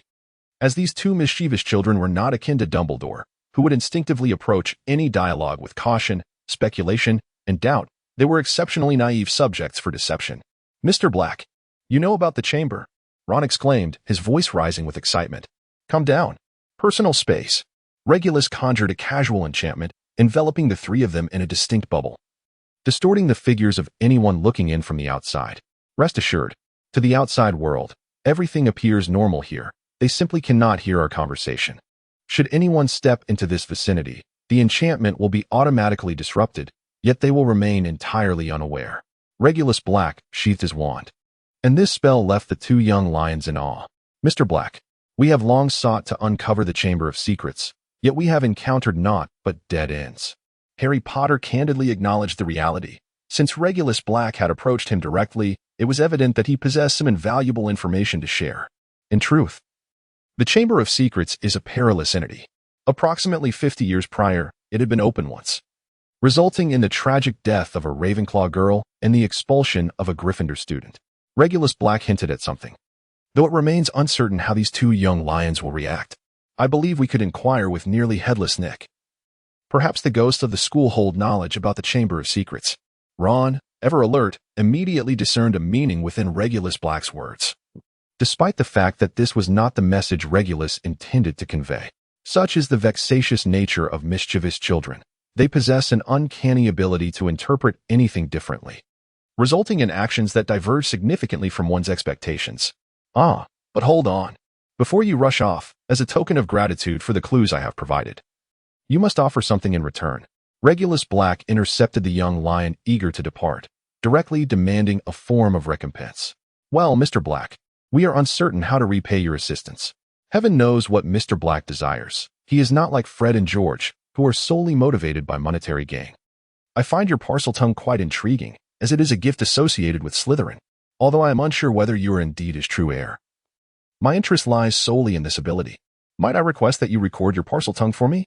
Regulus Black extended a tome to Harry Potter. A hardcover book adorned in a striking silver and green hue, its surface graced by an embossed silver serpent coiling elegantly.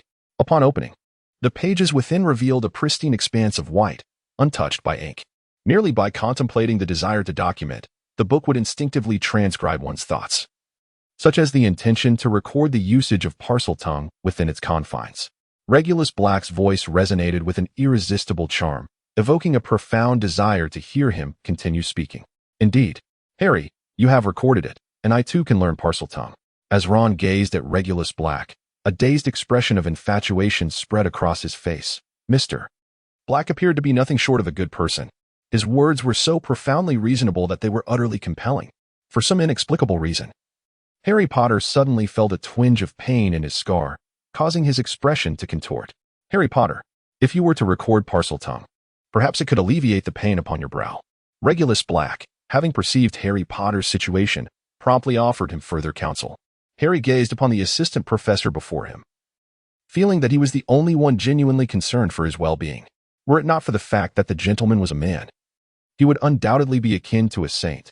With his striking visage, noble demeanor, and graceful mannerisms, who could possibly surpass Mr. Black?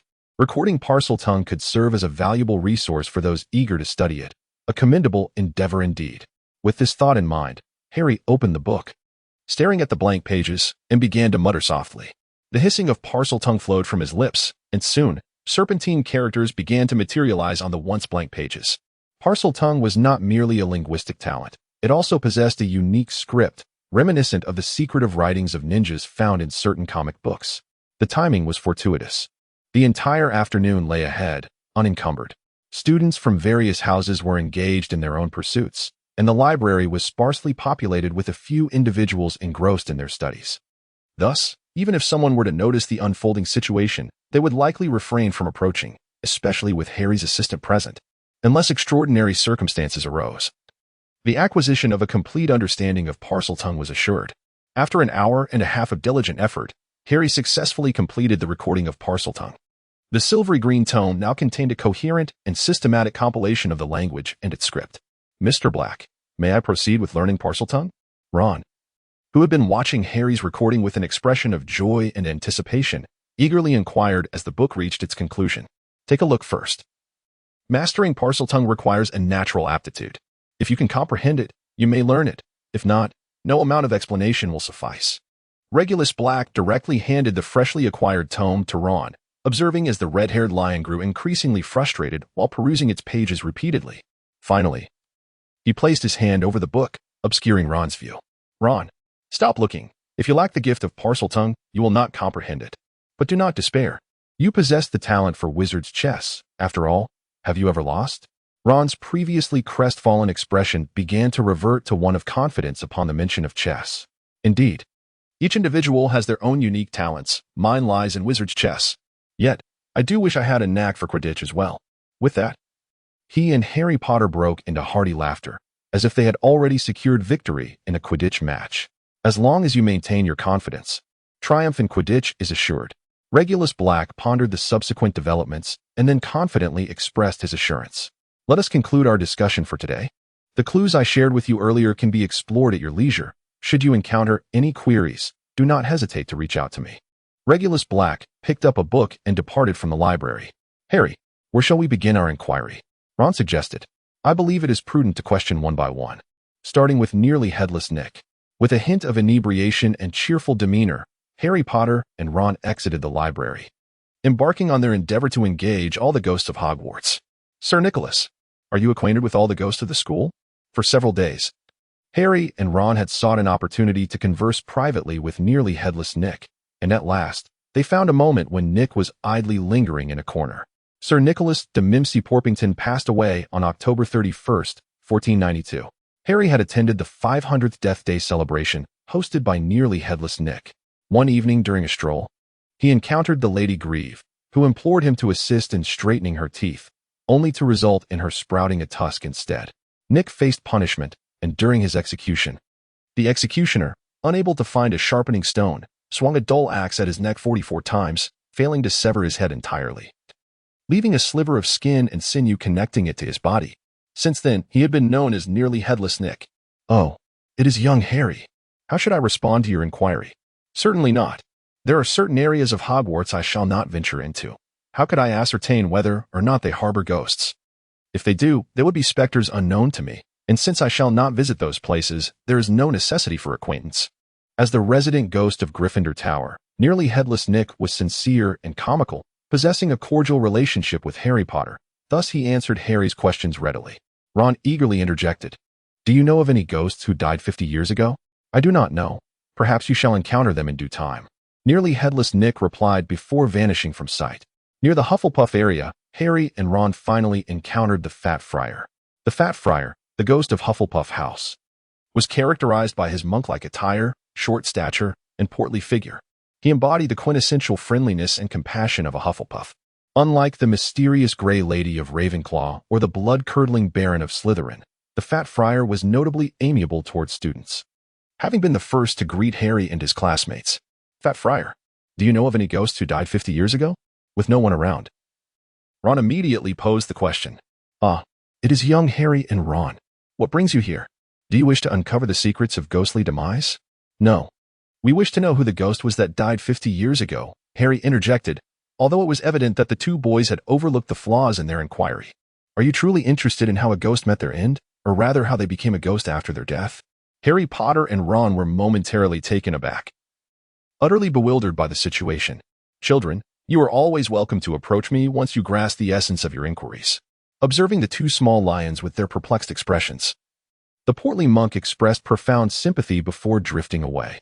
Somewhere on the 8th floor, Harry Potter and Ron encountered a female figure. "Miss Grey, Might you be aware of any ghost who perished 50 years ago?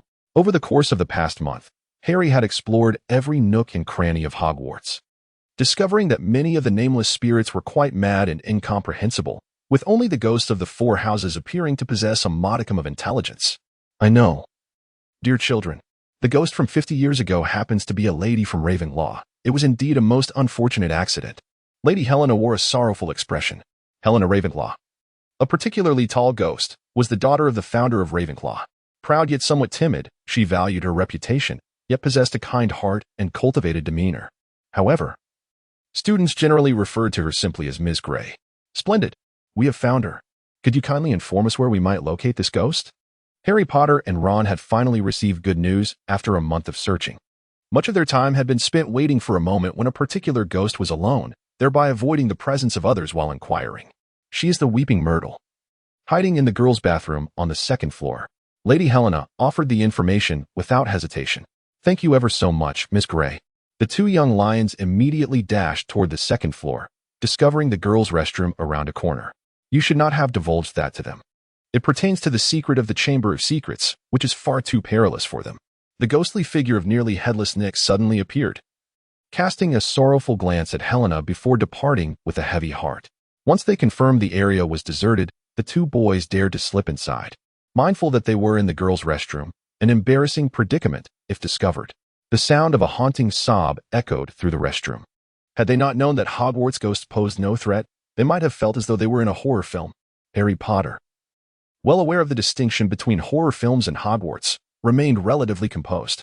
In contrast, Ron's complexion darkened, as if a monstrous entity might leap forth at any moment, perhaps the very creature from the Chamber of Secrets. Myrtle, Harry Potter tentatively called out. Who are you? A female ghost emerged from a stall, glaring at the two boys with evident anger. We are Harry Potter and Ron Weasley. We seek to know if you are the ghost who became 150 years ago. The boys quickly introduced themselves, having finally stumbled upon a pivotal clue. Indeed. Are you descendants of my family? But why do your surnames differ? The thoughts of Moaning Myrtle are as peculiar as those of other ghosts. Her erratic train of thought is difficult for an average person to follow. No, we are not your descendants. I merely wish to know how you met your demise, Ron stated, facing the apparition of a girl who could easily be his grandmother, feeling an innate pressure. He had no desire to be entangled with her. It was best to clarify things quickly. Oh, is that what you wish to know? She replied. I was bullied and was hiding here, weeping, when I suddenly heard strange sounds from outside. As I leaned to see who it was, I met my end. All I remember is a pair of terrifyingly large yellow eyes. It felt as though my entire being was seized, and then I simply floated away. What could those yellow eyes signify? The two boys had indeed received crucial information, yet they found themselves utterly perplexed by its meaning, staring blankly at one another. So, do you know who was expelled from the school due to your death 50 years ago? They inquired, harboring little hope.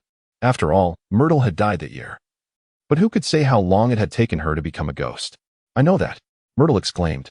After my death, the professors came to handle my body. They asked me similar questions, and not long after, I heard that a large Gryffindor boy was expelled. It seemed he released the monster from the Chamber of Secrets, which ultimately led to my demise. Myrtle appeared lost in reverie, her demeanor absent-minded, before suddenly bursting into tears. Woe is me. My death was so tragic, she lamented, diving into a toilet to hide, leaving Harry and Ron speechless once more. Who could this large Gryffindor boy be? I have no idea, but Hagrid is quite large. Perhaps he knows of others, Ron suggested. The two young lions had never doubted Hagrid. How could he possibly be the one responsible for releasing the monster that harmed other students? The expelled student was indeed me. 50 years ago, the Chamber of Secrets was opened, and a Ravenclaw girl perished, leading to my expulsion, but I was wrongly accused. How could I ever be the heir of Slytherin? That evening, shrouded in an invisibility cloak, Harry and Ron visited Hagrid's hut, where they received a reassuring response. Hagrid, we believe you. They exchanged glances, knowing there was nothing else to do but trust him. Thank you, Hagrid exclaimed. This has been a long-standing injustice. Gaining even one person's trust alleviates the burden of my grievance, and to receive the trust of two is overwhelming. Unable to contain his tears, Hagrid wept. Suddenly, a series of knocks sounded at the door, prompting Hagrid to cease his crying, quickly cover himself up, and retreat to the fireplace, urging silence and stillness. Wrapped in an invisibility cloak, Ron and Harry Potter vanished from the room. Hagrid opened the door to reveal Dumbledore and Minister of Magic Cornelius Fudge. Headmaster Dumbledore. Hagrid lowered the large crossbow he held. Good evening. Hagrid, may I come in? Dumbledore gestured to Minister Fudge behind him. Of course. Please, do come in. Hagrid held a profound respect for Dumbledore. How could he possibly object to the headmaster bringing guests? That is my father's superior, Minister Cornelius Fudge. Ron recognized the newcomer. Honestly, Hagrid, I find myself in quite a predicament, which is why I had to come. The attacks on Hogwarts students are escalating, and many have been petrified. The ministry must take action. Fudge was perplexed as to why he was summoned here. A few days prior, Regulus Black had informed him of numerous recent attacks at Hogwarts, primarily instigated by students' private duels, which had fostered a very undesirable atmosphere. Furthermore, rumors regarding the Chamber of Secrets circulated within the school, and all dueling students seemed to employ the same petrifying curse, rendering the rumors of the chamber exceedingly plausible. Thus, to curb these private duels among students, one must address the matter of the chamber, treating this incident of dueling as a chamber-related issue. Hence, the Minister of Magic was required to summon the suspect from 50 years ago for questioning. Yes, merely questioning, not arresting. We only need that individual to disappear for a few days. Hogwarts will handle the subsequent matters to ensure the students do not resort to the chamber as an excuse for their duels. But I did not do it. You all know I did not. Hagrid exclaimed, fearing he would be arrested again, becoming somewhat agitated. I hope you can understand, Fudge. I have absolute trust in Hagrid. Dumbledore interjected on Hagrid's behalf. Albus, listen to me. Hagrid's past record is quite unfavorable for him. I must take him, Fudge insisted, asserting that this was merely a routine procedure. It would have been better to send an Auror. They would have acted directly. However, I suppose my involvement as minister indicates that such an approach was deemed inappropriate. Take me away. Where to? It can't be Azkaban. Hagrid had been imprisoned in Azkaban once, an experience that haunted him for a lifetime. You need not worry, Hagrid. Until there is formal confirmation, we will simply keep you at the ministry, Fudge reassured him. Having been briefed by Regulus Black that one could not confirm a crime and immediately imprison someone in Azkaban, once again, a knock echoed at the door, and a silver cane appeared before them, heralding the entrance of Lucius Malfoy, distinguished by his platinum hair. Fudge, you have arrived. Excellent, he declared, disregarding Hagrid's presence as he strode in. What brings you here? Get out of my house. Long before, Hagrid was acquainted with Lucius. At that time, he was a Death Eater while Hagrid was a member of the Order of the Phoenix, their paths irreconcilably opposed. In the end, during the final judgment, this Death Eater shamelessly evaded punishment. Believe me, I have no desire to step into what you dare to call a house, Lucius remarked disdainfully, taking a few casual steps in Hagrid's modest abode, nearly colliding with two small lions, who almost sought refuge in the fireplace. I'm merely a business at the school, and they informed me that Dumbledore had arrived here. What brings you to the school in search of me? Dumbledore calmly reminded Lucius, emphasizing that his presence was not intended for disparaging Hagrid's dwelling. I, along with the other governors, believe that it is time for you to depart.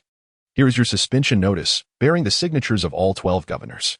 We all feel that you are becoming increasingly muddled, should the attacks persist. Hogwarts students may soon be in grave peril. Consider the magnitude of loss this would inflict upon our school. Lucius recalled his task. Regulus Black had summoned him to assist in orchestrating a performance alongside Dumbledore. Although he found such a request distasteful, he acquiesced for the sake of Draco. You cannot expel Dumbledore. Without him, Hogwarts would truly be devoid of hope. Mark my words, at that time, the Muggleborns would stand no chance whatsoever and would be exterminated. Hagrid, being unaware of the intricacies, felt a surge of anxiety. Should this order be enacted, the transformation of Hogwarts would be profound. Is this your perspective? Lucius, as one of the governors, valued the school's future as much as Dumbledore and Hagrid did. Hagrid, remain composed. If the governors wish for me to resign, then I shall. But as long as Hogwarts receives any signals of distress, there will undoubtedly be those willing to extend a helping hand. Dumbledore's gaze directly fell upon the two concealed beneath the invisibility cloak. How touching. Do proceed. Lucius knew he had done all that was required of him. What remained was no longer his concern. We should take our leave as well, Hagrid. Fudge's duty was to escort Hagrid away. Yet the notion of Dumbledore's dismissal was indeed unexpected. Ahem, should anyone require assistance in locating something, they need only follow the spiders. Indeed, the spiders will guide them. That is my message. Oh, I also need someone to help me feed Fawn. Hagrid realized he must depart, but left behind this cryptic remark, uncertain if Harry Potter and Ron would comprehend it. What on earth is he talking about? Fudge quizzically glanced around the small dwelling, pondering whether it was some wizarding incantation. Never mind. Hagrid was correct. If Dumbledore were to leave, assaults would occur daily. Ron absorbed only this singular statement. Look, the spiders are scuttling outside.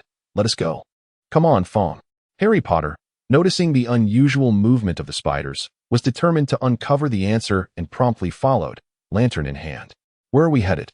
Ron was utterly oblivious to Harry Potter's thoughts, and upon sighting a spider, the very creature he feared the most, he felt a chill run down his spine. Did you not hear Hagrid's words? Follow the spiders, he recalled with trepidation. Yet, all the spiders seemed to be heading into the Forbidden Forest. Ron was on the verge of tears. He was confronted with both his greatest fear and the perilous forest. Why spiders? Why not follow butterflies instead? He lamented. Harry, I do not like this. I truly do not like this. Can we not just turn back? His voice was a continuous stream of anxiety as they traversed the dark, lengthy path of the Forbidden Forest.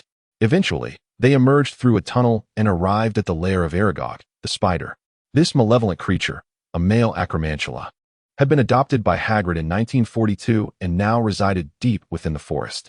By 1992, Aragog had turned a shade of gray and had succumbed to blindness due to cataracts. Who is there? Hagrid, is that you? The nearly sightless Aragog inquired as he lumbered out of his den, his massive form reminiscent of a small hill, each leg extending a full 2 meters in length. Do not panic, Ron. We are friends of Hagrid, and you are his friend too, aren't you? Harry Potter bravely asked, knowing that they could not leave without seeking answers. Indeed, Hagrid has never brought anyone here before, Aragog replied, his once vibrant eyes now mostly white, striving to discern the humans before him. Harry Potter, Hagrid is in trouble. There have been attacks at school. And they say it is because Hagrid opened the Chamber of Secrets. I have come seeking answers. Aragog, that is not true. Hagrid has never opened the door to the chamber. Harry Potter, then you are not the monster from the chamber. If you are not the beast, who then killed Moaning Myrtle 50 years ago? Aragog, indeed, the monster was born within the castle, but I was brought here by a traveler, concealed in a pocket from a distant land. We dare not speak of that creature. It is an ancient animal that terrifies us spiders. Harry Potter, have you ever seen that monster? Aragog, I have never seen the other corners of the castle. Hagrid only kept me in a box. The deceased girl was discovered in the bathroom, and when they accused me, Hagrid brought me here. Ron, with a woeful expression, pointed to the spiders that were steadily encircling them. Harry, we must leave. Aragog, leave? I am afraid that is not possible. My offspring will not harm Hagrid at my command, but when fresh meat presents itself, I can hardly restrain them. Farewell, friends of Hagrid. Are we allowed to be afraid now? Just as Harry Potter and Ron found themselves surrounded by the spiders, a golden snitch suddenly appeared before Harry's eyes. How could there be a snitch here? Ron found himself utterly speechless. The unexpected appearance of the golden snitch signified that they had been under surveillance all along. This was undoubtedly the work of Regulus Black's alchemical prowess, yet another addition to his series of protective talismans. Among the 5 elemental golden snitches, representing water, fire, metal, wood, and earth, this was merely one of them, with plans to create 5 in total. However, their immediate priority was to rescue Harry Potter. Otherwise, the Weasley family's car would claim the glory. As the golden snitch materialized, a flash of golden light erupted, and above Ron's head descended a 3-legged toad adorned with a black lotus flame, the true force of their salvation. With a resounding crash, a plume of black flame akin to a blooming lotus emerged, radiating outward from the center of Harry and Ron. The scene was surreal, as black flame petals unfurled and scattered, creating a patchwork of floral-like regions upon the ground. Any spiders caught within these zones, who had failed to flee, were instantaneously reduced to ashes. Remarkable. We are saved. Ron clutched his battered wand, exhilarated by the sensation of narrowly escaping death. The golden snitch returned once more to the forefront of Harry and Ron's attention. The danger remained imminent, and it extended a hand, offering them a means of salvation. The voice of Regulus Black echoed from the golden snitch, prompting the 2 children to obediently extend their hands to receive the items. A flash of golden light illuminated the air, and 2 seemingly ornamental keys fell into their grasp. These were the keys to the Zodiac Chamber, capable of summoning the Zodiac demons temporarily bestowed upon them. In Harry Potter's hand was the key of Leo, while Ron held the key of Sagittarius. As they contemplated the summoning, It became clear that the one holding the key would wield control over the Zodiac demon. Exchanging glances, Harry and Ron noted the encroaching black flames that deterred spiders from approaching. However, an immense number began to congregate at the periphery, poised to form a mountain that would entrap the two boys. Summon the Leo demon. Harry Potter shouted dramatically, though merely focusing on the thought would suffice. Nonetheless, the proclamation carried an air of grandeur.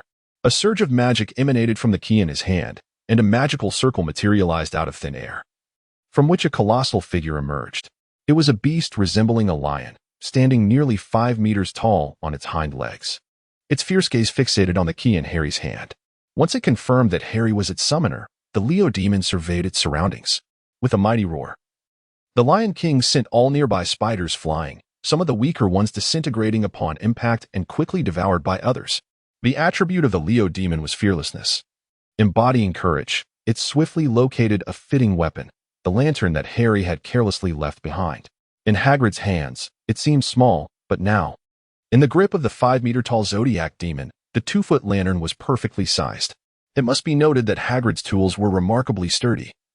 As the Leo demon began to wield the lantern, swatting away the approaching spiders, simultaneously it employed a simple yet effective martial arts technique, as the spiders, besieged by the Black Lotus Holy Fire and the Zodiac demon, commenced their futile assault. "Let us see what my Sagittarius demon looks like," Ron exclaimed, witnessing Harry's Zodiac demon display its prowess. He promptly activated his own Zodiac key. Another burst of magic was released, conjuring a different magical circle. From it emerged the Sagittarius demon, a centaur, though with a horse's head instead of a human's, towering over 3 meters.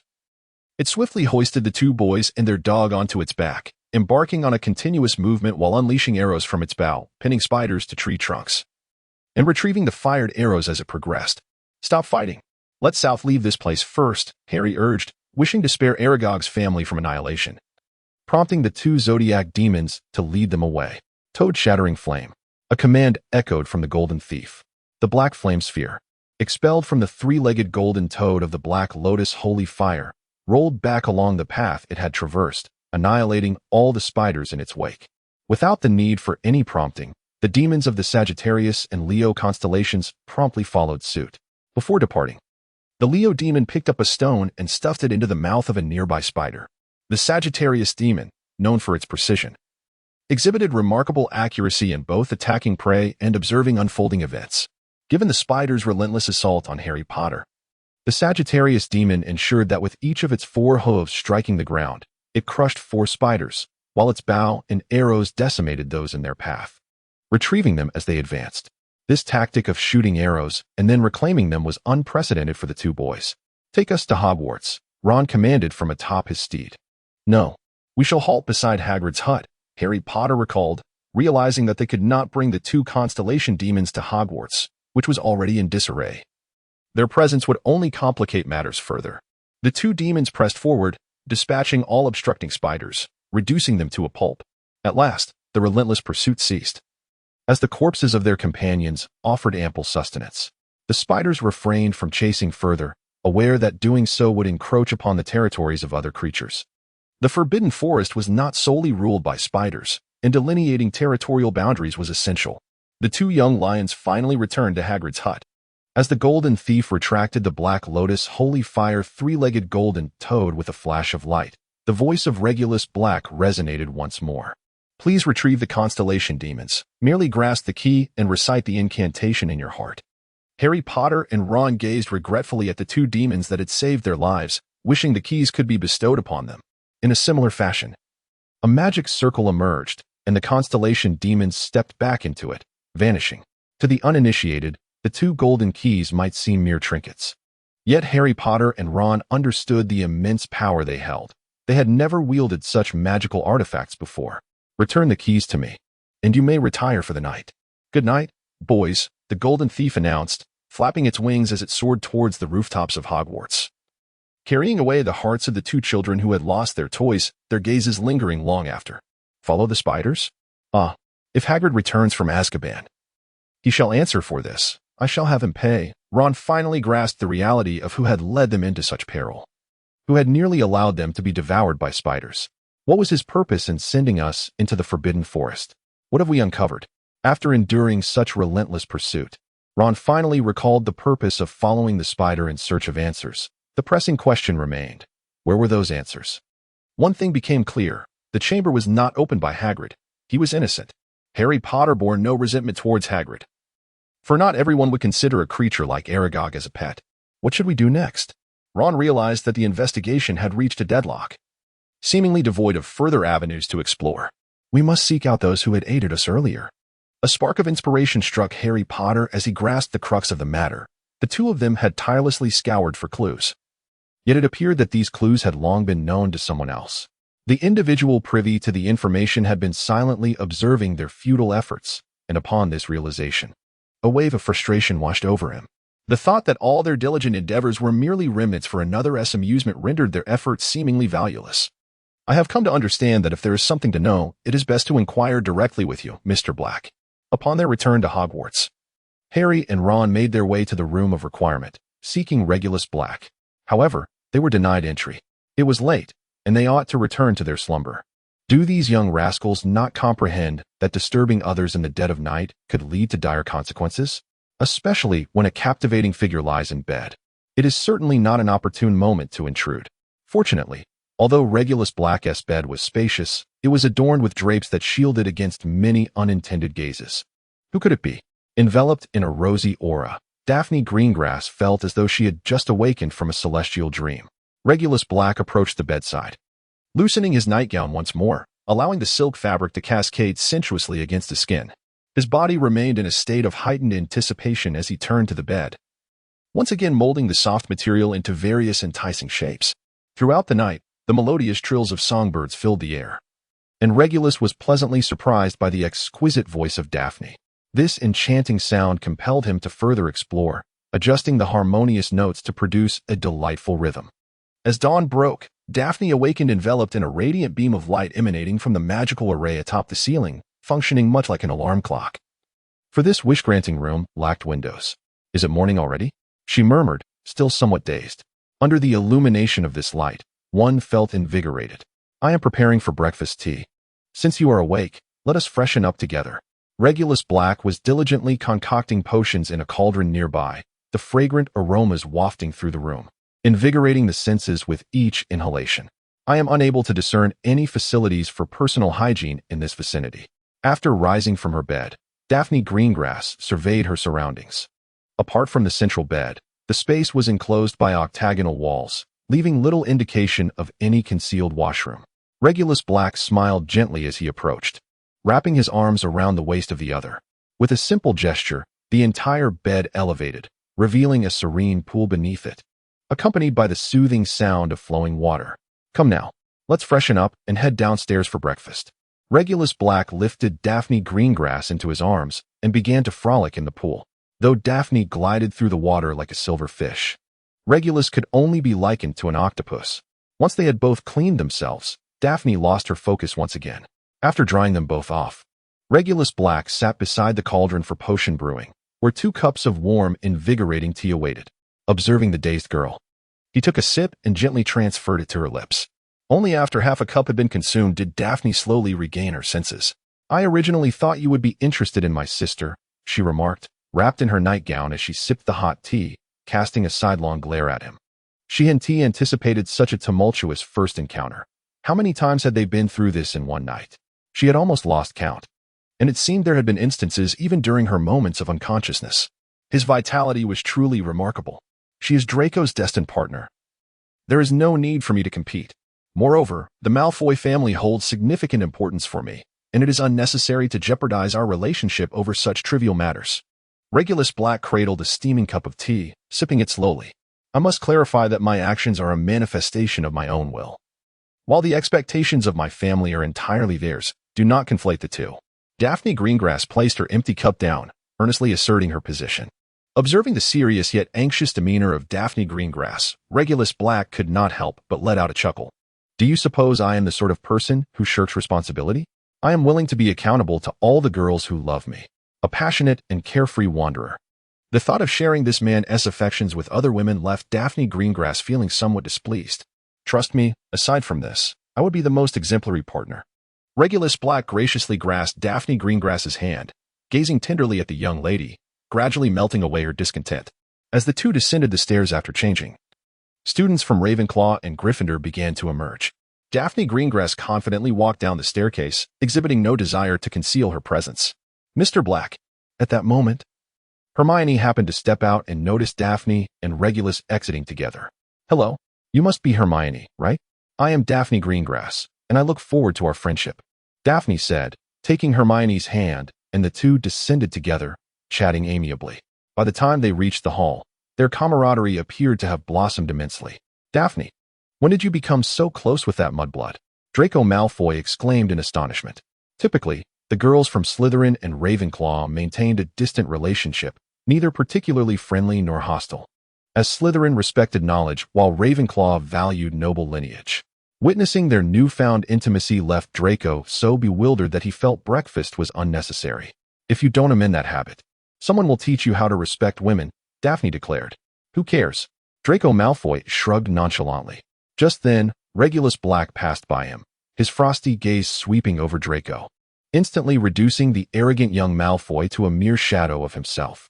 Regulus's chill was unlike that of Professor Snape, whereas Snape regarded people as refuse. Regulus viewed them as corpses. He cared deeply for all the women who loved him and were willing to be with him. His harem alone could overpower any adversary. Daphne Greengrass appeared utterly enchanted by him. Moreover, he was a man capable of safeguarding an entire harem, leaving you with no chance of victory. Rather, you should be cautious of your beloved being captivated by him. I have no desire to compete with my own sister, so Draco, take good care of Astoria and avoid provoking Regulus. All right, I won't provoke him. Congratulations on joining the harem, Draco conceded, not wishing to lose Astoria, who, at present, seemed the most suitable match for him and one of the few girls uninterested in Regulus Black. To the ladies, Regulus Black generously bestowed smiles, while the boys were fortunate to receive a mere nod of acknowledgement. It seems your potion of infatuation is remarkably effective, he remarked. Snape harbored some discontent towards the assistant seated beside him, for this was a school, not a harem for certain professors. Yet, Regulus Black appeared to be transforming the environment into his own personal sanctuary. What would become of their studies? Would their futures be devoid of their own marriages? In truth, the chocolates exchanged on Valentine's Day contain no love potions. If you have ever received such chocolates, you should comprehend my innocence. Regulus Black took a seat, outright denying his actions. Yet perhaps there lies a semblance of truth in his denial. How do you then account for the incidents involving the boys? Snape continued his inquiry. For indeed, there had been numerous occurrences of affection among males. Recently, the majority of those petrified and subsequently placed in medical care were boys, with girls being a rare exception. In truth, this reaction is the natural outcome. Chocolate does not contain any love potions, but rather serves as a transient contract of affection, effective solely for males, and the gender of the giver is inconsequential in this regard. Regulus Black commenced the meticulous task of slicing his lamb chops, leisurely sprinkling them with cumin, an exotic spice procured through Muggle channels and subsequently delivered to the kitchens of Hogwarts. It is to be noted that the girls willingly indulged in chocolate, their consent remaining intact even in the absence of love potions, while the boys, bound by transient romantic contracts, exhibited peculiar behaviors. Professor Flitwick, eavesdropping nearby, was the first to grasp that the girls' affection for Regulus Black was genuine. Irrespective of their consumption of chocolate, should the chocolate be gifted by a girl, it would naturally elicit a boyish affection, and conversely, should it be bestowed by a boy, the same outcome would prevail. The truth behind this situation was utterly confounding. As the semester drew to a close, apart from Gilderoy Lockhart's daily comedic lessons, the dueling club remained the most favored among students, with Regulus Black's potions class also enjoying considerable popularity. Despite the professor's vigilant precautions regarding the events surrounding the monster of the Chamber of Secrets, students continued to be petrified intermittently, undeniably the work of the creature within the chamber. Thus, the other students remained innocent. It was imperative to locate the chamber and vanquish the monster to prevent further occurrences. The situation had escalated to the point where any student could openly attack another, provided they could prove their innocence, leading to a chaotic environment among the houses. Regulus. This matter must be resolved post-haste, for the examinations of the year are swiftly approaching. 10 days prior to the final exams of the term, Albus Dumbledore personally sought out Regulus Black. My dear headmaster, you have been dismissed. Regulus Black feigned surprise, eliciting a momentary pause from Dumbledore, while Professor McGonagall, who followed closely behind, rolled her eyes. Very well. It was merely a jest. I hope you do not take offense. As Hagrid aptly stated, Hogwarts cannot do without you. Regulus Black organized his thoughts and began to elucidate his subsequent plans. My intention is, first and foremost, to master Parseltongue. As you can see, I have been engrossed in this book of late. Following that, I shall endeavor to locate the Chamber of Secrets and vanquish the basilisk within. Subsequently, I will meticulously arrange everything within the chamber, allowing Harry Potter to relive my entire experience, making him feel as though he has slain the basilisk and emerged as the hero who saved Hogwarts, while I attain my desires. After listening to this, Dumbledore fell into deep contemplation, offering no response. Surely, you do not wish for Harry to undergo all these adventures alone, do you? Regulus Black discerned that Dumbledore indeed hoped for Harry Potter to confront these challenges independently, thereby fortifying his resolve and understanding, ultimately equipping him with the awareness necessary to face Voldemort. Life, in essence, is a journey. Regardless of its authenticity, the presence of a journey can catalyze transformation. If a benevolent falsehood can achieve such outcomes, then why must one endure the harshness of reality? Seeing Dumbledore remain silent, Regulus Black articulated his perspective. In truth, anyone could undertake these trials. Harry Potter could certainly do so, yet the risks involved are considerable, and no one can guarantee his safety.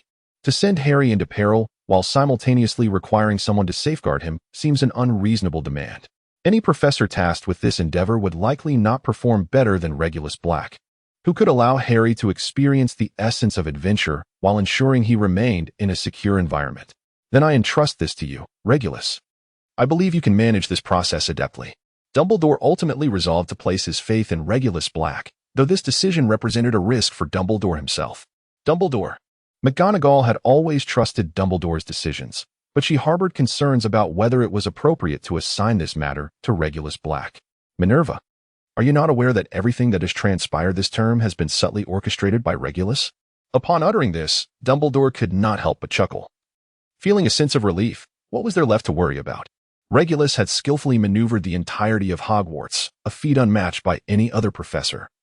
And yet no one had perceived this reality, as events unfolded so seamlessly, each occurrence possessing its own rationale. To forcefully attribute everything to Regulus Black would be an untenable assertion. However, upon hearing Dumbledore's words, Professor McGonagall felt an unsettling realization wash over her. It was utterly terrifying. After the departure of Professor Dumbledore and Professor McGonagall, Regulus Black commenced his preparations. The experience book, an item within the mobile game Diablo, was originally designed to enhance a character's experience, compensating for the inadequacies of insufficient leveling time. It serves as an equally vital auxiliary tool, akin to the identification book and the town portal book in the single-player version of Diablo. Regulus Black has been striving for over a year to replicate various systems from the game Diablo, and this is one of his modest achievements. The other day, while Harry Potter and Ron were secretly researching in the library, Regulus Black approached them with a tome of experiences he had crafted, acquiring knowledge of Parseltongue from Harry. Now, the time had come to utilize it. He first produced another blank book and placed both tomes upon the table. With a flick of his wand, he cast the duplication spell. It appeared as though a spectral force was flipping the pages as both books turned at an identical pace. With each page turned in the tome of experiences, the blank book mirrored the action, perfectly replicating the contents on the newly exposed empty pages. Thus, the pages continued to turn, allowing for an almost simultaneous reading. When the entire tome of experiences was completed, the blank book had captured all the information. Let us name you Slytherin's gift, Parseltongue. Regulus Black mused to himself as he held the book. Ornate lettering for the title and an image of a silver serpent magically appeared on the cover, suggesting that this book would soon become a cherished treasure of Slytherin. With the tome of experiences in hand, Regulus Black silently invoked its power.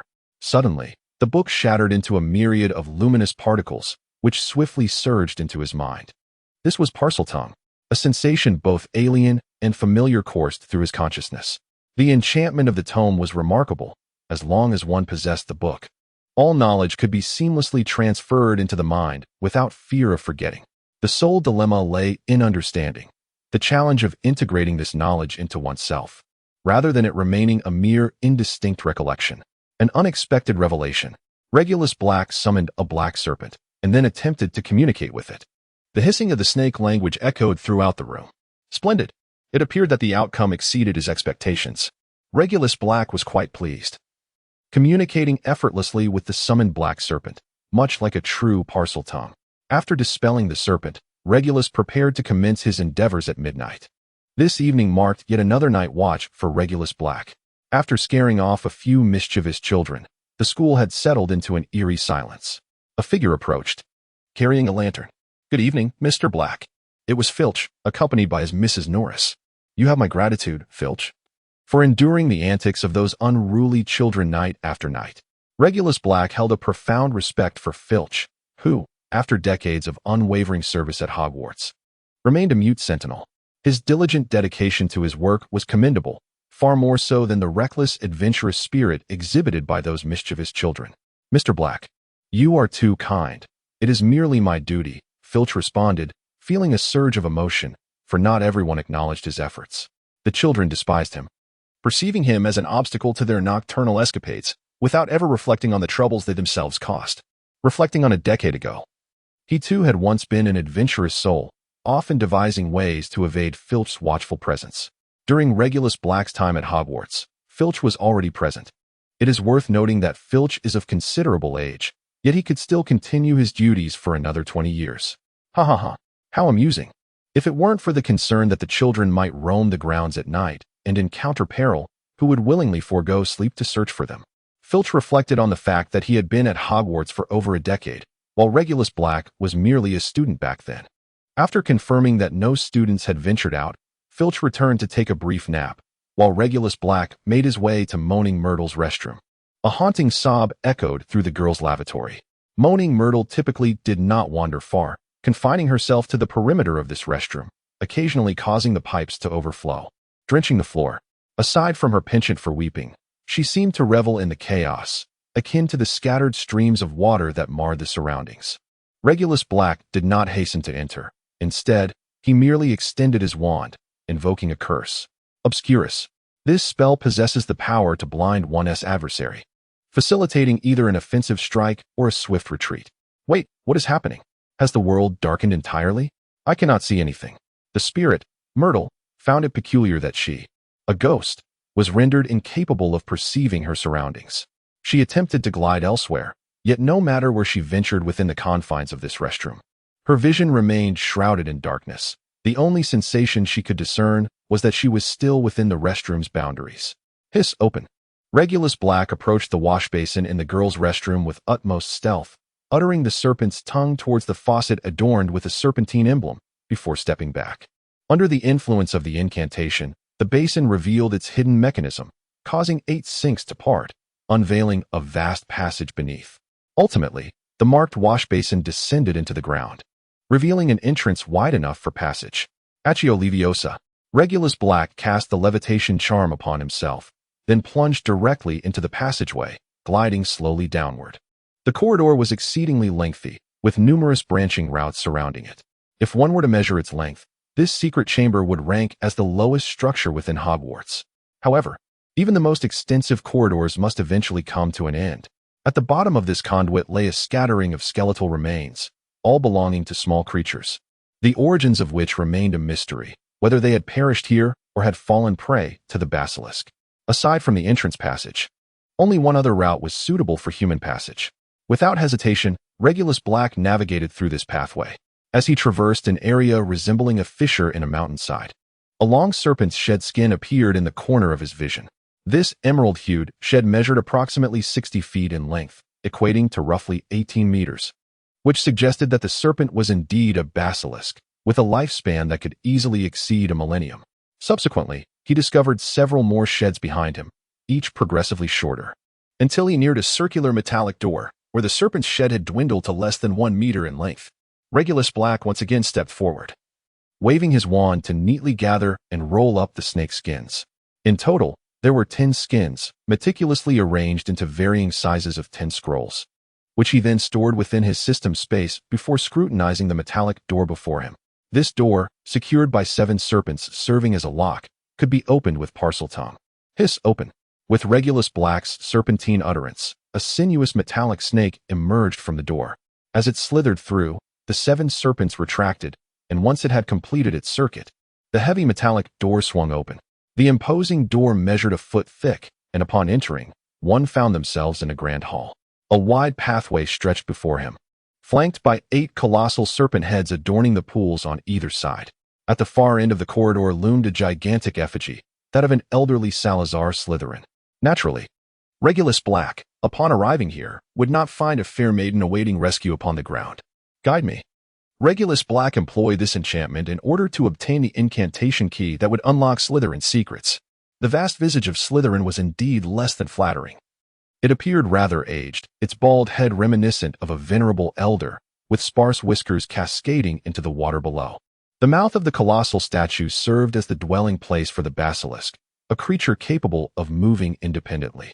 However, it adhered to the commands of its original master, Slytherin, emerging only during the shedding of its skin, while it typically coiled within the confines of Slytherin's chamber in a state of slumber. As a magical being, it seemed to require no sustenance, yet the surrounding environment suggested that it at least needed water. Speak to me, Slytherin, the greatest of the 4 founders of Hogwarts. Indeed. Upon uttering this unlocking incantation in Parseltongue, Regulus Black witnessed the statue's mouth part, revealing a gargantuan basilisk exceeding 20 feet in length, its eyes closed as it emerged. Evidently aware that the heir of its master was summoning it. Initially prepared to cast the spell wit-sharpening potion, Regulus reconsidered upon seeing the basilisk emerge with its eyes shut, deciding against the enchantment. However, this serpent was indeed longer than the shed skin. Had the shed skin truly dried and shrunk? Reveal to me your name. Regulus Black commanded in Parseltongue, for it is only by knowing the name of a magical creature that one can forge a new pact. The earliest recorded basilisk was cultivated by the nefarious Herpo, a Greek dark wizard fluent in the serpent's tongue. However, this does not imply that every basilisk bears the name Herpo. One cannot help but wonder what might transpire if 2 Herpos were to encounter each other under the direction of their respective masters. Herpo, my name is Herpo. The basilisk hissed in response, joyfully striking the ground with its serpentine tail, for after a decade, a new master had arrived. Very well, let it be Herpo, as it is well known that wizards often struggle with names. Herpo, now, let us forge a pact. I am your master for this generation. Regulus Black. Though uncertain whether Voldemort had previously forged any contracts, understood that his arrival necessitated the establishment of one. Indeed, master, I, the heir of Slytherin, shall obey your command. The enormous serpent lowered its head submissively to the ground, allowing Regulus Black to manipulate it at will. The contract spell is a common incantation within the wizarding world, yet it is exceedingly intricate and convoluted. Even the slightest misstep could result in harm to both parties. The renowned Goblet of Fire, once Harry Potter entered the fray, rendered even Dumbledore incapable of revoking his eligibility, a testament to the formidable power of the contract spell. Regulus Black forged a remarkably simple pact with the serpent, Salazar Slytherin's basilisk, ensuring that throughout his lifetime, the creature would recognize him as its sole master, impervious to any attempts by Slytherin's resurgence to usurp that dominion. With this, the greatest threat of the Chamber of Secrets was vanquished. Regulus consigned the basilisk to the sanctum of his golden memory dragon egg, where it would hone its skills through the trials of combat, acquiring new abilities and professional competencies. The skills of a necromancer, particularly those involving skeletal and toxic arts, were especially suited to its nature. Now, let us unravel the enigma of whether the legendary true chamber exists. Having arranged the basilisk's path, Regulus Black ventured into the mouth of Slytherin's statue. Legends, and indeed many fan interpretations, suggest that within this mouth lies the genuine chamber of Slytherin, wherein the basilisk's lair and the true chamber are intertwined, presenting the epitome of security. What guardian could surpass the basilisk? Within the statue's mouth, 2 passages emerged. The lower corridor led to a vast pool of water, its depth and expanse unknown, ostensibly serving as the basilisk's dwelling, while the upper passageway was narrow, leading to a relatively spacious area reminiscent of a modern-day room of requirement. This circular chamber was adorned with shelves brimming with tomes and alchemical apparatuses. A repository of history. Regulus Black employed a spell that investigates history, capable of revealing the traces of a specific location or object as past, presenting them in visual form before the user. As the effects of Regulus Black's incantation took hold, the entire chamber was engulfed in darkness. To uncover the period when it was inhabited, One must first trace back 2 years to Harry Potter's time at school, then delve back 11 years to the moment of his demise, when he became a wraith adrift in the Black Lake, which coincided with Voldemort's disappearance and downfall 11 years prior. Finally, one must reconsider. Regulus Black found himself chuckling at his own predicament, pondering the futility of overthinking. Why not simply adjust the timing of the chamber's enchantment to coincide with the presence of others? With this thought, the darkness within the chamber trembled violently, soon revealing a radiant light. A 16-year-old Voldemort appeared, lantern in hand, entering the chamber in reverse, as if the very fabric of reality were playing a tape in reverse. This historical record spell drew inspiration from another magical film, The Sorcerer's Apprentice, in which wizards did not wield wands. Instead, they employed various auxiliary tools, varying in form. Some were rings, others necklaces, some staffs, and even a golden dragon belt. Among these was a scene depicting an evil sorcerer investigating the past. Regulus Black's historical record spell was designed based on this scene, evoking the Earth's records to unveil the truth for future generations. This method far surpassed the pensive, as it virtually eliminated the possibility of deception. Regulus Black continued to accelerate the progress before him until the chamber was once again shrouded in darkness. And then the playback commenced. Tom Riddle, at the tender age of 16, embodied the essence of youth. However, his contorted expression revealed that he had already set his sights on a predetermined future.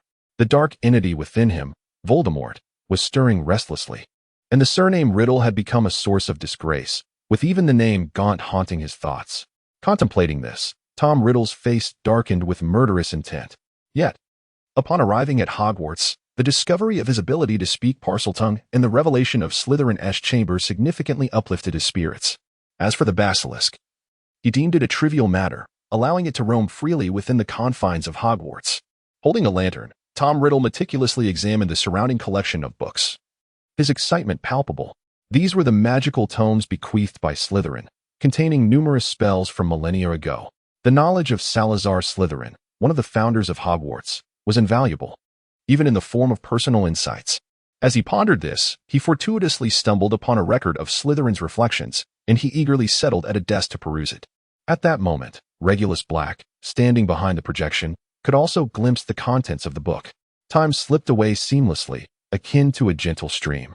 And by the time Tom Riddle concluded his reading, an entire night had elapsed. Rising with a satisfied expression, he realized that much time had passed. He resolved to return to this sanctuary. If the restricted section of the school library was a realm of adventure for students, then Slytherin's chamber was his personal sanctuary. However, just as he was about to exit, the basilisk delivered unfortunate news. During its wandering, a young girl had emerged from a restroom stall and, upon encountering the creature's gaze, had succumbed instantly. Tom Riddle was beside himself with fury. Was this a cruel twist of fate? The sanctum recently discovered was, in an instant, destined to be relinquished. Tom Riddle understood that he could no longer descend. The school would intensify surveillance until the matter was resolved. Returning to Slytherin's chamber, he could not dwell on the potential repercussions he would face. Everything within this chamber would henceforth be irrelevant to him. Uttering vehement reproaches at the basilisk proved futile. Tom Riddle had no choice but to vacate the chamber, likely marking his first and final venture within its confines. The only possession he took with him was Slytherin's tome, for it was the sole book he had perused. Relinquishing it was fraught with difficulty, as he had yet to ascertain the worth of other unread volumes, making their abandonment less burdensome. As Tom Riddle departed, the basilisk was once again confined to the chamber, acknowledging its transgressions. It persisted in its customary habits until it finally ventured out for a solitary shedding of its skin this year. Subsequently, Tom Riddle never returned to this place. At Hogwarts, Dumbledore remained ever suspicious of him, keeping a watchful eye. After leaving Hogwarts, he busied himself with consolidating his power, crafting Horcruxes, and seeking to usurp the Ministry of Magic. During that period, Hogwarts was at its zenith of defense, impervious to any Death Eater assault. Moreover, Voldemort had grown exceedingly powerful, diminishing his urgency to pursue further studies. Thus, it can be inferred that all within this realm remained untouched by Voldemort's hand. At this moment, Regulus Black's eyes shimmered with an eerie green hue. Even Tom Riddle had merely obtained a tome of Slytherin's insights. Having acquired everything here, to what heights could his magical prowess ascend? With the effects of the historical record spell nullified, the chamber once again succumbed to darkness. Glimmers of light flickered. Regulus Black waved his wand, casting a simple Lumos charm that illuminated the entire chamber with a brilliant glow. The walls, including the ceiling and floor, transformed into a softly radiant state, a result of the residual magic embedded within them. This luminous effect would persist until the magic faded entirely. Regulus Black refrained from perusing the books initially, apprehensive that once he began to delve into them, he would become utterly engrossed, losing track of time and everything else, particularly in such a secluded chamber where undisturbed study prevailed. He feared that only upon finishing a tome would he become aware of his surroundings. His first course of action was to establish a small station. With a flick of his wand, Regulus conjured a grand symbol upon the ground, comprised of a fork and a circle, with 4 diminutive braziers at each apex, each ablaze with flames of varying elemental colors. The small station, having undergone considerable enhancements since the system's inception, now utilized elemental fire, a notable advancement. Concurrently, the system's small station list featured a newly added relief image, depicting the emblem of Slytherin. Thus, Regulus Black was able to access the inner sanctum directly without traversing the external passageways. After arranging everything, Regulus still refrained from reading, opting instead to exit the chamber and return to the descending tunnel. Whether Harry Potter would embark on a thrilling yet safe adventure depended on the efficacy of the arrangements within this passage. Regulus mused that it would be fortuitous if Hermione were still in Gryffindor. Her intellect would undoubtedly unravel the secrets of the chamber. During a break, Harry Potter frantically tugged at his scalp, a habit that had intensified of late. Perhaps the onset of middle age would render him a balding Mediterranean native. Harry, do refrain from such antics. We have gleaned considerable information, such as Hagrid's innocence and the fact that Myrtle was the victim 50 years ago, Ron urged from the sidelines. Though with little success, they had struggled throughout the semester to uncover these truths, largely thanks to Regulus Black's subtle hints guiding their inquiries.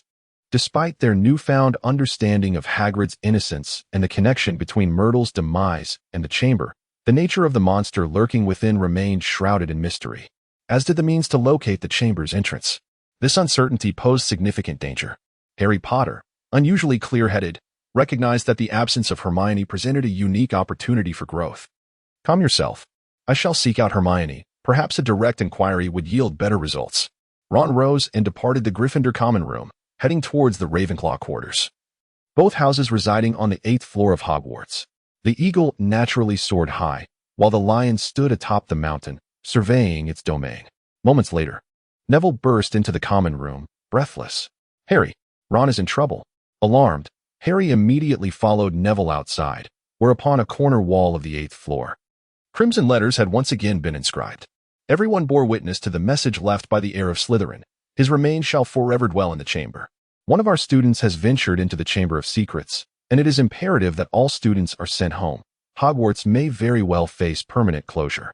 Professor McGonagall is seeking assistance from her colleagues, as this is indeed a matter concerning Gryffindor, with the missing student being one of their own. Professor, who has been taken? Harry Potter felt a sense of foreboding, hoping it was merely a figment of his imagination. It is Ron Weasley, Harry, your friend. Harry had long been aware of the fierce rivalries among the students this year. The Petrificus Totalis curse seemed to have lost its magical limitations. Wielded with unrestrained power by the dueling students, resulting in a crowded infirmary, which Madame Pomfrey had expanded several times using the undetectable extension charm.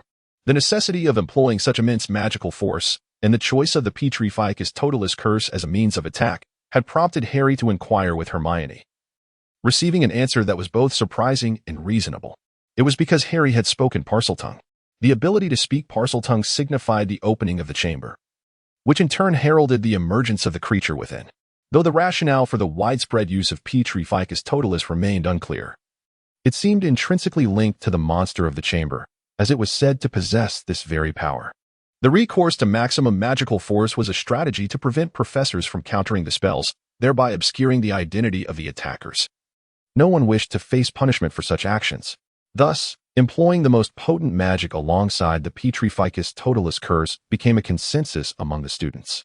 After all, they could easily attribute their actions to the monster lurking in the chamber. What better scapegoat could there be? Yet now, with Ron having been taken into the chamber, Harry was left bewildered. Wasn't it previously stated that the opening of the chamber was a mere fabrication? Surely the creature within was also a myth? In the blink of an eye, Ron had vanished, leaving Harry struggling to discern reality from illusion. Apologies. I overslept. I haven't missed anything, have I? Gilderoy Lockhart appeared, beaming with vitality, his demeanor strikingly relaxed compared to the tension surrounding him. A student has been captured by the monster of the chamber. Lockhart, your moment has finally arrived. Did you not claim last night that you knew the location of the chamber's entrance? Snape pushed Lockhart forward, thrusting him into the spotlight of this predicament. Very well, Lockhart.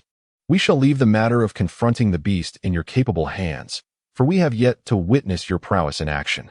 Professor McGonagall added, determined to hold Lockhart accountable. Not a problem. I shall return to my office to prepare, Lockhart declared, a confident expression upon his face as he turned to depart. Perhaps Lockhart was indeed ineffectual, but he was now poised to enter the chamber. At the very least, I should convey all that I know to him. Professor, there are some matters I wish to discuss with you. Harry Potter, engaged in a monologue as he hastily trotted into the Office of the Defense Against the Dark Arts, was taken aback upon opening the door to find Gilderoy Lockhart in the midst of packing, as if preparing to relocate. Are you leaving? Harry exclaimed, astonished that someone like Gilderoy Lockhart could be among the professors. Ah, indeed. I have pressing matters to attend to. I must depart at once, Lockhart replied earnestly, asserting that if he did not leave now, when would he? What about Ron Weasley? He is my closest friend. The thought of Ron, having just turned a corner only to be taken by the monster of the Chamber of Secrets, filled Harry with a sense of guilt, as if he bore some responsibility. As for that unfortunate incident, no one is more distressed than I. Lockhart continued sorting through his belongings, his expression of sorrow seeming entirely insincere. But you are our defense against the dark arts, Professor. You cannot simply abandon us, Harry implored, attempting to leverage Lockhart's position against him. Yet, the masterful Lockhart was unlikely to acquiesce to such pressure. He had previously conspired with Regulus Black to feign a departure, thus forcing Harry into the chamber. I must say, when I accepted this position, the job description did not mention venturing into the chamber, Lockhart remarked. True enough. I doubt even Dumbledore anticipated the emergence of such an event. Are you planning to flee? Yet your books portray you as so illustrious, Harry pressed. First, you are our professor, and now, you are an author and adventurer? To ensnare Gilderoy Lockhart, such tactics are woefully inadequate. My dear boy, you must resort to force. That is a misunderstanding, Lockhart vehemently denied, insisting it was all a mere misconception. Come now, point your wand at me, Harry. But you wrote that, Harry retorted. Get off it. Lockhart was rendered speechless by Harry's naivety, realizing he would have to elucidate the matter further. Could you employ a bit of common sense? If people did not believe the exploits chronicled in my books, they would hardly sell so well. Lockhart revealed a nugget of marketing wisdom, a well-known truth within the industry. You are a fraud. You merely appropriated the heroic deeds of other wizards for your own gain. Surely, you must possess some spells. Oh, have you finally begun to hurl insults? Excellent. It seems I must exert more effort to encourage Harry to strive harder. Indeed, since you ask, my memory charm is quite formidable. Otherwise, those wizards would incessantly pester me, and my books would lack credibility. Haha. As a high-ranking official in the Department of Magical Law Enforcement, I trust you understand the nature of those wizards whose memories have been erased. No need for further elaboration. One could say it is a matter of resourcefulness, as the Intelligence Department has perpetually suffered from a lack of funding. Indeed, I also intend to erase your memory. As Harry Potter, filled with fury, prepared for the final blow, Gilderoy Lockhart leisurely began to search for his wand. Where could my wand be? Ah, here it is. He finally found it. However, he thought to himself, you wouldn't dare. The moment he turned, he found Harry Potter had already drawn his wand, pointing it directly at him. Yet, this child seemed utterly unaware that when two wizards point their wands at one another, neither can truly threaten the other. The true essence of their duel hinged on who would cast a spell first. Nevertheless, Harry Potter appeared oblivious to this concept. The audacious child even waved his wand, gesturing for Gilderoy Lockhart to lower his own, a preposterous sight indeed. Lockhart felt an urge to retaliate, but he quickly reconsidered. Deviating from the script could potentially lead to dire consequences, particularly if that certain member of the Black family truly decided to take his life. Thus, Gilderoy Lockhart prudently backed down. With his wand still trained on Lockhart, Harry escorted him through the desolate halls of Hogwarts. Severus, everything unfolds just as anticipated. What do you think the outcome will be? Dumbledore observed quietly from around the corner as Harry led Lockhart into Moaning Myrtle's bathroom. He was evidently taken aback, for everything was proceeding exactly as Regulus Black had foreseen, adhering closely to his script. It was rumored that this teaching assistant was preparing to film a movie in the Muggle world, suggesting he had a knack for scriptwriting, while the rest of them merely acted as obedient performers, each with their own lines to deliver. Severus Snape, in truth, wanted to express how awkward it felt to pretend there was a monster from the Chamber of Secrets. It was utterly embarrassing, and he felt a wave of discomfort. Professor McGonagall stood nearby, wearing a similar expression of unease. Had she been required to confront Harry directly, she might have struggled to utter her lines. When Harry suddenly appeared, she merely had to deliver her final line before turning away, feeling it was all too awkward. This was an entirely different affair from teaching. However, Harry Potter seemed fully immersed in the scenario, even resorting to the act of taking a professor hostage. Then let us await the results in the infirmary. Regulus mentioned that, regardless of the circumstances, Harry would eventually find himself in the infirmary. In just a few hours, the mandrakes would be ready for use. Severus, I will need your assistance in brewing potions. There are far too many children in the infirmary, and it's high time to put an end to this chamber incident. Dumbledore, maintaining his characteristic composure, departed alongside several professors. Regulus Black acquiesced to Dumbledore's request, meticulously arranging every detail, even subduing Gilderoy Lockhart through force, compelling him to agree to the terms of their collaboration, which, in essence, required merely the exhibition of his theatrical talents.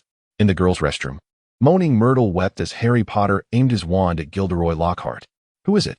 Myrtle lamented, her inconsequential sobs adding an unsettling ambience to the restroom, though she quickly recognized the two intruders. Hello, Harry. What brings you here? The weeping Myrtle transformed into a bashful version of herself, clearly harboring a fondness for Harry Potter. I wish to know how you met your demise, Harry inquired, believing that the final question could only find its answer here. For if Myrtle were indeed the student who perished 50 years prior, she would possess the truth, as answers could only be gleaned from the deceased. It was truly terrifying. Everything transpired here, in this very stall. I hid here because Oliver Hornby mocked my glasses, and I was crying when suddenly someone entered. Who was it? I do not know. I was in distress, yet that person uttered something peculiar, as if in some foreign tongue. I instantly recognized it was a boy's voice. Prepared to open the door and shoo him away, and then I died. The only thing I remember is seeing a pair of enormous yellow eyes reflected in the sink. Myrtle began to recount every detail leading up to her death, and for the first time in 50 years, Harry Potter sought to uncover the truth, perhaps even assisting her in identifying her murderer. Thus, Myrtle recounted her tale with particular diligence. Harry listened intently, as did Gilderoy Lockhart, who, upon noticing Harry's wand directed at him, took a cautious step back. Being on the receiving end of a wand's aim was decidedly unpleasant. Nevertheless, Lockhart refrained from seizing the opportunity to flee, waiting for answers instead. Observing where Harry's wand pointed, Lockhart began to understand Regulus Black's assessment of Harry Potter. It wasn't until Myrtle indicated the sink that Lockhart took a step forward, positioning himself within the line of Harry's wand, feigning an air of helplessness. Do not even think of fleeing, Harry warned, shaking his wand in a manner that suggested he was prepared to act at any moment. He then lowered his wand, turning his attention to the sink, examining it closely. Lockhart, taken aback by Harry's unexpected behavior, stood in astonishment. Is this truly acceptable? As the savior, you possess a remarkable heart. Harry meticulously tested the sink's functionality, discovering that the faucet ran dry. Upon closer inspection, he noted serpentine markings on the faucet. Contemplating, he attempted to speak Parseltongue, whispering, "Open." The once seemingly seamless water platform began to separate automatically. As the marked platform descended, it revealed a large pipe behind it. Evidently the place where Myrtle had first encountered the creature of the hidden chamber, leading to her demise. Well done, Harry, you have alleviated my concerns. I should no longer be needed here. The previously disregarded Gilderoy Lockhart, who had been trailing behind Harry Potter, suddenly expressed his admiration. Indeed, he had countless opportunities to flee. Yet the script written by Regulus Black did not permit such an escape. He was required to descend first to pave the way for Harry Potter. You are essential here. You should go down first. Only then did Harry Potter realize that Gilderoy Lockhart, who had attempted to turn back in fright, had been intercepted. How could such shamelessness exist in this world? It was a disgrace to the teaching profession. What benefit is there in letting me go first? Gilderoy Lockhart, a grown man, appeared utterly incapable of standing his ground when pushed by a mere child, halting right at the entrance and beginning to bargain with Harry Potter. Better than me going first. Harry Potter was taken aback by Lockhart's feebleness, easily pushing him back. Since he was already at the entrance, it was best to let him go first to scout ahead. At this moment, he needed to be resolute. But, if that's the case, don't you want to go first? Ah, it's filthy down there. Gilderoy Lockhart adjusted his posture but still felt compelled to ramble. He waited for Harry Potter to grow impatient enough to allow him to descend. Little did he know. Harry's impatience surpassed his expectations, and he delivered a swift kick to Lockhart's rear, sending the professor tumbling downwards. As Gilderoy Lockhart fell, Harry looked down the passage and noticed an abundance of runes that had not been visible before. The walls of the corridor had been devoid of such markings until Lockhart's descent revealed them. Hearing Lockhart complain about the filthy ground below, it was clear that these runes posed no threat to him. All right, I shall descend now. Harry bid farewell to Myrtle as he was about to enter the chamber, perhaps to confront the creature within. Oh, Harry, if you perish down there, I would be pleased to share my toilet with you. Myrtle, ever the ghost, spoke in a manner that felt oddly disconcerting. Was it a prophecy or a form of comfort? Thank you, Myrtle. Though uncomfortable, Harry maintained his politeness, thinking, I have no desire to die. I certainly won't share a toilet with you. Internally raging, Harry Potter maintained a facade of politeness. Soon after, he leapt down as well, and the runes adorning the passage walls began to shimmer. If Gilderoy Lockhart had activated these runes upon his descent, then Harry's arrival effectively deactivated them once more. The runes glimmered with a silvery luminescence, intertwining to form delicate connections, which were subsequently infused into Harry's mind. The moment he emerged from the passage, he was startled by a ground strewn with the skeletal remains of mice, but he quickly regained his composure. Directing his wand at Gilderoy Lockhart, silvery threads began to flicker in Harry's eyes, a most peculiar sight for Lockhart. Come, follow me, Harry commanded Lockhart, leading him deeper into the cave. After a brief moment, Harry abruptly halted in a seemingly vacant spot, as though he had perceived something upon the ground. This is a snake shed. It must have been at least 60 feet long. Harry gestured, cautiously maneuvering around the non-existent snake's shedding. Lockhart's expression shifted. It was evident that Harry's behavior was influenced by some form of illusion, leaving him uncertain if this was part of Regulus Black's script. Originally, Lockhart was supposed to feign unconsciousness here, seize Ron's wand, and after casting the Obliviate spell, due to the damage inflicted by Ron's spell, he would have been struck by the rebound, ultimately forgetting everything and ending up in St. Mungo's Hospital for Magical Maladies and Injuries. However, Regulus Black's script did not encompass what transpired after Lockhart's descent. His actions were entirely at his discretion. In truth, Regulus was keen to observe Lockhart's performance. After all, he had never acknowledged his high-ranking position within the Ministry of Magic's Department of Magical Law Enforcement. Should he not be? He would undoubtedly act foolishly as in the original narrative. Should he be, then his conduct would align with Regulus's expectations, feigning ignorance while simultaneously protecting Harry Potter. To facilitate this, Regulus had deliberately left Ron's wand in this location marked by the snake's shedding. Whose wand is this? Lockhart inquired, picking up the wand, which caused Harry to feel a surge of anxiety. Yet, recalling that Ron's use of this wand would only result in spell rebounds, Harry was not the least bit concerned about Lockhart wielding it against him. Let us hasten to rescue him. I sense that Ron is in dire straits. Lockhart, now gripping Ron's wand, surprisingly exhibited bravery, leading the way further into the depths. To be a coward or to become a hero, even if only for a fleeting moment. Now is the time for you to reveal your true self, Gilderoy Lockhart. Within Ron's wand resided a fragment of consciousness left by Regulus Black, a message intended specifically for Gilderoy Lockhart. Harry Potter found himself perplexed by Gilderoy Lockhart's sudden display of courage, a stark contrast to his previously timid demeanor. However, it was indeed a fortuitous turn of events that Professor Lockhart was willing to save others.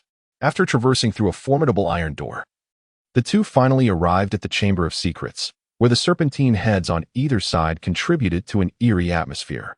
In the distance, near the statue of an elderly man, lay a figure.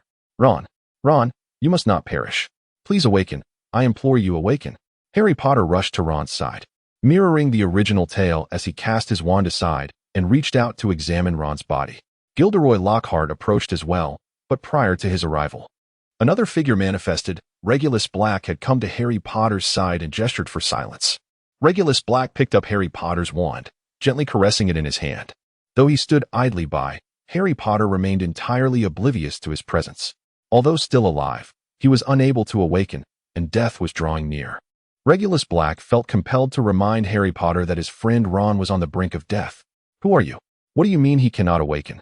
Harry Potter turned to face Regulus Black, a glimmer of silver flashing in his eyes, as if he had never encountered the other before.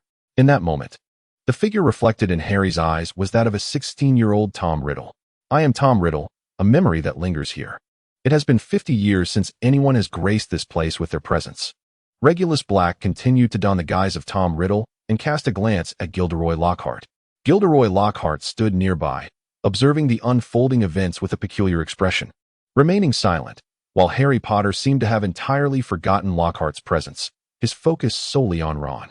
The purported savior displayed such dismal behavior that Gilderoy Lockhart couldn't help but furrow his brow, feeling profoundly disappointed. He was as cold as ice. "Ron, I beg you, do not perish. We must save him. There is a monster here." Harry Potter sought assistance from Tom Riddle, prompting an eye roll from Gilderoy Lockhart behind him.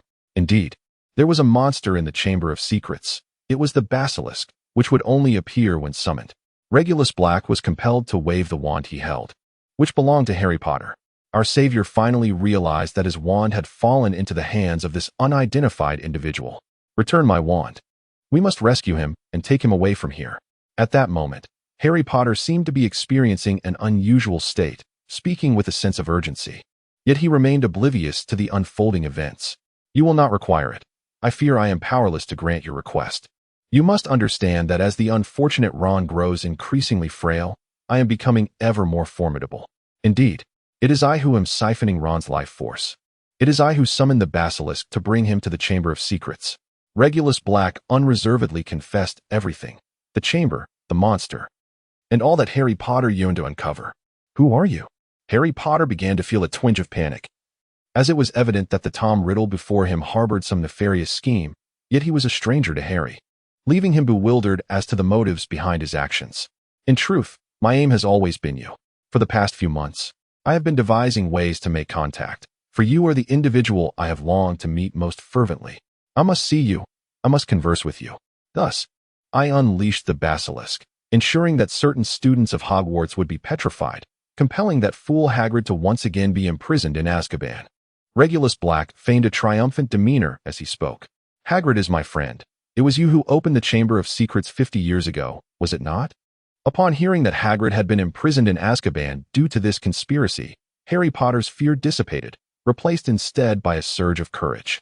In a bid to safeguard his friends, Ron and Hagrid, Harry resolved to maintain his composure, despite the wand now residing in the hands of his adversary. "Although my perspective diverges from Hagrid's, Dumbledore has steadfastly believed in him. After I opened the chamber, I found myself under Dumbledore's prolonged surveillance. For the prospect of summoning the basilisk once more during my time at school was fraught with peril. Thus, I left behind my memories here, retaining those from my 16th year, until the day arrives when I shall be revived to once again unlock the chamber and unleash the basilisk, fulfilling the grand mission of Salazar Slytherin." Regulus Black gradually revealed the content of the original text to Harry Potter. In just a few hours, the mandrake would reach maturity, rendering any of your tasks futile. Although one cannot resort to direct magical violence, it is imperative to maintain an imposing presence, and Harry Potter retorted with unwavering words. "Is it so? In truth, eliminating those Muggle descendants has lost its significance for me. My new objective is you. I fail to comprehend how a newborn devoid of magical talent could vanquish the greatest wizard of all time. How did you manage to survive? How is it that you emerged unscathed, save for this scar? And yet, Voldemort's power was utterly obliterated." Regulus Black brushed Harry Potter's hair with his wand, gently tapping the scar. "Why do you wish to know how I escaped? Voldemort is not a figure from your era." Harry Potter, with the wand pointed at him, could only retort verbally. "Voldemort. He is my past, present, and future." Regulus Black turned, wielding Harry Potter's wand, tracing fiery lines in the air. Tom Riddle, having rearranged the letters, revealed his new name. "I am Voldemort." "So, it is you who is Voldemort, the true heir of Slytherin." Harry Potter was taken aback, as was Gilderoy Lockhart behind him, astonished that Regulus Black possessed such knowledge. It is worth noting that when Voldemort raised the banner of revolution, he had already adopted that name. Gilderoy Lockhart, a high-ranking official in the Department of Magical Law Enforcement, only learned of this secret after the downfall of the Death Eaters during the subsequent purges. "Surely, you did not expect me to retain the filthy surname of my Muggle father?" Of course not. Thus, I have chosen a new name for myself. I am aware that when I ascend to become the greatest wizard in the world, the entire magical community will tremble at the mere mention of this name. Regulus Black spoke nothing but the truth. However, the true intent of Voldemort was to prevent anyone from cursing him using his true name. Thus, he transformed his name into Voldemort, utilizing his Death Eaters to attack all who dared to utter his name. This instilled a fear in the populace, compelling them to refer to him solely as the Dark Lord, thereby ensuring that no one would ever know his true name, and curses against him would become impossible. Professor Dumbledore, indeed, stands as the greatest wizard in the world. When the topic of who is the strongest arises, Harry Potter impulsively engages in a debate about Voldemort. With merely a fragment of memory, I managed to expel Dumbledore from Hogwarts. Regulus Black's derisive smile interrupted Harry Potter's words. He would not depart, for we remained steadfast in our loyalty to him. As Harry uttered these words, a glimmer of silver sparkled in his eyes, revealing the sincerity of his sentiments. A series of cries echoed through the air as Dumbledore's Phoenix, Fawkes, arrived in the Chamber of Secrets bearing a gift. One might wonder, if Fawkes could access the chamber, why was Dumbledore unaware of its location? However, this is not to be considered in such a manner, akin to the owls that deliver letters for wizards. Though they may not know their own destinations, they possess an innate magical ability to locate their intended targets, a talent that is ineffable and understood only through experience. The gift for Harry Potter was, in fact, the folded sorting hat. It appeared that this was indeed a present from Dumbledore to his admirer, an undoubtedly tattered hat. Regulus Black emitted a mocking laugh, signaling that it was time for the subsequent act of the script. Facing the effigy of Slytherin, Regulus Black began to recite the incantation in Parseltongue. Hiss, speak to me, the greatest among the 4 founders of Hogwarts. As the serpentine spell concluded, the stone statue of Slytherin slowly parted its mouth, and a 60-foot basilisk emerged from within. Let us showcase the power of Voldemort, with the heir of Slytherin. To confront the renowned Harry Potter turned and fled, while Gilderoy Lockhart stood by, somewhat at a loss. What do I do? Is it time to run or not? A hint would be appreciated. Gilderoy Lockhart gestured toward Regulus Black. Harry Potter, your Parseltongue is of no use against the basilisk. It listens solely to my commands. Regulus Black strode over to Gilderoy Lockhart, seizing him with urgency. The 60-foot serpent glided through the air, swiftly closing in on Harry Potter, who tumbled to the ground in a disarrayed heap. A flicker of silver illuminated Harry's eyes, a surge of power banishing his fear. Yet it seemed futile against the dire circumstances. The haunting cry of the Phoenix echoed once more as Fawkes returned to the chamber. Harry could only watch from the shadows cast upon the wall, witnessing Fawkes peck out the basilisk's eyes. No, although Dumbledore's Phoenix could blind the serpent, it still possessed the ability to hear your voice. Regulus Black's voice echoed in the distance, urging Harry Potter to take heed. As Harry turned, he beheld the basilisk thrashing in agony, blinded and disoriented. Yet, as he attempted to move, the faint sound of footsteps drew the creature's attention. Once more, a desperate flight ensued. Harry raced toward a winding corridor, only to find himself ensnared in a dead end. The basilisk, drawn by the sound, soon arrived, its massive jaws agape, releasing a foul stench that assaulted his senses. The serpent's foot-long fangs glimmered with an eerie blue luminescence. Cornered, a flicker of silver light sparkled in Harry's eyes. He stumbled upon a stone, cautiously tossing it against the wall behind the basilisk. The resulting noise successfully lured the creature away, allowing Harry to escape the perilous passage and return to the Grand Hall. There lay Ron, still unconscious, while Harry chose to disregard the presence of Gilderoy Lockhart nearby. You are too late, the voice of Voldemort echoed ominously. In mere moments, Ron shall be lost to us, and I will transcend mere memory. I, Voldemort, shall return, brimming with vitality and dark magic. Regulus Black uttered words steeped in youthful bravado, vividly portraying a 16-year-old Tom Riddle at his most dramatic. Harry Potter, in your quest to safeguard those you hold dear, summon your courage. Without bravery, the sword of Gryffindor shall not manifest. With a resounding thud, the basilisk, having traversed an unknown path, emerged from the depths, radiating an unmistakable fury. At that moment, Harry Potter was genuinely resolved to protect Ron. Previously discarded on the ground, the sorting hat lay dormant, until a flash of silvery light heralded the arrival of the sword of Gryffindor. Regulus Black understood that the means to obtain the sword of Gryffindor was quite peculiar. It could only be claimed by one who truly embodies the virtues of Gryffindor at a moment of need. This does not merely involve the physical act of picking it up, but rather drawing it forth from the sorting hat. Such stringent conditions ensured that Regulus Black could not acquire the sword of Gryffindor through ordinary means. Throughout the Harry Potter series, only Harry Potter and Neville Longbottom have successfully retrieved it in this manner, both extracting it from the sorting hat. This mirrors the distasteful method employed by Dumbledore to extract the Philosopher's Stone using the Mirror of Erist. The Sword of Gryffindor was a blade purchased from goblins by Godric Gryffindor himself during his lifetime. The hilt is adorned with rubies, and the blade bears the inscription of Godric Gryffindor's name. The authentic sword was forged by goblins many centuries ago and possesses certain properties unique to goblin-made weaponry. A goblin-crafted blade absorbs only that which enhances it. For instance, in the original text, Harry utilized the sword to slay the basilisk, allowing the blade to absorb the creature's venom, a substance capable of destroying Horcruxes. Thus, the Sword of Gryffindor gained the ability to obliterate Horcruxes. Subsequently, Ron Weasley employed the sword to destroy one of Voldemort's Horcruxes, the locket.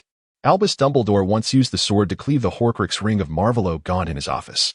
In the climactic battle, Neville Longbottom pierced the Serpent Nagini, another of Voldemort's Horcruxes, with the sword, although this act was unrelated to the sword's ability to absorb venom, as the destruction of a biologically created Horcrux only requires the death of the creature itself.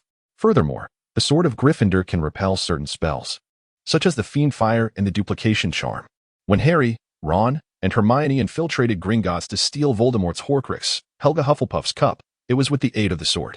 Harry Potter was unaware of these intricacies or of future events.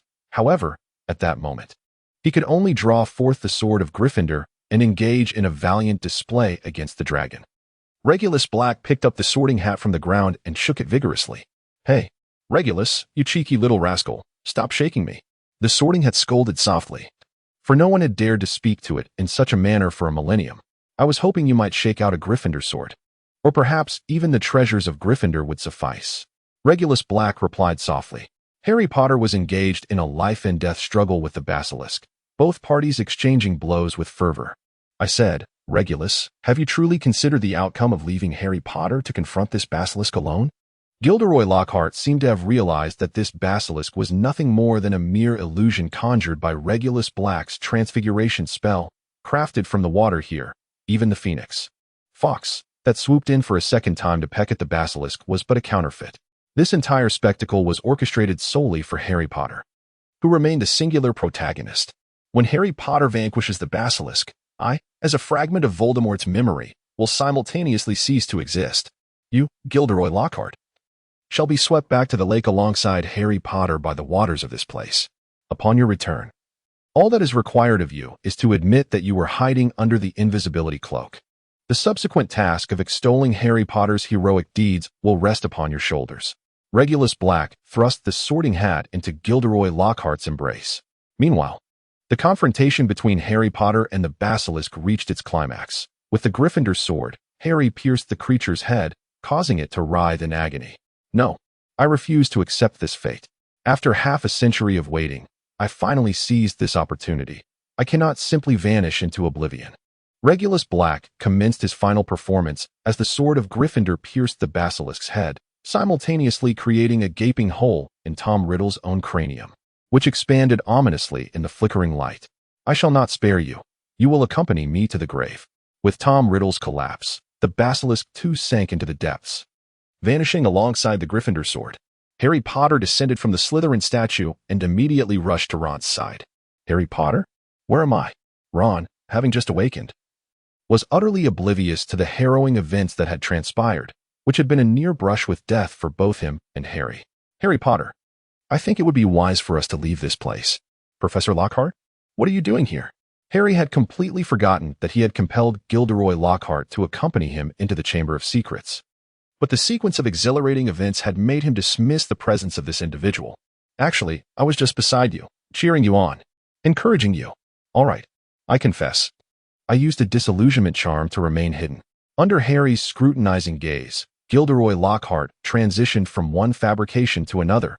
In this world, countless lies abound, and it merely depends on which one you choose to believe. "Oh, blast." With Gilderoy Lockhart's exclamation, Harry and Ron discerned the cause of his outcry. The mouth of the Slytherin statue spewed forth a tremendous torrent of water, propelling the three of them outward as the surrounding waters began to surge violently, sweeping them into separate passages. The sword required no polishing, for the goblin-made silver repelled dust effortlessly. Regulus Black held the sword of Gryffindor, admiring it with great care. He was aware that within the headmaster's office lay two swords, one genuine and one counterfeit. The authentic sword was concealed in a hidden compartment behind Dumbledore's portrait, while the replica was displayed in a glass case, known only to Dumbledore and Snape, and of course, to Regulus Black, who had perused the original texts. Naturally, such a treasure would not be returned, as this arrangement had been preordained with Dumbledore. At the lake, a surge of water erupted, revealing three figures struggling to stay afloat due to their inability to swim. Suddenly, a golden snitch appeared overhead, and with a splash, it dropped a dark object. The Black Lotus Sacred Fire three-legged golden toad had arrived. Transforming into a colossal form, the golden toad lifted the trio above the water, its warm black flames swiftly drying their clothes. Such meticulous planning. Gilderoy Lockhart understood that this was undoubtedly Regulus Black's orchestration, having feigned death in the chamber below. Preparations had been made to extract them from the water with remarkable speed. Upon reaching the shore, Harry Potter discovered that Filch and Professor McGonagall were already present. What has happened here? Professor McGonagall inquired, evidently awaiting Gilderoy Lockhart's response. Oh, it is like this, Professor McGonagall, Lockhart began, ready to embellish the evening's events. With a croak, the now diminutive Black Lotus Sacred Fire three-legged golden toad leapt onto Lockhart's head, firmly taking its place there. This unexpected turn forced Lockhart, who had intended to claim all the glory for himself, to speak the truth. What is this? Professor McGonagall recognized the toad, which emanated black flames, as one of Regulus Black's pets. Thus, the presence of Harry Potter and his companions at the lake, along with the grandeur of the scene, found a reasonable explanation. As it stands, we encountered an unimaginable adventure in the chamber, so may we now take our leave to rest. Lockhart observed Professor McGonagall's ever-changing expression, clearly realizing that she believed his words due to the toad perched atop his head. You three, come with me to find Dumbledore. Certain matters must be clarified tonight. Professor McGonagall commanded, leading the way, while Filch trailed behind, chuckling to himself, causing Harry Potter and Ron to feel quite uneasy. Upon arriving at the headmaster's office, the unexpected departure of Professor McGonagall left the trio even more perplexed. Gilderoy, please wait a moment. I have matters to discuss with Harry and Ron. Dumbledore awaited them in the headmaster's office, foregoing his usual peculiar confections, indicating that this encounter would be a grave discussion, which inevitably rendered the two children quite anxious. You both must comprehend that in the past few hours, you have contravened numerous school regulations, sufficient grounds for expulsion from Hogwarts. However, your actions have also merited the recognition of a special contribution award from the school. Dumbledore did not intend to instill fear, but rather elucidated the pros and cons of the situation. It was indeed true that rules had been broken. Yet contributions had also been made. There exists no absolute dichotomy of right and wrong between the two. Yes, Headmaster. Thank you, Headmaster. The two young Gryffindors felt a surge of exhilaration. The prospect of avoiding expulsion and perhaps even receiving accolades was utterly splendid. Mr. Weasley, please proceed to the Ollery and send this letter to the Ministry of Magic. Our Keeper of Keys should be returning shortly. Dumbledore handed a letter to Ron, which detailed the events surrounding the Chamber of Secrets and asserted Hagrid's innocence. With a buoyant heart, Ron accepted the task and departed the headmaster's office. Harry, first and foremost, I must extend my gratitude to you. Harry, you must have demonstrated unwavering loyalty in the chamber, or else Fawkes would not have been summoned to your side. As for the second matter, I sense you are troubled. Is that so, Harry? Dumbledore did not directly inquire about the occurrences in the chamber, recognizing that it was beyond his purview as headmaster to monitor such a location. However, the mere fact that Fawkes delivered the sorting had indicated that Harry Potter had encountered difficulties and had sworn his allegiance. After several encounters with Voldemort, Harry had discerned the connection between himself and the Dark Lord. In a bid to evoke such awareness, Regulus Black had, during his grand illusion, revealed a fragment of Voldemort's soul, concealing it within his false projections in the guise of the basilisk, thus allowing Harry to viscerally perceive their bond. Indeed, I am aware you will mention Parseltongue, but why is that? It is because Voldemort, too, possesses the ability to speak it. If I am not mistaken, Harry, he transferred some of his powers to you on that fateful night when he left his mark upon your forehead. This may not have been his intention, yet it is the undeniable truth. Dumbledore carefully articulated this, striving to instill belief in Harry while withholding certain truths that must remain undisclosed. In his conversation with Regulus Black, Dumbledore had already begun to surmise the nature of Horcruxes, and Harry, too, had his own revelations. Thus, the Sorting Hat's assertion held merit. Perhaps I ought to have been sorted into Slytherin. Upon the mention of the Sorting Hat, Gilderoy Lockhart promptly set down the crumpled and battered hat he had been clutching tightly in his hand. The mistreated Sorting Hat seemed utterly incapable of uttering a word, prompting Albus Dumbledore to cast several curious glances at Lockhart. Harry Potter was reminded of the Sorting Hat's initial proposal when he first donned it. The hat declared him a suitable candidate for Slytherin, predicting he would achieve great success there. Indeed, Harry, you possess traits that Voldemort would be proud of: resilience, courage, cunning, and a tendency to disregard established rules. Yet, why did the Sorting Hat place you in Gryffindor? Dumbledore was keen to prevent Harry from doubting his choice. It was only within Gryffindor that Harry could grow into the savior destined to confront Voldemort. The other three houses simply did not align with his essence. Ravenclaw too often lurked in the shadows, Hufflepuff was overly moderate, and Slytherin was far too ruthless. Dumbledore had no desire to nurture another Voldemort. It was due to my own desires. Harry clearly recalled that it was his wish to be with his friends that compelled him to resolutely seek admission to Gryffindor, and he succeeded in doing so. That is precisely right. Harry, that is precisely right. The distinction between you and Voldemort lies in the fact that our identities are shaped not by our abilities, but by our choices. If you wish to affirm why you belong to Gryffindor, reflect on how you were able to draw forth the sword of Gryffindor. That is a privilege reserved for those who embody the spirit of Gryffindor. Dumbledore felt a pang of sorrow. The sword of Gryffindor had already been entrusted to Regulus Black, and he pondered what this Slytherin-born lad intended to do with it. Hogwarts had already lost the treasures of the other three houses, and now even Gryffindor's sword was gone. Gilderoy, regarding this adventure in the Chamber of Secrets, I am confident you will craft a captivating tale. Dumbledore turned his gaze toward Lockhart, invigorated by the mention of a new book, entirely unconcerned with his current disheveled appearance, feeling a sudden urge to put quill to parchment. Certainly, Albus. I shall depict this adventure in the Chamber of Secrets with great flair, transforming Hogwarts into a sanctuary for adventure enthusiasts. Lockhart began to imagine exuberantly. Once the new book was published, many children would yearn to enter Hogwarts to explore, while those adults who had already graduated would lament their missed opportunities for excitement. This is precisely my concern, Gilderoy. I hope that once your book is completed, it can be published only with Hogwarts approval, as there will undoubtedly be numerous details that require revision. Dumbledore adjusted his spectacles and stated in an irrefutable tone, "Ding, ding, ding. Everyone, please settle down."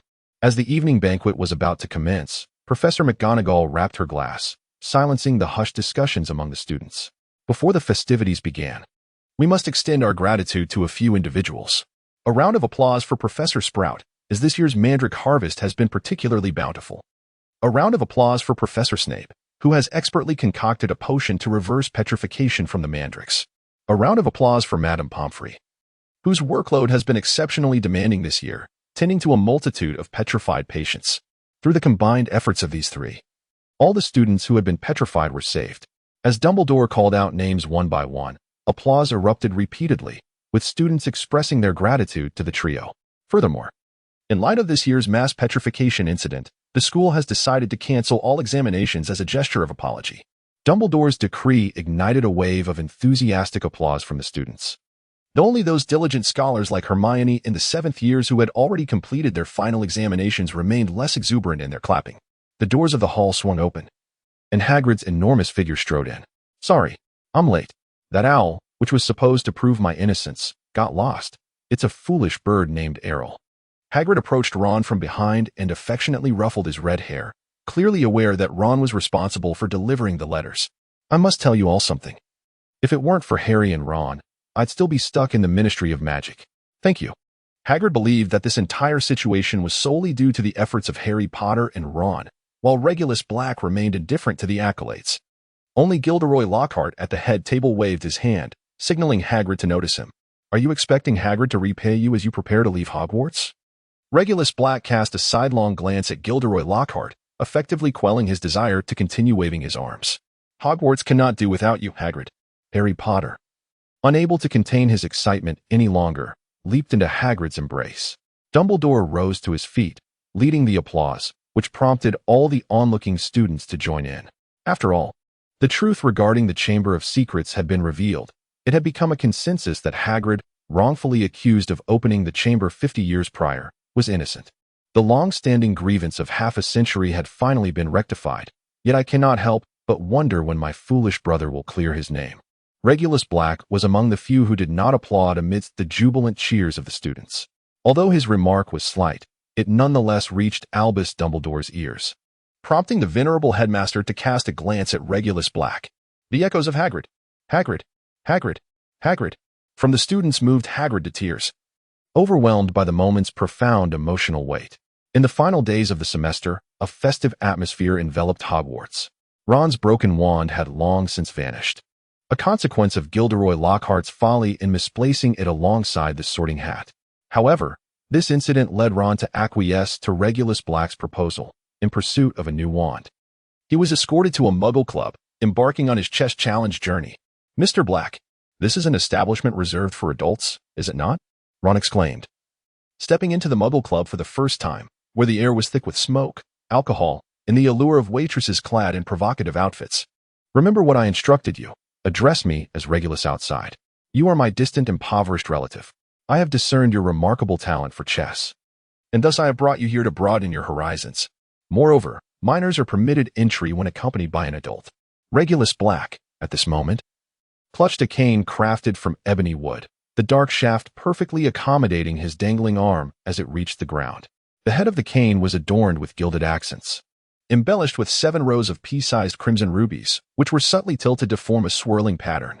Although Regulus Black was not a frequent patron of this establishment, he had visited a few times, and thus he swiftly located a chess player in a corner on the 2nd floor. Hughes, I have brought the relative I mentioned last time. I wonder if you possess sufficient pounds?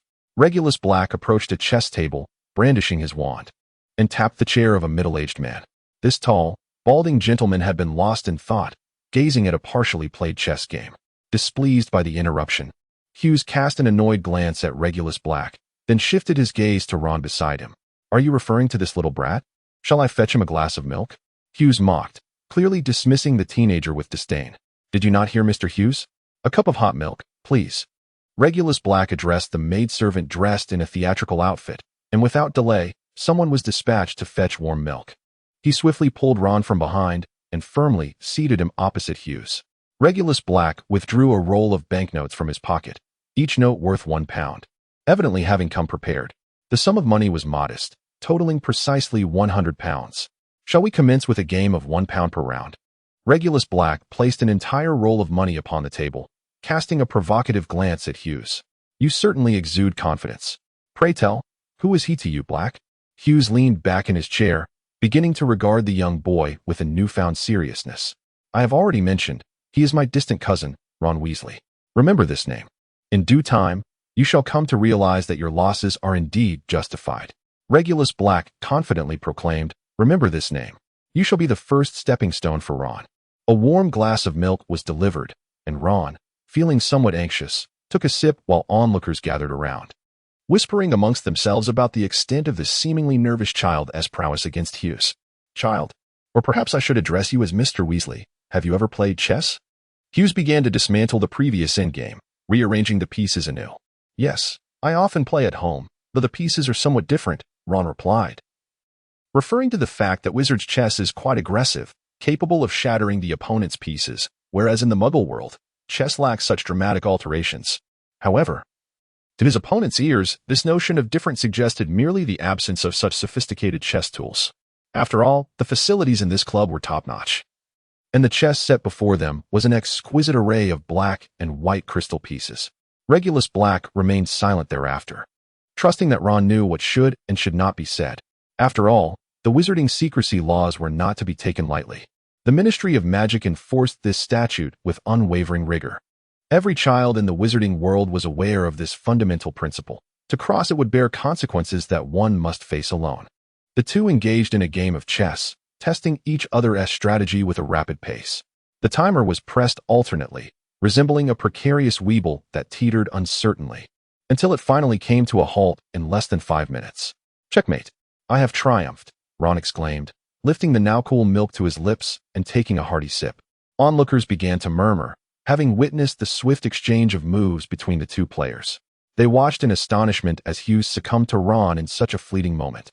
Hughes fixed his gaze upon Ron's face for a considerable time before retrieving a card from his pocket. "Waiter, bring me £100 in change," he commanded. As a long-standing member of the club, it was customary to withdraw a small sum for leisurely pursuits. This was not gambling, for the club was not a casino, and such activities were strictly out of the question. It was merely a form of entertainment for gentlemen. Soon enough, a roll of £100 notes was placed beside Hughes, from which he extracted a single pound and slid it across the table to Ron. "You seem fortunate today, but rest assured, I shall reclaim my victory."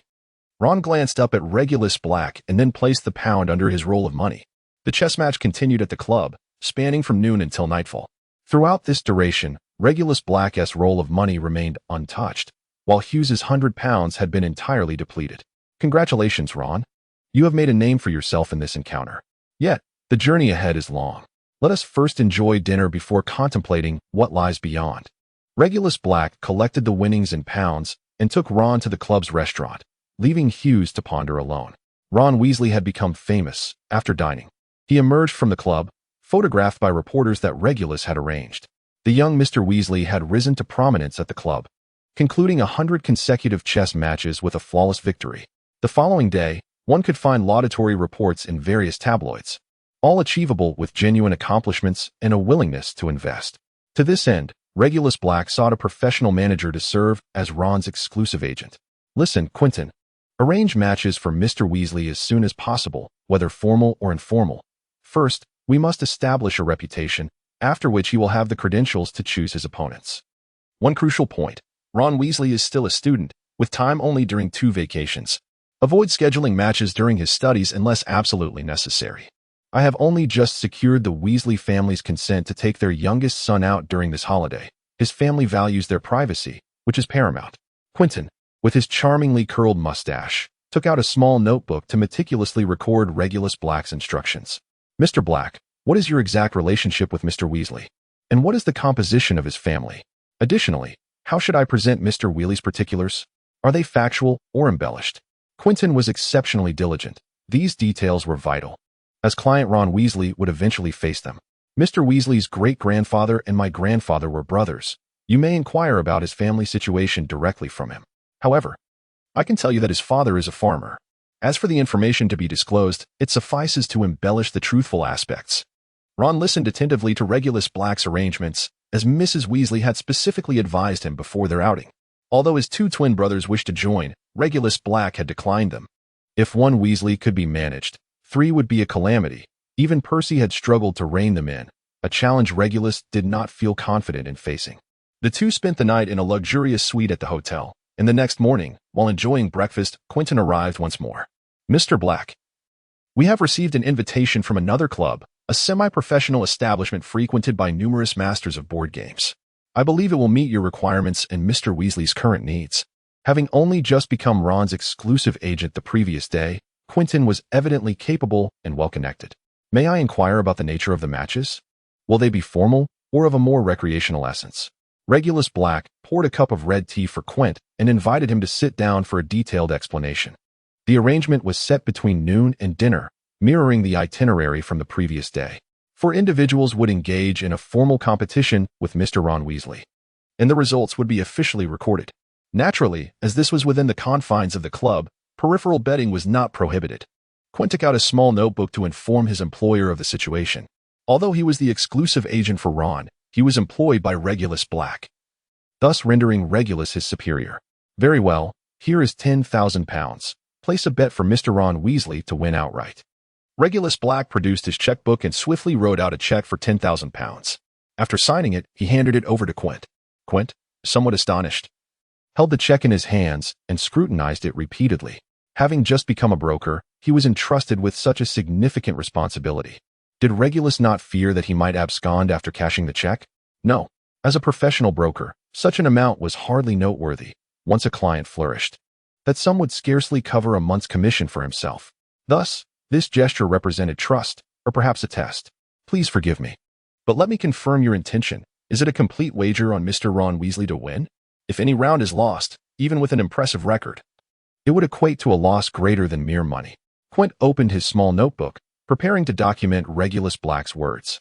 Regulus Black beckoned and took Quint's little notebook. He handed over £10,000 to Mr. Quint, betting on the complete victory of Mr. Ron Weasley in today's chess match. Here, I extend my best wishes for Ron Weasley's triumph. The elegant calligraphy clearly recorded Regulus Black's intentions. My apologies. I was overly cautious. Rest assured, Mr. Black, this £10,000 will manifest its worth, perhaps even exceeding it. Quint was taken aback by Regulus Black's actions, having anticipated his hesitations and concerns. The words inscribed in the notebook left no room for doubt, revealing that Mr. Black spoke with utmost sincerity. Regulus Black nodded, permitting Quint to depart, incredulous that he had dared to question him. Yet, with a mere notation in his notebook, Quint would henceforth remain unwaveringly loyal.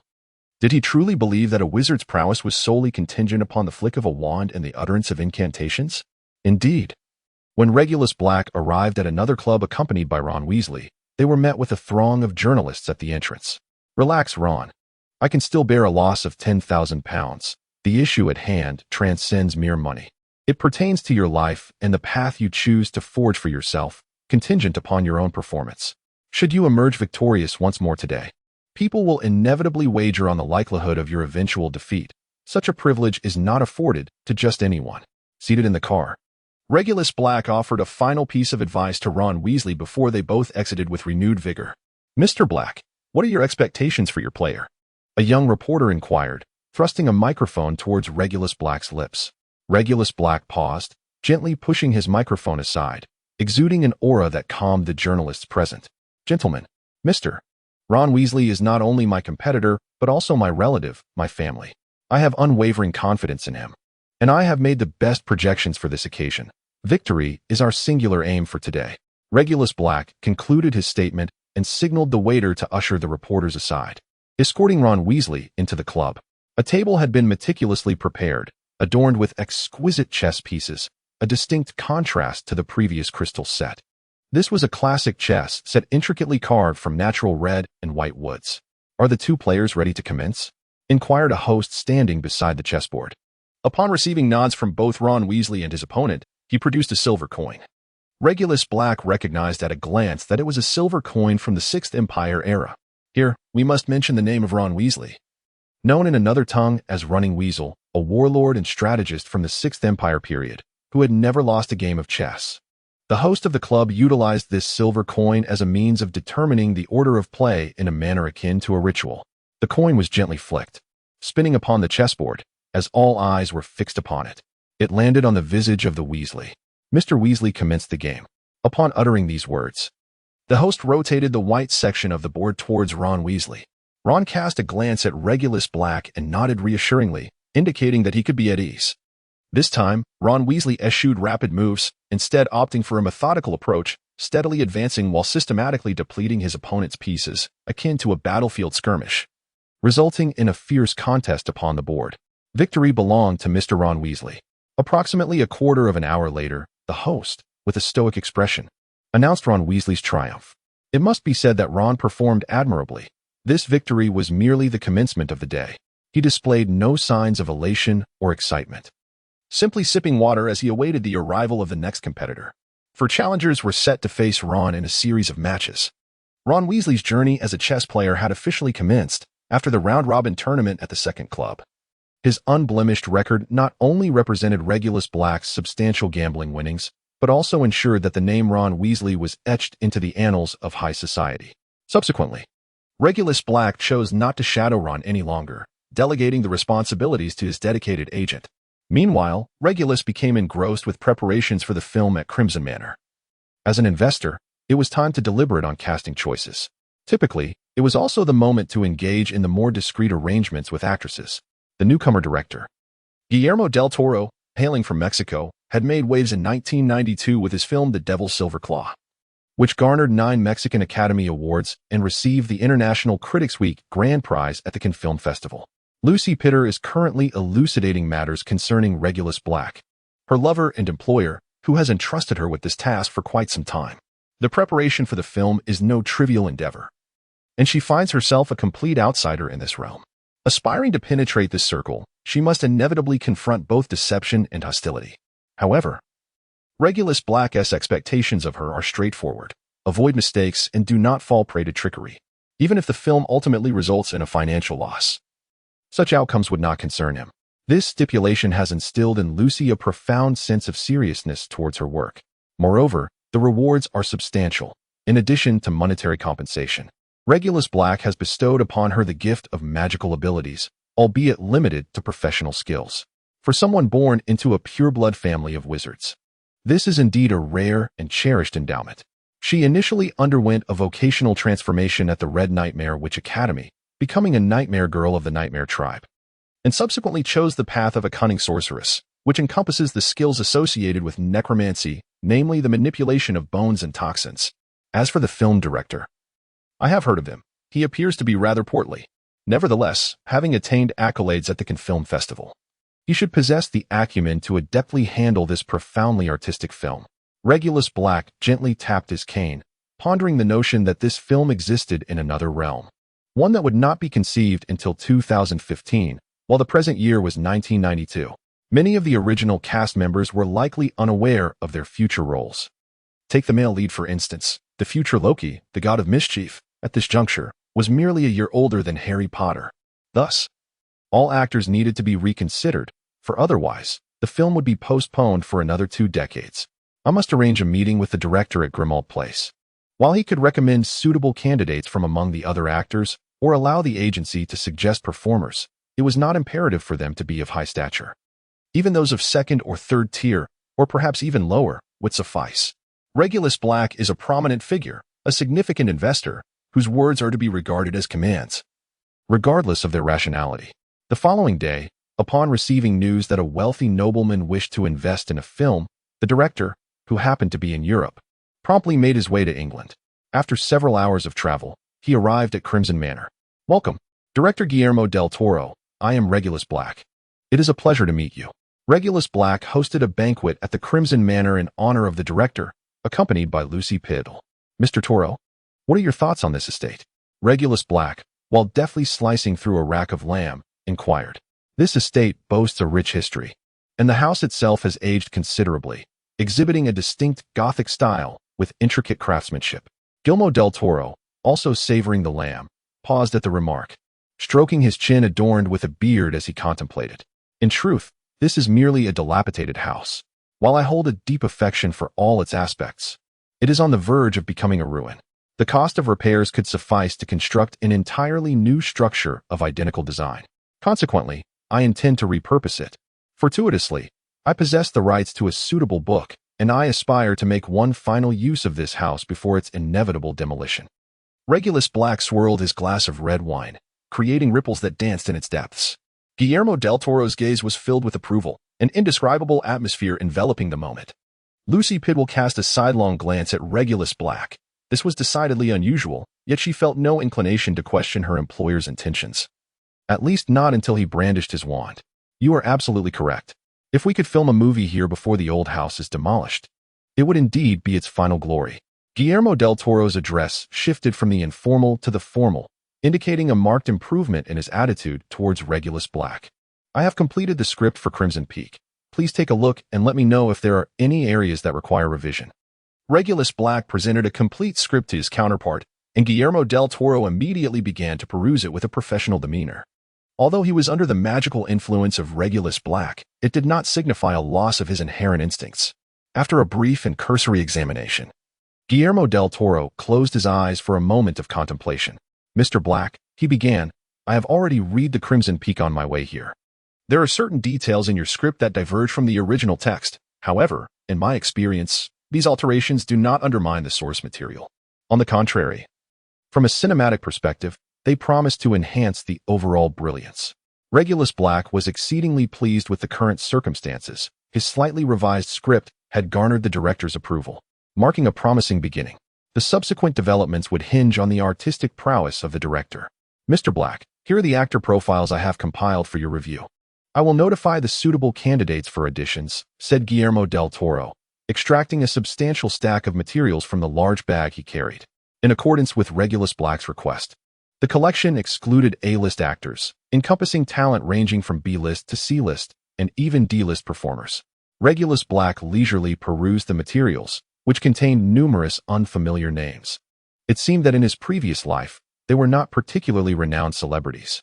Furthermore, in the year 1992, many of the future luminaries were still youthful, navigating the realms of art films, theatrical productions, and even the modeling and advertising industries. Meanwhile, Guillermo del Toro was not idle. After finishing a serving of lamb chops, he commenced on a second helping. Regulus Black finally unearthed a few familiar names from this trove of information. Robert Downey Jr., born on April 4, 1965, in New York City, is an American film actor. At the tender age of 5, he made his cinematic debut in the film Pound. By 1987, at the age of 22, the young Robert Downey Jr. starred in the comedy The Pickup Artist, marking his first leading role. At this juncture, he was still an emerging talent. However, he grappled with substance abuse issues that would later plague his career. Though he had not yet faced legal repercussions for his drug use, nor had he reached the pivotal moment that would compel him to seek rehabilitation, he found himself in a period rife with potential, provided he could conquer his addiction.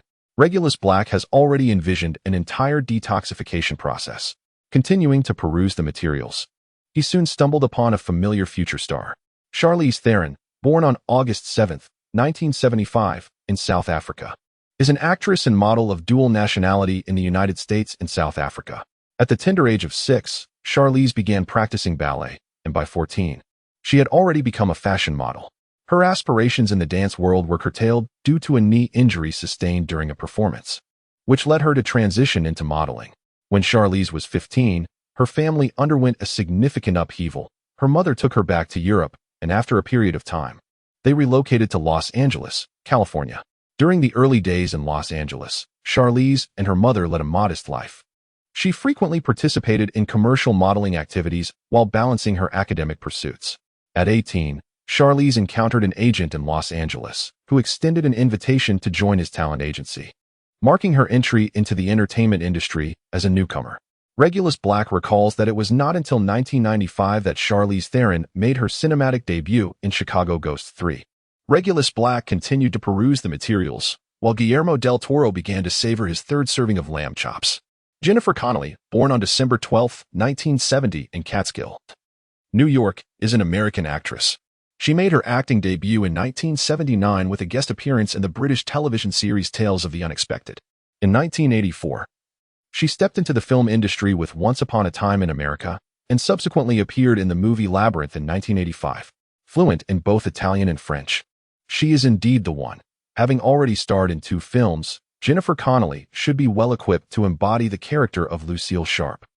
Regulus Black patiently awaited Guillermo del Toro's completion of his meal before sliding the 3 documents across the table to him. With these 3 candidates, I shall take on the role of the doctor, while you shall manage the rest. We have the entirety of the summer at our disposal. Regulus Black raised his glass, and Guillermo del Toro promptly followed suit, the two sharing a moment of unspoken camaraderie as they clinked their glasses and savored the fine wine. The following day, Regulus Black reached out to Quint to gain insight into Ron Weasley's arrangements and engaged in conversation with Ron for a while. According to Quint's plan, each day Ron Weasley would face off against a chess player, all of whom were professional competitors. Throughout this summer, if Ron continued to prevail, he would be eligible to participate in international competitions during the winter break. A 12-year-old prodigy and a scion of noble lineage, these attributes would become synonymous with Ron Weasley. The promotional strategy had been meticulously crafted and was now in motion. Previously, Regulus Black had utilized the £10,000 he earned as a prize, along with the initial capital of the same amount, to serve as operational funds for Ron Weasley during this period. Staying in luxury hotels, indulging in exquisite cuisine, and donning tailored attire, Ron's appearance had become impeccable, aside from his own natural features. Certain tabloids had begun to follow Mr. Ron Weasley throughout his matches. Naturally, all of this required financial investment, so Quint not only orchestrated Ron Weasley's activities, but also sought to invest these funds, betting on Ron's victories, which consequently led to diminishing odds. Regulus Black is currently collaborating with Guillermo del Toro on storyboard illustrations. Crimson Manor has now transformed into the director's accommodation and studio, with all equipment rentals successfully arranged. However, we must await the arrival of the external filming crew for another day. Fortunately, the head of the props department has already arrived at the manor, accompanied by representatives from the special effects company. Allow me to introduce my former colleague, David Robinson, who oversees equipment and props management. David Robinson is a robust man, resembling a bodybuilder rather than someone typically engaged in backstage prop management. This is Connolly White, responsible for the film's special effects. His presence from the outset is essential for the timely formulation of the special effects plan. He is a delicate-looking man wearing glasses, and if I am not mistaken, he may be gay.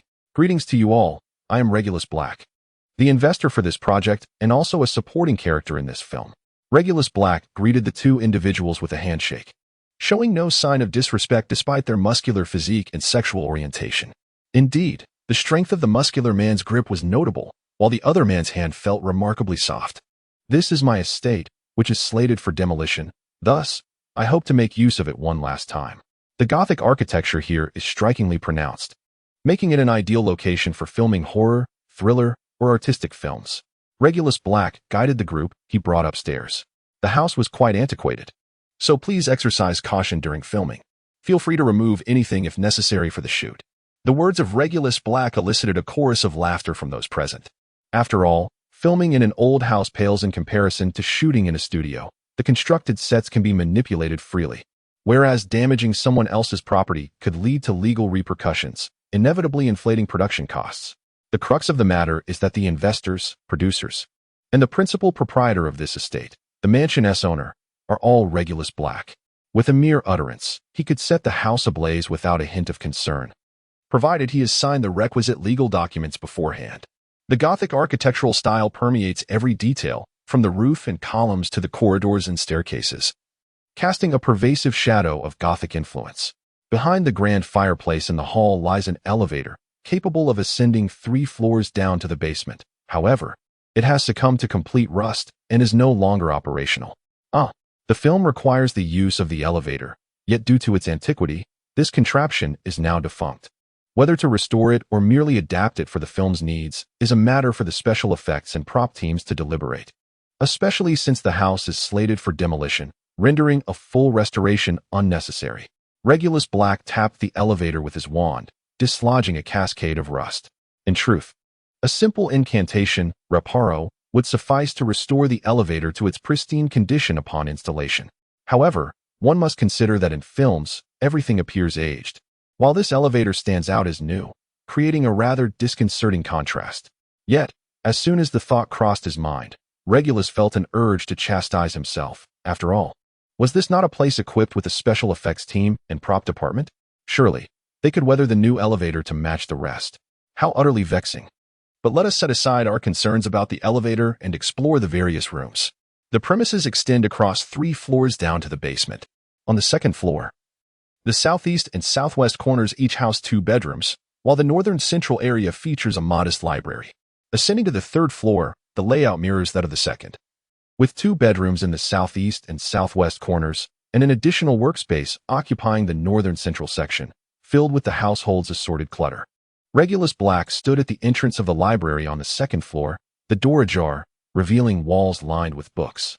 Everything within, I mean absolutely everything, could serve as props. However, it is crucial that nothing be lost, for only the house itself is to be dismantled. These antiquated items must be preserved for future adornment. It is entirely reasonable for Regulus Black to make such requests, for everything here belongs to private property, which merely requires proper registration and management. Clearly, the props team has understood that Regulus Black intends to organize his possessions through this film project. David Robinson let out a sigh, recognizing the considerable workload from the outset, while Connolly and White exchanged sympathetic glances. Brothers, let us commence our tasks. You 3 will be responsible for cataloging the items on the entire 3rd floor, while you 3 will manage the 2nd floor.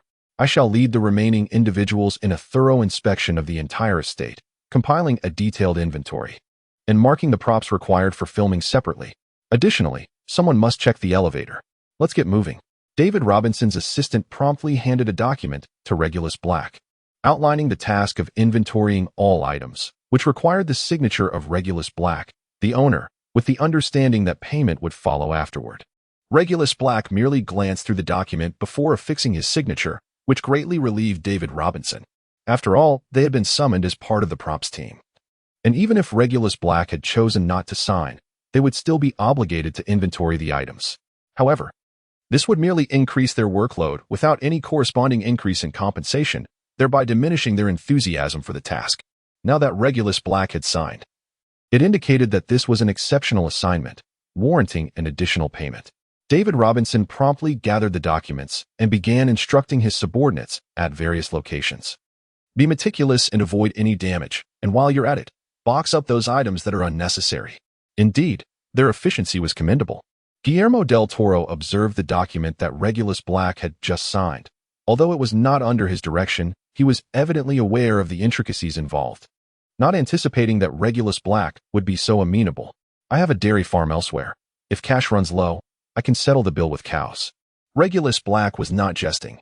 Although the cost of filmmaking is substantial, the income of a dairy farmer is likewise considerable. However, director Guillermo del Toro perceived this statement as a jest, laughing as he engaged in a discussion about special effects with Connolly and White. Regulus listened intently from the sidelines and, after a while, could no longer contain his curiosity. Do you mean that computer-generated effects are calculated per second? Wouldn't it be more effective to combine practical effects with computer-generated ones? This question might arise in the future, yet at present, it was evidently not on anyone's mind. The time required for practical effects and actor makeup is excessively lengthy, while the time to adjust each frame of computer-generated images is also considerable. If one were to merge the two, starting from relatively simple makeup effects and then applying tonal rendering, would it not be more manageable? Regulus Black's words prompted the director and the special effects team to consider feasibility. Thus, the props team was tasked with conducting an experiment. Director Guillermo del Toro issued the directive, and naturally, David Robinson had no choice but to comply. However, finding a suitable candidate proved to be quite challenging, ultimately leading them to select an exceedingly slender individual. A mask was crafted that appeared ghastly from the outside, allowing it to be worn by the actor while enabling free movement. In post-production, meticulous attention would be given to fill in gaps and adjust the coloring. The creature produced by this individual would possess an unparalleled vitality, far surpassing anything rendered on a computer. Indeed, it would be vibrantly alive.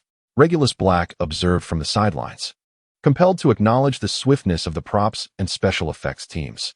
Within a mere half hour, a seemingly rudimentary apparition materialized, yet the director appeared thoroughly pleased. Indeed, it was a vibrant inquiry. If attention were paid to the movements during the performance, subsequent adjustments with special effects could yield a cost-effective yet authentic outcome. The director enthusiastically immersed himself in the task at hand, engaging in discussions with the special effects team about the necessary modifications and how to synchronize the special effects production with the filming schedule. Regulus Black observed their discourse on professional matters and promptly vacated the room. He approached the elevator, where the prop team member responsible for its maintenance, a rather slender individual, was present. It was indeed the opportune moment to attend to the elevator's repairs, for soon the influx of crew members would commence, rendering it imprudent to wield one's wand. Restoration to its former glory. Regulus Black focused his magical energy, solely intent on restoring the elevator's primary structure to ensure its minimal functionality. Once satisfied, he stowed his wand away. With a press of the button, the elevator began to move slowly, accompanied by a series of audible clicks and clacks.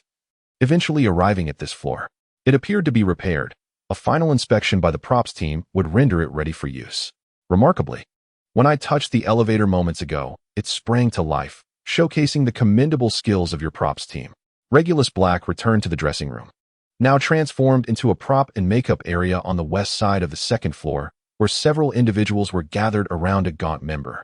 Although the sudden functionality of the elevator was a mystery, the one responsible for its inspection, clad in a ghostly costume, gave Regulus Black a thumbs up.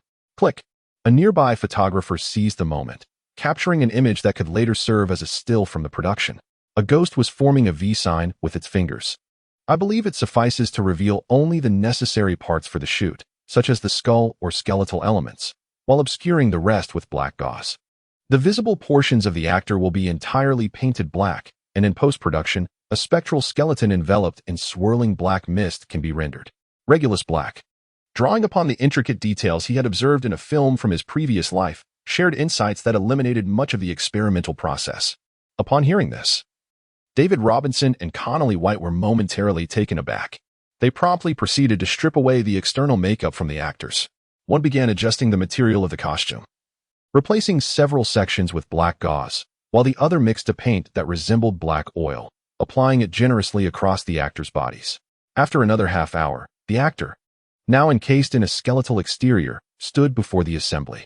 It seemed to lack a certain ethereal quality. A fan was requested. Immediately, a member of the props team brought in a fan, and as a gentle breeze swept through, the black gauze on the skeleton billowed. Gasps filled the room. Despite the bright lights, the sight was undeniably ghostly. Click, click. The sound of cameras echoed continuously. This was the look we desired. We needed to create 5 distinct variations of such a design. The director, who had remained silent until now, established the ghostly aesthetic. David Robinson promptly presented a copy of Crimson Peak, asserting his familiarity with its content. I will craft various spirits based on the differing experiences of the deceased within the narrative. For the props and special effects team, this posed no challenge. They simply needed to experiment further. Thus, the props and effects teams commenced their industrious efforts, while Regulus Black awaited the arrival of the selected actors. As crew members gradually arrived, Regulus Black had already begun honing his acting skills under the guidance of Guillermo del Toro. Since filming needed to be completed during the summer break, all scenes involving Regulus Black would be prioritized. Yes, that's the expression. It's somewhat awkward and uncomfortable. Yet it must radiate longing when gazing at one's beloved. Over the past few days of directing, Guillermo del Toro discovered that Regulus Black possessed a remarkable affinity for performance, exuding a captivating presence before the camera, as if he were hypnotizing himself, absorbing every word he uttered. This sentiment was echoed by other crew members. Actors of his caliber, provided luck is on their side, are destined for stardom. Mr. Black. All 3 actors have arrived. Lucy Piddle led 3 male and female actors into Crimson Manor, trailed by their agent. Welcome. I am Regulus Black, the investor for this project. And I am delighted that you have agreed to participate in this film. I am confident it will be a rewarding collaboration. Regulus Black and the director approached together to welcome the 3 leading actors. This is the director, Guillermo del Toro, who has just garnered 9 Mexican Academy Awards for his latest film, The Devil's Silver Claw, and has been honored with the Critics' Week Grand Prize at the Cannes Film Festival. He is an emerging director, or rather, a visionary talent in the realm of cinema. Regulus Black generously expressed his admiration for the director to the 3 leading actors. If you have any thoughts or requests, feel free to share. I shall endeavor to accommodate whatever I can. May I have my own trailer? Robert Downey Jr. inquired tentatively. That may not be feasible, as our entire crew is required to reside in this lodge.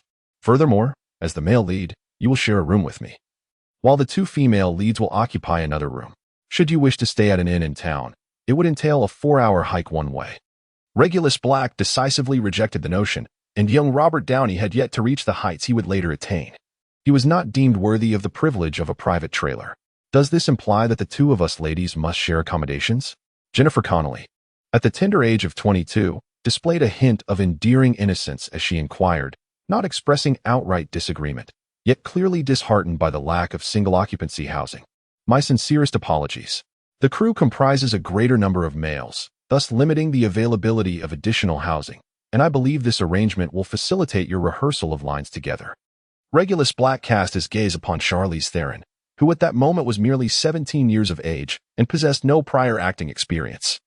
Had she not recently joined the Actors Guild, one might have been oblivious to her aspirations in the realm of performance. I have no objections, Mr. Black declared. It appears that these 3 agents have no accommodations. Perhaps they could reside in the nearby town.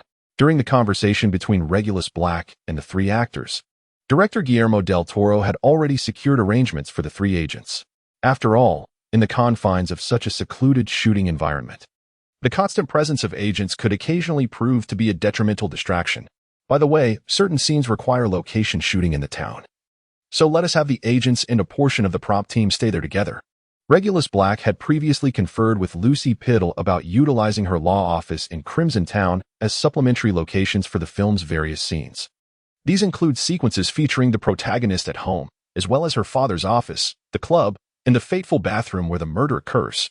While Crimson Manor cannot provide these necessary settings, ample locations can indeed be found within the town for filming. Here are the scripts for each of you. Along with the agreement, let us proceed to sign the contract. Lucy Piddle presented a performance agreement alongside the scripts to the three individuals. And after their agents reviewed the documents in the hall, the agreements were duly signed.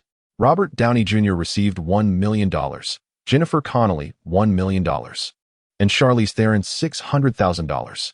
At this juncture, they were all still emerging talents. Even Jennifer Connelly, who had made guest appearances in television shows and starred in 2 films, received a remuneration comparable to that of Robert Downey Jr. due to her gender.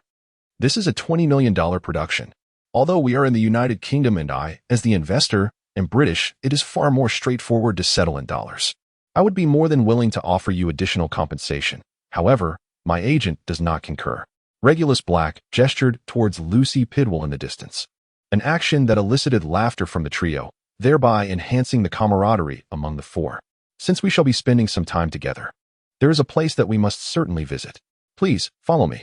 Regulus Black led the way, followed closely by the 3 principal actors and their agent. And to their surprise, even the director trailed behind them. After exiting the manor and meandering around to the rear, they traversed a path for over 10 minutes until a half-buried tomb came into view. Ladies and gentlemen, this is the very prototype for the film.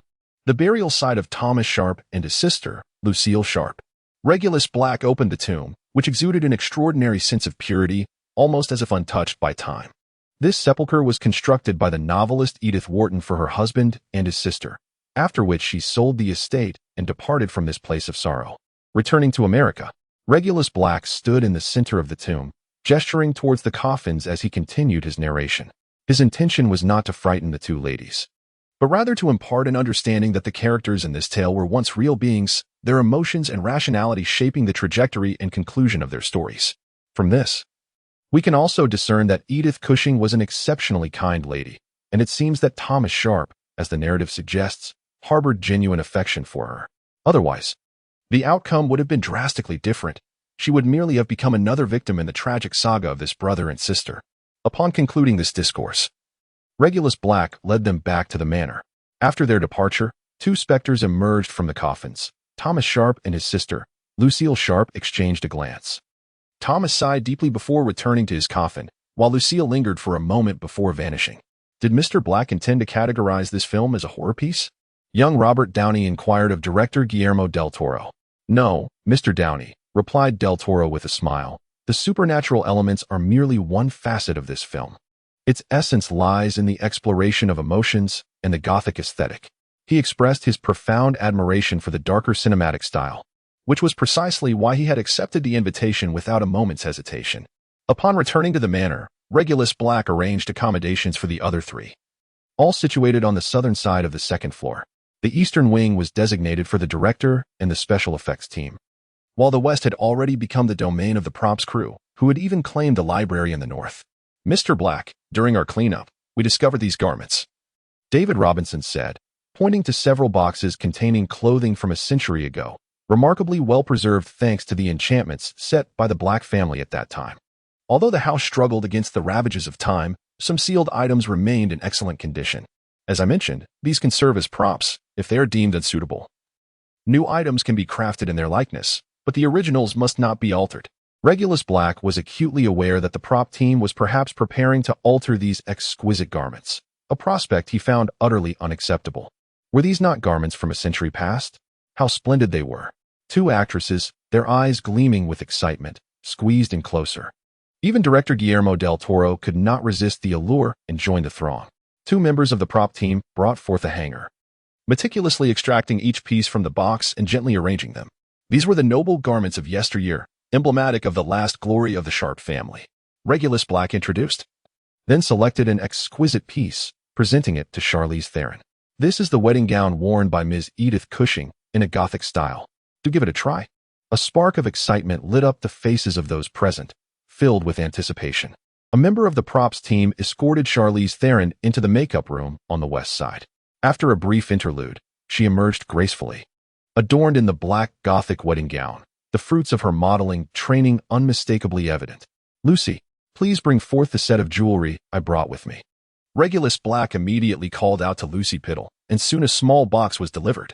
He retrieved a key, unlocked the box, and drew open its numerous drawers, revealing an array of jewelry crafted from scarlet gems the size of peas. Regulus Black first presented a necklace adorned with 5 layers of scarlet gemstones, intricately woven to form a grand triangle. Although it obscured a considerable portion of the chest, it enhanced an aura of opulence. He then produced a bracelet, which he gently clasped onto Charlize Theron's left wrist. This piece was similarly embellished with numerous scarlet gemstones.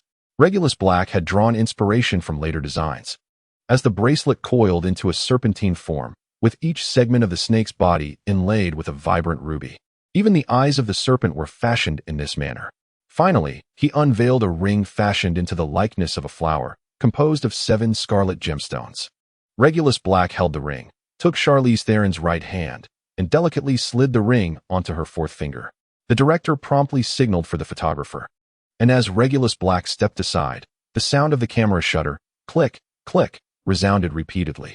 After capturing over 20 photographs, the photographer finally ceased, albeit reluctantly.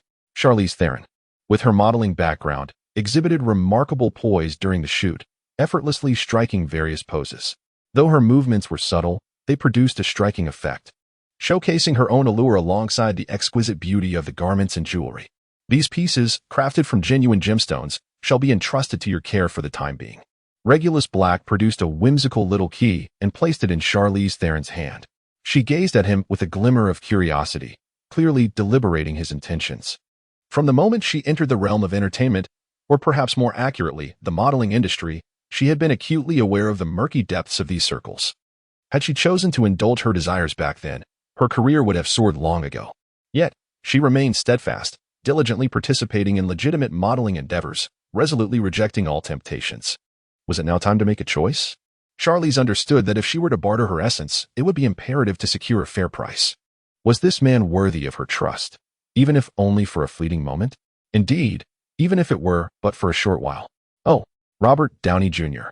led the applause, reveling in the playful banter often exchanged between producers and actresses, finding no fault in such occurrences. And let us not forget, tonight, you shall share my bed. Regulus Black cast a sidelong glance at Robert Downey Jr., then uttered words that rendered the latter speechless, provoking a chorus of laughter from those present. Indeed, during the room assignments, Robert Downey Jr. found himself sharing quarters with another male actor, namely Regulus Black. Well, that is quite all right. I am ever ready to make a sacrifice, he declared with abandon. At that moment, with a rebellious demeanor still firmly in place, he embraced a roguish spirit, inviting, "Come on, let the mutual torment begin." Regulus Black gently patted his shoulder, entrusting him to the costume department for a fitting. The importance of well-fitted garments cannot be overstated, particularly in the case of Gothic attire, which, while seemingly stylish, often hinges on the foundational piece beneath, namely, the underlying shirt. The outer garments are of paramount significance, as the tailored ensembles can exquisitely delineate an individual's physique, regardless of gender, as long as one's figure is not overly lacking. The Gothic style tends to enhance one's inherent elegance. Moreover, Gothic fashion places significant emphasis on intricate decorative patterns. These are not garish embellishments, but rather subtle black embroidery that often reflects a family's storied history, with elaborate designs that can only be discerned upon closer inspection. The essence of Gothic attire lies in its enduring air of mystery and grace, characterized by a profound restraint and somberness. Should the wearer lack vitality, their demeanor can swiftly shift from vibrant to dismal. My concern is not with your current mental state and its capacity to perform adequately. Rather, I am apprehensive about your ability to embody the character's more despondent aspects in the later stages. Regulus Black patted Robert Downey Jr. once more, his earnest demeanor conveying that this was no jest. Without needing to change attire, Regulus had already completed his makeup, with no filming commitments for the day. The 4 of them were constantly changing outfits to confirm their appearances under various lighting for the shoot and to capture stills for posterity. After a long day of busyness, all habitable rooms had been occupied by the crew. Given the considerable distance to the nearby town, those who could leave had already departed, leaving the rest to make do with what was available. Even the investor, Regulus Black, found himself sharing a room with Robert Downey Jr. What complaints could the others possibly have? Downey, have you ever contemplated what films you might pursue in the future? Regulus, intrigued by the future Iron Man, felt compelled to initiate conversation that evening. I haven't really thought about it, I assure you. If it weren't for my father being an actor, I might never have ventured into this profession, Robert Downey Jr. candidly expressed, clearly still in a rebellious phase. Even going so far as to vent about his father to someone he had just met. Why do you say that? Becoming a star is a dream for many. You've already starred in 2 films, haven't you? Regulus Black remained with his eyes shut, appearing as if he were in slumber. Yet he recalled the personal history of young Robert Downey Jr. However, did you know? Among the films he starred in was one shot when he was merely 5 years old, and his life has never truly been his own to dictate. Suddenly, Robert Downey Jr. sat upright, seemingly intent on engaging Regulus Black in a spirited debate. Be grateful. Such an esteemed background is a privilege that many do not possess. This elevated starting point would undoubtedly evoke envy in countless others. Regulus Black opened his eyes and beheld a mocking smile from Robert Downey Jr. Indeed, many individuals fail to appreciate the fortune they possess. Being born into a family with a director for a father and an actress for a mother, nestled within the realm of the performing arts, is both a blessing and a curse. The pressure is undeniably present, yet so too is the support. In comparison to those youthful souls who plunge headfirst into Hollywood, I consider myself exceedingly fortunate. It was quite surprising for Regulus Black to witness Robert Downey Jr. Grasping this perspective, he had anticipated that the rebellious youth would remain steadfast in his defiance, only to awaken to regret after a descent into drug abuse and imprisonment. I have noticed that you are now married. It seems that love can transform a once rebellious individual into a devoted family man. Regulus Black cast a glance and noticed the wedding ring adorning the finger of Robert Downey Jr. Indeed, he had married this past April. It is not solely marriage that transforms a person, the prospect of parenthood does as well. Deborah is currently planning for their first child. Robert, with a beaming smile, gazed at the wedding band on his finger. This marked his first departure from home after their nuptials to embark on a filmed shoot. While his wife had only recently resolved, prior to his journey to England, that they needed a child. Otherwise, the prolonged separation from home due to work could lead to complications. For the sake of their child's future, one must strive to deliver performances worthy of pride. Regulus Black was acutely aware that the marriage of Robert Downey Jr. would not endure, perhaps lasting a mere decade at most. Of course, I have another film awaiting me after the completion of yours. Do you know about Chaplin? Robert Downey Jr. proudly declared that this year he has commitments for 2 films, Crimson Peak and Chaplin. Congratulations! I trust that the director will adeptly manage the filming schedule, ensuring that it does not interfere with your subsequent project. Regulus Black possesses unwavering confidence in this matter, as he had never intended to adhere to conventional filming procedures. Just as Regulus Black's acting skills have soared remarkably, elevating everyone's performance to its pinnacle, this poses no challenge whatsoever. It's quite late. Perhaps one should retire for the night. The words of Regulus Black resonate with a compelling power. Just a moment ago, Robert Downey Jr. was reveling in the joy of his flourishing marriage and career. In the next heartbeat, he felt a pressing need to rest, preparing for an even more splendid performance the following day. The ebb and flow of his emotions shifted subtly. Yet there was not a trace of resistance to this change. Regulus Black rose from his bed, while Robert Downey Jr. emitted soft snores. Next door, Jennifer Connelly and Charlize Theron remained restless, eager to learn more about each other and engage in discussions regarding Regulus Black. Connelly, you must have starred in numerous films by now. I recall watching you in Once Upon a Time in America, where you played the lead role. At that moment, Charlize Theron, still cherubic and round-faced, appeared irresistibly charming, so different from her later slender visage. However, it is worth noting that the name Charlize Theron resonates more profoundly with her mature image. This contrasts with Jennifer Connelly, whose most memorable portrayal remains her ballet performance in Once Upon a Time in America, despite her own beauty in later years. I have indeed worked on Once Upon a Time in America, but so far, I have only completed 2 films. As for the second film, let us not dwell on it. Jennifer Connelly, being a few years older than Charlize Theron, exhibited a slightly more mature countenance. What do you mean? Did you encounter unpleasant experiences during your second film? Was it with the director or the leading man? Charlize Theron, having just entered the film industry, was keenly interested in such matters, considering her future. I believe you have misunderstood.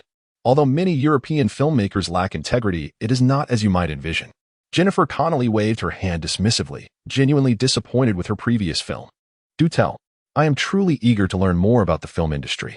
Charlize Theron, with a hint of persistence, sought to indulge her curiosity.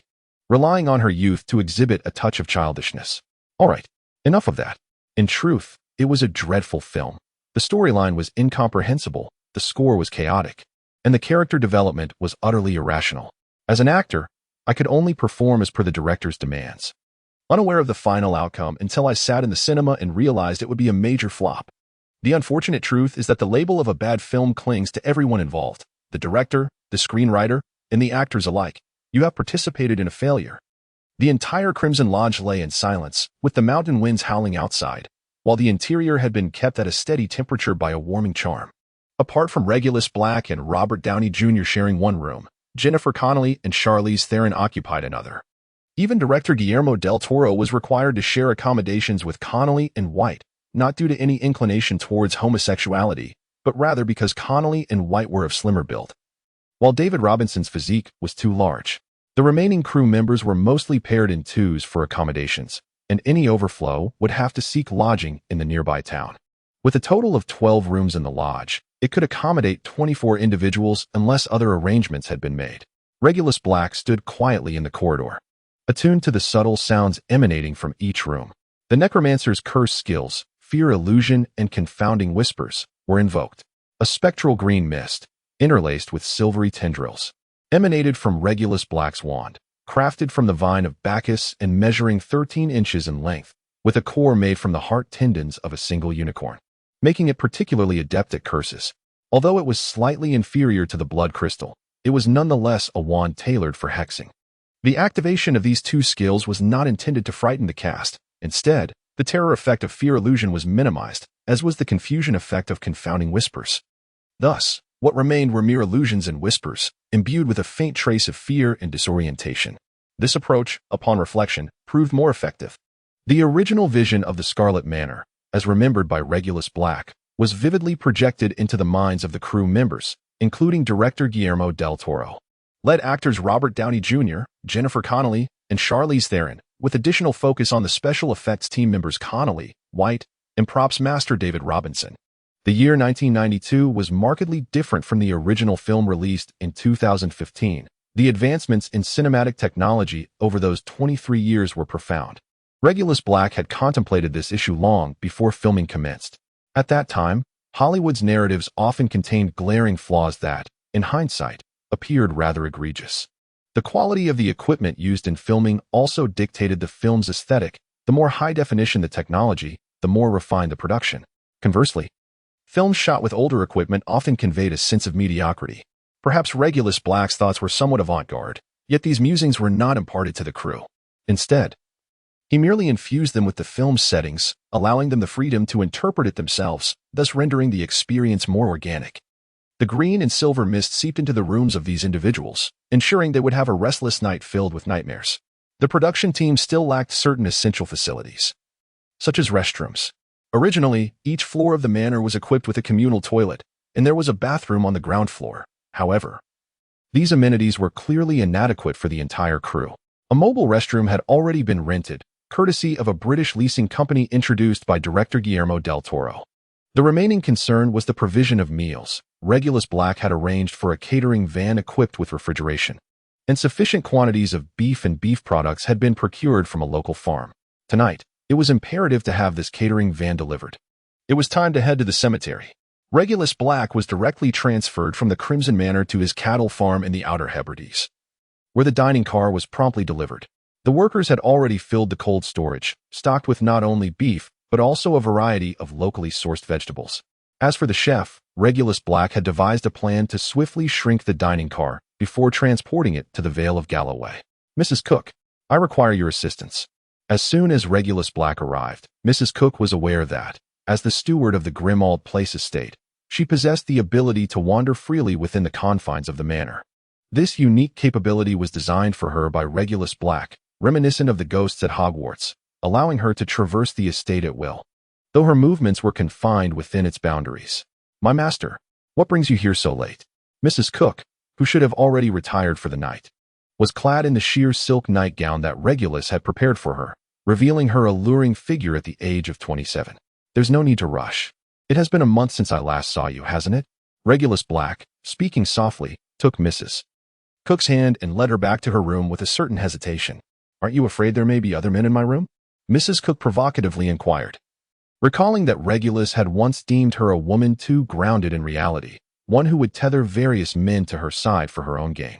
Of course, this was a scenario that would only unfold in the absence of Regulus. Consequently, this conversation lingered in Mrs. Cook's mind, and every time they drew close, she would resurrect the old grievances. The responses she received were inevitably a series of vehement shocks, which utterly dismantled this petty woman, both mentally and physically. An hour later, Regulus lay calmly on the bed. "I merely wish to keep everything that is you," he mused. "Perhaps you remain unaware, but I am aging. Soon I shall cross the threshold of 30. Yet you, with the visage of one still in their 20s, remind me that the chasm between us is widening. I find myself at a loss as to how to retain your presence. Throughout this past year, I have yearned for a child of yours. But is it truly the nature of a woman's youth and her hopes for progeny? What you desire is not beyond reach. One must understand that wizards can achieve many things, and what is deemed miraculous is merely the norm." Regulus Black extended his hand, once again placing Mrs. Crouch in her designated position. The long wedge penetrated her body, leaving her to struggle and sway in a futile attempt to break free from the bothersome restraint. An hour later, exhausted, Mrs. Crouch finally liberated herself from the torment of the wedge and collapsed beside her, falling into a deep slumber. "Sleep now. Tonight, I shall keep you company." Regulus Black spoke softly, cradling Mrs. Crouch in his arms. Given Regulus Black's proficiency in potion making, concocting a potion that preserves one's appearance posed no challenge. The real concern lay in its efficacy and potential side effects. For instance, assuming the potion performed flawlessly, it would not remedy any ailments, injuries, or disabilities one might possess. On the contrary, the potion's effects could perpetuate such conditions, potentially rendering other healing potions ineffective. If one desired to maintain their appearance while also benefiting from additional potions, a new formula would need to be devised.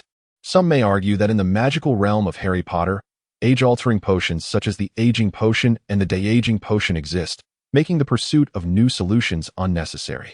However, Regulus Black had long experimented with these two potions. They were primarily designed to complement the Time Turner, created specifically to mitigate its effects. Their unique properties necessitated prolonged consumption, ideally on an annual basis. Otherwise, the Time Turner's extraordinary effects would manifest in concentrated bursts. Regulus Black naturally does not wish for his woman to be troubled by such matters. Rather, the most effective solution is to develop a potent potion. Let us name this concoction Centenarian. As dawn began to break, numerous crew members had already risen, though they merely engaged in a quiet rotation of their morning ablutions. However, the sound of a car engine outside piqued the curiosity of some, wondering who might arrive at such an early hour. Outside the manor, Regulus Black was directing a truck towards the rear of the estate. The vehicle, adorned with a striking red skull design against a black backdrop, was particularly eye-catching. Behind it trailed a refrigerated truck, featuring a cow-patterned exterior and built-in cooling equipment, followed by a slightly smaller trailer resembling a mobile home. The two compartments combined were equivalent to a standard large shipping container. "Move forward. A bit more, yes. Stop right here, this will do." As the truck came to a halt, a considerable number of crew members gathered to observe. "Wow, the color combination is truly discordant," commented young Robert Downey Jr., while picking at his eye and stifling a yawn, critiquing the overall hue of the vehicle. "It may be somewhat mismatched, but practicality is what truly matters." Regulus Black appeared utterly unfazed. "What is the purpose of this vehicle's arrival?" Director Guillermo del Toro inquired while wiping his hands with a towel. "It addresses our crew's dining needs, and by the way, I acquired this impressive front at the beginning of the year. It certainly looks striking, does it not? Its engine is among the most powerful and exceptional available today." Regulus Black pointed to the black and red front adorned with skull motifs. "The central body of the vehicle is a refrigerated truck belonging to my dairy farm, which has been temporarily requisitioned. It is already filled to the brim with provisions." Regulus Black pointed once more at the carriage adorned with a cow motif, upon which was inscribed Black Farm, Outer Hebrides. "This final carriage I procured for our cook, equipped with a spacious kitchen, serving as her remuneration for this occasion. Please join me in welcoming our esteemed cook. Those who have offended her may find their own dining arrangements in the town." Regulus Black led the applause, and the crew, bewildered, followed suit. Surely, he wasn't referring to 3 meals a day. Indeed, it is wise not to offend the cook. As the clapping resonated, Mrs. Cook emerged from the cab of the truck, accompanied by her 2 daughters. Let us extend a warm welcome to Mrs. Cook and the Mrs. Cook. Regulus Black. At the Hangman's Valley had discussed with Mrs. Cook the plans for the day. The 2 of them would arrive at Crimson Manor ahead of the others, with her at the helm of the truck, parked discreetly behind the estate. The fact that she lacked driving skills posed no obstacle, for Regulus had prepared a repository of memories from a truck driver, enabling Mrs. Cook to become an adept operator. Thus, at the break of dawn, Regulus escorted the Cook family of 3 to Crimson Manor. Upon employing magic to ascertain that the crew members were gradually rousing from their slumber, the quartet approached the manor's facade, utilizing the spell Expand quickly to reveal the truck, which they pretended to navigate around before positioning it at the rear. However, to the crew, it merely meant the addition of 3 beautiful women, still categorized as cooks. "Are you all not amused?" chuckled Robert Downey Jr., poking Regulus Black playfully in the side. "Such exquisite cooks, and you're providing a seemingly extravagant trailer as their salary. This clearly hints at an improper relationship. Focus, Downey. You are a married man. On the other hand, am single and free to indulge." At that moment, Robert felt a surge of frustration, akin to a wounded beast, as he realized he was being mocked by a bachelor. "Very well.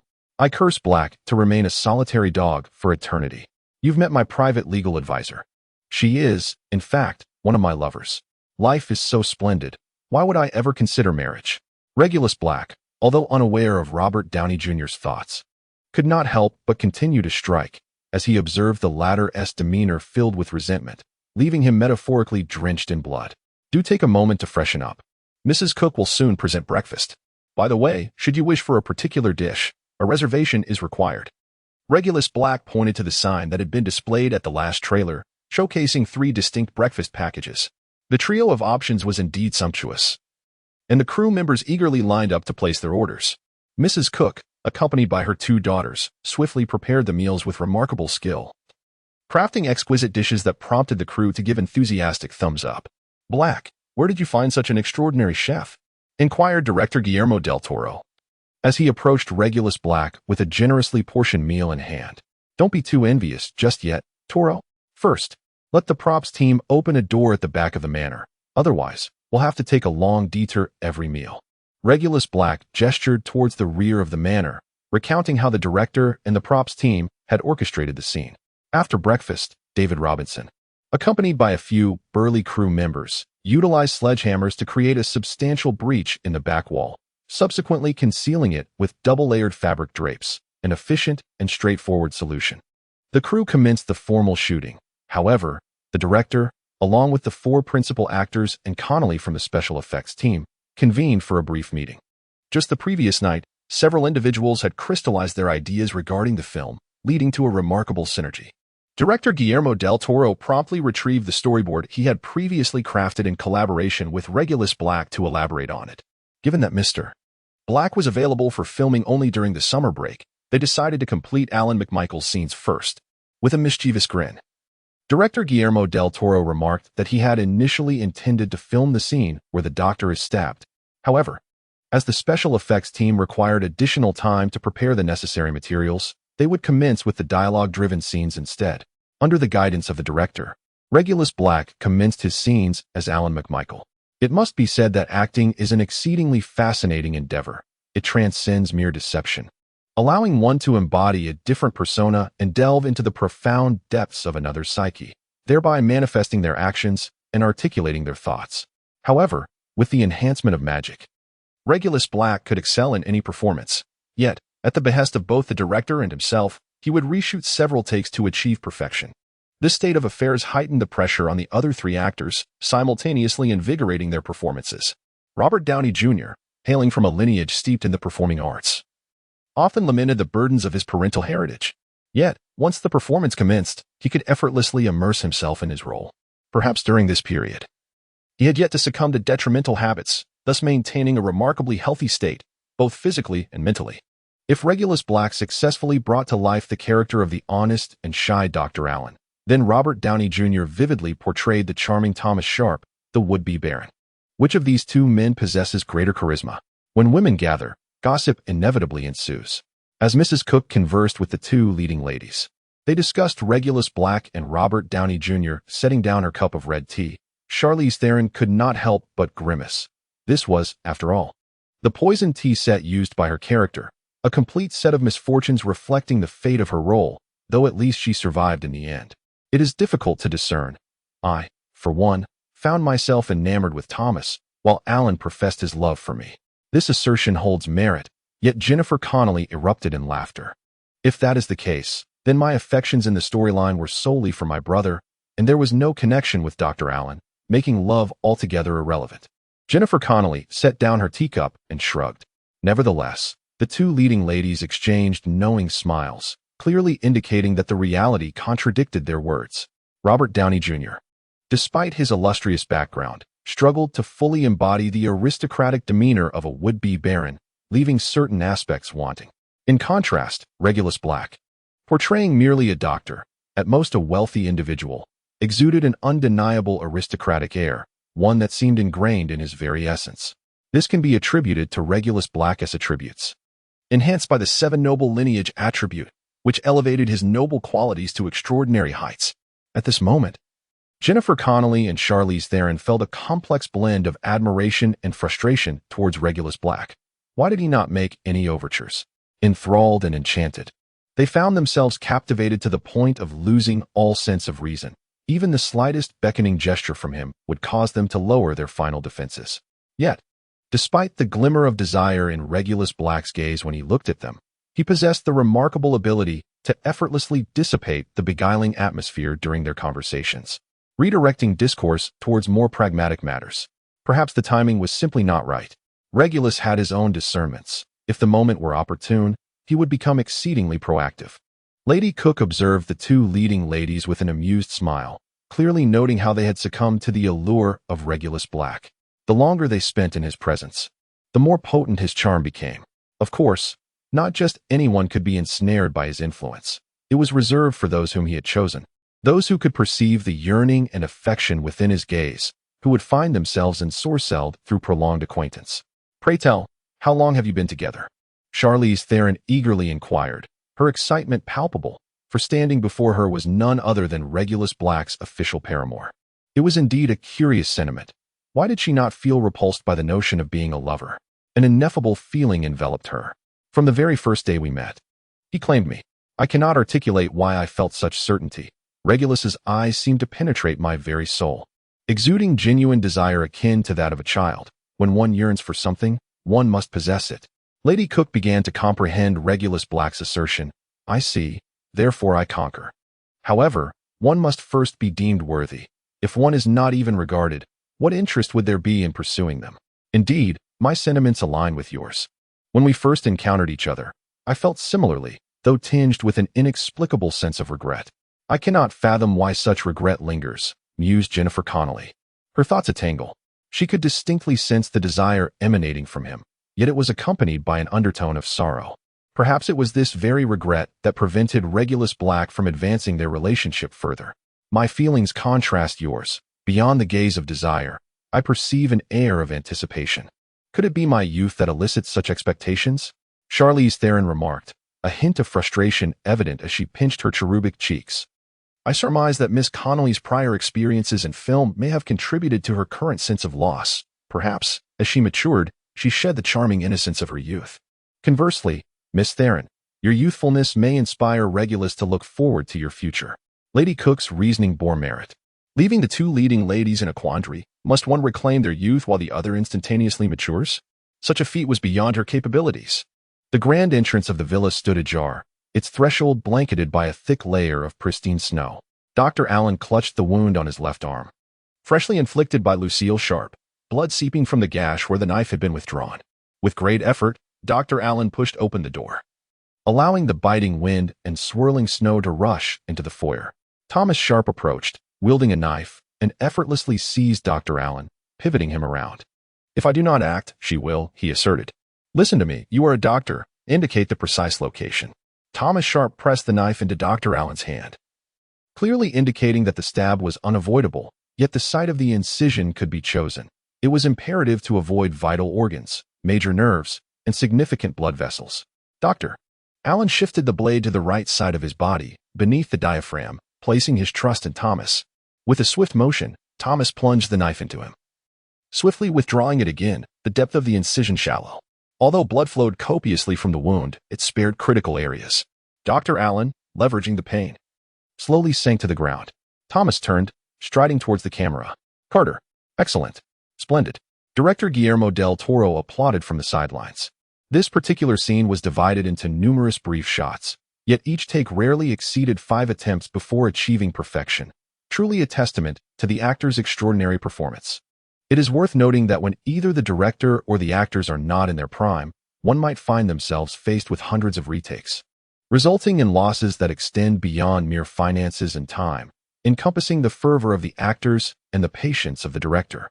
However, since their first night of lodging, several key members of the crew had dreamt of the film's narrative, and in subsequent discussions, not only did this phenomenon enhance their efficiency, but they collectively downplayed the coincidence, suggesting that tales of the supernatural should be spoken of with caution. Yet, filming according to such detailed dreams undeniably accelerated their productivity. Now, let us have the two ladies join us. We shall reshoot the ensemble scenes.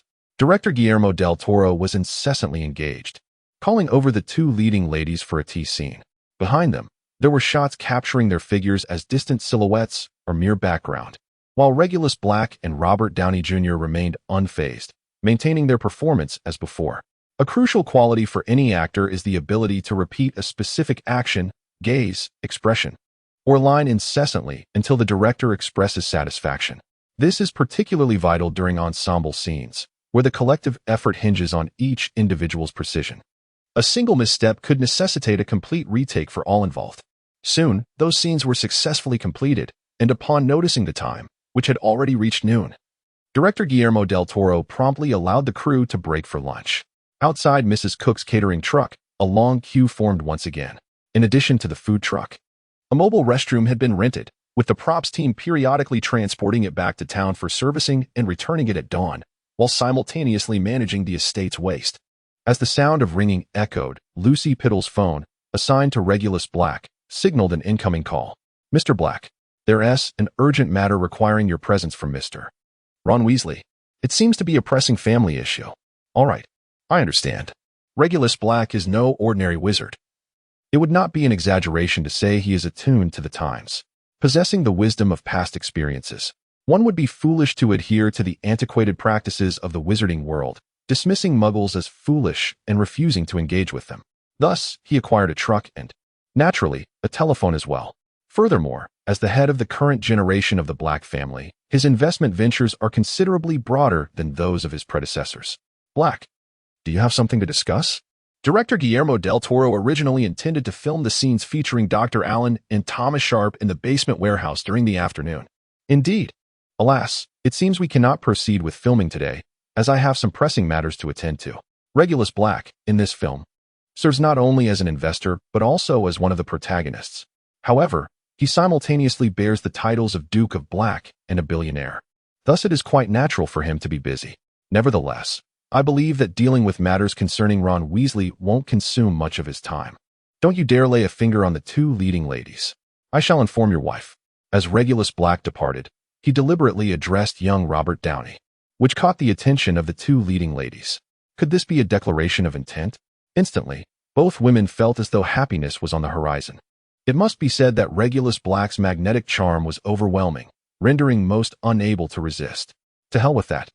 I shall keep a watchful eye on them and ensure they are not whisked away, young Robert Downey retorted with a smile, for after spending these past few days together, a bond had undeniably formed, indeed, a camaraderie of warriors. Regulus Black emerged from the catering car to stride a motorcycle, a marvel of futuristic design that captivated the crew. Adorning his head was a helmet embellished with feline ear motifs, and with a thunderous roar, he departed from the Crimson Manor. With Mr. Black occupied, perhaps it would be prudent to film the intimate scenes first. Director Guillermo del Toro, observing Regulus Black's stylish exit, pondered aloud. It was common knowledge among the cast that both leading ladies harbored an interest in Regulus Black, the financier and male protagonist, and he had never outright declined their advances. Consequently, filming the bed scenes between Thomas Sharp and his wife Edith Cushing, as well as those with his sister Lucille Sharp in the attic of the manor, would undoubtedly be awkward with Regulus Black present. The two actresses might find it challenging to fully immerse themselves in their roles. This was a fortuitous moment. If not now, then when? Jennifer Connelly and Charlize Theron understood this well, merely shrugging in acknowledgement before consenting to proceed. Guided by a spectral presence, Edith Cushing ascended to the attic of the Crimson Manor, where breaths intertwined with melodies reached her ears. An unexpected yet inevitable revelation was poised to unfold before her. Let the gentle winds carry your vessel into dreams. Where art thou, my love? Should I seek you? Upon opening the door from whence the sounds emanated, Edith Cushing entered the room, her expression a tumult of surprise, disappointment, and resentment. The camera shifted to reveal the small bed in the attic, where the Sharp siblings lay, partially disrobed, tenderly caressing and kissing one another. After a moment, the affectionate duo noticed the presence of another in the room. Turning their gazes, the Sharp siblings beheld Edith Cushing, who, tears streaming down her face, exited the chamber. Cut. That take was perfect, director Guillermo del Toro exclaimed, applauding with satisfaction after reviewing the footage. I feel as though I might lose my mind. Robert Downey Jr. quipped mischievously, having just shared a moment with Jennifer Connelly, who sat beside him on the bed, her shoulder kissed tenderly. Change of location. Is the guest room at the post office ready? David Robinson inquired. Director Guillermo del Toro descended from the attic, striking the banister and calling out loudly. This scene unfolds in a corner of the ground floor, where the props team has transformed a modest area into a quaint, cramped guest room, featuring a simple fireplace, a narrow double bed, and a low trunk serving as a chair beside it. The warm glow from the fireplace provides solace against the backdrop of a snowy day, while several dim oil lamps cast a soft yellow hue across the room, starkly contrasting with the chilling tones of Crimson Peak. Despite its diminutive size, this space exudes warmth. Unlike the vast yet frigid expanse of Crimson Peak, the protagonist, Cavendish, possesses a certain darkness that I find quite appealing. Does he reach the conclusion of his tale? Thomas Sharp peruses the manuscript of his wife's novel, captivated by a character's journey that resonates with his own temperament, prompting him to ponder whether this character also finds resolution by the story's end. It mirrors the experience of readers who immerse themselves in a narrative, seeking to identify traits within characters that reflect their own. As readers, we wish for our cherished characters to survive the trials they face. Life, in all its turmoil, is still life, and once a character is pinned to their demise, their journey concludes. Ultimately, it rests upon their own choices. What do you mean by that? Characters engage in dialogue, evolve, and make decisions that shape their identities. The act of two individuals making the bed together resembles the tender routine of domestic life. Choices. I must admit, the atmosphere here feels stifling, yet it is undeniably warm. This place is vastly superior. Superior to what, exactly? To the old mansion. Why not leave? Edith Cushing, reclining on the bed, nestled against her husband's neck, questioned why the old house felt so uninhabitable. The old mansion represents everything we hold dear. I came here, willing to forsake all that was once ours. We could relocate to anywhere your heart desires. Anywhere? London, Paris, Milan. Have you ever been to Italy? Unbeknownst to Edith, her words had stirred something deep within Thomas, causing his countenance to shift dramatically. I went once. The past. Thomas, you are perpetually dwelling in memories. I am not there. I am here. I am here as well. Having shared their hearts, it was only natural that they would engage in some activity before slumber. Though these conversations may appear mundane, they signify the catalyst for Thomas Sharp's impending transformation, compounded by the extraordinary events that are about to unfold. This marks the first time he shares an intimate connection with a woman outside of his sister. In this moment, his wife assumes the true essence of a spouse. The two engaged in a fervent yet awkward kiss, shedding each other's garments, and then Thomas Sharp kissed Edith Cushing's thigh. Has the underwear been removed? Then, Thomas Sharp's trousers were pulled halfway down, revealing half of his backside, as the two embarked on their formal union, a singular commemorative moment of their marital life. Young Robert Downey Jr.'s physique was rather impressive. Connelly from the special effects team remarked afterward, his eyes gleaming with interest. This fellow is indeed gay. A thought that left Robert Downey Jr. feeling quite apprehensive. In the narrative, Edith Cushing audaciously turned over and straddled Thomas Sharp, her skirt providing a semblance of modesty. Yet the movements made it abundantly clear that she had found her position and settled into a slow equestrian performance, her body swaying rhythmically with the rise and fall of the horse. This segment had not originally been part of the shooting schedule. However, under the guidance of Mrs. Cook, Charlize Theron realized that as a model with no prior acting experience, she needed to make a memorable impression in the film. This did not imply disrupting the shoot, but rather showcasing a deeper performance at the appropriate moment, ensuring she would be remembered by the director and producers. Thus, this infantry scene was complemented by a cavalry scene. Director Guillermo del Toro had no objections. Since the actress herself was willing, what could he possibly say?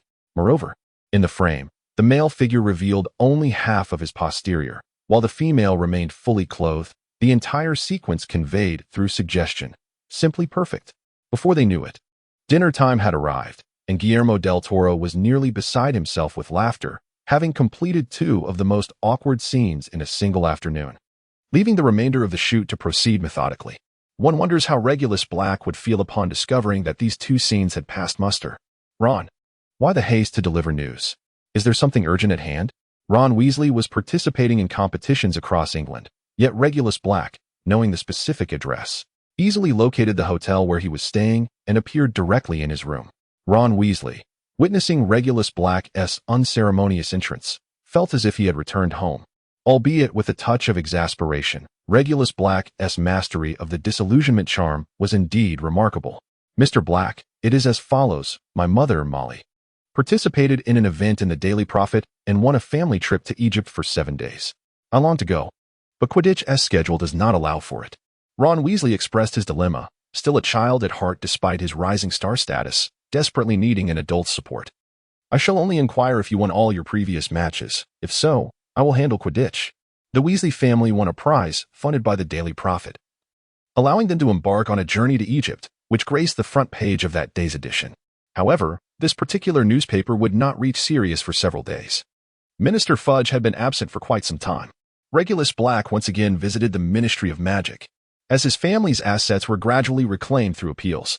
His visits to the ministry had significantly decreased, much to the relief of several officials who had previously found his presence quite vexing. You must have a matter of importance to discuss. Please, take a seat and sample my newly arrived green tea, flown in from the Far East, said Cornelius Fudge, cheerfully retrieving a tin of tea leaves from a cupboard, evidently containing the exotic brew he had mentioned. I am very much looking forward to it. I wonder from which specific country in the Far East this tea originates? Regulus Black cast a glance at the teapot upon the table, evidently aware that Connolly Fudge possessed no knowledge of the various Far Eastern teas. While I am not privy to this information, your insights suggest a depth of understanding beyond my own. Thus, I implore you to assist me. Connolly Fudge handed the recently unsealed tea tin to Regulus Black, revealing that its contents were unmistakably Tiguinian. Who could be so kind as to gift you this exquisite tea? Tiguinian is renowned as one of China's celebrated teas, straddling the divide between green and black tea, classified as a semi-fermented variety. When brewed, it exudes a natural fragrance reminiscent of orchids, with a pure and robust flavor. Its aroma lingering delightfully, earning it the esteemed reputation of 7 infusions of lingering fragrance. Regulus Black eloquently articulated his thoughts. Although the previous incarnation of Regulus was but a youth, he was an avid connoisseur of tea. In stark contrast, the present Regulus Black harbors no interest in tea, favoring instead coffee with milk. Such is the unpredictable nature of one's preferences in life. You may recognize him as the father of Zhang Qiu, a student from Ravenclaw at Hogwarts. He is a Muggle diplomat who has come to voice concerns regarding the ambiguous relationships between teachers and students, and should these issues remain unresolved, he contemplates withdrawing his child from the institution. Cornelius Fudge, with an expression of bureaucratic professionalism, couldn't help but chuckle at the bewildered countenance of Regulus Black. Relax. I have already explained to you why he presented me with a tin of tea as a token of gratitude. This remark piqued Regulus Black's curiosity further. How precisely had Cornelius Fudge framed his explanation? Could this tin of tea be perceived as a bribe? Regulus Black, adept at half-truths, pondered that the offering of tea could indeed suggest a form of bribery, a notion not entirely unfounded. All right, I concede. I explained to him that the laws of our wizarding world differ from those of the Muggle realm, and that the Ministry of Magic encourages the growth of wizarding families. Consequently, the dynamics between men and women should be assessed based on mutual consent rather than merely a ceremonial contract or marriage agreement. I also provided a general overview of the circumstances surrounding your Black family. Cornelius Fudge triumphantly shook the tin of tea. So, has he consented to allow his daughter to be with me? Regulus Black pondered whether the other party valued his identity or his wealth. As for Zhang Qiu, Regulus believed she was not such a superficial girl. However, their union would inevitably involve both families. From this perspective, being a noble scion of deceased aristocrats, he seemed to be the ideal suitor from the Far East. No, he insisted on having a personal conversation with you. He might very well threaten your life. By the way, he is a soldier. Connolly Fudge could not help but feel a twinge of schadenfreude. Although he did not think Regulus Black could be slain by a muggle. After all, it had been many years since the Middle Ages witch hunts, which had wrongfully condemned numerous unfortunate muggles, with only a few young muggle children, recently awakened to their magical powers, meeting tragic ends. Regulus Black paid no heed to Cornelius Fudge's words. However, it was evident that a meeting with Zhang Chou's family was necessary. With a flick of his wand, several cups that had been resting upon the table were transformed by a transfiguration spell, and a complete set of Chinese tea utensils materialized upon the small table. A modest quantity of tea leaves was summoned, and 2 incantations, clear spring-like water and blazing fire, conjured boiling water into a teapot. The tea leaves were placed into the steaming teapot, gently swirling in the air, and soon the fragrant aroma of tea began to waft through the atmosphere. Regulus Black and Cornelius Fudge each had 5 delicate teacups arranged before them. They reached for the teapot and, in a smooth motion, poured its contents into the cups, filling each to the brim halfway. The 10 cups perfectly consumed the entirety of the teapot's water. It is now ready to be enjoyed. Please, partake. Regulus Black picked up the first cup of tea, still slightly warm, and began his inaugural tasting after his rebirth. Without delving into my own affairs, I have come to present you, Minister, with a report of achievements. Regulus Black set aside his own affairs, for he was about to embark on the narrative surrounding Sirius. He could not afford to miss the forthcoming events, as the initiative to liberate Sirius had been in the works for quite some time. 2 years should yield some results. Pray, share your thoughts, for each of your plans has invariably led to remarkable outcomes, and I am eagerly anticipating your new strategy. Upon hearing of promising news, Cornelius Fudge immediately perked up, recalling how Regulus Black had previously devised a straightforward scheme that successfully alleviated the crisis at Hogwarts, unveiled the secrets of the Chamber of Secrets, and resulted in a mutually beneficial scenario for both the Ministry of Magic and Dumbledore. In retrospect, it became evident that all parties involved had been deftly maneuvered by Regulus Black, willingly undertaking minor tasks that culminated in significant results. For someone capable of such ingenuity, Cornelius Fudge could not help but take heed. I have spent the past 2 years petitioning for a retrial for Sirius Black. My foolish brother ought to be released by now. The re-emergence of Regulus Black presents a dilemma for Cornelius Fudge. From my perspective, releasing him poses no issue. Our rapport is robust enough for me to lean in your favor. However, the Wisengamot remains an insurmountable obstacle, and I fear that even if I were to sign the order, they would reject it. Cornelius Fudge has come this far, indicating that he indeed places himself aboard Regulus Black's vessel. I do not require you to liberate him. Rather, I implore you to vindicate him afterwards.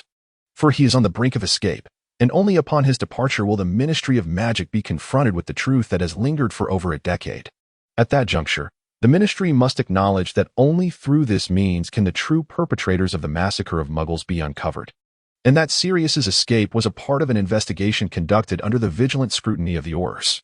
Regulus Black sipped his tea slowly, and after finishing the 5 cups, the second pot was poured in succession. How can you ensure that Sirius will heed your commands? What if he chooses to conceal himself after his release?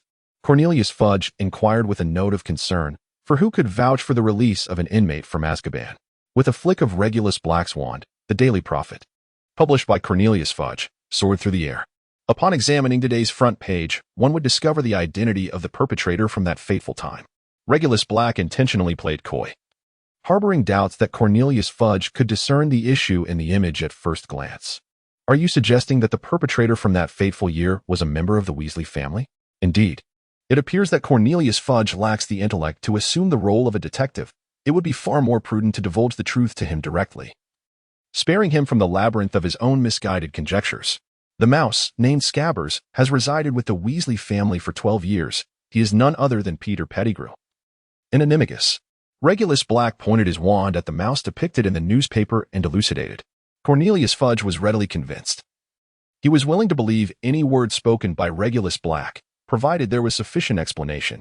Then I shall summon the Aurors to apprehend this mouse, to conduct a retrial, and restore Sirius's innocence. No, came the reply. This matter requires further contemplation from various perspectives. It is best left to Sirius himself, for he would be devastated if he could not uncover the true culprit. Regulus Black spoke with a hint of resignation. After spending an afternoon at the Ministry of Magic discussing matters with Cornelius Fudge, the minister unexpectedly visited Azkaban to inspect the living conditions of the incarcerated. The Daily Prophet covered the visit extensively, portraying Cornelius Fudge as a benevolent and compassionate minister. Naturally, he also expressed concern for the Aurors. For the environment, there was rather grim for the guards as well. Thus, Fudge garnered a favorable reputation while appeasing the esteemed Auror department. As for the prisoners, they were there to serve their sentences, not to indulge, so a mere gesture of concern sufficed. Although this did not offer them any tangible benefits, they were expected to express gratitude simply for the minister's presence. Sirius Black, does your cell still appear tidy? Cornelius Fudge inquired, rapping on the cell door with a copy of yesterday's Daily Prophet in hand, startling Sirius, who was engrossed in reading. Indeed, within the entirety of Azkaban, only Sirius had a pile of newspapers. Regulus Black would bring the previous editions whenever he visited, updating Sirius on the progress of his appeals and urging him to return to the wizarding world as a respectable Black rather than a relic of a bygone era. Initially, Sirius was resistant to this notion, despite the newspapers accumulating around him. However, he soon found himself captivated by the stories, for amidst the torment of the Dementors, reading offered a fleeting escape. Thus, despite being imprisoned for 2 years, Regulus continued to deliver newspapers, albeit outdated, allowing Sirius to stay informed about the outside world. He particularly took solace in the knowledge that Regulus was making significant strides in restoring the Black family's assets, which brought him a measure of comfort. Sirius had been disowned by the Black family, branded a traitor. Yet his brother Regulus tirelessly sought to rescue him while simultaneously working to restore the family's former honor, a feat most commendable. Though he held little affection for the Black family, Sirius felt a sense of joy witnessing Regulus's efforts to revive their legacy. Every time Regulus visits, he tidies up a bit. Fudge, is that today's Daily Prophet in your hand? Sirius Black exclaimed, having already perused the newspapers in his cell and lamenting the lack of new material. No, this is merely yesterday's edition of the Daily Prophet, Fudge replied. Sirius Black inquired about the Daily Prophet, and although Cornelius Fudge anticipated such a request, he remained astonished by Regulus Black's ability to perceive the hearts of others. For a fleeting moment, Fudge truly hesitated to hand over the Daily Prophet to Sirius. He pondered what alterations might ensue if he withheld it. Could you grant it to me? I wish to engage in the crossword puzzle. Sirius gazed at Cornelius Fudge with palpable yearning. Having already completed all the crossword puzzles from previous editions of the Daily Prophet, with the most recent issue dating back 2 months. Very well. I shall provide you with the Daily Prophet. Your brother has been advocating for you, and it seems a resolution is imminent, so do await it patiently. Given Cornelius Fudge's current rapport with Regulus Black, it was essential to cultivate goodwill in Sirius's presence, regardless of whether Sirius appreciated it. Regulus would ultimately learn of this gesture. Cornelius Fudge cast one last glance at Sirius Black before departing Azkaban, deeming it unnecessary to inspect the other inmates. That night, an astonishing roar echoed through Azkaban, prompting the Auror guards to rush to Sirius Black's cell, only to discover it in disarray, littered with torn fragments of the Daily Prophet, while Sirius himself had vanished without a trace. From the heights of Azkaban's tower, a large black dog leapt with great peril, narrowly plunging into the inky waters below, just inches away from meeting a fatal end upon the rocky shore. Sirius Black had escaped from prison. The day following Minister Fudge's inspection of Azkaban, the Daily Prophet was filled with sensational headlines about the jailbreak. The very fact that an escape occurred after the minister's visit was an affront to his authority. Only the dissenting Weekly Review dared to speculate that Minister Fudge had orchestrated the escape. In no time, wanted posters adorned every corner of the wizarding world, featuring a striking image of Sirius in mid-roar. His countenance, twisted in a predatory expression, was rendered in a silent animated format, leading those who beheld the poster to perceive him as a madman, rather than recognizing his cries for justice. Regulus Black gazed at a wanted poster, reflecting on the betrayal of his closest brother, who had forsaken another dear friend. How deeply constricted and unjustly wronged must Sirius have felt at that moment, with no outlet for his anguish? Yet, it mattered little, for we had a year's time. After that, Sirius Black would be able to appear before the world with dignity and honor. Regulus Black continues to film at Crimson Manor. In addition to scenes set within the manor, a set has also been constructed in the town of Crimson Peak, allowing for the initial filming of some of his scenes. The cast has recently welcomed a few new actors, including the character of Edith Cushion as father, as well as a detective role. Naturally, due to the passage of over 20 years from the original work, these selections differ from the source material, yet they resonate closely with the envisioned portrayals. Upon returning, the first scene completed features Regulus Black portraying Dr. Allen. He filmed a sequence where he arrives in the town of Crimson Peak amidst a snowstorm, alone, with a horse-drawn carriage parked outside an inn. Director Guillermo del Toro initially sought to find someone to teach him how to drive a carriage. However, Regulus Black took the reins, guiding the carriage around the manor with the two leading ladies, amidst a chorus of joyous exclamations that echoed throughout. Wow, what a splendid beginning. Robert Downey Jr. clapped enthusiastically, leaving one to ponder whether his praise was directed at the carriage driving or the two leading ladies. Sigh. Regulus Black effortlessly brought the carriage to a halt before young Robert Downey, the horses snorting and breathing heavily in his direction. Mastering the art of driving and riding was a requisite skill. I had become quite adept at it from a tender age. Regulus Black dismounted from the carriage and turned to assist the two leading ladies as they descended. Whether it was due to nervousness or intentionality, both ladies appeared to waver on their feet, ultimately transforming his supportive gesture into a tender embrace as he carried them down. Regulus Black could distinctly feel the warmth of the other's body and the rhythm of their heartbeat, creating a somewhat ambiguous atmosphere. "Gentlemen, let us relocate to the basement," he suggested. "All four of you are required to participate in today's filming schedule." The director, Guillermo del Toro, arrived to dissipate the tension. The group descended into the basement, where 6 earth infiltration pools had been constructed. Once cracked and dry, the pools had been filled with water by the prop team, restoring them to their former state. The vivid scarlet clay, reminiscent of a ghastly hue, served as a reminder that the former wives of Thomas Sharp had been submerged in these very pools. "Hey, David, have you found anything in the water?" Regulus Black inquired of the busy props manager. Of course, there had been no discoveries. It is well known that this place was thoroughly searched by the police a century ago, and the bones had long been retrieved. David Robinson exaggeratedly expressed his astonishment, though his expression clearly revealed a hint of fear. Was this burly man a coward? To be frank, nothing had been retrieved from the pool. What was once a dry clay mine had merely been filled with water, and who knows what lies beneath now?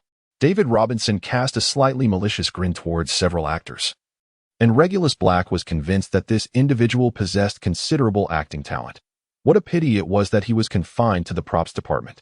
The elevator descended with a creaking sound, as if it were plunging into the depths of hell. Dim lighting illuminated the basement, surrounded by dark crimson walls, from which viscous scarlet liquid occasionally oozed, as if one were inside the bowels of a demon. These walls appeared to be living flesh, yet emitted an aura of death.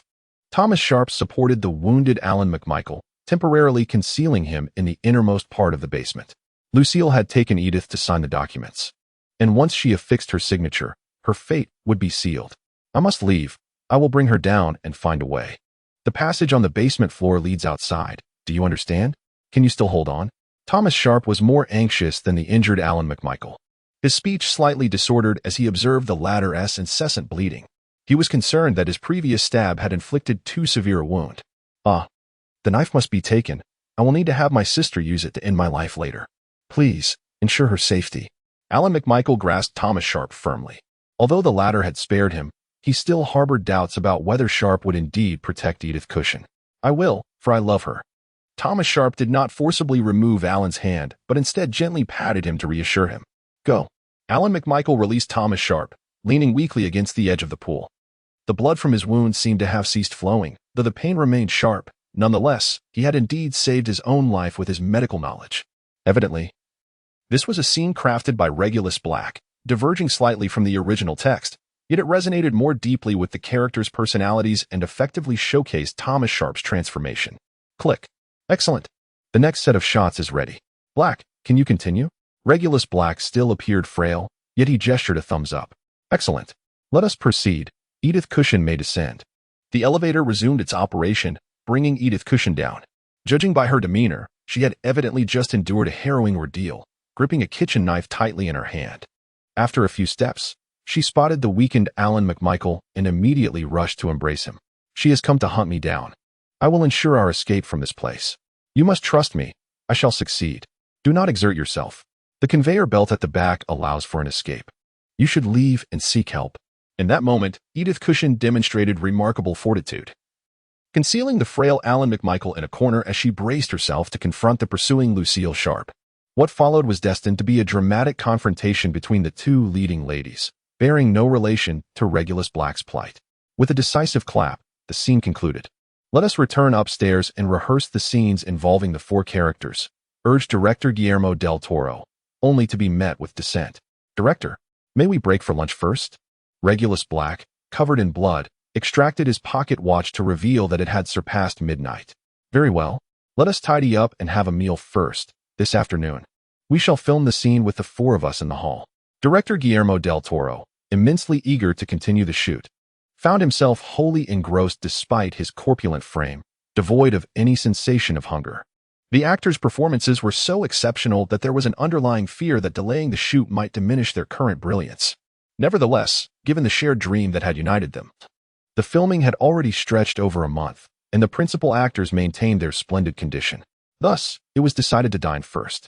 The character of Regulus Black, portrayed by Dr. Alan McMichael, has only a few remaining scenes to be filmed, which will certainly be completed before the summer break. Subsequently, he will merely appear as a background figure in ensemble scenes.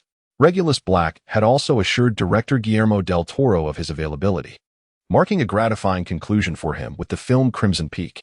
The focus would now shift to Sirius. "Mrs. Cook, may I be so bold as to inquire why it seems you have grown younger in recent days?" After much hesitation, Jennifer Connelly finally posed the question to Mrs. Cook, as the entire crew had been abuzz with the notion that her newfound youthfulness was a result of Regulus Black's affections. However, the leading actors were aware that Regulus Black had not the time for such matters. With everyone performing exceptionally well, director Guillermo del Toro wasted no moments, dedicating all his time to filming, save for sleep. Robert Downey Jr. could attest to the fact that the two shared a bed each night. Although it felt somewhat peculiar to discuss such personal matters with the two leading ladies, he conceded that they indeed shared the same quarters. Mrs. Cook smiled enigmatically and whispered something in Jennifer Connelly's ear. "What? Regulus Black is already 32 years old." Jennifer had always assumed that Regulus was a few years her junior, only to discover he was, in fact, 9 years her senior. Born in the late 70s, she realized that Regulus, born in late 61, was older than she had anticipated. But what does this have to do with your newfound youth? Charlize Theron also edged closer, and the three women began a hushed conversation.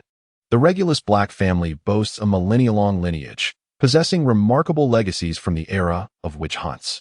Among these is a potion that bestows youthfulness, allowing one to maintain their state for an entire year with but a single annual dose.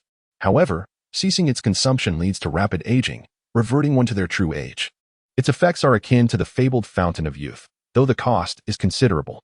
The potion, when taken annually, preserves one's physiological state for that year. Should one discontinue its use after a decade, they would swiftly age to their rightful state within a short span. Do you comprehend this? Mrs. Cook gestured as she elucidated the concept to the two actresses.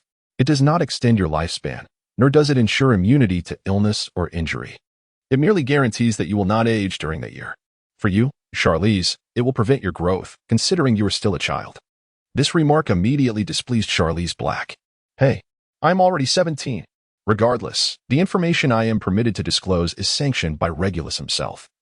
Meant only for those within our close circle. Should outsiders become privy to it, they would be excluded. Now that I have shared this with you, if you seek to learn more, you must approach Regulus directly. If you do not believe or are unwilling to join our small circle, please refrain from divulging this information. In doing so, we can still remain friends." Mrs. Cook's words plunged Jennifer Connelly and Charlize Theron into contemplation. The veracity of such a youth-preserving potion could only be validated with time, yet by the time it is proven, one might have aged significantly. The efficacy of the potion could be observed in Jennifer Connelly. After all, born in 1970, she is now 22.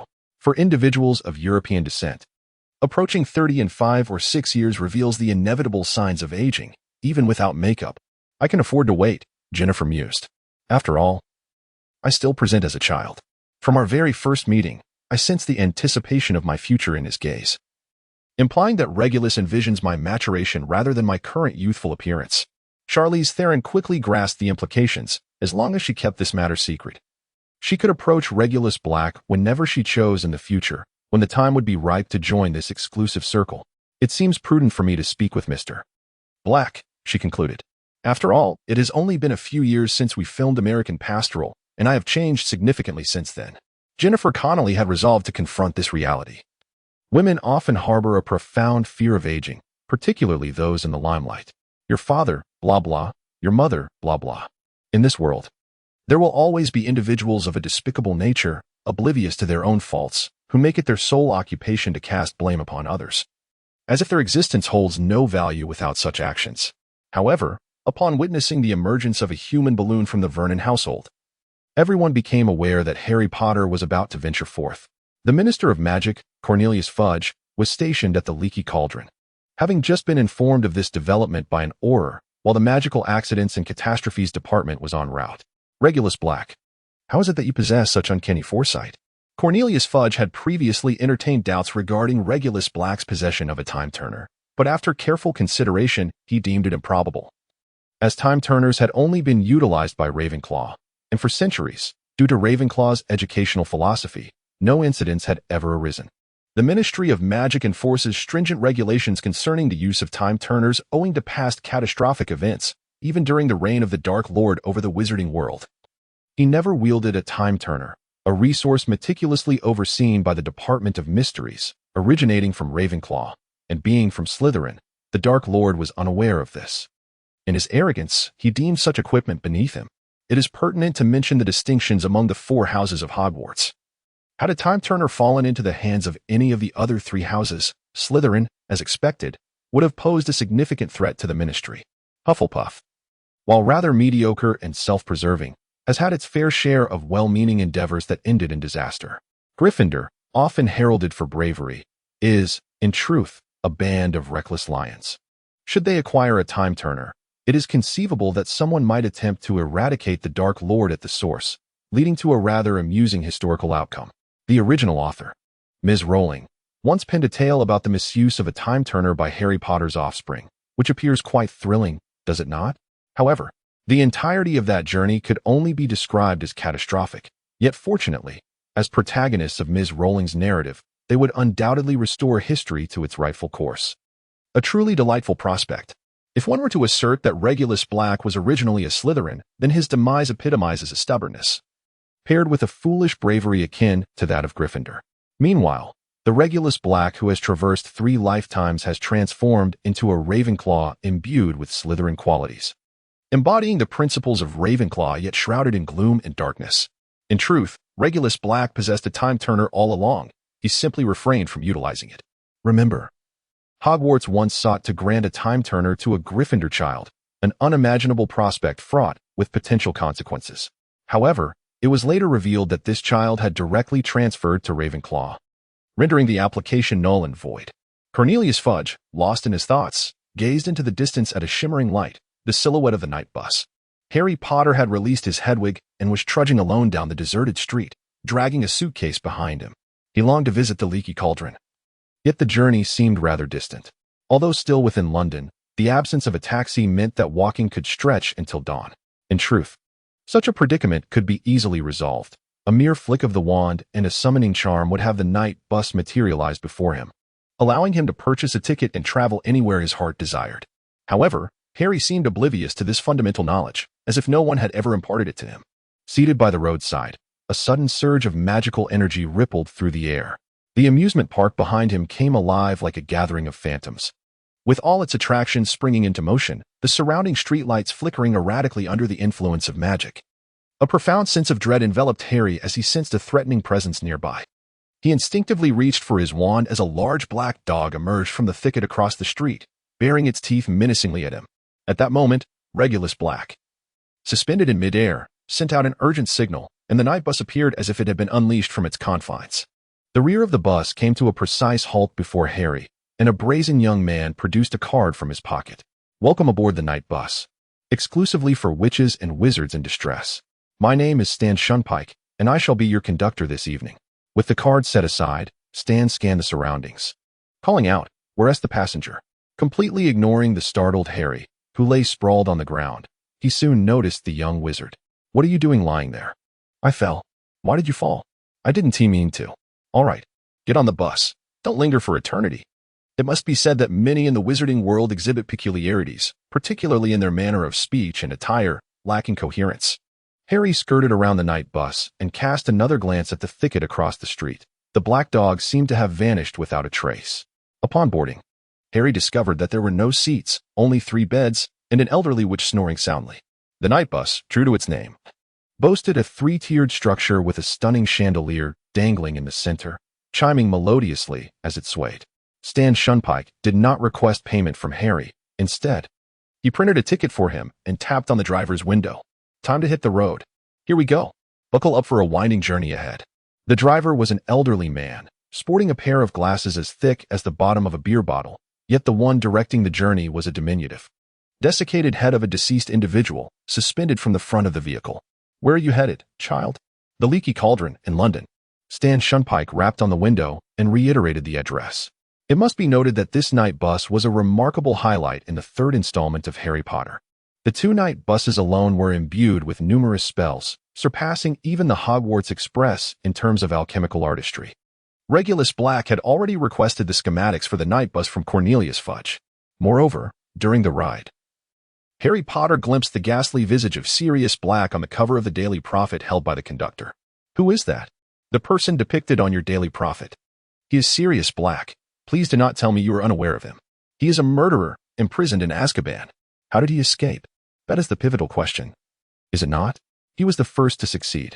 Simultaneously, he was a supporter of the Dark Lord. I trust you have heard of the latter. Stan Shunpike took delight in using such information to terrify young wizards, which was both amusing and entirely truthful. Weaving through the streets, yielding to elderly ladies. Transforming between the 2 enormous buses, they finally nudged the rear of the front vehicle at the Leaky Cauldron. The entire experience was exhilarating for Harry Potter, particularly as he collided with the glass twice. As the bus came to a halt, a large, bald, hunchbacked figure emerged. It was none other than the proprietor of the Leaky Cauldron, come to collect Harry. Observing his appearance, so starkly different from the previous 2 years, one could only wonder what he had endured, perhaps a potion mishap. Your owl is remarkably astute. You have just arrived, and it has been here for 5 minutes. The owner of the Leaky Cauldron greeted Harry with warmth, yet a cough interrupted the moment. Cornelius Fudge had been waiting. As Minister of Magic, it is my duty to inform you, Mr. Potter. Your aunt's sister has landed on a chimney structure south of Sheffield. The Department of Magical Accidents and Catastrophes was promptly dispatched. She has been restored, and her memories have been erased. She will retain no recollection of the events that transpired. Thus, one could say no harm has been done. Ha ha ha. Cornelius Fudge relished the opportunity to present himself before Harry Potter, evidently pleased with the arrangements concerning Regulus Black. How about some tea, a fine Tigwinian from the Far East? Cornelius Fudge had recently developed a fondness for this method of tea preparation, diligently filling 2 rows of small teacups. Minister, I am somewhat perplexed. I have violated the law by using magic at home, yet there are no repercussions? Harry Potter harbored a unique fear, one that transcended the ordinary. He dreaded the prospect of expulsion from Hogwarts. Reflecting upon his past transgressions, he realized that without Dumbledore's leniency, he would have faced the possibility of dismissal each year. Do not fret, reassured Cornelius Fudge. The minister would not imprison you in Azkaban merely for transforming your aunt into a balloon. Who am I, Cornelius Fudge, if not a paragon of virtue? Have any previous ministers of magic surpassed my benevolence? Following the counsel of Regulus Black, Fudge diligently maintained a facade of goodwill, and it bore fruit, as the ministry found more individuals inclined to support the kind-hearted Fudge. Yet, on the other hand, your departure from home complicated matters significantly. We have a murderer on the loose. For reasons unbeknownst to him, Cornelius Fudge felt compelled by Regulus Black to mention Sirius Black. Sirius Black? What connection do I have with him? Harry Potter pondered, bemused by the incessant references to Sirius Black, now seemingly intertwined with his own fate. Of course, there was no connection. You are safe, rest assured. Tomorrow, you shall return to Hogwarts, and here are your new textbooks, retrieved directly from the library. Now, Tom can escort you downstairs to rest. The proprietor of the Leaky Cauldron brusquely ushered Harry Potter away to prepare a guest room for him. Harry Potter, it is considerably safer here in the Leaky Cauldron than wandering aimlessly in the streets. Do not stray, Cornelius Fudge cautioned in conclusion, asserting that where he, the Minister of Magic, resided, horrors were never far behind. In his 3rd year, aside from having Remus Lupin as the defense against the dark arts professor, Harry also had Hagrid teaching care of magical creatures, which introduced a rather extraordinary text, the Monster Book of Monsters. It took Harry some time to master it. The book was rather unruly and possessed a tendency to bite, behaving much like a creature itself. To avoid being bitten or to subdue it entirely, one had to stroke its spine. This would calm it down. However, many students either feared opening the book or, like Harry, resorted to a more violent approach to impose silence, a method that, at least temporarily, proved effective. After managing the Monster Book of Monsters, Harry descended to the lower level of the leaky cauldron with a suitcase in tow. A flat-faced, ginger cat chased Ron Weasley's rat, scurrying beneath Harry's feet. "I must warn you, Hermione. Keep your cat in check, or I shall not hesitate to transform it into a teapot." Ron Weasley, clutching his rat scabbers, admonished Hermione's new pet, Crookshanks. "Ron, has a mere week caused you to forget your manners? It is simply a rat. It is only natural for a cat to chase a rat. Regulus Black is returning to Hogwarts today, particularly to accompany Hermione and the other girls. My apologies, Mr. Black." Ron Weasley, rarely one to admit fault, nonetheless embraced his beloved pet Scabbers tightly, for after all, this creature, having been his companion since childhood, is a confidant closer than family. "You brought me a gift from your trip to Egypt, and this is my token for you." Regulus Black gifted Ron Weasley a hamster villa cage, replete with an array of playful contraptions for the little creatures, as well as a concealed bedroom. Regulus Black turned to face Harry Potter. "Mr. Potter has arrived quite early. It is believed he will not miss the train this time." Soon, the Weasley family gathered, with Hermione Granger whispering to Ginny Weasley. Ron Weasley animatedly recounted his experiences from a week-long trip to Egypt to Harry Potter. "Egypt? What was it like?" "Fantastic. So many ancient artifacts, such as mummies and pyramids. Even Scabbers enjoyed it there." Ron gesticulated enthusiastically as he detailed various aspects of the journey. Nearby, Hermione Granger was playfully stroking a cat while sharing laughter with Ginny. "I wonder if you miss him? I hear he was quite busy this summer, hence fewer letters." Hermione glanced towards Regulus Black before returning her gaze to Ginny. "We have been in correspondence. Mr. Black asked me to assist him in gathering some magical tomes from Egypt." Ginny was aware that Regulus Black was quietly sending her money under the guise of his requests, the amount of galleons far exceeding the cost of souvenirs. Only someone as naive as Ron would believe his family was affluent. However, in truth, the Weasley family had several wealthy members now. Regulus Black had been providing Ginny with funds under various pretexts, and while the sums were significant to her, they were negligible for him. Nevertheless, the young girl delighted in acquiring various items, all made possible by his financial support. During the summer chess matches, Ron had garnered quite a bit of prize money for Regulus Black, who had mentioned that he could share half of it. Though it would not be available to him until it was given to Molly Weasley, he could only withdraw a small allowance. Meanwhile, the Weasley twins were also utilizing Regulus Black's funds, having developed numerous intriguing gadgets, with the total nearing 100. Regulus had promised them that once they reached 100 unique items, they would be granted a shop in Diagon Alley to manage. With over 90 items already created, they estimated the remaining few would be completed before the winter holidays. Upon noticing Regulus Black's gaze, the twins exchanged gestures and gave a thumbs up, indicating a 90 progress in their product development, which received an approving nod from Regulus. Mr. and Mrs. Weasley arrived shortly thereafter, and after exchanging greetings, Arthur Weasley pulled Harry Potter aside. "Harry, some colleagues at the Ministry believe I should not discuss this with you, but I have garnered support from others. I hope you understand that you are in grave danger." Arthur Weasley had met with Regulus Black at the Ministry before sending the children back to school. Regulus Black candidly shared with him the circumstances surrounding Sirius. He elaborated that this prison break was meticulously orchestrated. As one of the senior officials in the Ministry of Magic, he bore a portion of the responsibility. It sufficed to merely convey to Harry Potter the peril that Sirius posed. The truth would ultimately unravel, and that would mark the moment of Sirius's true liberation. Otherwise, my foolish brother would remain oblivious to how to clear his name. "You were all once members of the Order of the Phoenix. Do you truly believe that Sirius is a Death Eater?" Regulus Black once again persuaded Arthur Weasley to assist him in cautioning Harry Potter about the perceived malevolence of Sirius. "Harry, promise me that you will not seek out this individual. Swear it to me," Mr. Weasley implored. "Why would I pursue someone who has attempted to take my life?" Harry replied. Although the truth of Sirius's innocence remained ambiguous, Arthur Weasley felt a pang of discomfort at Harry's quick acquiescence, particularly since Sirius Black was Harry's godfather and a former ally in the Order of the Phoenix. Nevertheless, it was imperative to voice his concerns. What if Sirius Black were indeed a concealed Death Eater? He was the first to escape from Azkaban, a feat of sheer madness.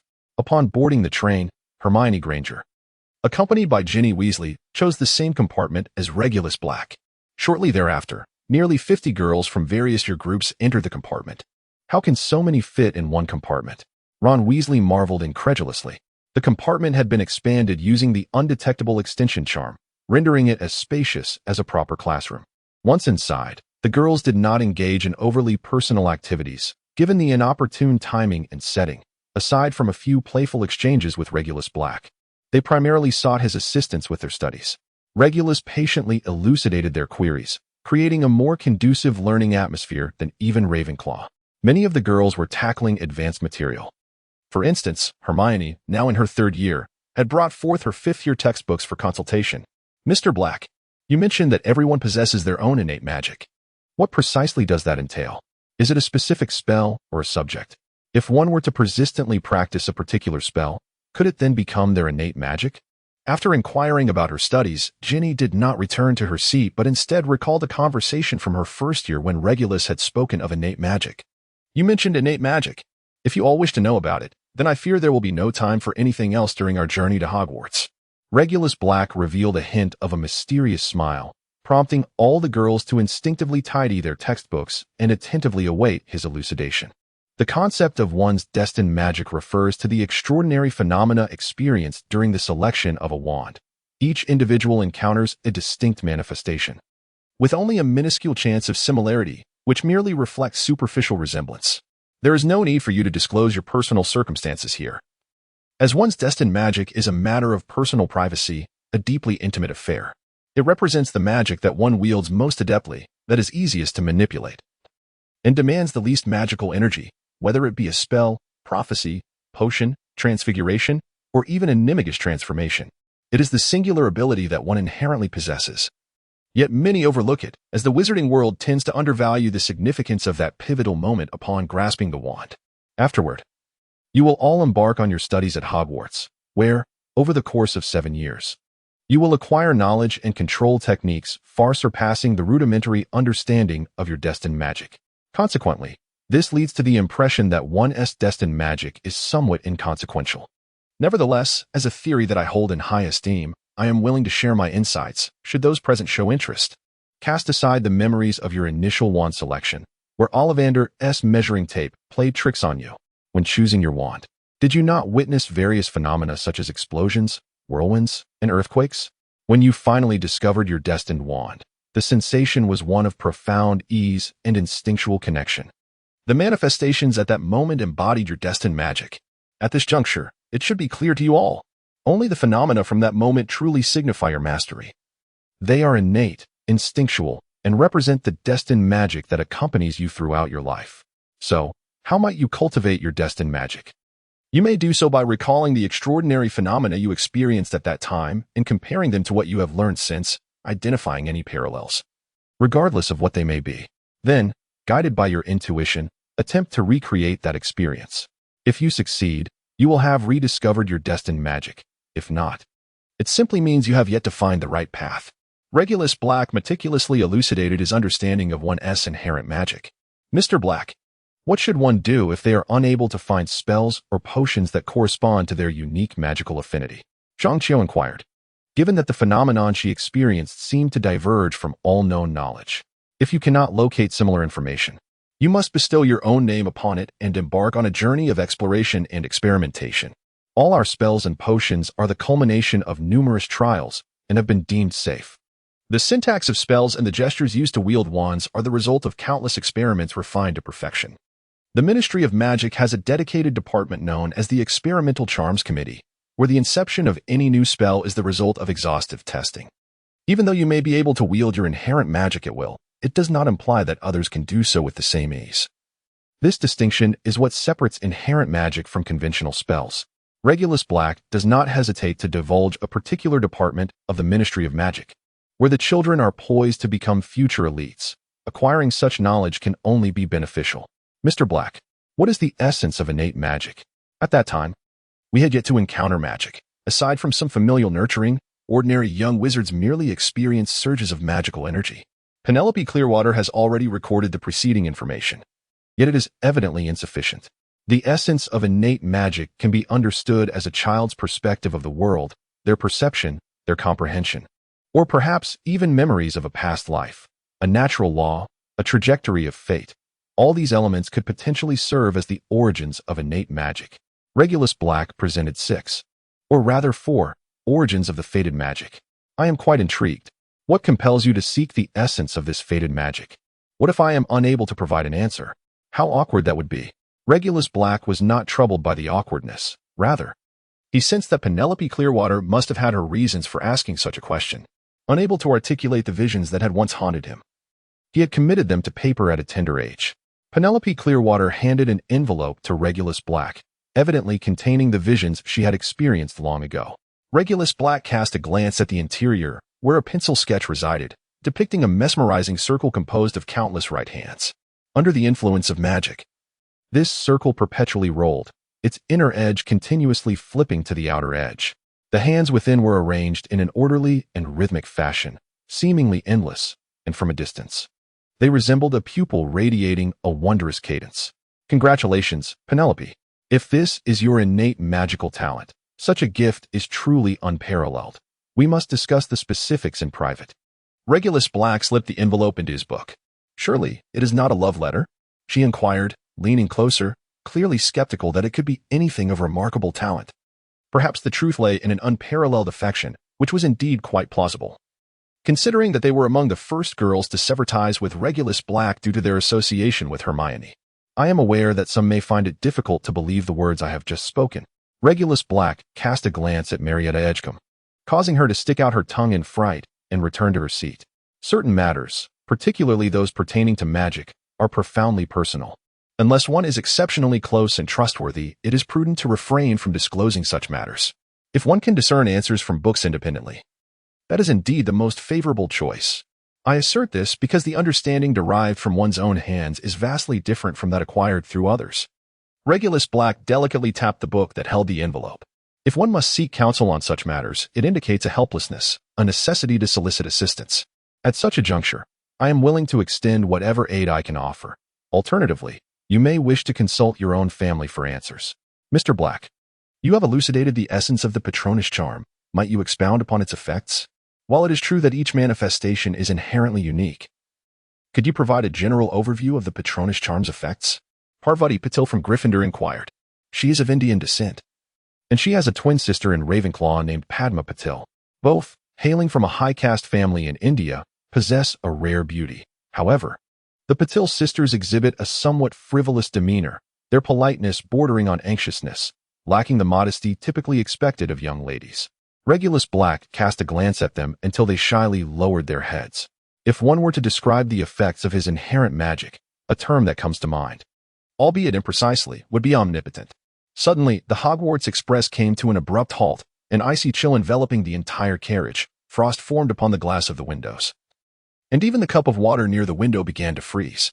The train had halted perfectly upon a bridge, an ideal location for an ambush, as it was evident that the Dementors, under the Ministry of Magic's directive, had seized the opportune moment to scour the Hogwarts Express. Ethereal black figures coalesced from all directions, above in the sky, below the bridge, at the front, and at the rear of the train, demonstrating their unyielding intent to apprehend the potential fugitive, Sirius Black. The entire train resembled an iron rod ensconced within a refrigerator, now blanketed by a pristine layer of ice. Several Dementors began to methodically inspect the compartments, instilling considerable fear among the children. It is worth noting that apart from the private compartments, some hard-seated areas remained open. Students seated there hastily drew their wands, aiming them at the passing Dementors. Expecto Patronum. Everyone stay within this carriage. I will investigate elsewhere. You are not to leave this place. Regulus Black brandished his wand, and a cluster of silver threads coalesced into a luminous orb, illuminating the compartment like a full moon gracing the night sky. Regulus Black emerged into the open, just as a Dementor approached the vicinity.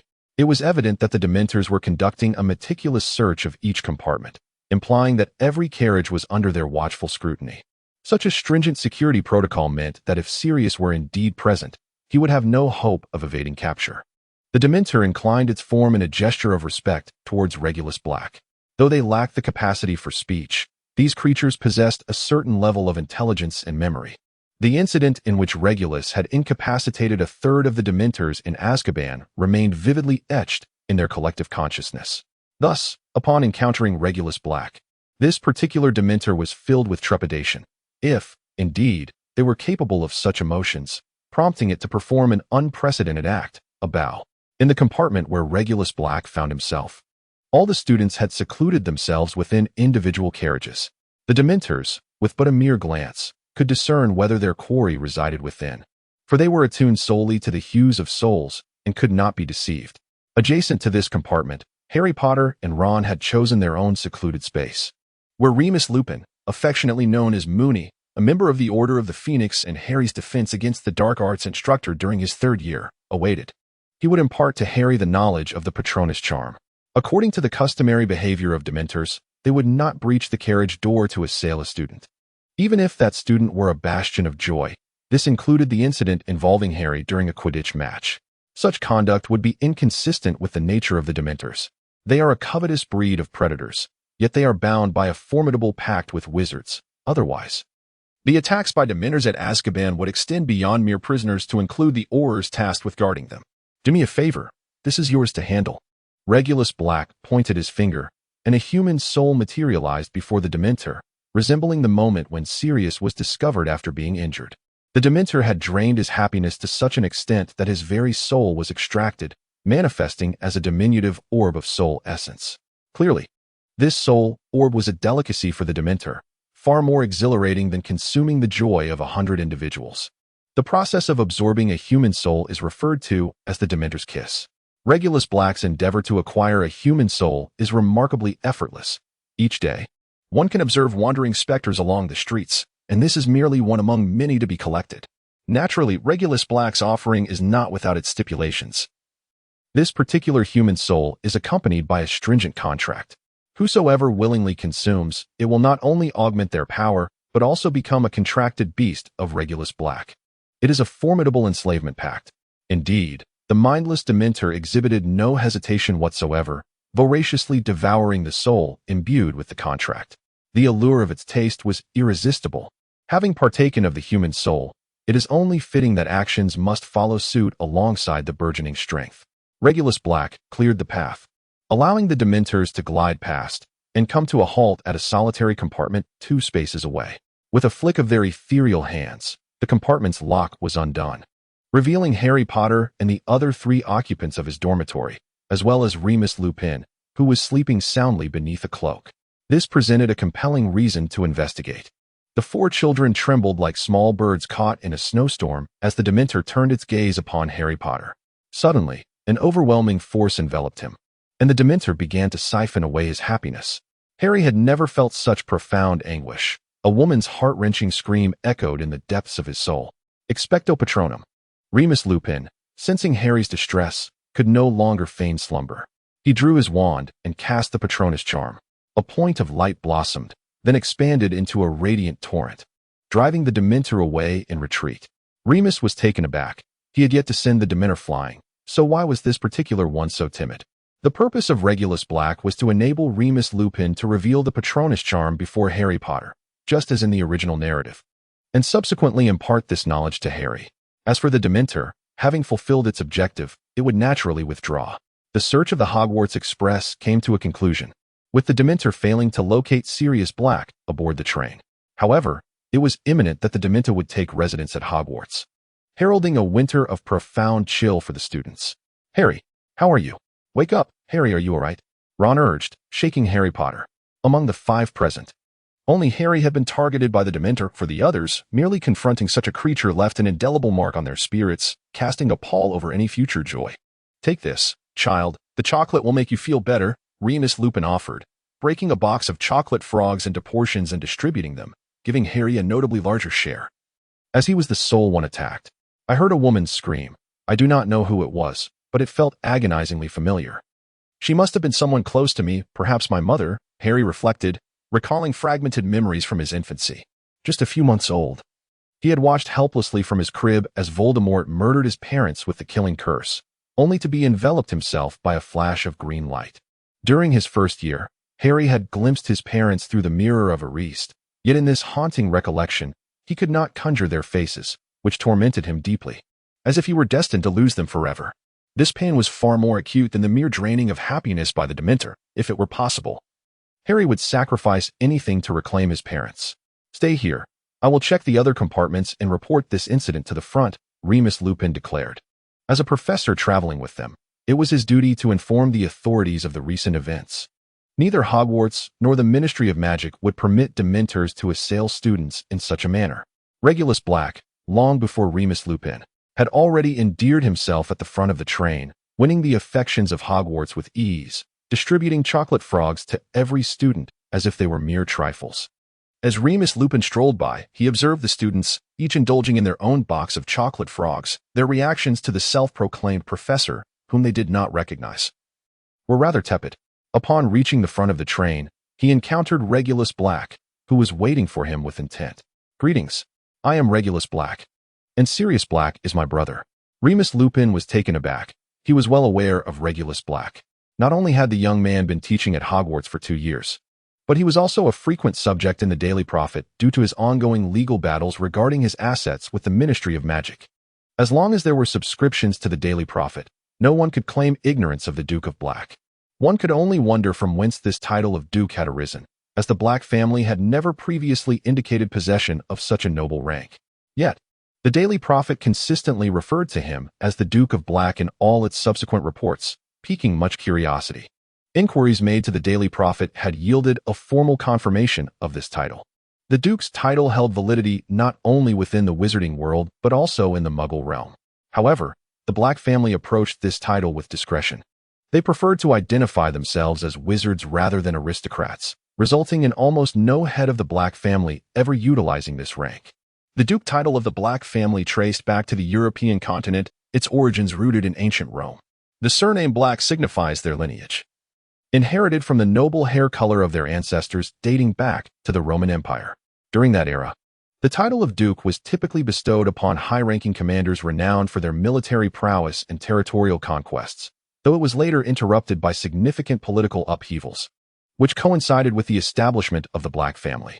Centuries later, the title re-emerged in Germany around 970 AD, when Emperor Otto I instituted the Duke title. Shortly thereafter, France and other regions of continental Europe established duchies or grand duchies. In England, the title of Duke ranks just below that of the king or prince.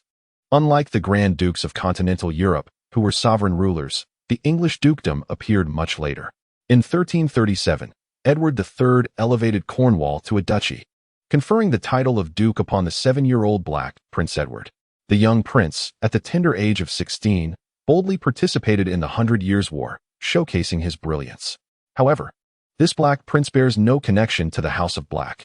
Thus, although the Duke title held by the Black family lacks both territory and authority, it still serves as a noble identity of considerable utility. The Prophet daily elucidated why Regulus Black chose to adopt this ducal title. It was discovered during an appeal of asset claims that certain properties could only be reclaimed under the name of Duke Black, necessitating signatures in this capacity. Consequently, as these signatures accumulated, Regulus Black frequently conducted family affairs under the guise of a duke. Remus Lupin, the current professor of defense against the dark arts, engaged in a cordial handshake with him, considering the intervening figure of Sirius Black, his own brother, and the notorious four marauders of yore. Perhaps the two might forge a friendship. "You two have come to send messages to Hogwarts, have you not?" Regulus Black was undoubtedly aware of Remus Lupin's intentions upon arriving at the front of the coach. However, prior to his arrival, he had already instructed the head of the coach to send a message to Hogwarts and the Ministry of Magic, reporting the Dementors' attempts to halt the Hogwarts Express and conduct indiscriminate searches. Who could have anticipated such an occurrence, with the guards of Azkaban venturing forth? Remarkably, Remus Lupin exhibited no fear at the mention of Dementors. Could it be that, as a werewolf, he feared only the moon? "Mr. Black, I have informed Hogwarts and the Ministry of Magic of the situation. Are we ready to depart?" inquired an elderly man, resembling the driver of the night bus, as he adjusted his spectacles. "Certainly. Please drive on. Otherwise, the children will be having supper instead of dinner," replied Black. The Hogwarts Express resumed its journey. accelerating towards its destination and arriving promptly. This year, the unfortunate first years had to traverse the lake in small boats amid the rain, while all the upperclassmen returned to the school in carriages. One individual, however, did not utilize the school carriages but instead released his own. The all-black carriage, adorned with Baroque styling and Gothic patterns, advanced automatically like the Hogwarts carriages. In fact, the Hogwarts carriages were not propelled by magic but drawn by Thestrals, which resided in the Forbidden Forest and assisted Hogwarts with its transportation each year. In contrast, Regulus Black's carriage was genuinely powered by magic. This carriage was merely an experimental prototype, created to test the combination of mechanical and magical propulsion, a remnant of the Nautilus left by Captain Nemo. Wow. You crafted your own automatic carriage. Is it based on the same principles as Hogwarts carriages? Hermione, along with Zhang Qiu and Penelope Clearwater, was invited aboard.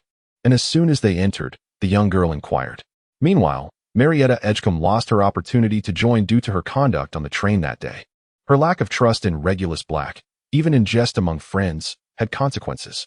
Regulus Black sought devoted supporters, and if he could not maintain strong control over these girls, future complications were inevitable.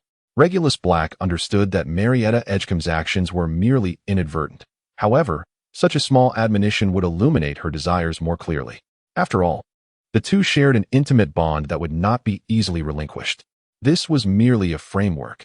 Though the exterior appeared quite appealing, the internal mechanisms were rather rudimentary. As for the principle, my carriage moves autonomously, with the Hogwarts carriages being drawn by magical creatures that remain invisible to the ordinary eye. Regulus Black was currently perusing the letter from Penelope Clearwater, without delving deeply into the thoughts surrounding his carriage. It was a multitude of arms, forming a ring composed of a complete right hand, swirling with the rhythm of life, devoid of any ominous feelings. Instead, it exuded an endless array of sensations. Furthermore, this circular formation resembled the pupil of an eye. In other words, it could be interpreted as a form of ocular magic. What magical phenomena could such a combination of the right hand and ocular techniques manifest?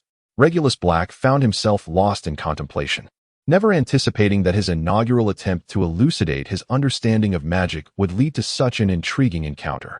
The sight of so many arms instantly evoked the name Centimanes for anyone with even a modicum of interest in mythological tales.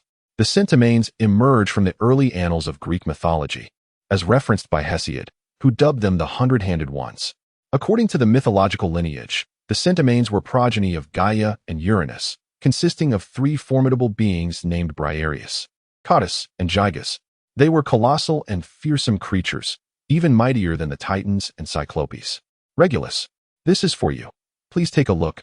Zhang Qiu presented a note, crafted through magic within the confines of the carriage. It depicted a resplendent phoenix in flight. A mere mention of a phoenix hardly sufficed, for its flames radiated with a brilliance akin to the sun. The overall hue was shimmering silver-golden, with the fiery tips adorned in a golden blaze. To his astonishment, it was yet another display of extraordinary innate magic. Later, I shall encourage you all to engage in a thorough discussion to further develop your unique magical abilities. Regulus Black cautiously tucked away the letter, ensuring that Hermione remained oblivious to his actions. Yet, the ever-curious Hermione, in a rare moment of silence, turned her gaze towards the window of the carriage. The opening ceremony at Hogwarts today was marked by a damp chill, as the relentless downpour extinguished the enthusiasm of the new students. Under Professor Flitwick's direction, the Ravenclaw girls performed a welcoming song, their harmonious voices creating a vibrant and peculiar melody. Particularly amusing was the sight of several girls in the front row cradling large toads, contributing to the vocal harmony. The comedic effect was undeniably delightful. The idea of using toads for vocal accompaniment proved to be highly effective and entertaining. Regulus Black clapped his hands while inquiring of Professor Flitwick, who had just returned to his seat. It was my idea, what do you think? Quite splendid, isn't it? Flitwick, brimming with pride, gestured to himself. Every toad that our choir could possibly utilize has been employed. There are only a handful in Ravenclaw. It's more than enough. Considering the predominance of girls in Ravenclaw, I never expected so many young ladies would choose to keep toads as pets. After Regulus Black uttered these words, he turned to face Dumbledore, who stood at the front. First and foremost, this year we are graced with a new defense against the dark arts professor, Professor Remus Lupin. Dumbledore led the applause, and the children followed suit, clapping enthusiastically. Furthermore, our beloved care of magical creatures professor has decided to retire, as he is rather lacking in limbs and wishes to relish more leisure time with his remaining appendages.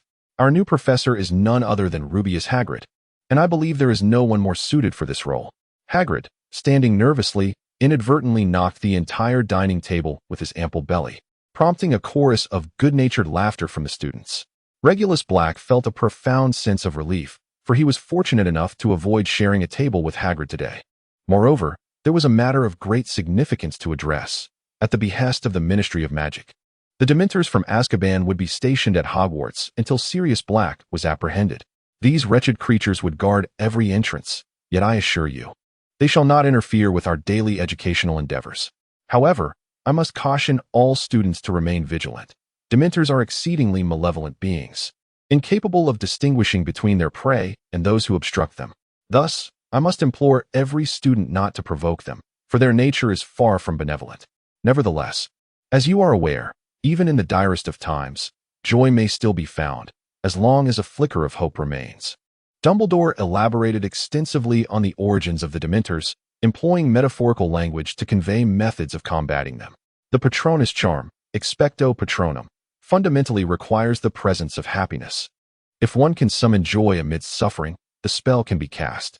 Only the Patronus has the power to repel Dementors, and in some cases, even vanquish them.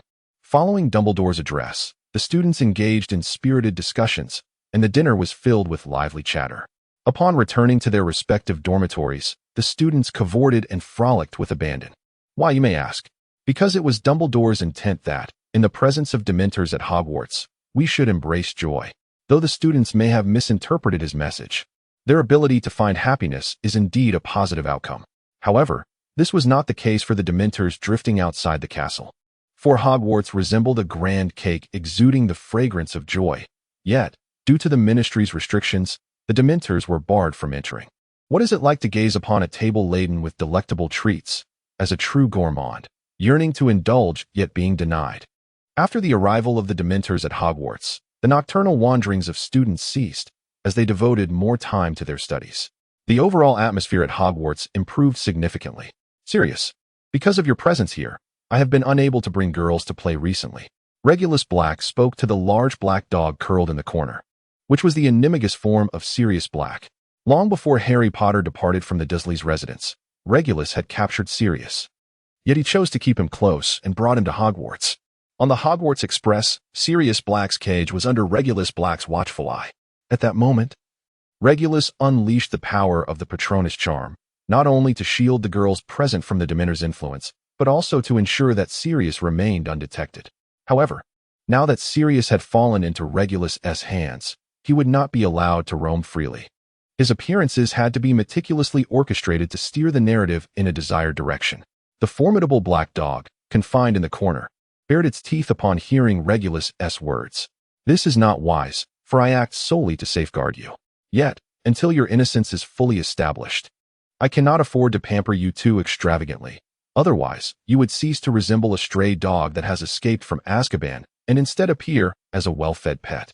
The large black dog pawed at the iron chains and collar that bound him, an enchanted set designed to maintain Sirius Black's enigmatic form indefinitely, preventing his transformation back into human form. To the scrutiny of others' magical investigations, he would merely appear as a large black dog, and any attempts to break the enigmatic enchantment would prove futile. Sirius Black began to gnaw ferociously at the iron chains, seemingly willing to sacrifice his teeth in the process. Is it not your desire to reside with Harry Potter? Once you attain true freedom, I shall relinquish the old house to you.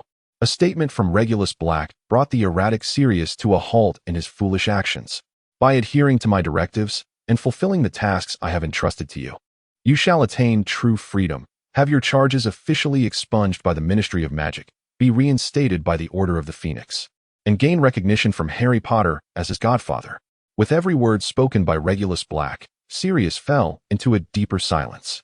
With a deft flick of his wand, some of the enchantments upon the collar dissipated, though it remained unbroken. The large black dog transformed into a gaunt, long-haired man, still clad in the tattered prison garb of Azkaban, his appearance marred by filth. Once regularly cleansed by Regulus Black during his time in Azkaban, Sirius Black had endured considerable hardship since his escape, often rummaging through trash bins in search of sustenance. His most satisfying meals were those generously provided by kind-hearted muggles who adored dogs. "How can I trust you?" Sirius, having regained his human form, also reclaimed his ability to speak.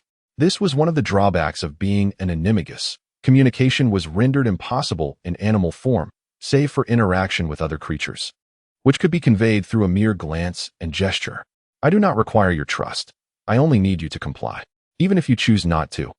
I possess the means to achieve my ultimate goal, though at that point, it will bear little relevance to you." Regulus Black poured 2 cups of steaming tea. In such stormy weather, a warm beverage is undoubtedly more comforting. Do not indulge excessively, for your status resembles that of a stray dog.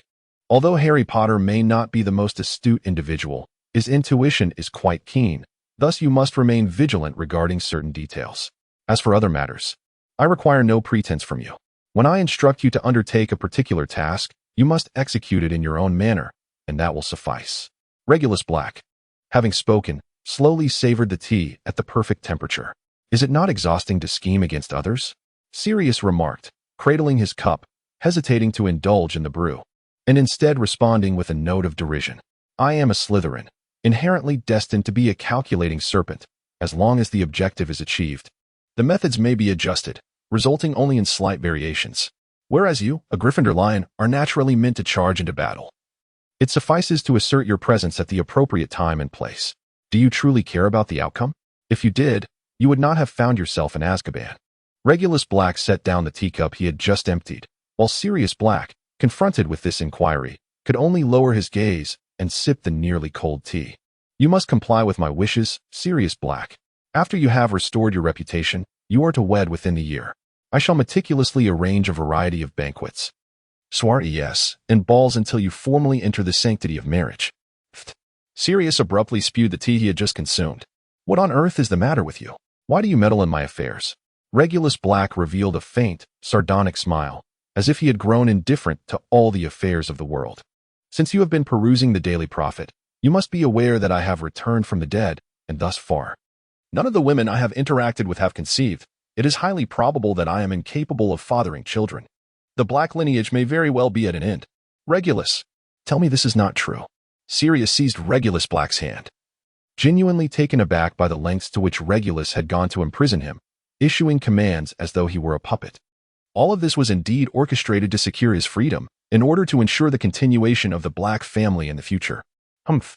You will remain here until the time comes when I need you, and then you shall be released." Regulus Black cast aside Sirius Black, then drew his wand to reactivate the enchantment upon the collar. Sirius involuntarily transformed into a large black dog. Woof, woof. This time, the great black canine did not bare its teeth at Regulus Black. Instead, its barks conveyed a sense of urgency. "Silence. Rest." Regulus Black waved his wand once more, and a nearby blanket soared through the air, enveloping the large black dog entirely. On the grand bed, Regulus Black had succumbed to a deep slumber. After observing for a moment, Sirius Black realized that his brother would pay him no heed. Thus he resigned himself to curl up in the dog bed prepared for him and succumb to sleep. Regulus Black had succumbed to slumber? In truth, as a revenant, he was exempt from the need for sleep, endowed with boundless energy and inexhaustible stamina. As an undead being, Regulus Black possessed several attributes of infinite standards. While his seemingly invincible traits appeared formidable, his vulnerabilities were equally pronounced. Any entity of fire would prove to be his Achilles heel, for the revenant would ignite with the ease of flammable grease upon contact with flames.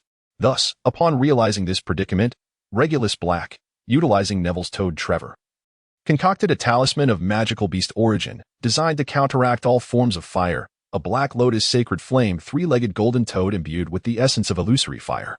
With the birth of this talisman, Regulus Black could finally feel a semblance of security, no longer fearing the possibility of being set ablaze by a mere cigarette. If Regulus Black was not asleep, then what occupied his time? Naturally, he was occupied with the maintenance of the Nautilus submarine. This alchemical marvel, which had once transcended the boundaries of contemporary technology, now lay as little more than a heap of scrap metal in the aftermath of its glory.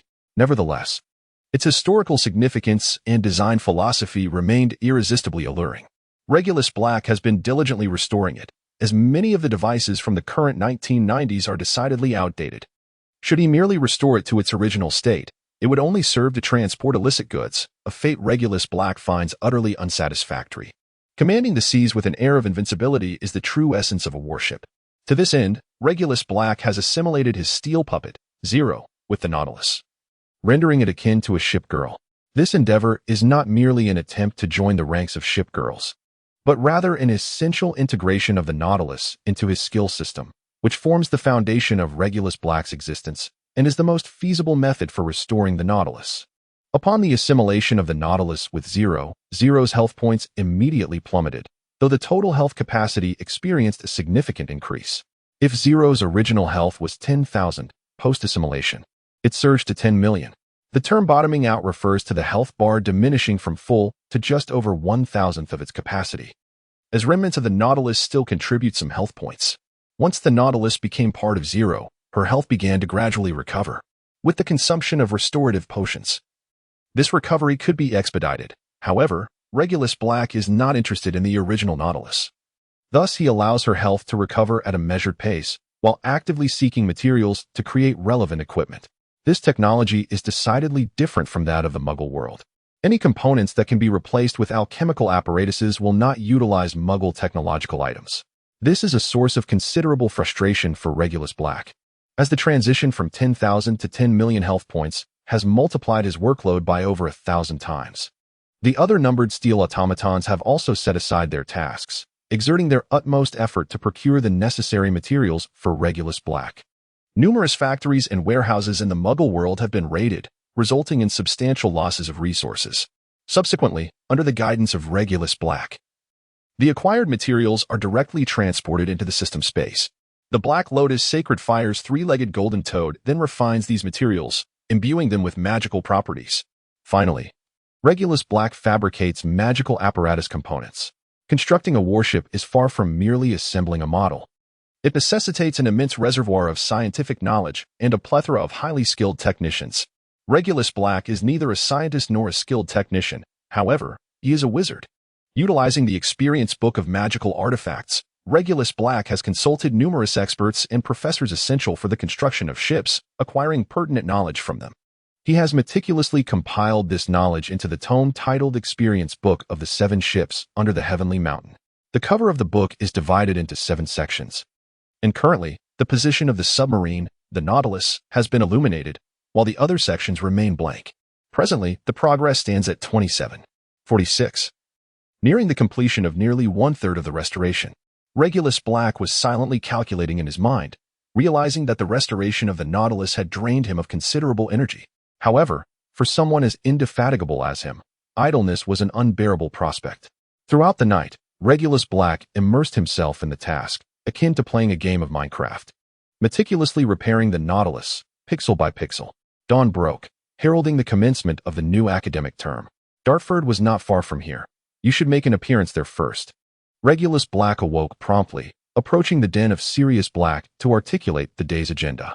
With a flick of his wand, he dispelled the enchantment binding Sirius's collar, disregarding his brother entirely as he exited the room. Regulus Black harbored no concern for his elder brother. If Sirius Black could not manage even such a trivial task, then his decades of existence would be deemed a complete farce. After all, he was akin to a great black dog, given Sirius's familiarity with Hogwarts. While all the students and faculty indulged in breakfast, he had already departed from the confines of Hogwarts, traversing the Dementor's defensive perimeter, and was making his way to the agreed rendezvous in the village of Dafton. 2 days later, the front page of the Daily Prophet once again showcased Sirius's image, though it was not captured by a journalist, but rather by a Muggle camera, depicting him in a disheveled state as he clandestinely pilfered food from a household. Oh, how terrifying! That disheveled man bore a striking resemblance to the wanted poster. Upon hearing a commotion downstairs, I ventured down with my camera, intending to capture a photograph of him, only to find myself inadvertently snapping a picture of Sirius Black. I feared for my life, yet unexpectedly. He was startled by the flash, seized the food, and fled. A girl from Harry Potter's childhood, her face etched with terror, recounted her horrifying morning encounter to the Daily Prophet. Below is the impression left on her by the journalist during the interview. Sarah Maud Innie, a 13-year-old with auburn hair. Despite her being mute, was evidently well cared for by her family, as she had resided alone in a muggle villa from a tender age, showcasing their affection. She possessed enchanting heterochromatic eyes, with pale golden irises that sparkled brilliantly. Yet, it was not merely her eyes that captivated. At 13, her figure surpassed that of many muggle models, exuding both allure and sensuality. A golden-eyed enchantress. The entire article extolled the beauty and charm of this 13-year-old girl. Clearly, the journalist from the Daily Prophet had become utterly entranced by her, with no hope of liberation from his infatuation. It was hard to believe that such a report could be published without hesitation. Could it be that the editor of the Daily Prophet too had succumbed to her charms? What audacity did this journalist possess? Had he overstepped boundaries with this young girl? An angry shout erupted from a nearby Gryffindor table, evidently. A student who had read the article was incensed, claiming that the journalist was neglecting his duties and exhibited dangerous tendencies towards the young girl. Perhaps it was simply that this enchanting 13-year-old was too beguiling. You can imagine the excitement of a mute girl encountering a journalist from the Daily Prophet, a genuine wizard. Perhaps she had unwittingly made a flirtatious gesture? The poltergeist, Peeves, hovered behind this student, voicing the most malicious conjectures. How dare you? How can you utter such words? The fifth-year boy trembled with anger, struggling to steady his wand. Never has a student managed to reprimand the mischievous Peeves. Only the Slytherin ghost, the Bloody Baron, possesses the authority to control him. Initially, Peeves intended to utter more, but Regulus Black swiftly waved his wand, sending Peeves soaring like a deflated balloon, emitting a sound akin to hissing air as he vanished through walls, leaving the Great Hall. A synchronized applause erupted from the Slytherin side, which even inspired some students from Ravenclaw and Hufflepuff to join in. Peeves has become synonymous with trouble at Hogwarts, loathed by many students, however. As a uniquely troublesome ghost within the castle, they find themselves powerless against him. Conversely, Regulus Black, as Snape's assistant and a member of Slytherin, is regarded as one of their own, thus it was only natural for him to bring pride to his house by receiving applause. Harry Potter, he is coming. Making his way towards Hogwarts. Ron Weasley, Harry, Hogwarts is quite safe. He shouldn't be able to enter. Hermione Granger, Daffodil Town is not far from here. Ron Weasley, but all the entrances are guarded by Dementors. Harry Potter, he has escaped them before. Who can guarantee he won't do so again? Hermione Granger, exactly. Sirius Black could appear at any moment. The chances of capturing him are minimal. Ron Weasley, hey, you've already gone to Ravenclaw. Don't meddle in Gryffindor's affairs. Hermione Granger, I shall be where I wish, without your direction. Had it not been for Regulus Black suggesting that Harry and the others might require assistance, Hermione Granger would have preferred to distance herself from their escapades. Each time, they seem to stir up a multitude of issues that they are incapable of resolving. During the first semester's Philosopher's Stone incident, had Hermione Granger not intervened at the last moment, who knows what might have become of Harry Potter under Voldemort's influence. He could have ended up like Professor Quirrell, with a ghastly visage sprouting from the back of his head. In the second semester's Chamber of Secrets incident, had Regulus Black not been the first to locate the chamber and eliminate the basilisk within, Harry Potter would have faced the true serpent, all while being controlled by hallucinations. Unwittingly enjoying a protagonist's adventure, oblivious to the fact that he was merely a puppet performing in a perilous tale within a safe environment. In the third semester, it was evident that Harry Potter was in trouble. Hermione Granger, being privy to the situation, was reluctant to join his adventure team. Yet, how could she refuse Regulus Black's request? Under the warmth of his ardent kiss, it was hard to say no. Dear Headmaster, I have no classes this afternoon and wish to visit Daffodil Town. Regulus Black, both in terms of his identity and personal motives, possesses ample reason to investigate the matter, particularly since it was he who requested Lucius Malfoy to arrange for Sirius Black to visit that location, a place of which he himself remains uncertain regarding the particulars. Nonetheless, the outcome has proven rather favorable, and it is imperative to comprehend the intricacies of the situation at that time. Since you wish to go, then by all means, take a look. Additionally, it would be prudent to pay a visit to that young girl and offer her some reassurance. Dumbledore, with a mysterious twinkle in his eye and a rather mischievous expression, seemed to suggest that Regulus Black appeared to him as somewhat of a lowly enthusiast. While this may indeed hold some truth, given the presence of so many esteemed professors, might you not exhibit a tad more decorum, dear old headmaster? I appreciate your understanding. Professor, I shall depart at once. Regulus Black had a class scheduled for the morning, but upon hearing Dumbledore's remarks, he was disinclined to continue attending. Snape turned to Dumbledore. clearly aware that he would have to personally conduct the potions class, as there remained a considerable amount of ungraded assignments awaiting his attention.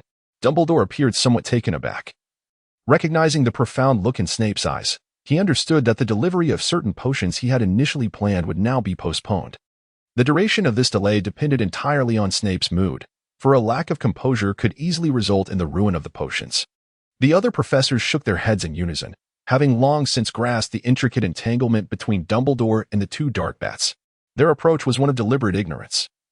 Abstaining from involvement and maintaining a safe distance from tumultuous affairs, Regulus Black departed from Hogwarts in his carriage, and students, who had intended to inspect the Dementors, bowed in reverence to the vehicle.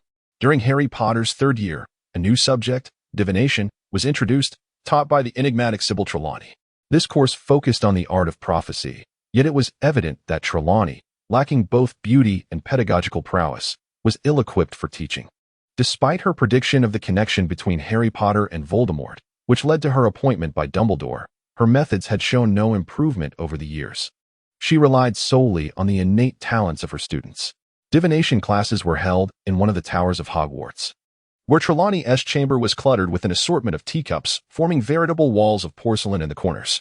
Just as her prophecies were often nonsensical, she would proclaim misfortunes and imminent deaths to anyone she encountered.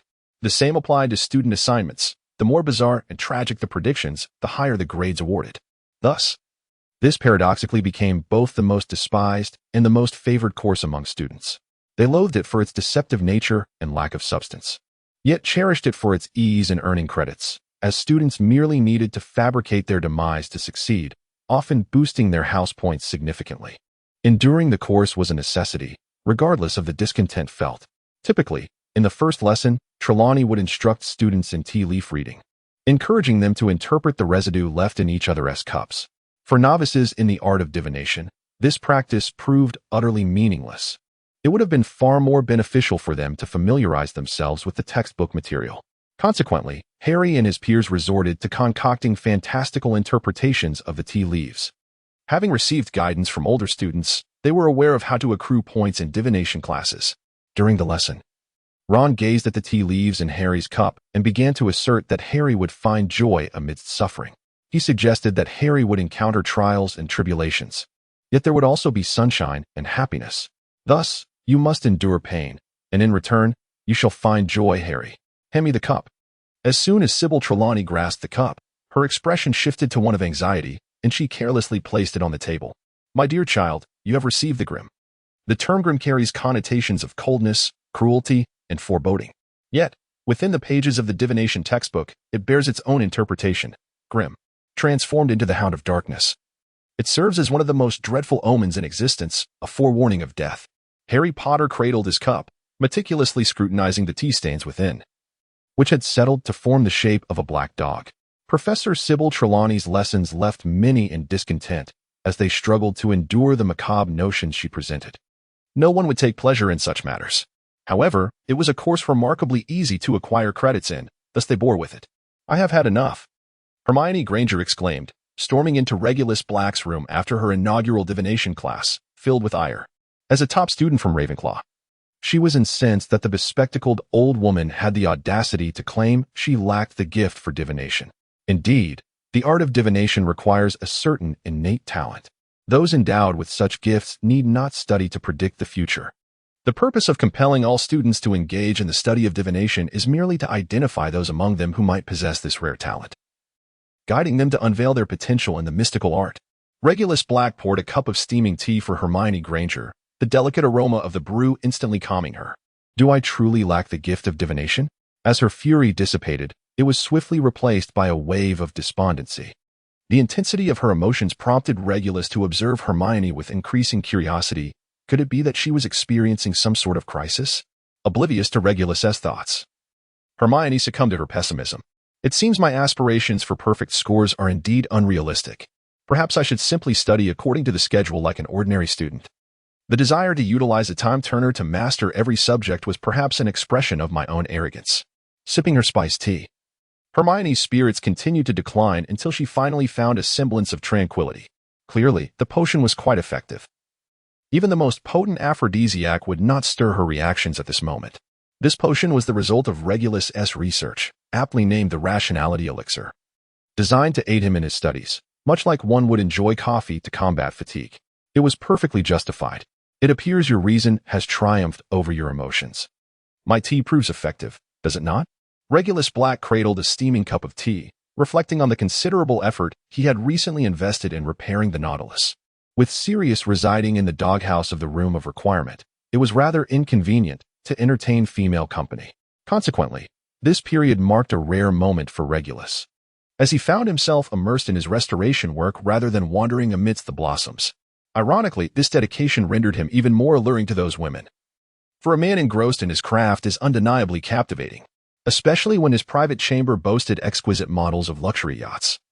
Alongside an ambitious announcement of his plans to construct a vessel of his own, Regulus Black originally aspired to construct warships. However, the restoration of the Nautilus had already reached the zenith of his capabilities. Thus, he opted to select a few simpler vessels for practice. In truth, the more antiquated the appearance of a ship, the more suitable it is for creation as a magical alchemical work. Yet, Regulus Black chose to diverge from this notion, selecting a model of a vessel that could only be conceived in a future world. The oceanic floating yacht represents a vision crafted by future designers post-2000, addressing global climate and energy challenges while embodying a green ecosystem. Its zero-carbon emission framework is predicated upon renewable energy sources. This colossal floating structure may also be referred to as an amphibious vessel, whose overall form mimics that of a great whale gliding through the ocean. Its exterior is adorned with a layer of verdant ecological plants, while the photovoltaic solar panels and hydraulic pneumatic membranes atop provide the vital energy support for this immense park, which incorporates a well-designed ecosystem within. Dimensions: height 9.50 m, length 80 m, width 14.90 m. Regulus Black has commissioned Lucy Pibble to establish a new shipbuilding company for various preliminary tasks. Indeed, the effects of your tea infusion are remarkable. I now feel devoid of any emotional turmoil. However, I remain eager to understand why I lack talent, a notion I find intolerable. Hermione Granger seems resolutely determined to unravel this matter, exhibiting an unwavering tenacity. Thus, how well do you grasp the subject of divination?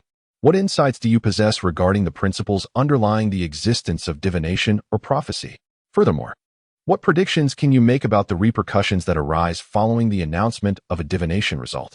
If you can address these three inquiries, I shall reveal to you the reason behind your perceived lack of talent. Regulus Black awaited Hermione Granger, who, under the influence of the rational potion, endeavored to derive the most objective answers. After a moment of contemplation, Hermione began to address the three inquiries before her. Firstly, regarding the subject of divination. All my knowledge is derived solely from the textbooks. I can recite them in their entirety, yet I find myself utterly unable to grasp their meanings, which are excessively obscure and convoluted. Many prophecies and the reasoning behind them lack any rational basis, relying solely on the diviner's intuition for judgment, while some outcomes are revealed only in moments of unawareness. Secondly, as for my comprehension of divination and its principles, to be candid, I am completely at a loss. It seems there is no answer to this matter. Lastly, I contend that once a divination yields a result, it inherently alters the prophecy itself. In the Muggle world, there exists the theory of the butterfly effect. When a butterfly flaps its wings, it incites a minuscule change that may ultimately generate a tremendous storm far away. Translated into the annals of history, this could lead to significant deviations. Given this, why do we still pursue prophecies? Divination, in essence, is an uncertain factor. Regulus Black clapped his hands in encouragement, and after reason prevailed, these became mere trifles. Allow me to elucidate. The gift required for divination is the ability to commune with the world. This world, whether past or future, exists merely as a singular point within the continuum of time. Those endowed with this gift can sip from the flowing currents of time, drawing forth knowledge beyond their present moment, and subsequently return to the now to articulate what they have gleaned. This encapsulates the essence of prophecy. Regulus Black explained to Hermione Granger in the simplest manner possible. If Sybil Trelawney's gift is to connect with this world, then your gift is to comprehend it. Her talent lies in exploring the possibilities of the future through her connection to the world, whereas your ability is to grasp the truth of the present. Each of your gifts is truly remarkable. Regulus Black's affirmation of Hermione Granger engendered an undeniable fondness within the young girl. Although, under the influence of the potion of reason, she would not exhibit any blush at this moment, her affection could indeed be heightened. As for the historical alterations that transpired following the emergence of the prophecy, there is no need for concern, for the prophecy's manifestation is, in itself, an integral part of history. What you perceive as a change is, in fact, the original history. Regulus Black smiled as he elucidated the final part. A smile that was indeed a rarity. It appeared that the potion of rationality had elevated Regulus Black's performance level, allowing him to manifest any expression he desired, completely unencumbered by emotions. In essence, the prophecy declaring Harry Potter as the savior was the catalyst for the Dark Lord's attack on his home. However, this event was intrinsically unrelated to the prophecy itself. Hermione Granger, suddenly struck by inspiration, unveiled the truth behind Harry Potter's assault by the Dark Lord. Though somewhat convoluted, it was thus. History had long since determined that Harry Potter would rise to confront the Dark Lord, regardless of the existence of that prophecy. Harry's family was destined to perish, and he himself was fated to survive and become the savior. Therefore, we, the uninvolved bystanders, could merely cheer from the sidelines. For the Dark Lord still required Harry Potter to bring resolution. Regulus Black delicately twirled Hermione Granger's wavy hair with his fingers. This is precisely why I have urged you to assist Harry Potter, for you are inherently his close companion. What? Are you suggesting that I was destined to be one of Harry Potter's closest friends, perhaps alongside Ron Weasley? Even under the influence of the draft of reason. Hermione Granger was taken aback, as this signified that Regulus Black had altered what was once history, severing her connection with Harry Potter and the others. So, do you still wish to return to Gryffindor and continue your companionship with Harry Potter and Ron Weasley? Regulus Black felt no sense of villainy within himself. No. At this moment, my impression of them is akin to that of two mischievous children. Hermione Granger immediately grasped the situation, for ever since her arrival at Gryffindor, she had endured their bullying and ostracism. Had it not been for Regulus Black's intervention, which altered her house assignment, she would have had to make considerable compromises and endure significant discomfort to maintain a friendship with those two rascals. Moreover, her 2 years at Ravenclaw had sufficiently transformed Hermione Granger's approach to challenges. Now, the prospect of reconciling with Harry Potter and Ron Weasley seemed far more daunting than remaining in Gryffindor.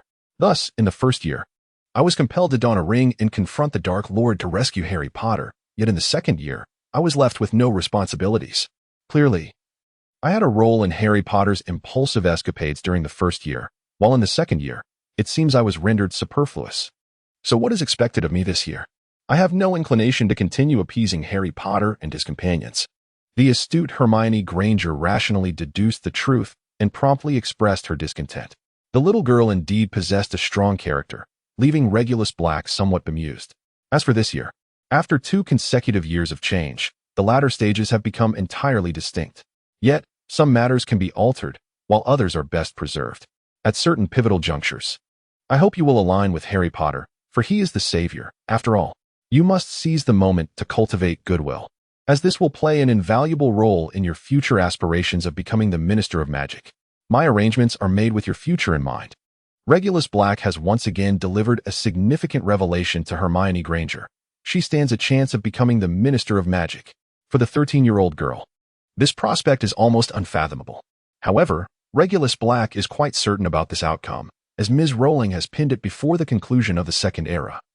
It is now a part of history, regardless of any changes that may occur along the way, as long as there are no missteps at critical junctures. Hermione Granger is destined to ascend to the role of Minister of Magic. Rubeus Hagrid has served as the keeper of keys and grounds and the caretaker at Hogwarts for 50 years, and at last, he has transitioned from a mere caretaker to a formal professor, now teaching the course on magical creatures. In contrast, Regulus Black has only been an assistant professor for 2 years, yet numerous students express their dissatisfaction, believing that Dumbledore has been remiss in providing Regulus with fair treatment and a suitable position. Regulus can firmly attest that he has had no part in instigating this discontent. Consequently, many students, particularly those from Slytherin, are not particularly fond of this half-giant's promotion to a formal professorship. Indeed, Draco Malfoy, in an act of provocation during the Care of Magical Creatures class, taunted the Hippogriff Buckbeak, only to be swiftly brought down by a single strike. Now, the school's medical staff finds Draco Malfoy weakly lying there, groaning. "Madame Pomfrey, I have come to visit Draco." As Regulus Black entered, he beheld Madame Pomfrey administering a potion to Draco, a scene that unfolded almost daily. The sight of the boy, appearing so woeful, evoked deep empathy in the onlookers. You ought to have a serious talk with this child. He dared to provoke a hippogriff, and while such bravery is commendable, one must question his wisdom. How is it that he wasn't sorted into Gryffindor? Madame Pomfrey's words were far from flattering. Her implication was not that Draco Malfoy possessed courage, but rather that he lacked sense. Gryffindor House is often characterized by a blend of bravery and folly, though this is true only for a select few, as some merely possess one of these traits. What is it like to be attacked by a hippogriff? Regulus Black sat beside Draco Malfoy's hospital bed, cautiously examining his wounds with his wand. Thankfully, the injuries were not severe, and it was fortunate that he had previously consumed a strengthening potion. This arrangement was the outcome of discussions between Regulus Black and Lucius Malfoy. Entrusting this matter to any outsider would yield far inferior results compared to having young Master Draco take charge. Regulus Black's aim was not directed at Rubeus Hagrid, but rather at the majestic hippogriff, Buckbeak. As a time traveler accustomed to the ways of the Squirrel Party, it was inconceivable to overlook such a significant character. After all, even a lifeless unicorn had not escaped my attention, so how could I possibly neglect Buckbeak? If Draco Malfoy from the original narrative was portrayed as arrogant and foolish, then the Draco Malfoy of reality embodies the quintessential Slytherin, while donning a hooded cloak to frighten Harry Potter might be deemed amusing. Directly provoking a hippogriff is an act so foolish that only a caricature of a villain could commit it. Thus, when a potion capable of permanently enhancing one's physique was presented before Lucius Malfoy, Draco was destined to act unwisely. This potion, a concoction from the realm of Diablo, combined with properties that amplify physical limits, marked yet another creation from Regulus Black.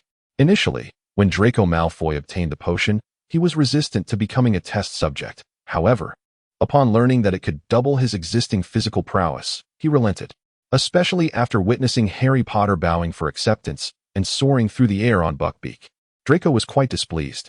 While Rubeus Hagrid was inquiring about Harry Potter's performance in his lessons, Draco seized the opportunity to approach Buckbeak.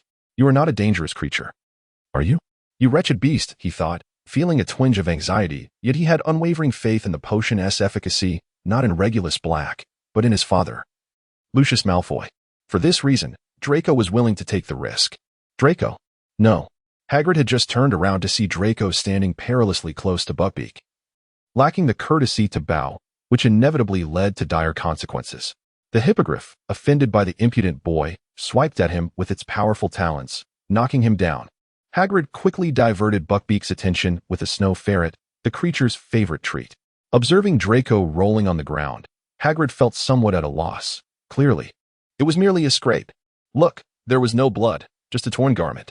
Hagrid, you should take him to the infirmary, Hermione Granger interjected at the right moment. Indeed, this particular care of magical creatures lesson included students from all four houses, with Regulus Black having brought along the young hippogriffs and badgers to observe. They had initially kept their distance, with only the Gryffindor students positioned at the front. For Ravenclaw students, acquiring knowledge was more than sufficient. Of course, I'll handle this. Everyone else, please dismiss yourselves. Rubeus Hagrid carefully cradled Draco Malfoy as if he were an infant. You will come to regret this, along with your little chick, he warned. Lying upon the hospital bed, Draco Malfoy smugly recounted the events, detailing how he had reprimanded Hagrid at will, while the half-giant stood by, unable to retort. In other words, you were embraced by Hagrid, and it seems you rather enjoyed it. Regulus Black wore a disdainful expression, evidently relishing the opportunity to undermine Draco Malfoy at his most triumphant, which proved to be quite an amusing spectacle. Draco Malfoy appeared as though he had just tasted a Bertie Bott's every flavor bean flavored with dog excrement. Harry, I believe you ought to have a word with Hagrid. After all, introducing students directly to lessons on hippogriffs feels rather hasty. Perhaps we should start with smaller creatures like bowtruckles or puffskeins, suggested Hermione Granger during the recess. Under Regulus Black's subtle guidance, Hermione recognized the necessity of offering her assistance to young Harry at an opportune moment. However, it was rumored that Malfoy's father was furious about his son's injuries, leaving the outcome uncertain, and Hagrid had already been suspended from teaching. Harry Potter seemed rather disheartened, knowing that he bore some responsibility for Hagrid's predicament. Had they refrained from their earlier conversation, they might have prevented Draco Malfoy's proximity. Yet, did Hagrid intend to forsake his role as a professor altogether? One failure was inconsequential, as long as future mistakes were avoided. Before persuading Rubeus Hagrid, Hermione had to first convince Harry Potter. Indeed, We must ensure that Hagrid regains his spirits, she affirmed. Harry Potter quickly rallied himself and, seizing Ron Weasley, dashed out. Hermione Granger observed Harry's actions with a chill of disappointment. Should he not have taken her? The one who conceived the idea, along instead of Ron? Had their bond grown so intimate? Despite feeling a shiver of unease, Hermione resolved to follow. For who knew what they might discuss? Hagrid, you must revitalize yourself. There is still a chance for you to continue as a professor. Let the matter of Buckbeak be bygone. Harry Potter, with Ron Weasley in tow, found Rubeus Hagrid by the lake, where he was feeding the creatures with his rock cakes, while simultaneously skimming stones across the water. How did the hearing go, Hagrid? In response to Harry's entirely ineffective encouragement, Hermione felt a headache brewing. The matter needed to be addressed more directly. Initially, the committee deliberated on the reasons for their gathering, and I articulated my perspective, asserting that Buckbeak was a splendid hippogriff, always preening his feathers. Then, Lucius Malfoy interjected, and you can imagine his words. He claimed Buckbeak was a dangerously lethal beast that would kill you at first sight. Under Hermione Granger's prompting, Rubeus Hagrid began to recount the entire saga of the hearing with great fervor. And then? Hermione inquired, sensing the brewing storm of the worst possible outcome. It seemed he was poised to confront this dire scenario, that old curmudgeon. Though Rubeus Hagrid had his back turned to the three children, the tremor in his voice revealed his mounting distress. They wouldn't expel you, would they? Harry Potter inquired, his mind racing to this singular, disheartening conclusion. No, I haven't been expelled, but Buckbeak has been sentenced to death, Hagrid lamented, sorrowfully casting the remaining pieces of rock cakes into the lake. For a creature protector like Hagrid, the prospect of expulsion paled in comparison to the cruelty of executing an innocent hippogriff. Clearly, Lucius Malfoy had identified this half-giant's vulnerability and struck directly at it. To the world, the life of a hippogriff held little value, and sacrificing it to secure one's own position seemed a fair trade. However, for Hagrid, the equation was far more complex. He felt that the hippogriff had shielded him from calamity. With Buckbeak's death sentence now in motion, the Ministry of Magic was merely following protocol, and until this process concluded, Hagrid's classes would remain suspended, an insidious calculation that effectively ended this year's Care of Magical Creatures lessons.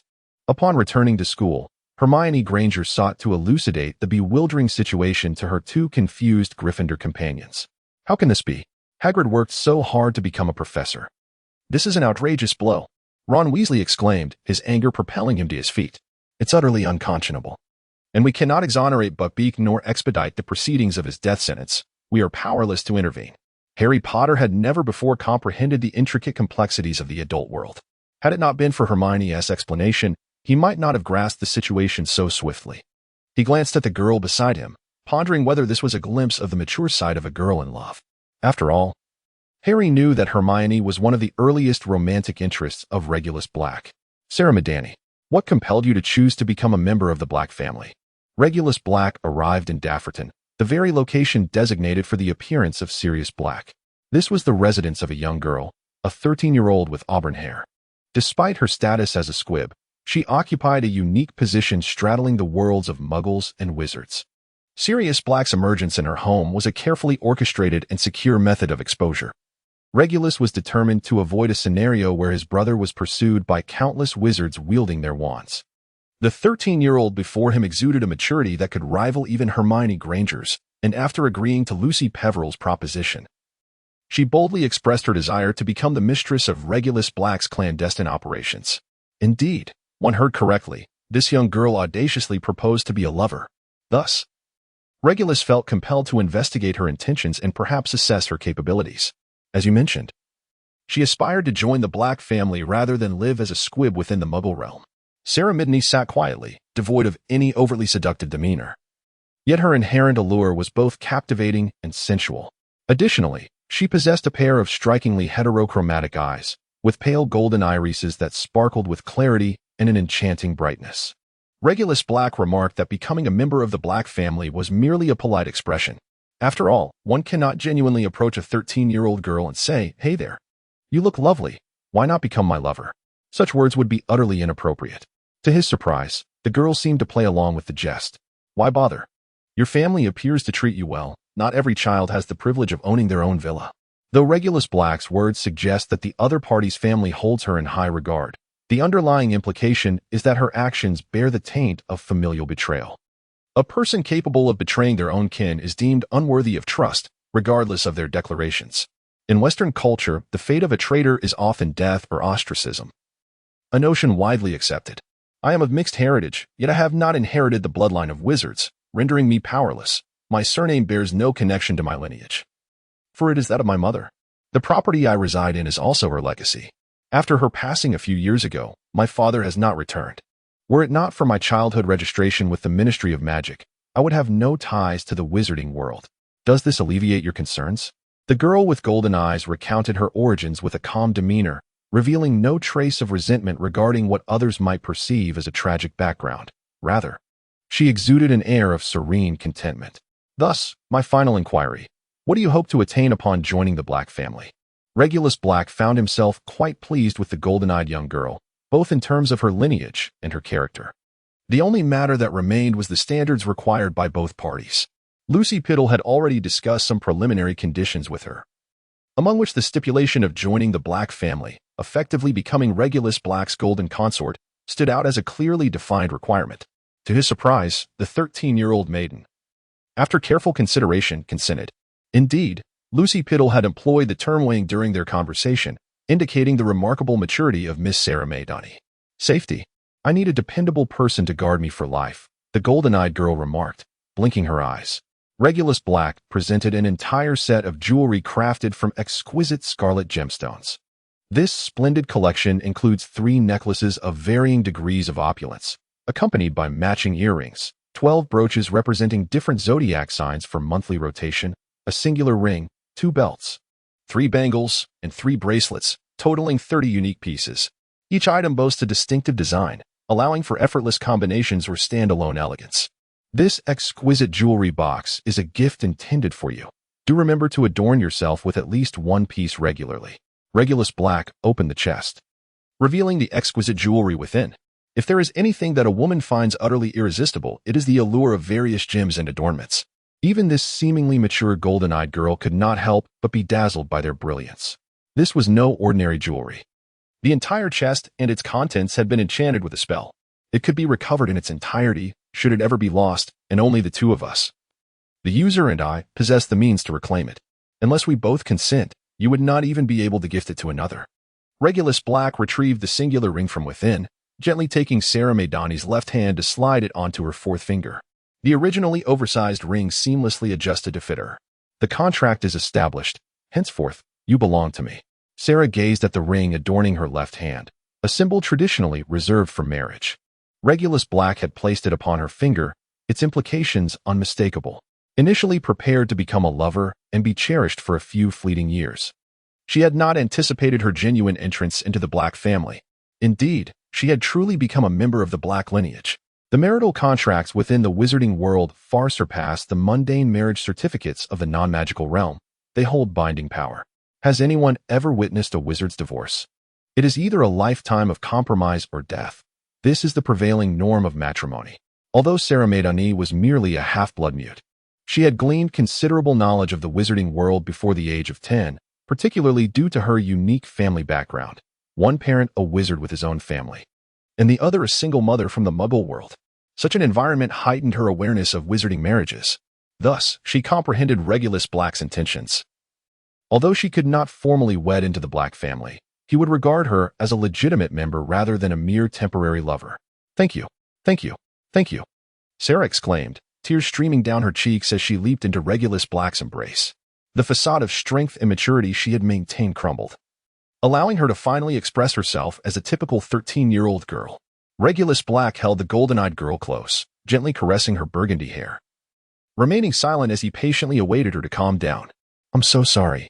I got your clothes dirty. Let me take them off and wash them for you, Sarah Maydani said, a hint of blush coloring her cheeks. Finding an excuse to undress first, and then perhaps enjoying a drink. This seems to be the process. Doesn't it?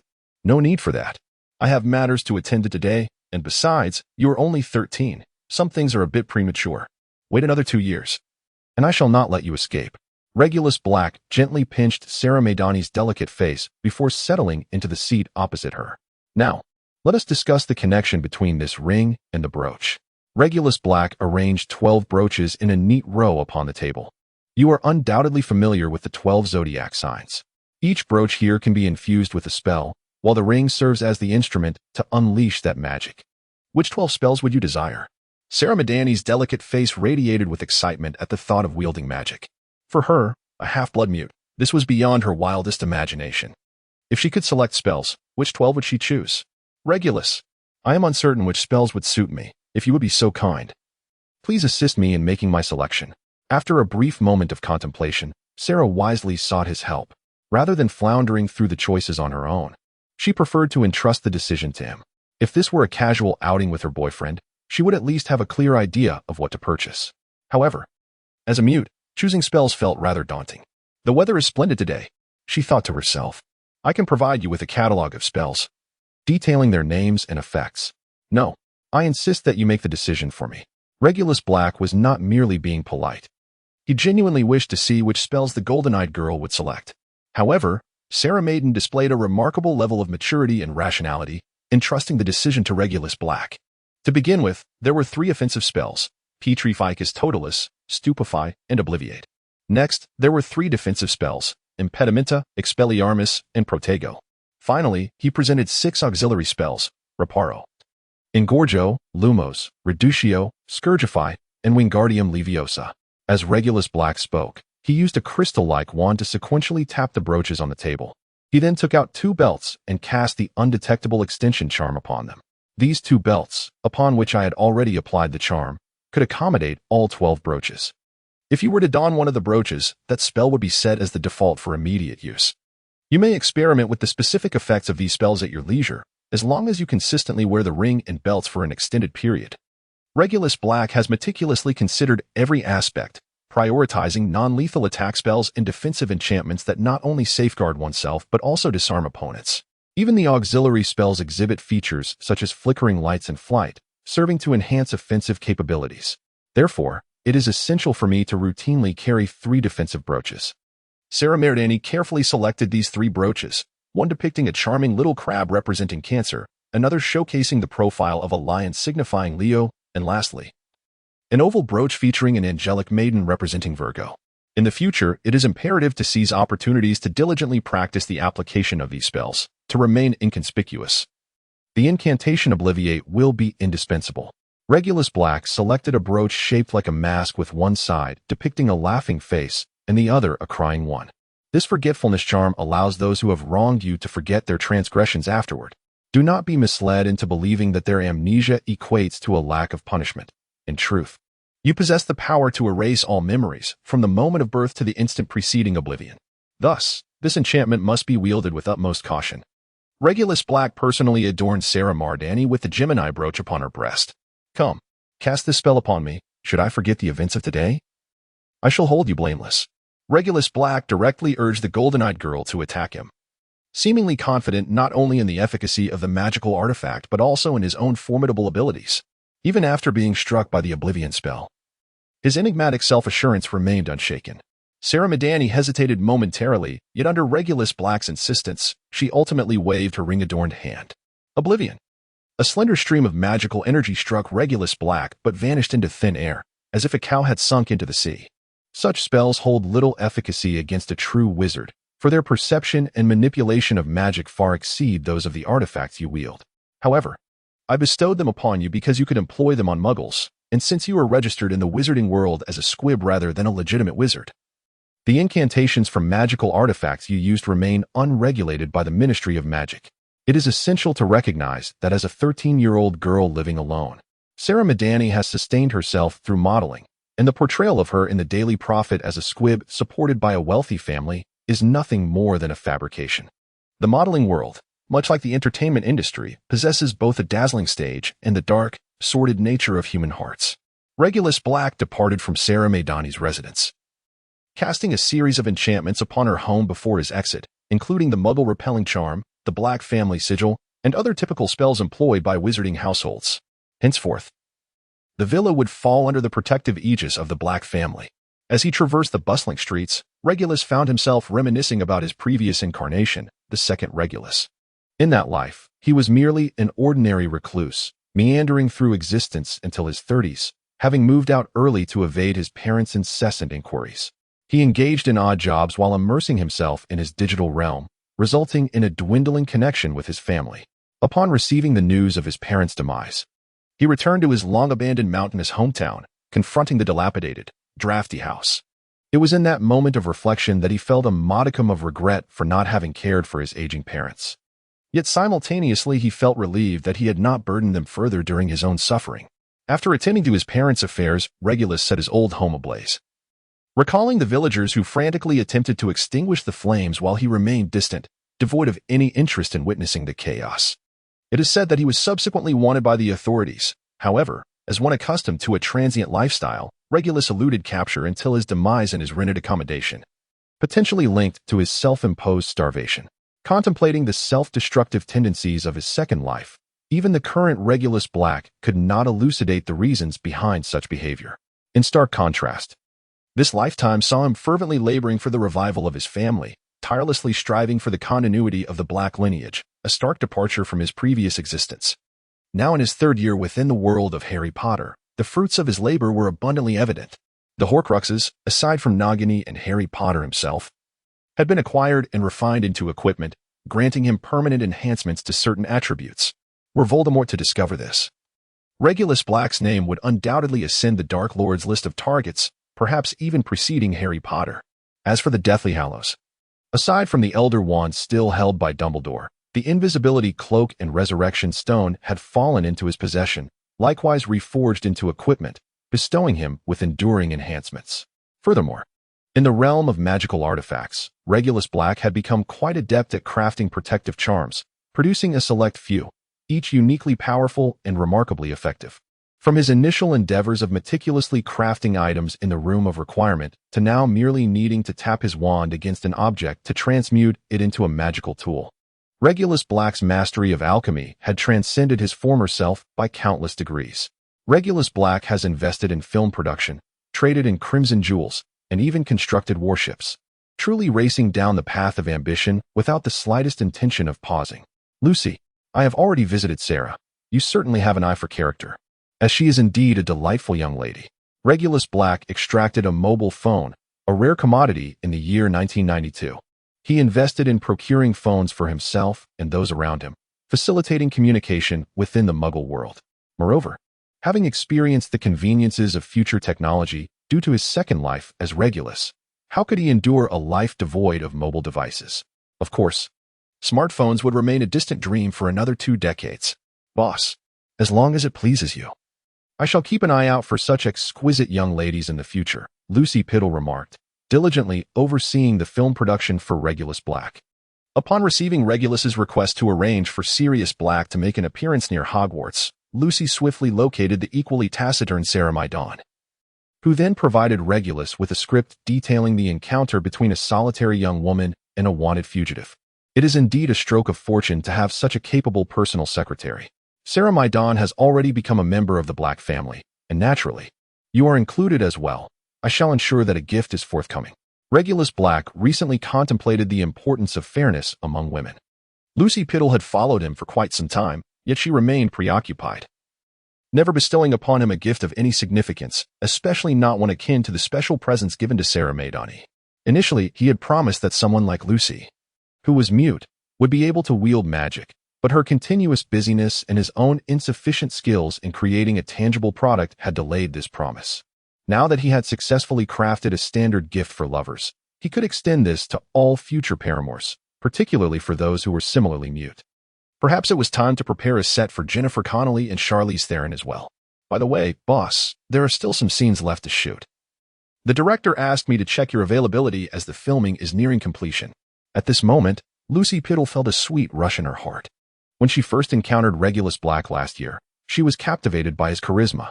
After becoming his private secretary and legal advisor, their relationship had advanced to that of lovers. However, the promise made to her, that she would be able to use magic, had yet to be fulfilled. Yet today, Regulus Black unexpectedly provided an answer. Although much time had passed, this belated gift held immense significance, far surpassing the usual holiday offerings. Prior to her conversation with Regulus Black, Lucy Piddle had already been in touch with nineteen.And to wield magic. Although there were only 12 spells available, it was an opportunity that ordinary mutes did not possess. What spell should she choose? Should she, like Sirius, seek Regulus Black's assistance in selecting one? Just moments ago, she had gifted Sirius a set of crimson jewelry, each of the 12 brooches imbued with a spell. She, too, could select freely. The types of jewelry were also open for choice, and she could inquire further with Sirius. Boss, am I truly allowed to choose the style of the jewelry? If so, I would only need a few spells. Lucy Piddle exclaimed, her excitement palpable. If she could indeed select the style of the jewelry, then the number of spells required would be minimal. Are you suggesting that I choose the style of the jewelry while foregoing the quantity of spells? That need not be the case. Very well. You may design the specific styles yourself. Crafting a magical item through alchemy is a straightforward task for me. Regulus Black readily acquiesced, deeming it a trifling matter, merely the whims of a woman. Nevertheless, he was confident that his personal legal advisor would not overstep, but rather express her uniqueness in such affairs. Boss, remember to return to Crimson Manor for filming. I shall provide you with the designs for the jewelry shortly. Love you. Love you. Love you. Lucy Pidwell declared over the phone, pouring forth her affections. All right. If there is nothing else, I shall hang up now. There are still matters to attend to at Hogwarts. But once resolved, I will make my way to Crimson Manor. Regulus Black listened to the declarations of affection emanating from the phone, a smile gracing his lips. His private legal advisor remained unchanged since their first encounter. Beneath her mature exterior lay the essence of an endearing young girl. Lucy Petal and Sirius were worlds apart. The golden-eyed girl harbored a mature soul beneath her youthful visage. The contrast between the two was indeed striking. How could two individuals, both silent in their own ways, differ so profoundly? Regulus Black couldn't help but find the situation amusing. Yet, upon contemplating the image of a lowly and a mature woman lying beside him in bed, he felt a peculiar sense of familial warmth, leading him to conclude that it would be better to shower them with affection separately. Upon returning to Hogwarts, he discovered that it was just after the noon meal, and a multitude of students had returned to their dormitories. A crisis had arisen. The fat lady was missing. The portrait at the entrance of Gryffindor was devoid of its melodious but off-key guardian. The canvas itself bore several deep gashes. The fat lady was found in a rather disheveled state, hiding within a depiction of an old cattle ranch. When Dumbledore inquired about the incident, she described her assailant as a devil, for indeed, it was this very vandalism that threatened the existence of the portraits. Was it not the very essence of a devilry? Regulus Black never anticipated that his usually obedient brother, Sirius Black, would brazenly escape from the room of requirement, much like in the original narrative. He even went so far as to deface the portrait of the fat lady. You are to leave Hogwarts immediately. Your actions are of no assistance to our subsequent plans. Remain in the Forbidden Forest. Upon Regulus Black's return to the House of Requirement, he beheld Sirius Black leisurely grooming his paws. Observing his brother's ire, Sirius felt compelled to tap his collar with a paw. Humph. Regulus Black waved his hand to release the restrictions on his animagus form. The large black dog transformed into a human shape, bearing an expression still tinged with frustration. I saw him, that filthy, despicable rat, hiding within Gryffindor. Sirius Black bellowed with fervor, recounting the encounter with Peter Pettigrew during a casual stroll through Hogwarts.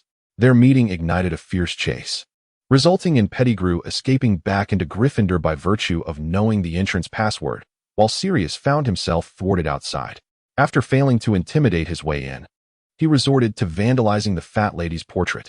One might wonder why the fat lady would grant entry to a mere rat. Here, we must understand that portraits, while appearing to converse and respond, operate on a set of habits rooted in their former lives, which form the essence of their existence as humans. This is why the portraits of wizards seem so vividly animated.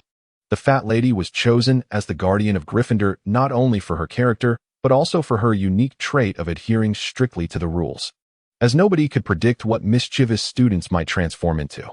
Thus, it is not merely a rat. Even a piece of excrement could gain entry if it were to utter the correct password. Some may argue that it is just a portrait. Can Sirius not breach this thin veil? To comprehend this, one must delve into the spells of the wizarding world. Without the password, anyone could tear through this barrier. However, once a password is established, only the correct incantation can penetrate this boundary. Any other approach would be futile. Even if Sirius Black were to rip the canvas down entirely, he would confront a wall. Naturally, this is not absolute. Regulus Black believed he could forcibly surmount this limitation, as did Dumbledore and Voldemort, provided they possessed sufficient magical prowess and could withstand the potential repercussions of such a breach. The issue lies in the rarity of such powerful wizards. Despite the presence of many elder wizards, their research capabilities often surpass their actual strength. So, you recall Ron's little rat, Scabbers, do you not? Regulus Black wore a stern expression as he turned to observe his brother, Sirius Black, pacing restlessly. You know it all. As Sirius calmed himself, he recalled that his younger sibling was far from ordinary. He had previously hinted at this during their time in Azkaban, fully aware of the intricacies surrounding their animagi. With a sudden motion, Regulus cast the Marauder's map onto the table, declaring solemnly, I swear, I have not acted righteously. The positions of every individual within Hogwarts materialized on the map, marked by footprints and floating names. This was a creation we forged together in our youth. Sirius swiftly navigated the map to the Gryffindor dormitory, where Peter Pettigrew's name appeared within Harry Potter's chamber. His demeanor shifted dramatically, eyes reddening with fury as he fixated on the moving name. Rat-faced, moon-faced, big-footed, and wormtail. It must be the four of you. Big-footed. Regulus Black pointed at the Marauder's map, reflecting on the undeniable brilliance that the four of them once possessed. Such an exquisite magical artifact, born from their own ingenuity and self-education, now seemed a tragic reminder of wasted potential as their paths diverged towards self-destruction post-graduation. I initially became the secret keeper for the Potter couple, believing that the Death Eaters would target me. Thus, I transferred the burden of secrecy to Wormtail. Alas, it was shortly thereafter that they met their untimely demise. Sirius Black spoke with a tremor in his voice, perhaps underestimating Regulus's awareness of the situation. I am well aware of your troubles. Do not place the entirety of the blame upon others. Reflect upon your own shortcomings. Why did you relinquish the role of secret keeper? Was it out of fear? Or did you doubt your ability to withstand the interrogations of the Death Eaters? Ultimately, your lack of confidence in your own resolve led you to abandon your responsibilities, entrusting them instead to someone you both scorned yet felt a certain closeness towards. Did you not realize that the four of you, once renowned marauders, had all been marked by the Death Eaters? Did you believe that Peter Pettigrew would go unnoticed? That he would be spared? That they would not seize him to extract information about what he knew? Regulus Black's words rendered Sirius Black, who had initially intended to retort, utterly speechless. Allow me to enlighten you. Long before James Potter frolicked in the company of Voldemort, Peter Pettigrew had already been captured. In a cowardly bid to insert a traitor among you, this craven soul secured his status as a bona fide Death Eater, receiving the dark mark etched upon him by Voldemort himself. Have you ever taken note of the transformations occurring in those around you? Regulus Black meticulously folded away the Marauder's map and calmly urged his brother, Sirius Black, if you heed my counsel, you will ultimately attain true freedom. The Wizengamot will declare you innocent, and the Ministry of Magic will acknowledge your escape as a coordinated effort with the Auror Office. You will even secure a position within the Auror Department, ensuring the continuation of the Black family legacy, and everything shall return to its rightful course. Regulus Black's anger intensified, his demeanor growing increasingly frigid as he forcefully lifted the crumpled figure of Sirius Black from the ground. Do you comprehend the extent of my efforts in managing these affairs? Are you aware of the tremendous cost involved? You know nothing, only acting recklessly, which makes you the very reason for the demise of the Potters. He thrust Sirius back to the earth, once more reinforcing the animagus restriction spell. Now, go to the Forbidden Forest and reflect on your actions. With a flourish of Regulus Black's wand, the large black dog was lifted by the levitation charm and burst forth from the door of the Room of Requirement, soaring towards the castle's exterior before plunging into the lake outside with a splash. Sirius Black transformed into a drenched canine, but fortunately, the instinctive skill of dog paddling enabled him to swim back to shore. Once ashore, he shook off the droplets of water and let out a few roars toward Hogwarts before turning to dash into the Forbidden Forest. Meanwhile, the students of Hogwarts once again gathered in the first-floor hall to rest, though this time they were notably quieter, as there was no Gilderoy Lockhart to stir trouble, and the mischievous students had already faced Regulus Black's disciplinary measures. Consequently, the remaining professors found it exceptionally easy to oversee the students, if necessary. They could always resort to Regulus Black's method of using the stunning spell to help those unruly children drift off to sleep. Everything seemed to be in order. Regulus Black entered the hall and inquired with Professor Snape, who remained behind. You ought to manage your pet better. Snape replied with a derisive smirk. He, along with Dumbledore, was already aware of Regulus Black's intentions and thus knew of Sirius Black's transformation into a large black dog, kept in the Room of Requirement by Regulus. That stray dog, you say? I kindly brought it back, yet it remains untamed, running rampant within Hogwarts, so I have since cast it into the Forbidden Forest. Regulus Black spoke nonchalantly about the method of punishment for the panic instigated by Sirius Black.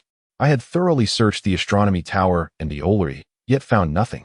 All rooms on the 7th and 8th floors had been inspected without a trace. The same was true for the 5th and 6th floors for which I was responsible. Every classroom had been examined, yielding no results. I had already scoured the 4th and 3rd floors, finding no anomalies. The herbology room in the 1st and 2nd floors had been checked as well, with no one to be found. The basement had been searched, and still, nothing.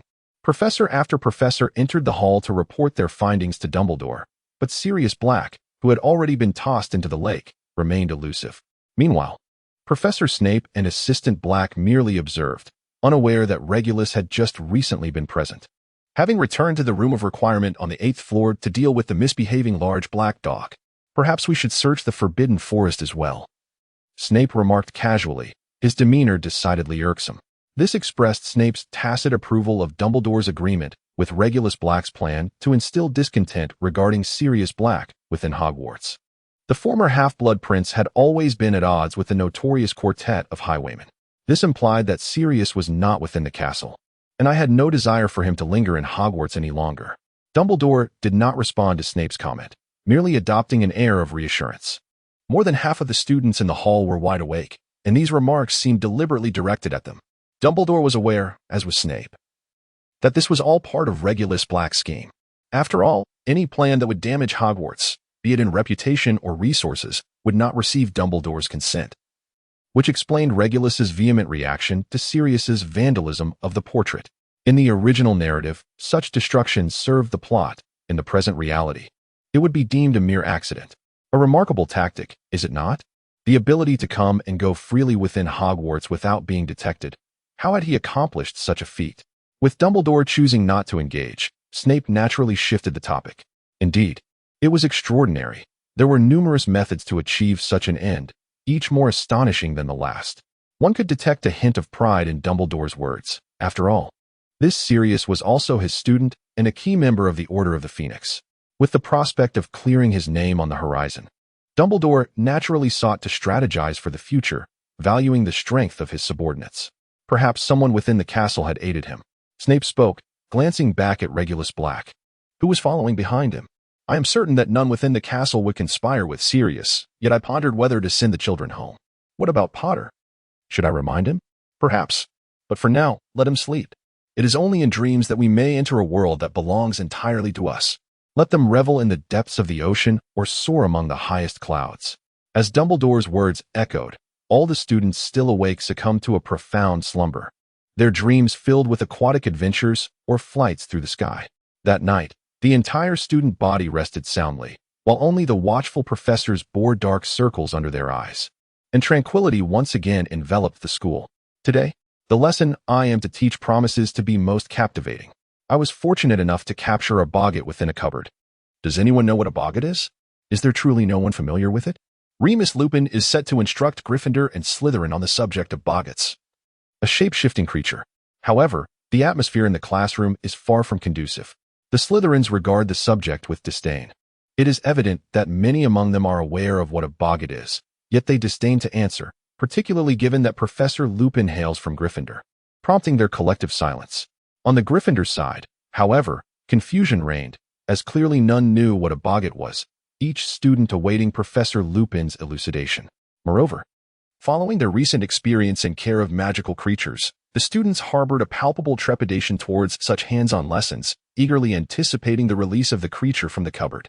The cupboard shook violently, producing a cacophony of bangs, particularly intensifying as one approached. Just when one might presume a person was confined within and benevolently opened the door, the next moment would unveil their deepest fears. A boggart has the uncanny ability to morph into the embodiment of one's most profound anxieties, even possessing the power to instill mortal terror. Very well, let us first learn the incantation to confront a boggart. The spell is rather simple. Repeat after me. Ridiculous. Ridiculous. The students echoed in unison. And that is all. There are no intricate wand movements required. Merely draw forth your wand and recite the incantation. Remus Lupin appeared quite delighted as he activated a gramophone, the lively blues music fostering a relaxed ambience. Now, form a line and approach one by one. When faced with a boggart, it shall transform into the visage of your greatest fear. Remus Lupin had already determined his chosen subject. For only this student could fully engage with the task. Neville. Yes, you.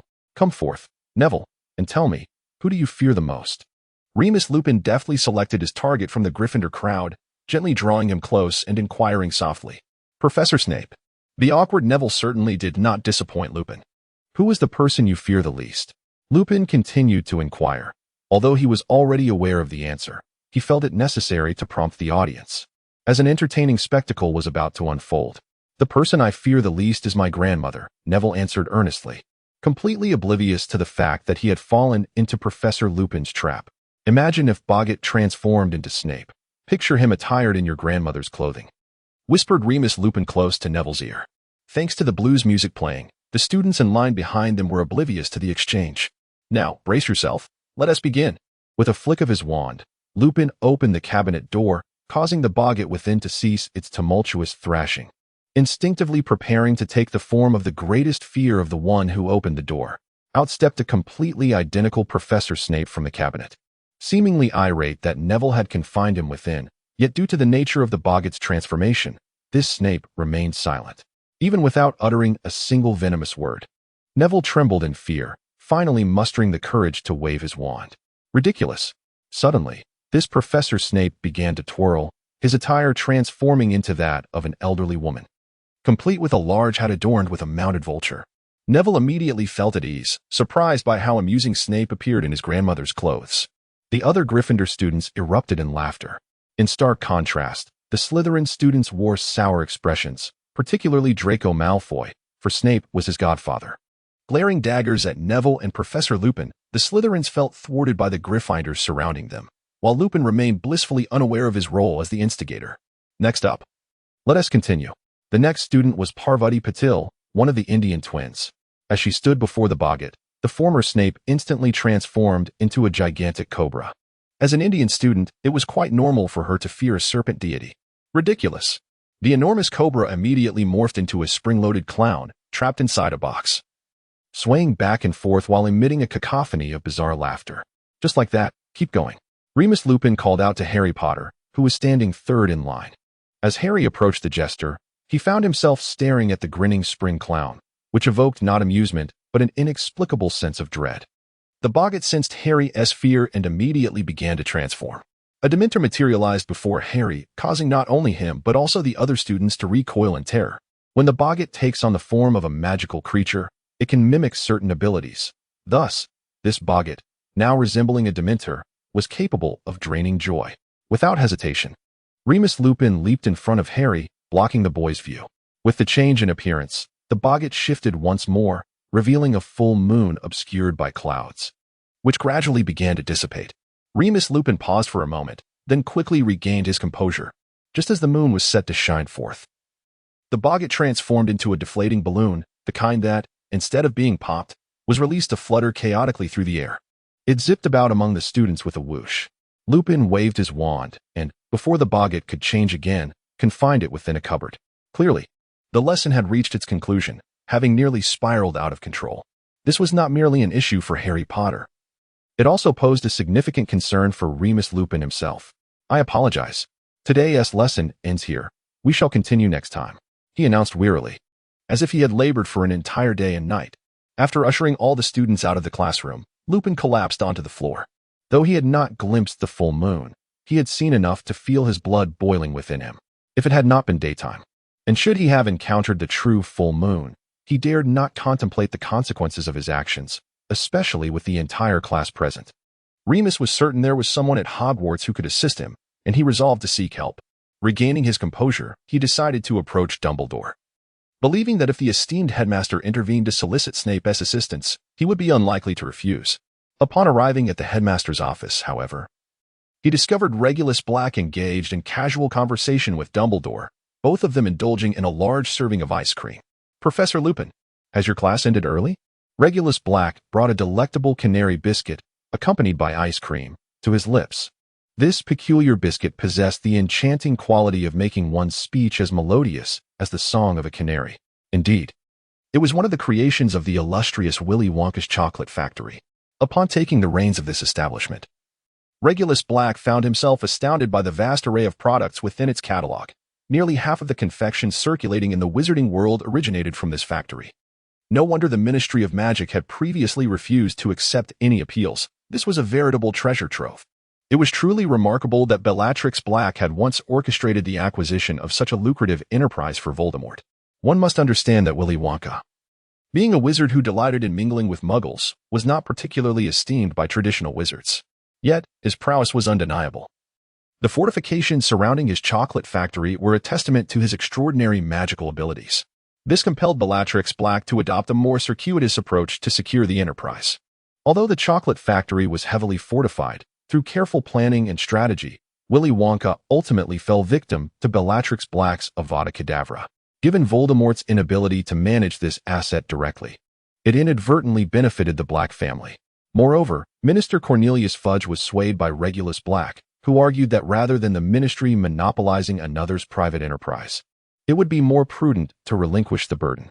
Did Fudge truly believe he could remain Minister of Magic for a lifetime? Thus, with the long-standing friendship between the Blacks and Fudge, the minister readily formalized the Black family's ownership of the enterprise, transferring it from the Malfoy family's stewardship to the Blacks. On a different note, Remus Lupin approached Dumbledore with a troubled expression, not to witness the old man indulging in ice cream atop a fiery mountain. Dumbledore, I require Professor Snape's assistance in concocting a potion I need. Moments ago, he had been plotting against Neville in class and mocking Snape, only to find himself compelled to bow before his adversary, a rather unpleasant sensation. It's wolfsbane, isn't it? Regulus could actually prepare it. Dumbledore, with a grave expression, regarded Remus Lupin, clearly aware of the recent tribulations faced by the newly appointed Defense Against the Dark Arts professor. Me? No. It would be better if Professor Snape handled it.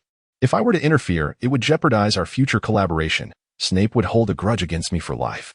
Moreover, I believe Professor Lupin could take this opportunity to apologize to Professor Snape. Regulus Black continued to speak with a melodious, canary-like voice, his demeanor perfectly attuned to the moment. What is it, Regulus? What do you know? Dumbledore adjusted his glasses, casting a questioning glance towards Regulus Black and Remus Lupin. I only just learned of it myself. During Professor Snape's time as a student, there were incessant conflicts with the Marauders. Regulus Black gestured towards Remus Lupin and continued, Sirius is the large-footed one, while Lupin is the moon-faced one. Since we have worked together, should we not clarify the grievances of our childhood and strive for mutual understanding? Is this not the most sensible choice? Regulus Black would never admit that this apology was prompted by Lupin's jest regarding Neville's antics with Snape, although Regulus claims otherwise. Remus Lupin is acutely aware of his own circumstances. An apology is indeed warranted. Otherwise, during their time at school, an unfortunate incident could easily transpire. Thus, the necessity of wolfsbane potion arises, for it is the sole remedy capable of restraining the loss of reason that accompanies lycanthropy. While it cannot prevent the transformation, it enables Remus Lupin to retain his faculties and refrain from inflicting harm upon others. Lupin stood in silence for a considerable time, clearly contemplating a strategy to evade apologizing to Snape, endure the latter's scornful jibes, and procure the wolfsbane potion. Regarding the latter, in his previous life, Remus would retreat into the depths of the forest on full moon nights. If he were compelled to remain in populated areas, he would resort to purchasing wolfsbane. Yet such a rare potion, even if available, would command a steep price. Moreover, Lupin's identity as a werewolf has rendered his job search exceedingly challenging. As a principled wizard who has never engaged in wrongdoing, he finds himself in dire financial straits, more impoverished than even the Weasley family. Now, as a professor at Hogwarts, he has the opportunity to obtain wolfsbane potion at no cost, provided he concedes to his longtime adversary. This prospect, while seemingly simple, is fraught with complexity. Regulus Black and Albus Dumbledore, the elder and the younger, savored their ice cream atop the fiery mountain, patiently awaiting Remus Lupin's response. If they could foster a harmonious relationship between the two during this academic year, Hogwarts would undoubtedly experience a period of tranquility. Very well. I shall elucidate the matter to Professor Snape. Ultimately, Remus Lupin acquiesced, for one must bow to the circumstances within Hogwarts. In that case, I shall fetch Professor Snape. I kindly ask Professor Lupin to enjoy his treat while he waits. Regulus Black set down his empty cup and handed a portion of the delightful flaming ice cream to Remus Lupin. Remus Lupin, holding the generous serving of flaming ice cream, stared blankly as he watched Regulus Black depart. To his surprise, he had received a share. It was indeed a heartwarming treat. With a light and sprightly step, Regulus Black made his way to Snape's underground office, where Draco Malfoy, accompanied by a few of his cronies, was lodging complaints regarding Professor Lupin's defense against the dark arts class, specifically about the intentional humiliation of Neville at Snape's expense.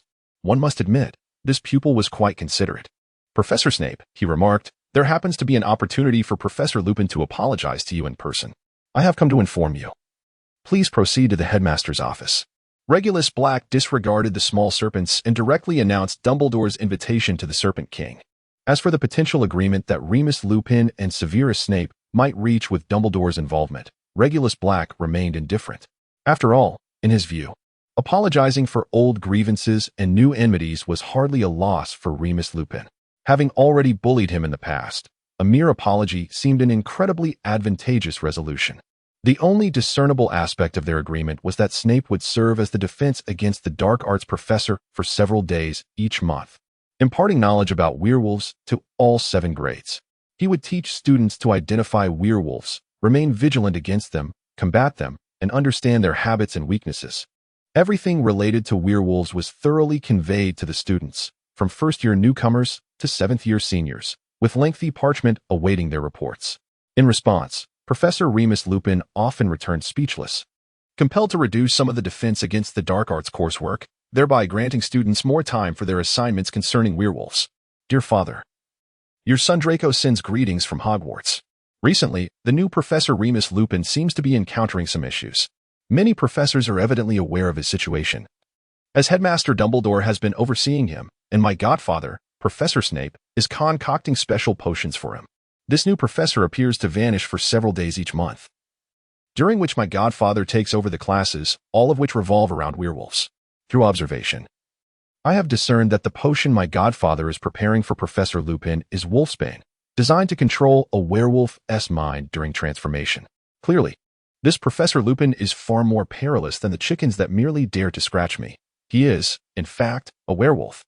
It is astonishing that Headmaster Dumbledore has appointed a werewolf as a professor. Many students share this suspicion, aside from the foolish Gryffindors. I am aware that even some Hufflepuffs are contemplating the same theory. I would appreciate your guidance on how to navigate the potential occurrences that may arise. Yours affectionately, Draco, who also loves my eternally beautiful mother."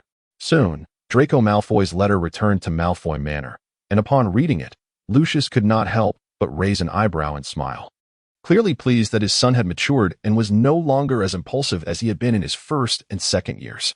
"Lucius, you seem quite delighted. Has Draco achieved some commendable grades? But I recall that Quidditch does not commence for some time yet," Narcissa Malfoy remarked while perusing a magazine featuring the latest fashion trends recommended by Regulus Black. "No, Quidditch has not yet begun. This letter is Draco seeking assistance after discovering something unusual at school." Lucius handed the letter to his beloved wife, finally drawing Narcissa's gaze away from that fashion magazine. Heaven knows how scandalously revealing the garments in those publications are, appearing as if merely stitched together from scraps of fabric. Moreover, what is most perplexing is the exorbitant prices of these so-called fashions. Why not simply have a house elf craft them instead of visiting the store in person? Given that even Draco has uncovered Remus Lupin's lycanthropic identity, shouldn't he, Lucius, as a board member, dispatch a howler to express his dissent to Dumbledore? Narcissa Malfoy, with a hint of youthful recklessness, was urging her husband to undertake some audacious action. "No, in this matter, I must adhere to Regulus Black's counsel. I will write to Draco to elucidate the situation. Lucius Malfoy's wife is, after all, someone who has traversed the same school years, possessing some understanding of Remus Lupin's werewolf identity. Nevertheless, they all trust in Dumbledore's ability to maintain control, despite their long-standing enmity with the old man." The following day, Draco received a response from his father. "My dearest little dragon, your letter brought me immense joy. Clearly, you have not acted impulsively or engaged in any inappropriate conduct. Understanding the importance of communicating with family to gain a comprehensive understanding of the facts. It is well known among many board members and fellow students that Remus Lupin is a werewolf, though it is said that his affliction was not innate. Rather, he was deliberately bitten by the leader of werewolves during his youth. At that time, Many wizarding families were threatened by these vile creatures, who most frequently targeted children to transform them into werewolves, thereby increasing their numbers and altering the wizarding community's perception of them. This complex situation is difficult to grasp without a thorough examination of the historical intricacies involved. Since Dumbledore dares to employ a werewolf as a professor, he undoubtedly possesses adequate means of control. Whenever you notice Professor Lupin's absence, replaced by Professor Snape, it is during the nights of his transformation. I believe he must be consuming the Wolfsbane potion crafted by your godfather, hiding in some secluded corner while awaiting the end of his transformation. If all goes as expected, this scenario will persist until the conclusion of the semester, after which you shall welcome a new professor for the defense against the dark arts next year. Be cautious not to become an unwitting part of this predicament, and remain mindful of the escaped Sirius Black. Thus, stay at Hogwarts and do not venture out lightly. After receiving the letter, Draco Malfoy could scarcely believe the revelation that many families were aware of Professor Remus Lupin's lycanthropic nature. Yet, astonishingly, none of the 12 board members had opposed Dumbledore's appointment. Even his father, Lucius Malfoy, spoke in a tone of rare astonishment, cautioning him to be wary of werewolves, suggesting it would be wiser to keep an eye on Sirius Black. It was only natural, considering that the outskirts of Hogwarts were perpetually encircled by Dementors, giving the entire school the eerie semblance of a graveyard. Who would dare venture out? Even the slightest chill in the Slytherin common room was mitigated by the warmth of the fireplace, far more comforting than the frigid aura emanating from those Dementors outside. Draco Malfoy felt a sense of indignation at his father's underestimation of him, idly observing his fellow Slytherins, who had all transformed into model students, nestled in their studies. Miss Greengrass had supplanted Daphne Greengrass and Pansy Parkinson as Draco's constant companion, while the latter two had become traitors, with anyone seeking them advised to try the mirror door on the 8th floor. In essence, the knowledge of Professor Lupin's condition was largely confined to a select few, and attentiveness heightened only during Professor Snape's substitute lessons, where students took care to watch over their loved ones, hoping to avert any untoward incidents. Despite the facade of normalcy, an unsettling atmosphere pervaded Hogwarts, as if a colossal beast lurked in the shadows.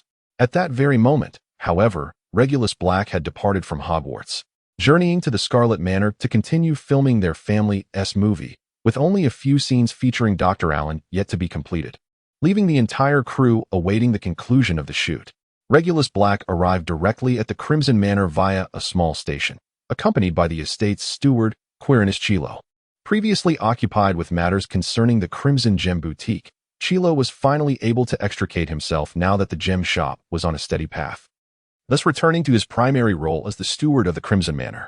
Allow me to introduce you to my invaluable assistant, Quirinus Chilo. He serves as the steward of the Crimson Manor while also holding the position of sales manager for the Crimson Gems. Adorned with his customary turban, Chilo presented himself as a figure reminiscent of an Indian Buddhist. Remarkably, this eccentric attire has enhanced his reputation in gem sales, as many affluent ladies, captivated by his tales of adventure, believe that he embraced Buddhism after traveling through India, adopting an Indian-influenced form of the faith. Mr. Black, the filming is nearing completion. Charlize Theron, clad in her character's elegant attire and sporting a pair of glasses, approached Regulus Black.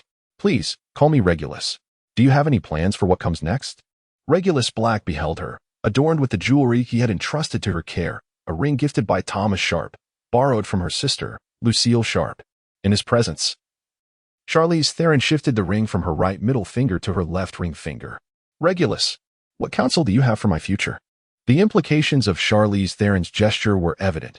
Typically, engagement rings are worn on the left middle finger, while wedding bands grace the left ring finger. An unmarried lady might don a ring on her right middle or ring finger, lest she deter many suitors. Naturally, couple rings are usually worn on the middle finger. Previously, Thomas Sharp had merely placed the ring on Edith Cushing's right middle finger. I would certainly cherish a lifetime with a girl like you by my side. Yet you must ponder carefully. With every gain comes a loss. While being with me may bestow numerous blessings upon you, it may also require significant sacrifices. Reflect upon this. Regulus Black grasped Charlize Theron's left hand, bestowing a kiss upon the ring adorning her finger, and then gently patted her hand. Charlize, fully aware of his intentions, discerned that Regulus had indeed expressed his willingness to be with her. However, the choice ultimately lay in her hands. Faced with the dichotomy of gain and loss, what was there to hesitate about? Having sustained an injury from ballet and just recently entered the entertainment industry, she had already uncovered its sordid realities, which were not unlike the murkiness of the modeling world. Coupled with the responsibility of caring for her mother, these circumstances illuminated the rarity of her opportunity, urging her to seize it. While safeguarding her own interests, she resolved to identify her targets for investment, with her sole capital being her very self. What more could she possibly lose? Nothing. Thus, she resolved to proceed. In the distance, Regulus was engaged by another leading lady, Jennifer Connolly, who shared similar concerns. Charlize caressed the ring on her fourth finger, her face adorned with a confident smile, as her decision crystallized within her mind. Mr. Black, I noticed that Miss Theron has repositioned her ring, and it seems you are in agreement, am I correct? Jennifer's eyes gleamed with anticipation, as though she ardently wished for Regulus to embrace Charlize. During Regulus's absence, the two leading ladies had cultivated a close rapport with the Cook family. As the crew was well aware of the extraordinary connection between the Cooks and Regulus Black, the two little girls, each with heterochromatic eyes, had set their sights on winning over Regulus, leaving many puzzled as to what motivated such fervor. After prolonged exchanges, the two actresses finally gleaned the answers they sought. Firstly, it was undoubtedly Regulus Black's noble lineage, status, and wealth that attracted them. As a scion of an ancient British aristocracy, the Black family's history was profound. However, what stood out was the dwindling number of family members, leading Regulus, the current head, to place great importance on progeny. Secondly, it pertained to Regulus's unique perspective on marriage, which diverged markedly from contemporary societal norms. His views echoed those of the Mormons or traditional Eastern customs regarding wives and concubines, embracing an attitude that welcomed multiple women. Fortunately, Regulus did not exhibit any discrimination against women. On the contrary, every woman involved chose to join willingly. Yet, once committed, Regulus harbored a profound possessiveness and could not abide betrayal from those he loved. Indeed, I have acquiesced to Miss Theron's request. You must be aware that my views on marriage differ from those of modern society and conventional logic.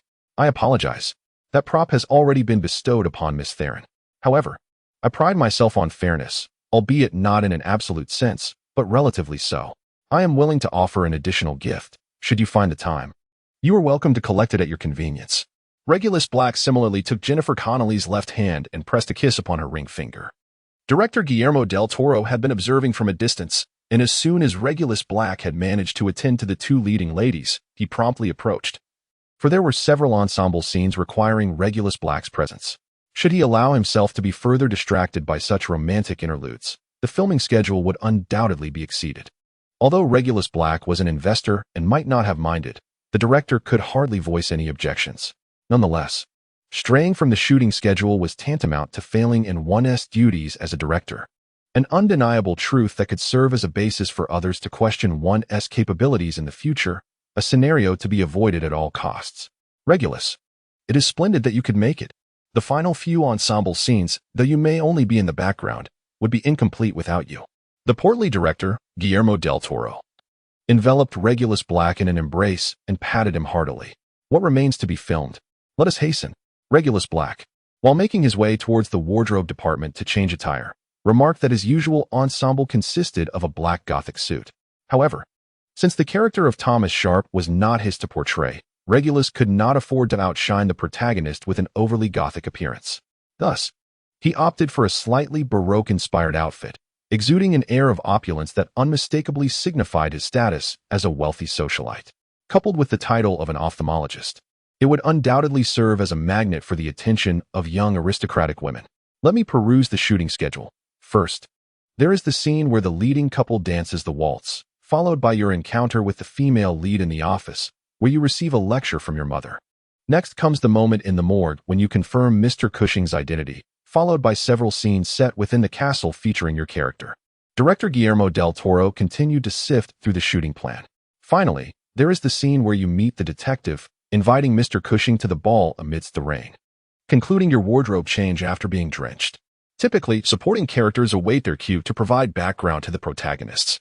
Yet, only Regulus Black, who embodies both the roles of investor and supporting character, finds himself in a situation where filming cannot commence until the protagonist awaits his presence. Arrange it as you see fit. I am ever prepared and at your service. Regulus Black, with a blink of his eyes, hypnotized himself into the persona of an ophthalmologist. Alan McMichael. Everyone, please hurry. Our employer is a man of considerable importance, and our time is limited. Thomas Sharp braved the rain, escorting Edith Cushion to the ball, an event originally orchestrated by Alan McMichael's mother to afford her daughter the chance to approach the baronet-to-be from England. Under the piano accompaniment of his sister, Lucille Sharp, brother Thomas Sharp began to twirl Edith Cushion in a waltz, their candles flickering yet unwaveringly alight, while the backdrop of Alan McMichael bore an expression of helplessness tempered with blessings. Having long harbored a secret affection for Edith Cushion, yet relegated to the status of a mere platonic friend or male bestie, Alan McMichael could only wish her well from the depths of his heart upon realizing that she might have found true love. In the office, Alan McMichael had recently established an ophthalmic clinic, its chambers filled with professional tomes and an antique slide projector showcasing photographs he had collected, featuring apparitions. All of this was for Edith Cushion, as her writings frequently referenced ghosts, despite her persistent assertion that they were mere metaphors. Edith Cushion was intercepted by her mother, who lectured her. As members of the affluent class, they struggled to comprehend why her mother disapproved of Edith Cushion. Nevertheless, Alan McMichael endeavored to mediate between the two. In the mortuary, Alan McMichael immediately recognized the body of Mr. Cushion. His grief was no less profound than that of Edith. Mr. Cushion had harbored hopes for his daughter Edith to wed Alan McMichael, though he had never explicitly stated it. His support for Alan was evident. Regulus Black's portrayal in the film deviates significantly from his typically frigid demeanor, revealing a character that is both cordial and courteous, imbued with a melancholic tenderness. In the climactic scene, Dr. Allen, played by Regulus Black, extends an invitation to Mr. Cushion for the ball. As the two embark on their journey, their hearty laughter resonates throughout the carriage. Snap! That's a wrap. With a triumphant raise of the microphone, director Guillermo del Toro announced the completion of filming. Over the course of these 3 months, the performances of several actors and the director's meticulous attention to detail have captivated everyone involved. Tonight, we shall indulge in roasted lamb chops, as I believe many of you have had your fill of beef recently, hence I have instructed Mrs. Cook to prepare a feast centered around lamb. Regulus Black shook off the rainwater clinging to him, noting the distinctly rusty scent of the water from the fire hose. I have refrained from consuming beef for the past year. Quite the opposite for me. I have developed a fondness for it. I do wonder, though, if my wife can replicate the same flavors. Perhaps it would be best to reserve judgment on your wife's culinary skills. It's possible that your mother could conjure up dishes akin to those of Mrs. Cook. The crew members busied themselves, laughing as they packed away their tools. The Crimson Manor, once filming concluded, would soon be demolished and rebuilt. Quirinus Quarrel unexpectedly appeared among the crew as the steward of the Crimson Manor. He frequently visited after shooting began, and the crew had grown quite familiar with this Indian Buddhist. Mr. Black, here is your project proposal. Quarrel handed Regulus Black a magically enhanced document. To a Muggle, this document would reveal merely the design blueprints of the Crimson Manor. However, in Regulus Black's hands, it transformed into a vivid 3D representation. The new Crimson Manor would be 5 times the original size, maintaining an exterior that appeared unchanged, yet with an expanded interior. This was merely at the Muggle level. In the Wizarding realm, the magical construction could be further developed, potentially resembling Hogwarts Castle, teeming with hidden chambers and secret passages. Mr. Black, it is a pleasure to work alongside you. Should the opportunity arise in the future, I hope to collaborate again. Robert Downey Jr. approached. Having changed his attire to bid farewell, he had another film lined up, one centered on Chaplin. If history were to repeat itself, this project would indeed showcase his talent and garner numerous accolades. I too look forward to our future collaboration. I am confident that your performance will only improve with time. Regulus Black embraced young Robert Downey, watching as he boarded the vehicle that had come to collect him. The entire cast and crew had largely departed, with the stunt team having left well in advance. The final scenes featuring Regulus Black did not require their involvement, prompting them to return to their own studio to begin incorporating special effects into certain segments. It seems I missed the opportunity to bid farewell to the members of the stunt team, Regulus Black murmured to himself. At which point the director Guillermo del Toro cheerfully provided an answer. From the very inception of the film, they had been involved in the shooting, and the special effects were continuously in production. If you wish to see them again, there remains an opportunity, for you are an investor, and ultimately, the film's final outcome rests in your hands. Just because you cannot see them now does not imply that you will not encounter them in the future. Mr. Black. All the furnishings and items listed on the roster have been packed and sealed, David Robinson remarked, perspiring profusely as he gestured towards a nearby row of 13 shipping containers. These were sealed and stored at Regulus Black's request, containing everything that could potentially be useful. While the sheer quantity of these miscellaneous items was inconspicuous at Crimson Manor, their consolidation into containers is truly astonishing. Initially, Regulus Black believed that 2 large containers would suffice. However, the perceptive David Robinson persuaded him to order 13. It has now become evident that these 13 large containers are barely sufficient. Had it not been for David Robinson's spontaneous mention of the specific number 13, Regulus Black might not have acquiesced so readily. Subsequently ordering would have posed its own challenges, and purchasing them separately would have incurred considerably higher costs. Nonetheless, these containers are by no means wasted on Regulus Black, as there are plans for repurposing the containers into housing. Once the new Crimson Manor is completed and the furnishings are removed from the containers, it will be time to construct the container homes. Thank you for your efforts, Mr. Robinson. I will have my lawyer settle the final payment to you shortly. Regulus Black does not exploit opportunities to delegate tasks to others. Rather, he adheres to a principle of equitable compensation. One is remunerated according to the work one performs. Thus, the relationship is one of mutual consent. The more effort one exerts, the greater the reward.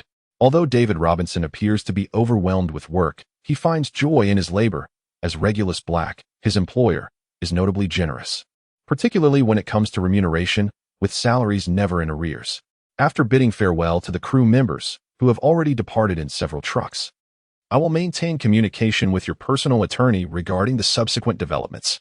The final version will require your endorsement, and I am delighted that you have entrusted me with the editing rights. Rest assured, the outcome will meet your expectations. After all, we have discussed extensively the composition, style, and color. Director Guillermo del Toro began to ramble incessantly, completely disregarding the 2 leading ladies who glared at him in disapproval. It was evident that the 2 had reached a decision. Otherwise, they would not have remained until the end. However, it was clear that the director was keenly aware of their discomfort, and his incessant chatter seemed intended to provoke them one last time. I said, Guillermo, you wouldn't have lingered just for their sake, would you?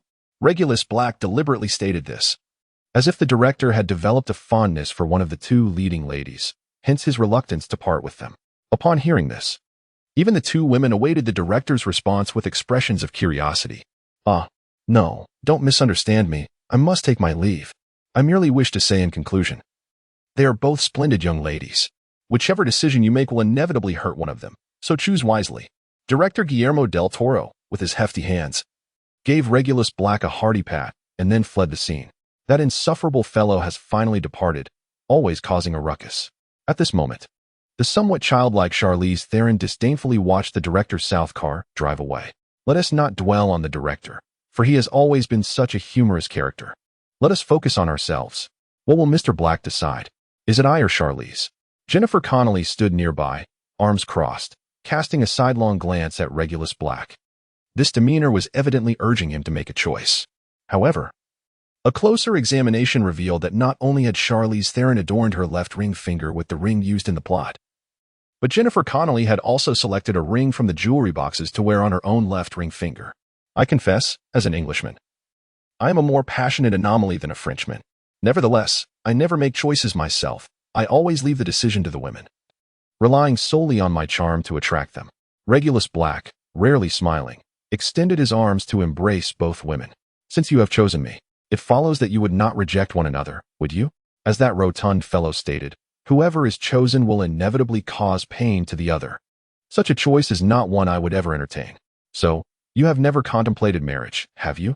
Jennifer Connelly raised her left hand, showcasing a ring of a different design than Charlize Theron's, yet equally magnificent in value. Adorning her left ring finger, it symbolized matrimony. Yet this man evidently belonged to the ranks of the unwed. Marriage, after all, signifies a choice, for someone as capricious as I. To wed would mean wholeheartedly dedicating oneself to the sanctity of family, thereby inflicting greater hurt upon women. Nonetheless, while I have opted against marriage, I hold a fondness for children. The number matters not, nor does their gender. Regulus Black's words were met with a flurry of playful punches from the two women. With the film now completed, it was time for Regulus Black to reap the rewards of his labor. Charlize Theron and Jennifer Connelly, who lingered for an extra day, found themselves explored by Regulus Black in uncharted territory. To foster harmony within the family, a subtle touch of romantic enchantment was woven into the tapestry of their relationships.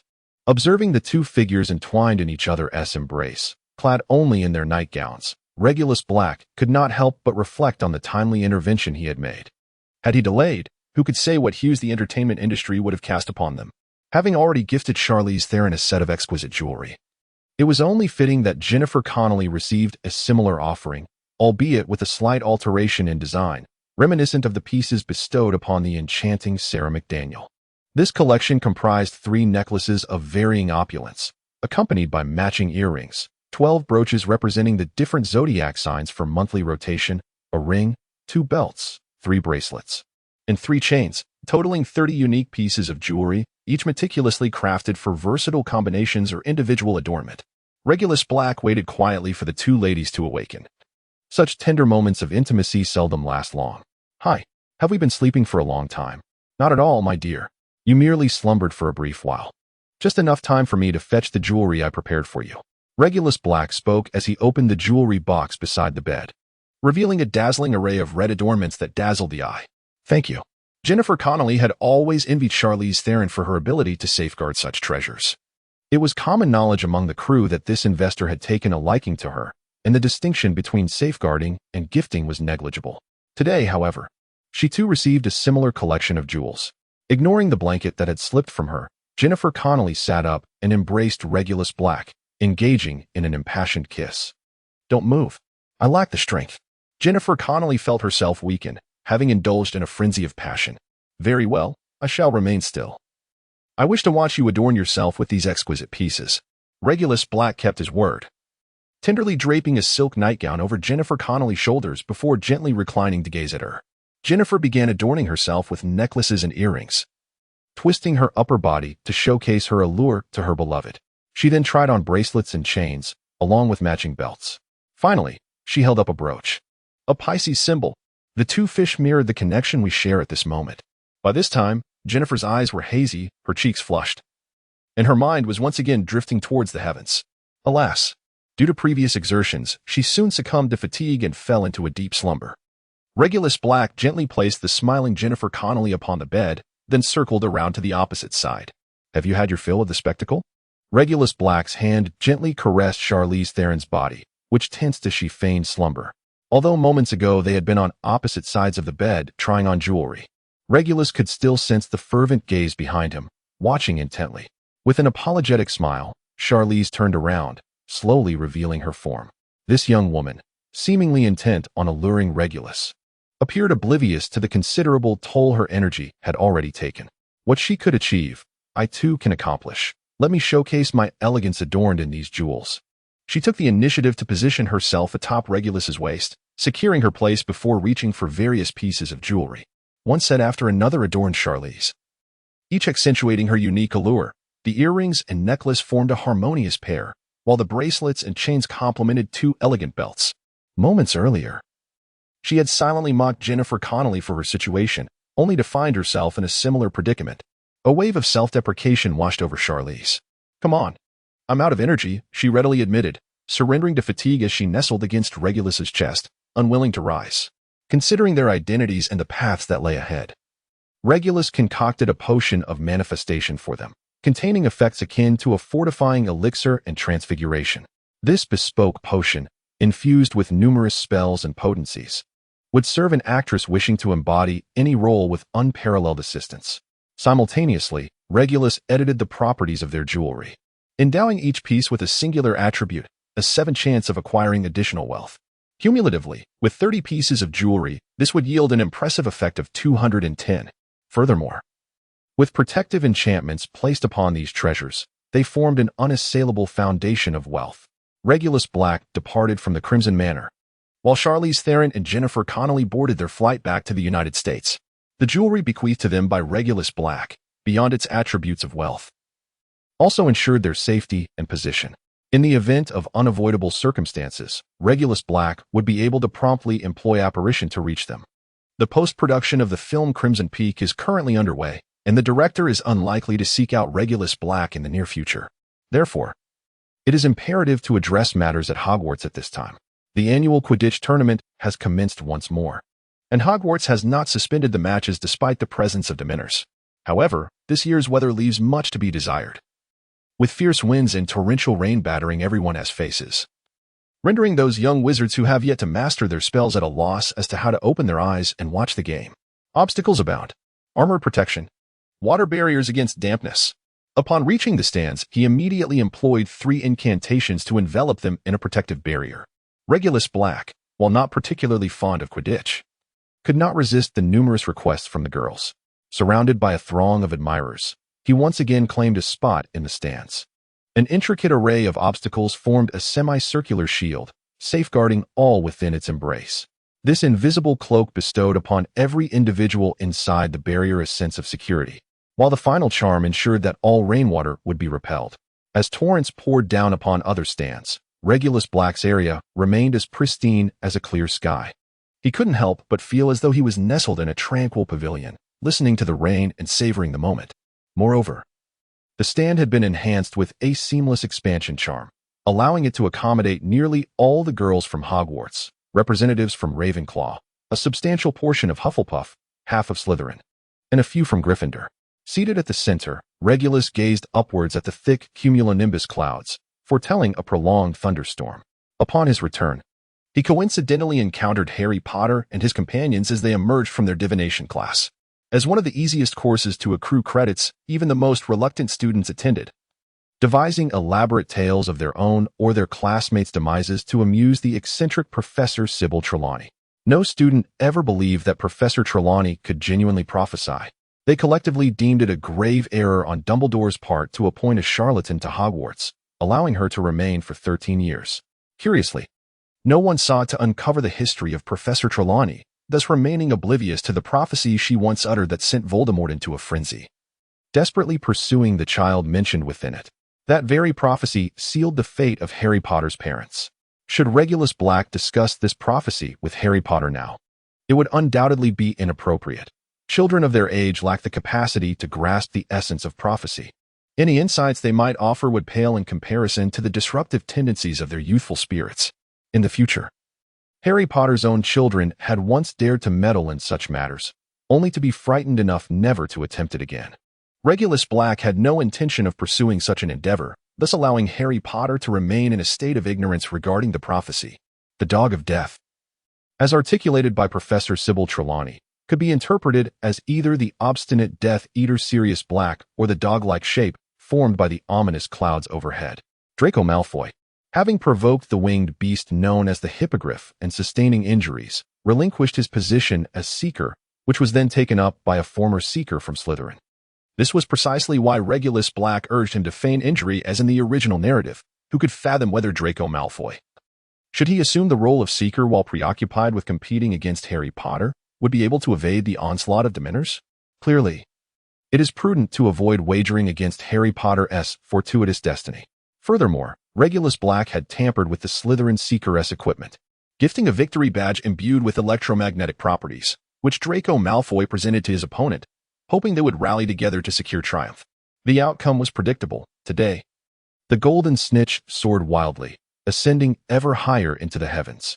At long last, the Slytherin Seeker, who had taken the initiative, was struck by a bolt of lightning, descending with a dazzling arc of electricity. In that very moment, Harry Potter caught sight of a shadowy canine head amidst the clouds, a distant formation that flickered with intermittent flashes of light. Initially, a sense of foreboding began to dawn upon him, but the sudden reappearance of the golden snitch shattered this fleeting clarity, compelling Harry to pursue it into the perilous abyss. Frost began to form on the broomstick in his grasp, and his protective goggles were similarly encrusted. Through his blurred vision, he perceived a dark silhouette darting past, followed by another. Yet, none of this could deter the impetuous boy, fixated on seizing the snitch for victory. As Harry chased the elusive snitch, he soared above the rain-soaked region, ascending into the upper reaches of a cumulonimbus cloud, where white clouds enveloped him, devoid of thunder and lightning, as if he had entered a heavenly realm. It was then that he finally discerned the nature of those dark figures. Dementors, a multitude of them appeared, weaving through the cloudscape. Adjusting his broomstick, Harry noticed that the snitch had vanished, and all around him, Dementors flitted about, with at least 4 drawing nearer from below. The earlier inkling resurfaced, revealing that the prophecy spoke of encountering danger upon sighting the shadowy canine head. While the young Potter succumbed to his folly, one Dementor approached. Its grotesque black maw agape, siphoning the joy from Harry. Almost immediately, another Dementor closed in. Harry plummeted, utterly bereft of resistance. Had it not been for the Dementors refraining from seizing him midair, he would have surely perished. With no one capable of rescuing him, not even the formidable Dumbledore could save a soul consumed by a Dementor.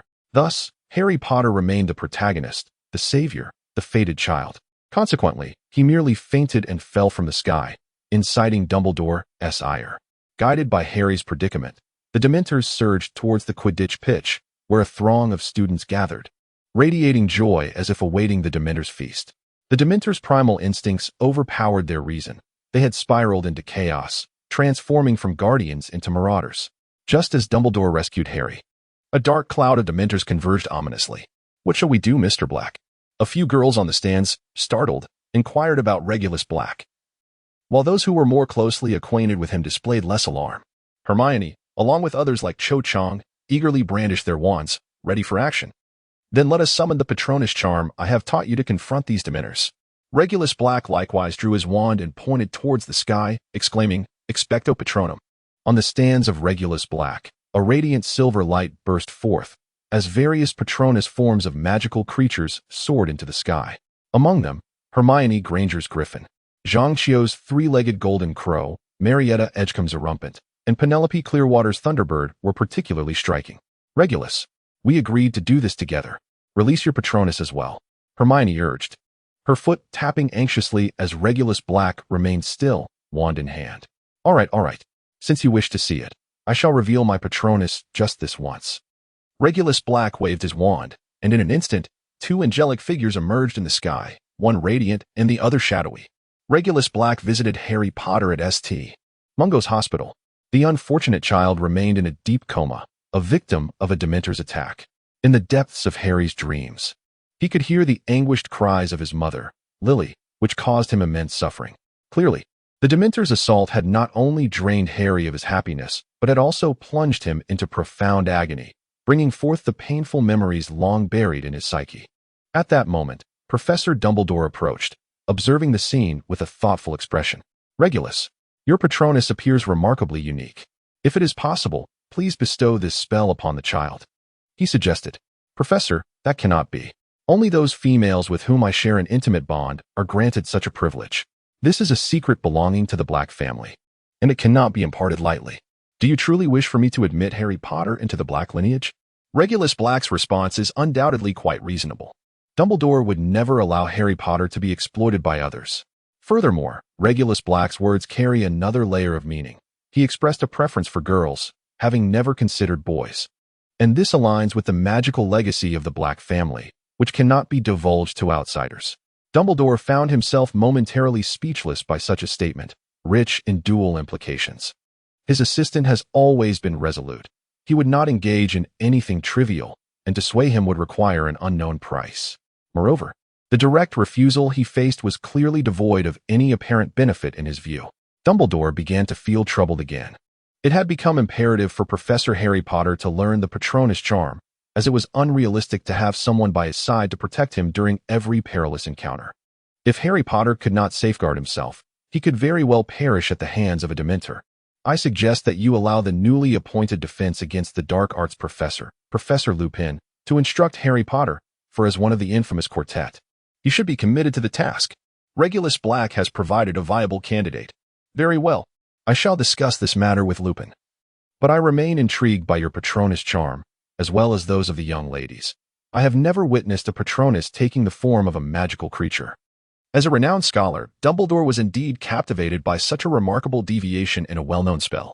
The Patronus summon typically takes on the guise of ordinary animals, a fact known to all who have studied this magic.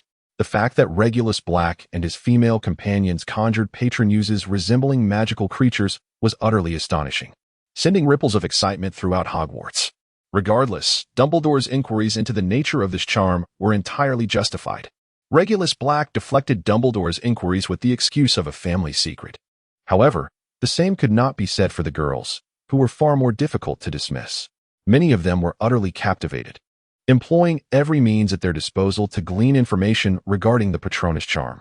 Hermione Granger and Cho Chang found themselves surrounded by a throng of eager girls, deprived of both study time and rest. I dare say the authority over this matter does not lie with them, mused the dreamy Luna Lovegood as she wandered past. Everything hinges upon Mr. Regulus Black's intentions, as well as the extent of your genuine affection. After uttering this, Luna cradled a copy of a magazine, retreating to a corner to smile dreamily. The words of a foolish girl, it seemed, would hardly attract much attention. Yet for the few who understood the truth, her words struck a chord. Moreover, even if Luna Lovegood's pronouncements lacked credibility, the underlying principle remained valid. Did one not notice that those girls who had conjured their patron muses in the forms of magical creatures were among the closest to Regulus Black? Perhaps it truly is a matter of reciprocating genuine love, a notion for which the esteemed professor is well known. Harry, do you know what happened yesterday? At the break of dawn, Ron burst into the hospital wing, clutching a book in his hands. Are you referring to my unfortunate encounter with the Dementors? Harry, still groggy from sleep, was roused by Ron's exuberance. There is something even more astonishing than your brush with the Dementors, Ron declared with an air of mystery. Yesterday, Professor Black used a spell called the Patronus Charm to drive away all the Dementors. Ron animatedly attempted to convey the magnitude and significance of the event. His perspective had broadened considerably since becoming a chess player, and he felt an inexplicable admiration for Regulus Black, the guiding figure. Yet, during class, he remained his usual self. Moreover, look, this book contains information about the Patronus charm that differs from what transpired at the time. Professor Black conjured the image of a celestial angel. Ron excitedly flipped through the pages, directing Harry's attention to the relevant section. You actually consulted a book? I'm quite astonished, Harry remarked as he took the book from Ron and began to scrutinize its contents. The Patronus charm, according to this, can summon an animal form. However, it makes no mention of the celestial angel you described. Harry had been unconscious during the event and thus had not witnessed the scene. Otherwise, he would not have questioned Ron's account, though it is said that to trust in books too much is worse than having no books at all. Students invariably regard books as their primary source of trust. This is indeed the case, as even He-Min has conjured the appearance of a griffin. Moreover, several other girls have also summoned wondrous creatures. They all share a close bond with teaching assistant Blake. Ron continues to gesticulate animatedly, yet his gestures fail to elicit any response from Harry Potter regarding the crux of the matter. If I too could wield the Patronus charm, I would not fall prey to the Dementors and would be able to repel them. At this moment, Harry Potter ardently yearns to master the Patronus charm. Regulus Black has successfully shifted the blame. After all, it is better for Professor Lupin, the original author, to undertake the task of teaching the Patronus charm. This way, when Harry Potter mistakenly believes that Lupin is allied with Sirius Black, the ensuing heartbreak will be all the more profound. Upon reflection, this seems reasonable, and Regulus Black is quite willing to facilitate such a scenario. After all, boys must grow through suffering. Once Lupin accepted the task, he employed the boggart that had once humiliated Snape, prompting Harry to envision the boggart as a Dementor and to summon whatever flicker of joy he could muster to cast the Patronus charm. During this process, Regulus Black observed Harry's struggles. The boy yearned to master the spell, yet found it exceedingly challenging. Deep within him lay the torment of witnessing his mother slain by Voldemort, coupled with the terror of facing Voldemort's wand, where life and death teetered on a precipice. Extracting even a modicum of joy from such depths of despair was an almost insurmountable task. Regulus Black's method, however, was more pragmatic. He believed in harnessing other emotions to channel the necessary magic for the Patronus charm. In Harry's case, he needed to draw upon feelings of anger, protection, and affection. Regulus was confident that within the span of a single lesson, he could teach Harry to conjure the Patronus. If it did not succeed this time, there would be another opportunity. He was already performing admirably. Professor Lupin waved his wand, banishing the boggart back into the cupboard, and turned to encourage Harry. Professor, am I utterly inept? I practice every day, yet it has been a week, and I still cannot repel it. Harry glanced at the cupboard, where only a mischievous boggart resided, not the true Dementor. He could still distinguish the difference between the two. Regulus Black did not teach Harry Potter the Patronus charm for another reason: the timing. In the film, events unfold without a precise chronological record, unlike a diary. Seasons change, and references to time are conveyed through whimsical expressions, such as the whomping willow striking down a bird or shedding its leaves, only to regrow them and strike another bird. Therefore, The timing of Sirius's formal appearance and the execution of the Hippogriff Buckbeak must be meticulously coordinated. Regulus Black would prefer not to make several attempts. Furthermore, it is essential to select a full moon night for Lupin's transformation, allowing for the escape of Peter Pettigrew. If a task can be accomplished in one go, why stretch it across multiple time frames? Life must go on, and days must continue. Although Harry Potter eagerly anticipates each lesson on the Patronus charm, he yearns even more for the monthly opportunity to visit Hogsmeade, a true wizarding village. However, obtaining parental consent from the Dursleys proves to be an insurmountable challenge. Consequently, the school has ample justification to deny Harry accompanying his peers to Hogsmeade. Professor McGonagall, if you could sign this, I would be able to go to Hogsmeade. Harry makes one final plea. I'm sorry, my dear boy, but you know I cannot do that. It is truly unfortunate, Professor McGonagall replies, resolutely turning away. Despite feeling pity for Harry, she can only maintain her firm stance. Ron approaches, wishing to offer comfort, yet finds himself at a loss for words. Forget about me this weekend, friends. Enjoy yourselves, Harry laments, becoming the sole student in the entire school unable to visit Hogsmeade. It is now your turn, you two. Remember, do not disclose that I provided him with the Marauder's map. Very well, Mr. Black. Although I am uncertain why, we shall comply with your request, the Weasley twins respond. They have finally devised 100 different products, but when they find Regulus Black, they are tasked with delivering the Marauder's map to Harry Potter.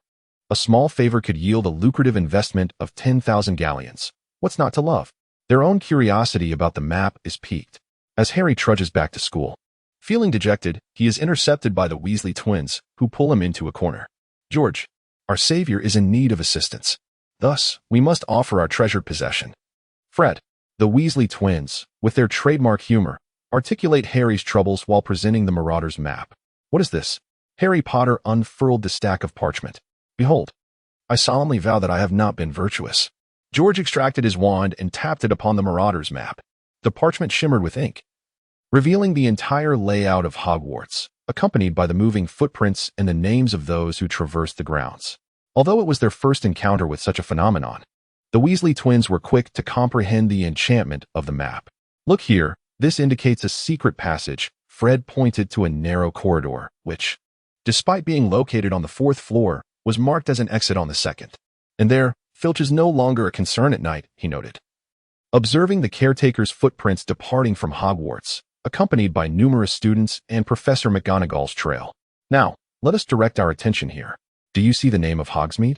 Both brothers pointed simultaneously to a specific spot where an entrance to a secret passage could be found, leading directly to Hogsmeade and emerging from a sweet shop.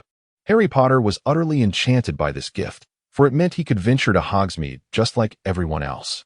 Of course, the invisibility cloak was an essential accessory. Although he could leave Hogwarts, it was prudent to avoid detection. Observing Harry's jubilant departure, akin to a spirited steed, the Weasley twins felt a tinge of regret. I must say, Mr. Black's gift far surpasses our 100 creations. This 100 items had been the product of the twins' ingenuity, incorporating various spells and protective seals to thwart potential tampering. Yet, in comparison to the Marauder's map, their 100 inventions seemed rather lackluster. The Weasley twins would willingly trade their entire collection for the map, although they recognized this as mere folly. You two have done splendidly. This way, Harry Potter can enjoy a carefree semester, and I am certain he will repay your kindness. Regulus Black suddenly appeared behind the Weasley twins, wrapping his arms around the two who were just beginning to entertain a few mischievous thoughts. We won't entertain the notion of pilfering this Marauder's map, we promise. However, it wouldn't be too unreasonable to borrow it occasionally for some fun, would it? The twins exchanged awkward smiles, inevitably compelled to speak the truth in Regulus's presence. Of course, you may borrow it from Harry Potter. It is time for you to join the group, as Hogsmeade awaits your arrival. Regulus Black was in high spirits. Having gifted a Marauder's map to Harry Potter, this mischievous lad was bound to encounter some intriguing secrets soon. Without the limitless misunderstandings, the profound bond that would later develop could not have been forged. Imagine if Regulus Black had facilitated his brother, Sirius Black, to be formally released by the Ministry of Magic and presented him to Harry Potter, explaining that this man was once his godfather, a close friend of his deceased parents, and the secret keeper of their family. However, due to a series of unfortunate events, his parents were murdered, and his godfather was unjustly imprisoned in Azkaban. Perhaps, at that moment, Harry Potter would have accepted the notion of gaining an additional godfather. Yet, as time elapsed, the seeds of doubt would inevitably take root in Harry's heart, rendering all prior explanations mere faades. People tend to believe only what they wish to believe, regardless of whether they are deceived or the truth is indeed as such. Conversely, when an individual is unwilling to accept a reality, both lies and truths will seem peculiar to them. To persuade someone to embrace a fact, several conditions must be met. News that incites emotions to the point of losing control, such as anger, a particularly dramatic twist or sacrifice, and finally, clues that allow the individual to investigate further. Satisfying any two of these three criteria usually suffices to convince someone of the truth you wish them to accept. In fact, many con artists employ this very strategy to deceive others. Hogsmeade Village is a pure wizarding village located near Hogwarts School of Witchcraft and Wizardry. It is the only village in Britain inhabited entirely by wizards, devoid of muggles. This enchanting locale is characterized by charming cottages and shops adorned with thatched roofs. During holidays, the village trees are bedecked with magically lit candles. Hogwarts School of Witchcraft and Wizardry is situated beside the Great Lake that originates from this village. The Hogwarts Express terminates in the village, marking the commencement of a new academic year for the students. The institution stipulates that only third-year students and above may visit the village on designated Saturdays, and such excursions require the signature of a guardian for permission. When Harry Potter emerged from the cellar of Honeydukes, clad in his invisibility cloak, he made his way through a secret passage. However, due to the interference of Regulus Black during his first year, Harry had acquired a customized spell from Quirrell, designed to suppress sound, scent, and other anomalies. For instance, at this moment, Harry had snatched a lollipop from a student who was conversing with another individual, both of whom remained oblivious to the transgression. Whistling a cheerful tune, Harry delightedly wandered through Hogsmeade Village. Although Harry's primary spell was Expelliarmus, the disillusionment charm he learned during his first term at Hogwarts could be considered a secondary specialty, and it appeared to be more effective than Expelliarmus. This was particularly evident, as Regulus Black was aware that the enchanted invisibility cloak had begun to weaken in its effectiveness. Had it not been for Harry's automatic use of disillusionment charm each time he donned the cloak, the diminishing efficacy would have been more apparent. As he ambled along, Harry was elated to spot his friend Ron and his former companion, now also a friend, Hermione, seemingly on a date together. How could this be? Was Hermione quite close to Professor Regulus Black? How could they be together? Ron, come quickly, the shrieking shack that Mr. Black mentioned is right here. Hermione had a simple mission today, to drag Ron to the shrieking shack, come what may. After all, the shrieking shack was regarded as a notable attraction in Hogsmeade Village, long rumored to be the most haunted place in all of Britain. Nevertheless, the Shrieking Shack remained a must-visit spot for all Hogwarts students who ventured to Hogsmeade. In truth, the shack was devoid of any ghosts. It had been constructed for Remus Lupin during his time at Hogwarts, allowing him to transform into a werewolf away from students during the full moon. Thus, the villagers of Hogsmeade had long believed it to be haunted, and after Lupin's graduation, no one dared to set foot inside. The Shrieking Shack was inaccessible from the outside. The Weasley twins had once attempted to enter.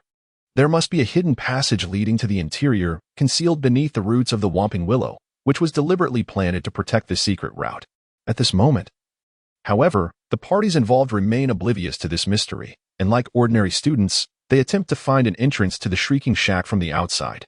In truth, Ron is reluctant to be here, as a companion of the savior Harry Potter. Having traversed the many challenges of the Chamber of Secrets and delved into the lair of the Basilisk, the esteemed knight of the hero, Ron, he is, in fact, disinclined to accompany Hermione on this perilous adventure. He believes he is not cowardly. Yet, it is precisely this reasoning that leads Hermione to insist that the noble knight accompany her, a seemingly frail girl, into the Shrieking Shack. Furthermore, as a current Ravenclaw scholar, Hermione is eager to unravel the secrets of the shack. Thus, the proposal of a minor task by Regulus Black aligns perfectly with her intentions, and she readily agrees, envisioning the prospect of encountering Harry Potter along the way. Although she cannot articulate the basis for her certainty, recalling previous incidents, it becomes evident that Regulus Black has invariably assisted Harry Potter, unbeknownst to those involved, their adventures orchestrated by others. Hermione draws her wand and begins her analysis of the Shrieking Shack, unleashing a barrage of spells she has learned with abandon. The incantations flow forth: Tarantaligra, the Vanishing Spell, Petrificus Totalis, Expelliarmus, Stupefy, and countless others, each spell executed with fervor. Hermione immerses herself in the casting, leaving Ron, who watches in awe, and Draco Malfoy, poised to mock them, utterly astonished. Hermione's spells are swift, precise, and powerful, fulfilling Regulus Black's expectations for her performance, rapid and accurate. Some of these spells are beyond the curriculum of a third-year student, yet Hermione wields them with remarkable ease. With relentless determination, she unleashes every spell she has mastered upon the Shrieking Shack, experiencing an exhilarating release. The frustrations of her first year, the unfamiliarity of her second, and the harmony of her current third year are all liberated through this outpouring of magic. Feeling invigorated, she recalls Mr. Black's assertion that the Shrieking Shack is the finest target for spell practice. As she sheathes her wand, Ron trembles beside her, while Draco and his two sycophants quiver in fear. And even an invisible Harry Potter shivers in trepidation. What significance does a one-on-one duel in defense against the dark arts hold in comparison? Hermione could undoubtedly challenge all of Gryffindor single-handedly. Are you three also here to visit the Shrieking Shack? As Hermione turned around, she caught sight of Draco and his companions not far off, clearly having noticed the earlier display of spells. Oh, really? Are you saying only you are allowed here? I wonder if you might be on a date. However, Draco Malfoy was well aware that Hermione Granger belonged to Regulus Black. The likelihood of her seeking another romantic partner was exceedingly slim. We're not on a date, Ron Weasley replied somewhat nervously, fully cognizant that Hermione was indeed with Regulus, and he wished to avoid any misunderstandings. We've also visited the Shrieking Shack. It's unfortunate we couldn't unveil its secrets. Perhaps you possess some spells unknown to me that you might try, Hermione Granger remarked, brushing the snow off her clothes, appearing entirely unperturbed. In truth, she had long since deciphered what the boys were thinking. After all, as a girl with romantic experience, she was far more mature than her male peers. A bunch of little kids, there was nothing worth being upset over. Yet, Hermione's lack of concern did not equate to Harry Potter's indifference. Given the present circumstances, it was glaringly obvious that Draco intended to bully Hermione. Although they were no longer in the same house, Harry was still eager to teach Draco a lesson. Thus, the snow itself flew towards Draco and his two companions. One's scarf was yanked taut, causing him to tumble, while another's trousers were abruptly pulled down. And Draco was knocked over, being dragged by his feet towards the Shrieking Shack. The three of them let out cries of dismay and fled in haste. Hermione burst into hearty laughter, already deducing that it must be Harry Potter, cloaked in invisibility, playing tricks on Draco and his friends. However, Ron was still somewhat bewildered, convinced that it was a ghost from the Shrieking Shack that had emerged, anxiously drawing his wand for defense, casting a reproachful glance at the laughing Hermione, as if blaming her for the earlier attack on the shack. What are you looking at? Do you think it's a ghost too? All right, Harry must be hiding, Hermione said, scanning her surroundings, unable to determine where Harry was concealed. Normally, Harry would have left numerous clues, but after learning the spell Disillusionment, his footprints in the snow would be disregarded by both Muggles and wizards alike. Thus, without the appropriate means to pinpoint him, Hermione could only look around helplessly. Yet Harry evidently intended to play one final prank. Since Hermione had already figured him out, he decided to tease Ron instead. Suddenly, Ron felt a tug on both his ears, and his wand was snatched away. At that moment, Harry burst into laughter as he removed his invisibility cloak, revealing the numerous footprints in the snow and the laughter they had just heard. It's really you, Harry. I thought it was a ghost from the Shrieking Shack. Upon catching sight of Harry Potter, Ron was instantly filled with joy, completely disregarding the earlier moment when he had been terrified by Harry's teasing. Instead, he felt exhilarated that his friend had managed to sneak away from Hogwarts. Harry, you haven't come to the Shrieking Shack for an adventure, have you? Hermione Granger was intrigued by the reason for Harry's appearance, questioning why Regulus Black always seemed to predict their encounters. It was simply astonishing. What was the reason behind Harry's arrival? Was it mere coincidence or something more deliberate? This was, in fact, the true motivation behind Regulus Black's request for Hermione to bring Ron to the Shrieking Shack for an adventure. Pure coincidence. I just exited the secret passage when I saw you bringing Ron here, and then I noticed Draco and the others following behind. So naturally, I had to come along, Harry explained with a smile.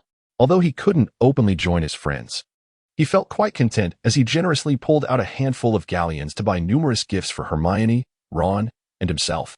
The trio strolled together, with Hermione and Ron carrying the items, allowing Harry to enjoy the various candies he had acquired with his hands free. Their first stop was at the Dervish and Banjas shop, a magical equipment store that also sold repair tools. Inside, a plethora of magical props and devices were offered, including Quidditch gear. To Ron's astonishment, they even sold peeping glasses. Who would need such glasses?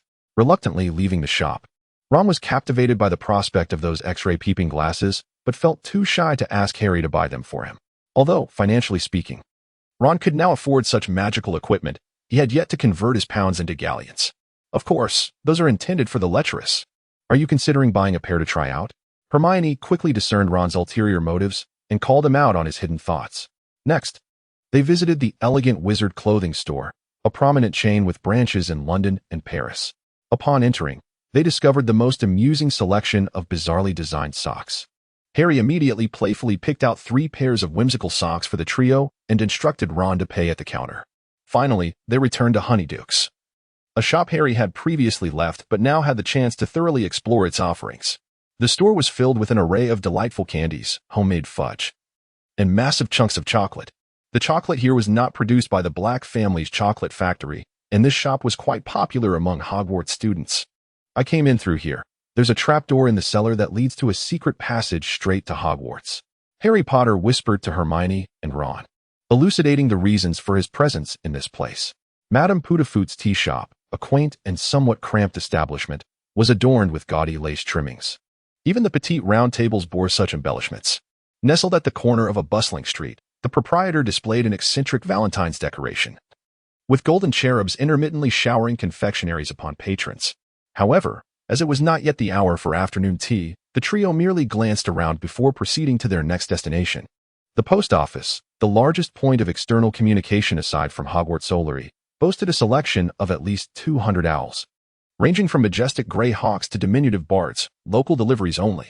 These feathered couriers perched upon color-coded shelves, awaiting selection, with the choice depending on how swiftly one desired their correspondence to reach its destination. The quill shop of scribblers, a place I have longed to visit in search of the perfect quill. Let us venture inside and explore. Hermione led the 2 boys into the shop, where an array of feather quills were neatly displayed in the cabinet. Although Regulus Black had never been stingy with Hermione, such a quill held little significance for him.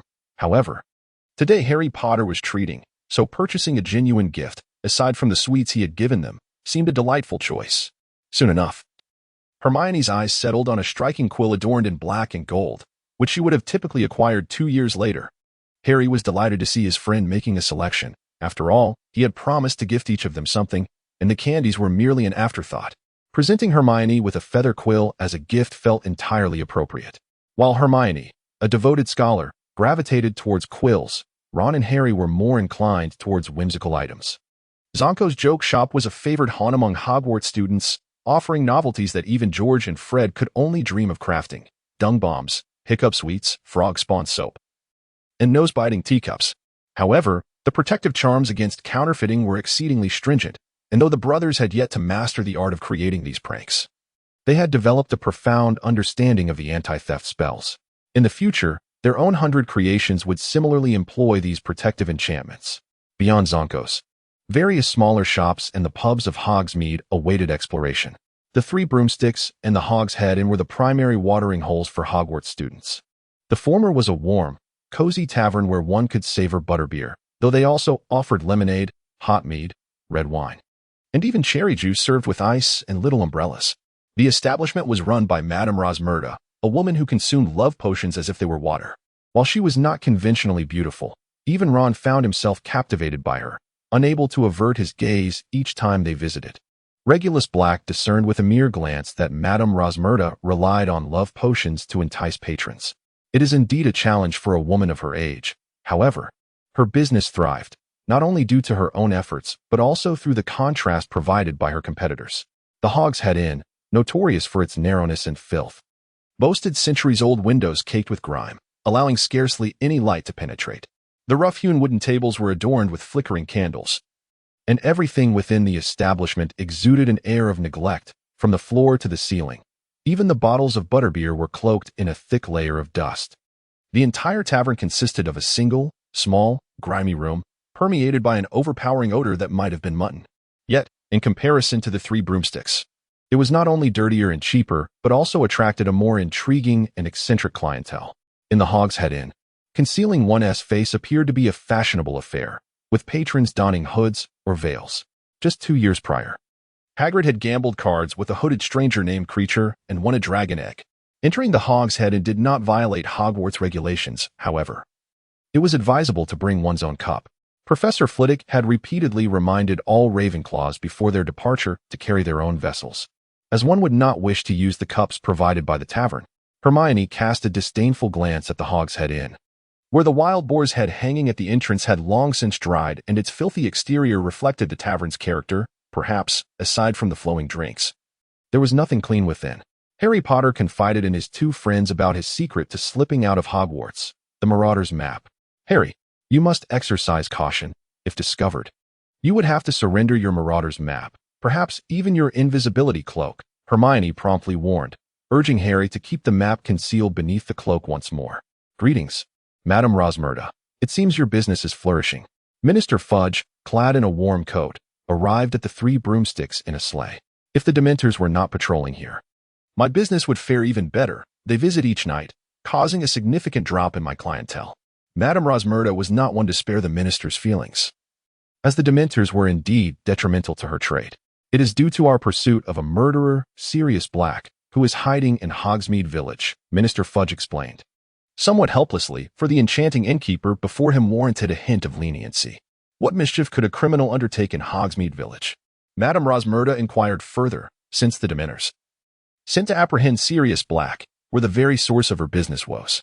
We believe he is here for Harry Potter. Professor McGonagall arrived with Hagrid, clearly having arranged a meeting with Minister of Magic Cornelius Fudge at the 3 Broomsticks Inn. At that moment, Harry Potter, cloaked in invisibility, stood nearby, deeply moved by their conversation. While Hermione and Ron were momentarily distracted, Harry boldly made his way toward the inn. Hey, the inn is not open to minors today. Close the door quickly, the cold wind is blowing in. A row of shrunken skulls hanging by the entrance shouted at Hermione and Ron, completely unaware that Harry had slipped inside. No one would dare to enter this, and that it startled them so greatly. Madame Rosmerta led Minister Fudge and Professor McGonagall upstairs, continually lamenting how her business had been affected. However, Fudge observed the bustling inn, where every table was occupied, contradicting her claims of poor business. Harry pushed open the door to the upstairs room and stood silently in a corner, avoiding the gaze of those within. The effect of disappearing rendered the automatic doors opening and closing unnoticed by the attendees. Now, please tell me what is truly happening here, Madame Rosmerta asked, adopting a somewhat obstinate demeanor, likely preparing to demand compensation from the Ministry of Magic. Allow me to clarify first, Professor McGonagall began, placing her scarf on the back of a chair. Years ago, when Harry Potter's parents realized they were being hunted by Voldemort, only a few knew their hiding place, one of whom was Sirius Black. You mean to say that Sirius Black revealed the Potter's hiding place to the Dark Lord?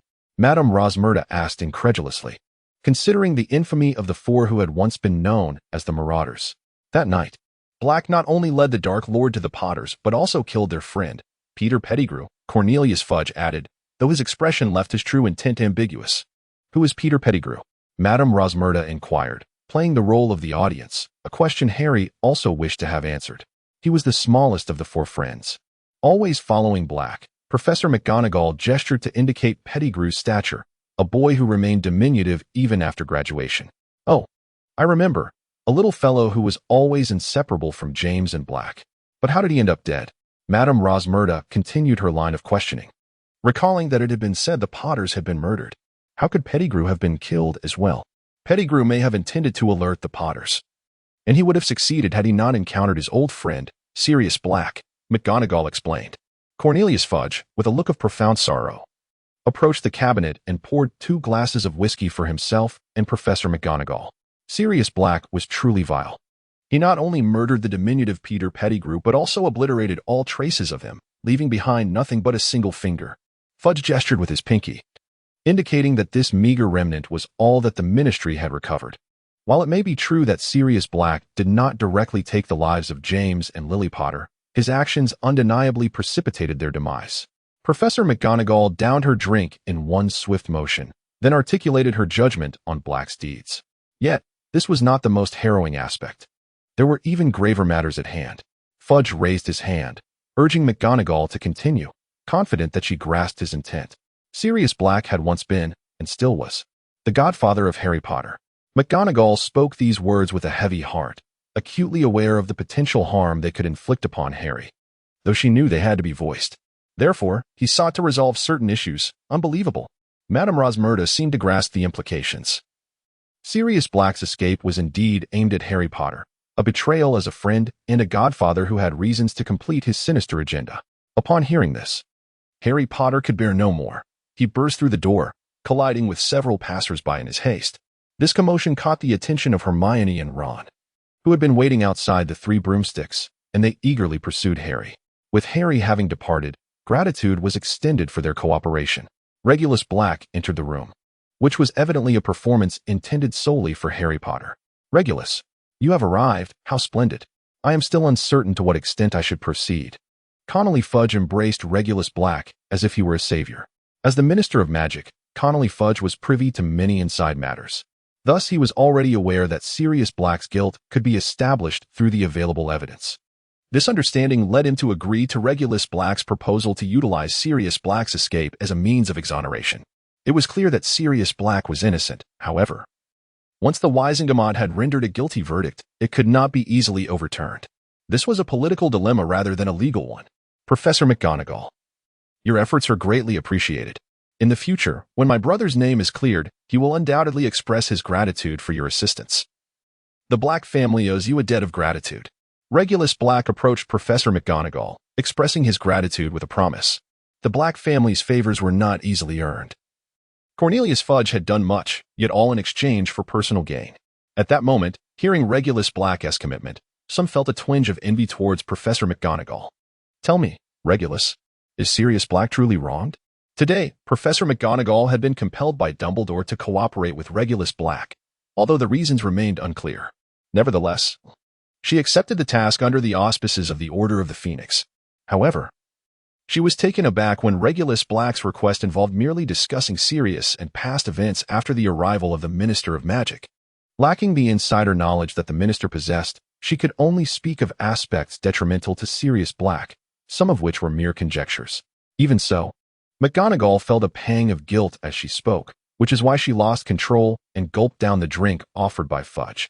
Whether my brother is truly wrong depends on whether he can present evidence before Harry Potter. He is, of course, innocent, yet he is excessively stubborn and foolish.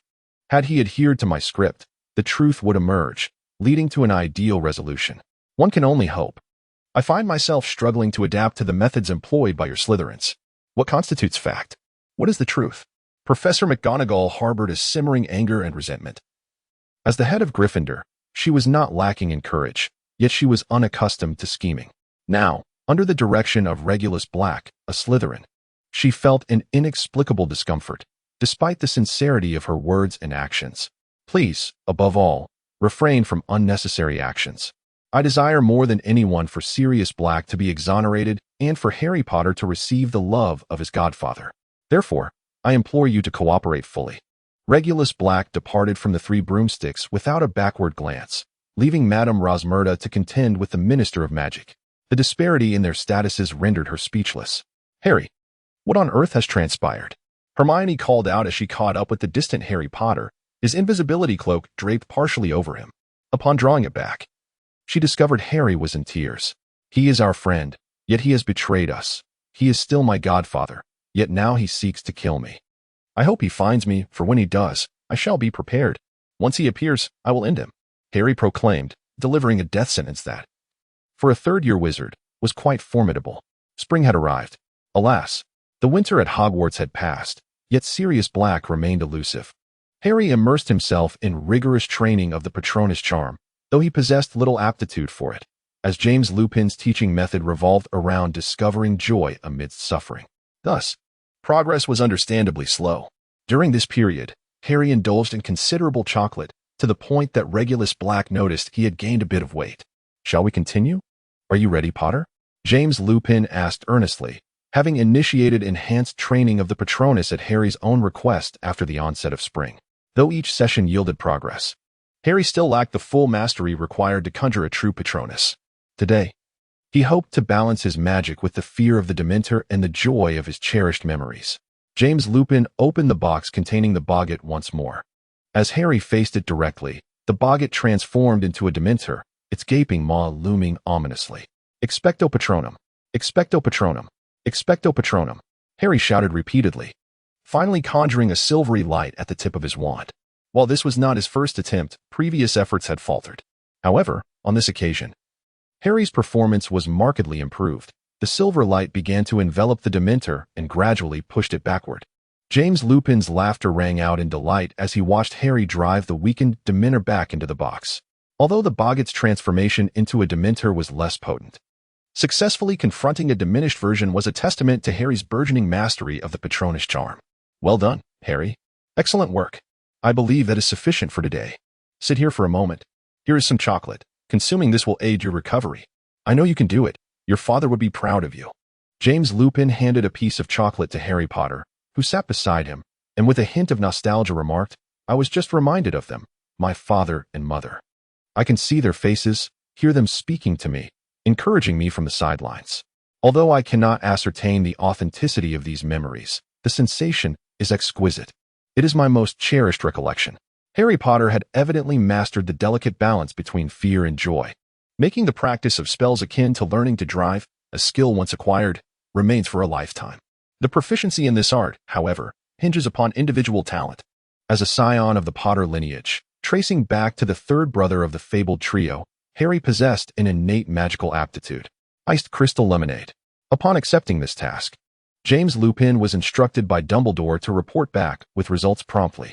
Thus, as soon as Harry masterfully cast the Patronus charm, James hastened to the headmaster's office to deliver the news. It's you, James. Come, let us savor Regulus's culinary skills.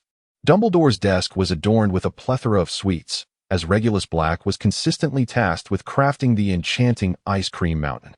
Dumbledore, don't you think this is rather excessive? Every time I enter your office, you treat me as your personal pastry chef.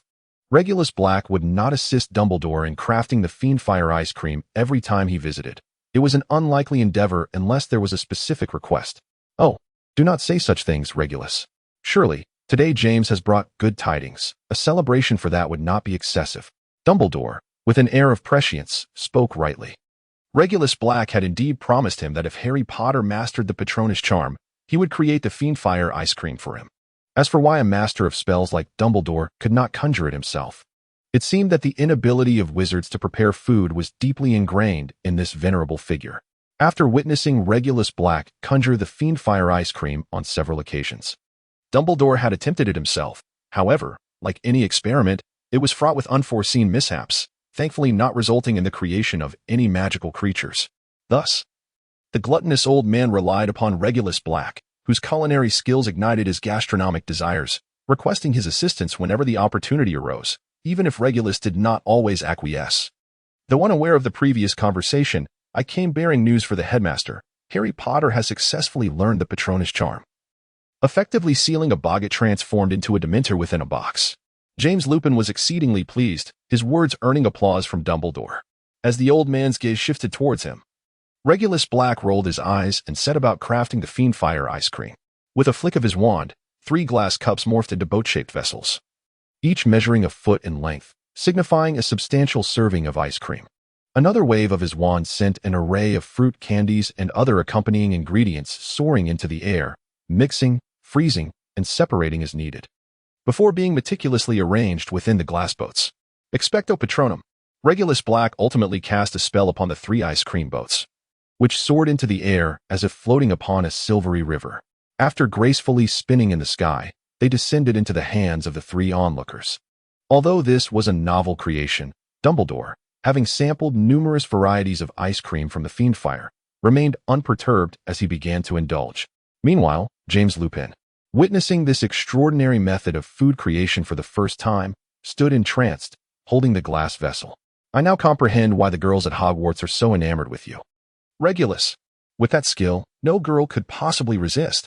James had more to express. The ability to wield magic freely to create food and seamlessly incorporate Expecto Patronum into it was beyond the capabilities of an ordinary wizard.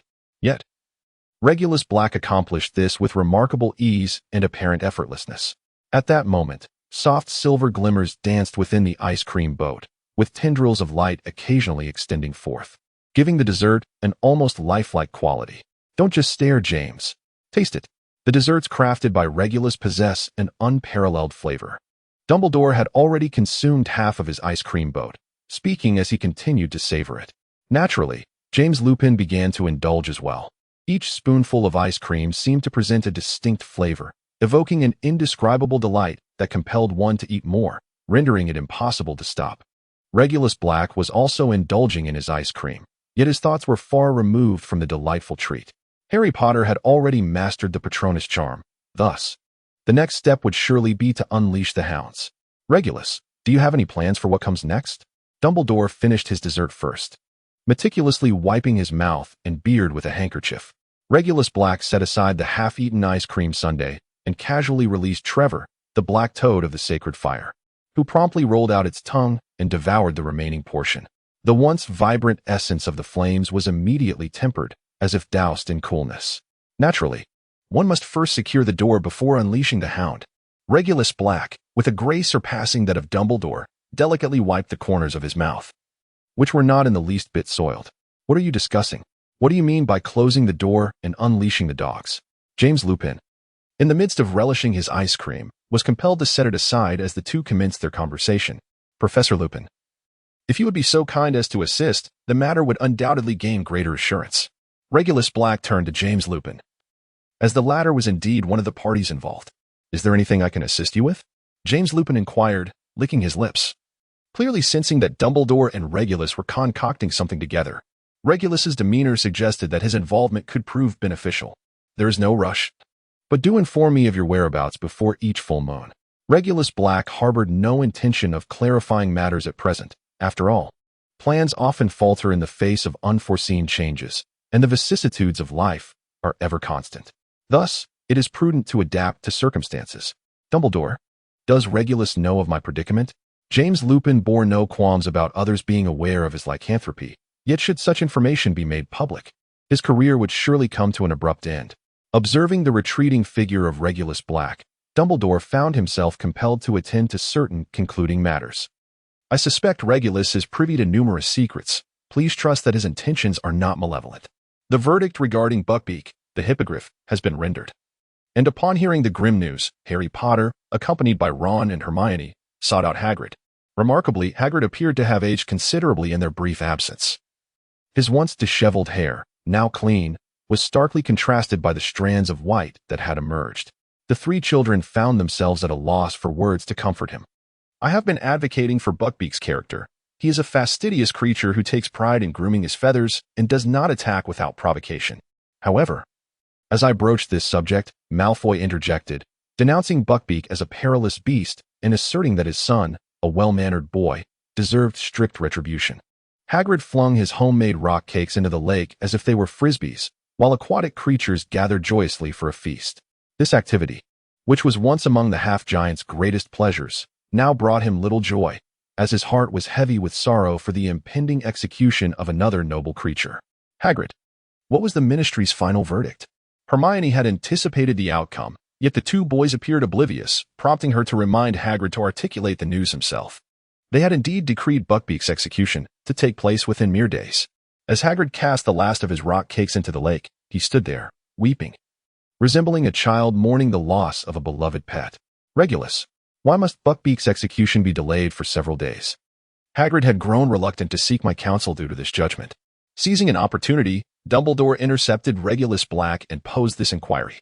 After all, Dumbledore served as the Chief Justice of the Wizengamot, and thus Hagrid's dissatisfaction with the ruling naturally implicated him. Headmaster, as the Chief Justice of the Wizengamot, you must bear responsibility for this verdict. Regulus Black would never shoulder such a burden. Furthermore, do not be deceived by Dumbledore's seemingly distressed demeanor. Indeed, this old man is feigning sympathy. This situation poses no real challenge for him. With merely a few words, he could easily uplift Hagrid's spirits. Yet he has chosen not to do so. Regulus Black tidied everything up decisively before promptly slipping away to attend to his own affairs.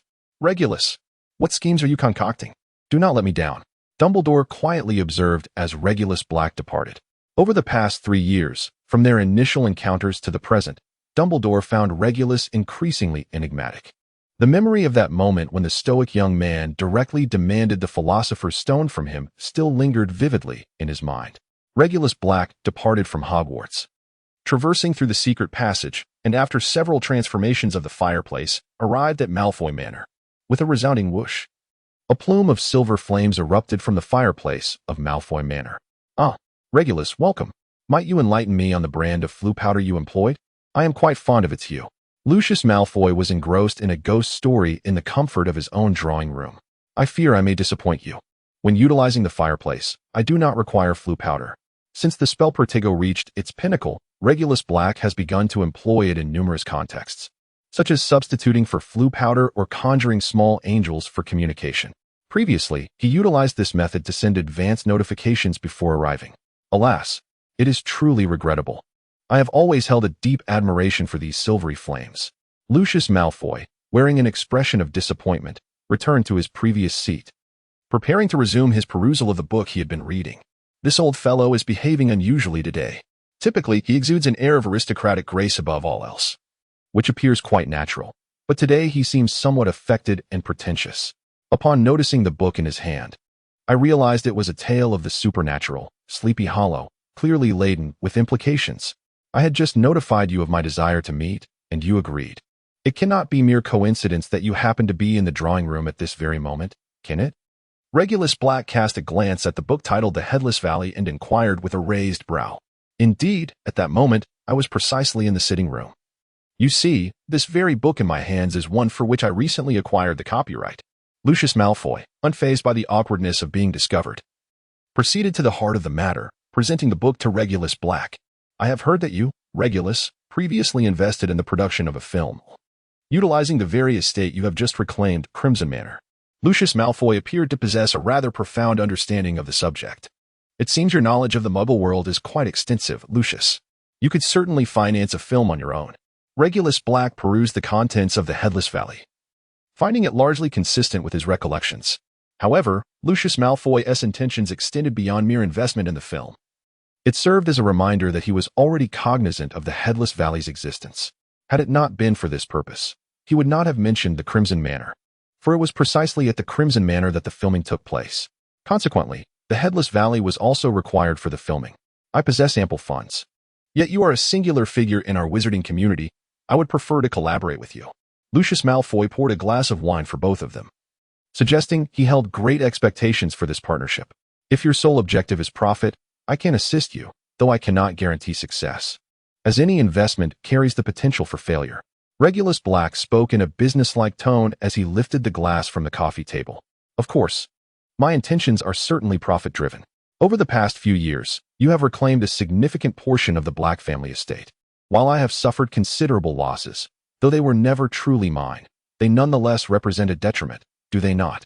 Thus, investing in you has become my new course of action, and I trust you will not allow your investment to falter. Consequently, mine will be safeguarded as well." Lucius Malfoy perceived the clarity of this collaboration.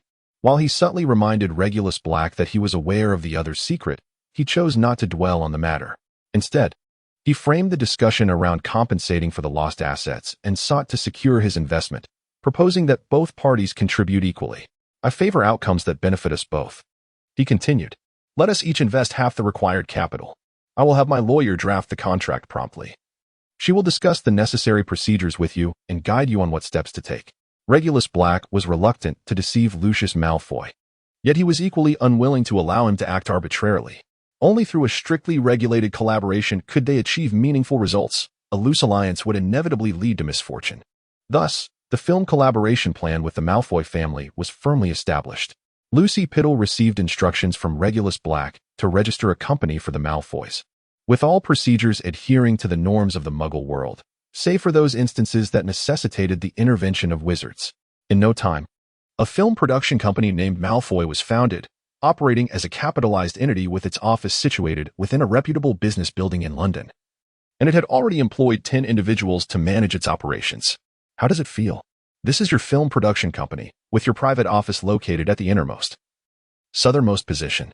Regulus Black arrived at the new company headquarters accompanied by Lucius Malfoy.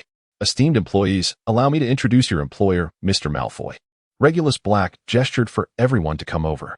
The 10 individuals appeared to be ordinary muggles, and beside them was Lucy Piddle, the recruitment officer, who was currently introducing their names and personal backgrounds to the two employers. Although Lucius Malfoy was a noble among wizards, he exhibited no unusual discomfort in interacting with muggles. His aristocratic demeanor certainly impressed the employees. I must say, Regulus, I am exceedingly pleased. Having a partner like you is indeed my fortune. Thank you. Lucius Malfoy first expressed his gratitude to Regulus Black. He then cast a minor charm, a simplified version of the imperious curse that he had learned from Regulus. Now, my dear manager, I do not intend to frequent this place, but I hope everything can be orderly. Can I place my trust in you? With a subtle flick of his wand, Lucius Malfoy effortlessly exerted control over all the office staff. Motivated by their employer's encouragement, the employees dedicated themselves wholeheartedly to their tasks, striving to meet their boss's expectations. As for Regulus Black's private domain, the Veil of Death, it was certainly not suitable for filming. If one wished to create a cinematic representation, any suitable location would suffice to recreate the essence of the Veil. Moreover, the Veil of Death had transformed into Regulus Black's South private estate, its internal environment having undergone significant changes that rendered it unfit for filming, as described in the book. Lucy, the director should indeed seek out Guillermo del Toro. Our last collaboration was delightful. He is quite a talented fellow. Regulus Black and Lucius Malfoy found themselves seated in a newly appointed office, a bottle of wine uncorked upon the coffee table before them. The world of muggles diverges significantly from that of wizards. For instance, this wine, wizard culinary endeavors often result in calamity, and as wine is regarded as a processed commodity, it continues to be imported from the Muggle realm. The Malfoy family owns a vineyard of their own. Regulus, do join Miss Piddle in tasting this. Lucius Malfoy poured the wine into 3 glasses and lifted his own, savoring a sip. A vintage from before the Great War, likely hailing from Italy. Mr. Black, once I finish this glass, I shall attend to my duties. Lucy Piddle effortlessly identified the wine's origin, leaving Lucius Malfoy quite astonished. After taking a few measured sips until her glass was empty, Lucy Piddle prepared to rise, intent on finalizing arrangements with the director. Regulus Black discerned that his private attorney had a fondness for the wine, yet he was acutely aware that his girlfriend was no connoisseur of spirits. Lucius, would you mind sending a case of the same wine to Lucy? Of course. Sending a case poses no issue at all. This wine indeed hails from a pre-World War I vintage, and the Malfoy family vineyard resides in Italy. Lucius Malfoy readily acquiesced to the request. Motivated not only by his acknowledgement of Lucy Peveril's discerning palate, but also by the esteem he held for Regulus Black. Whether he would later regret this decision remained uncertain. Observing Lucy Peveril depart his office in high spirits, Lucius Malfoy pondered another matter. Regulus, pray tell, who shall be fortunate enough to become your wife? This question from Lucius Malfoy bore significant implications. In the eyes of pure-blood wizards, Regulus Black's loyalty to his family, as he sought to reclaim their assets and restore their former glory from the depths of adversity, was commendable. There still lingered a few cases of assets under appeal. Regulus Black's displayed magical prowess, whether in enabling witches to conceive or allowing wizards to leave heirs, as well as the recent occurrence of a variant of the Patronus charm, were all attributes highly regarded by pure-blood families. Upon learning of his fondness for young girls, many families encouraged their children to cultivate a closer acquaintance with this esteemed tutor. The only aspect that perplexed these pure-blood families was Regulus Black's choice in companions, regardless of whether they were purebloods, half-bloods, squibs, or even muggles. It appeared that Regulus Black had an unwavering preference for beauty, seemingly indifferent to the issue of bloodlines. This perplexity left the pure-blood families confounded. For them, it was evident that if Regulus Black aimed to rejuvenate his lineage and ensure the continuation of the Black bloodline, the most prudent course of action would be to marry a witch from a pure-blood family and perhaps take a few half-blood witches as paramours. However, Regulus Black evidently sought to establish a harem, with little regard for societal norms. Draco would be an excellent choice. I believe that upon transformation into a female, she would make a splendid matriarch. Regulus Black assumed a demeanor of deep contemplation, his words striking Lucius Malfoy with dismay. No, do not even think about it. He is my only son. Lucius Malfoy was genuinely alarmed, fearing that Regulus Black might concoct some spell or potion that could transform his sole heir into a daughter, thereby jeopardizing the Malfoy lineage.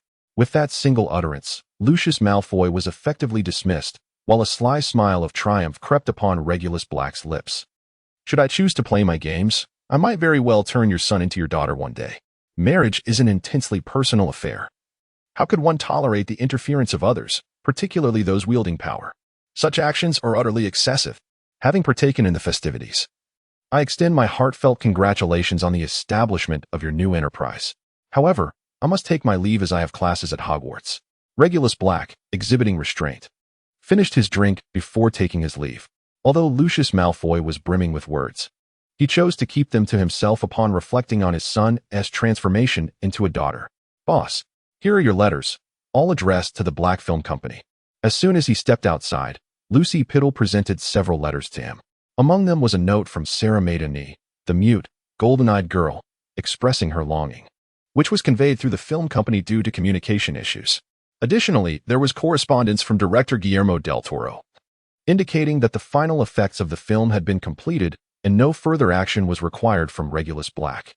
However, he would still need to make public appearances for promotional activities, with specific arrangements to be coordinated with Lucy Piddle. A letter from Robert Downey Jr. revealed that following the completion of his filming, he had received another script, starring in a film about Chaplin, which he found to be a tremendous success. However, the simultaneous participation of both Crimson Peak and Chaplin in various film festivals felt like a personal competition, a source of both anguish and joy, intertwined with moments of boasting. Letters from Jennifer Connelly and Charlize Theron conveyed similar sentiments of missing him. Jennifer Connelly mentioned that upon her return to the United States, her rather foolish agent had procured numerous scripts for her consideration, ranging from Broadway plays to television series, including 2 film options. Although her agent claimed that these scripts were the result of his diligent efforts, Jennifer later discovered that they had reached her due to a series of peculiar circumstances, suggesting that luck played a significant role.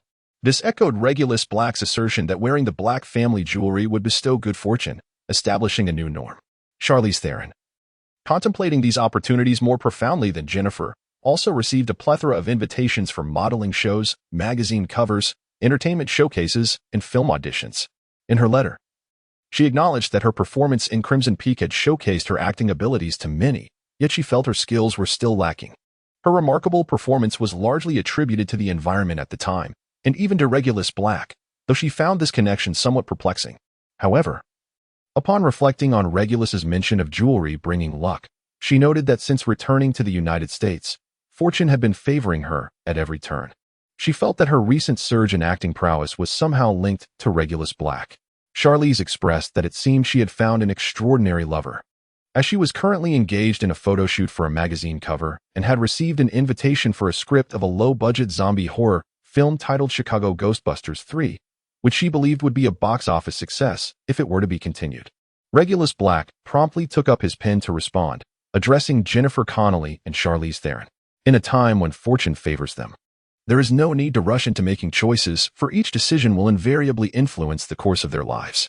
For instance, choosing to pursue a career in film may significantly diminish opportunities in theater and television. Similarly, selecting any one of these paths will inevitably reduce the viability of others in the future. Furthermore, it is crucial to recognize that luck is a finite resource. Although this jewelry may attract greater fortune, the overall supply of luck remains limited. Once it is exhausted, the support of fortune will no longer be attainable.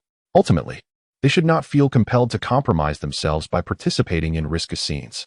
Female actors remain at a disadvantage in the entertainment industry compared to their male counterparts. Despite the ongoing calls for gender equality, the disparity in earnings between top actresses and their male equivalents is still staggering.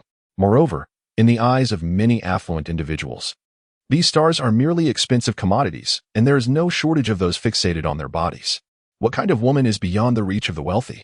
Yet, no matter how beautiful a woman may be, she lacks the ethereal aura that surrounds a female star. Thus, once an actress garners some recognition, she is often subjected to pressure, followed by various individuals who emerge to propose tempting offers. This phenomenon was more pronounced in the past, and will likely continue in a more overt manner in the future, where the exchange of one's body for opportunities has become an unfortunate norm, even for A-list actresses.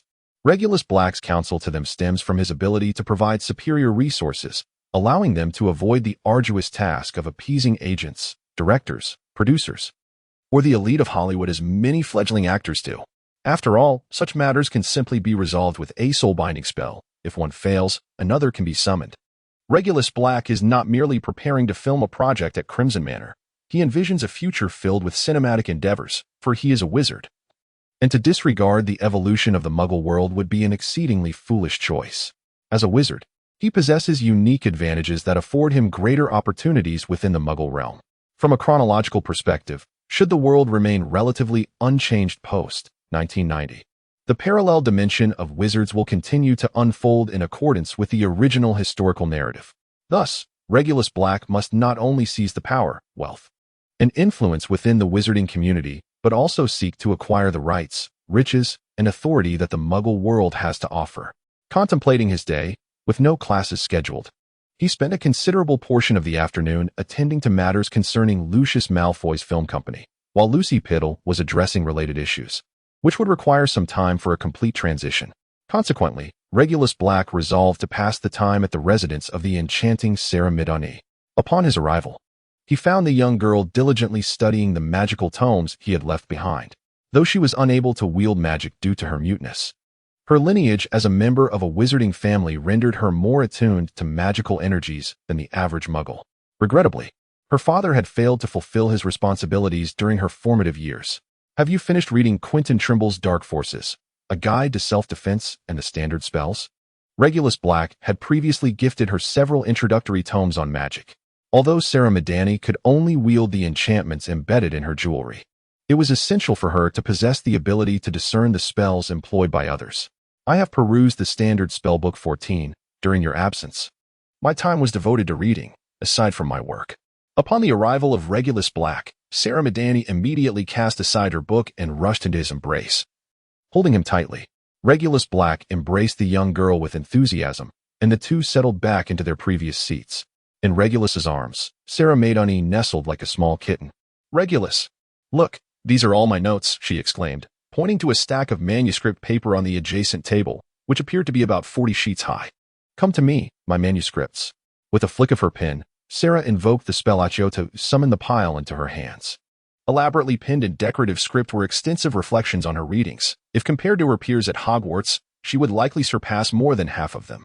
Regulus Black could not help but feel a twinge of sympathy for Sarah Midani's reticence, pondering the many children who squandered their innate talents. Quietly, they held each other. Regulus meticulously read through her reflections, which were indeed impressive. Nestled within his embrace, Sarah gazed up at him, her heart swelling with warmth as she observed his earnest engagement with her work.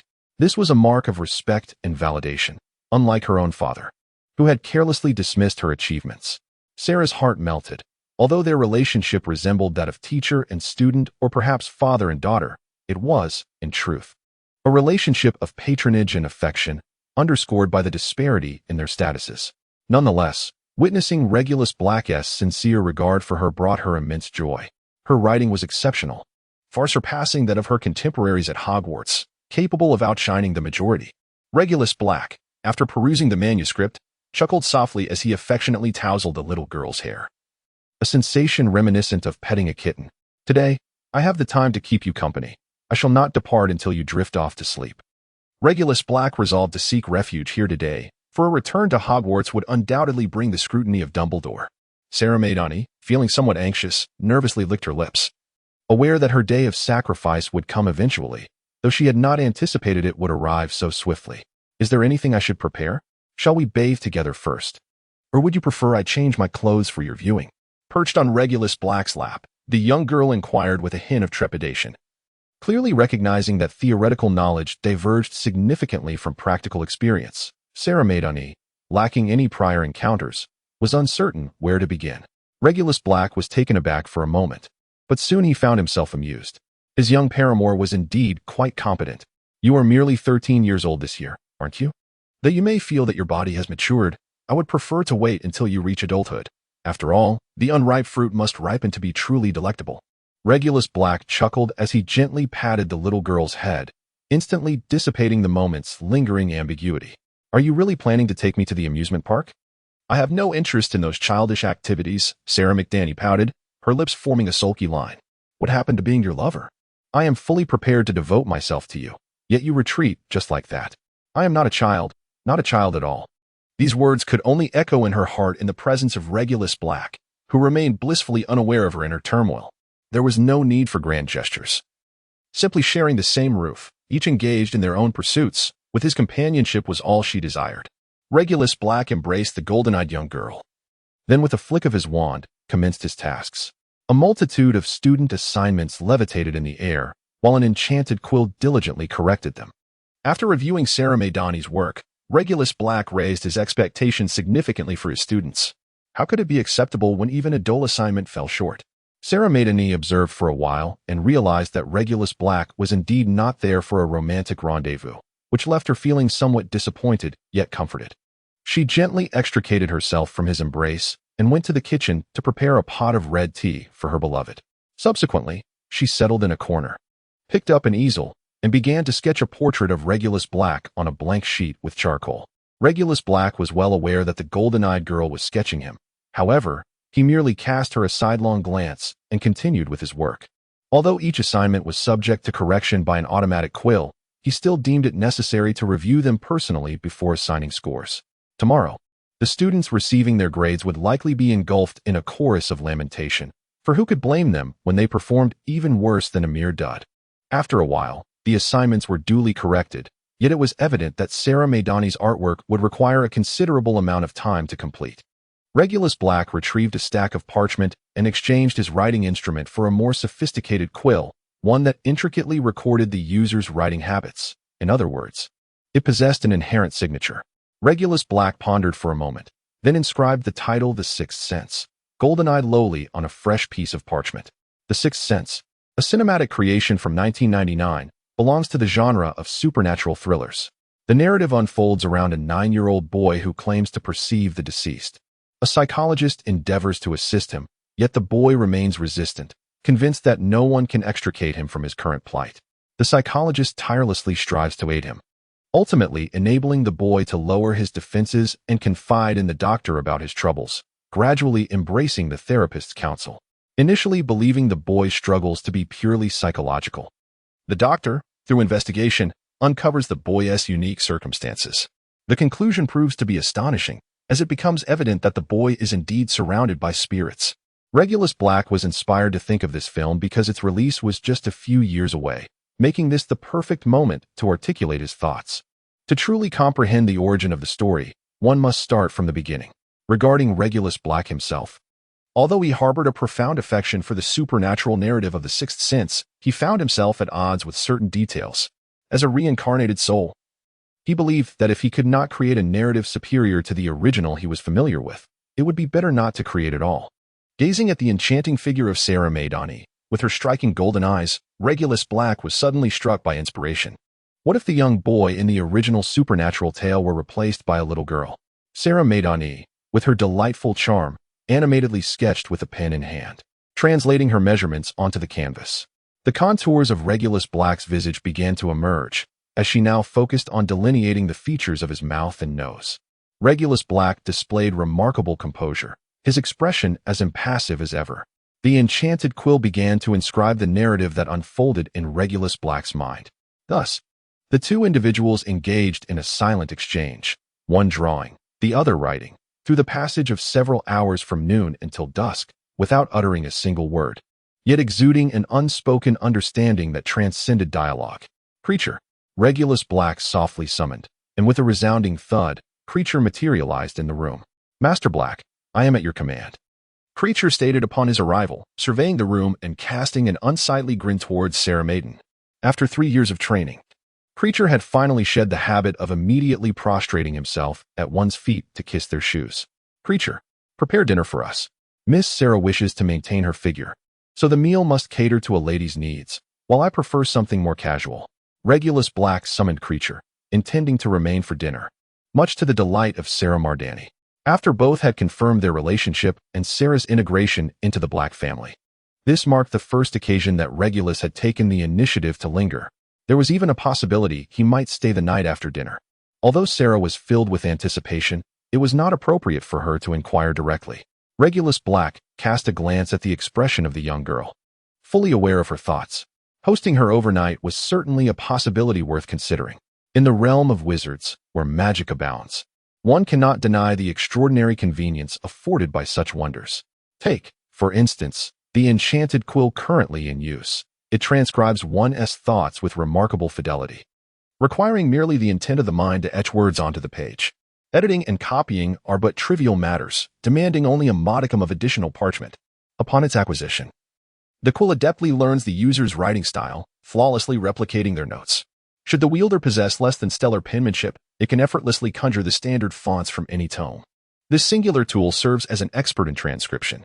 However, the wizarding community has never been overly concerned with issues of handwriting, for their primary means of authentication lies in spells and magical prowess.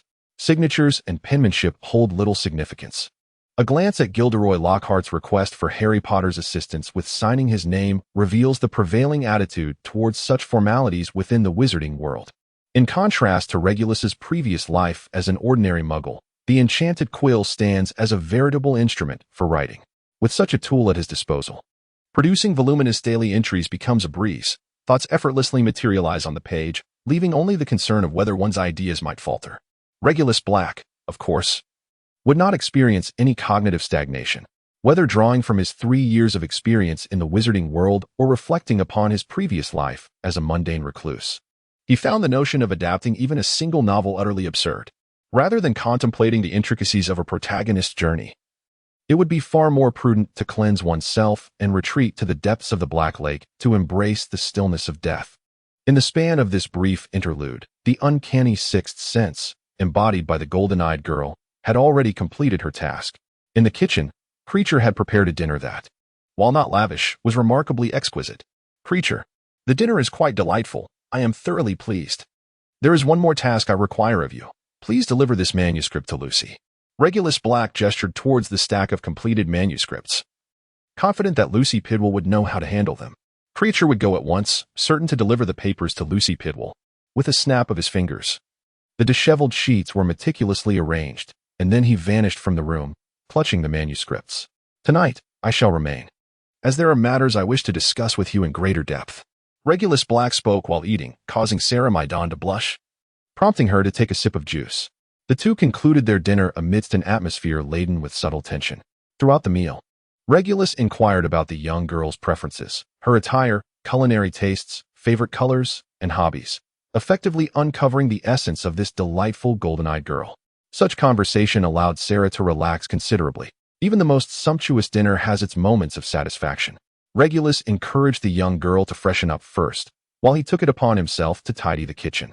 Clean, immaculate, Regulus Black need not lift a finger. With a mere flick of his wand, he can effortlessly tidy up the kitchen, banishing even the most stubborn grease stains. Sarah, have you ever contemplated entering the realm of cinema? Regulus Black inquired of the young girl bathing. Of course. Who wouldn't aspire to be a star if given the chance to enter the entertainment industry?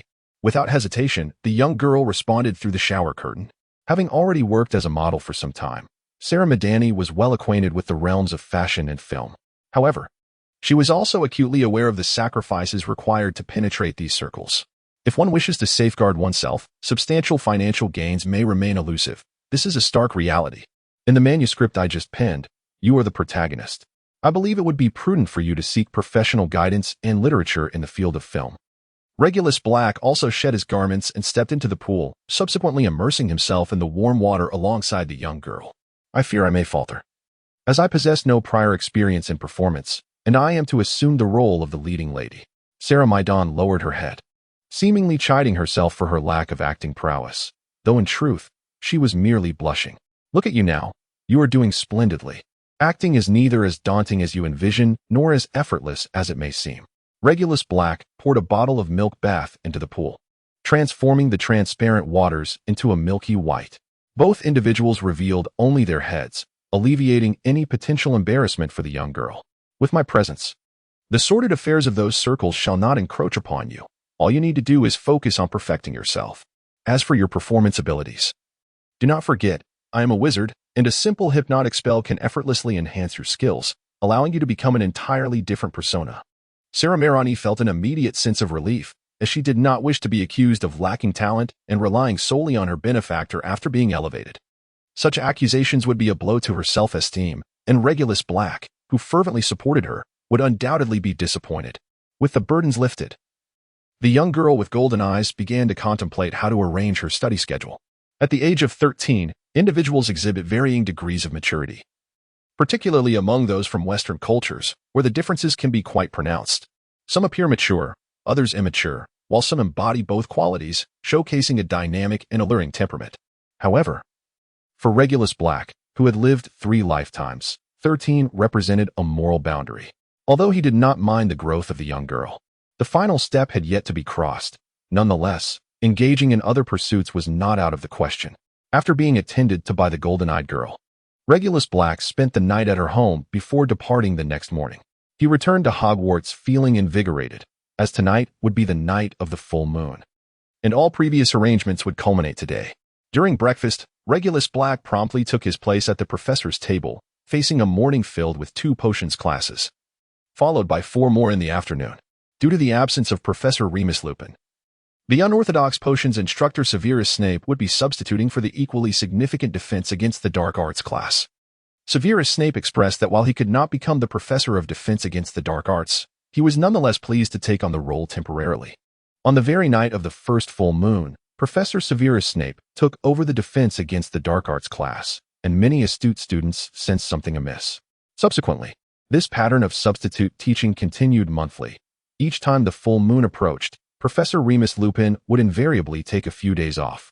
Given that Professor Snape introduced the topic of werewolves during his initial lesson, it was evident to the observant that something was afoot.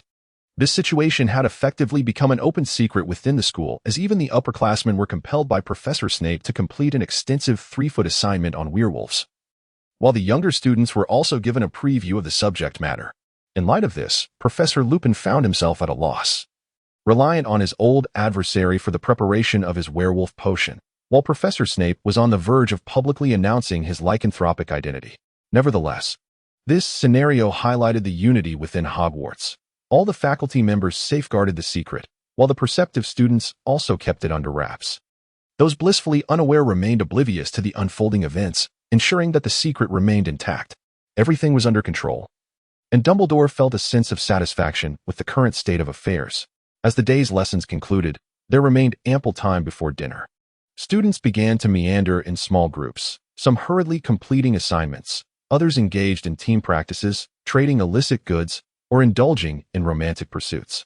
Following Regulus Black's dismissal of most female admirers, the number of couples on campus had notably increased.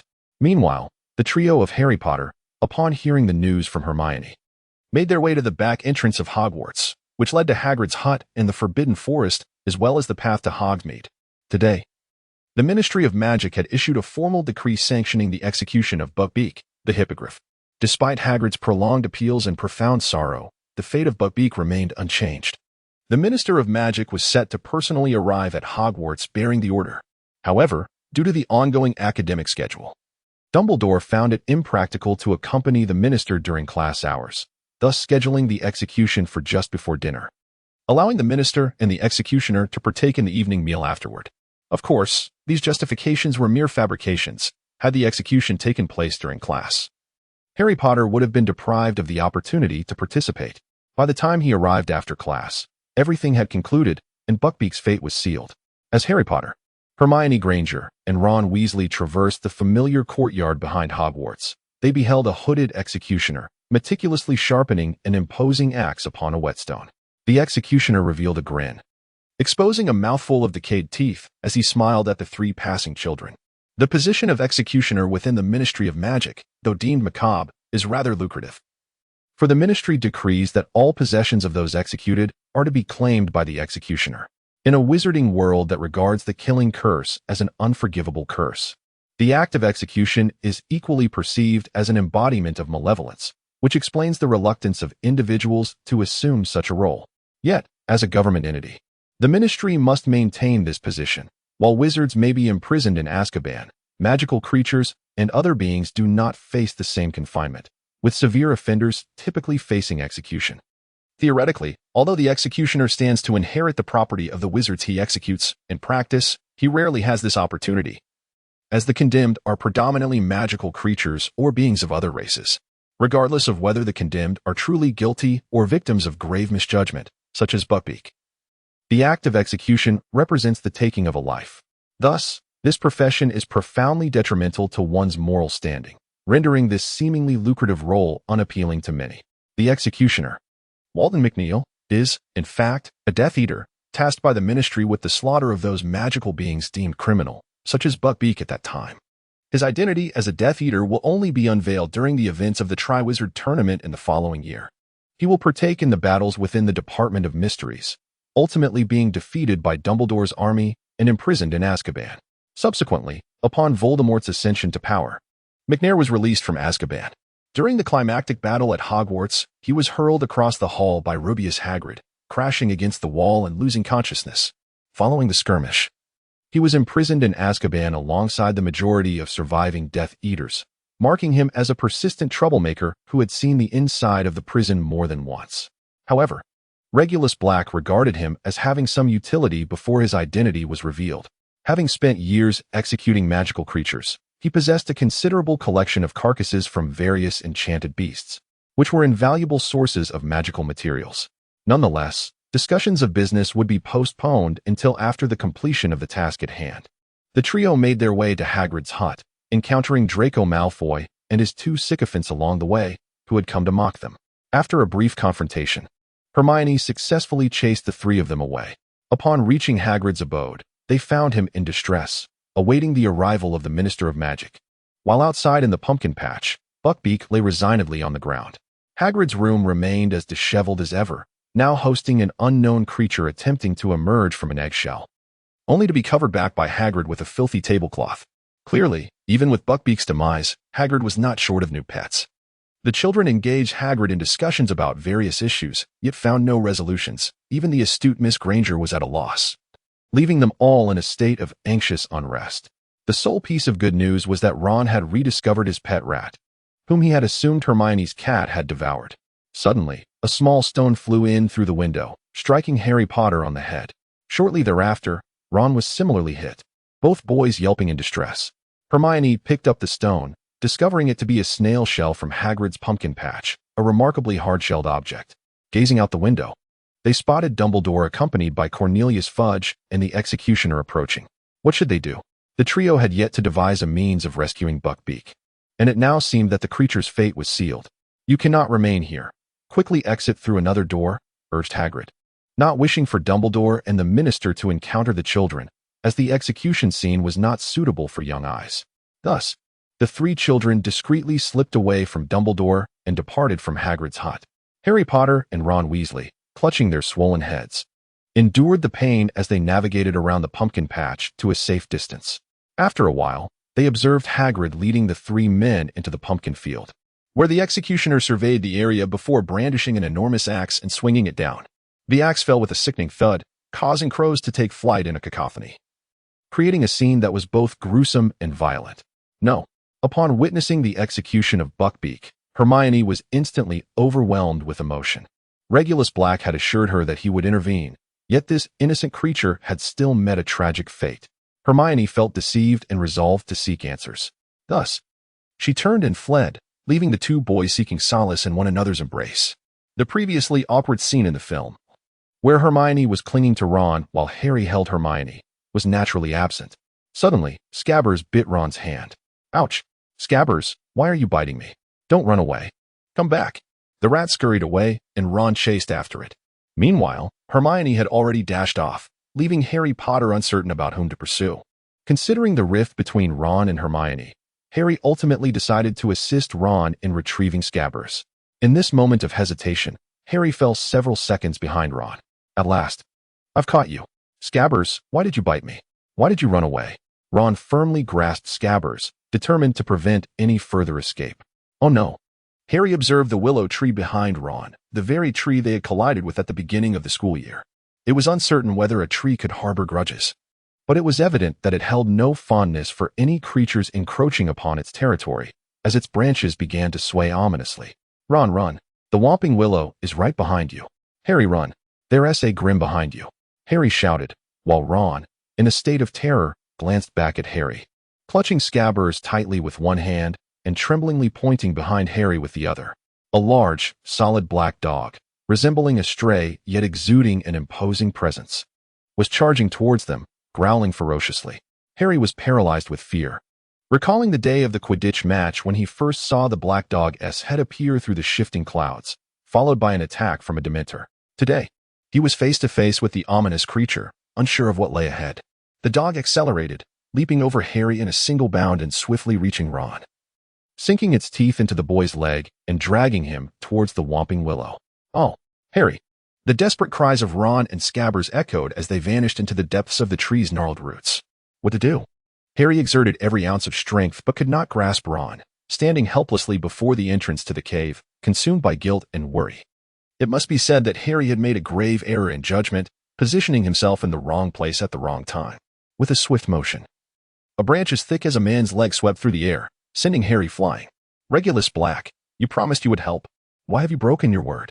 Before Hermione had even returned to Hogwarts, she encountered the very person she had longed to see along the way. "Hello, does my little Gryffindor truly lack faith in me?" Regulus Black embraced Hermione tightly, for he had orchestrated her tasks during this tumultuous period, much like in the original narrative when the trio was united.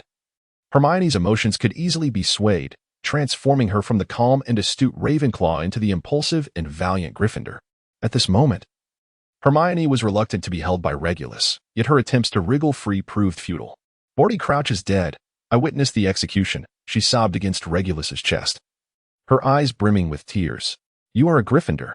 Alongside your lion-hearted bravery, you must also possess the intellect of an eagle." Regulus Black gently released Hermione, using a handkerchief to dry the tears of the little girl.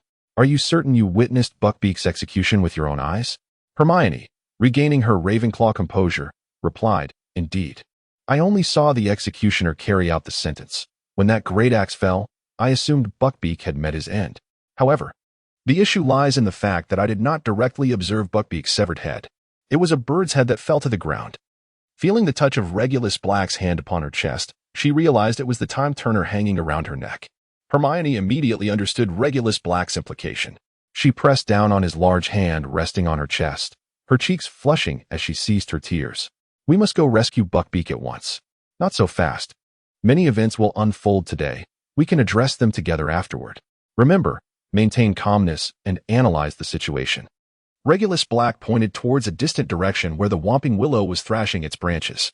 Beneath the willow lay an opening that led to the Shrieking Shack. "Given your remarkable skills, I believe it would be no trouble for you to bring someone along." At that moment, Hermione displayed a confident smile. Regulus Black's suggestion was more than sufficient for her. "Wait for my return, and we shall relive today's events." Hermione threw herself into Regulus Black's embrace, planting a deep kiss on him. As Hermione approached the Whomping Willow, Harry Potter was enduring its relentless assault. His glasses had already been knocked off, and he had received countless blows. Had it not been for his blurred vision allowing him to dodge most of the strikes, Harry would have surely met his demise. Glasses. Glasses. Where are my glasses? Amidst the onslaught of the willow, Harry desperately searched for his spectacles, for without them, all he could perceive were indistinct shapes. Protego. Hermione cast a timely spell, bestowing Harry with protective armor that enabled him to evade a vicious blow from the willow. Nevertheless, he still felt as though he had been struck by a carriage. Flock of birds. With a flick of her wand, Hermione conjured a swarm of magical birds that began to assail the Whomping Willow, diverting its attention. "Harry, where's Ron?" Hermione exclaimed, pulling Harry to his feet as he finally located his glasses. Her cheeks were flushed, though she was unsure whether it was from the recent sprint or some other excitement. "Ron was dragged into the hole by the dog. Then what are we waiting for? Let us hurry down before all the birds are gone." Both of them looked up to see that only a few of the conjured birds remained. Hermione, with a swift kick, sent the dazed Harry into the hole before leaping in herself, just as the willow prepared to strike again. Fortunately, the bottom of the opening was cushioned by a pile of fallen leaves, and Harry felt much better than before. However, Hermione quickly followed, landing atop him. "All right, I take back what I said." I'm sorry, Harry." Hermione did not wish to have too much physical contact with any other male, so she promptly scrambled to the side. "It's fine. I'm all right. At least I managed to survive the Willow's attack, which is no small feat." Harry, despite his injuries, stood firm. "Let me handle this. Fresh start. Restore to its original state. Quickly recover." With a flick of her wand, Hermione swiftly organized the two of them and repaired Harry Potter's glasses, alleviating some of his injuries. However, the restorative spells cast by the wand were merely temporary. Should the magic wane, his wounds would resurface, necessitating careful recuperation afterward. After traversing a lengthy underground passage, Harry and Hermione arrived at a dilapidated room, where the walls emitted a creaking sound, as if they were on the verge of disintegration, and the house swayed with the wind. It seemed we had entered the Shrieking Shack, a place inaccessible from the village of Hogsmeade, with its true entrance concealed beneath the Whomping Willow at Hogwarts. At this moment, Hermione had regained the wisdom of Ravenclaw and astutely deduced the secrets of the Shrieking Shack. Due to its long abandonment, a thick layer of dust blanketed the floor, resembling a snowy expanse covering all in sight. A distinct mark on the ground indicated that a four-legged creature had dragged something upstairs. It was Ron, pulled in by a black dog. Harry immediately grasped the implication and, with Hermione, followed the trail of the mark up the stairs. "Harry, be cautious, it's a trap. That black dog is an animagus. It is the same creature." Upon reaching the upper floor, Harry and Hermione found Ron huddled in a corner, clutching the rat scabbers tightly. The thick layer of white dust recorded all who had entered, and alongside Ron's drag marks, large paw prints extended to the open doorway. Behind the trail of paw prints, they morphed into human footprints. The door was pushed open by a scruffy man with long hair, whose face bore a foolish grin. Sirius Black had recovered reasonably well under the care of Regulus Black. However, after disregarding orders and running amok at school, even vandalizing the fat lady's portrait, Regulus had cast this foolish dog into the Forbidden Forest to fend for himself. Nevertheless, Regulus had still employed necessary spells to ensure Sirius remained under protection. "Foolish brother, your friend is no longer in Hogwarts Castle. What? You wish to know the whereabouts of that coward? Why should I tell you? If you follow my plan, vengeance will be within reach, the truth will be revealed. But will you listen? Will you heed my words?" During this period, the conversations between the two primarily revolved around these three phrases. Sirius Black maintained frequent contact with Regulus Black, as he could communicate with him through mental prowess. Despite the constraints of his collar, there were numerous endeavors that Sirius could not accomplish alone. However, he managed to establish a commendable rapport with Hermione's feline companion. The dog and the cat relentlessly pursued Scabbers within the confines of Hogwarts, yet ultimately, their efforts bore no fruit. This was largely due to Scabbers successfully evading capture by utilizing Hagrid's imposing physique and distinctive scent to escape the boundaries of Hogwarts. In fact, he had even indulged himself in Hagrid's milk jug until he was handed over to Ron just moments ago. Following Hermione's visit to Regulus Black, Sirius was summoned to his side. "I am aware that you have always been averse to my plans.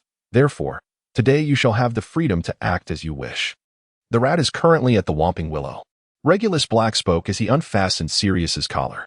Initially perplexed, Sirius soon took a shortcut, dashing toward the Whomping Willow. Before Hermione could arrive, filled with fury, Sirius caught sight of the rat in Ron's hand. Skipping over the part where he dragged Ron along, Sirius did notice Harry Potter. Yet at this moment, capturing his foe was of utmost importance. Naturally, Sirius believed that Harry would never abandon his friends, just like James Potter would have done. Emerging with a ghastly visage, pallid and drawn, Sirius felt a surge of excitement upon seeing Harry. "Stop. What are you planning to do?" Hermione, having gleaned some insight into Regulus Black's scheme, felt a sense of pride in her cleverness as a Ravenclaw. She was aware of Sirius's presence and understood that Regulus was sheltering this escaped prisoner from Azkaban, intending to use him for some purpose. Brandishing her vine wand, Hermione positioned herself protectively in front of Harry.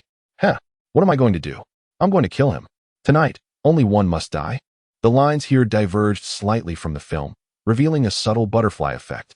Meanwhile, Regulus Black, having early settled atop the roof of the Shrieking Shack, sensed the unfolding events within through his mental prowess. Hearing the dialogue below, he couldn't help but scoff. His brother was indeed a foolish dog, failing to articulate his intentions clearly. "If anyone is to die, it shall be you first." Harry, pushing Hermione aside, lunged at Sirius, the two engaging in a struggle. Or rather, Sirius being overwhelmingly subdued. Harry clutched Sirius's throat firmly, but given his slight stature, it was evident that choking Sirius would be a formidable task. Recovering his senses, Harry swiftly drew his wand, trembling as he aimed it at Sirius, for he had never taken a life before. "Are you going to kill me, Harry?" Sirius had completely surrendered, an expression of foolish glee mixed with relief on his face as he awaited Harry's verdict. This overt display was palpable even to Harry, who recognized this man as a friend of his parents, a classmate, and a comrade, yet one who had ultimately betrayed them. The lack of resistance was bewildering.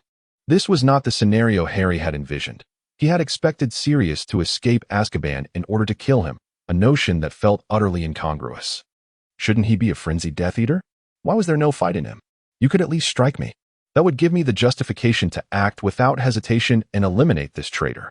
Only Sirius's deranged laughter echoed in Harry's ears, leaving him momentarily disoriented. Once more, someone burst into the second floor of the shrieking shack. Expelliarmus. The individual who entered was Remus Lupin. Upon his arrival, he effortlessly sent Harry Potter's wand flying away, gesturing for Harry to step aside. Hermione cautiously tucked the wand into her trouser pocket. Harry had already lost his wand, and if he were to lose another here, the situation would spiral entirely out of control. Oh dear. Oh dear. Sirius, you appear to be in quite a predicament. The state of his physical form ultimately mirrored the turmoil within. Remus Lupin's words alluded to the animagi, the wizards who could transform into animals, who are particularly susceptible to the influences of their own mental states. If one were to transform into a disheveled creature, it would yield a similarly unkempt animal. Conversely, if one became untidy after transforming back from an animal, that disarray would also manifest upon returning to human form. Such degradation is reciprocal. The most alarming aspect is the mental pollution. After transforming into an animal, one might be swayed by primal instincts, bloodlust, savagery, and sensitivity, which can profoundly affect the animagus themselves. Observing Sirius's condition, Lupin could discern that he was faring poorly, both physically and mentally. You fully comprehend the madness within, do you not? Lupin inquired, pointing his wand at Sirius, who, despite the threatening gesture, responded with a teasing tone, asserting that he was not insane. The two old friends exchanged a charged glance, and then Sirius was drawn into an embrace. I recall that in numerous fanfictions, this wolf and dog are often depicted together. Should I lend them a hand? Regulus Black, perched upon the roof, pondered the possibilities. This contemplation made the two elderly gentlemen in the shrieking shack shiver, prompting them to release one another. Harry Potter was left dumbfounded. Hermione was incredulous, and Ron pinched Scabbers in disbelief. I have found him. Who have you found? He is right here in this room. Who are you speaking of? We shall kill him now.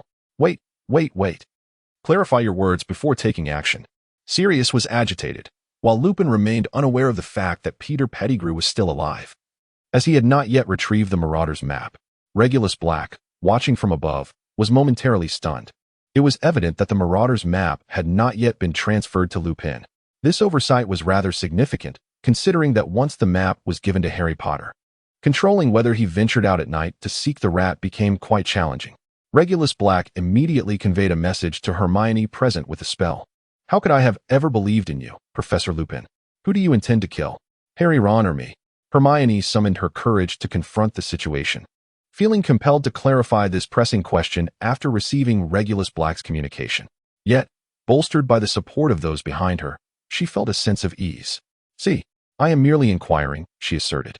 At that moment, Lupin dared not release Sirius, for he too was uncertain of his friend's current sentiments. Peter Pettigrew. It is Peter Pettigrew. That traitor. I shall not let you escape. You have nowhere to run today, Sirius exclaimed, his agitation causing him to leap from Lupin's embrace. Pointing fiercely at the three children, the frightened trio stood in a line, feeling the palpable fury emanating from Sirius. Even the rat, Scabbers, squeaked in terror. Harry Potter was engulfed in confusion. When he had subdued Sirius moments ago, he had surrendered completely, his expression one of blissful anticipation for liberation. Yet now, Sirius's wrath bore down upon him like a tangible weight. Peter Pettigrew? I have heard that name elsewhere. Did you not kill him? All that was found was a single finger. Harry recalled sneaking into the three broomsticks while cloaked, eavesdropping on the discussions of the Ministry of Magic, thus learning the official narrative of that fateful event.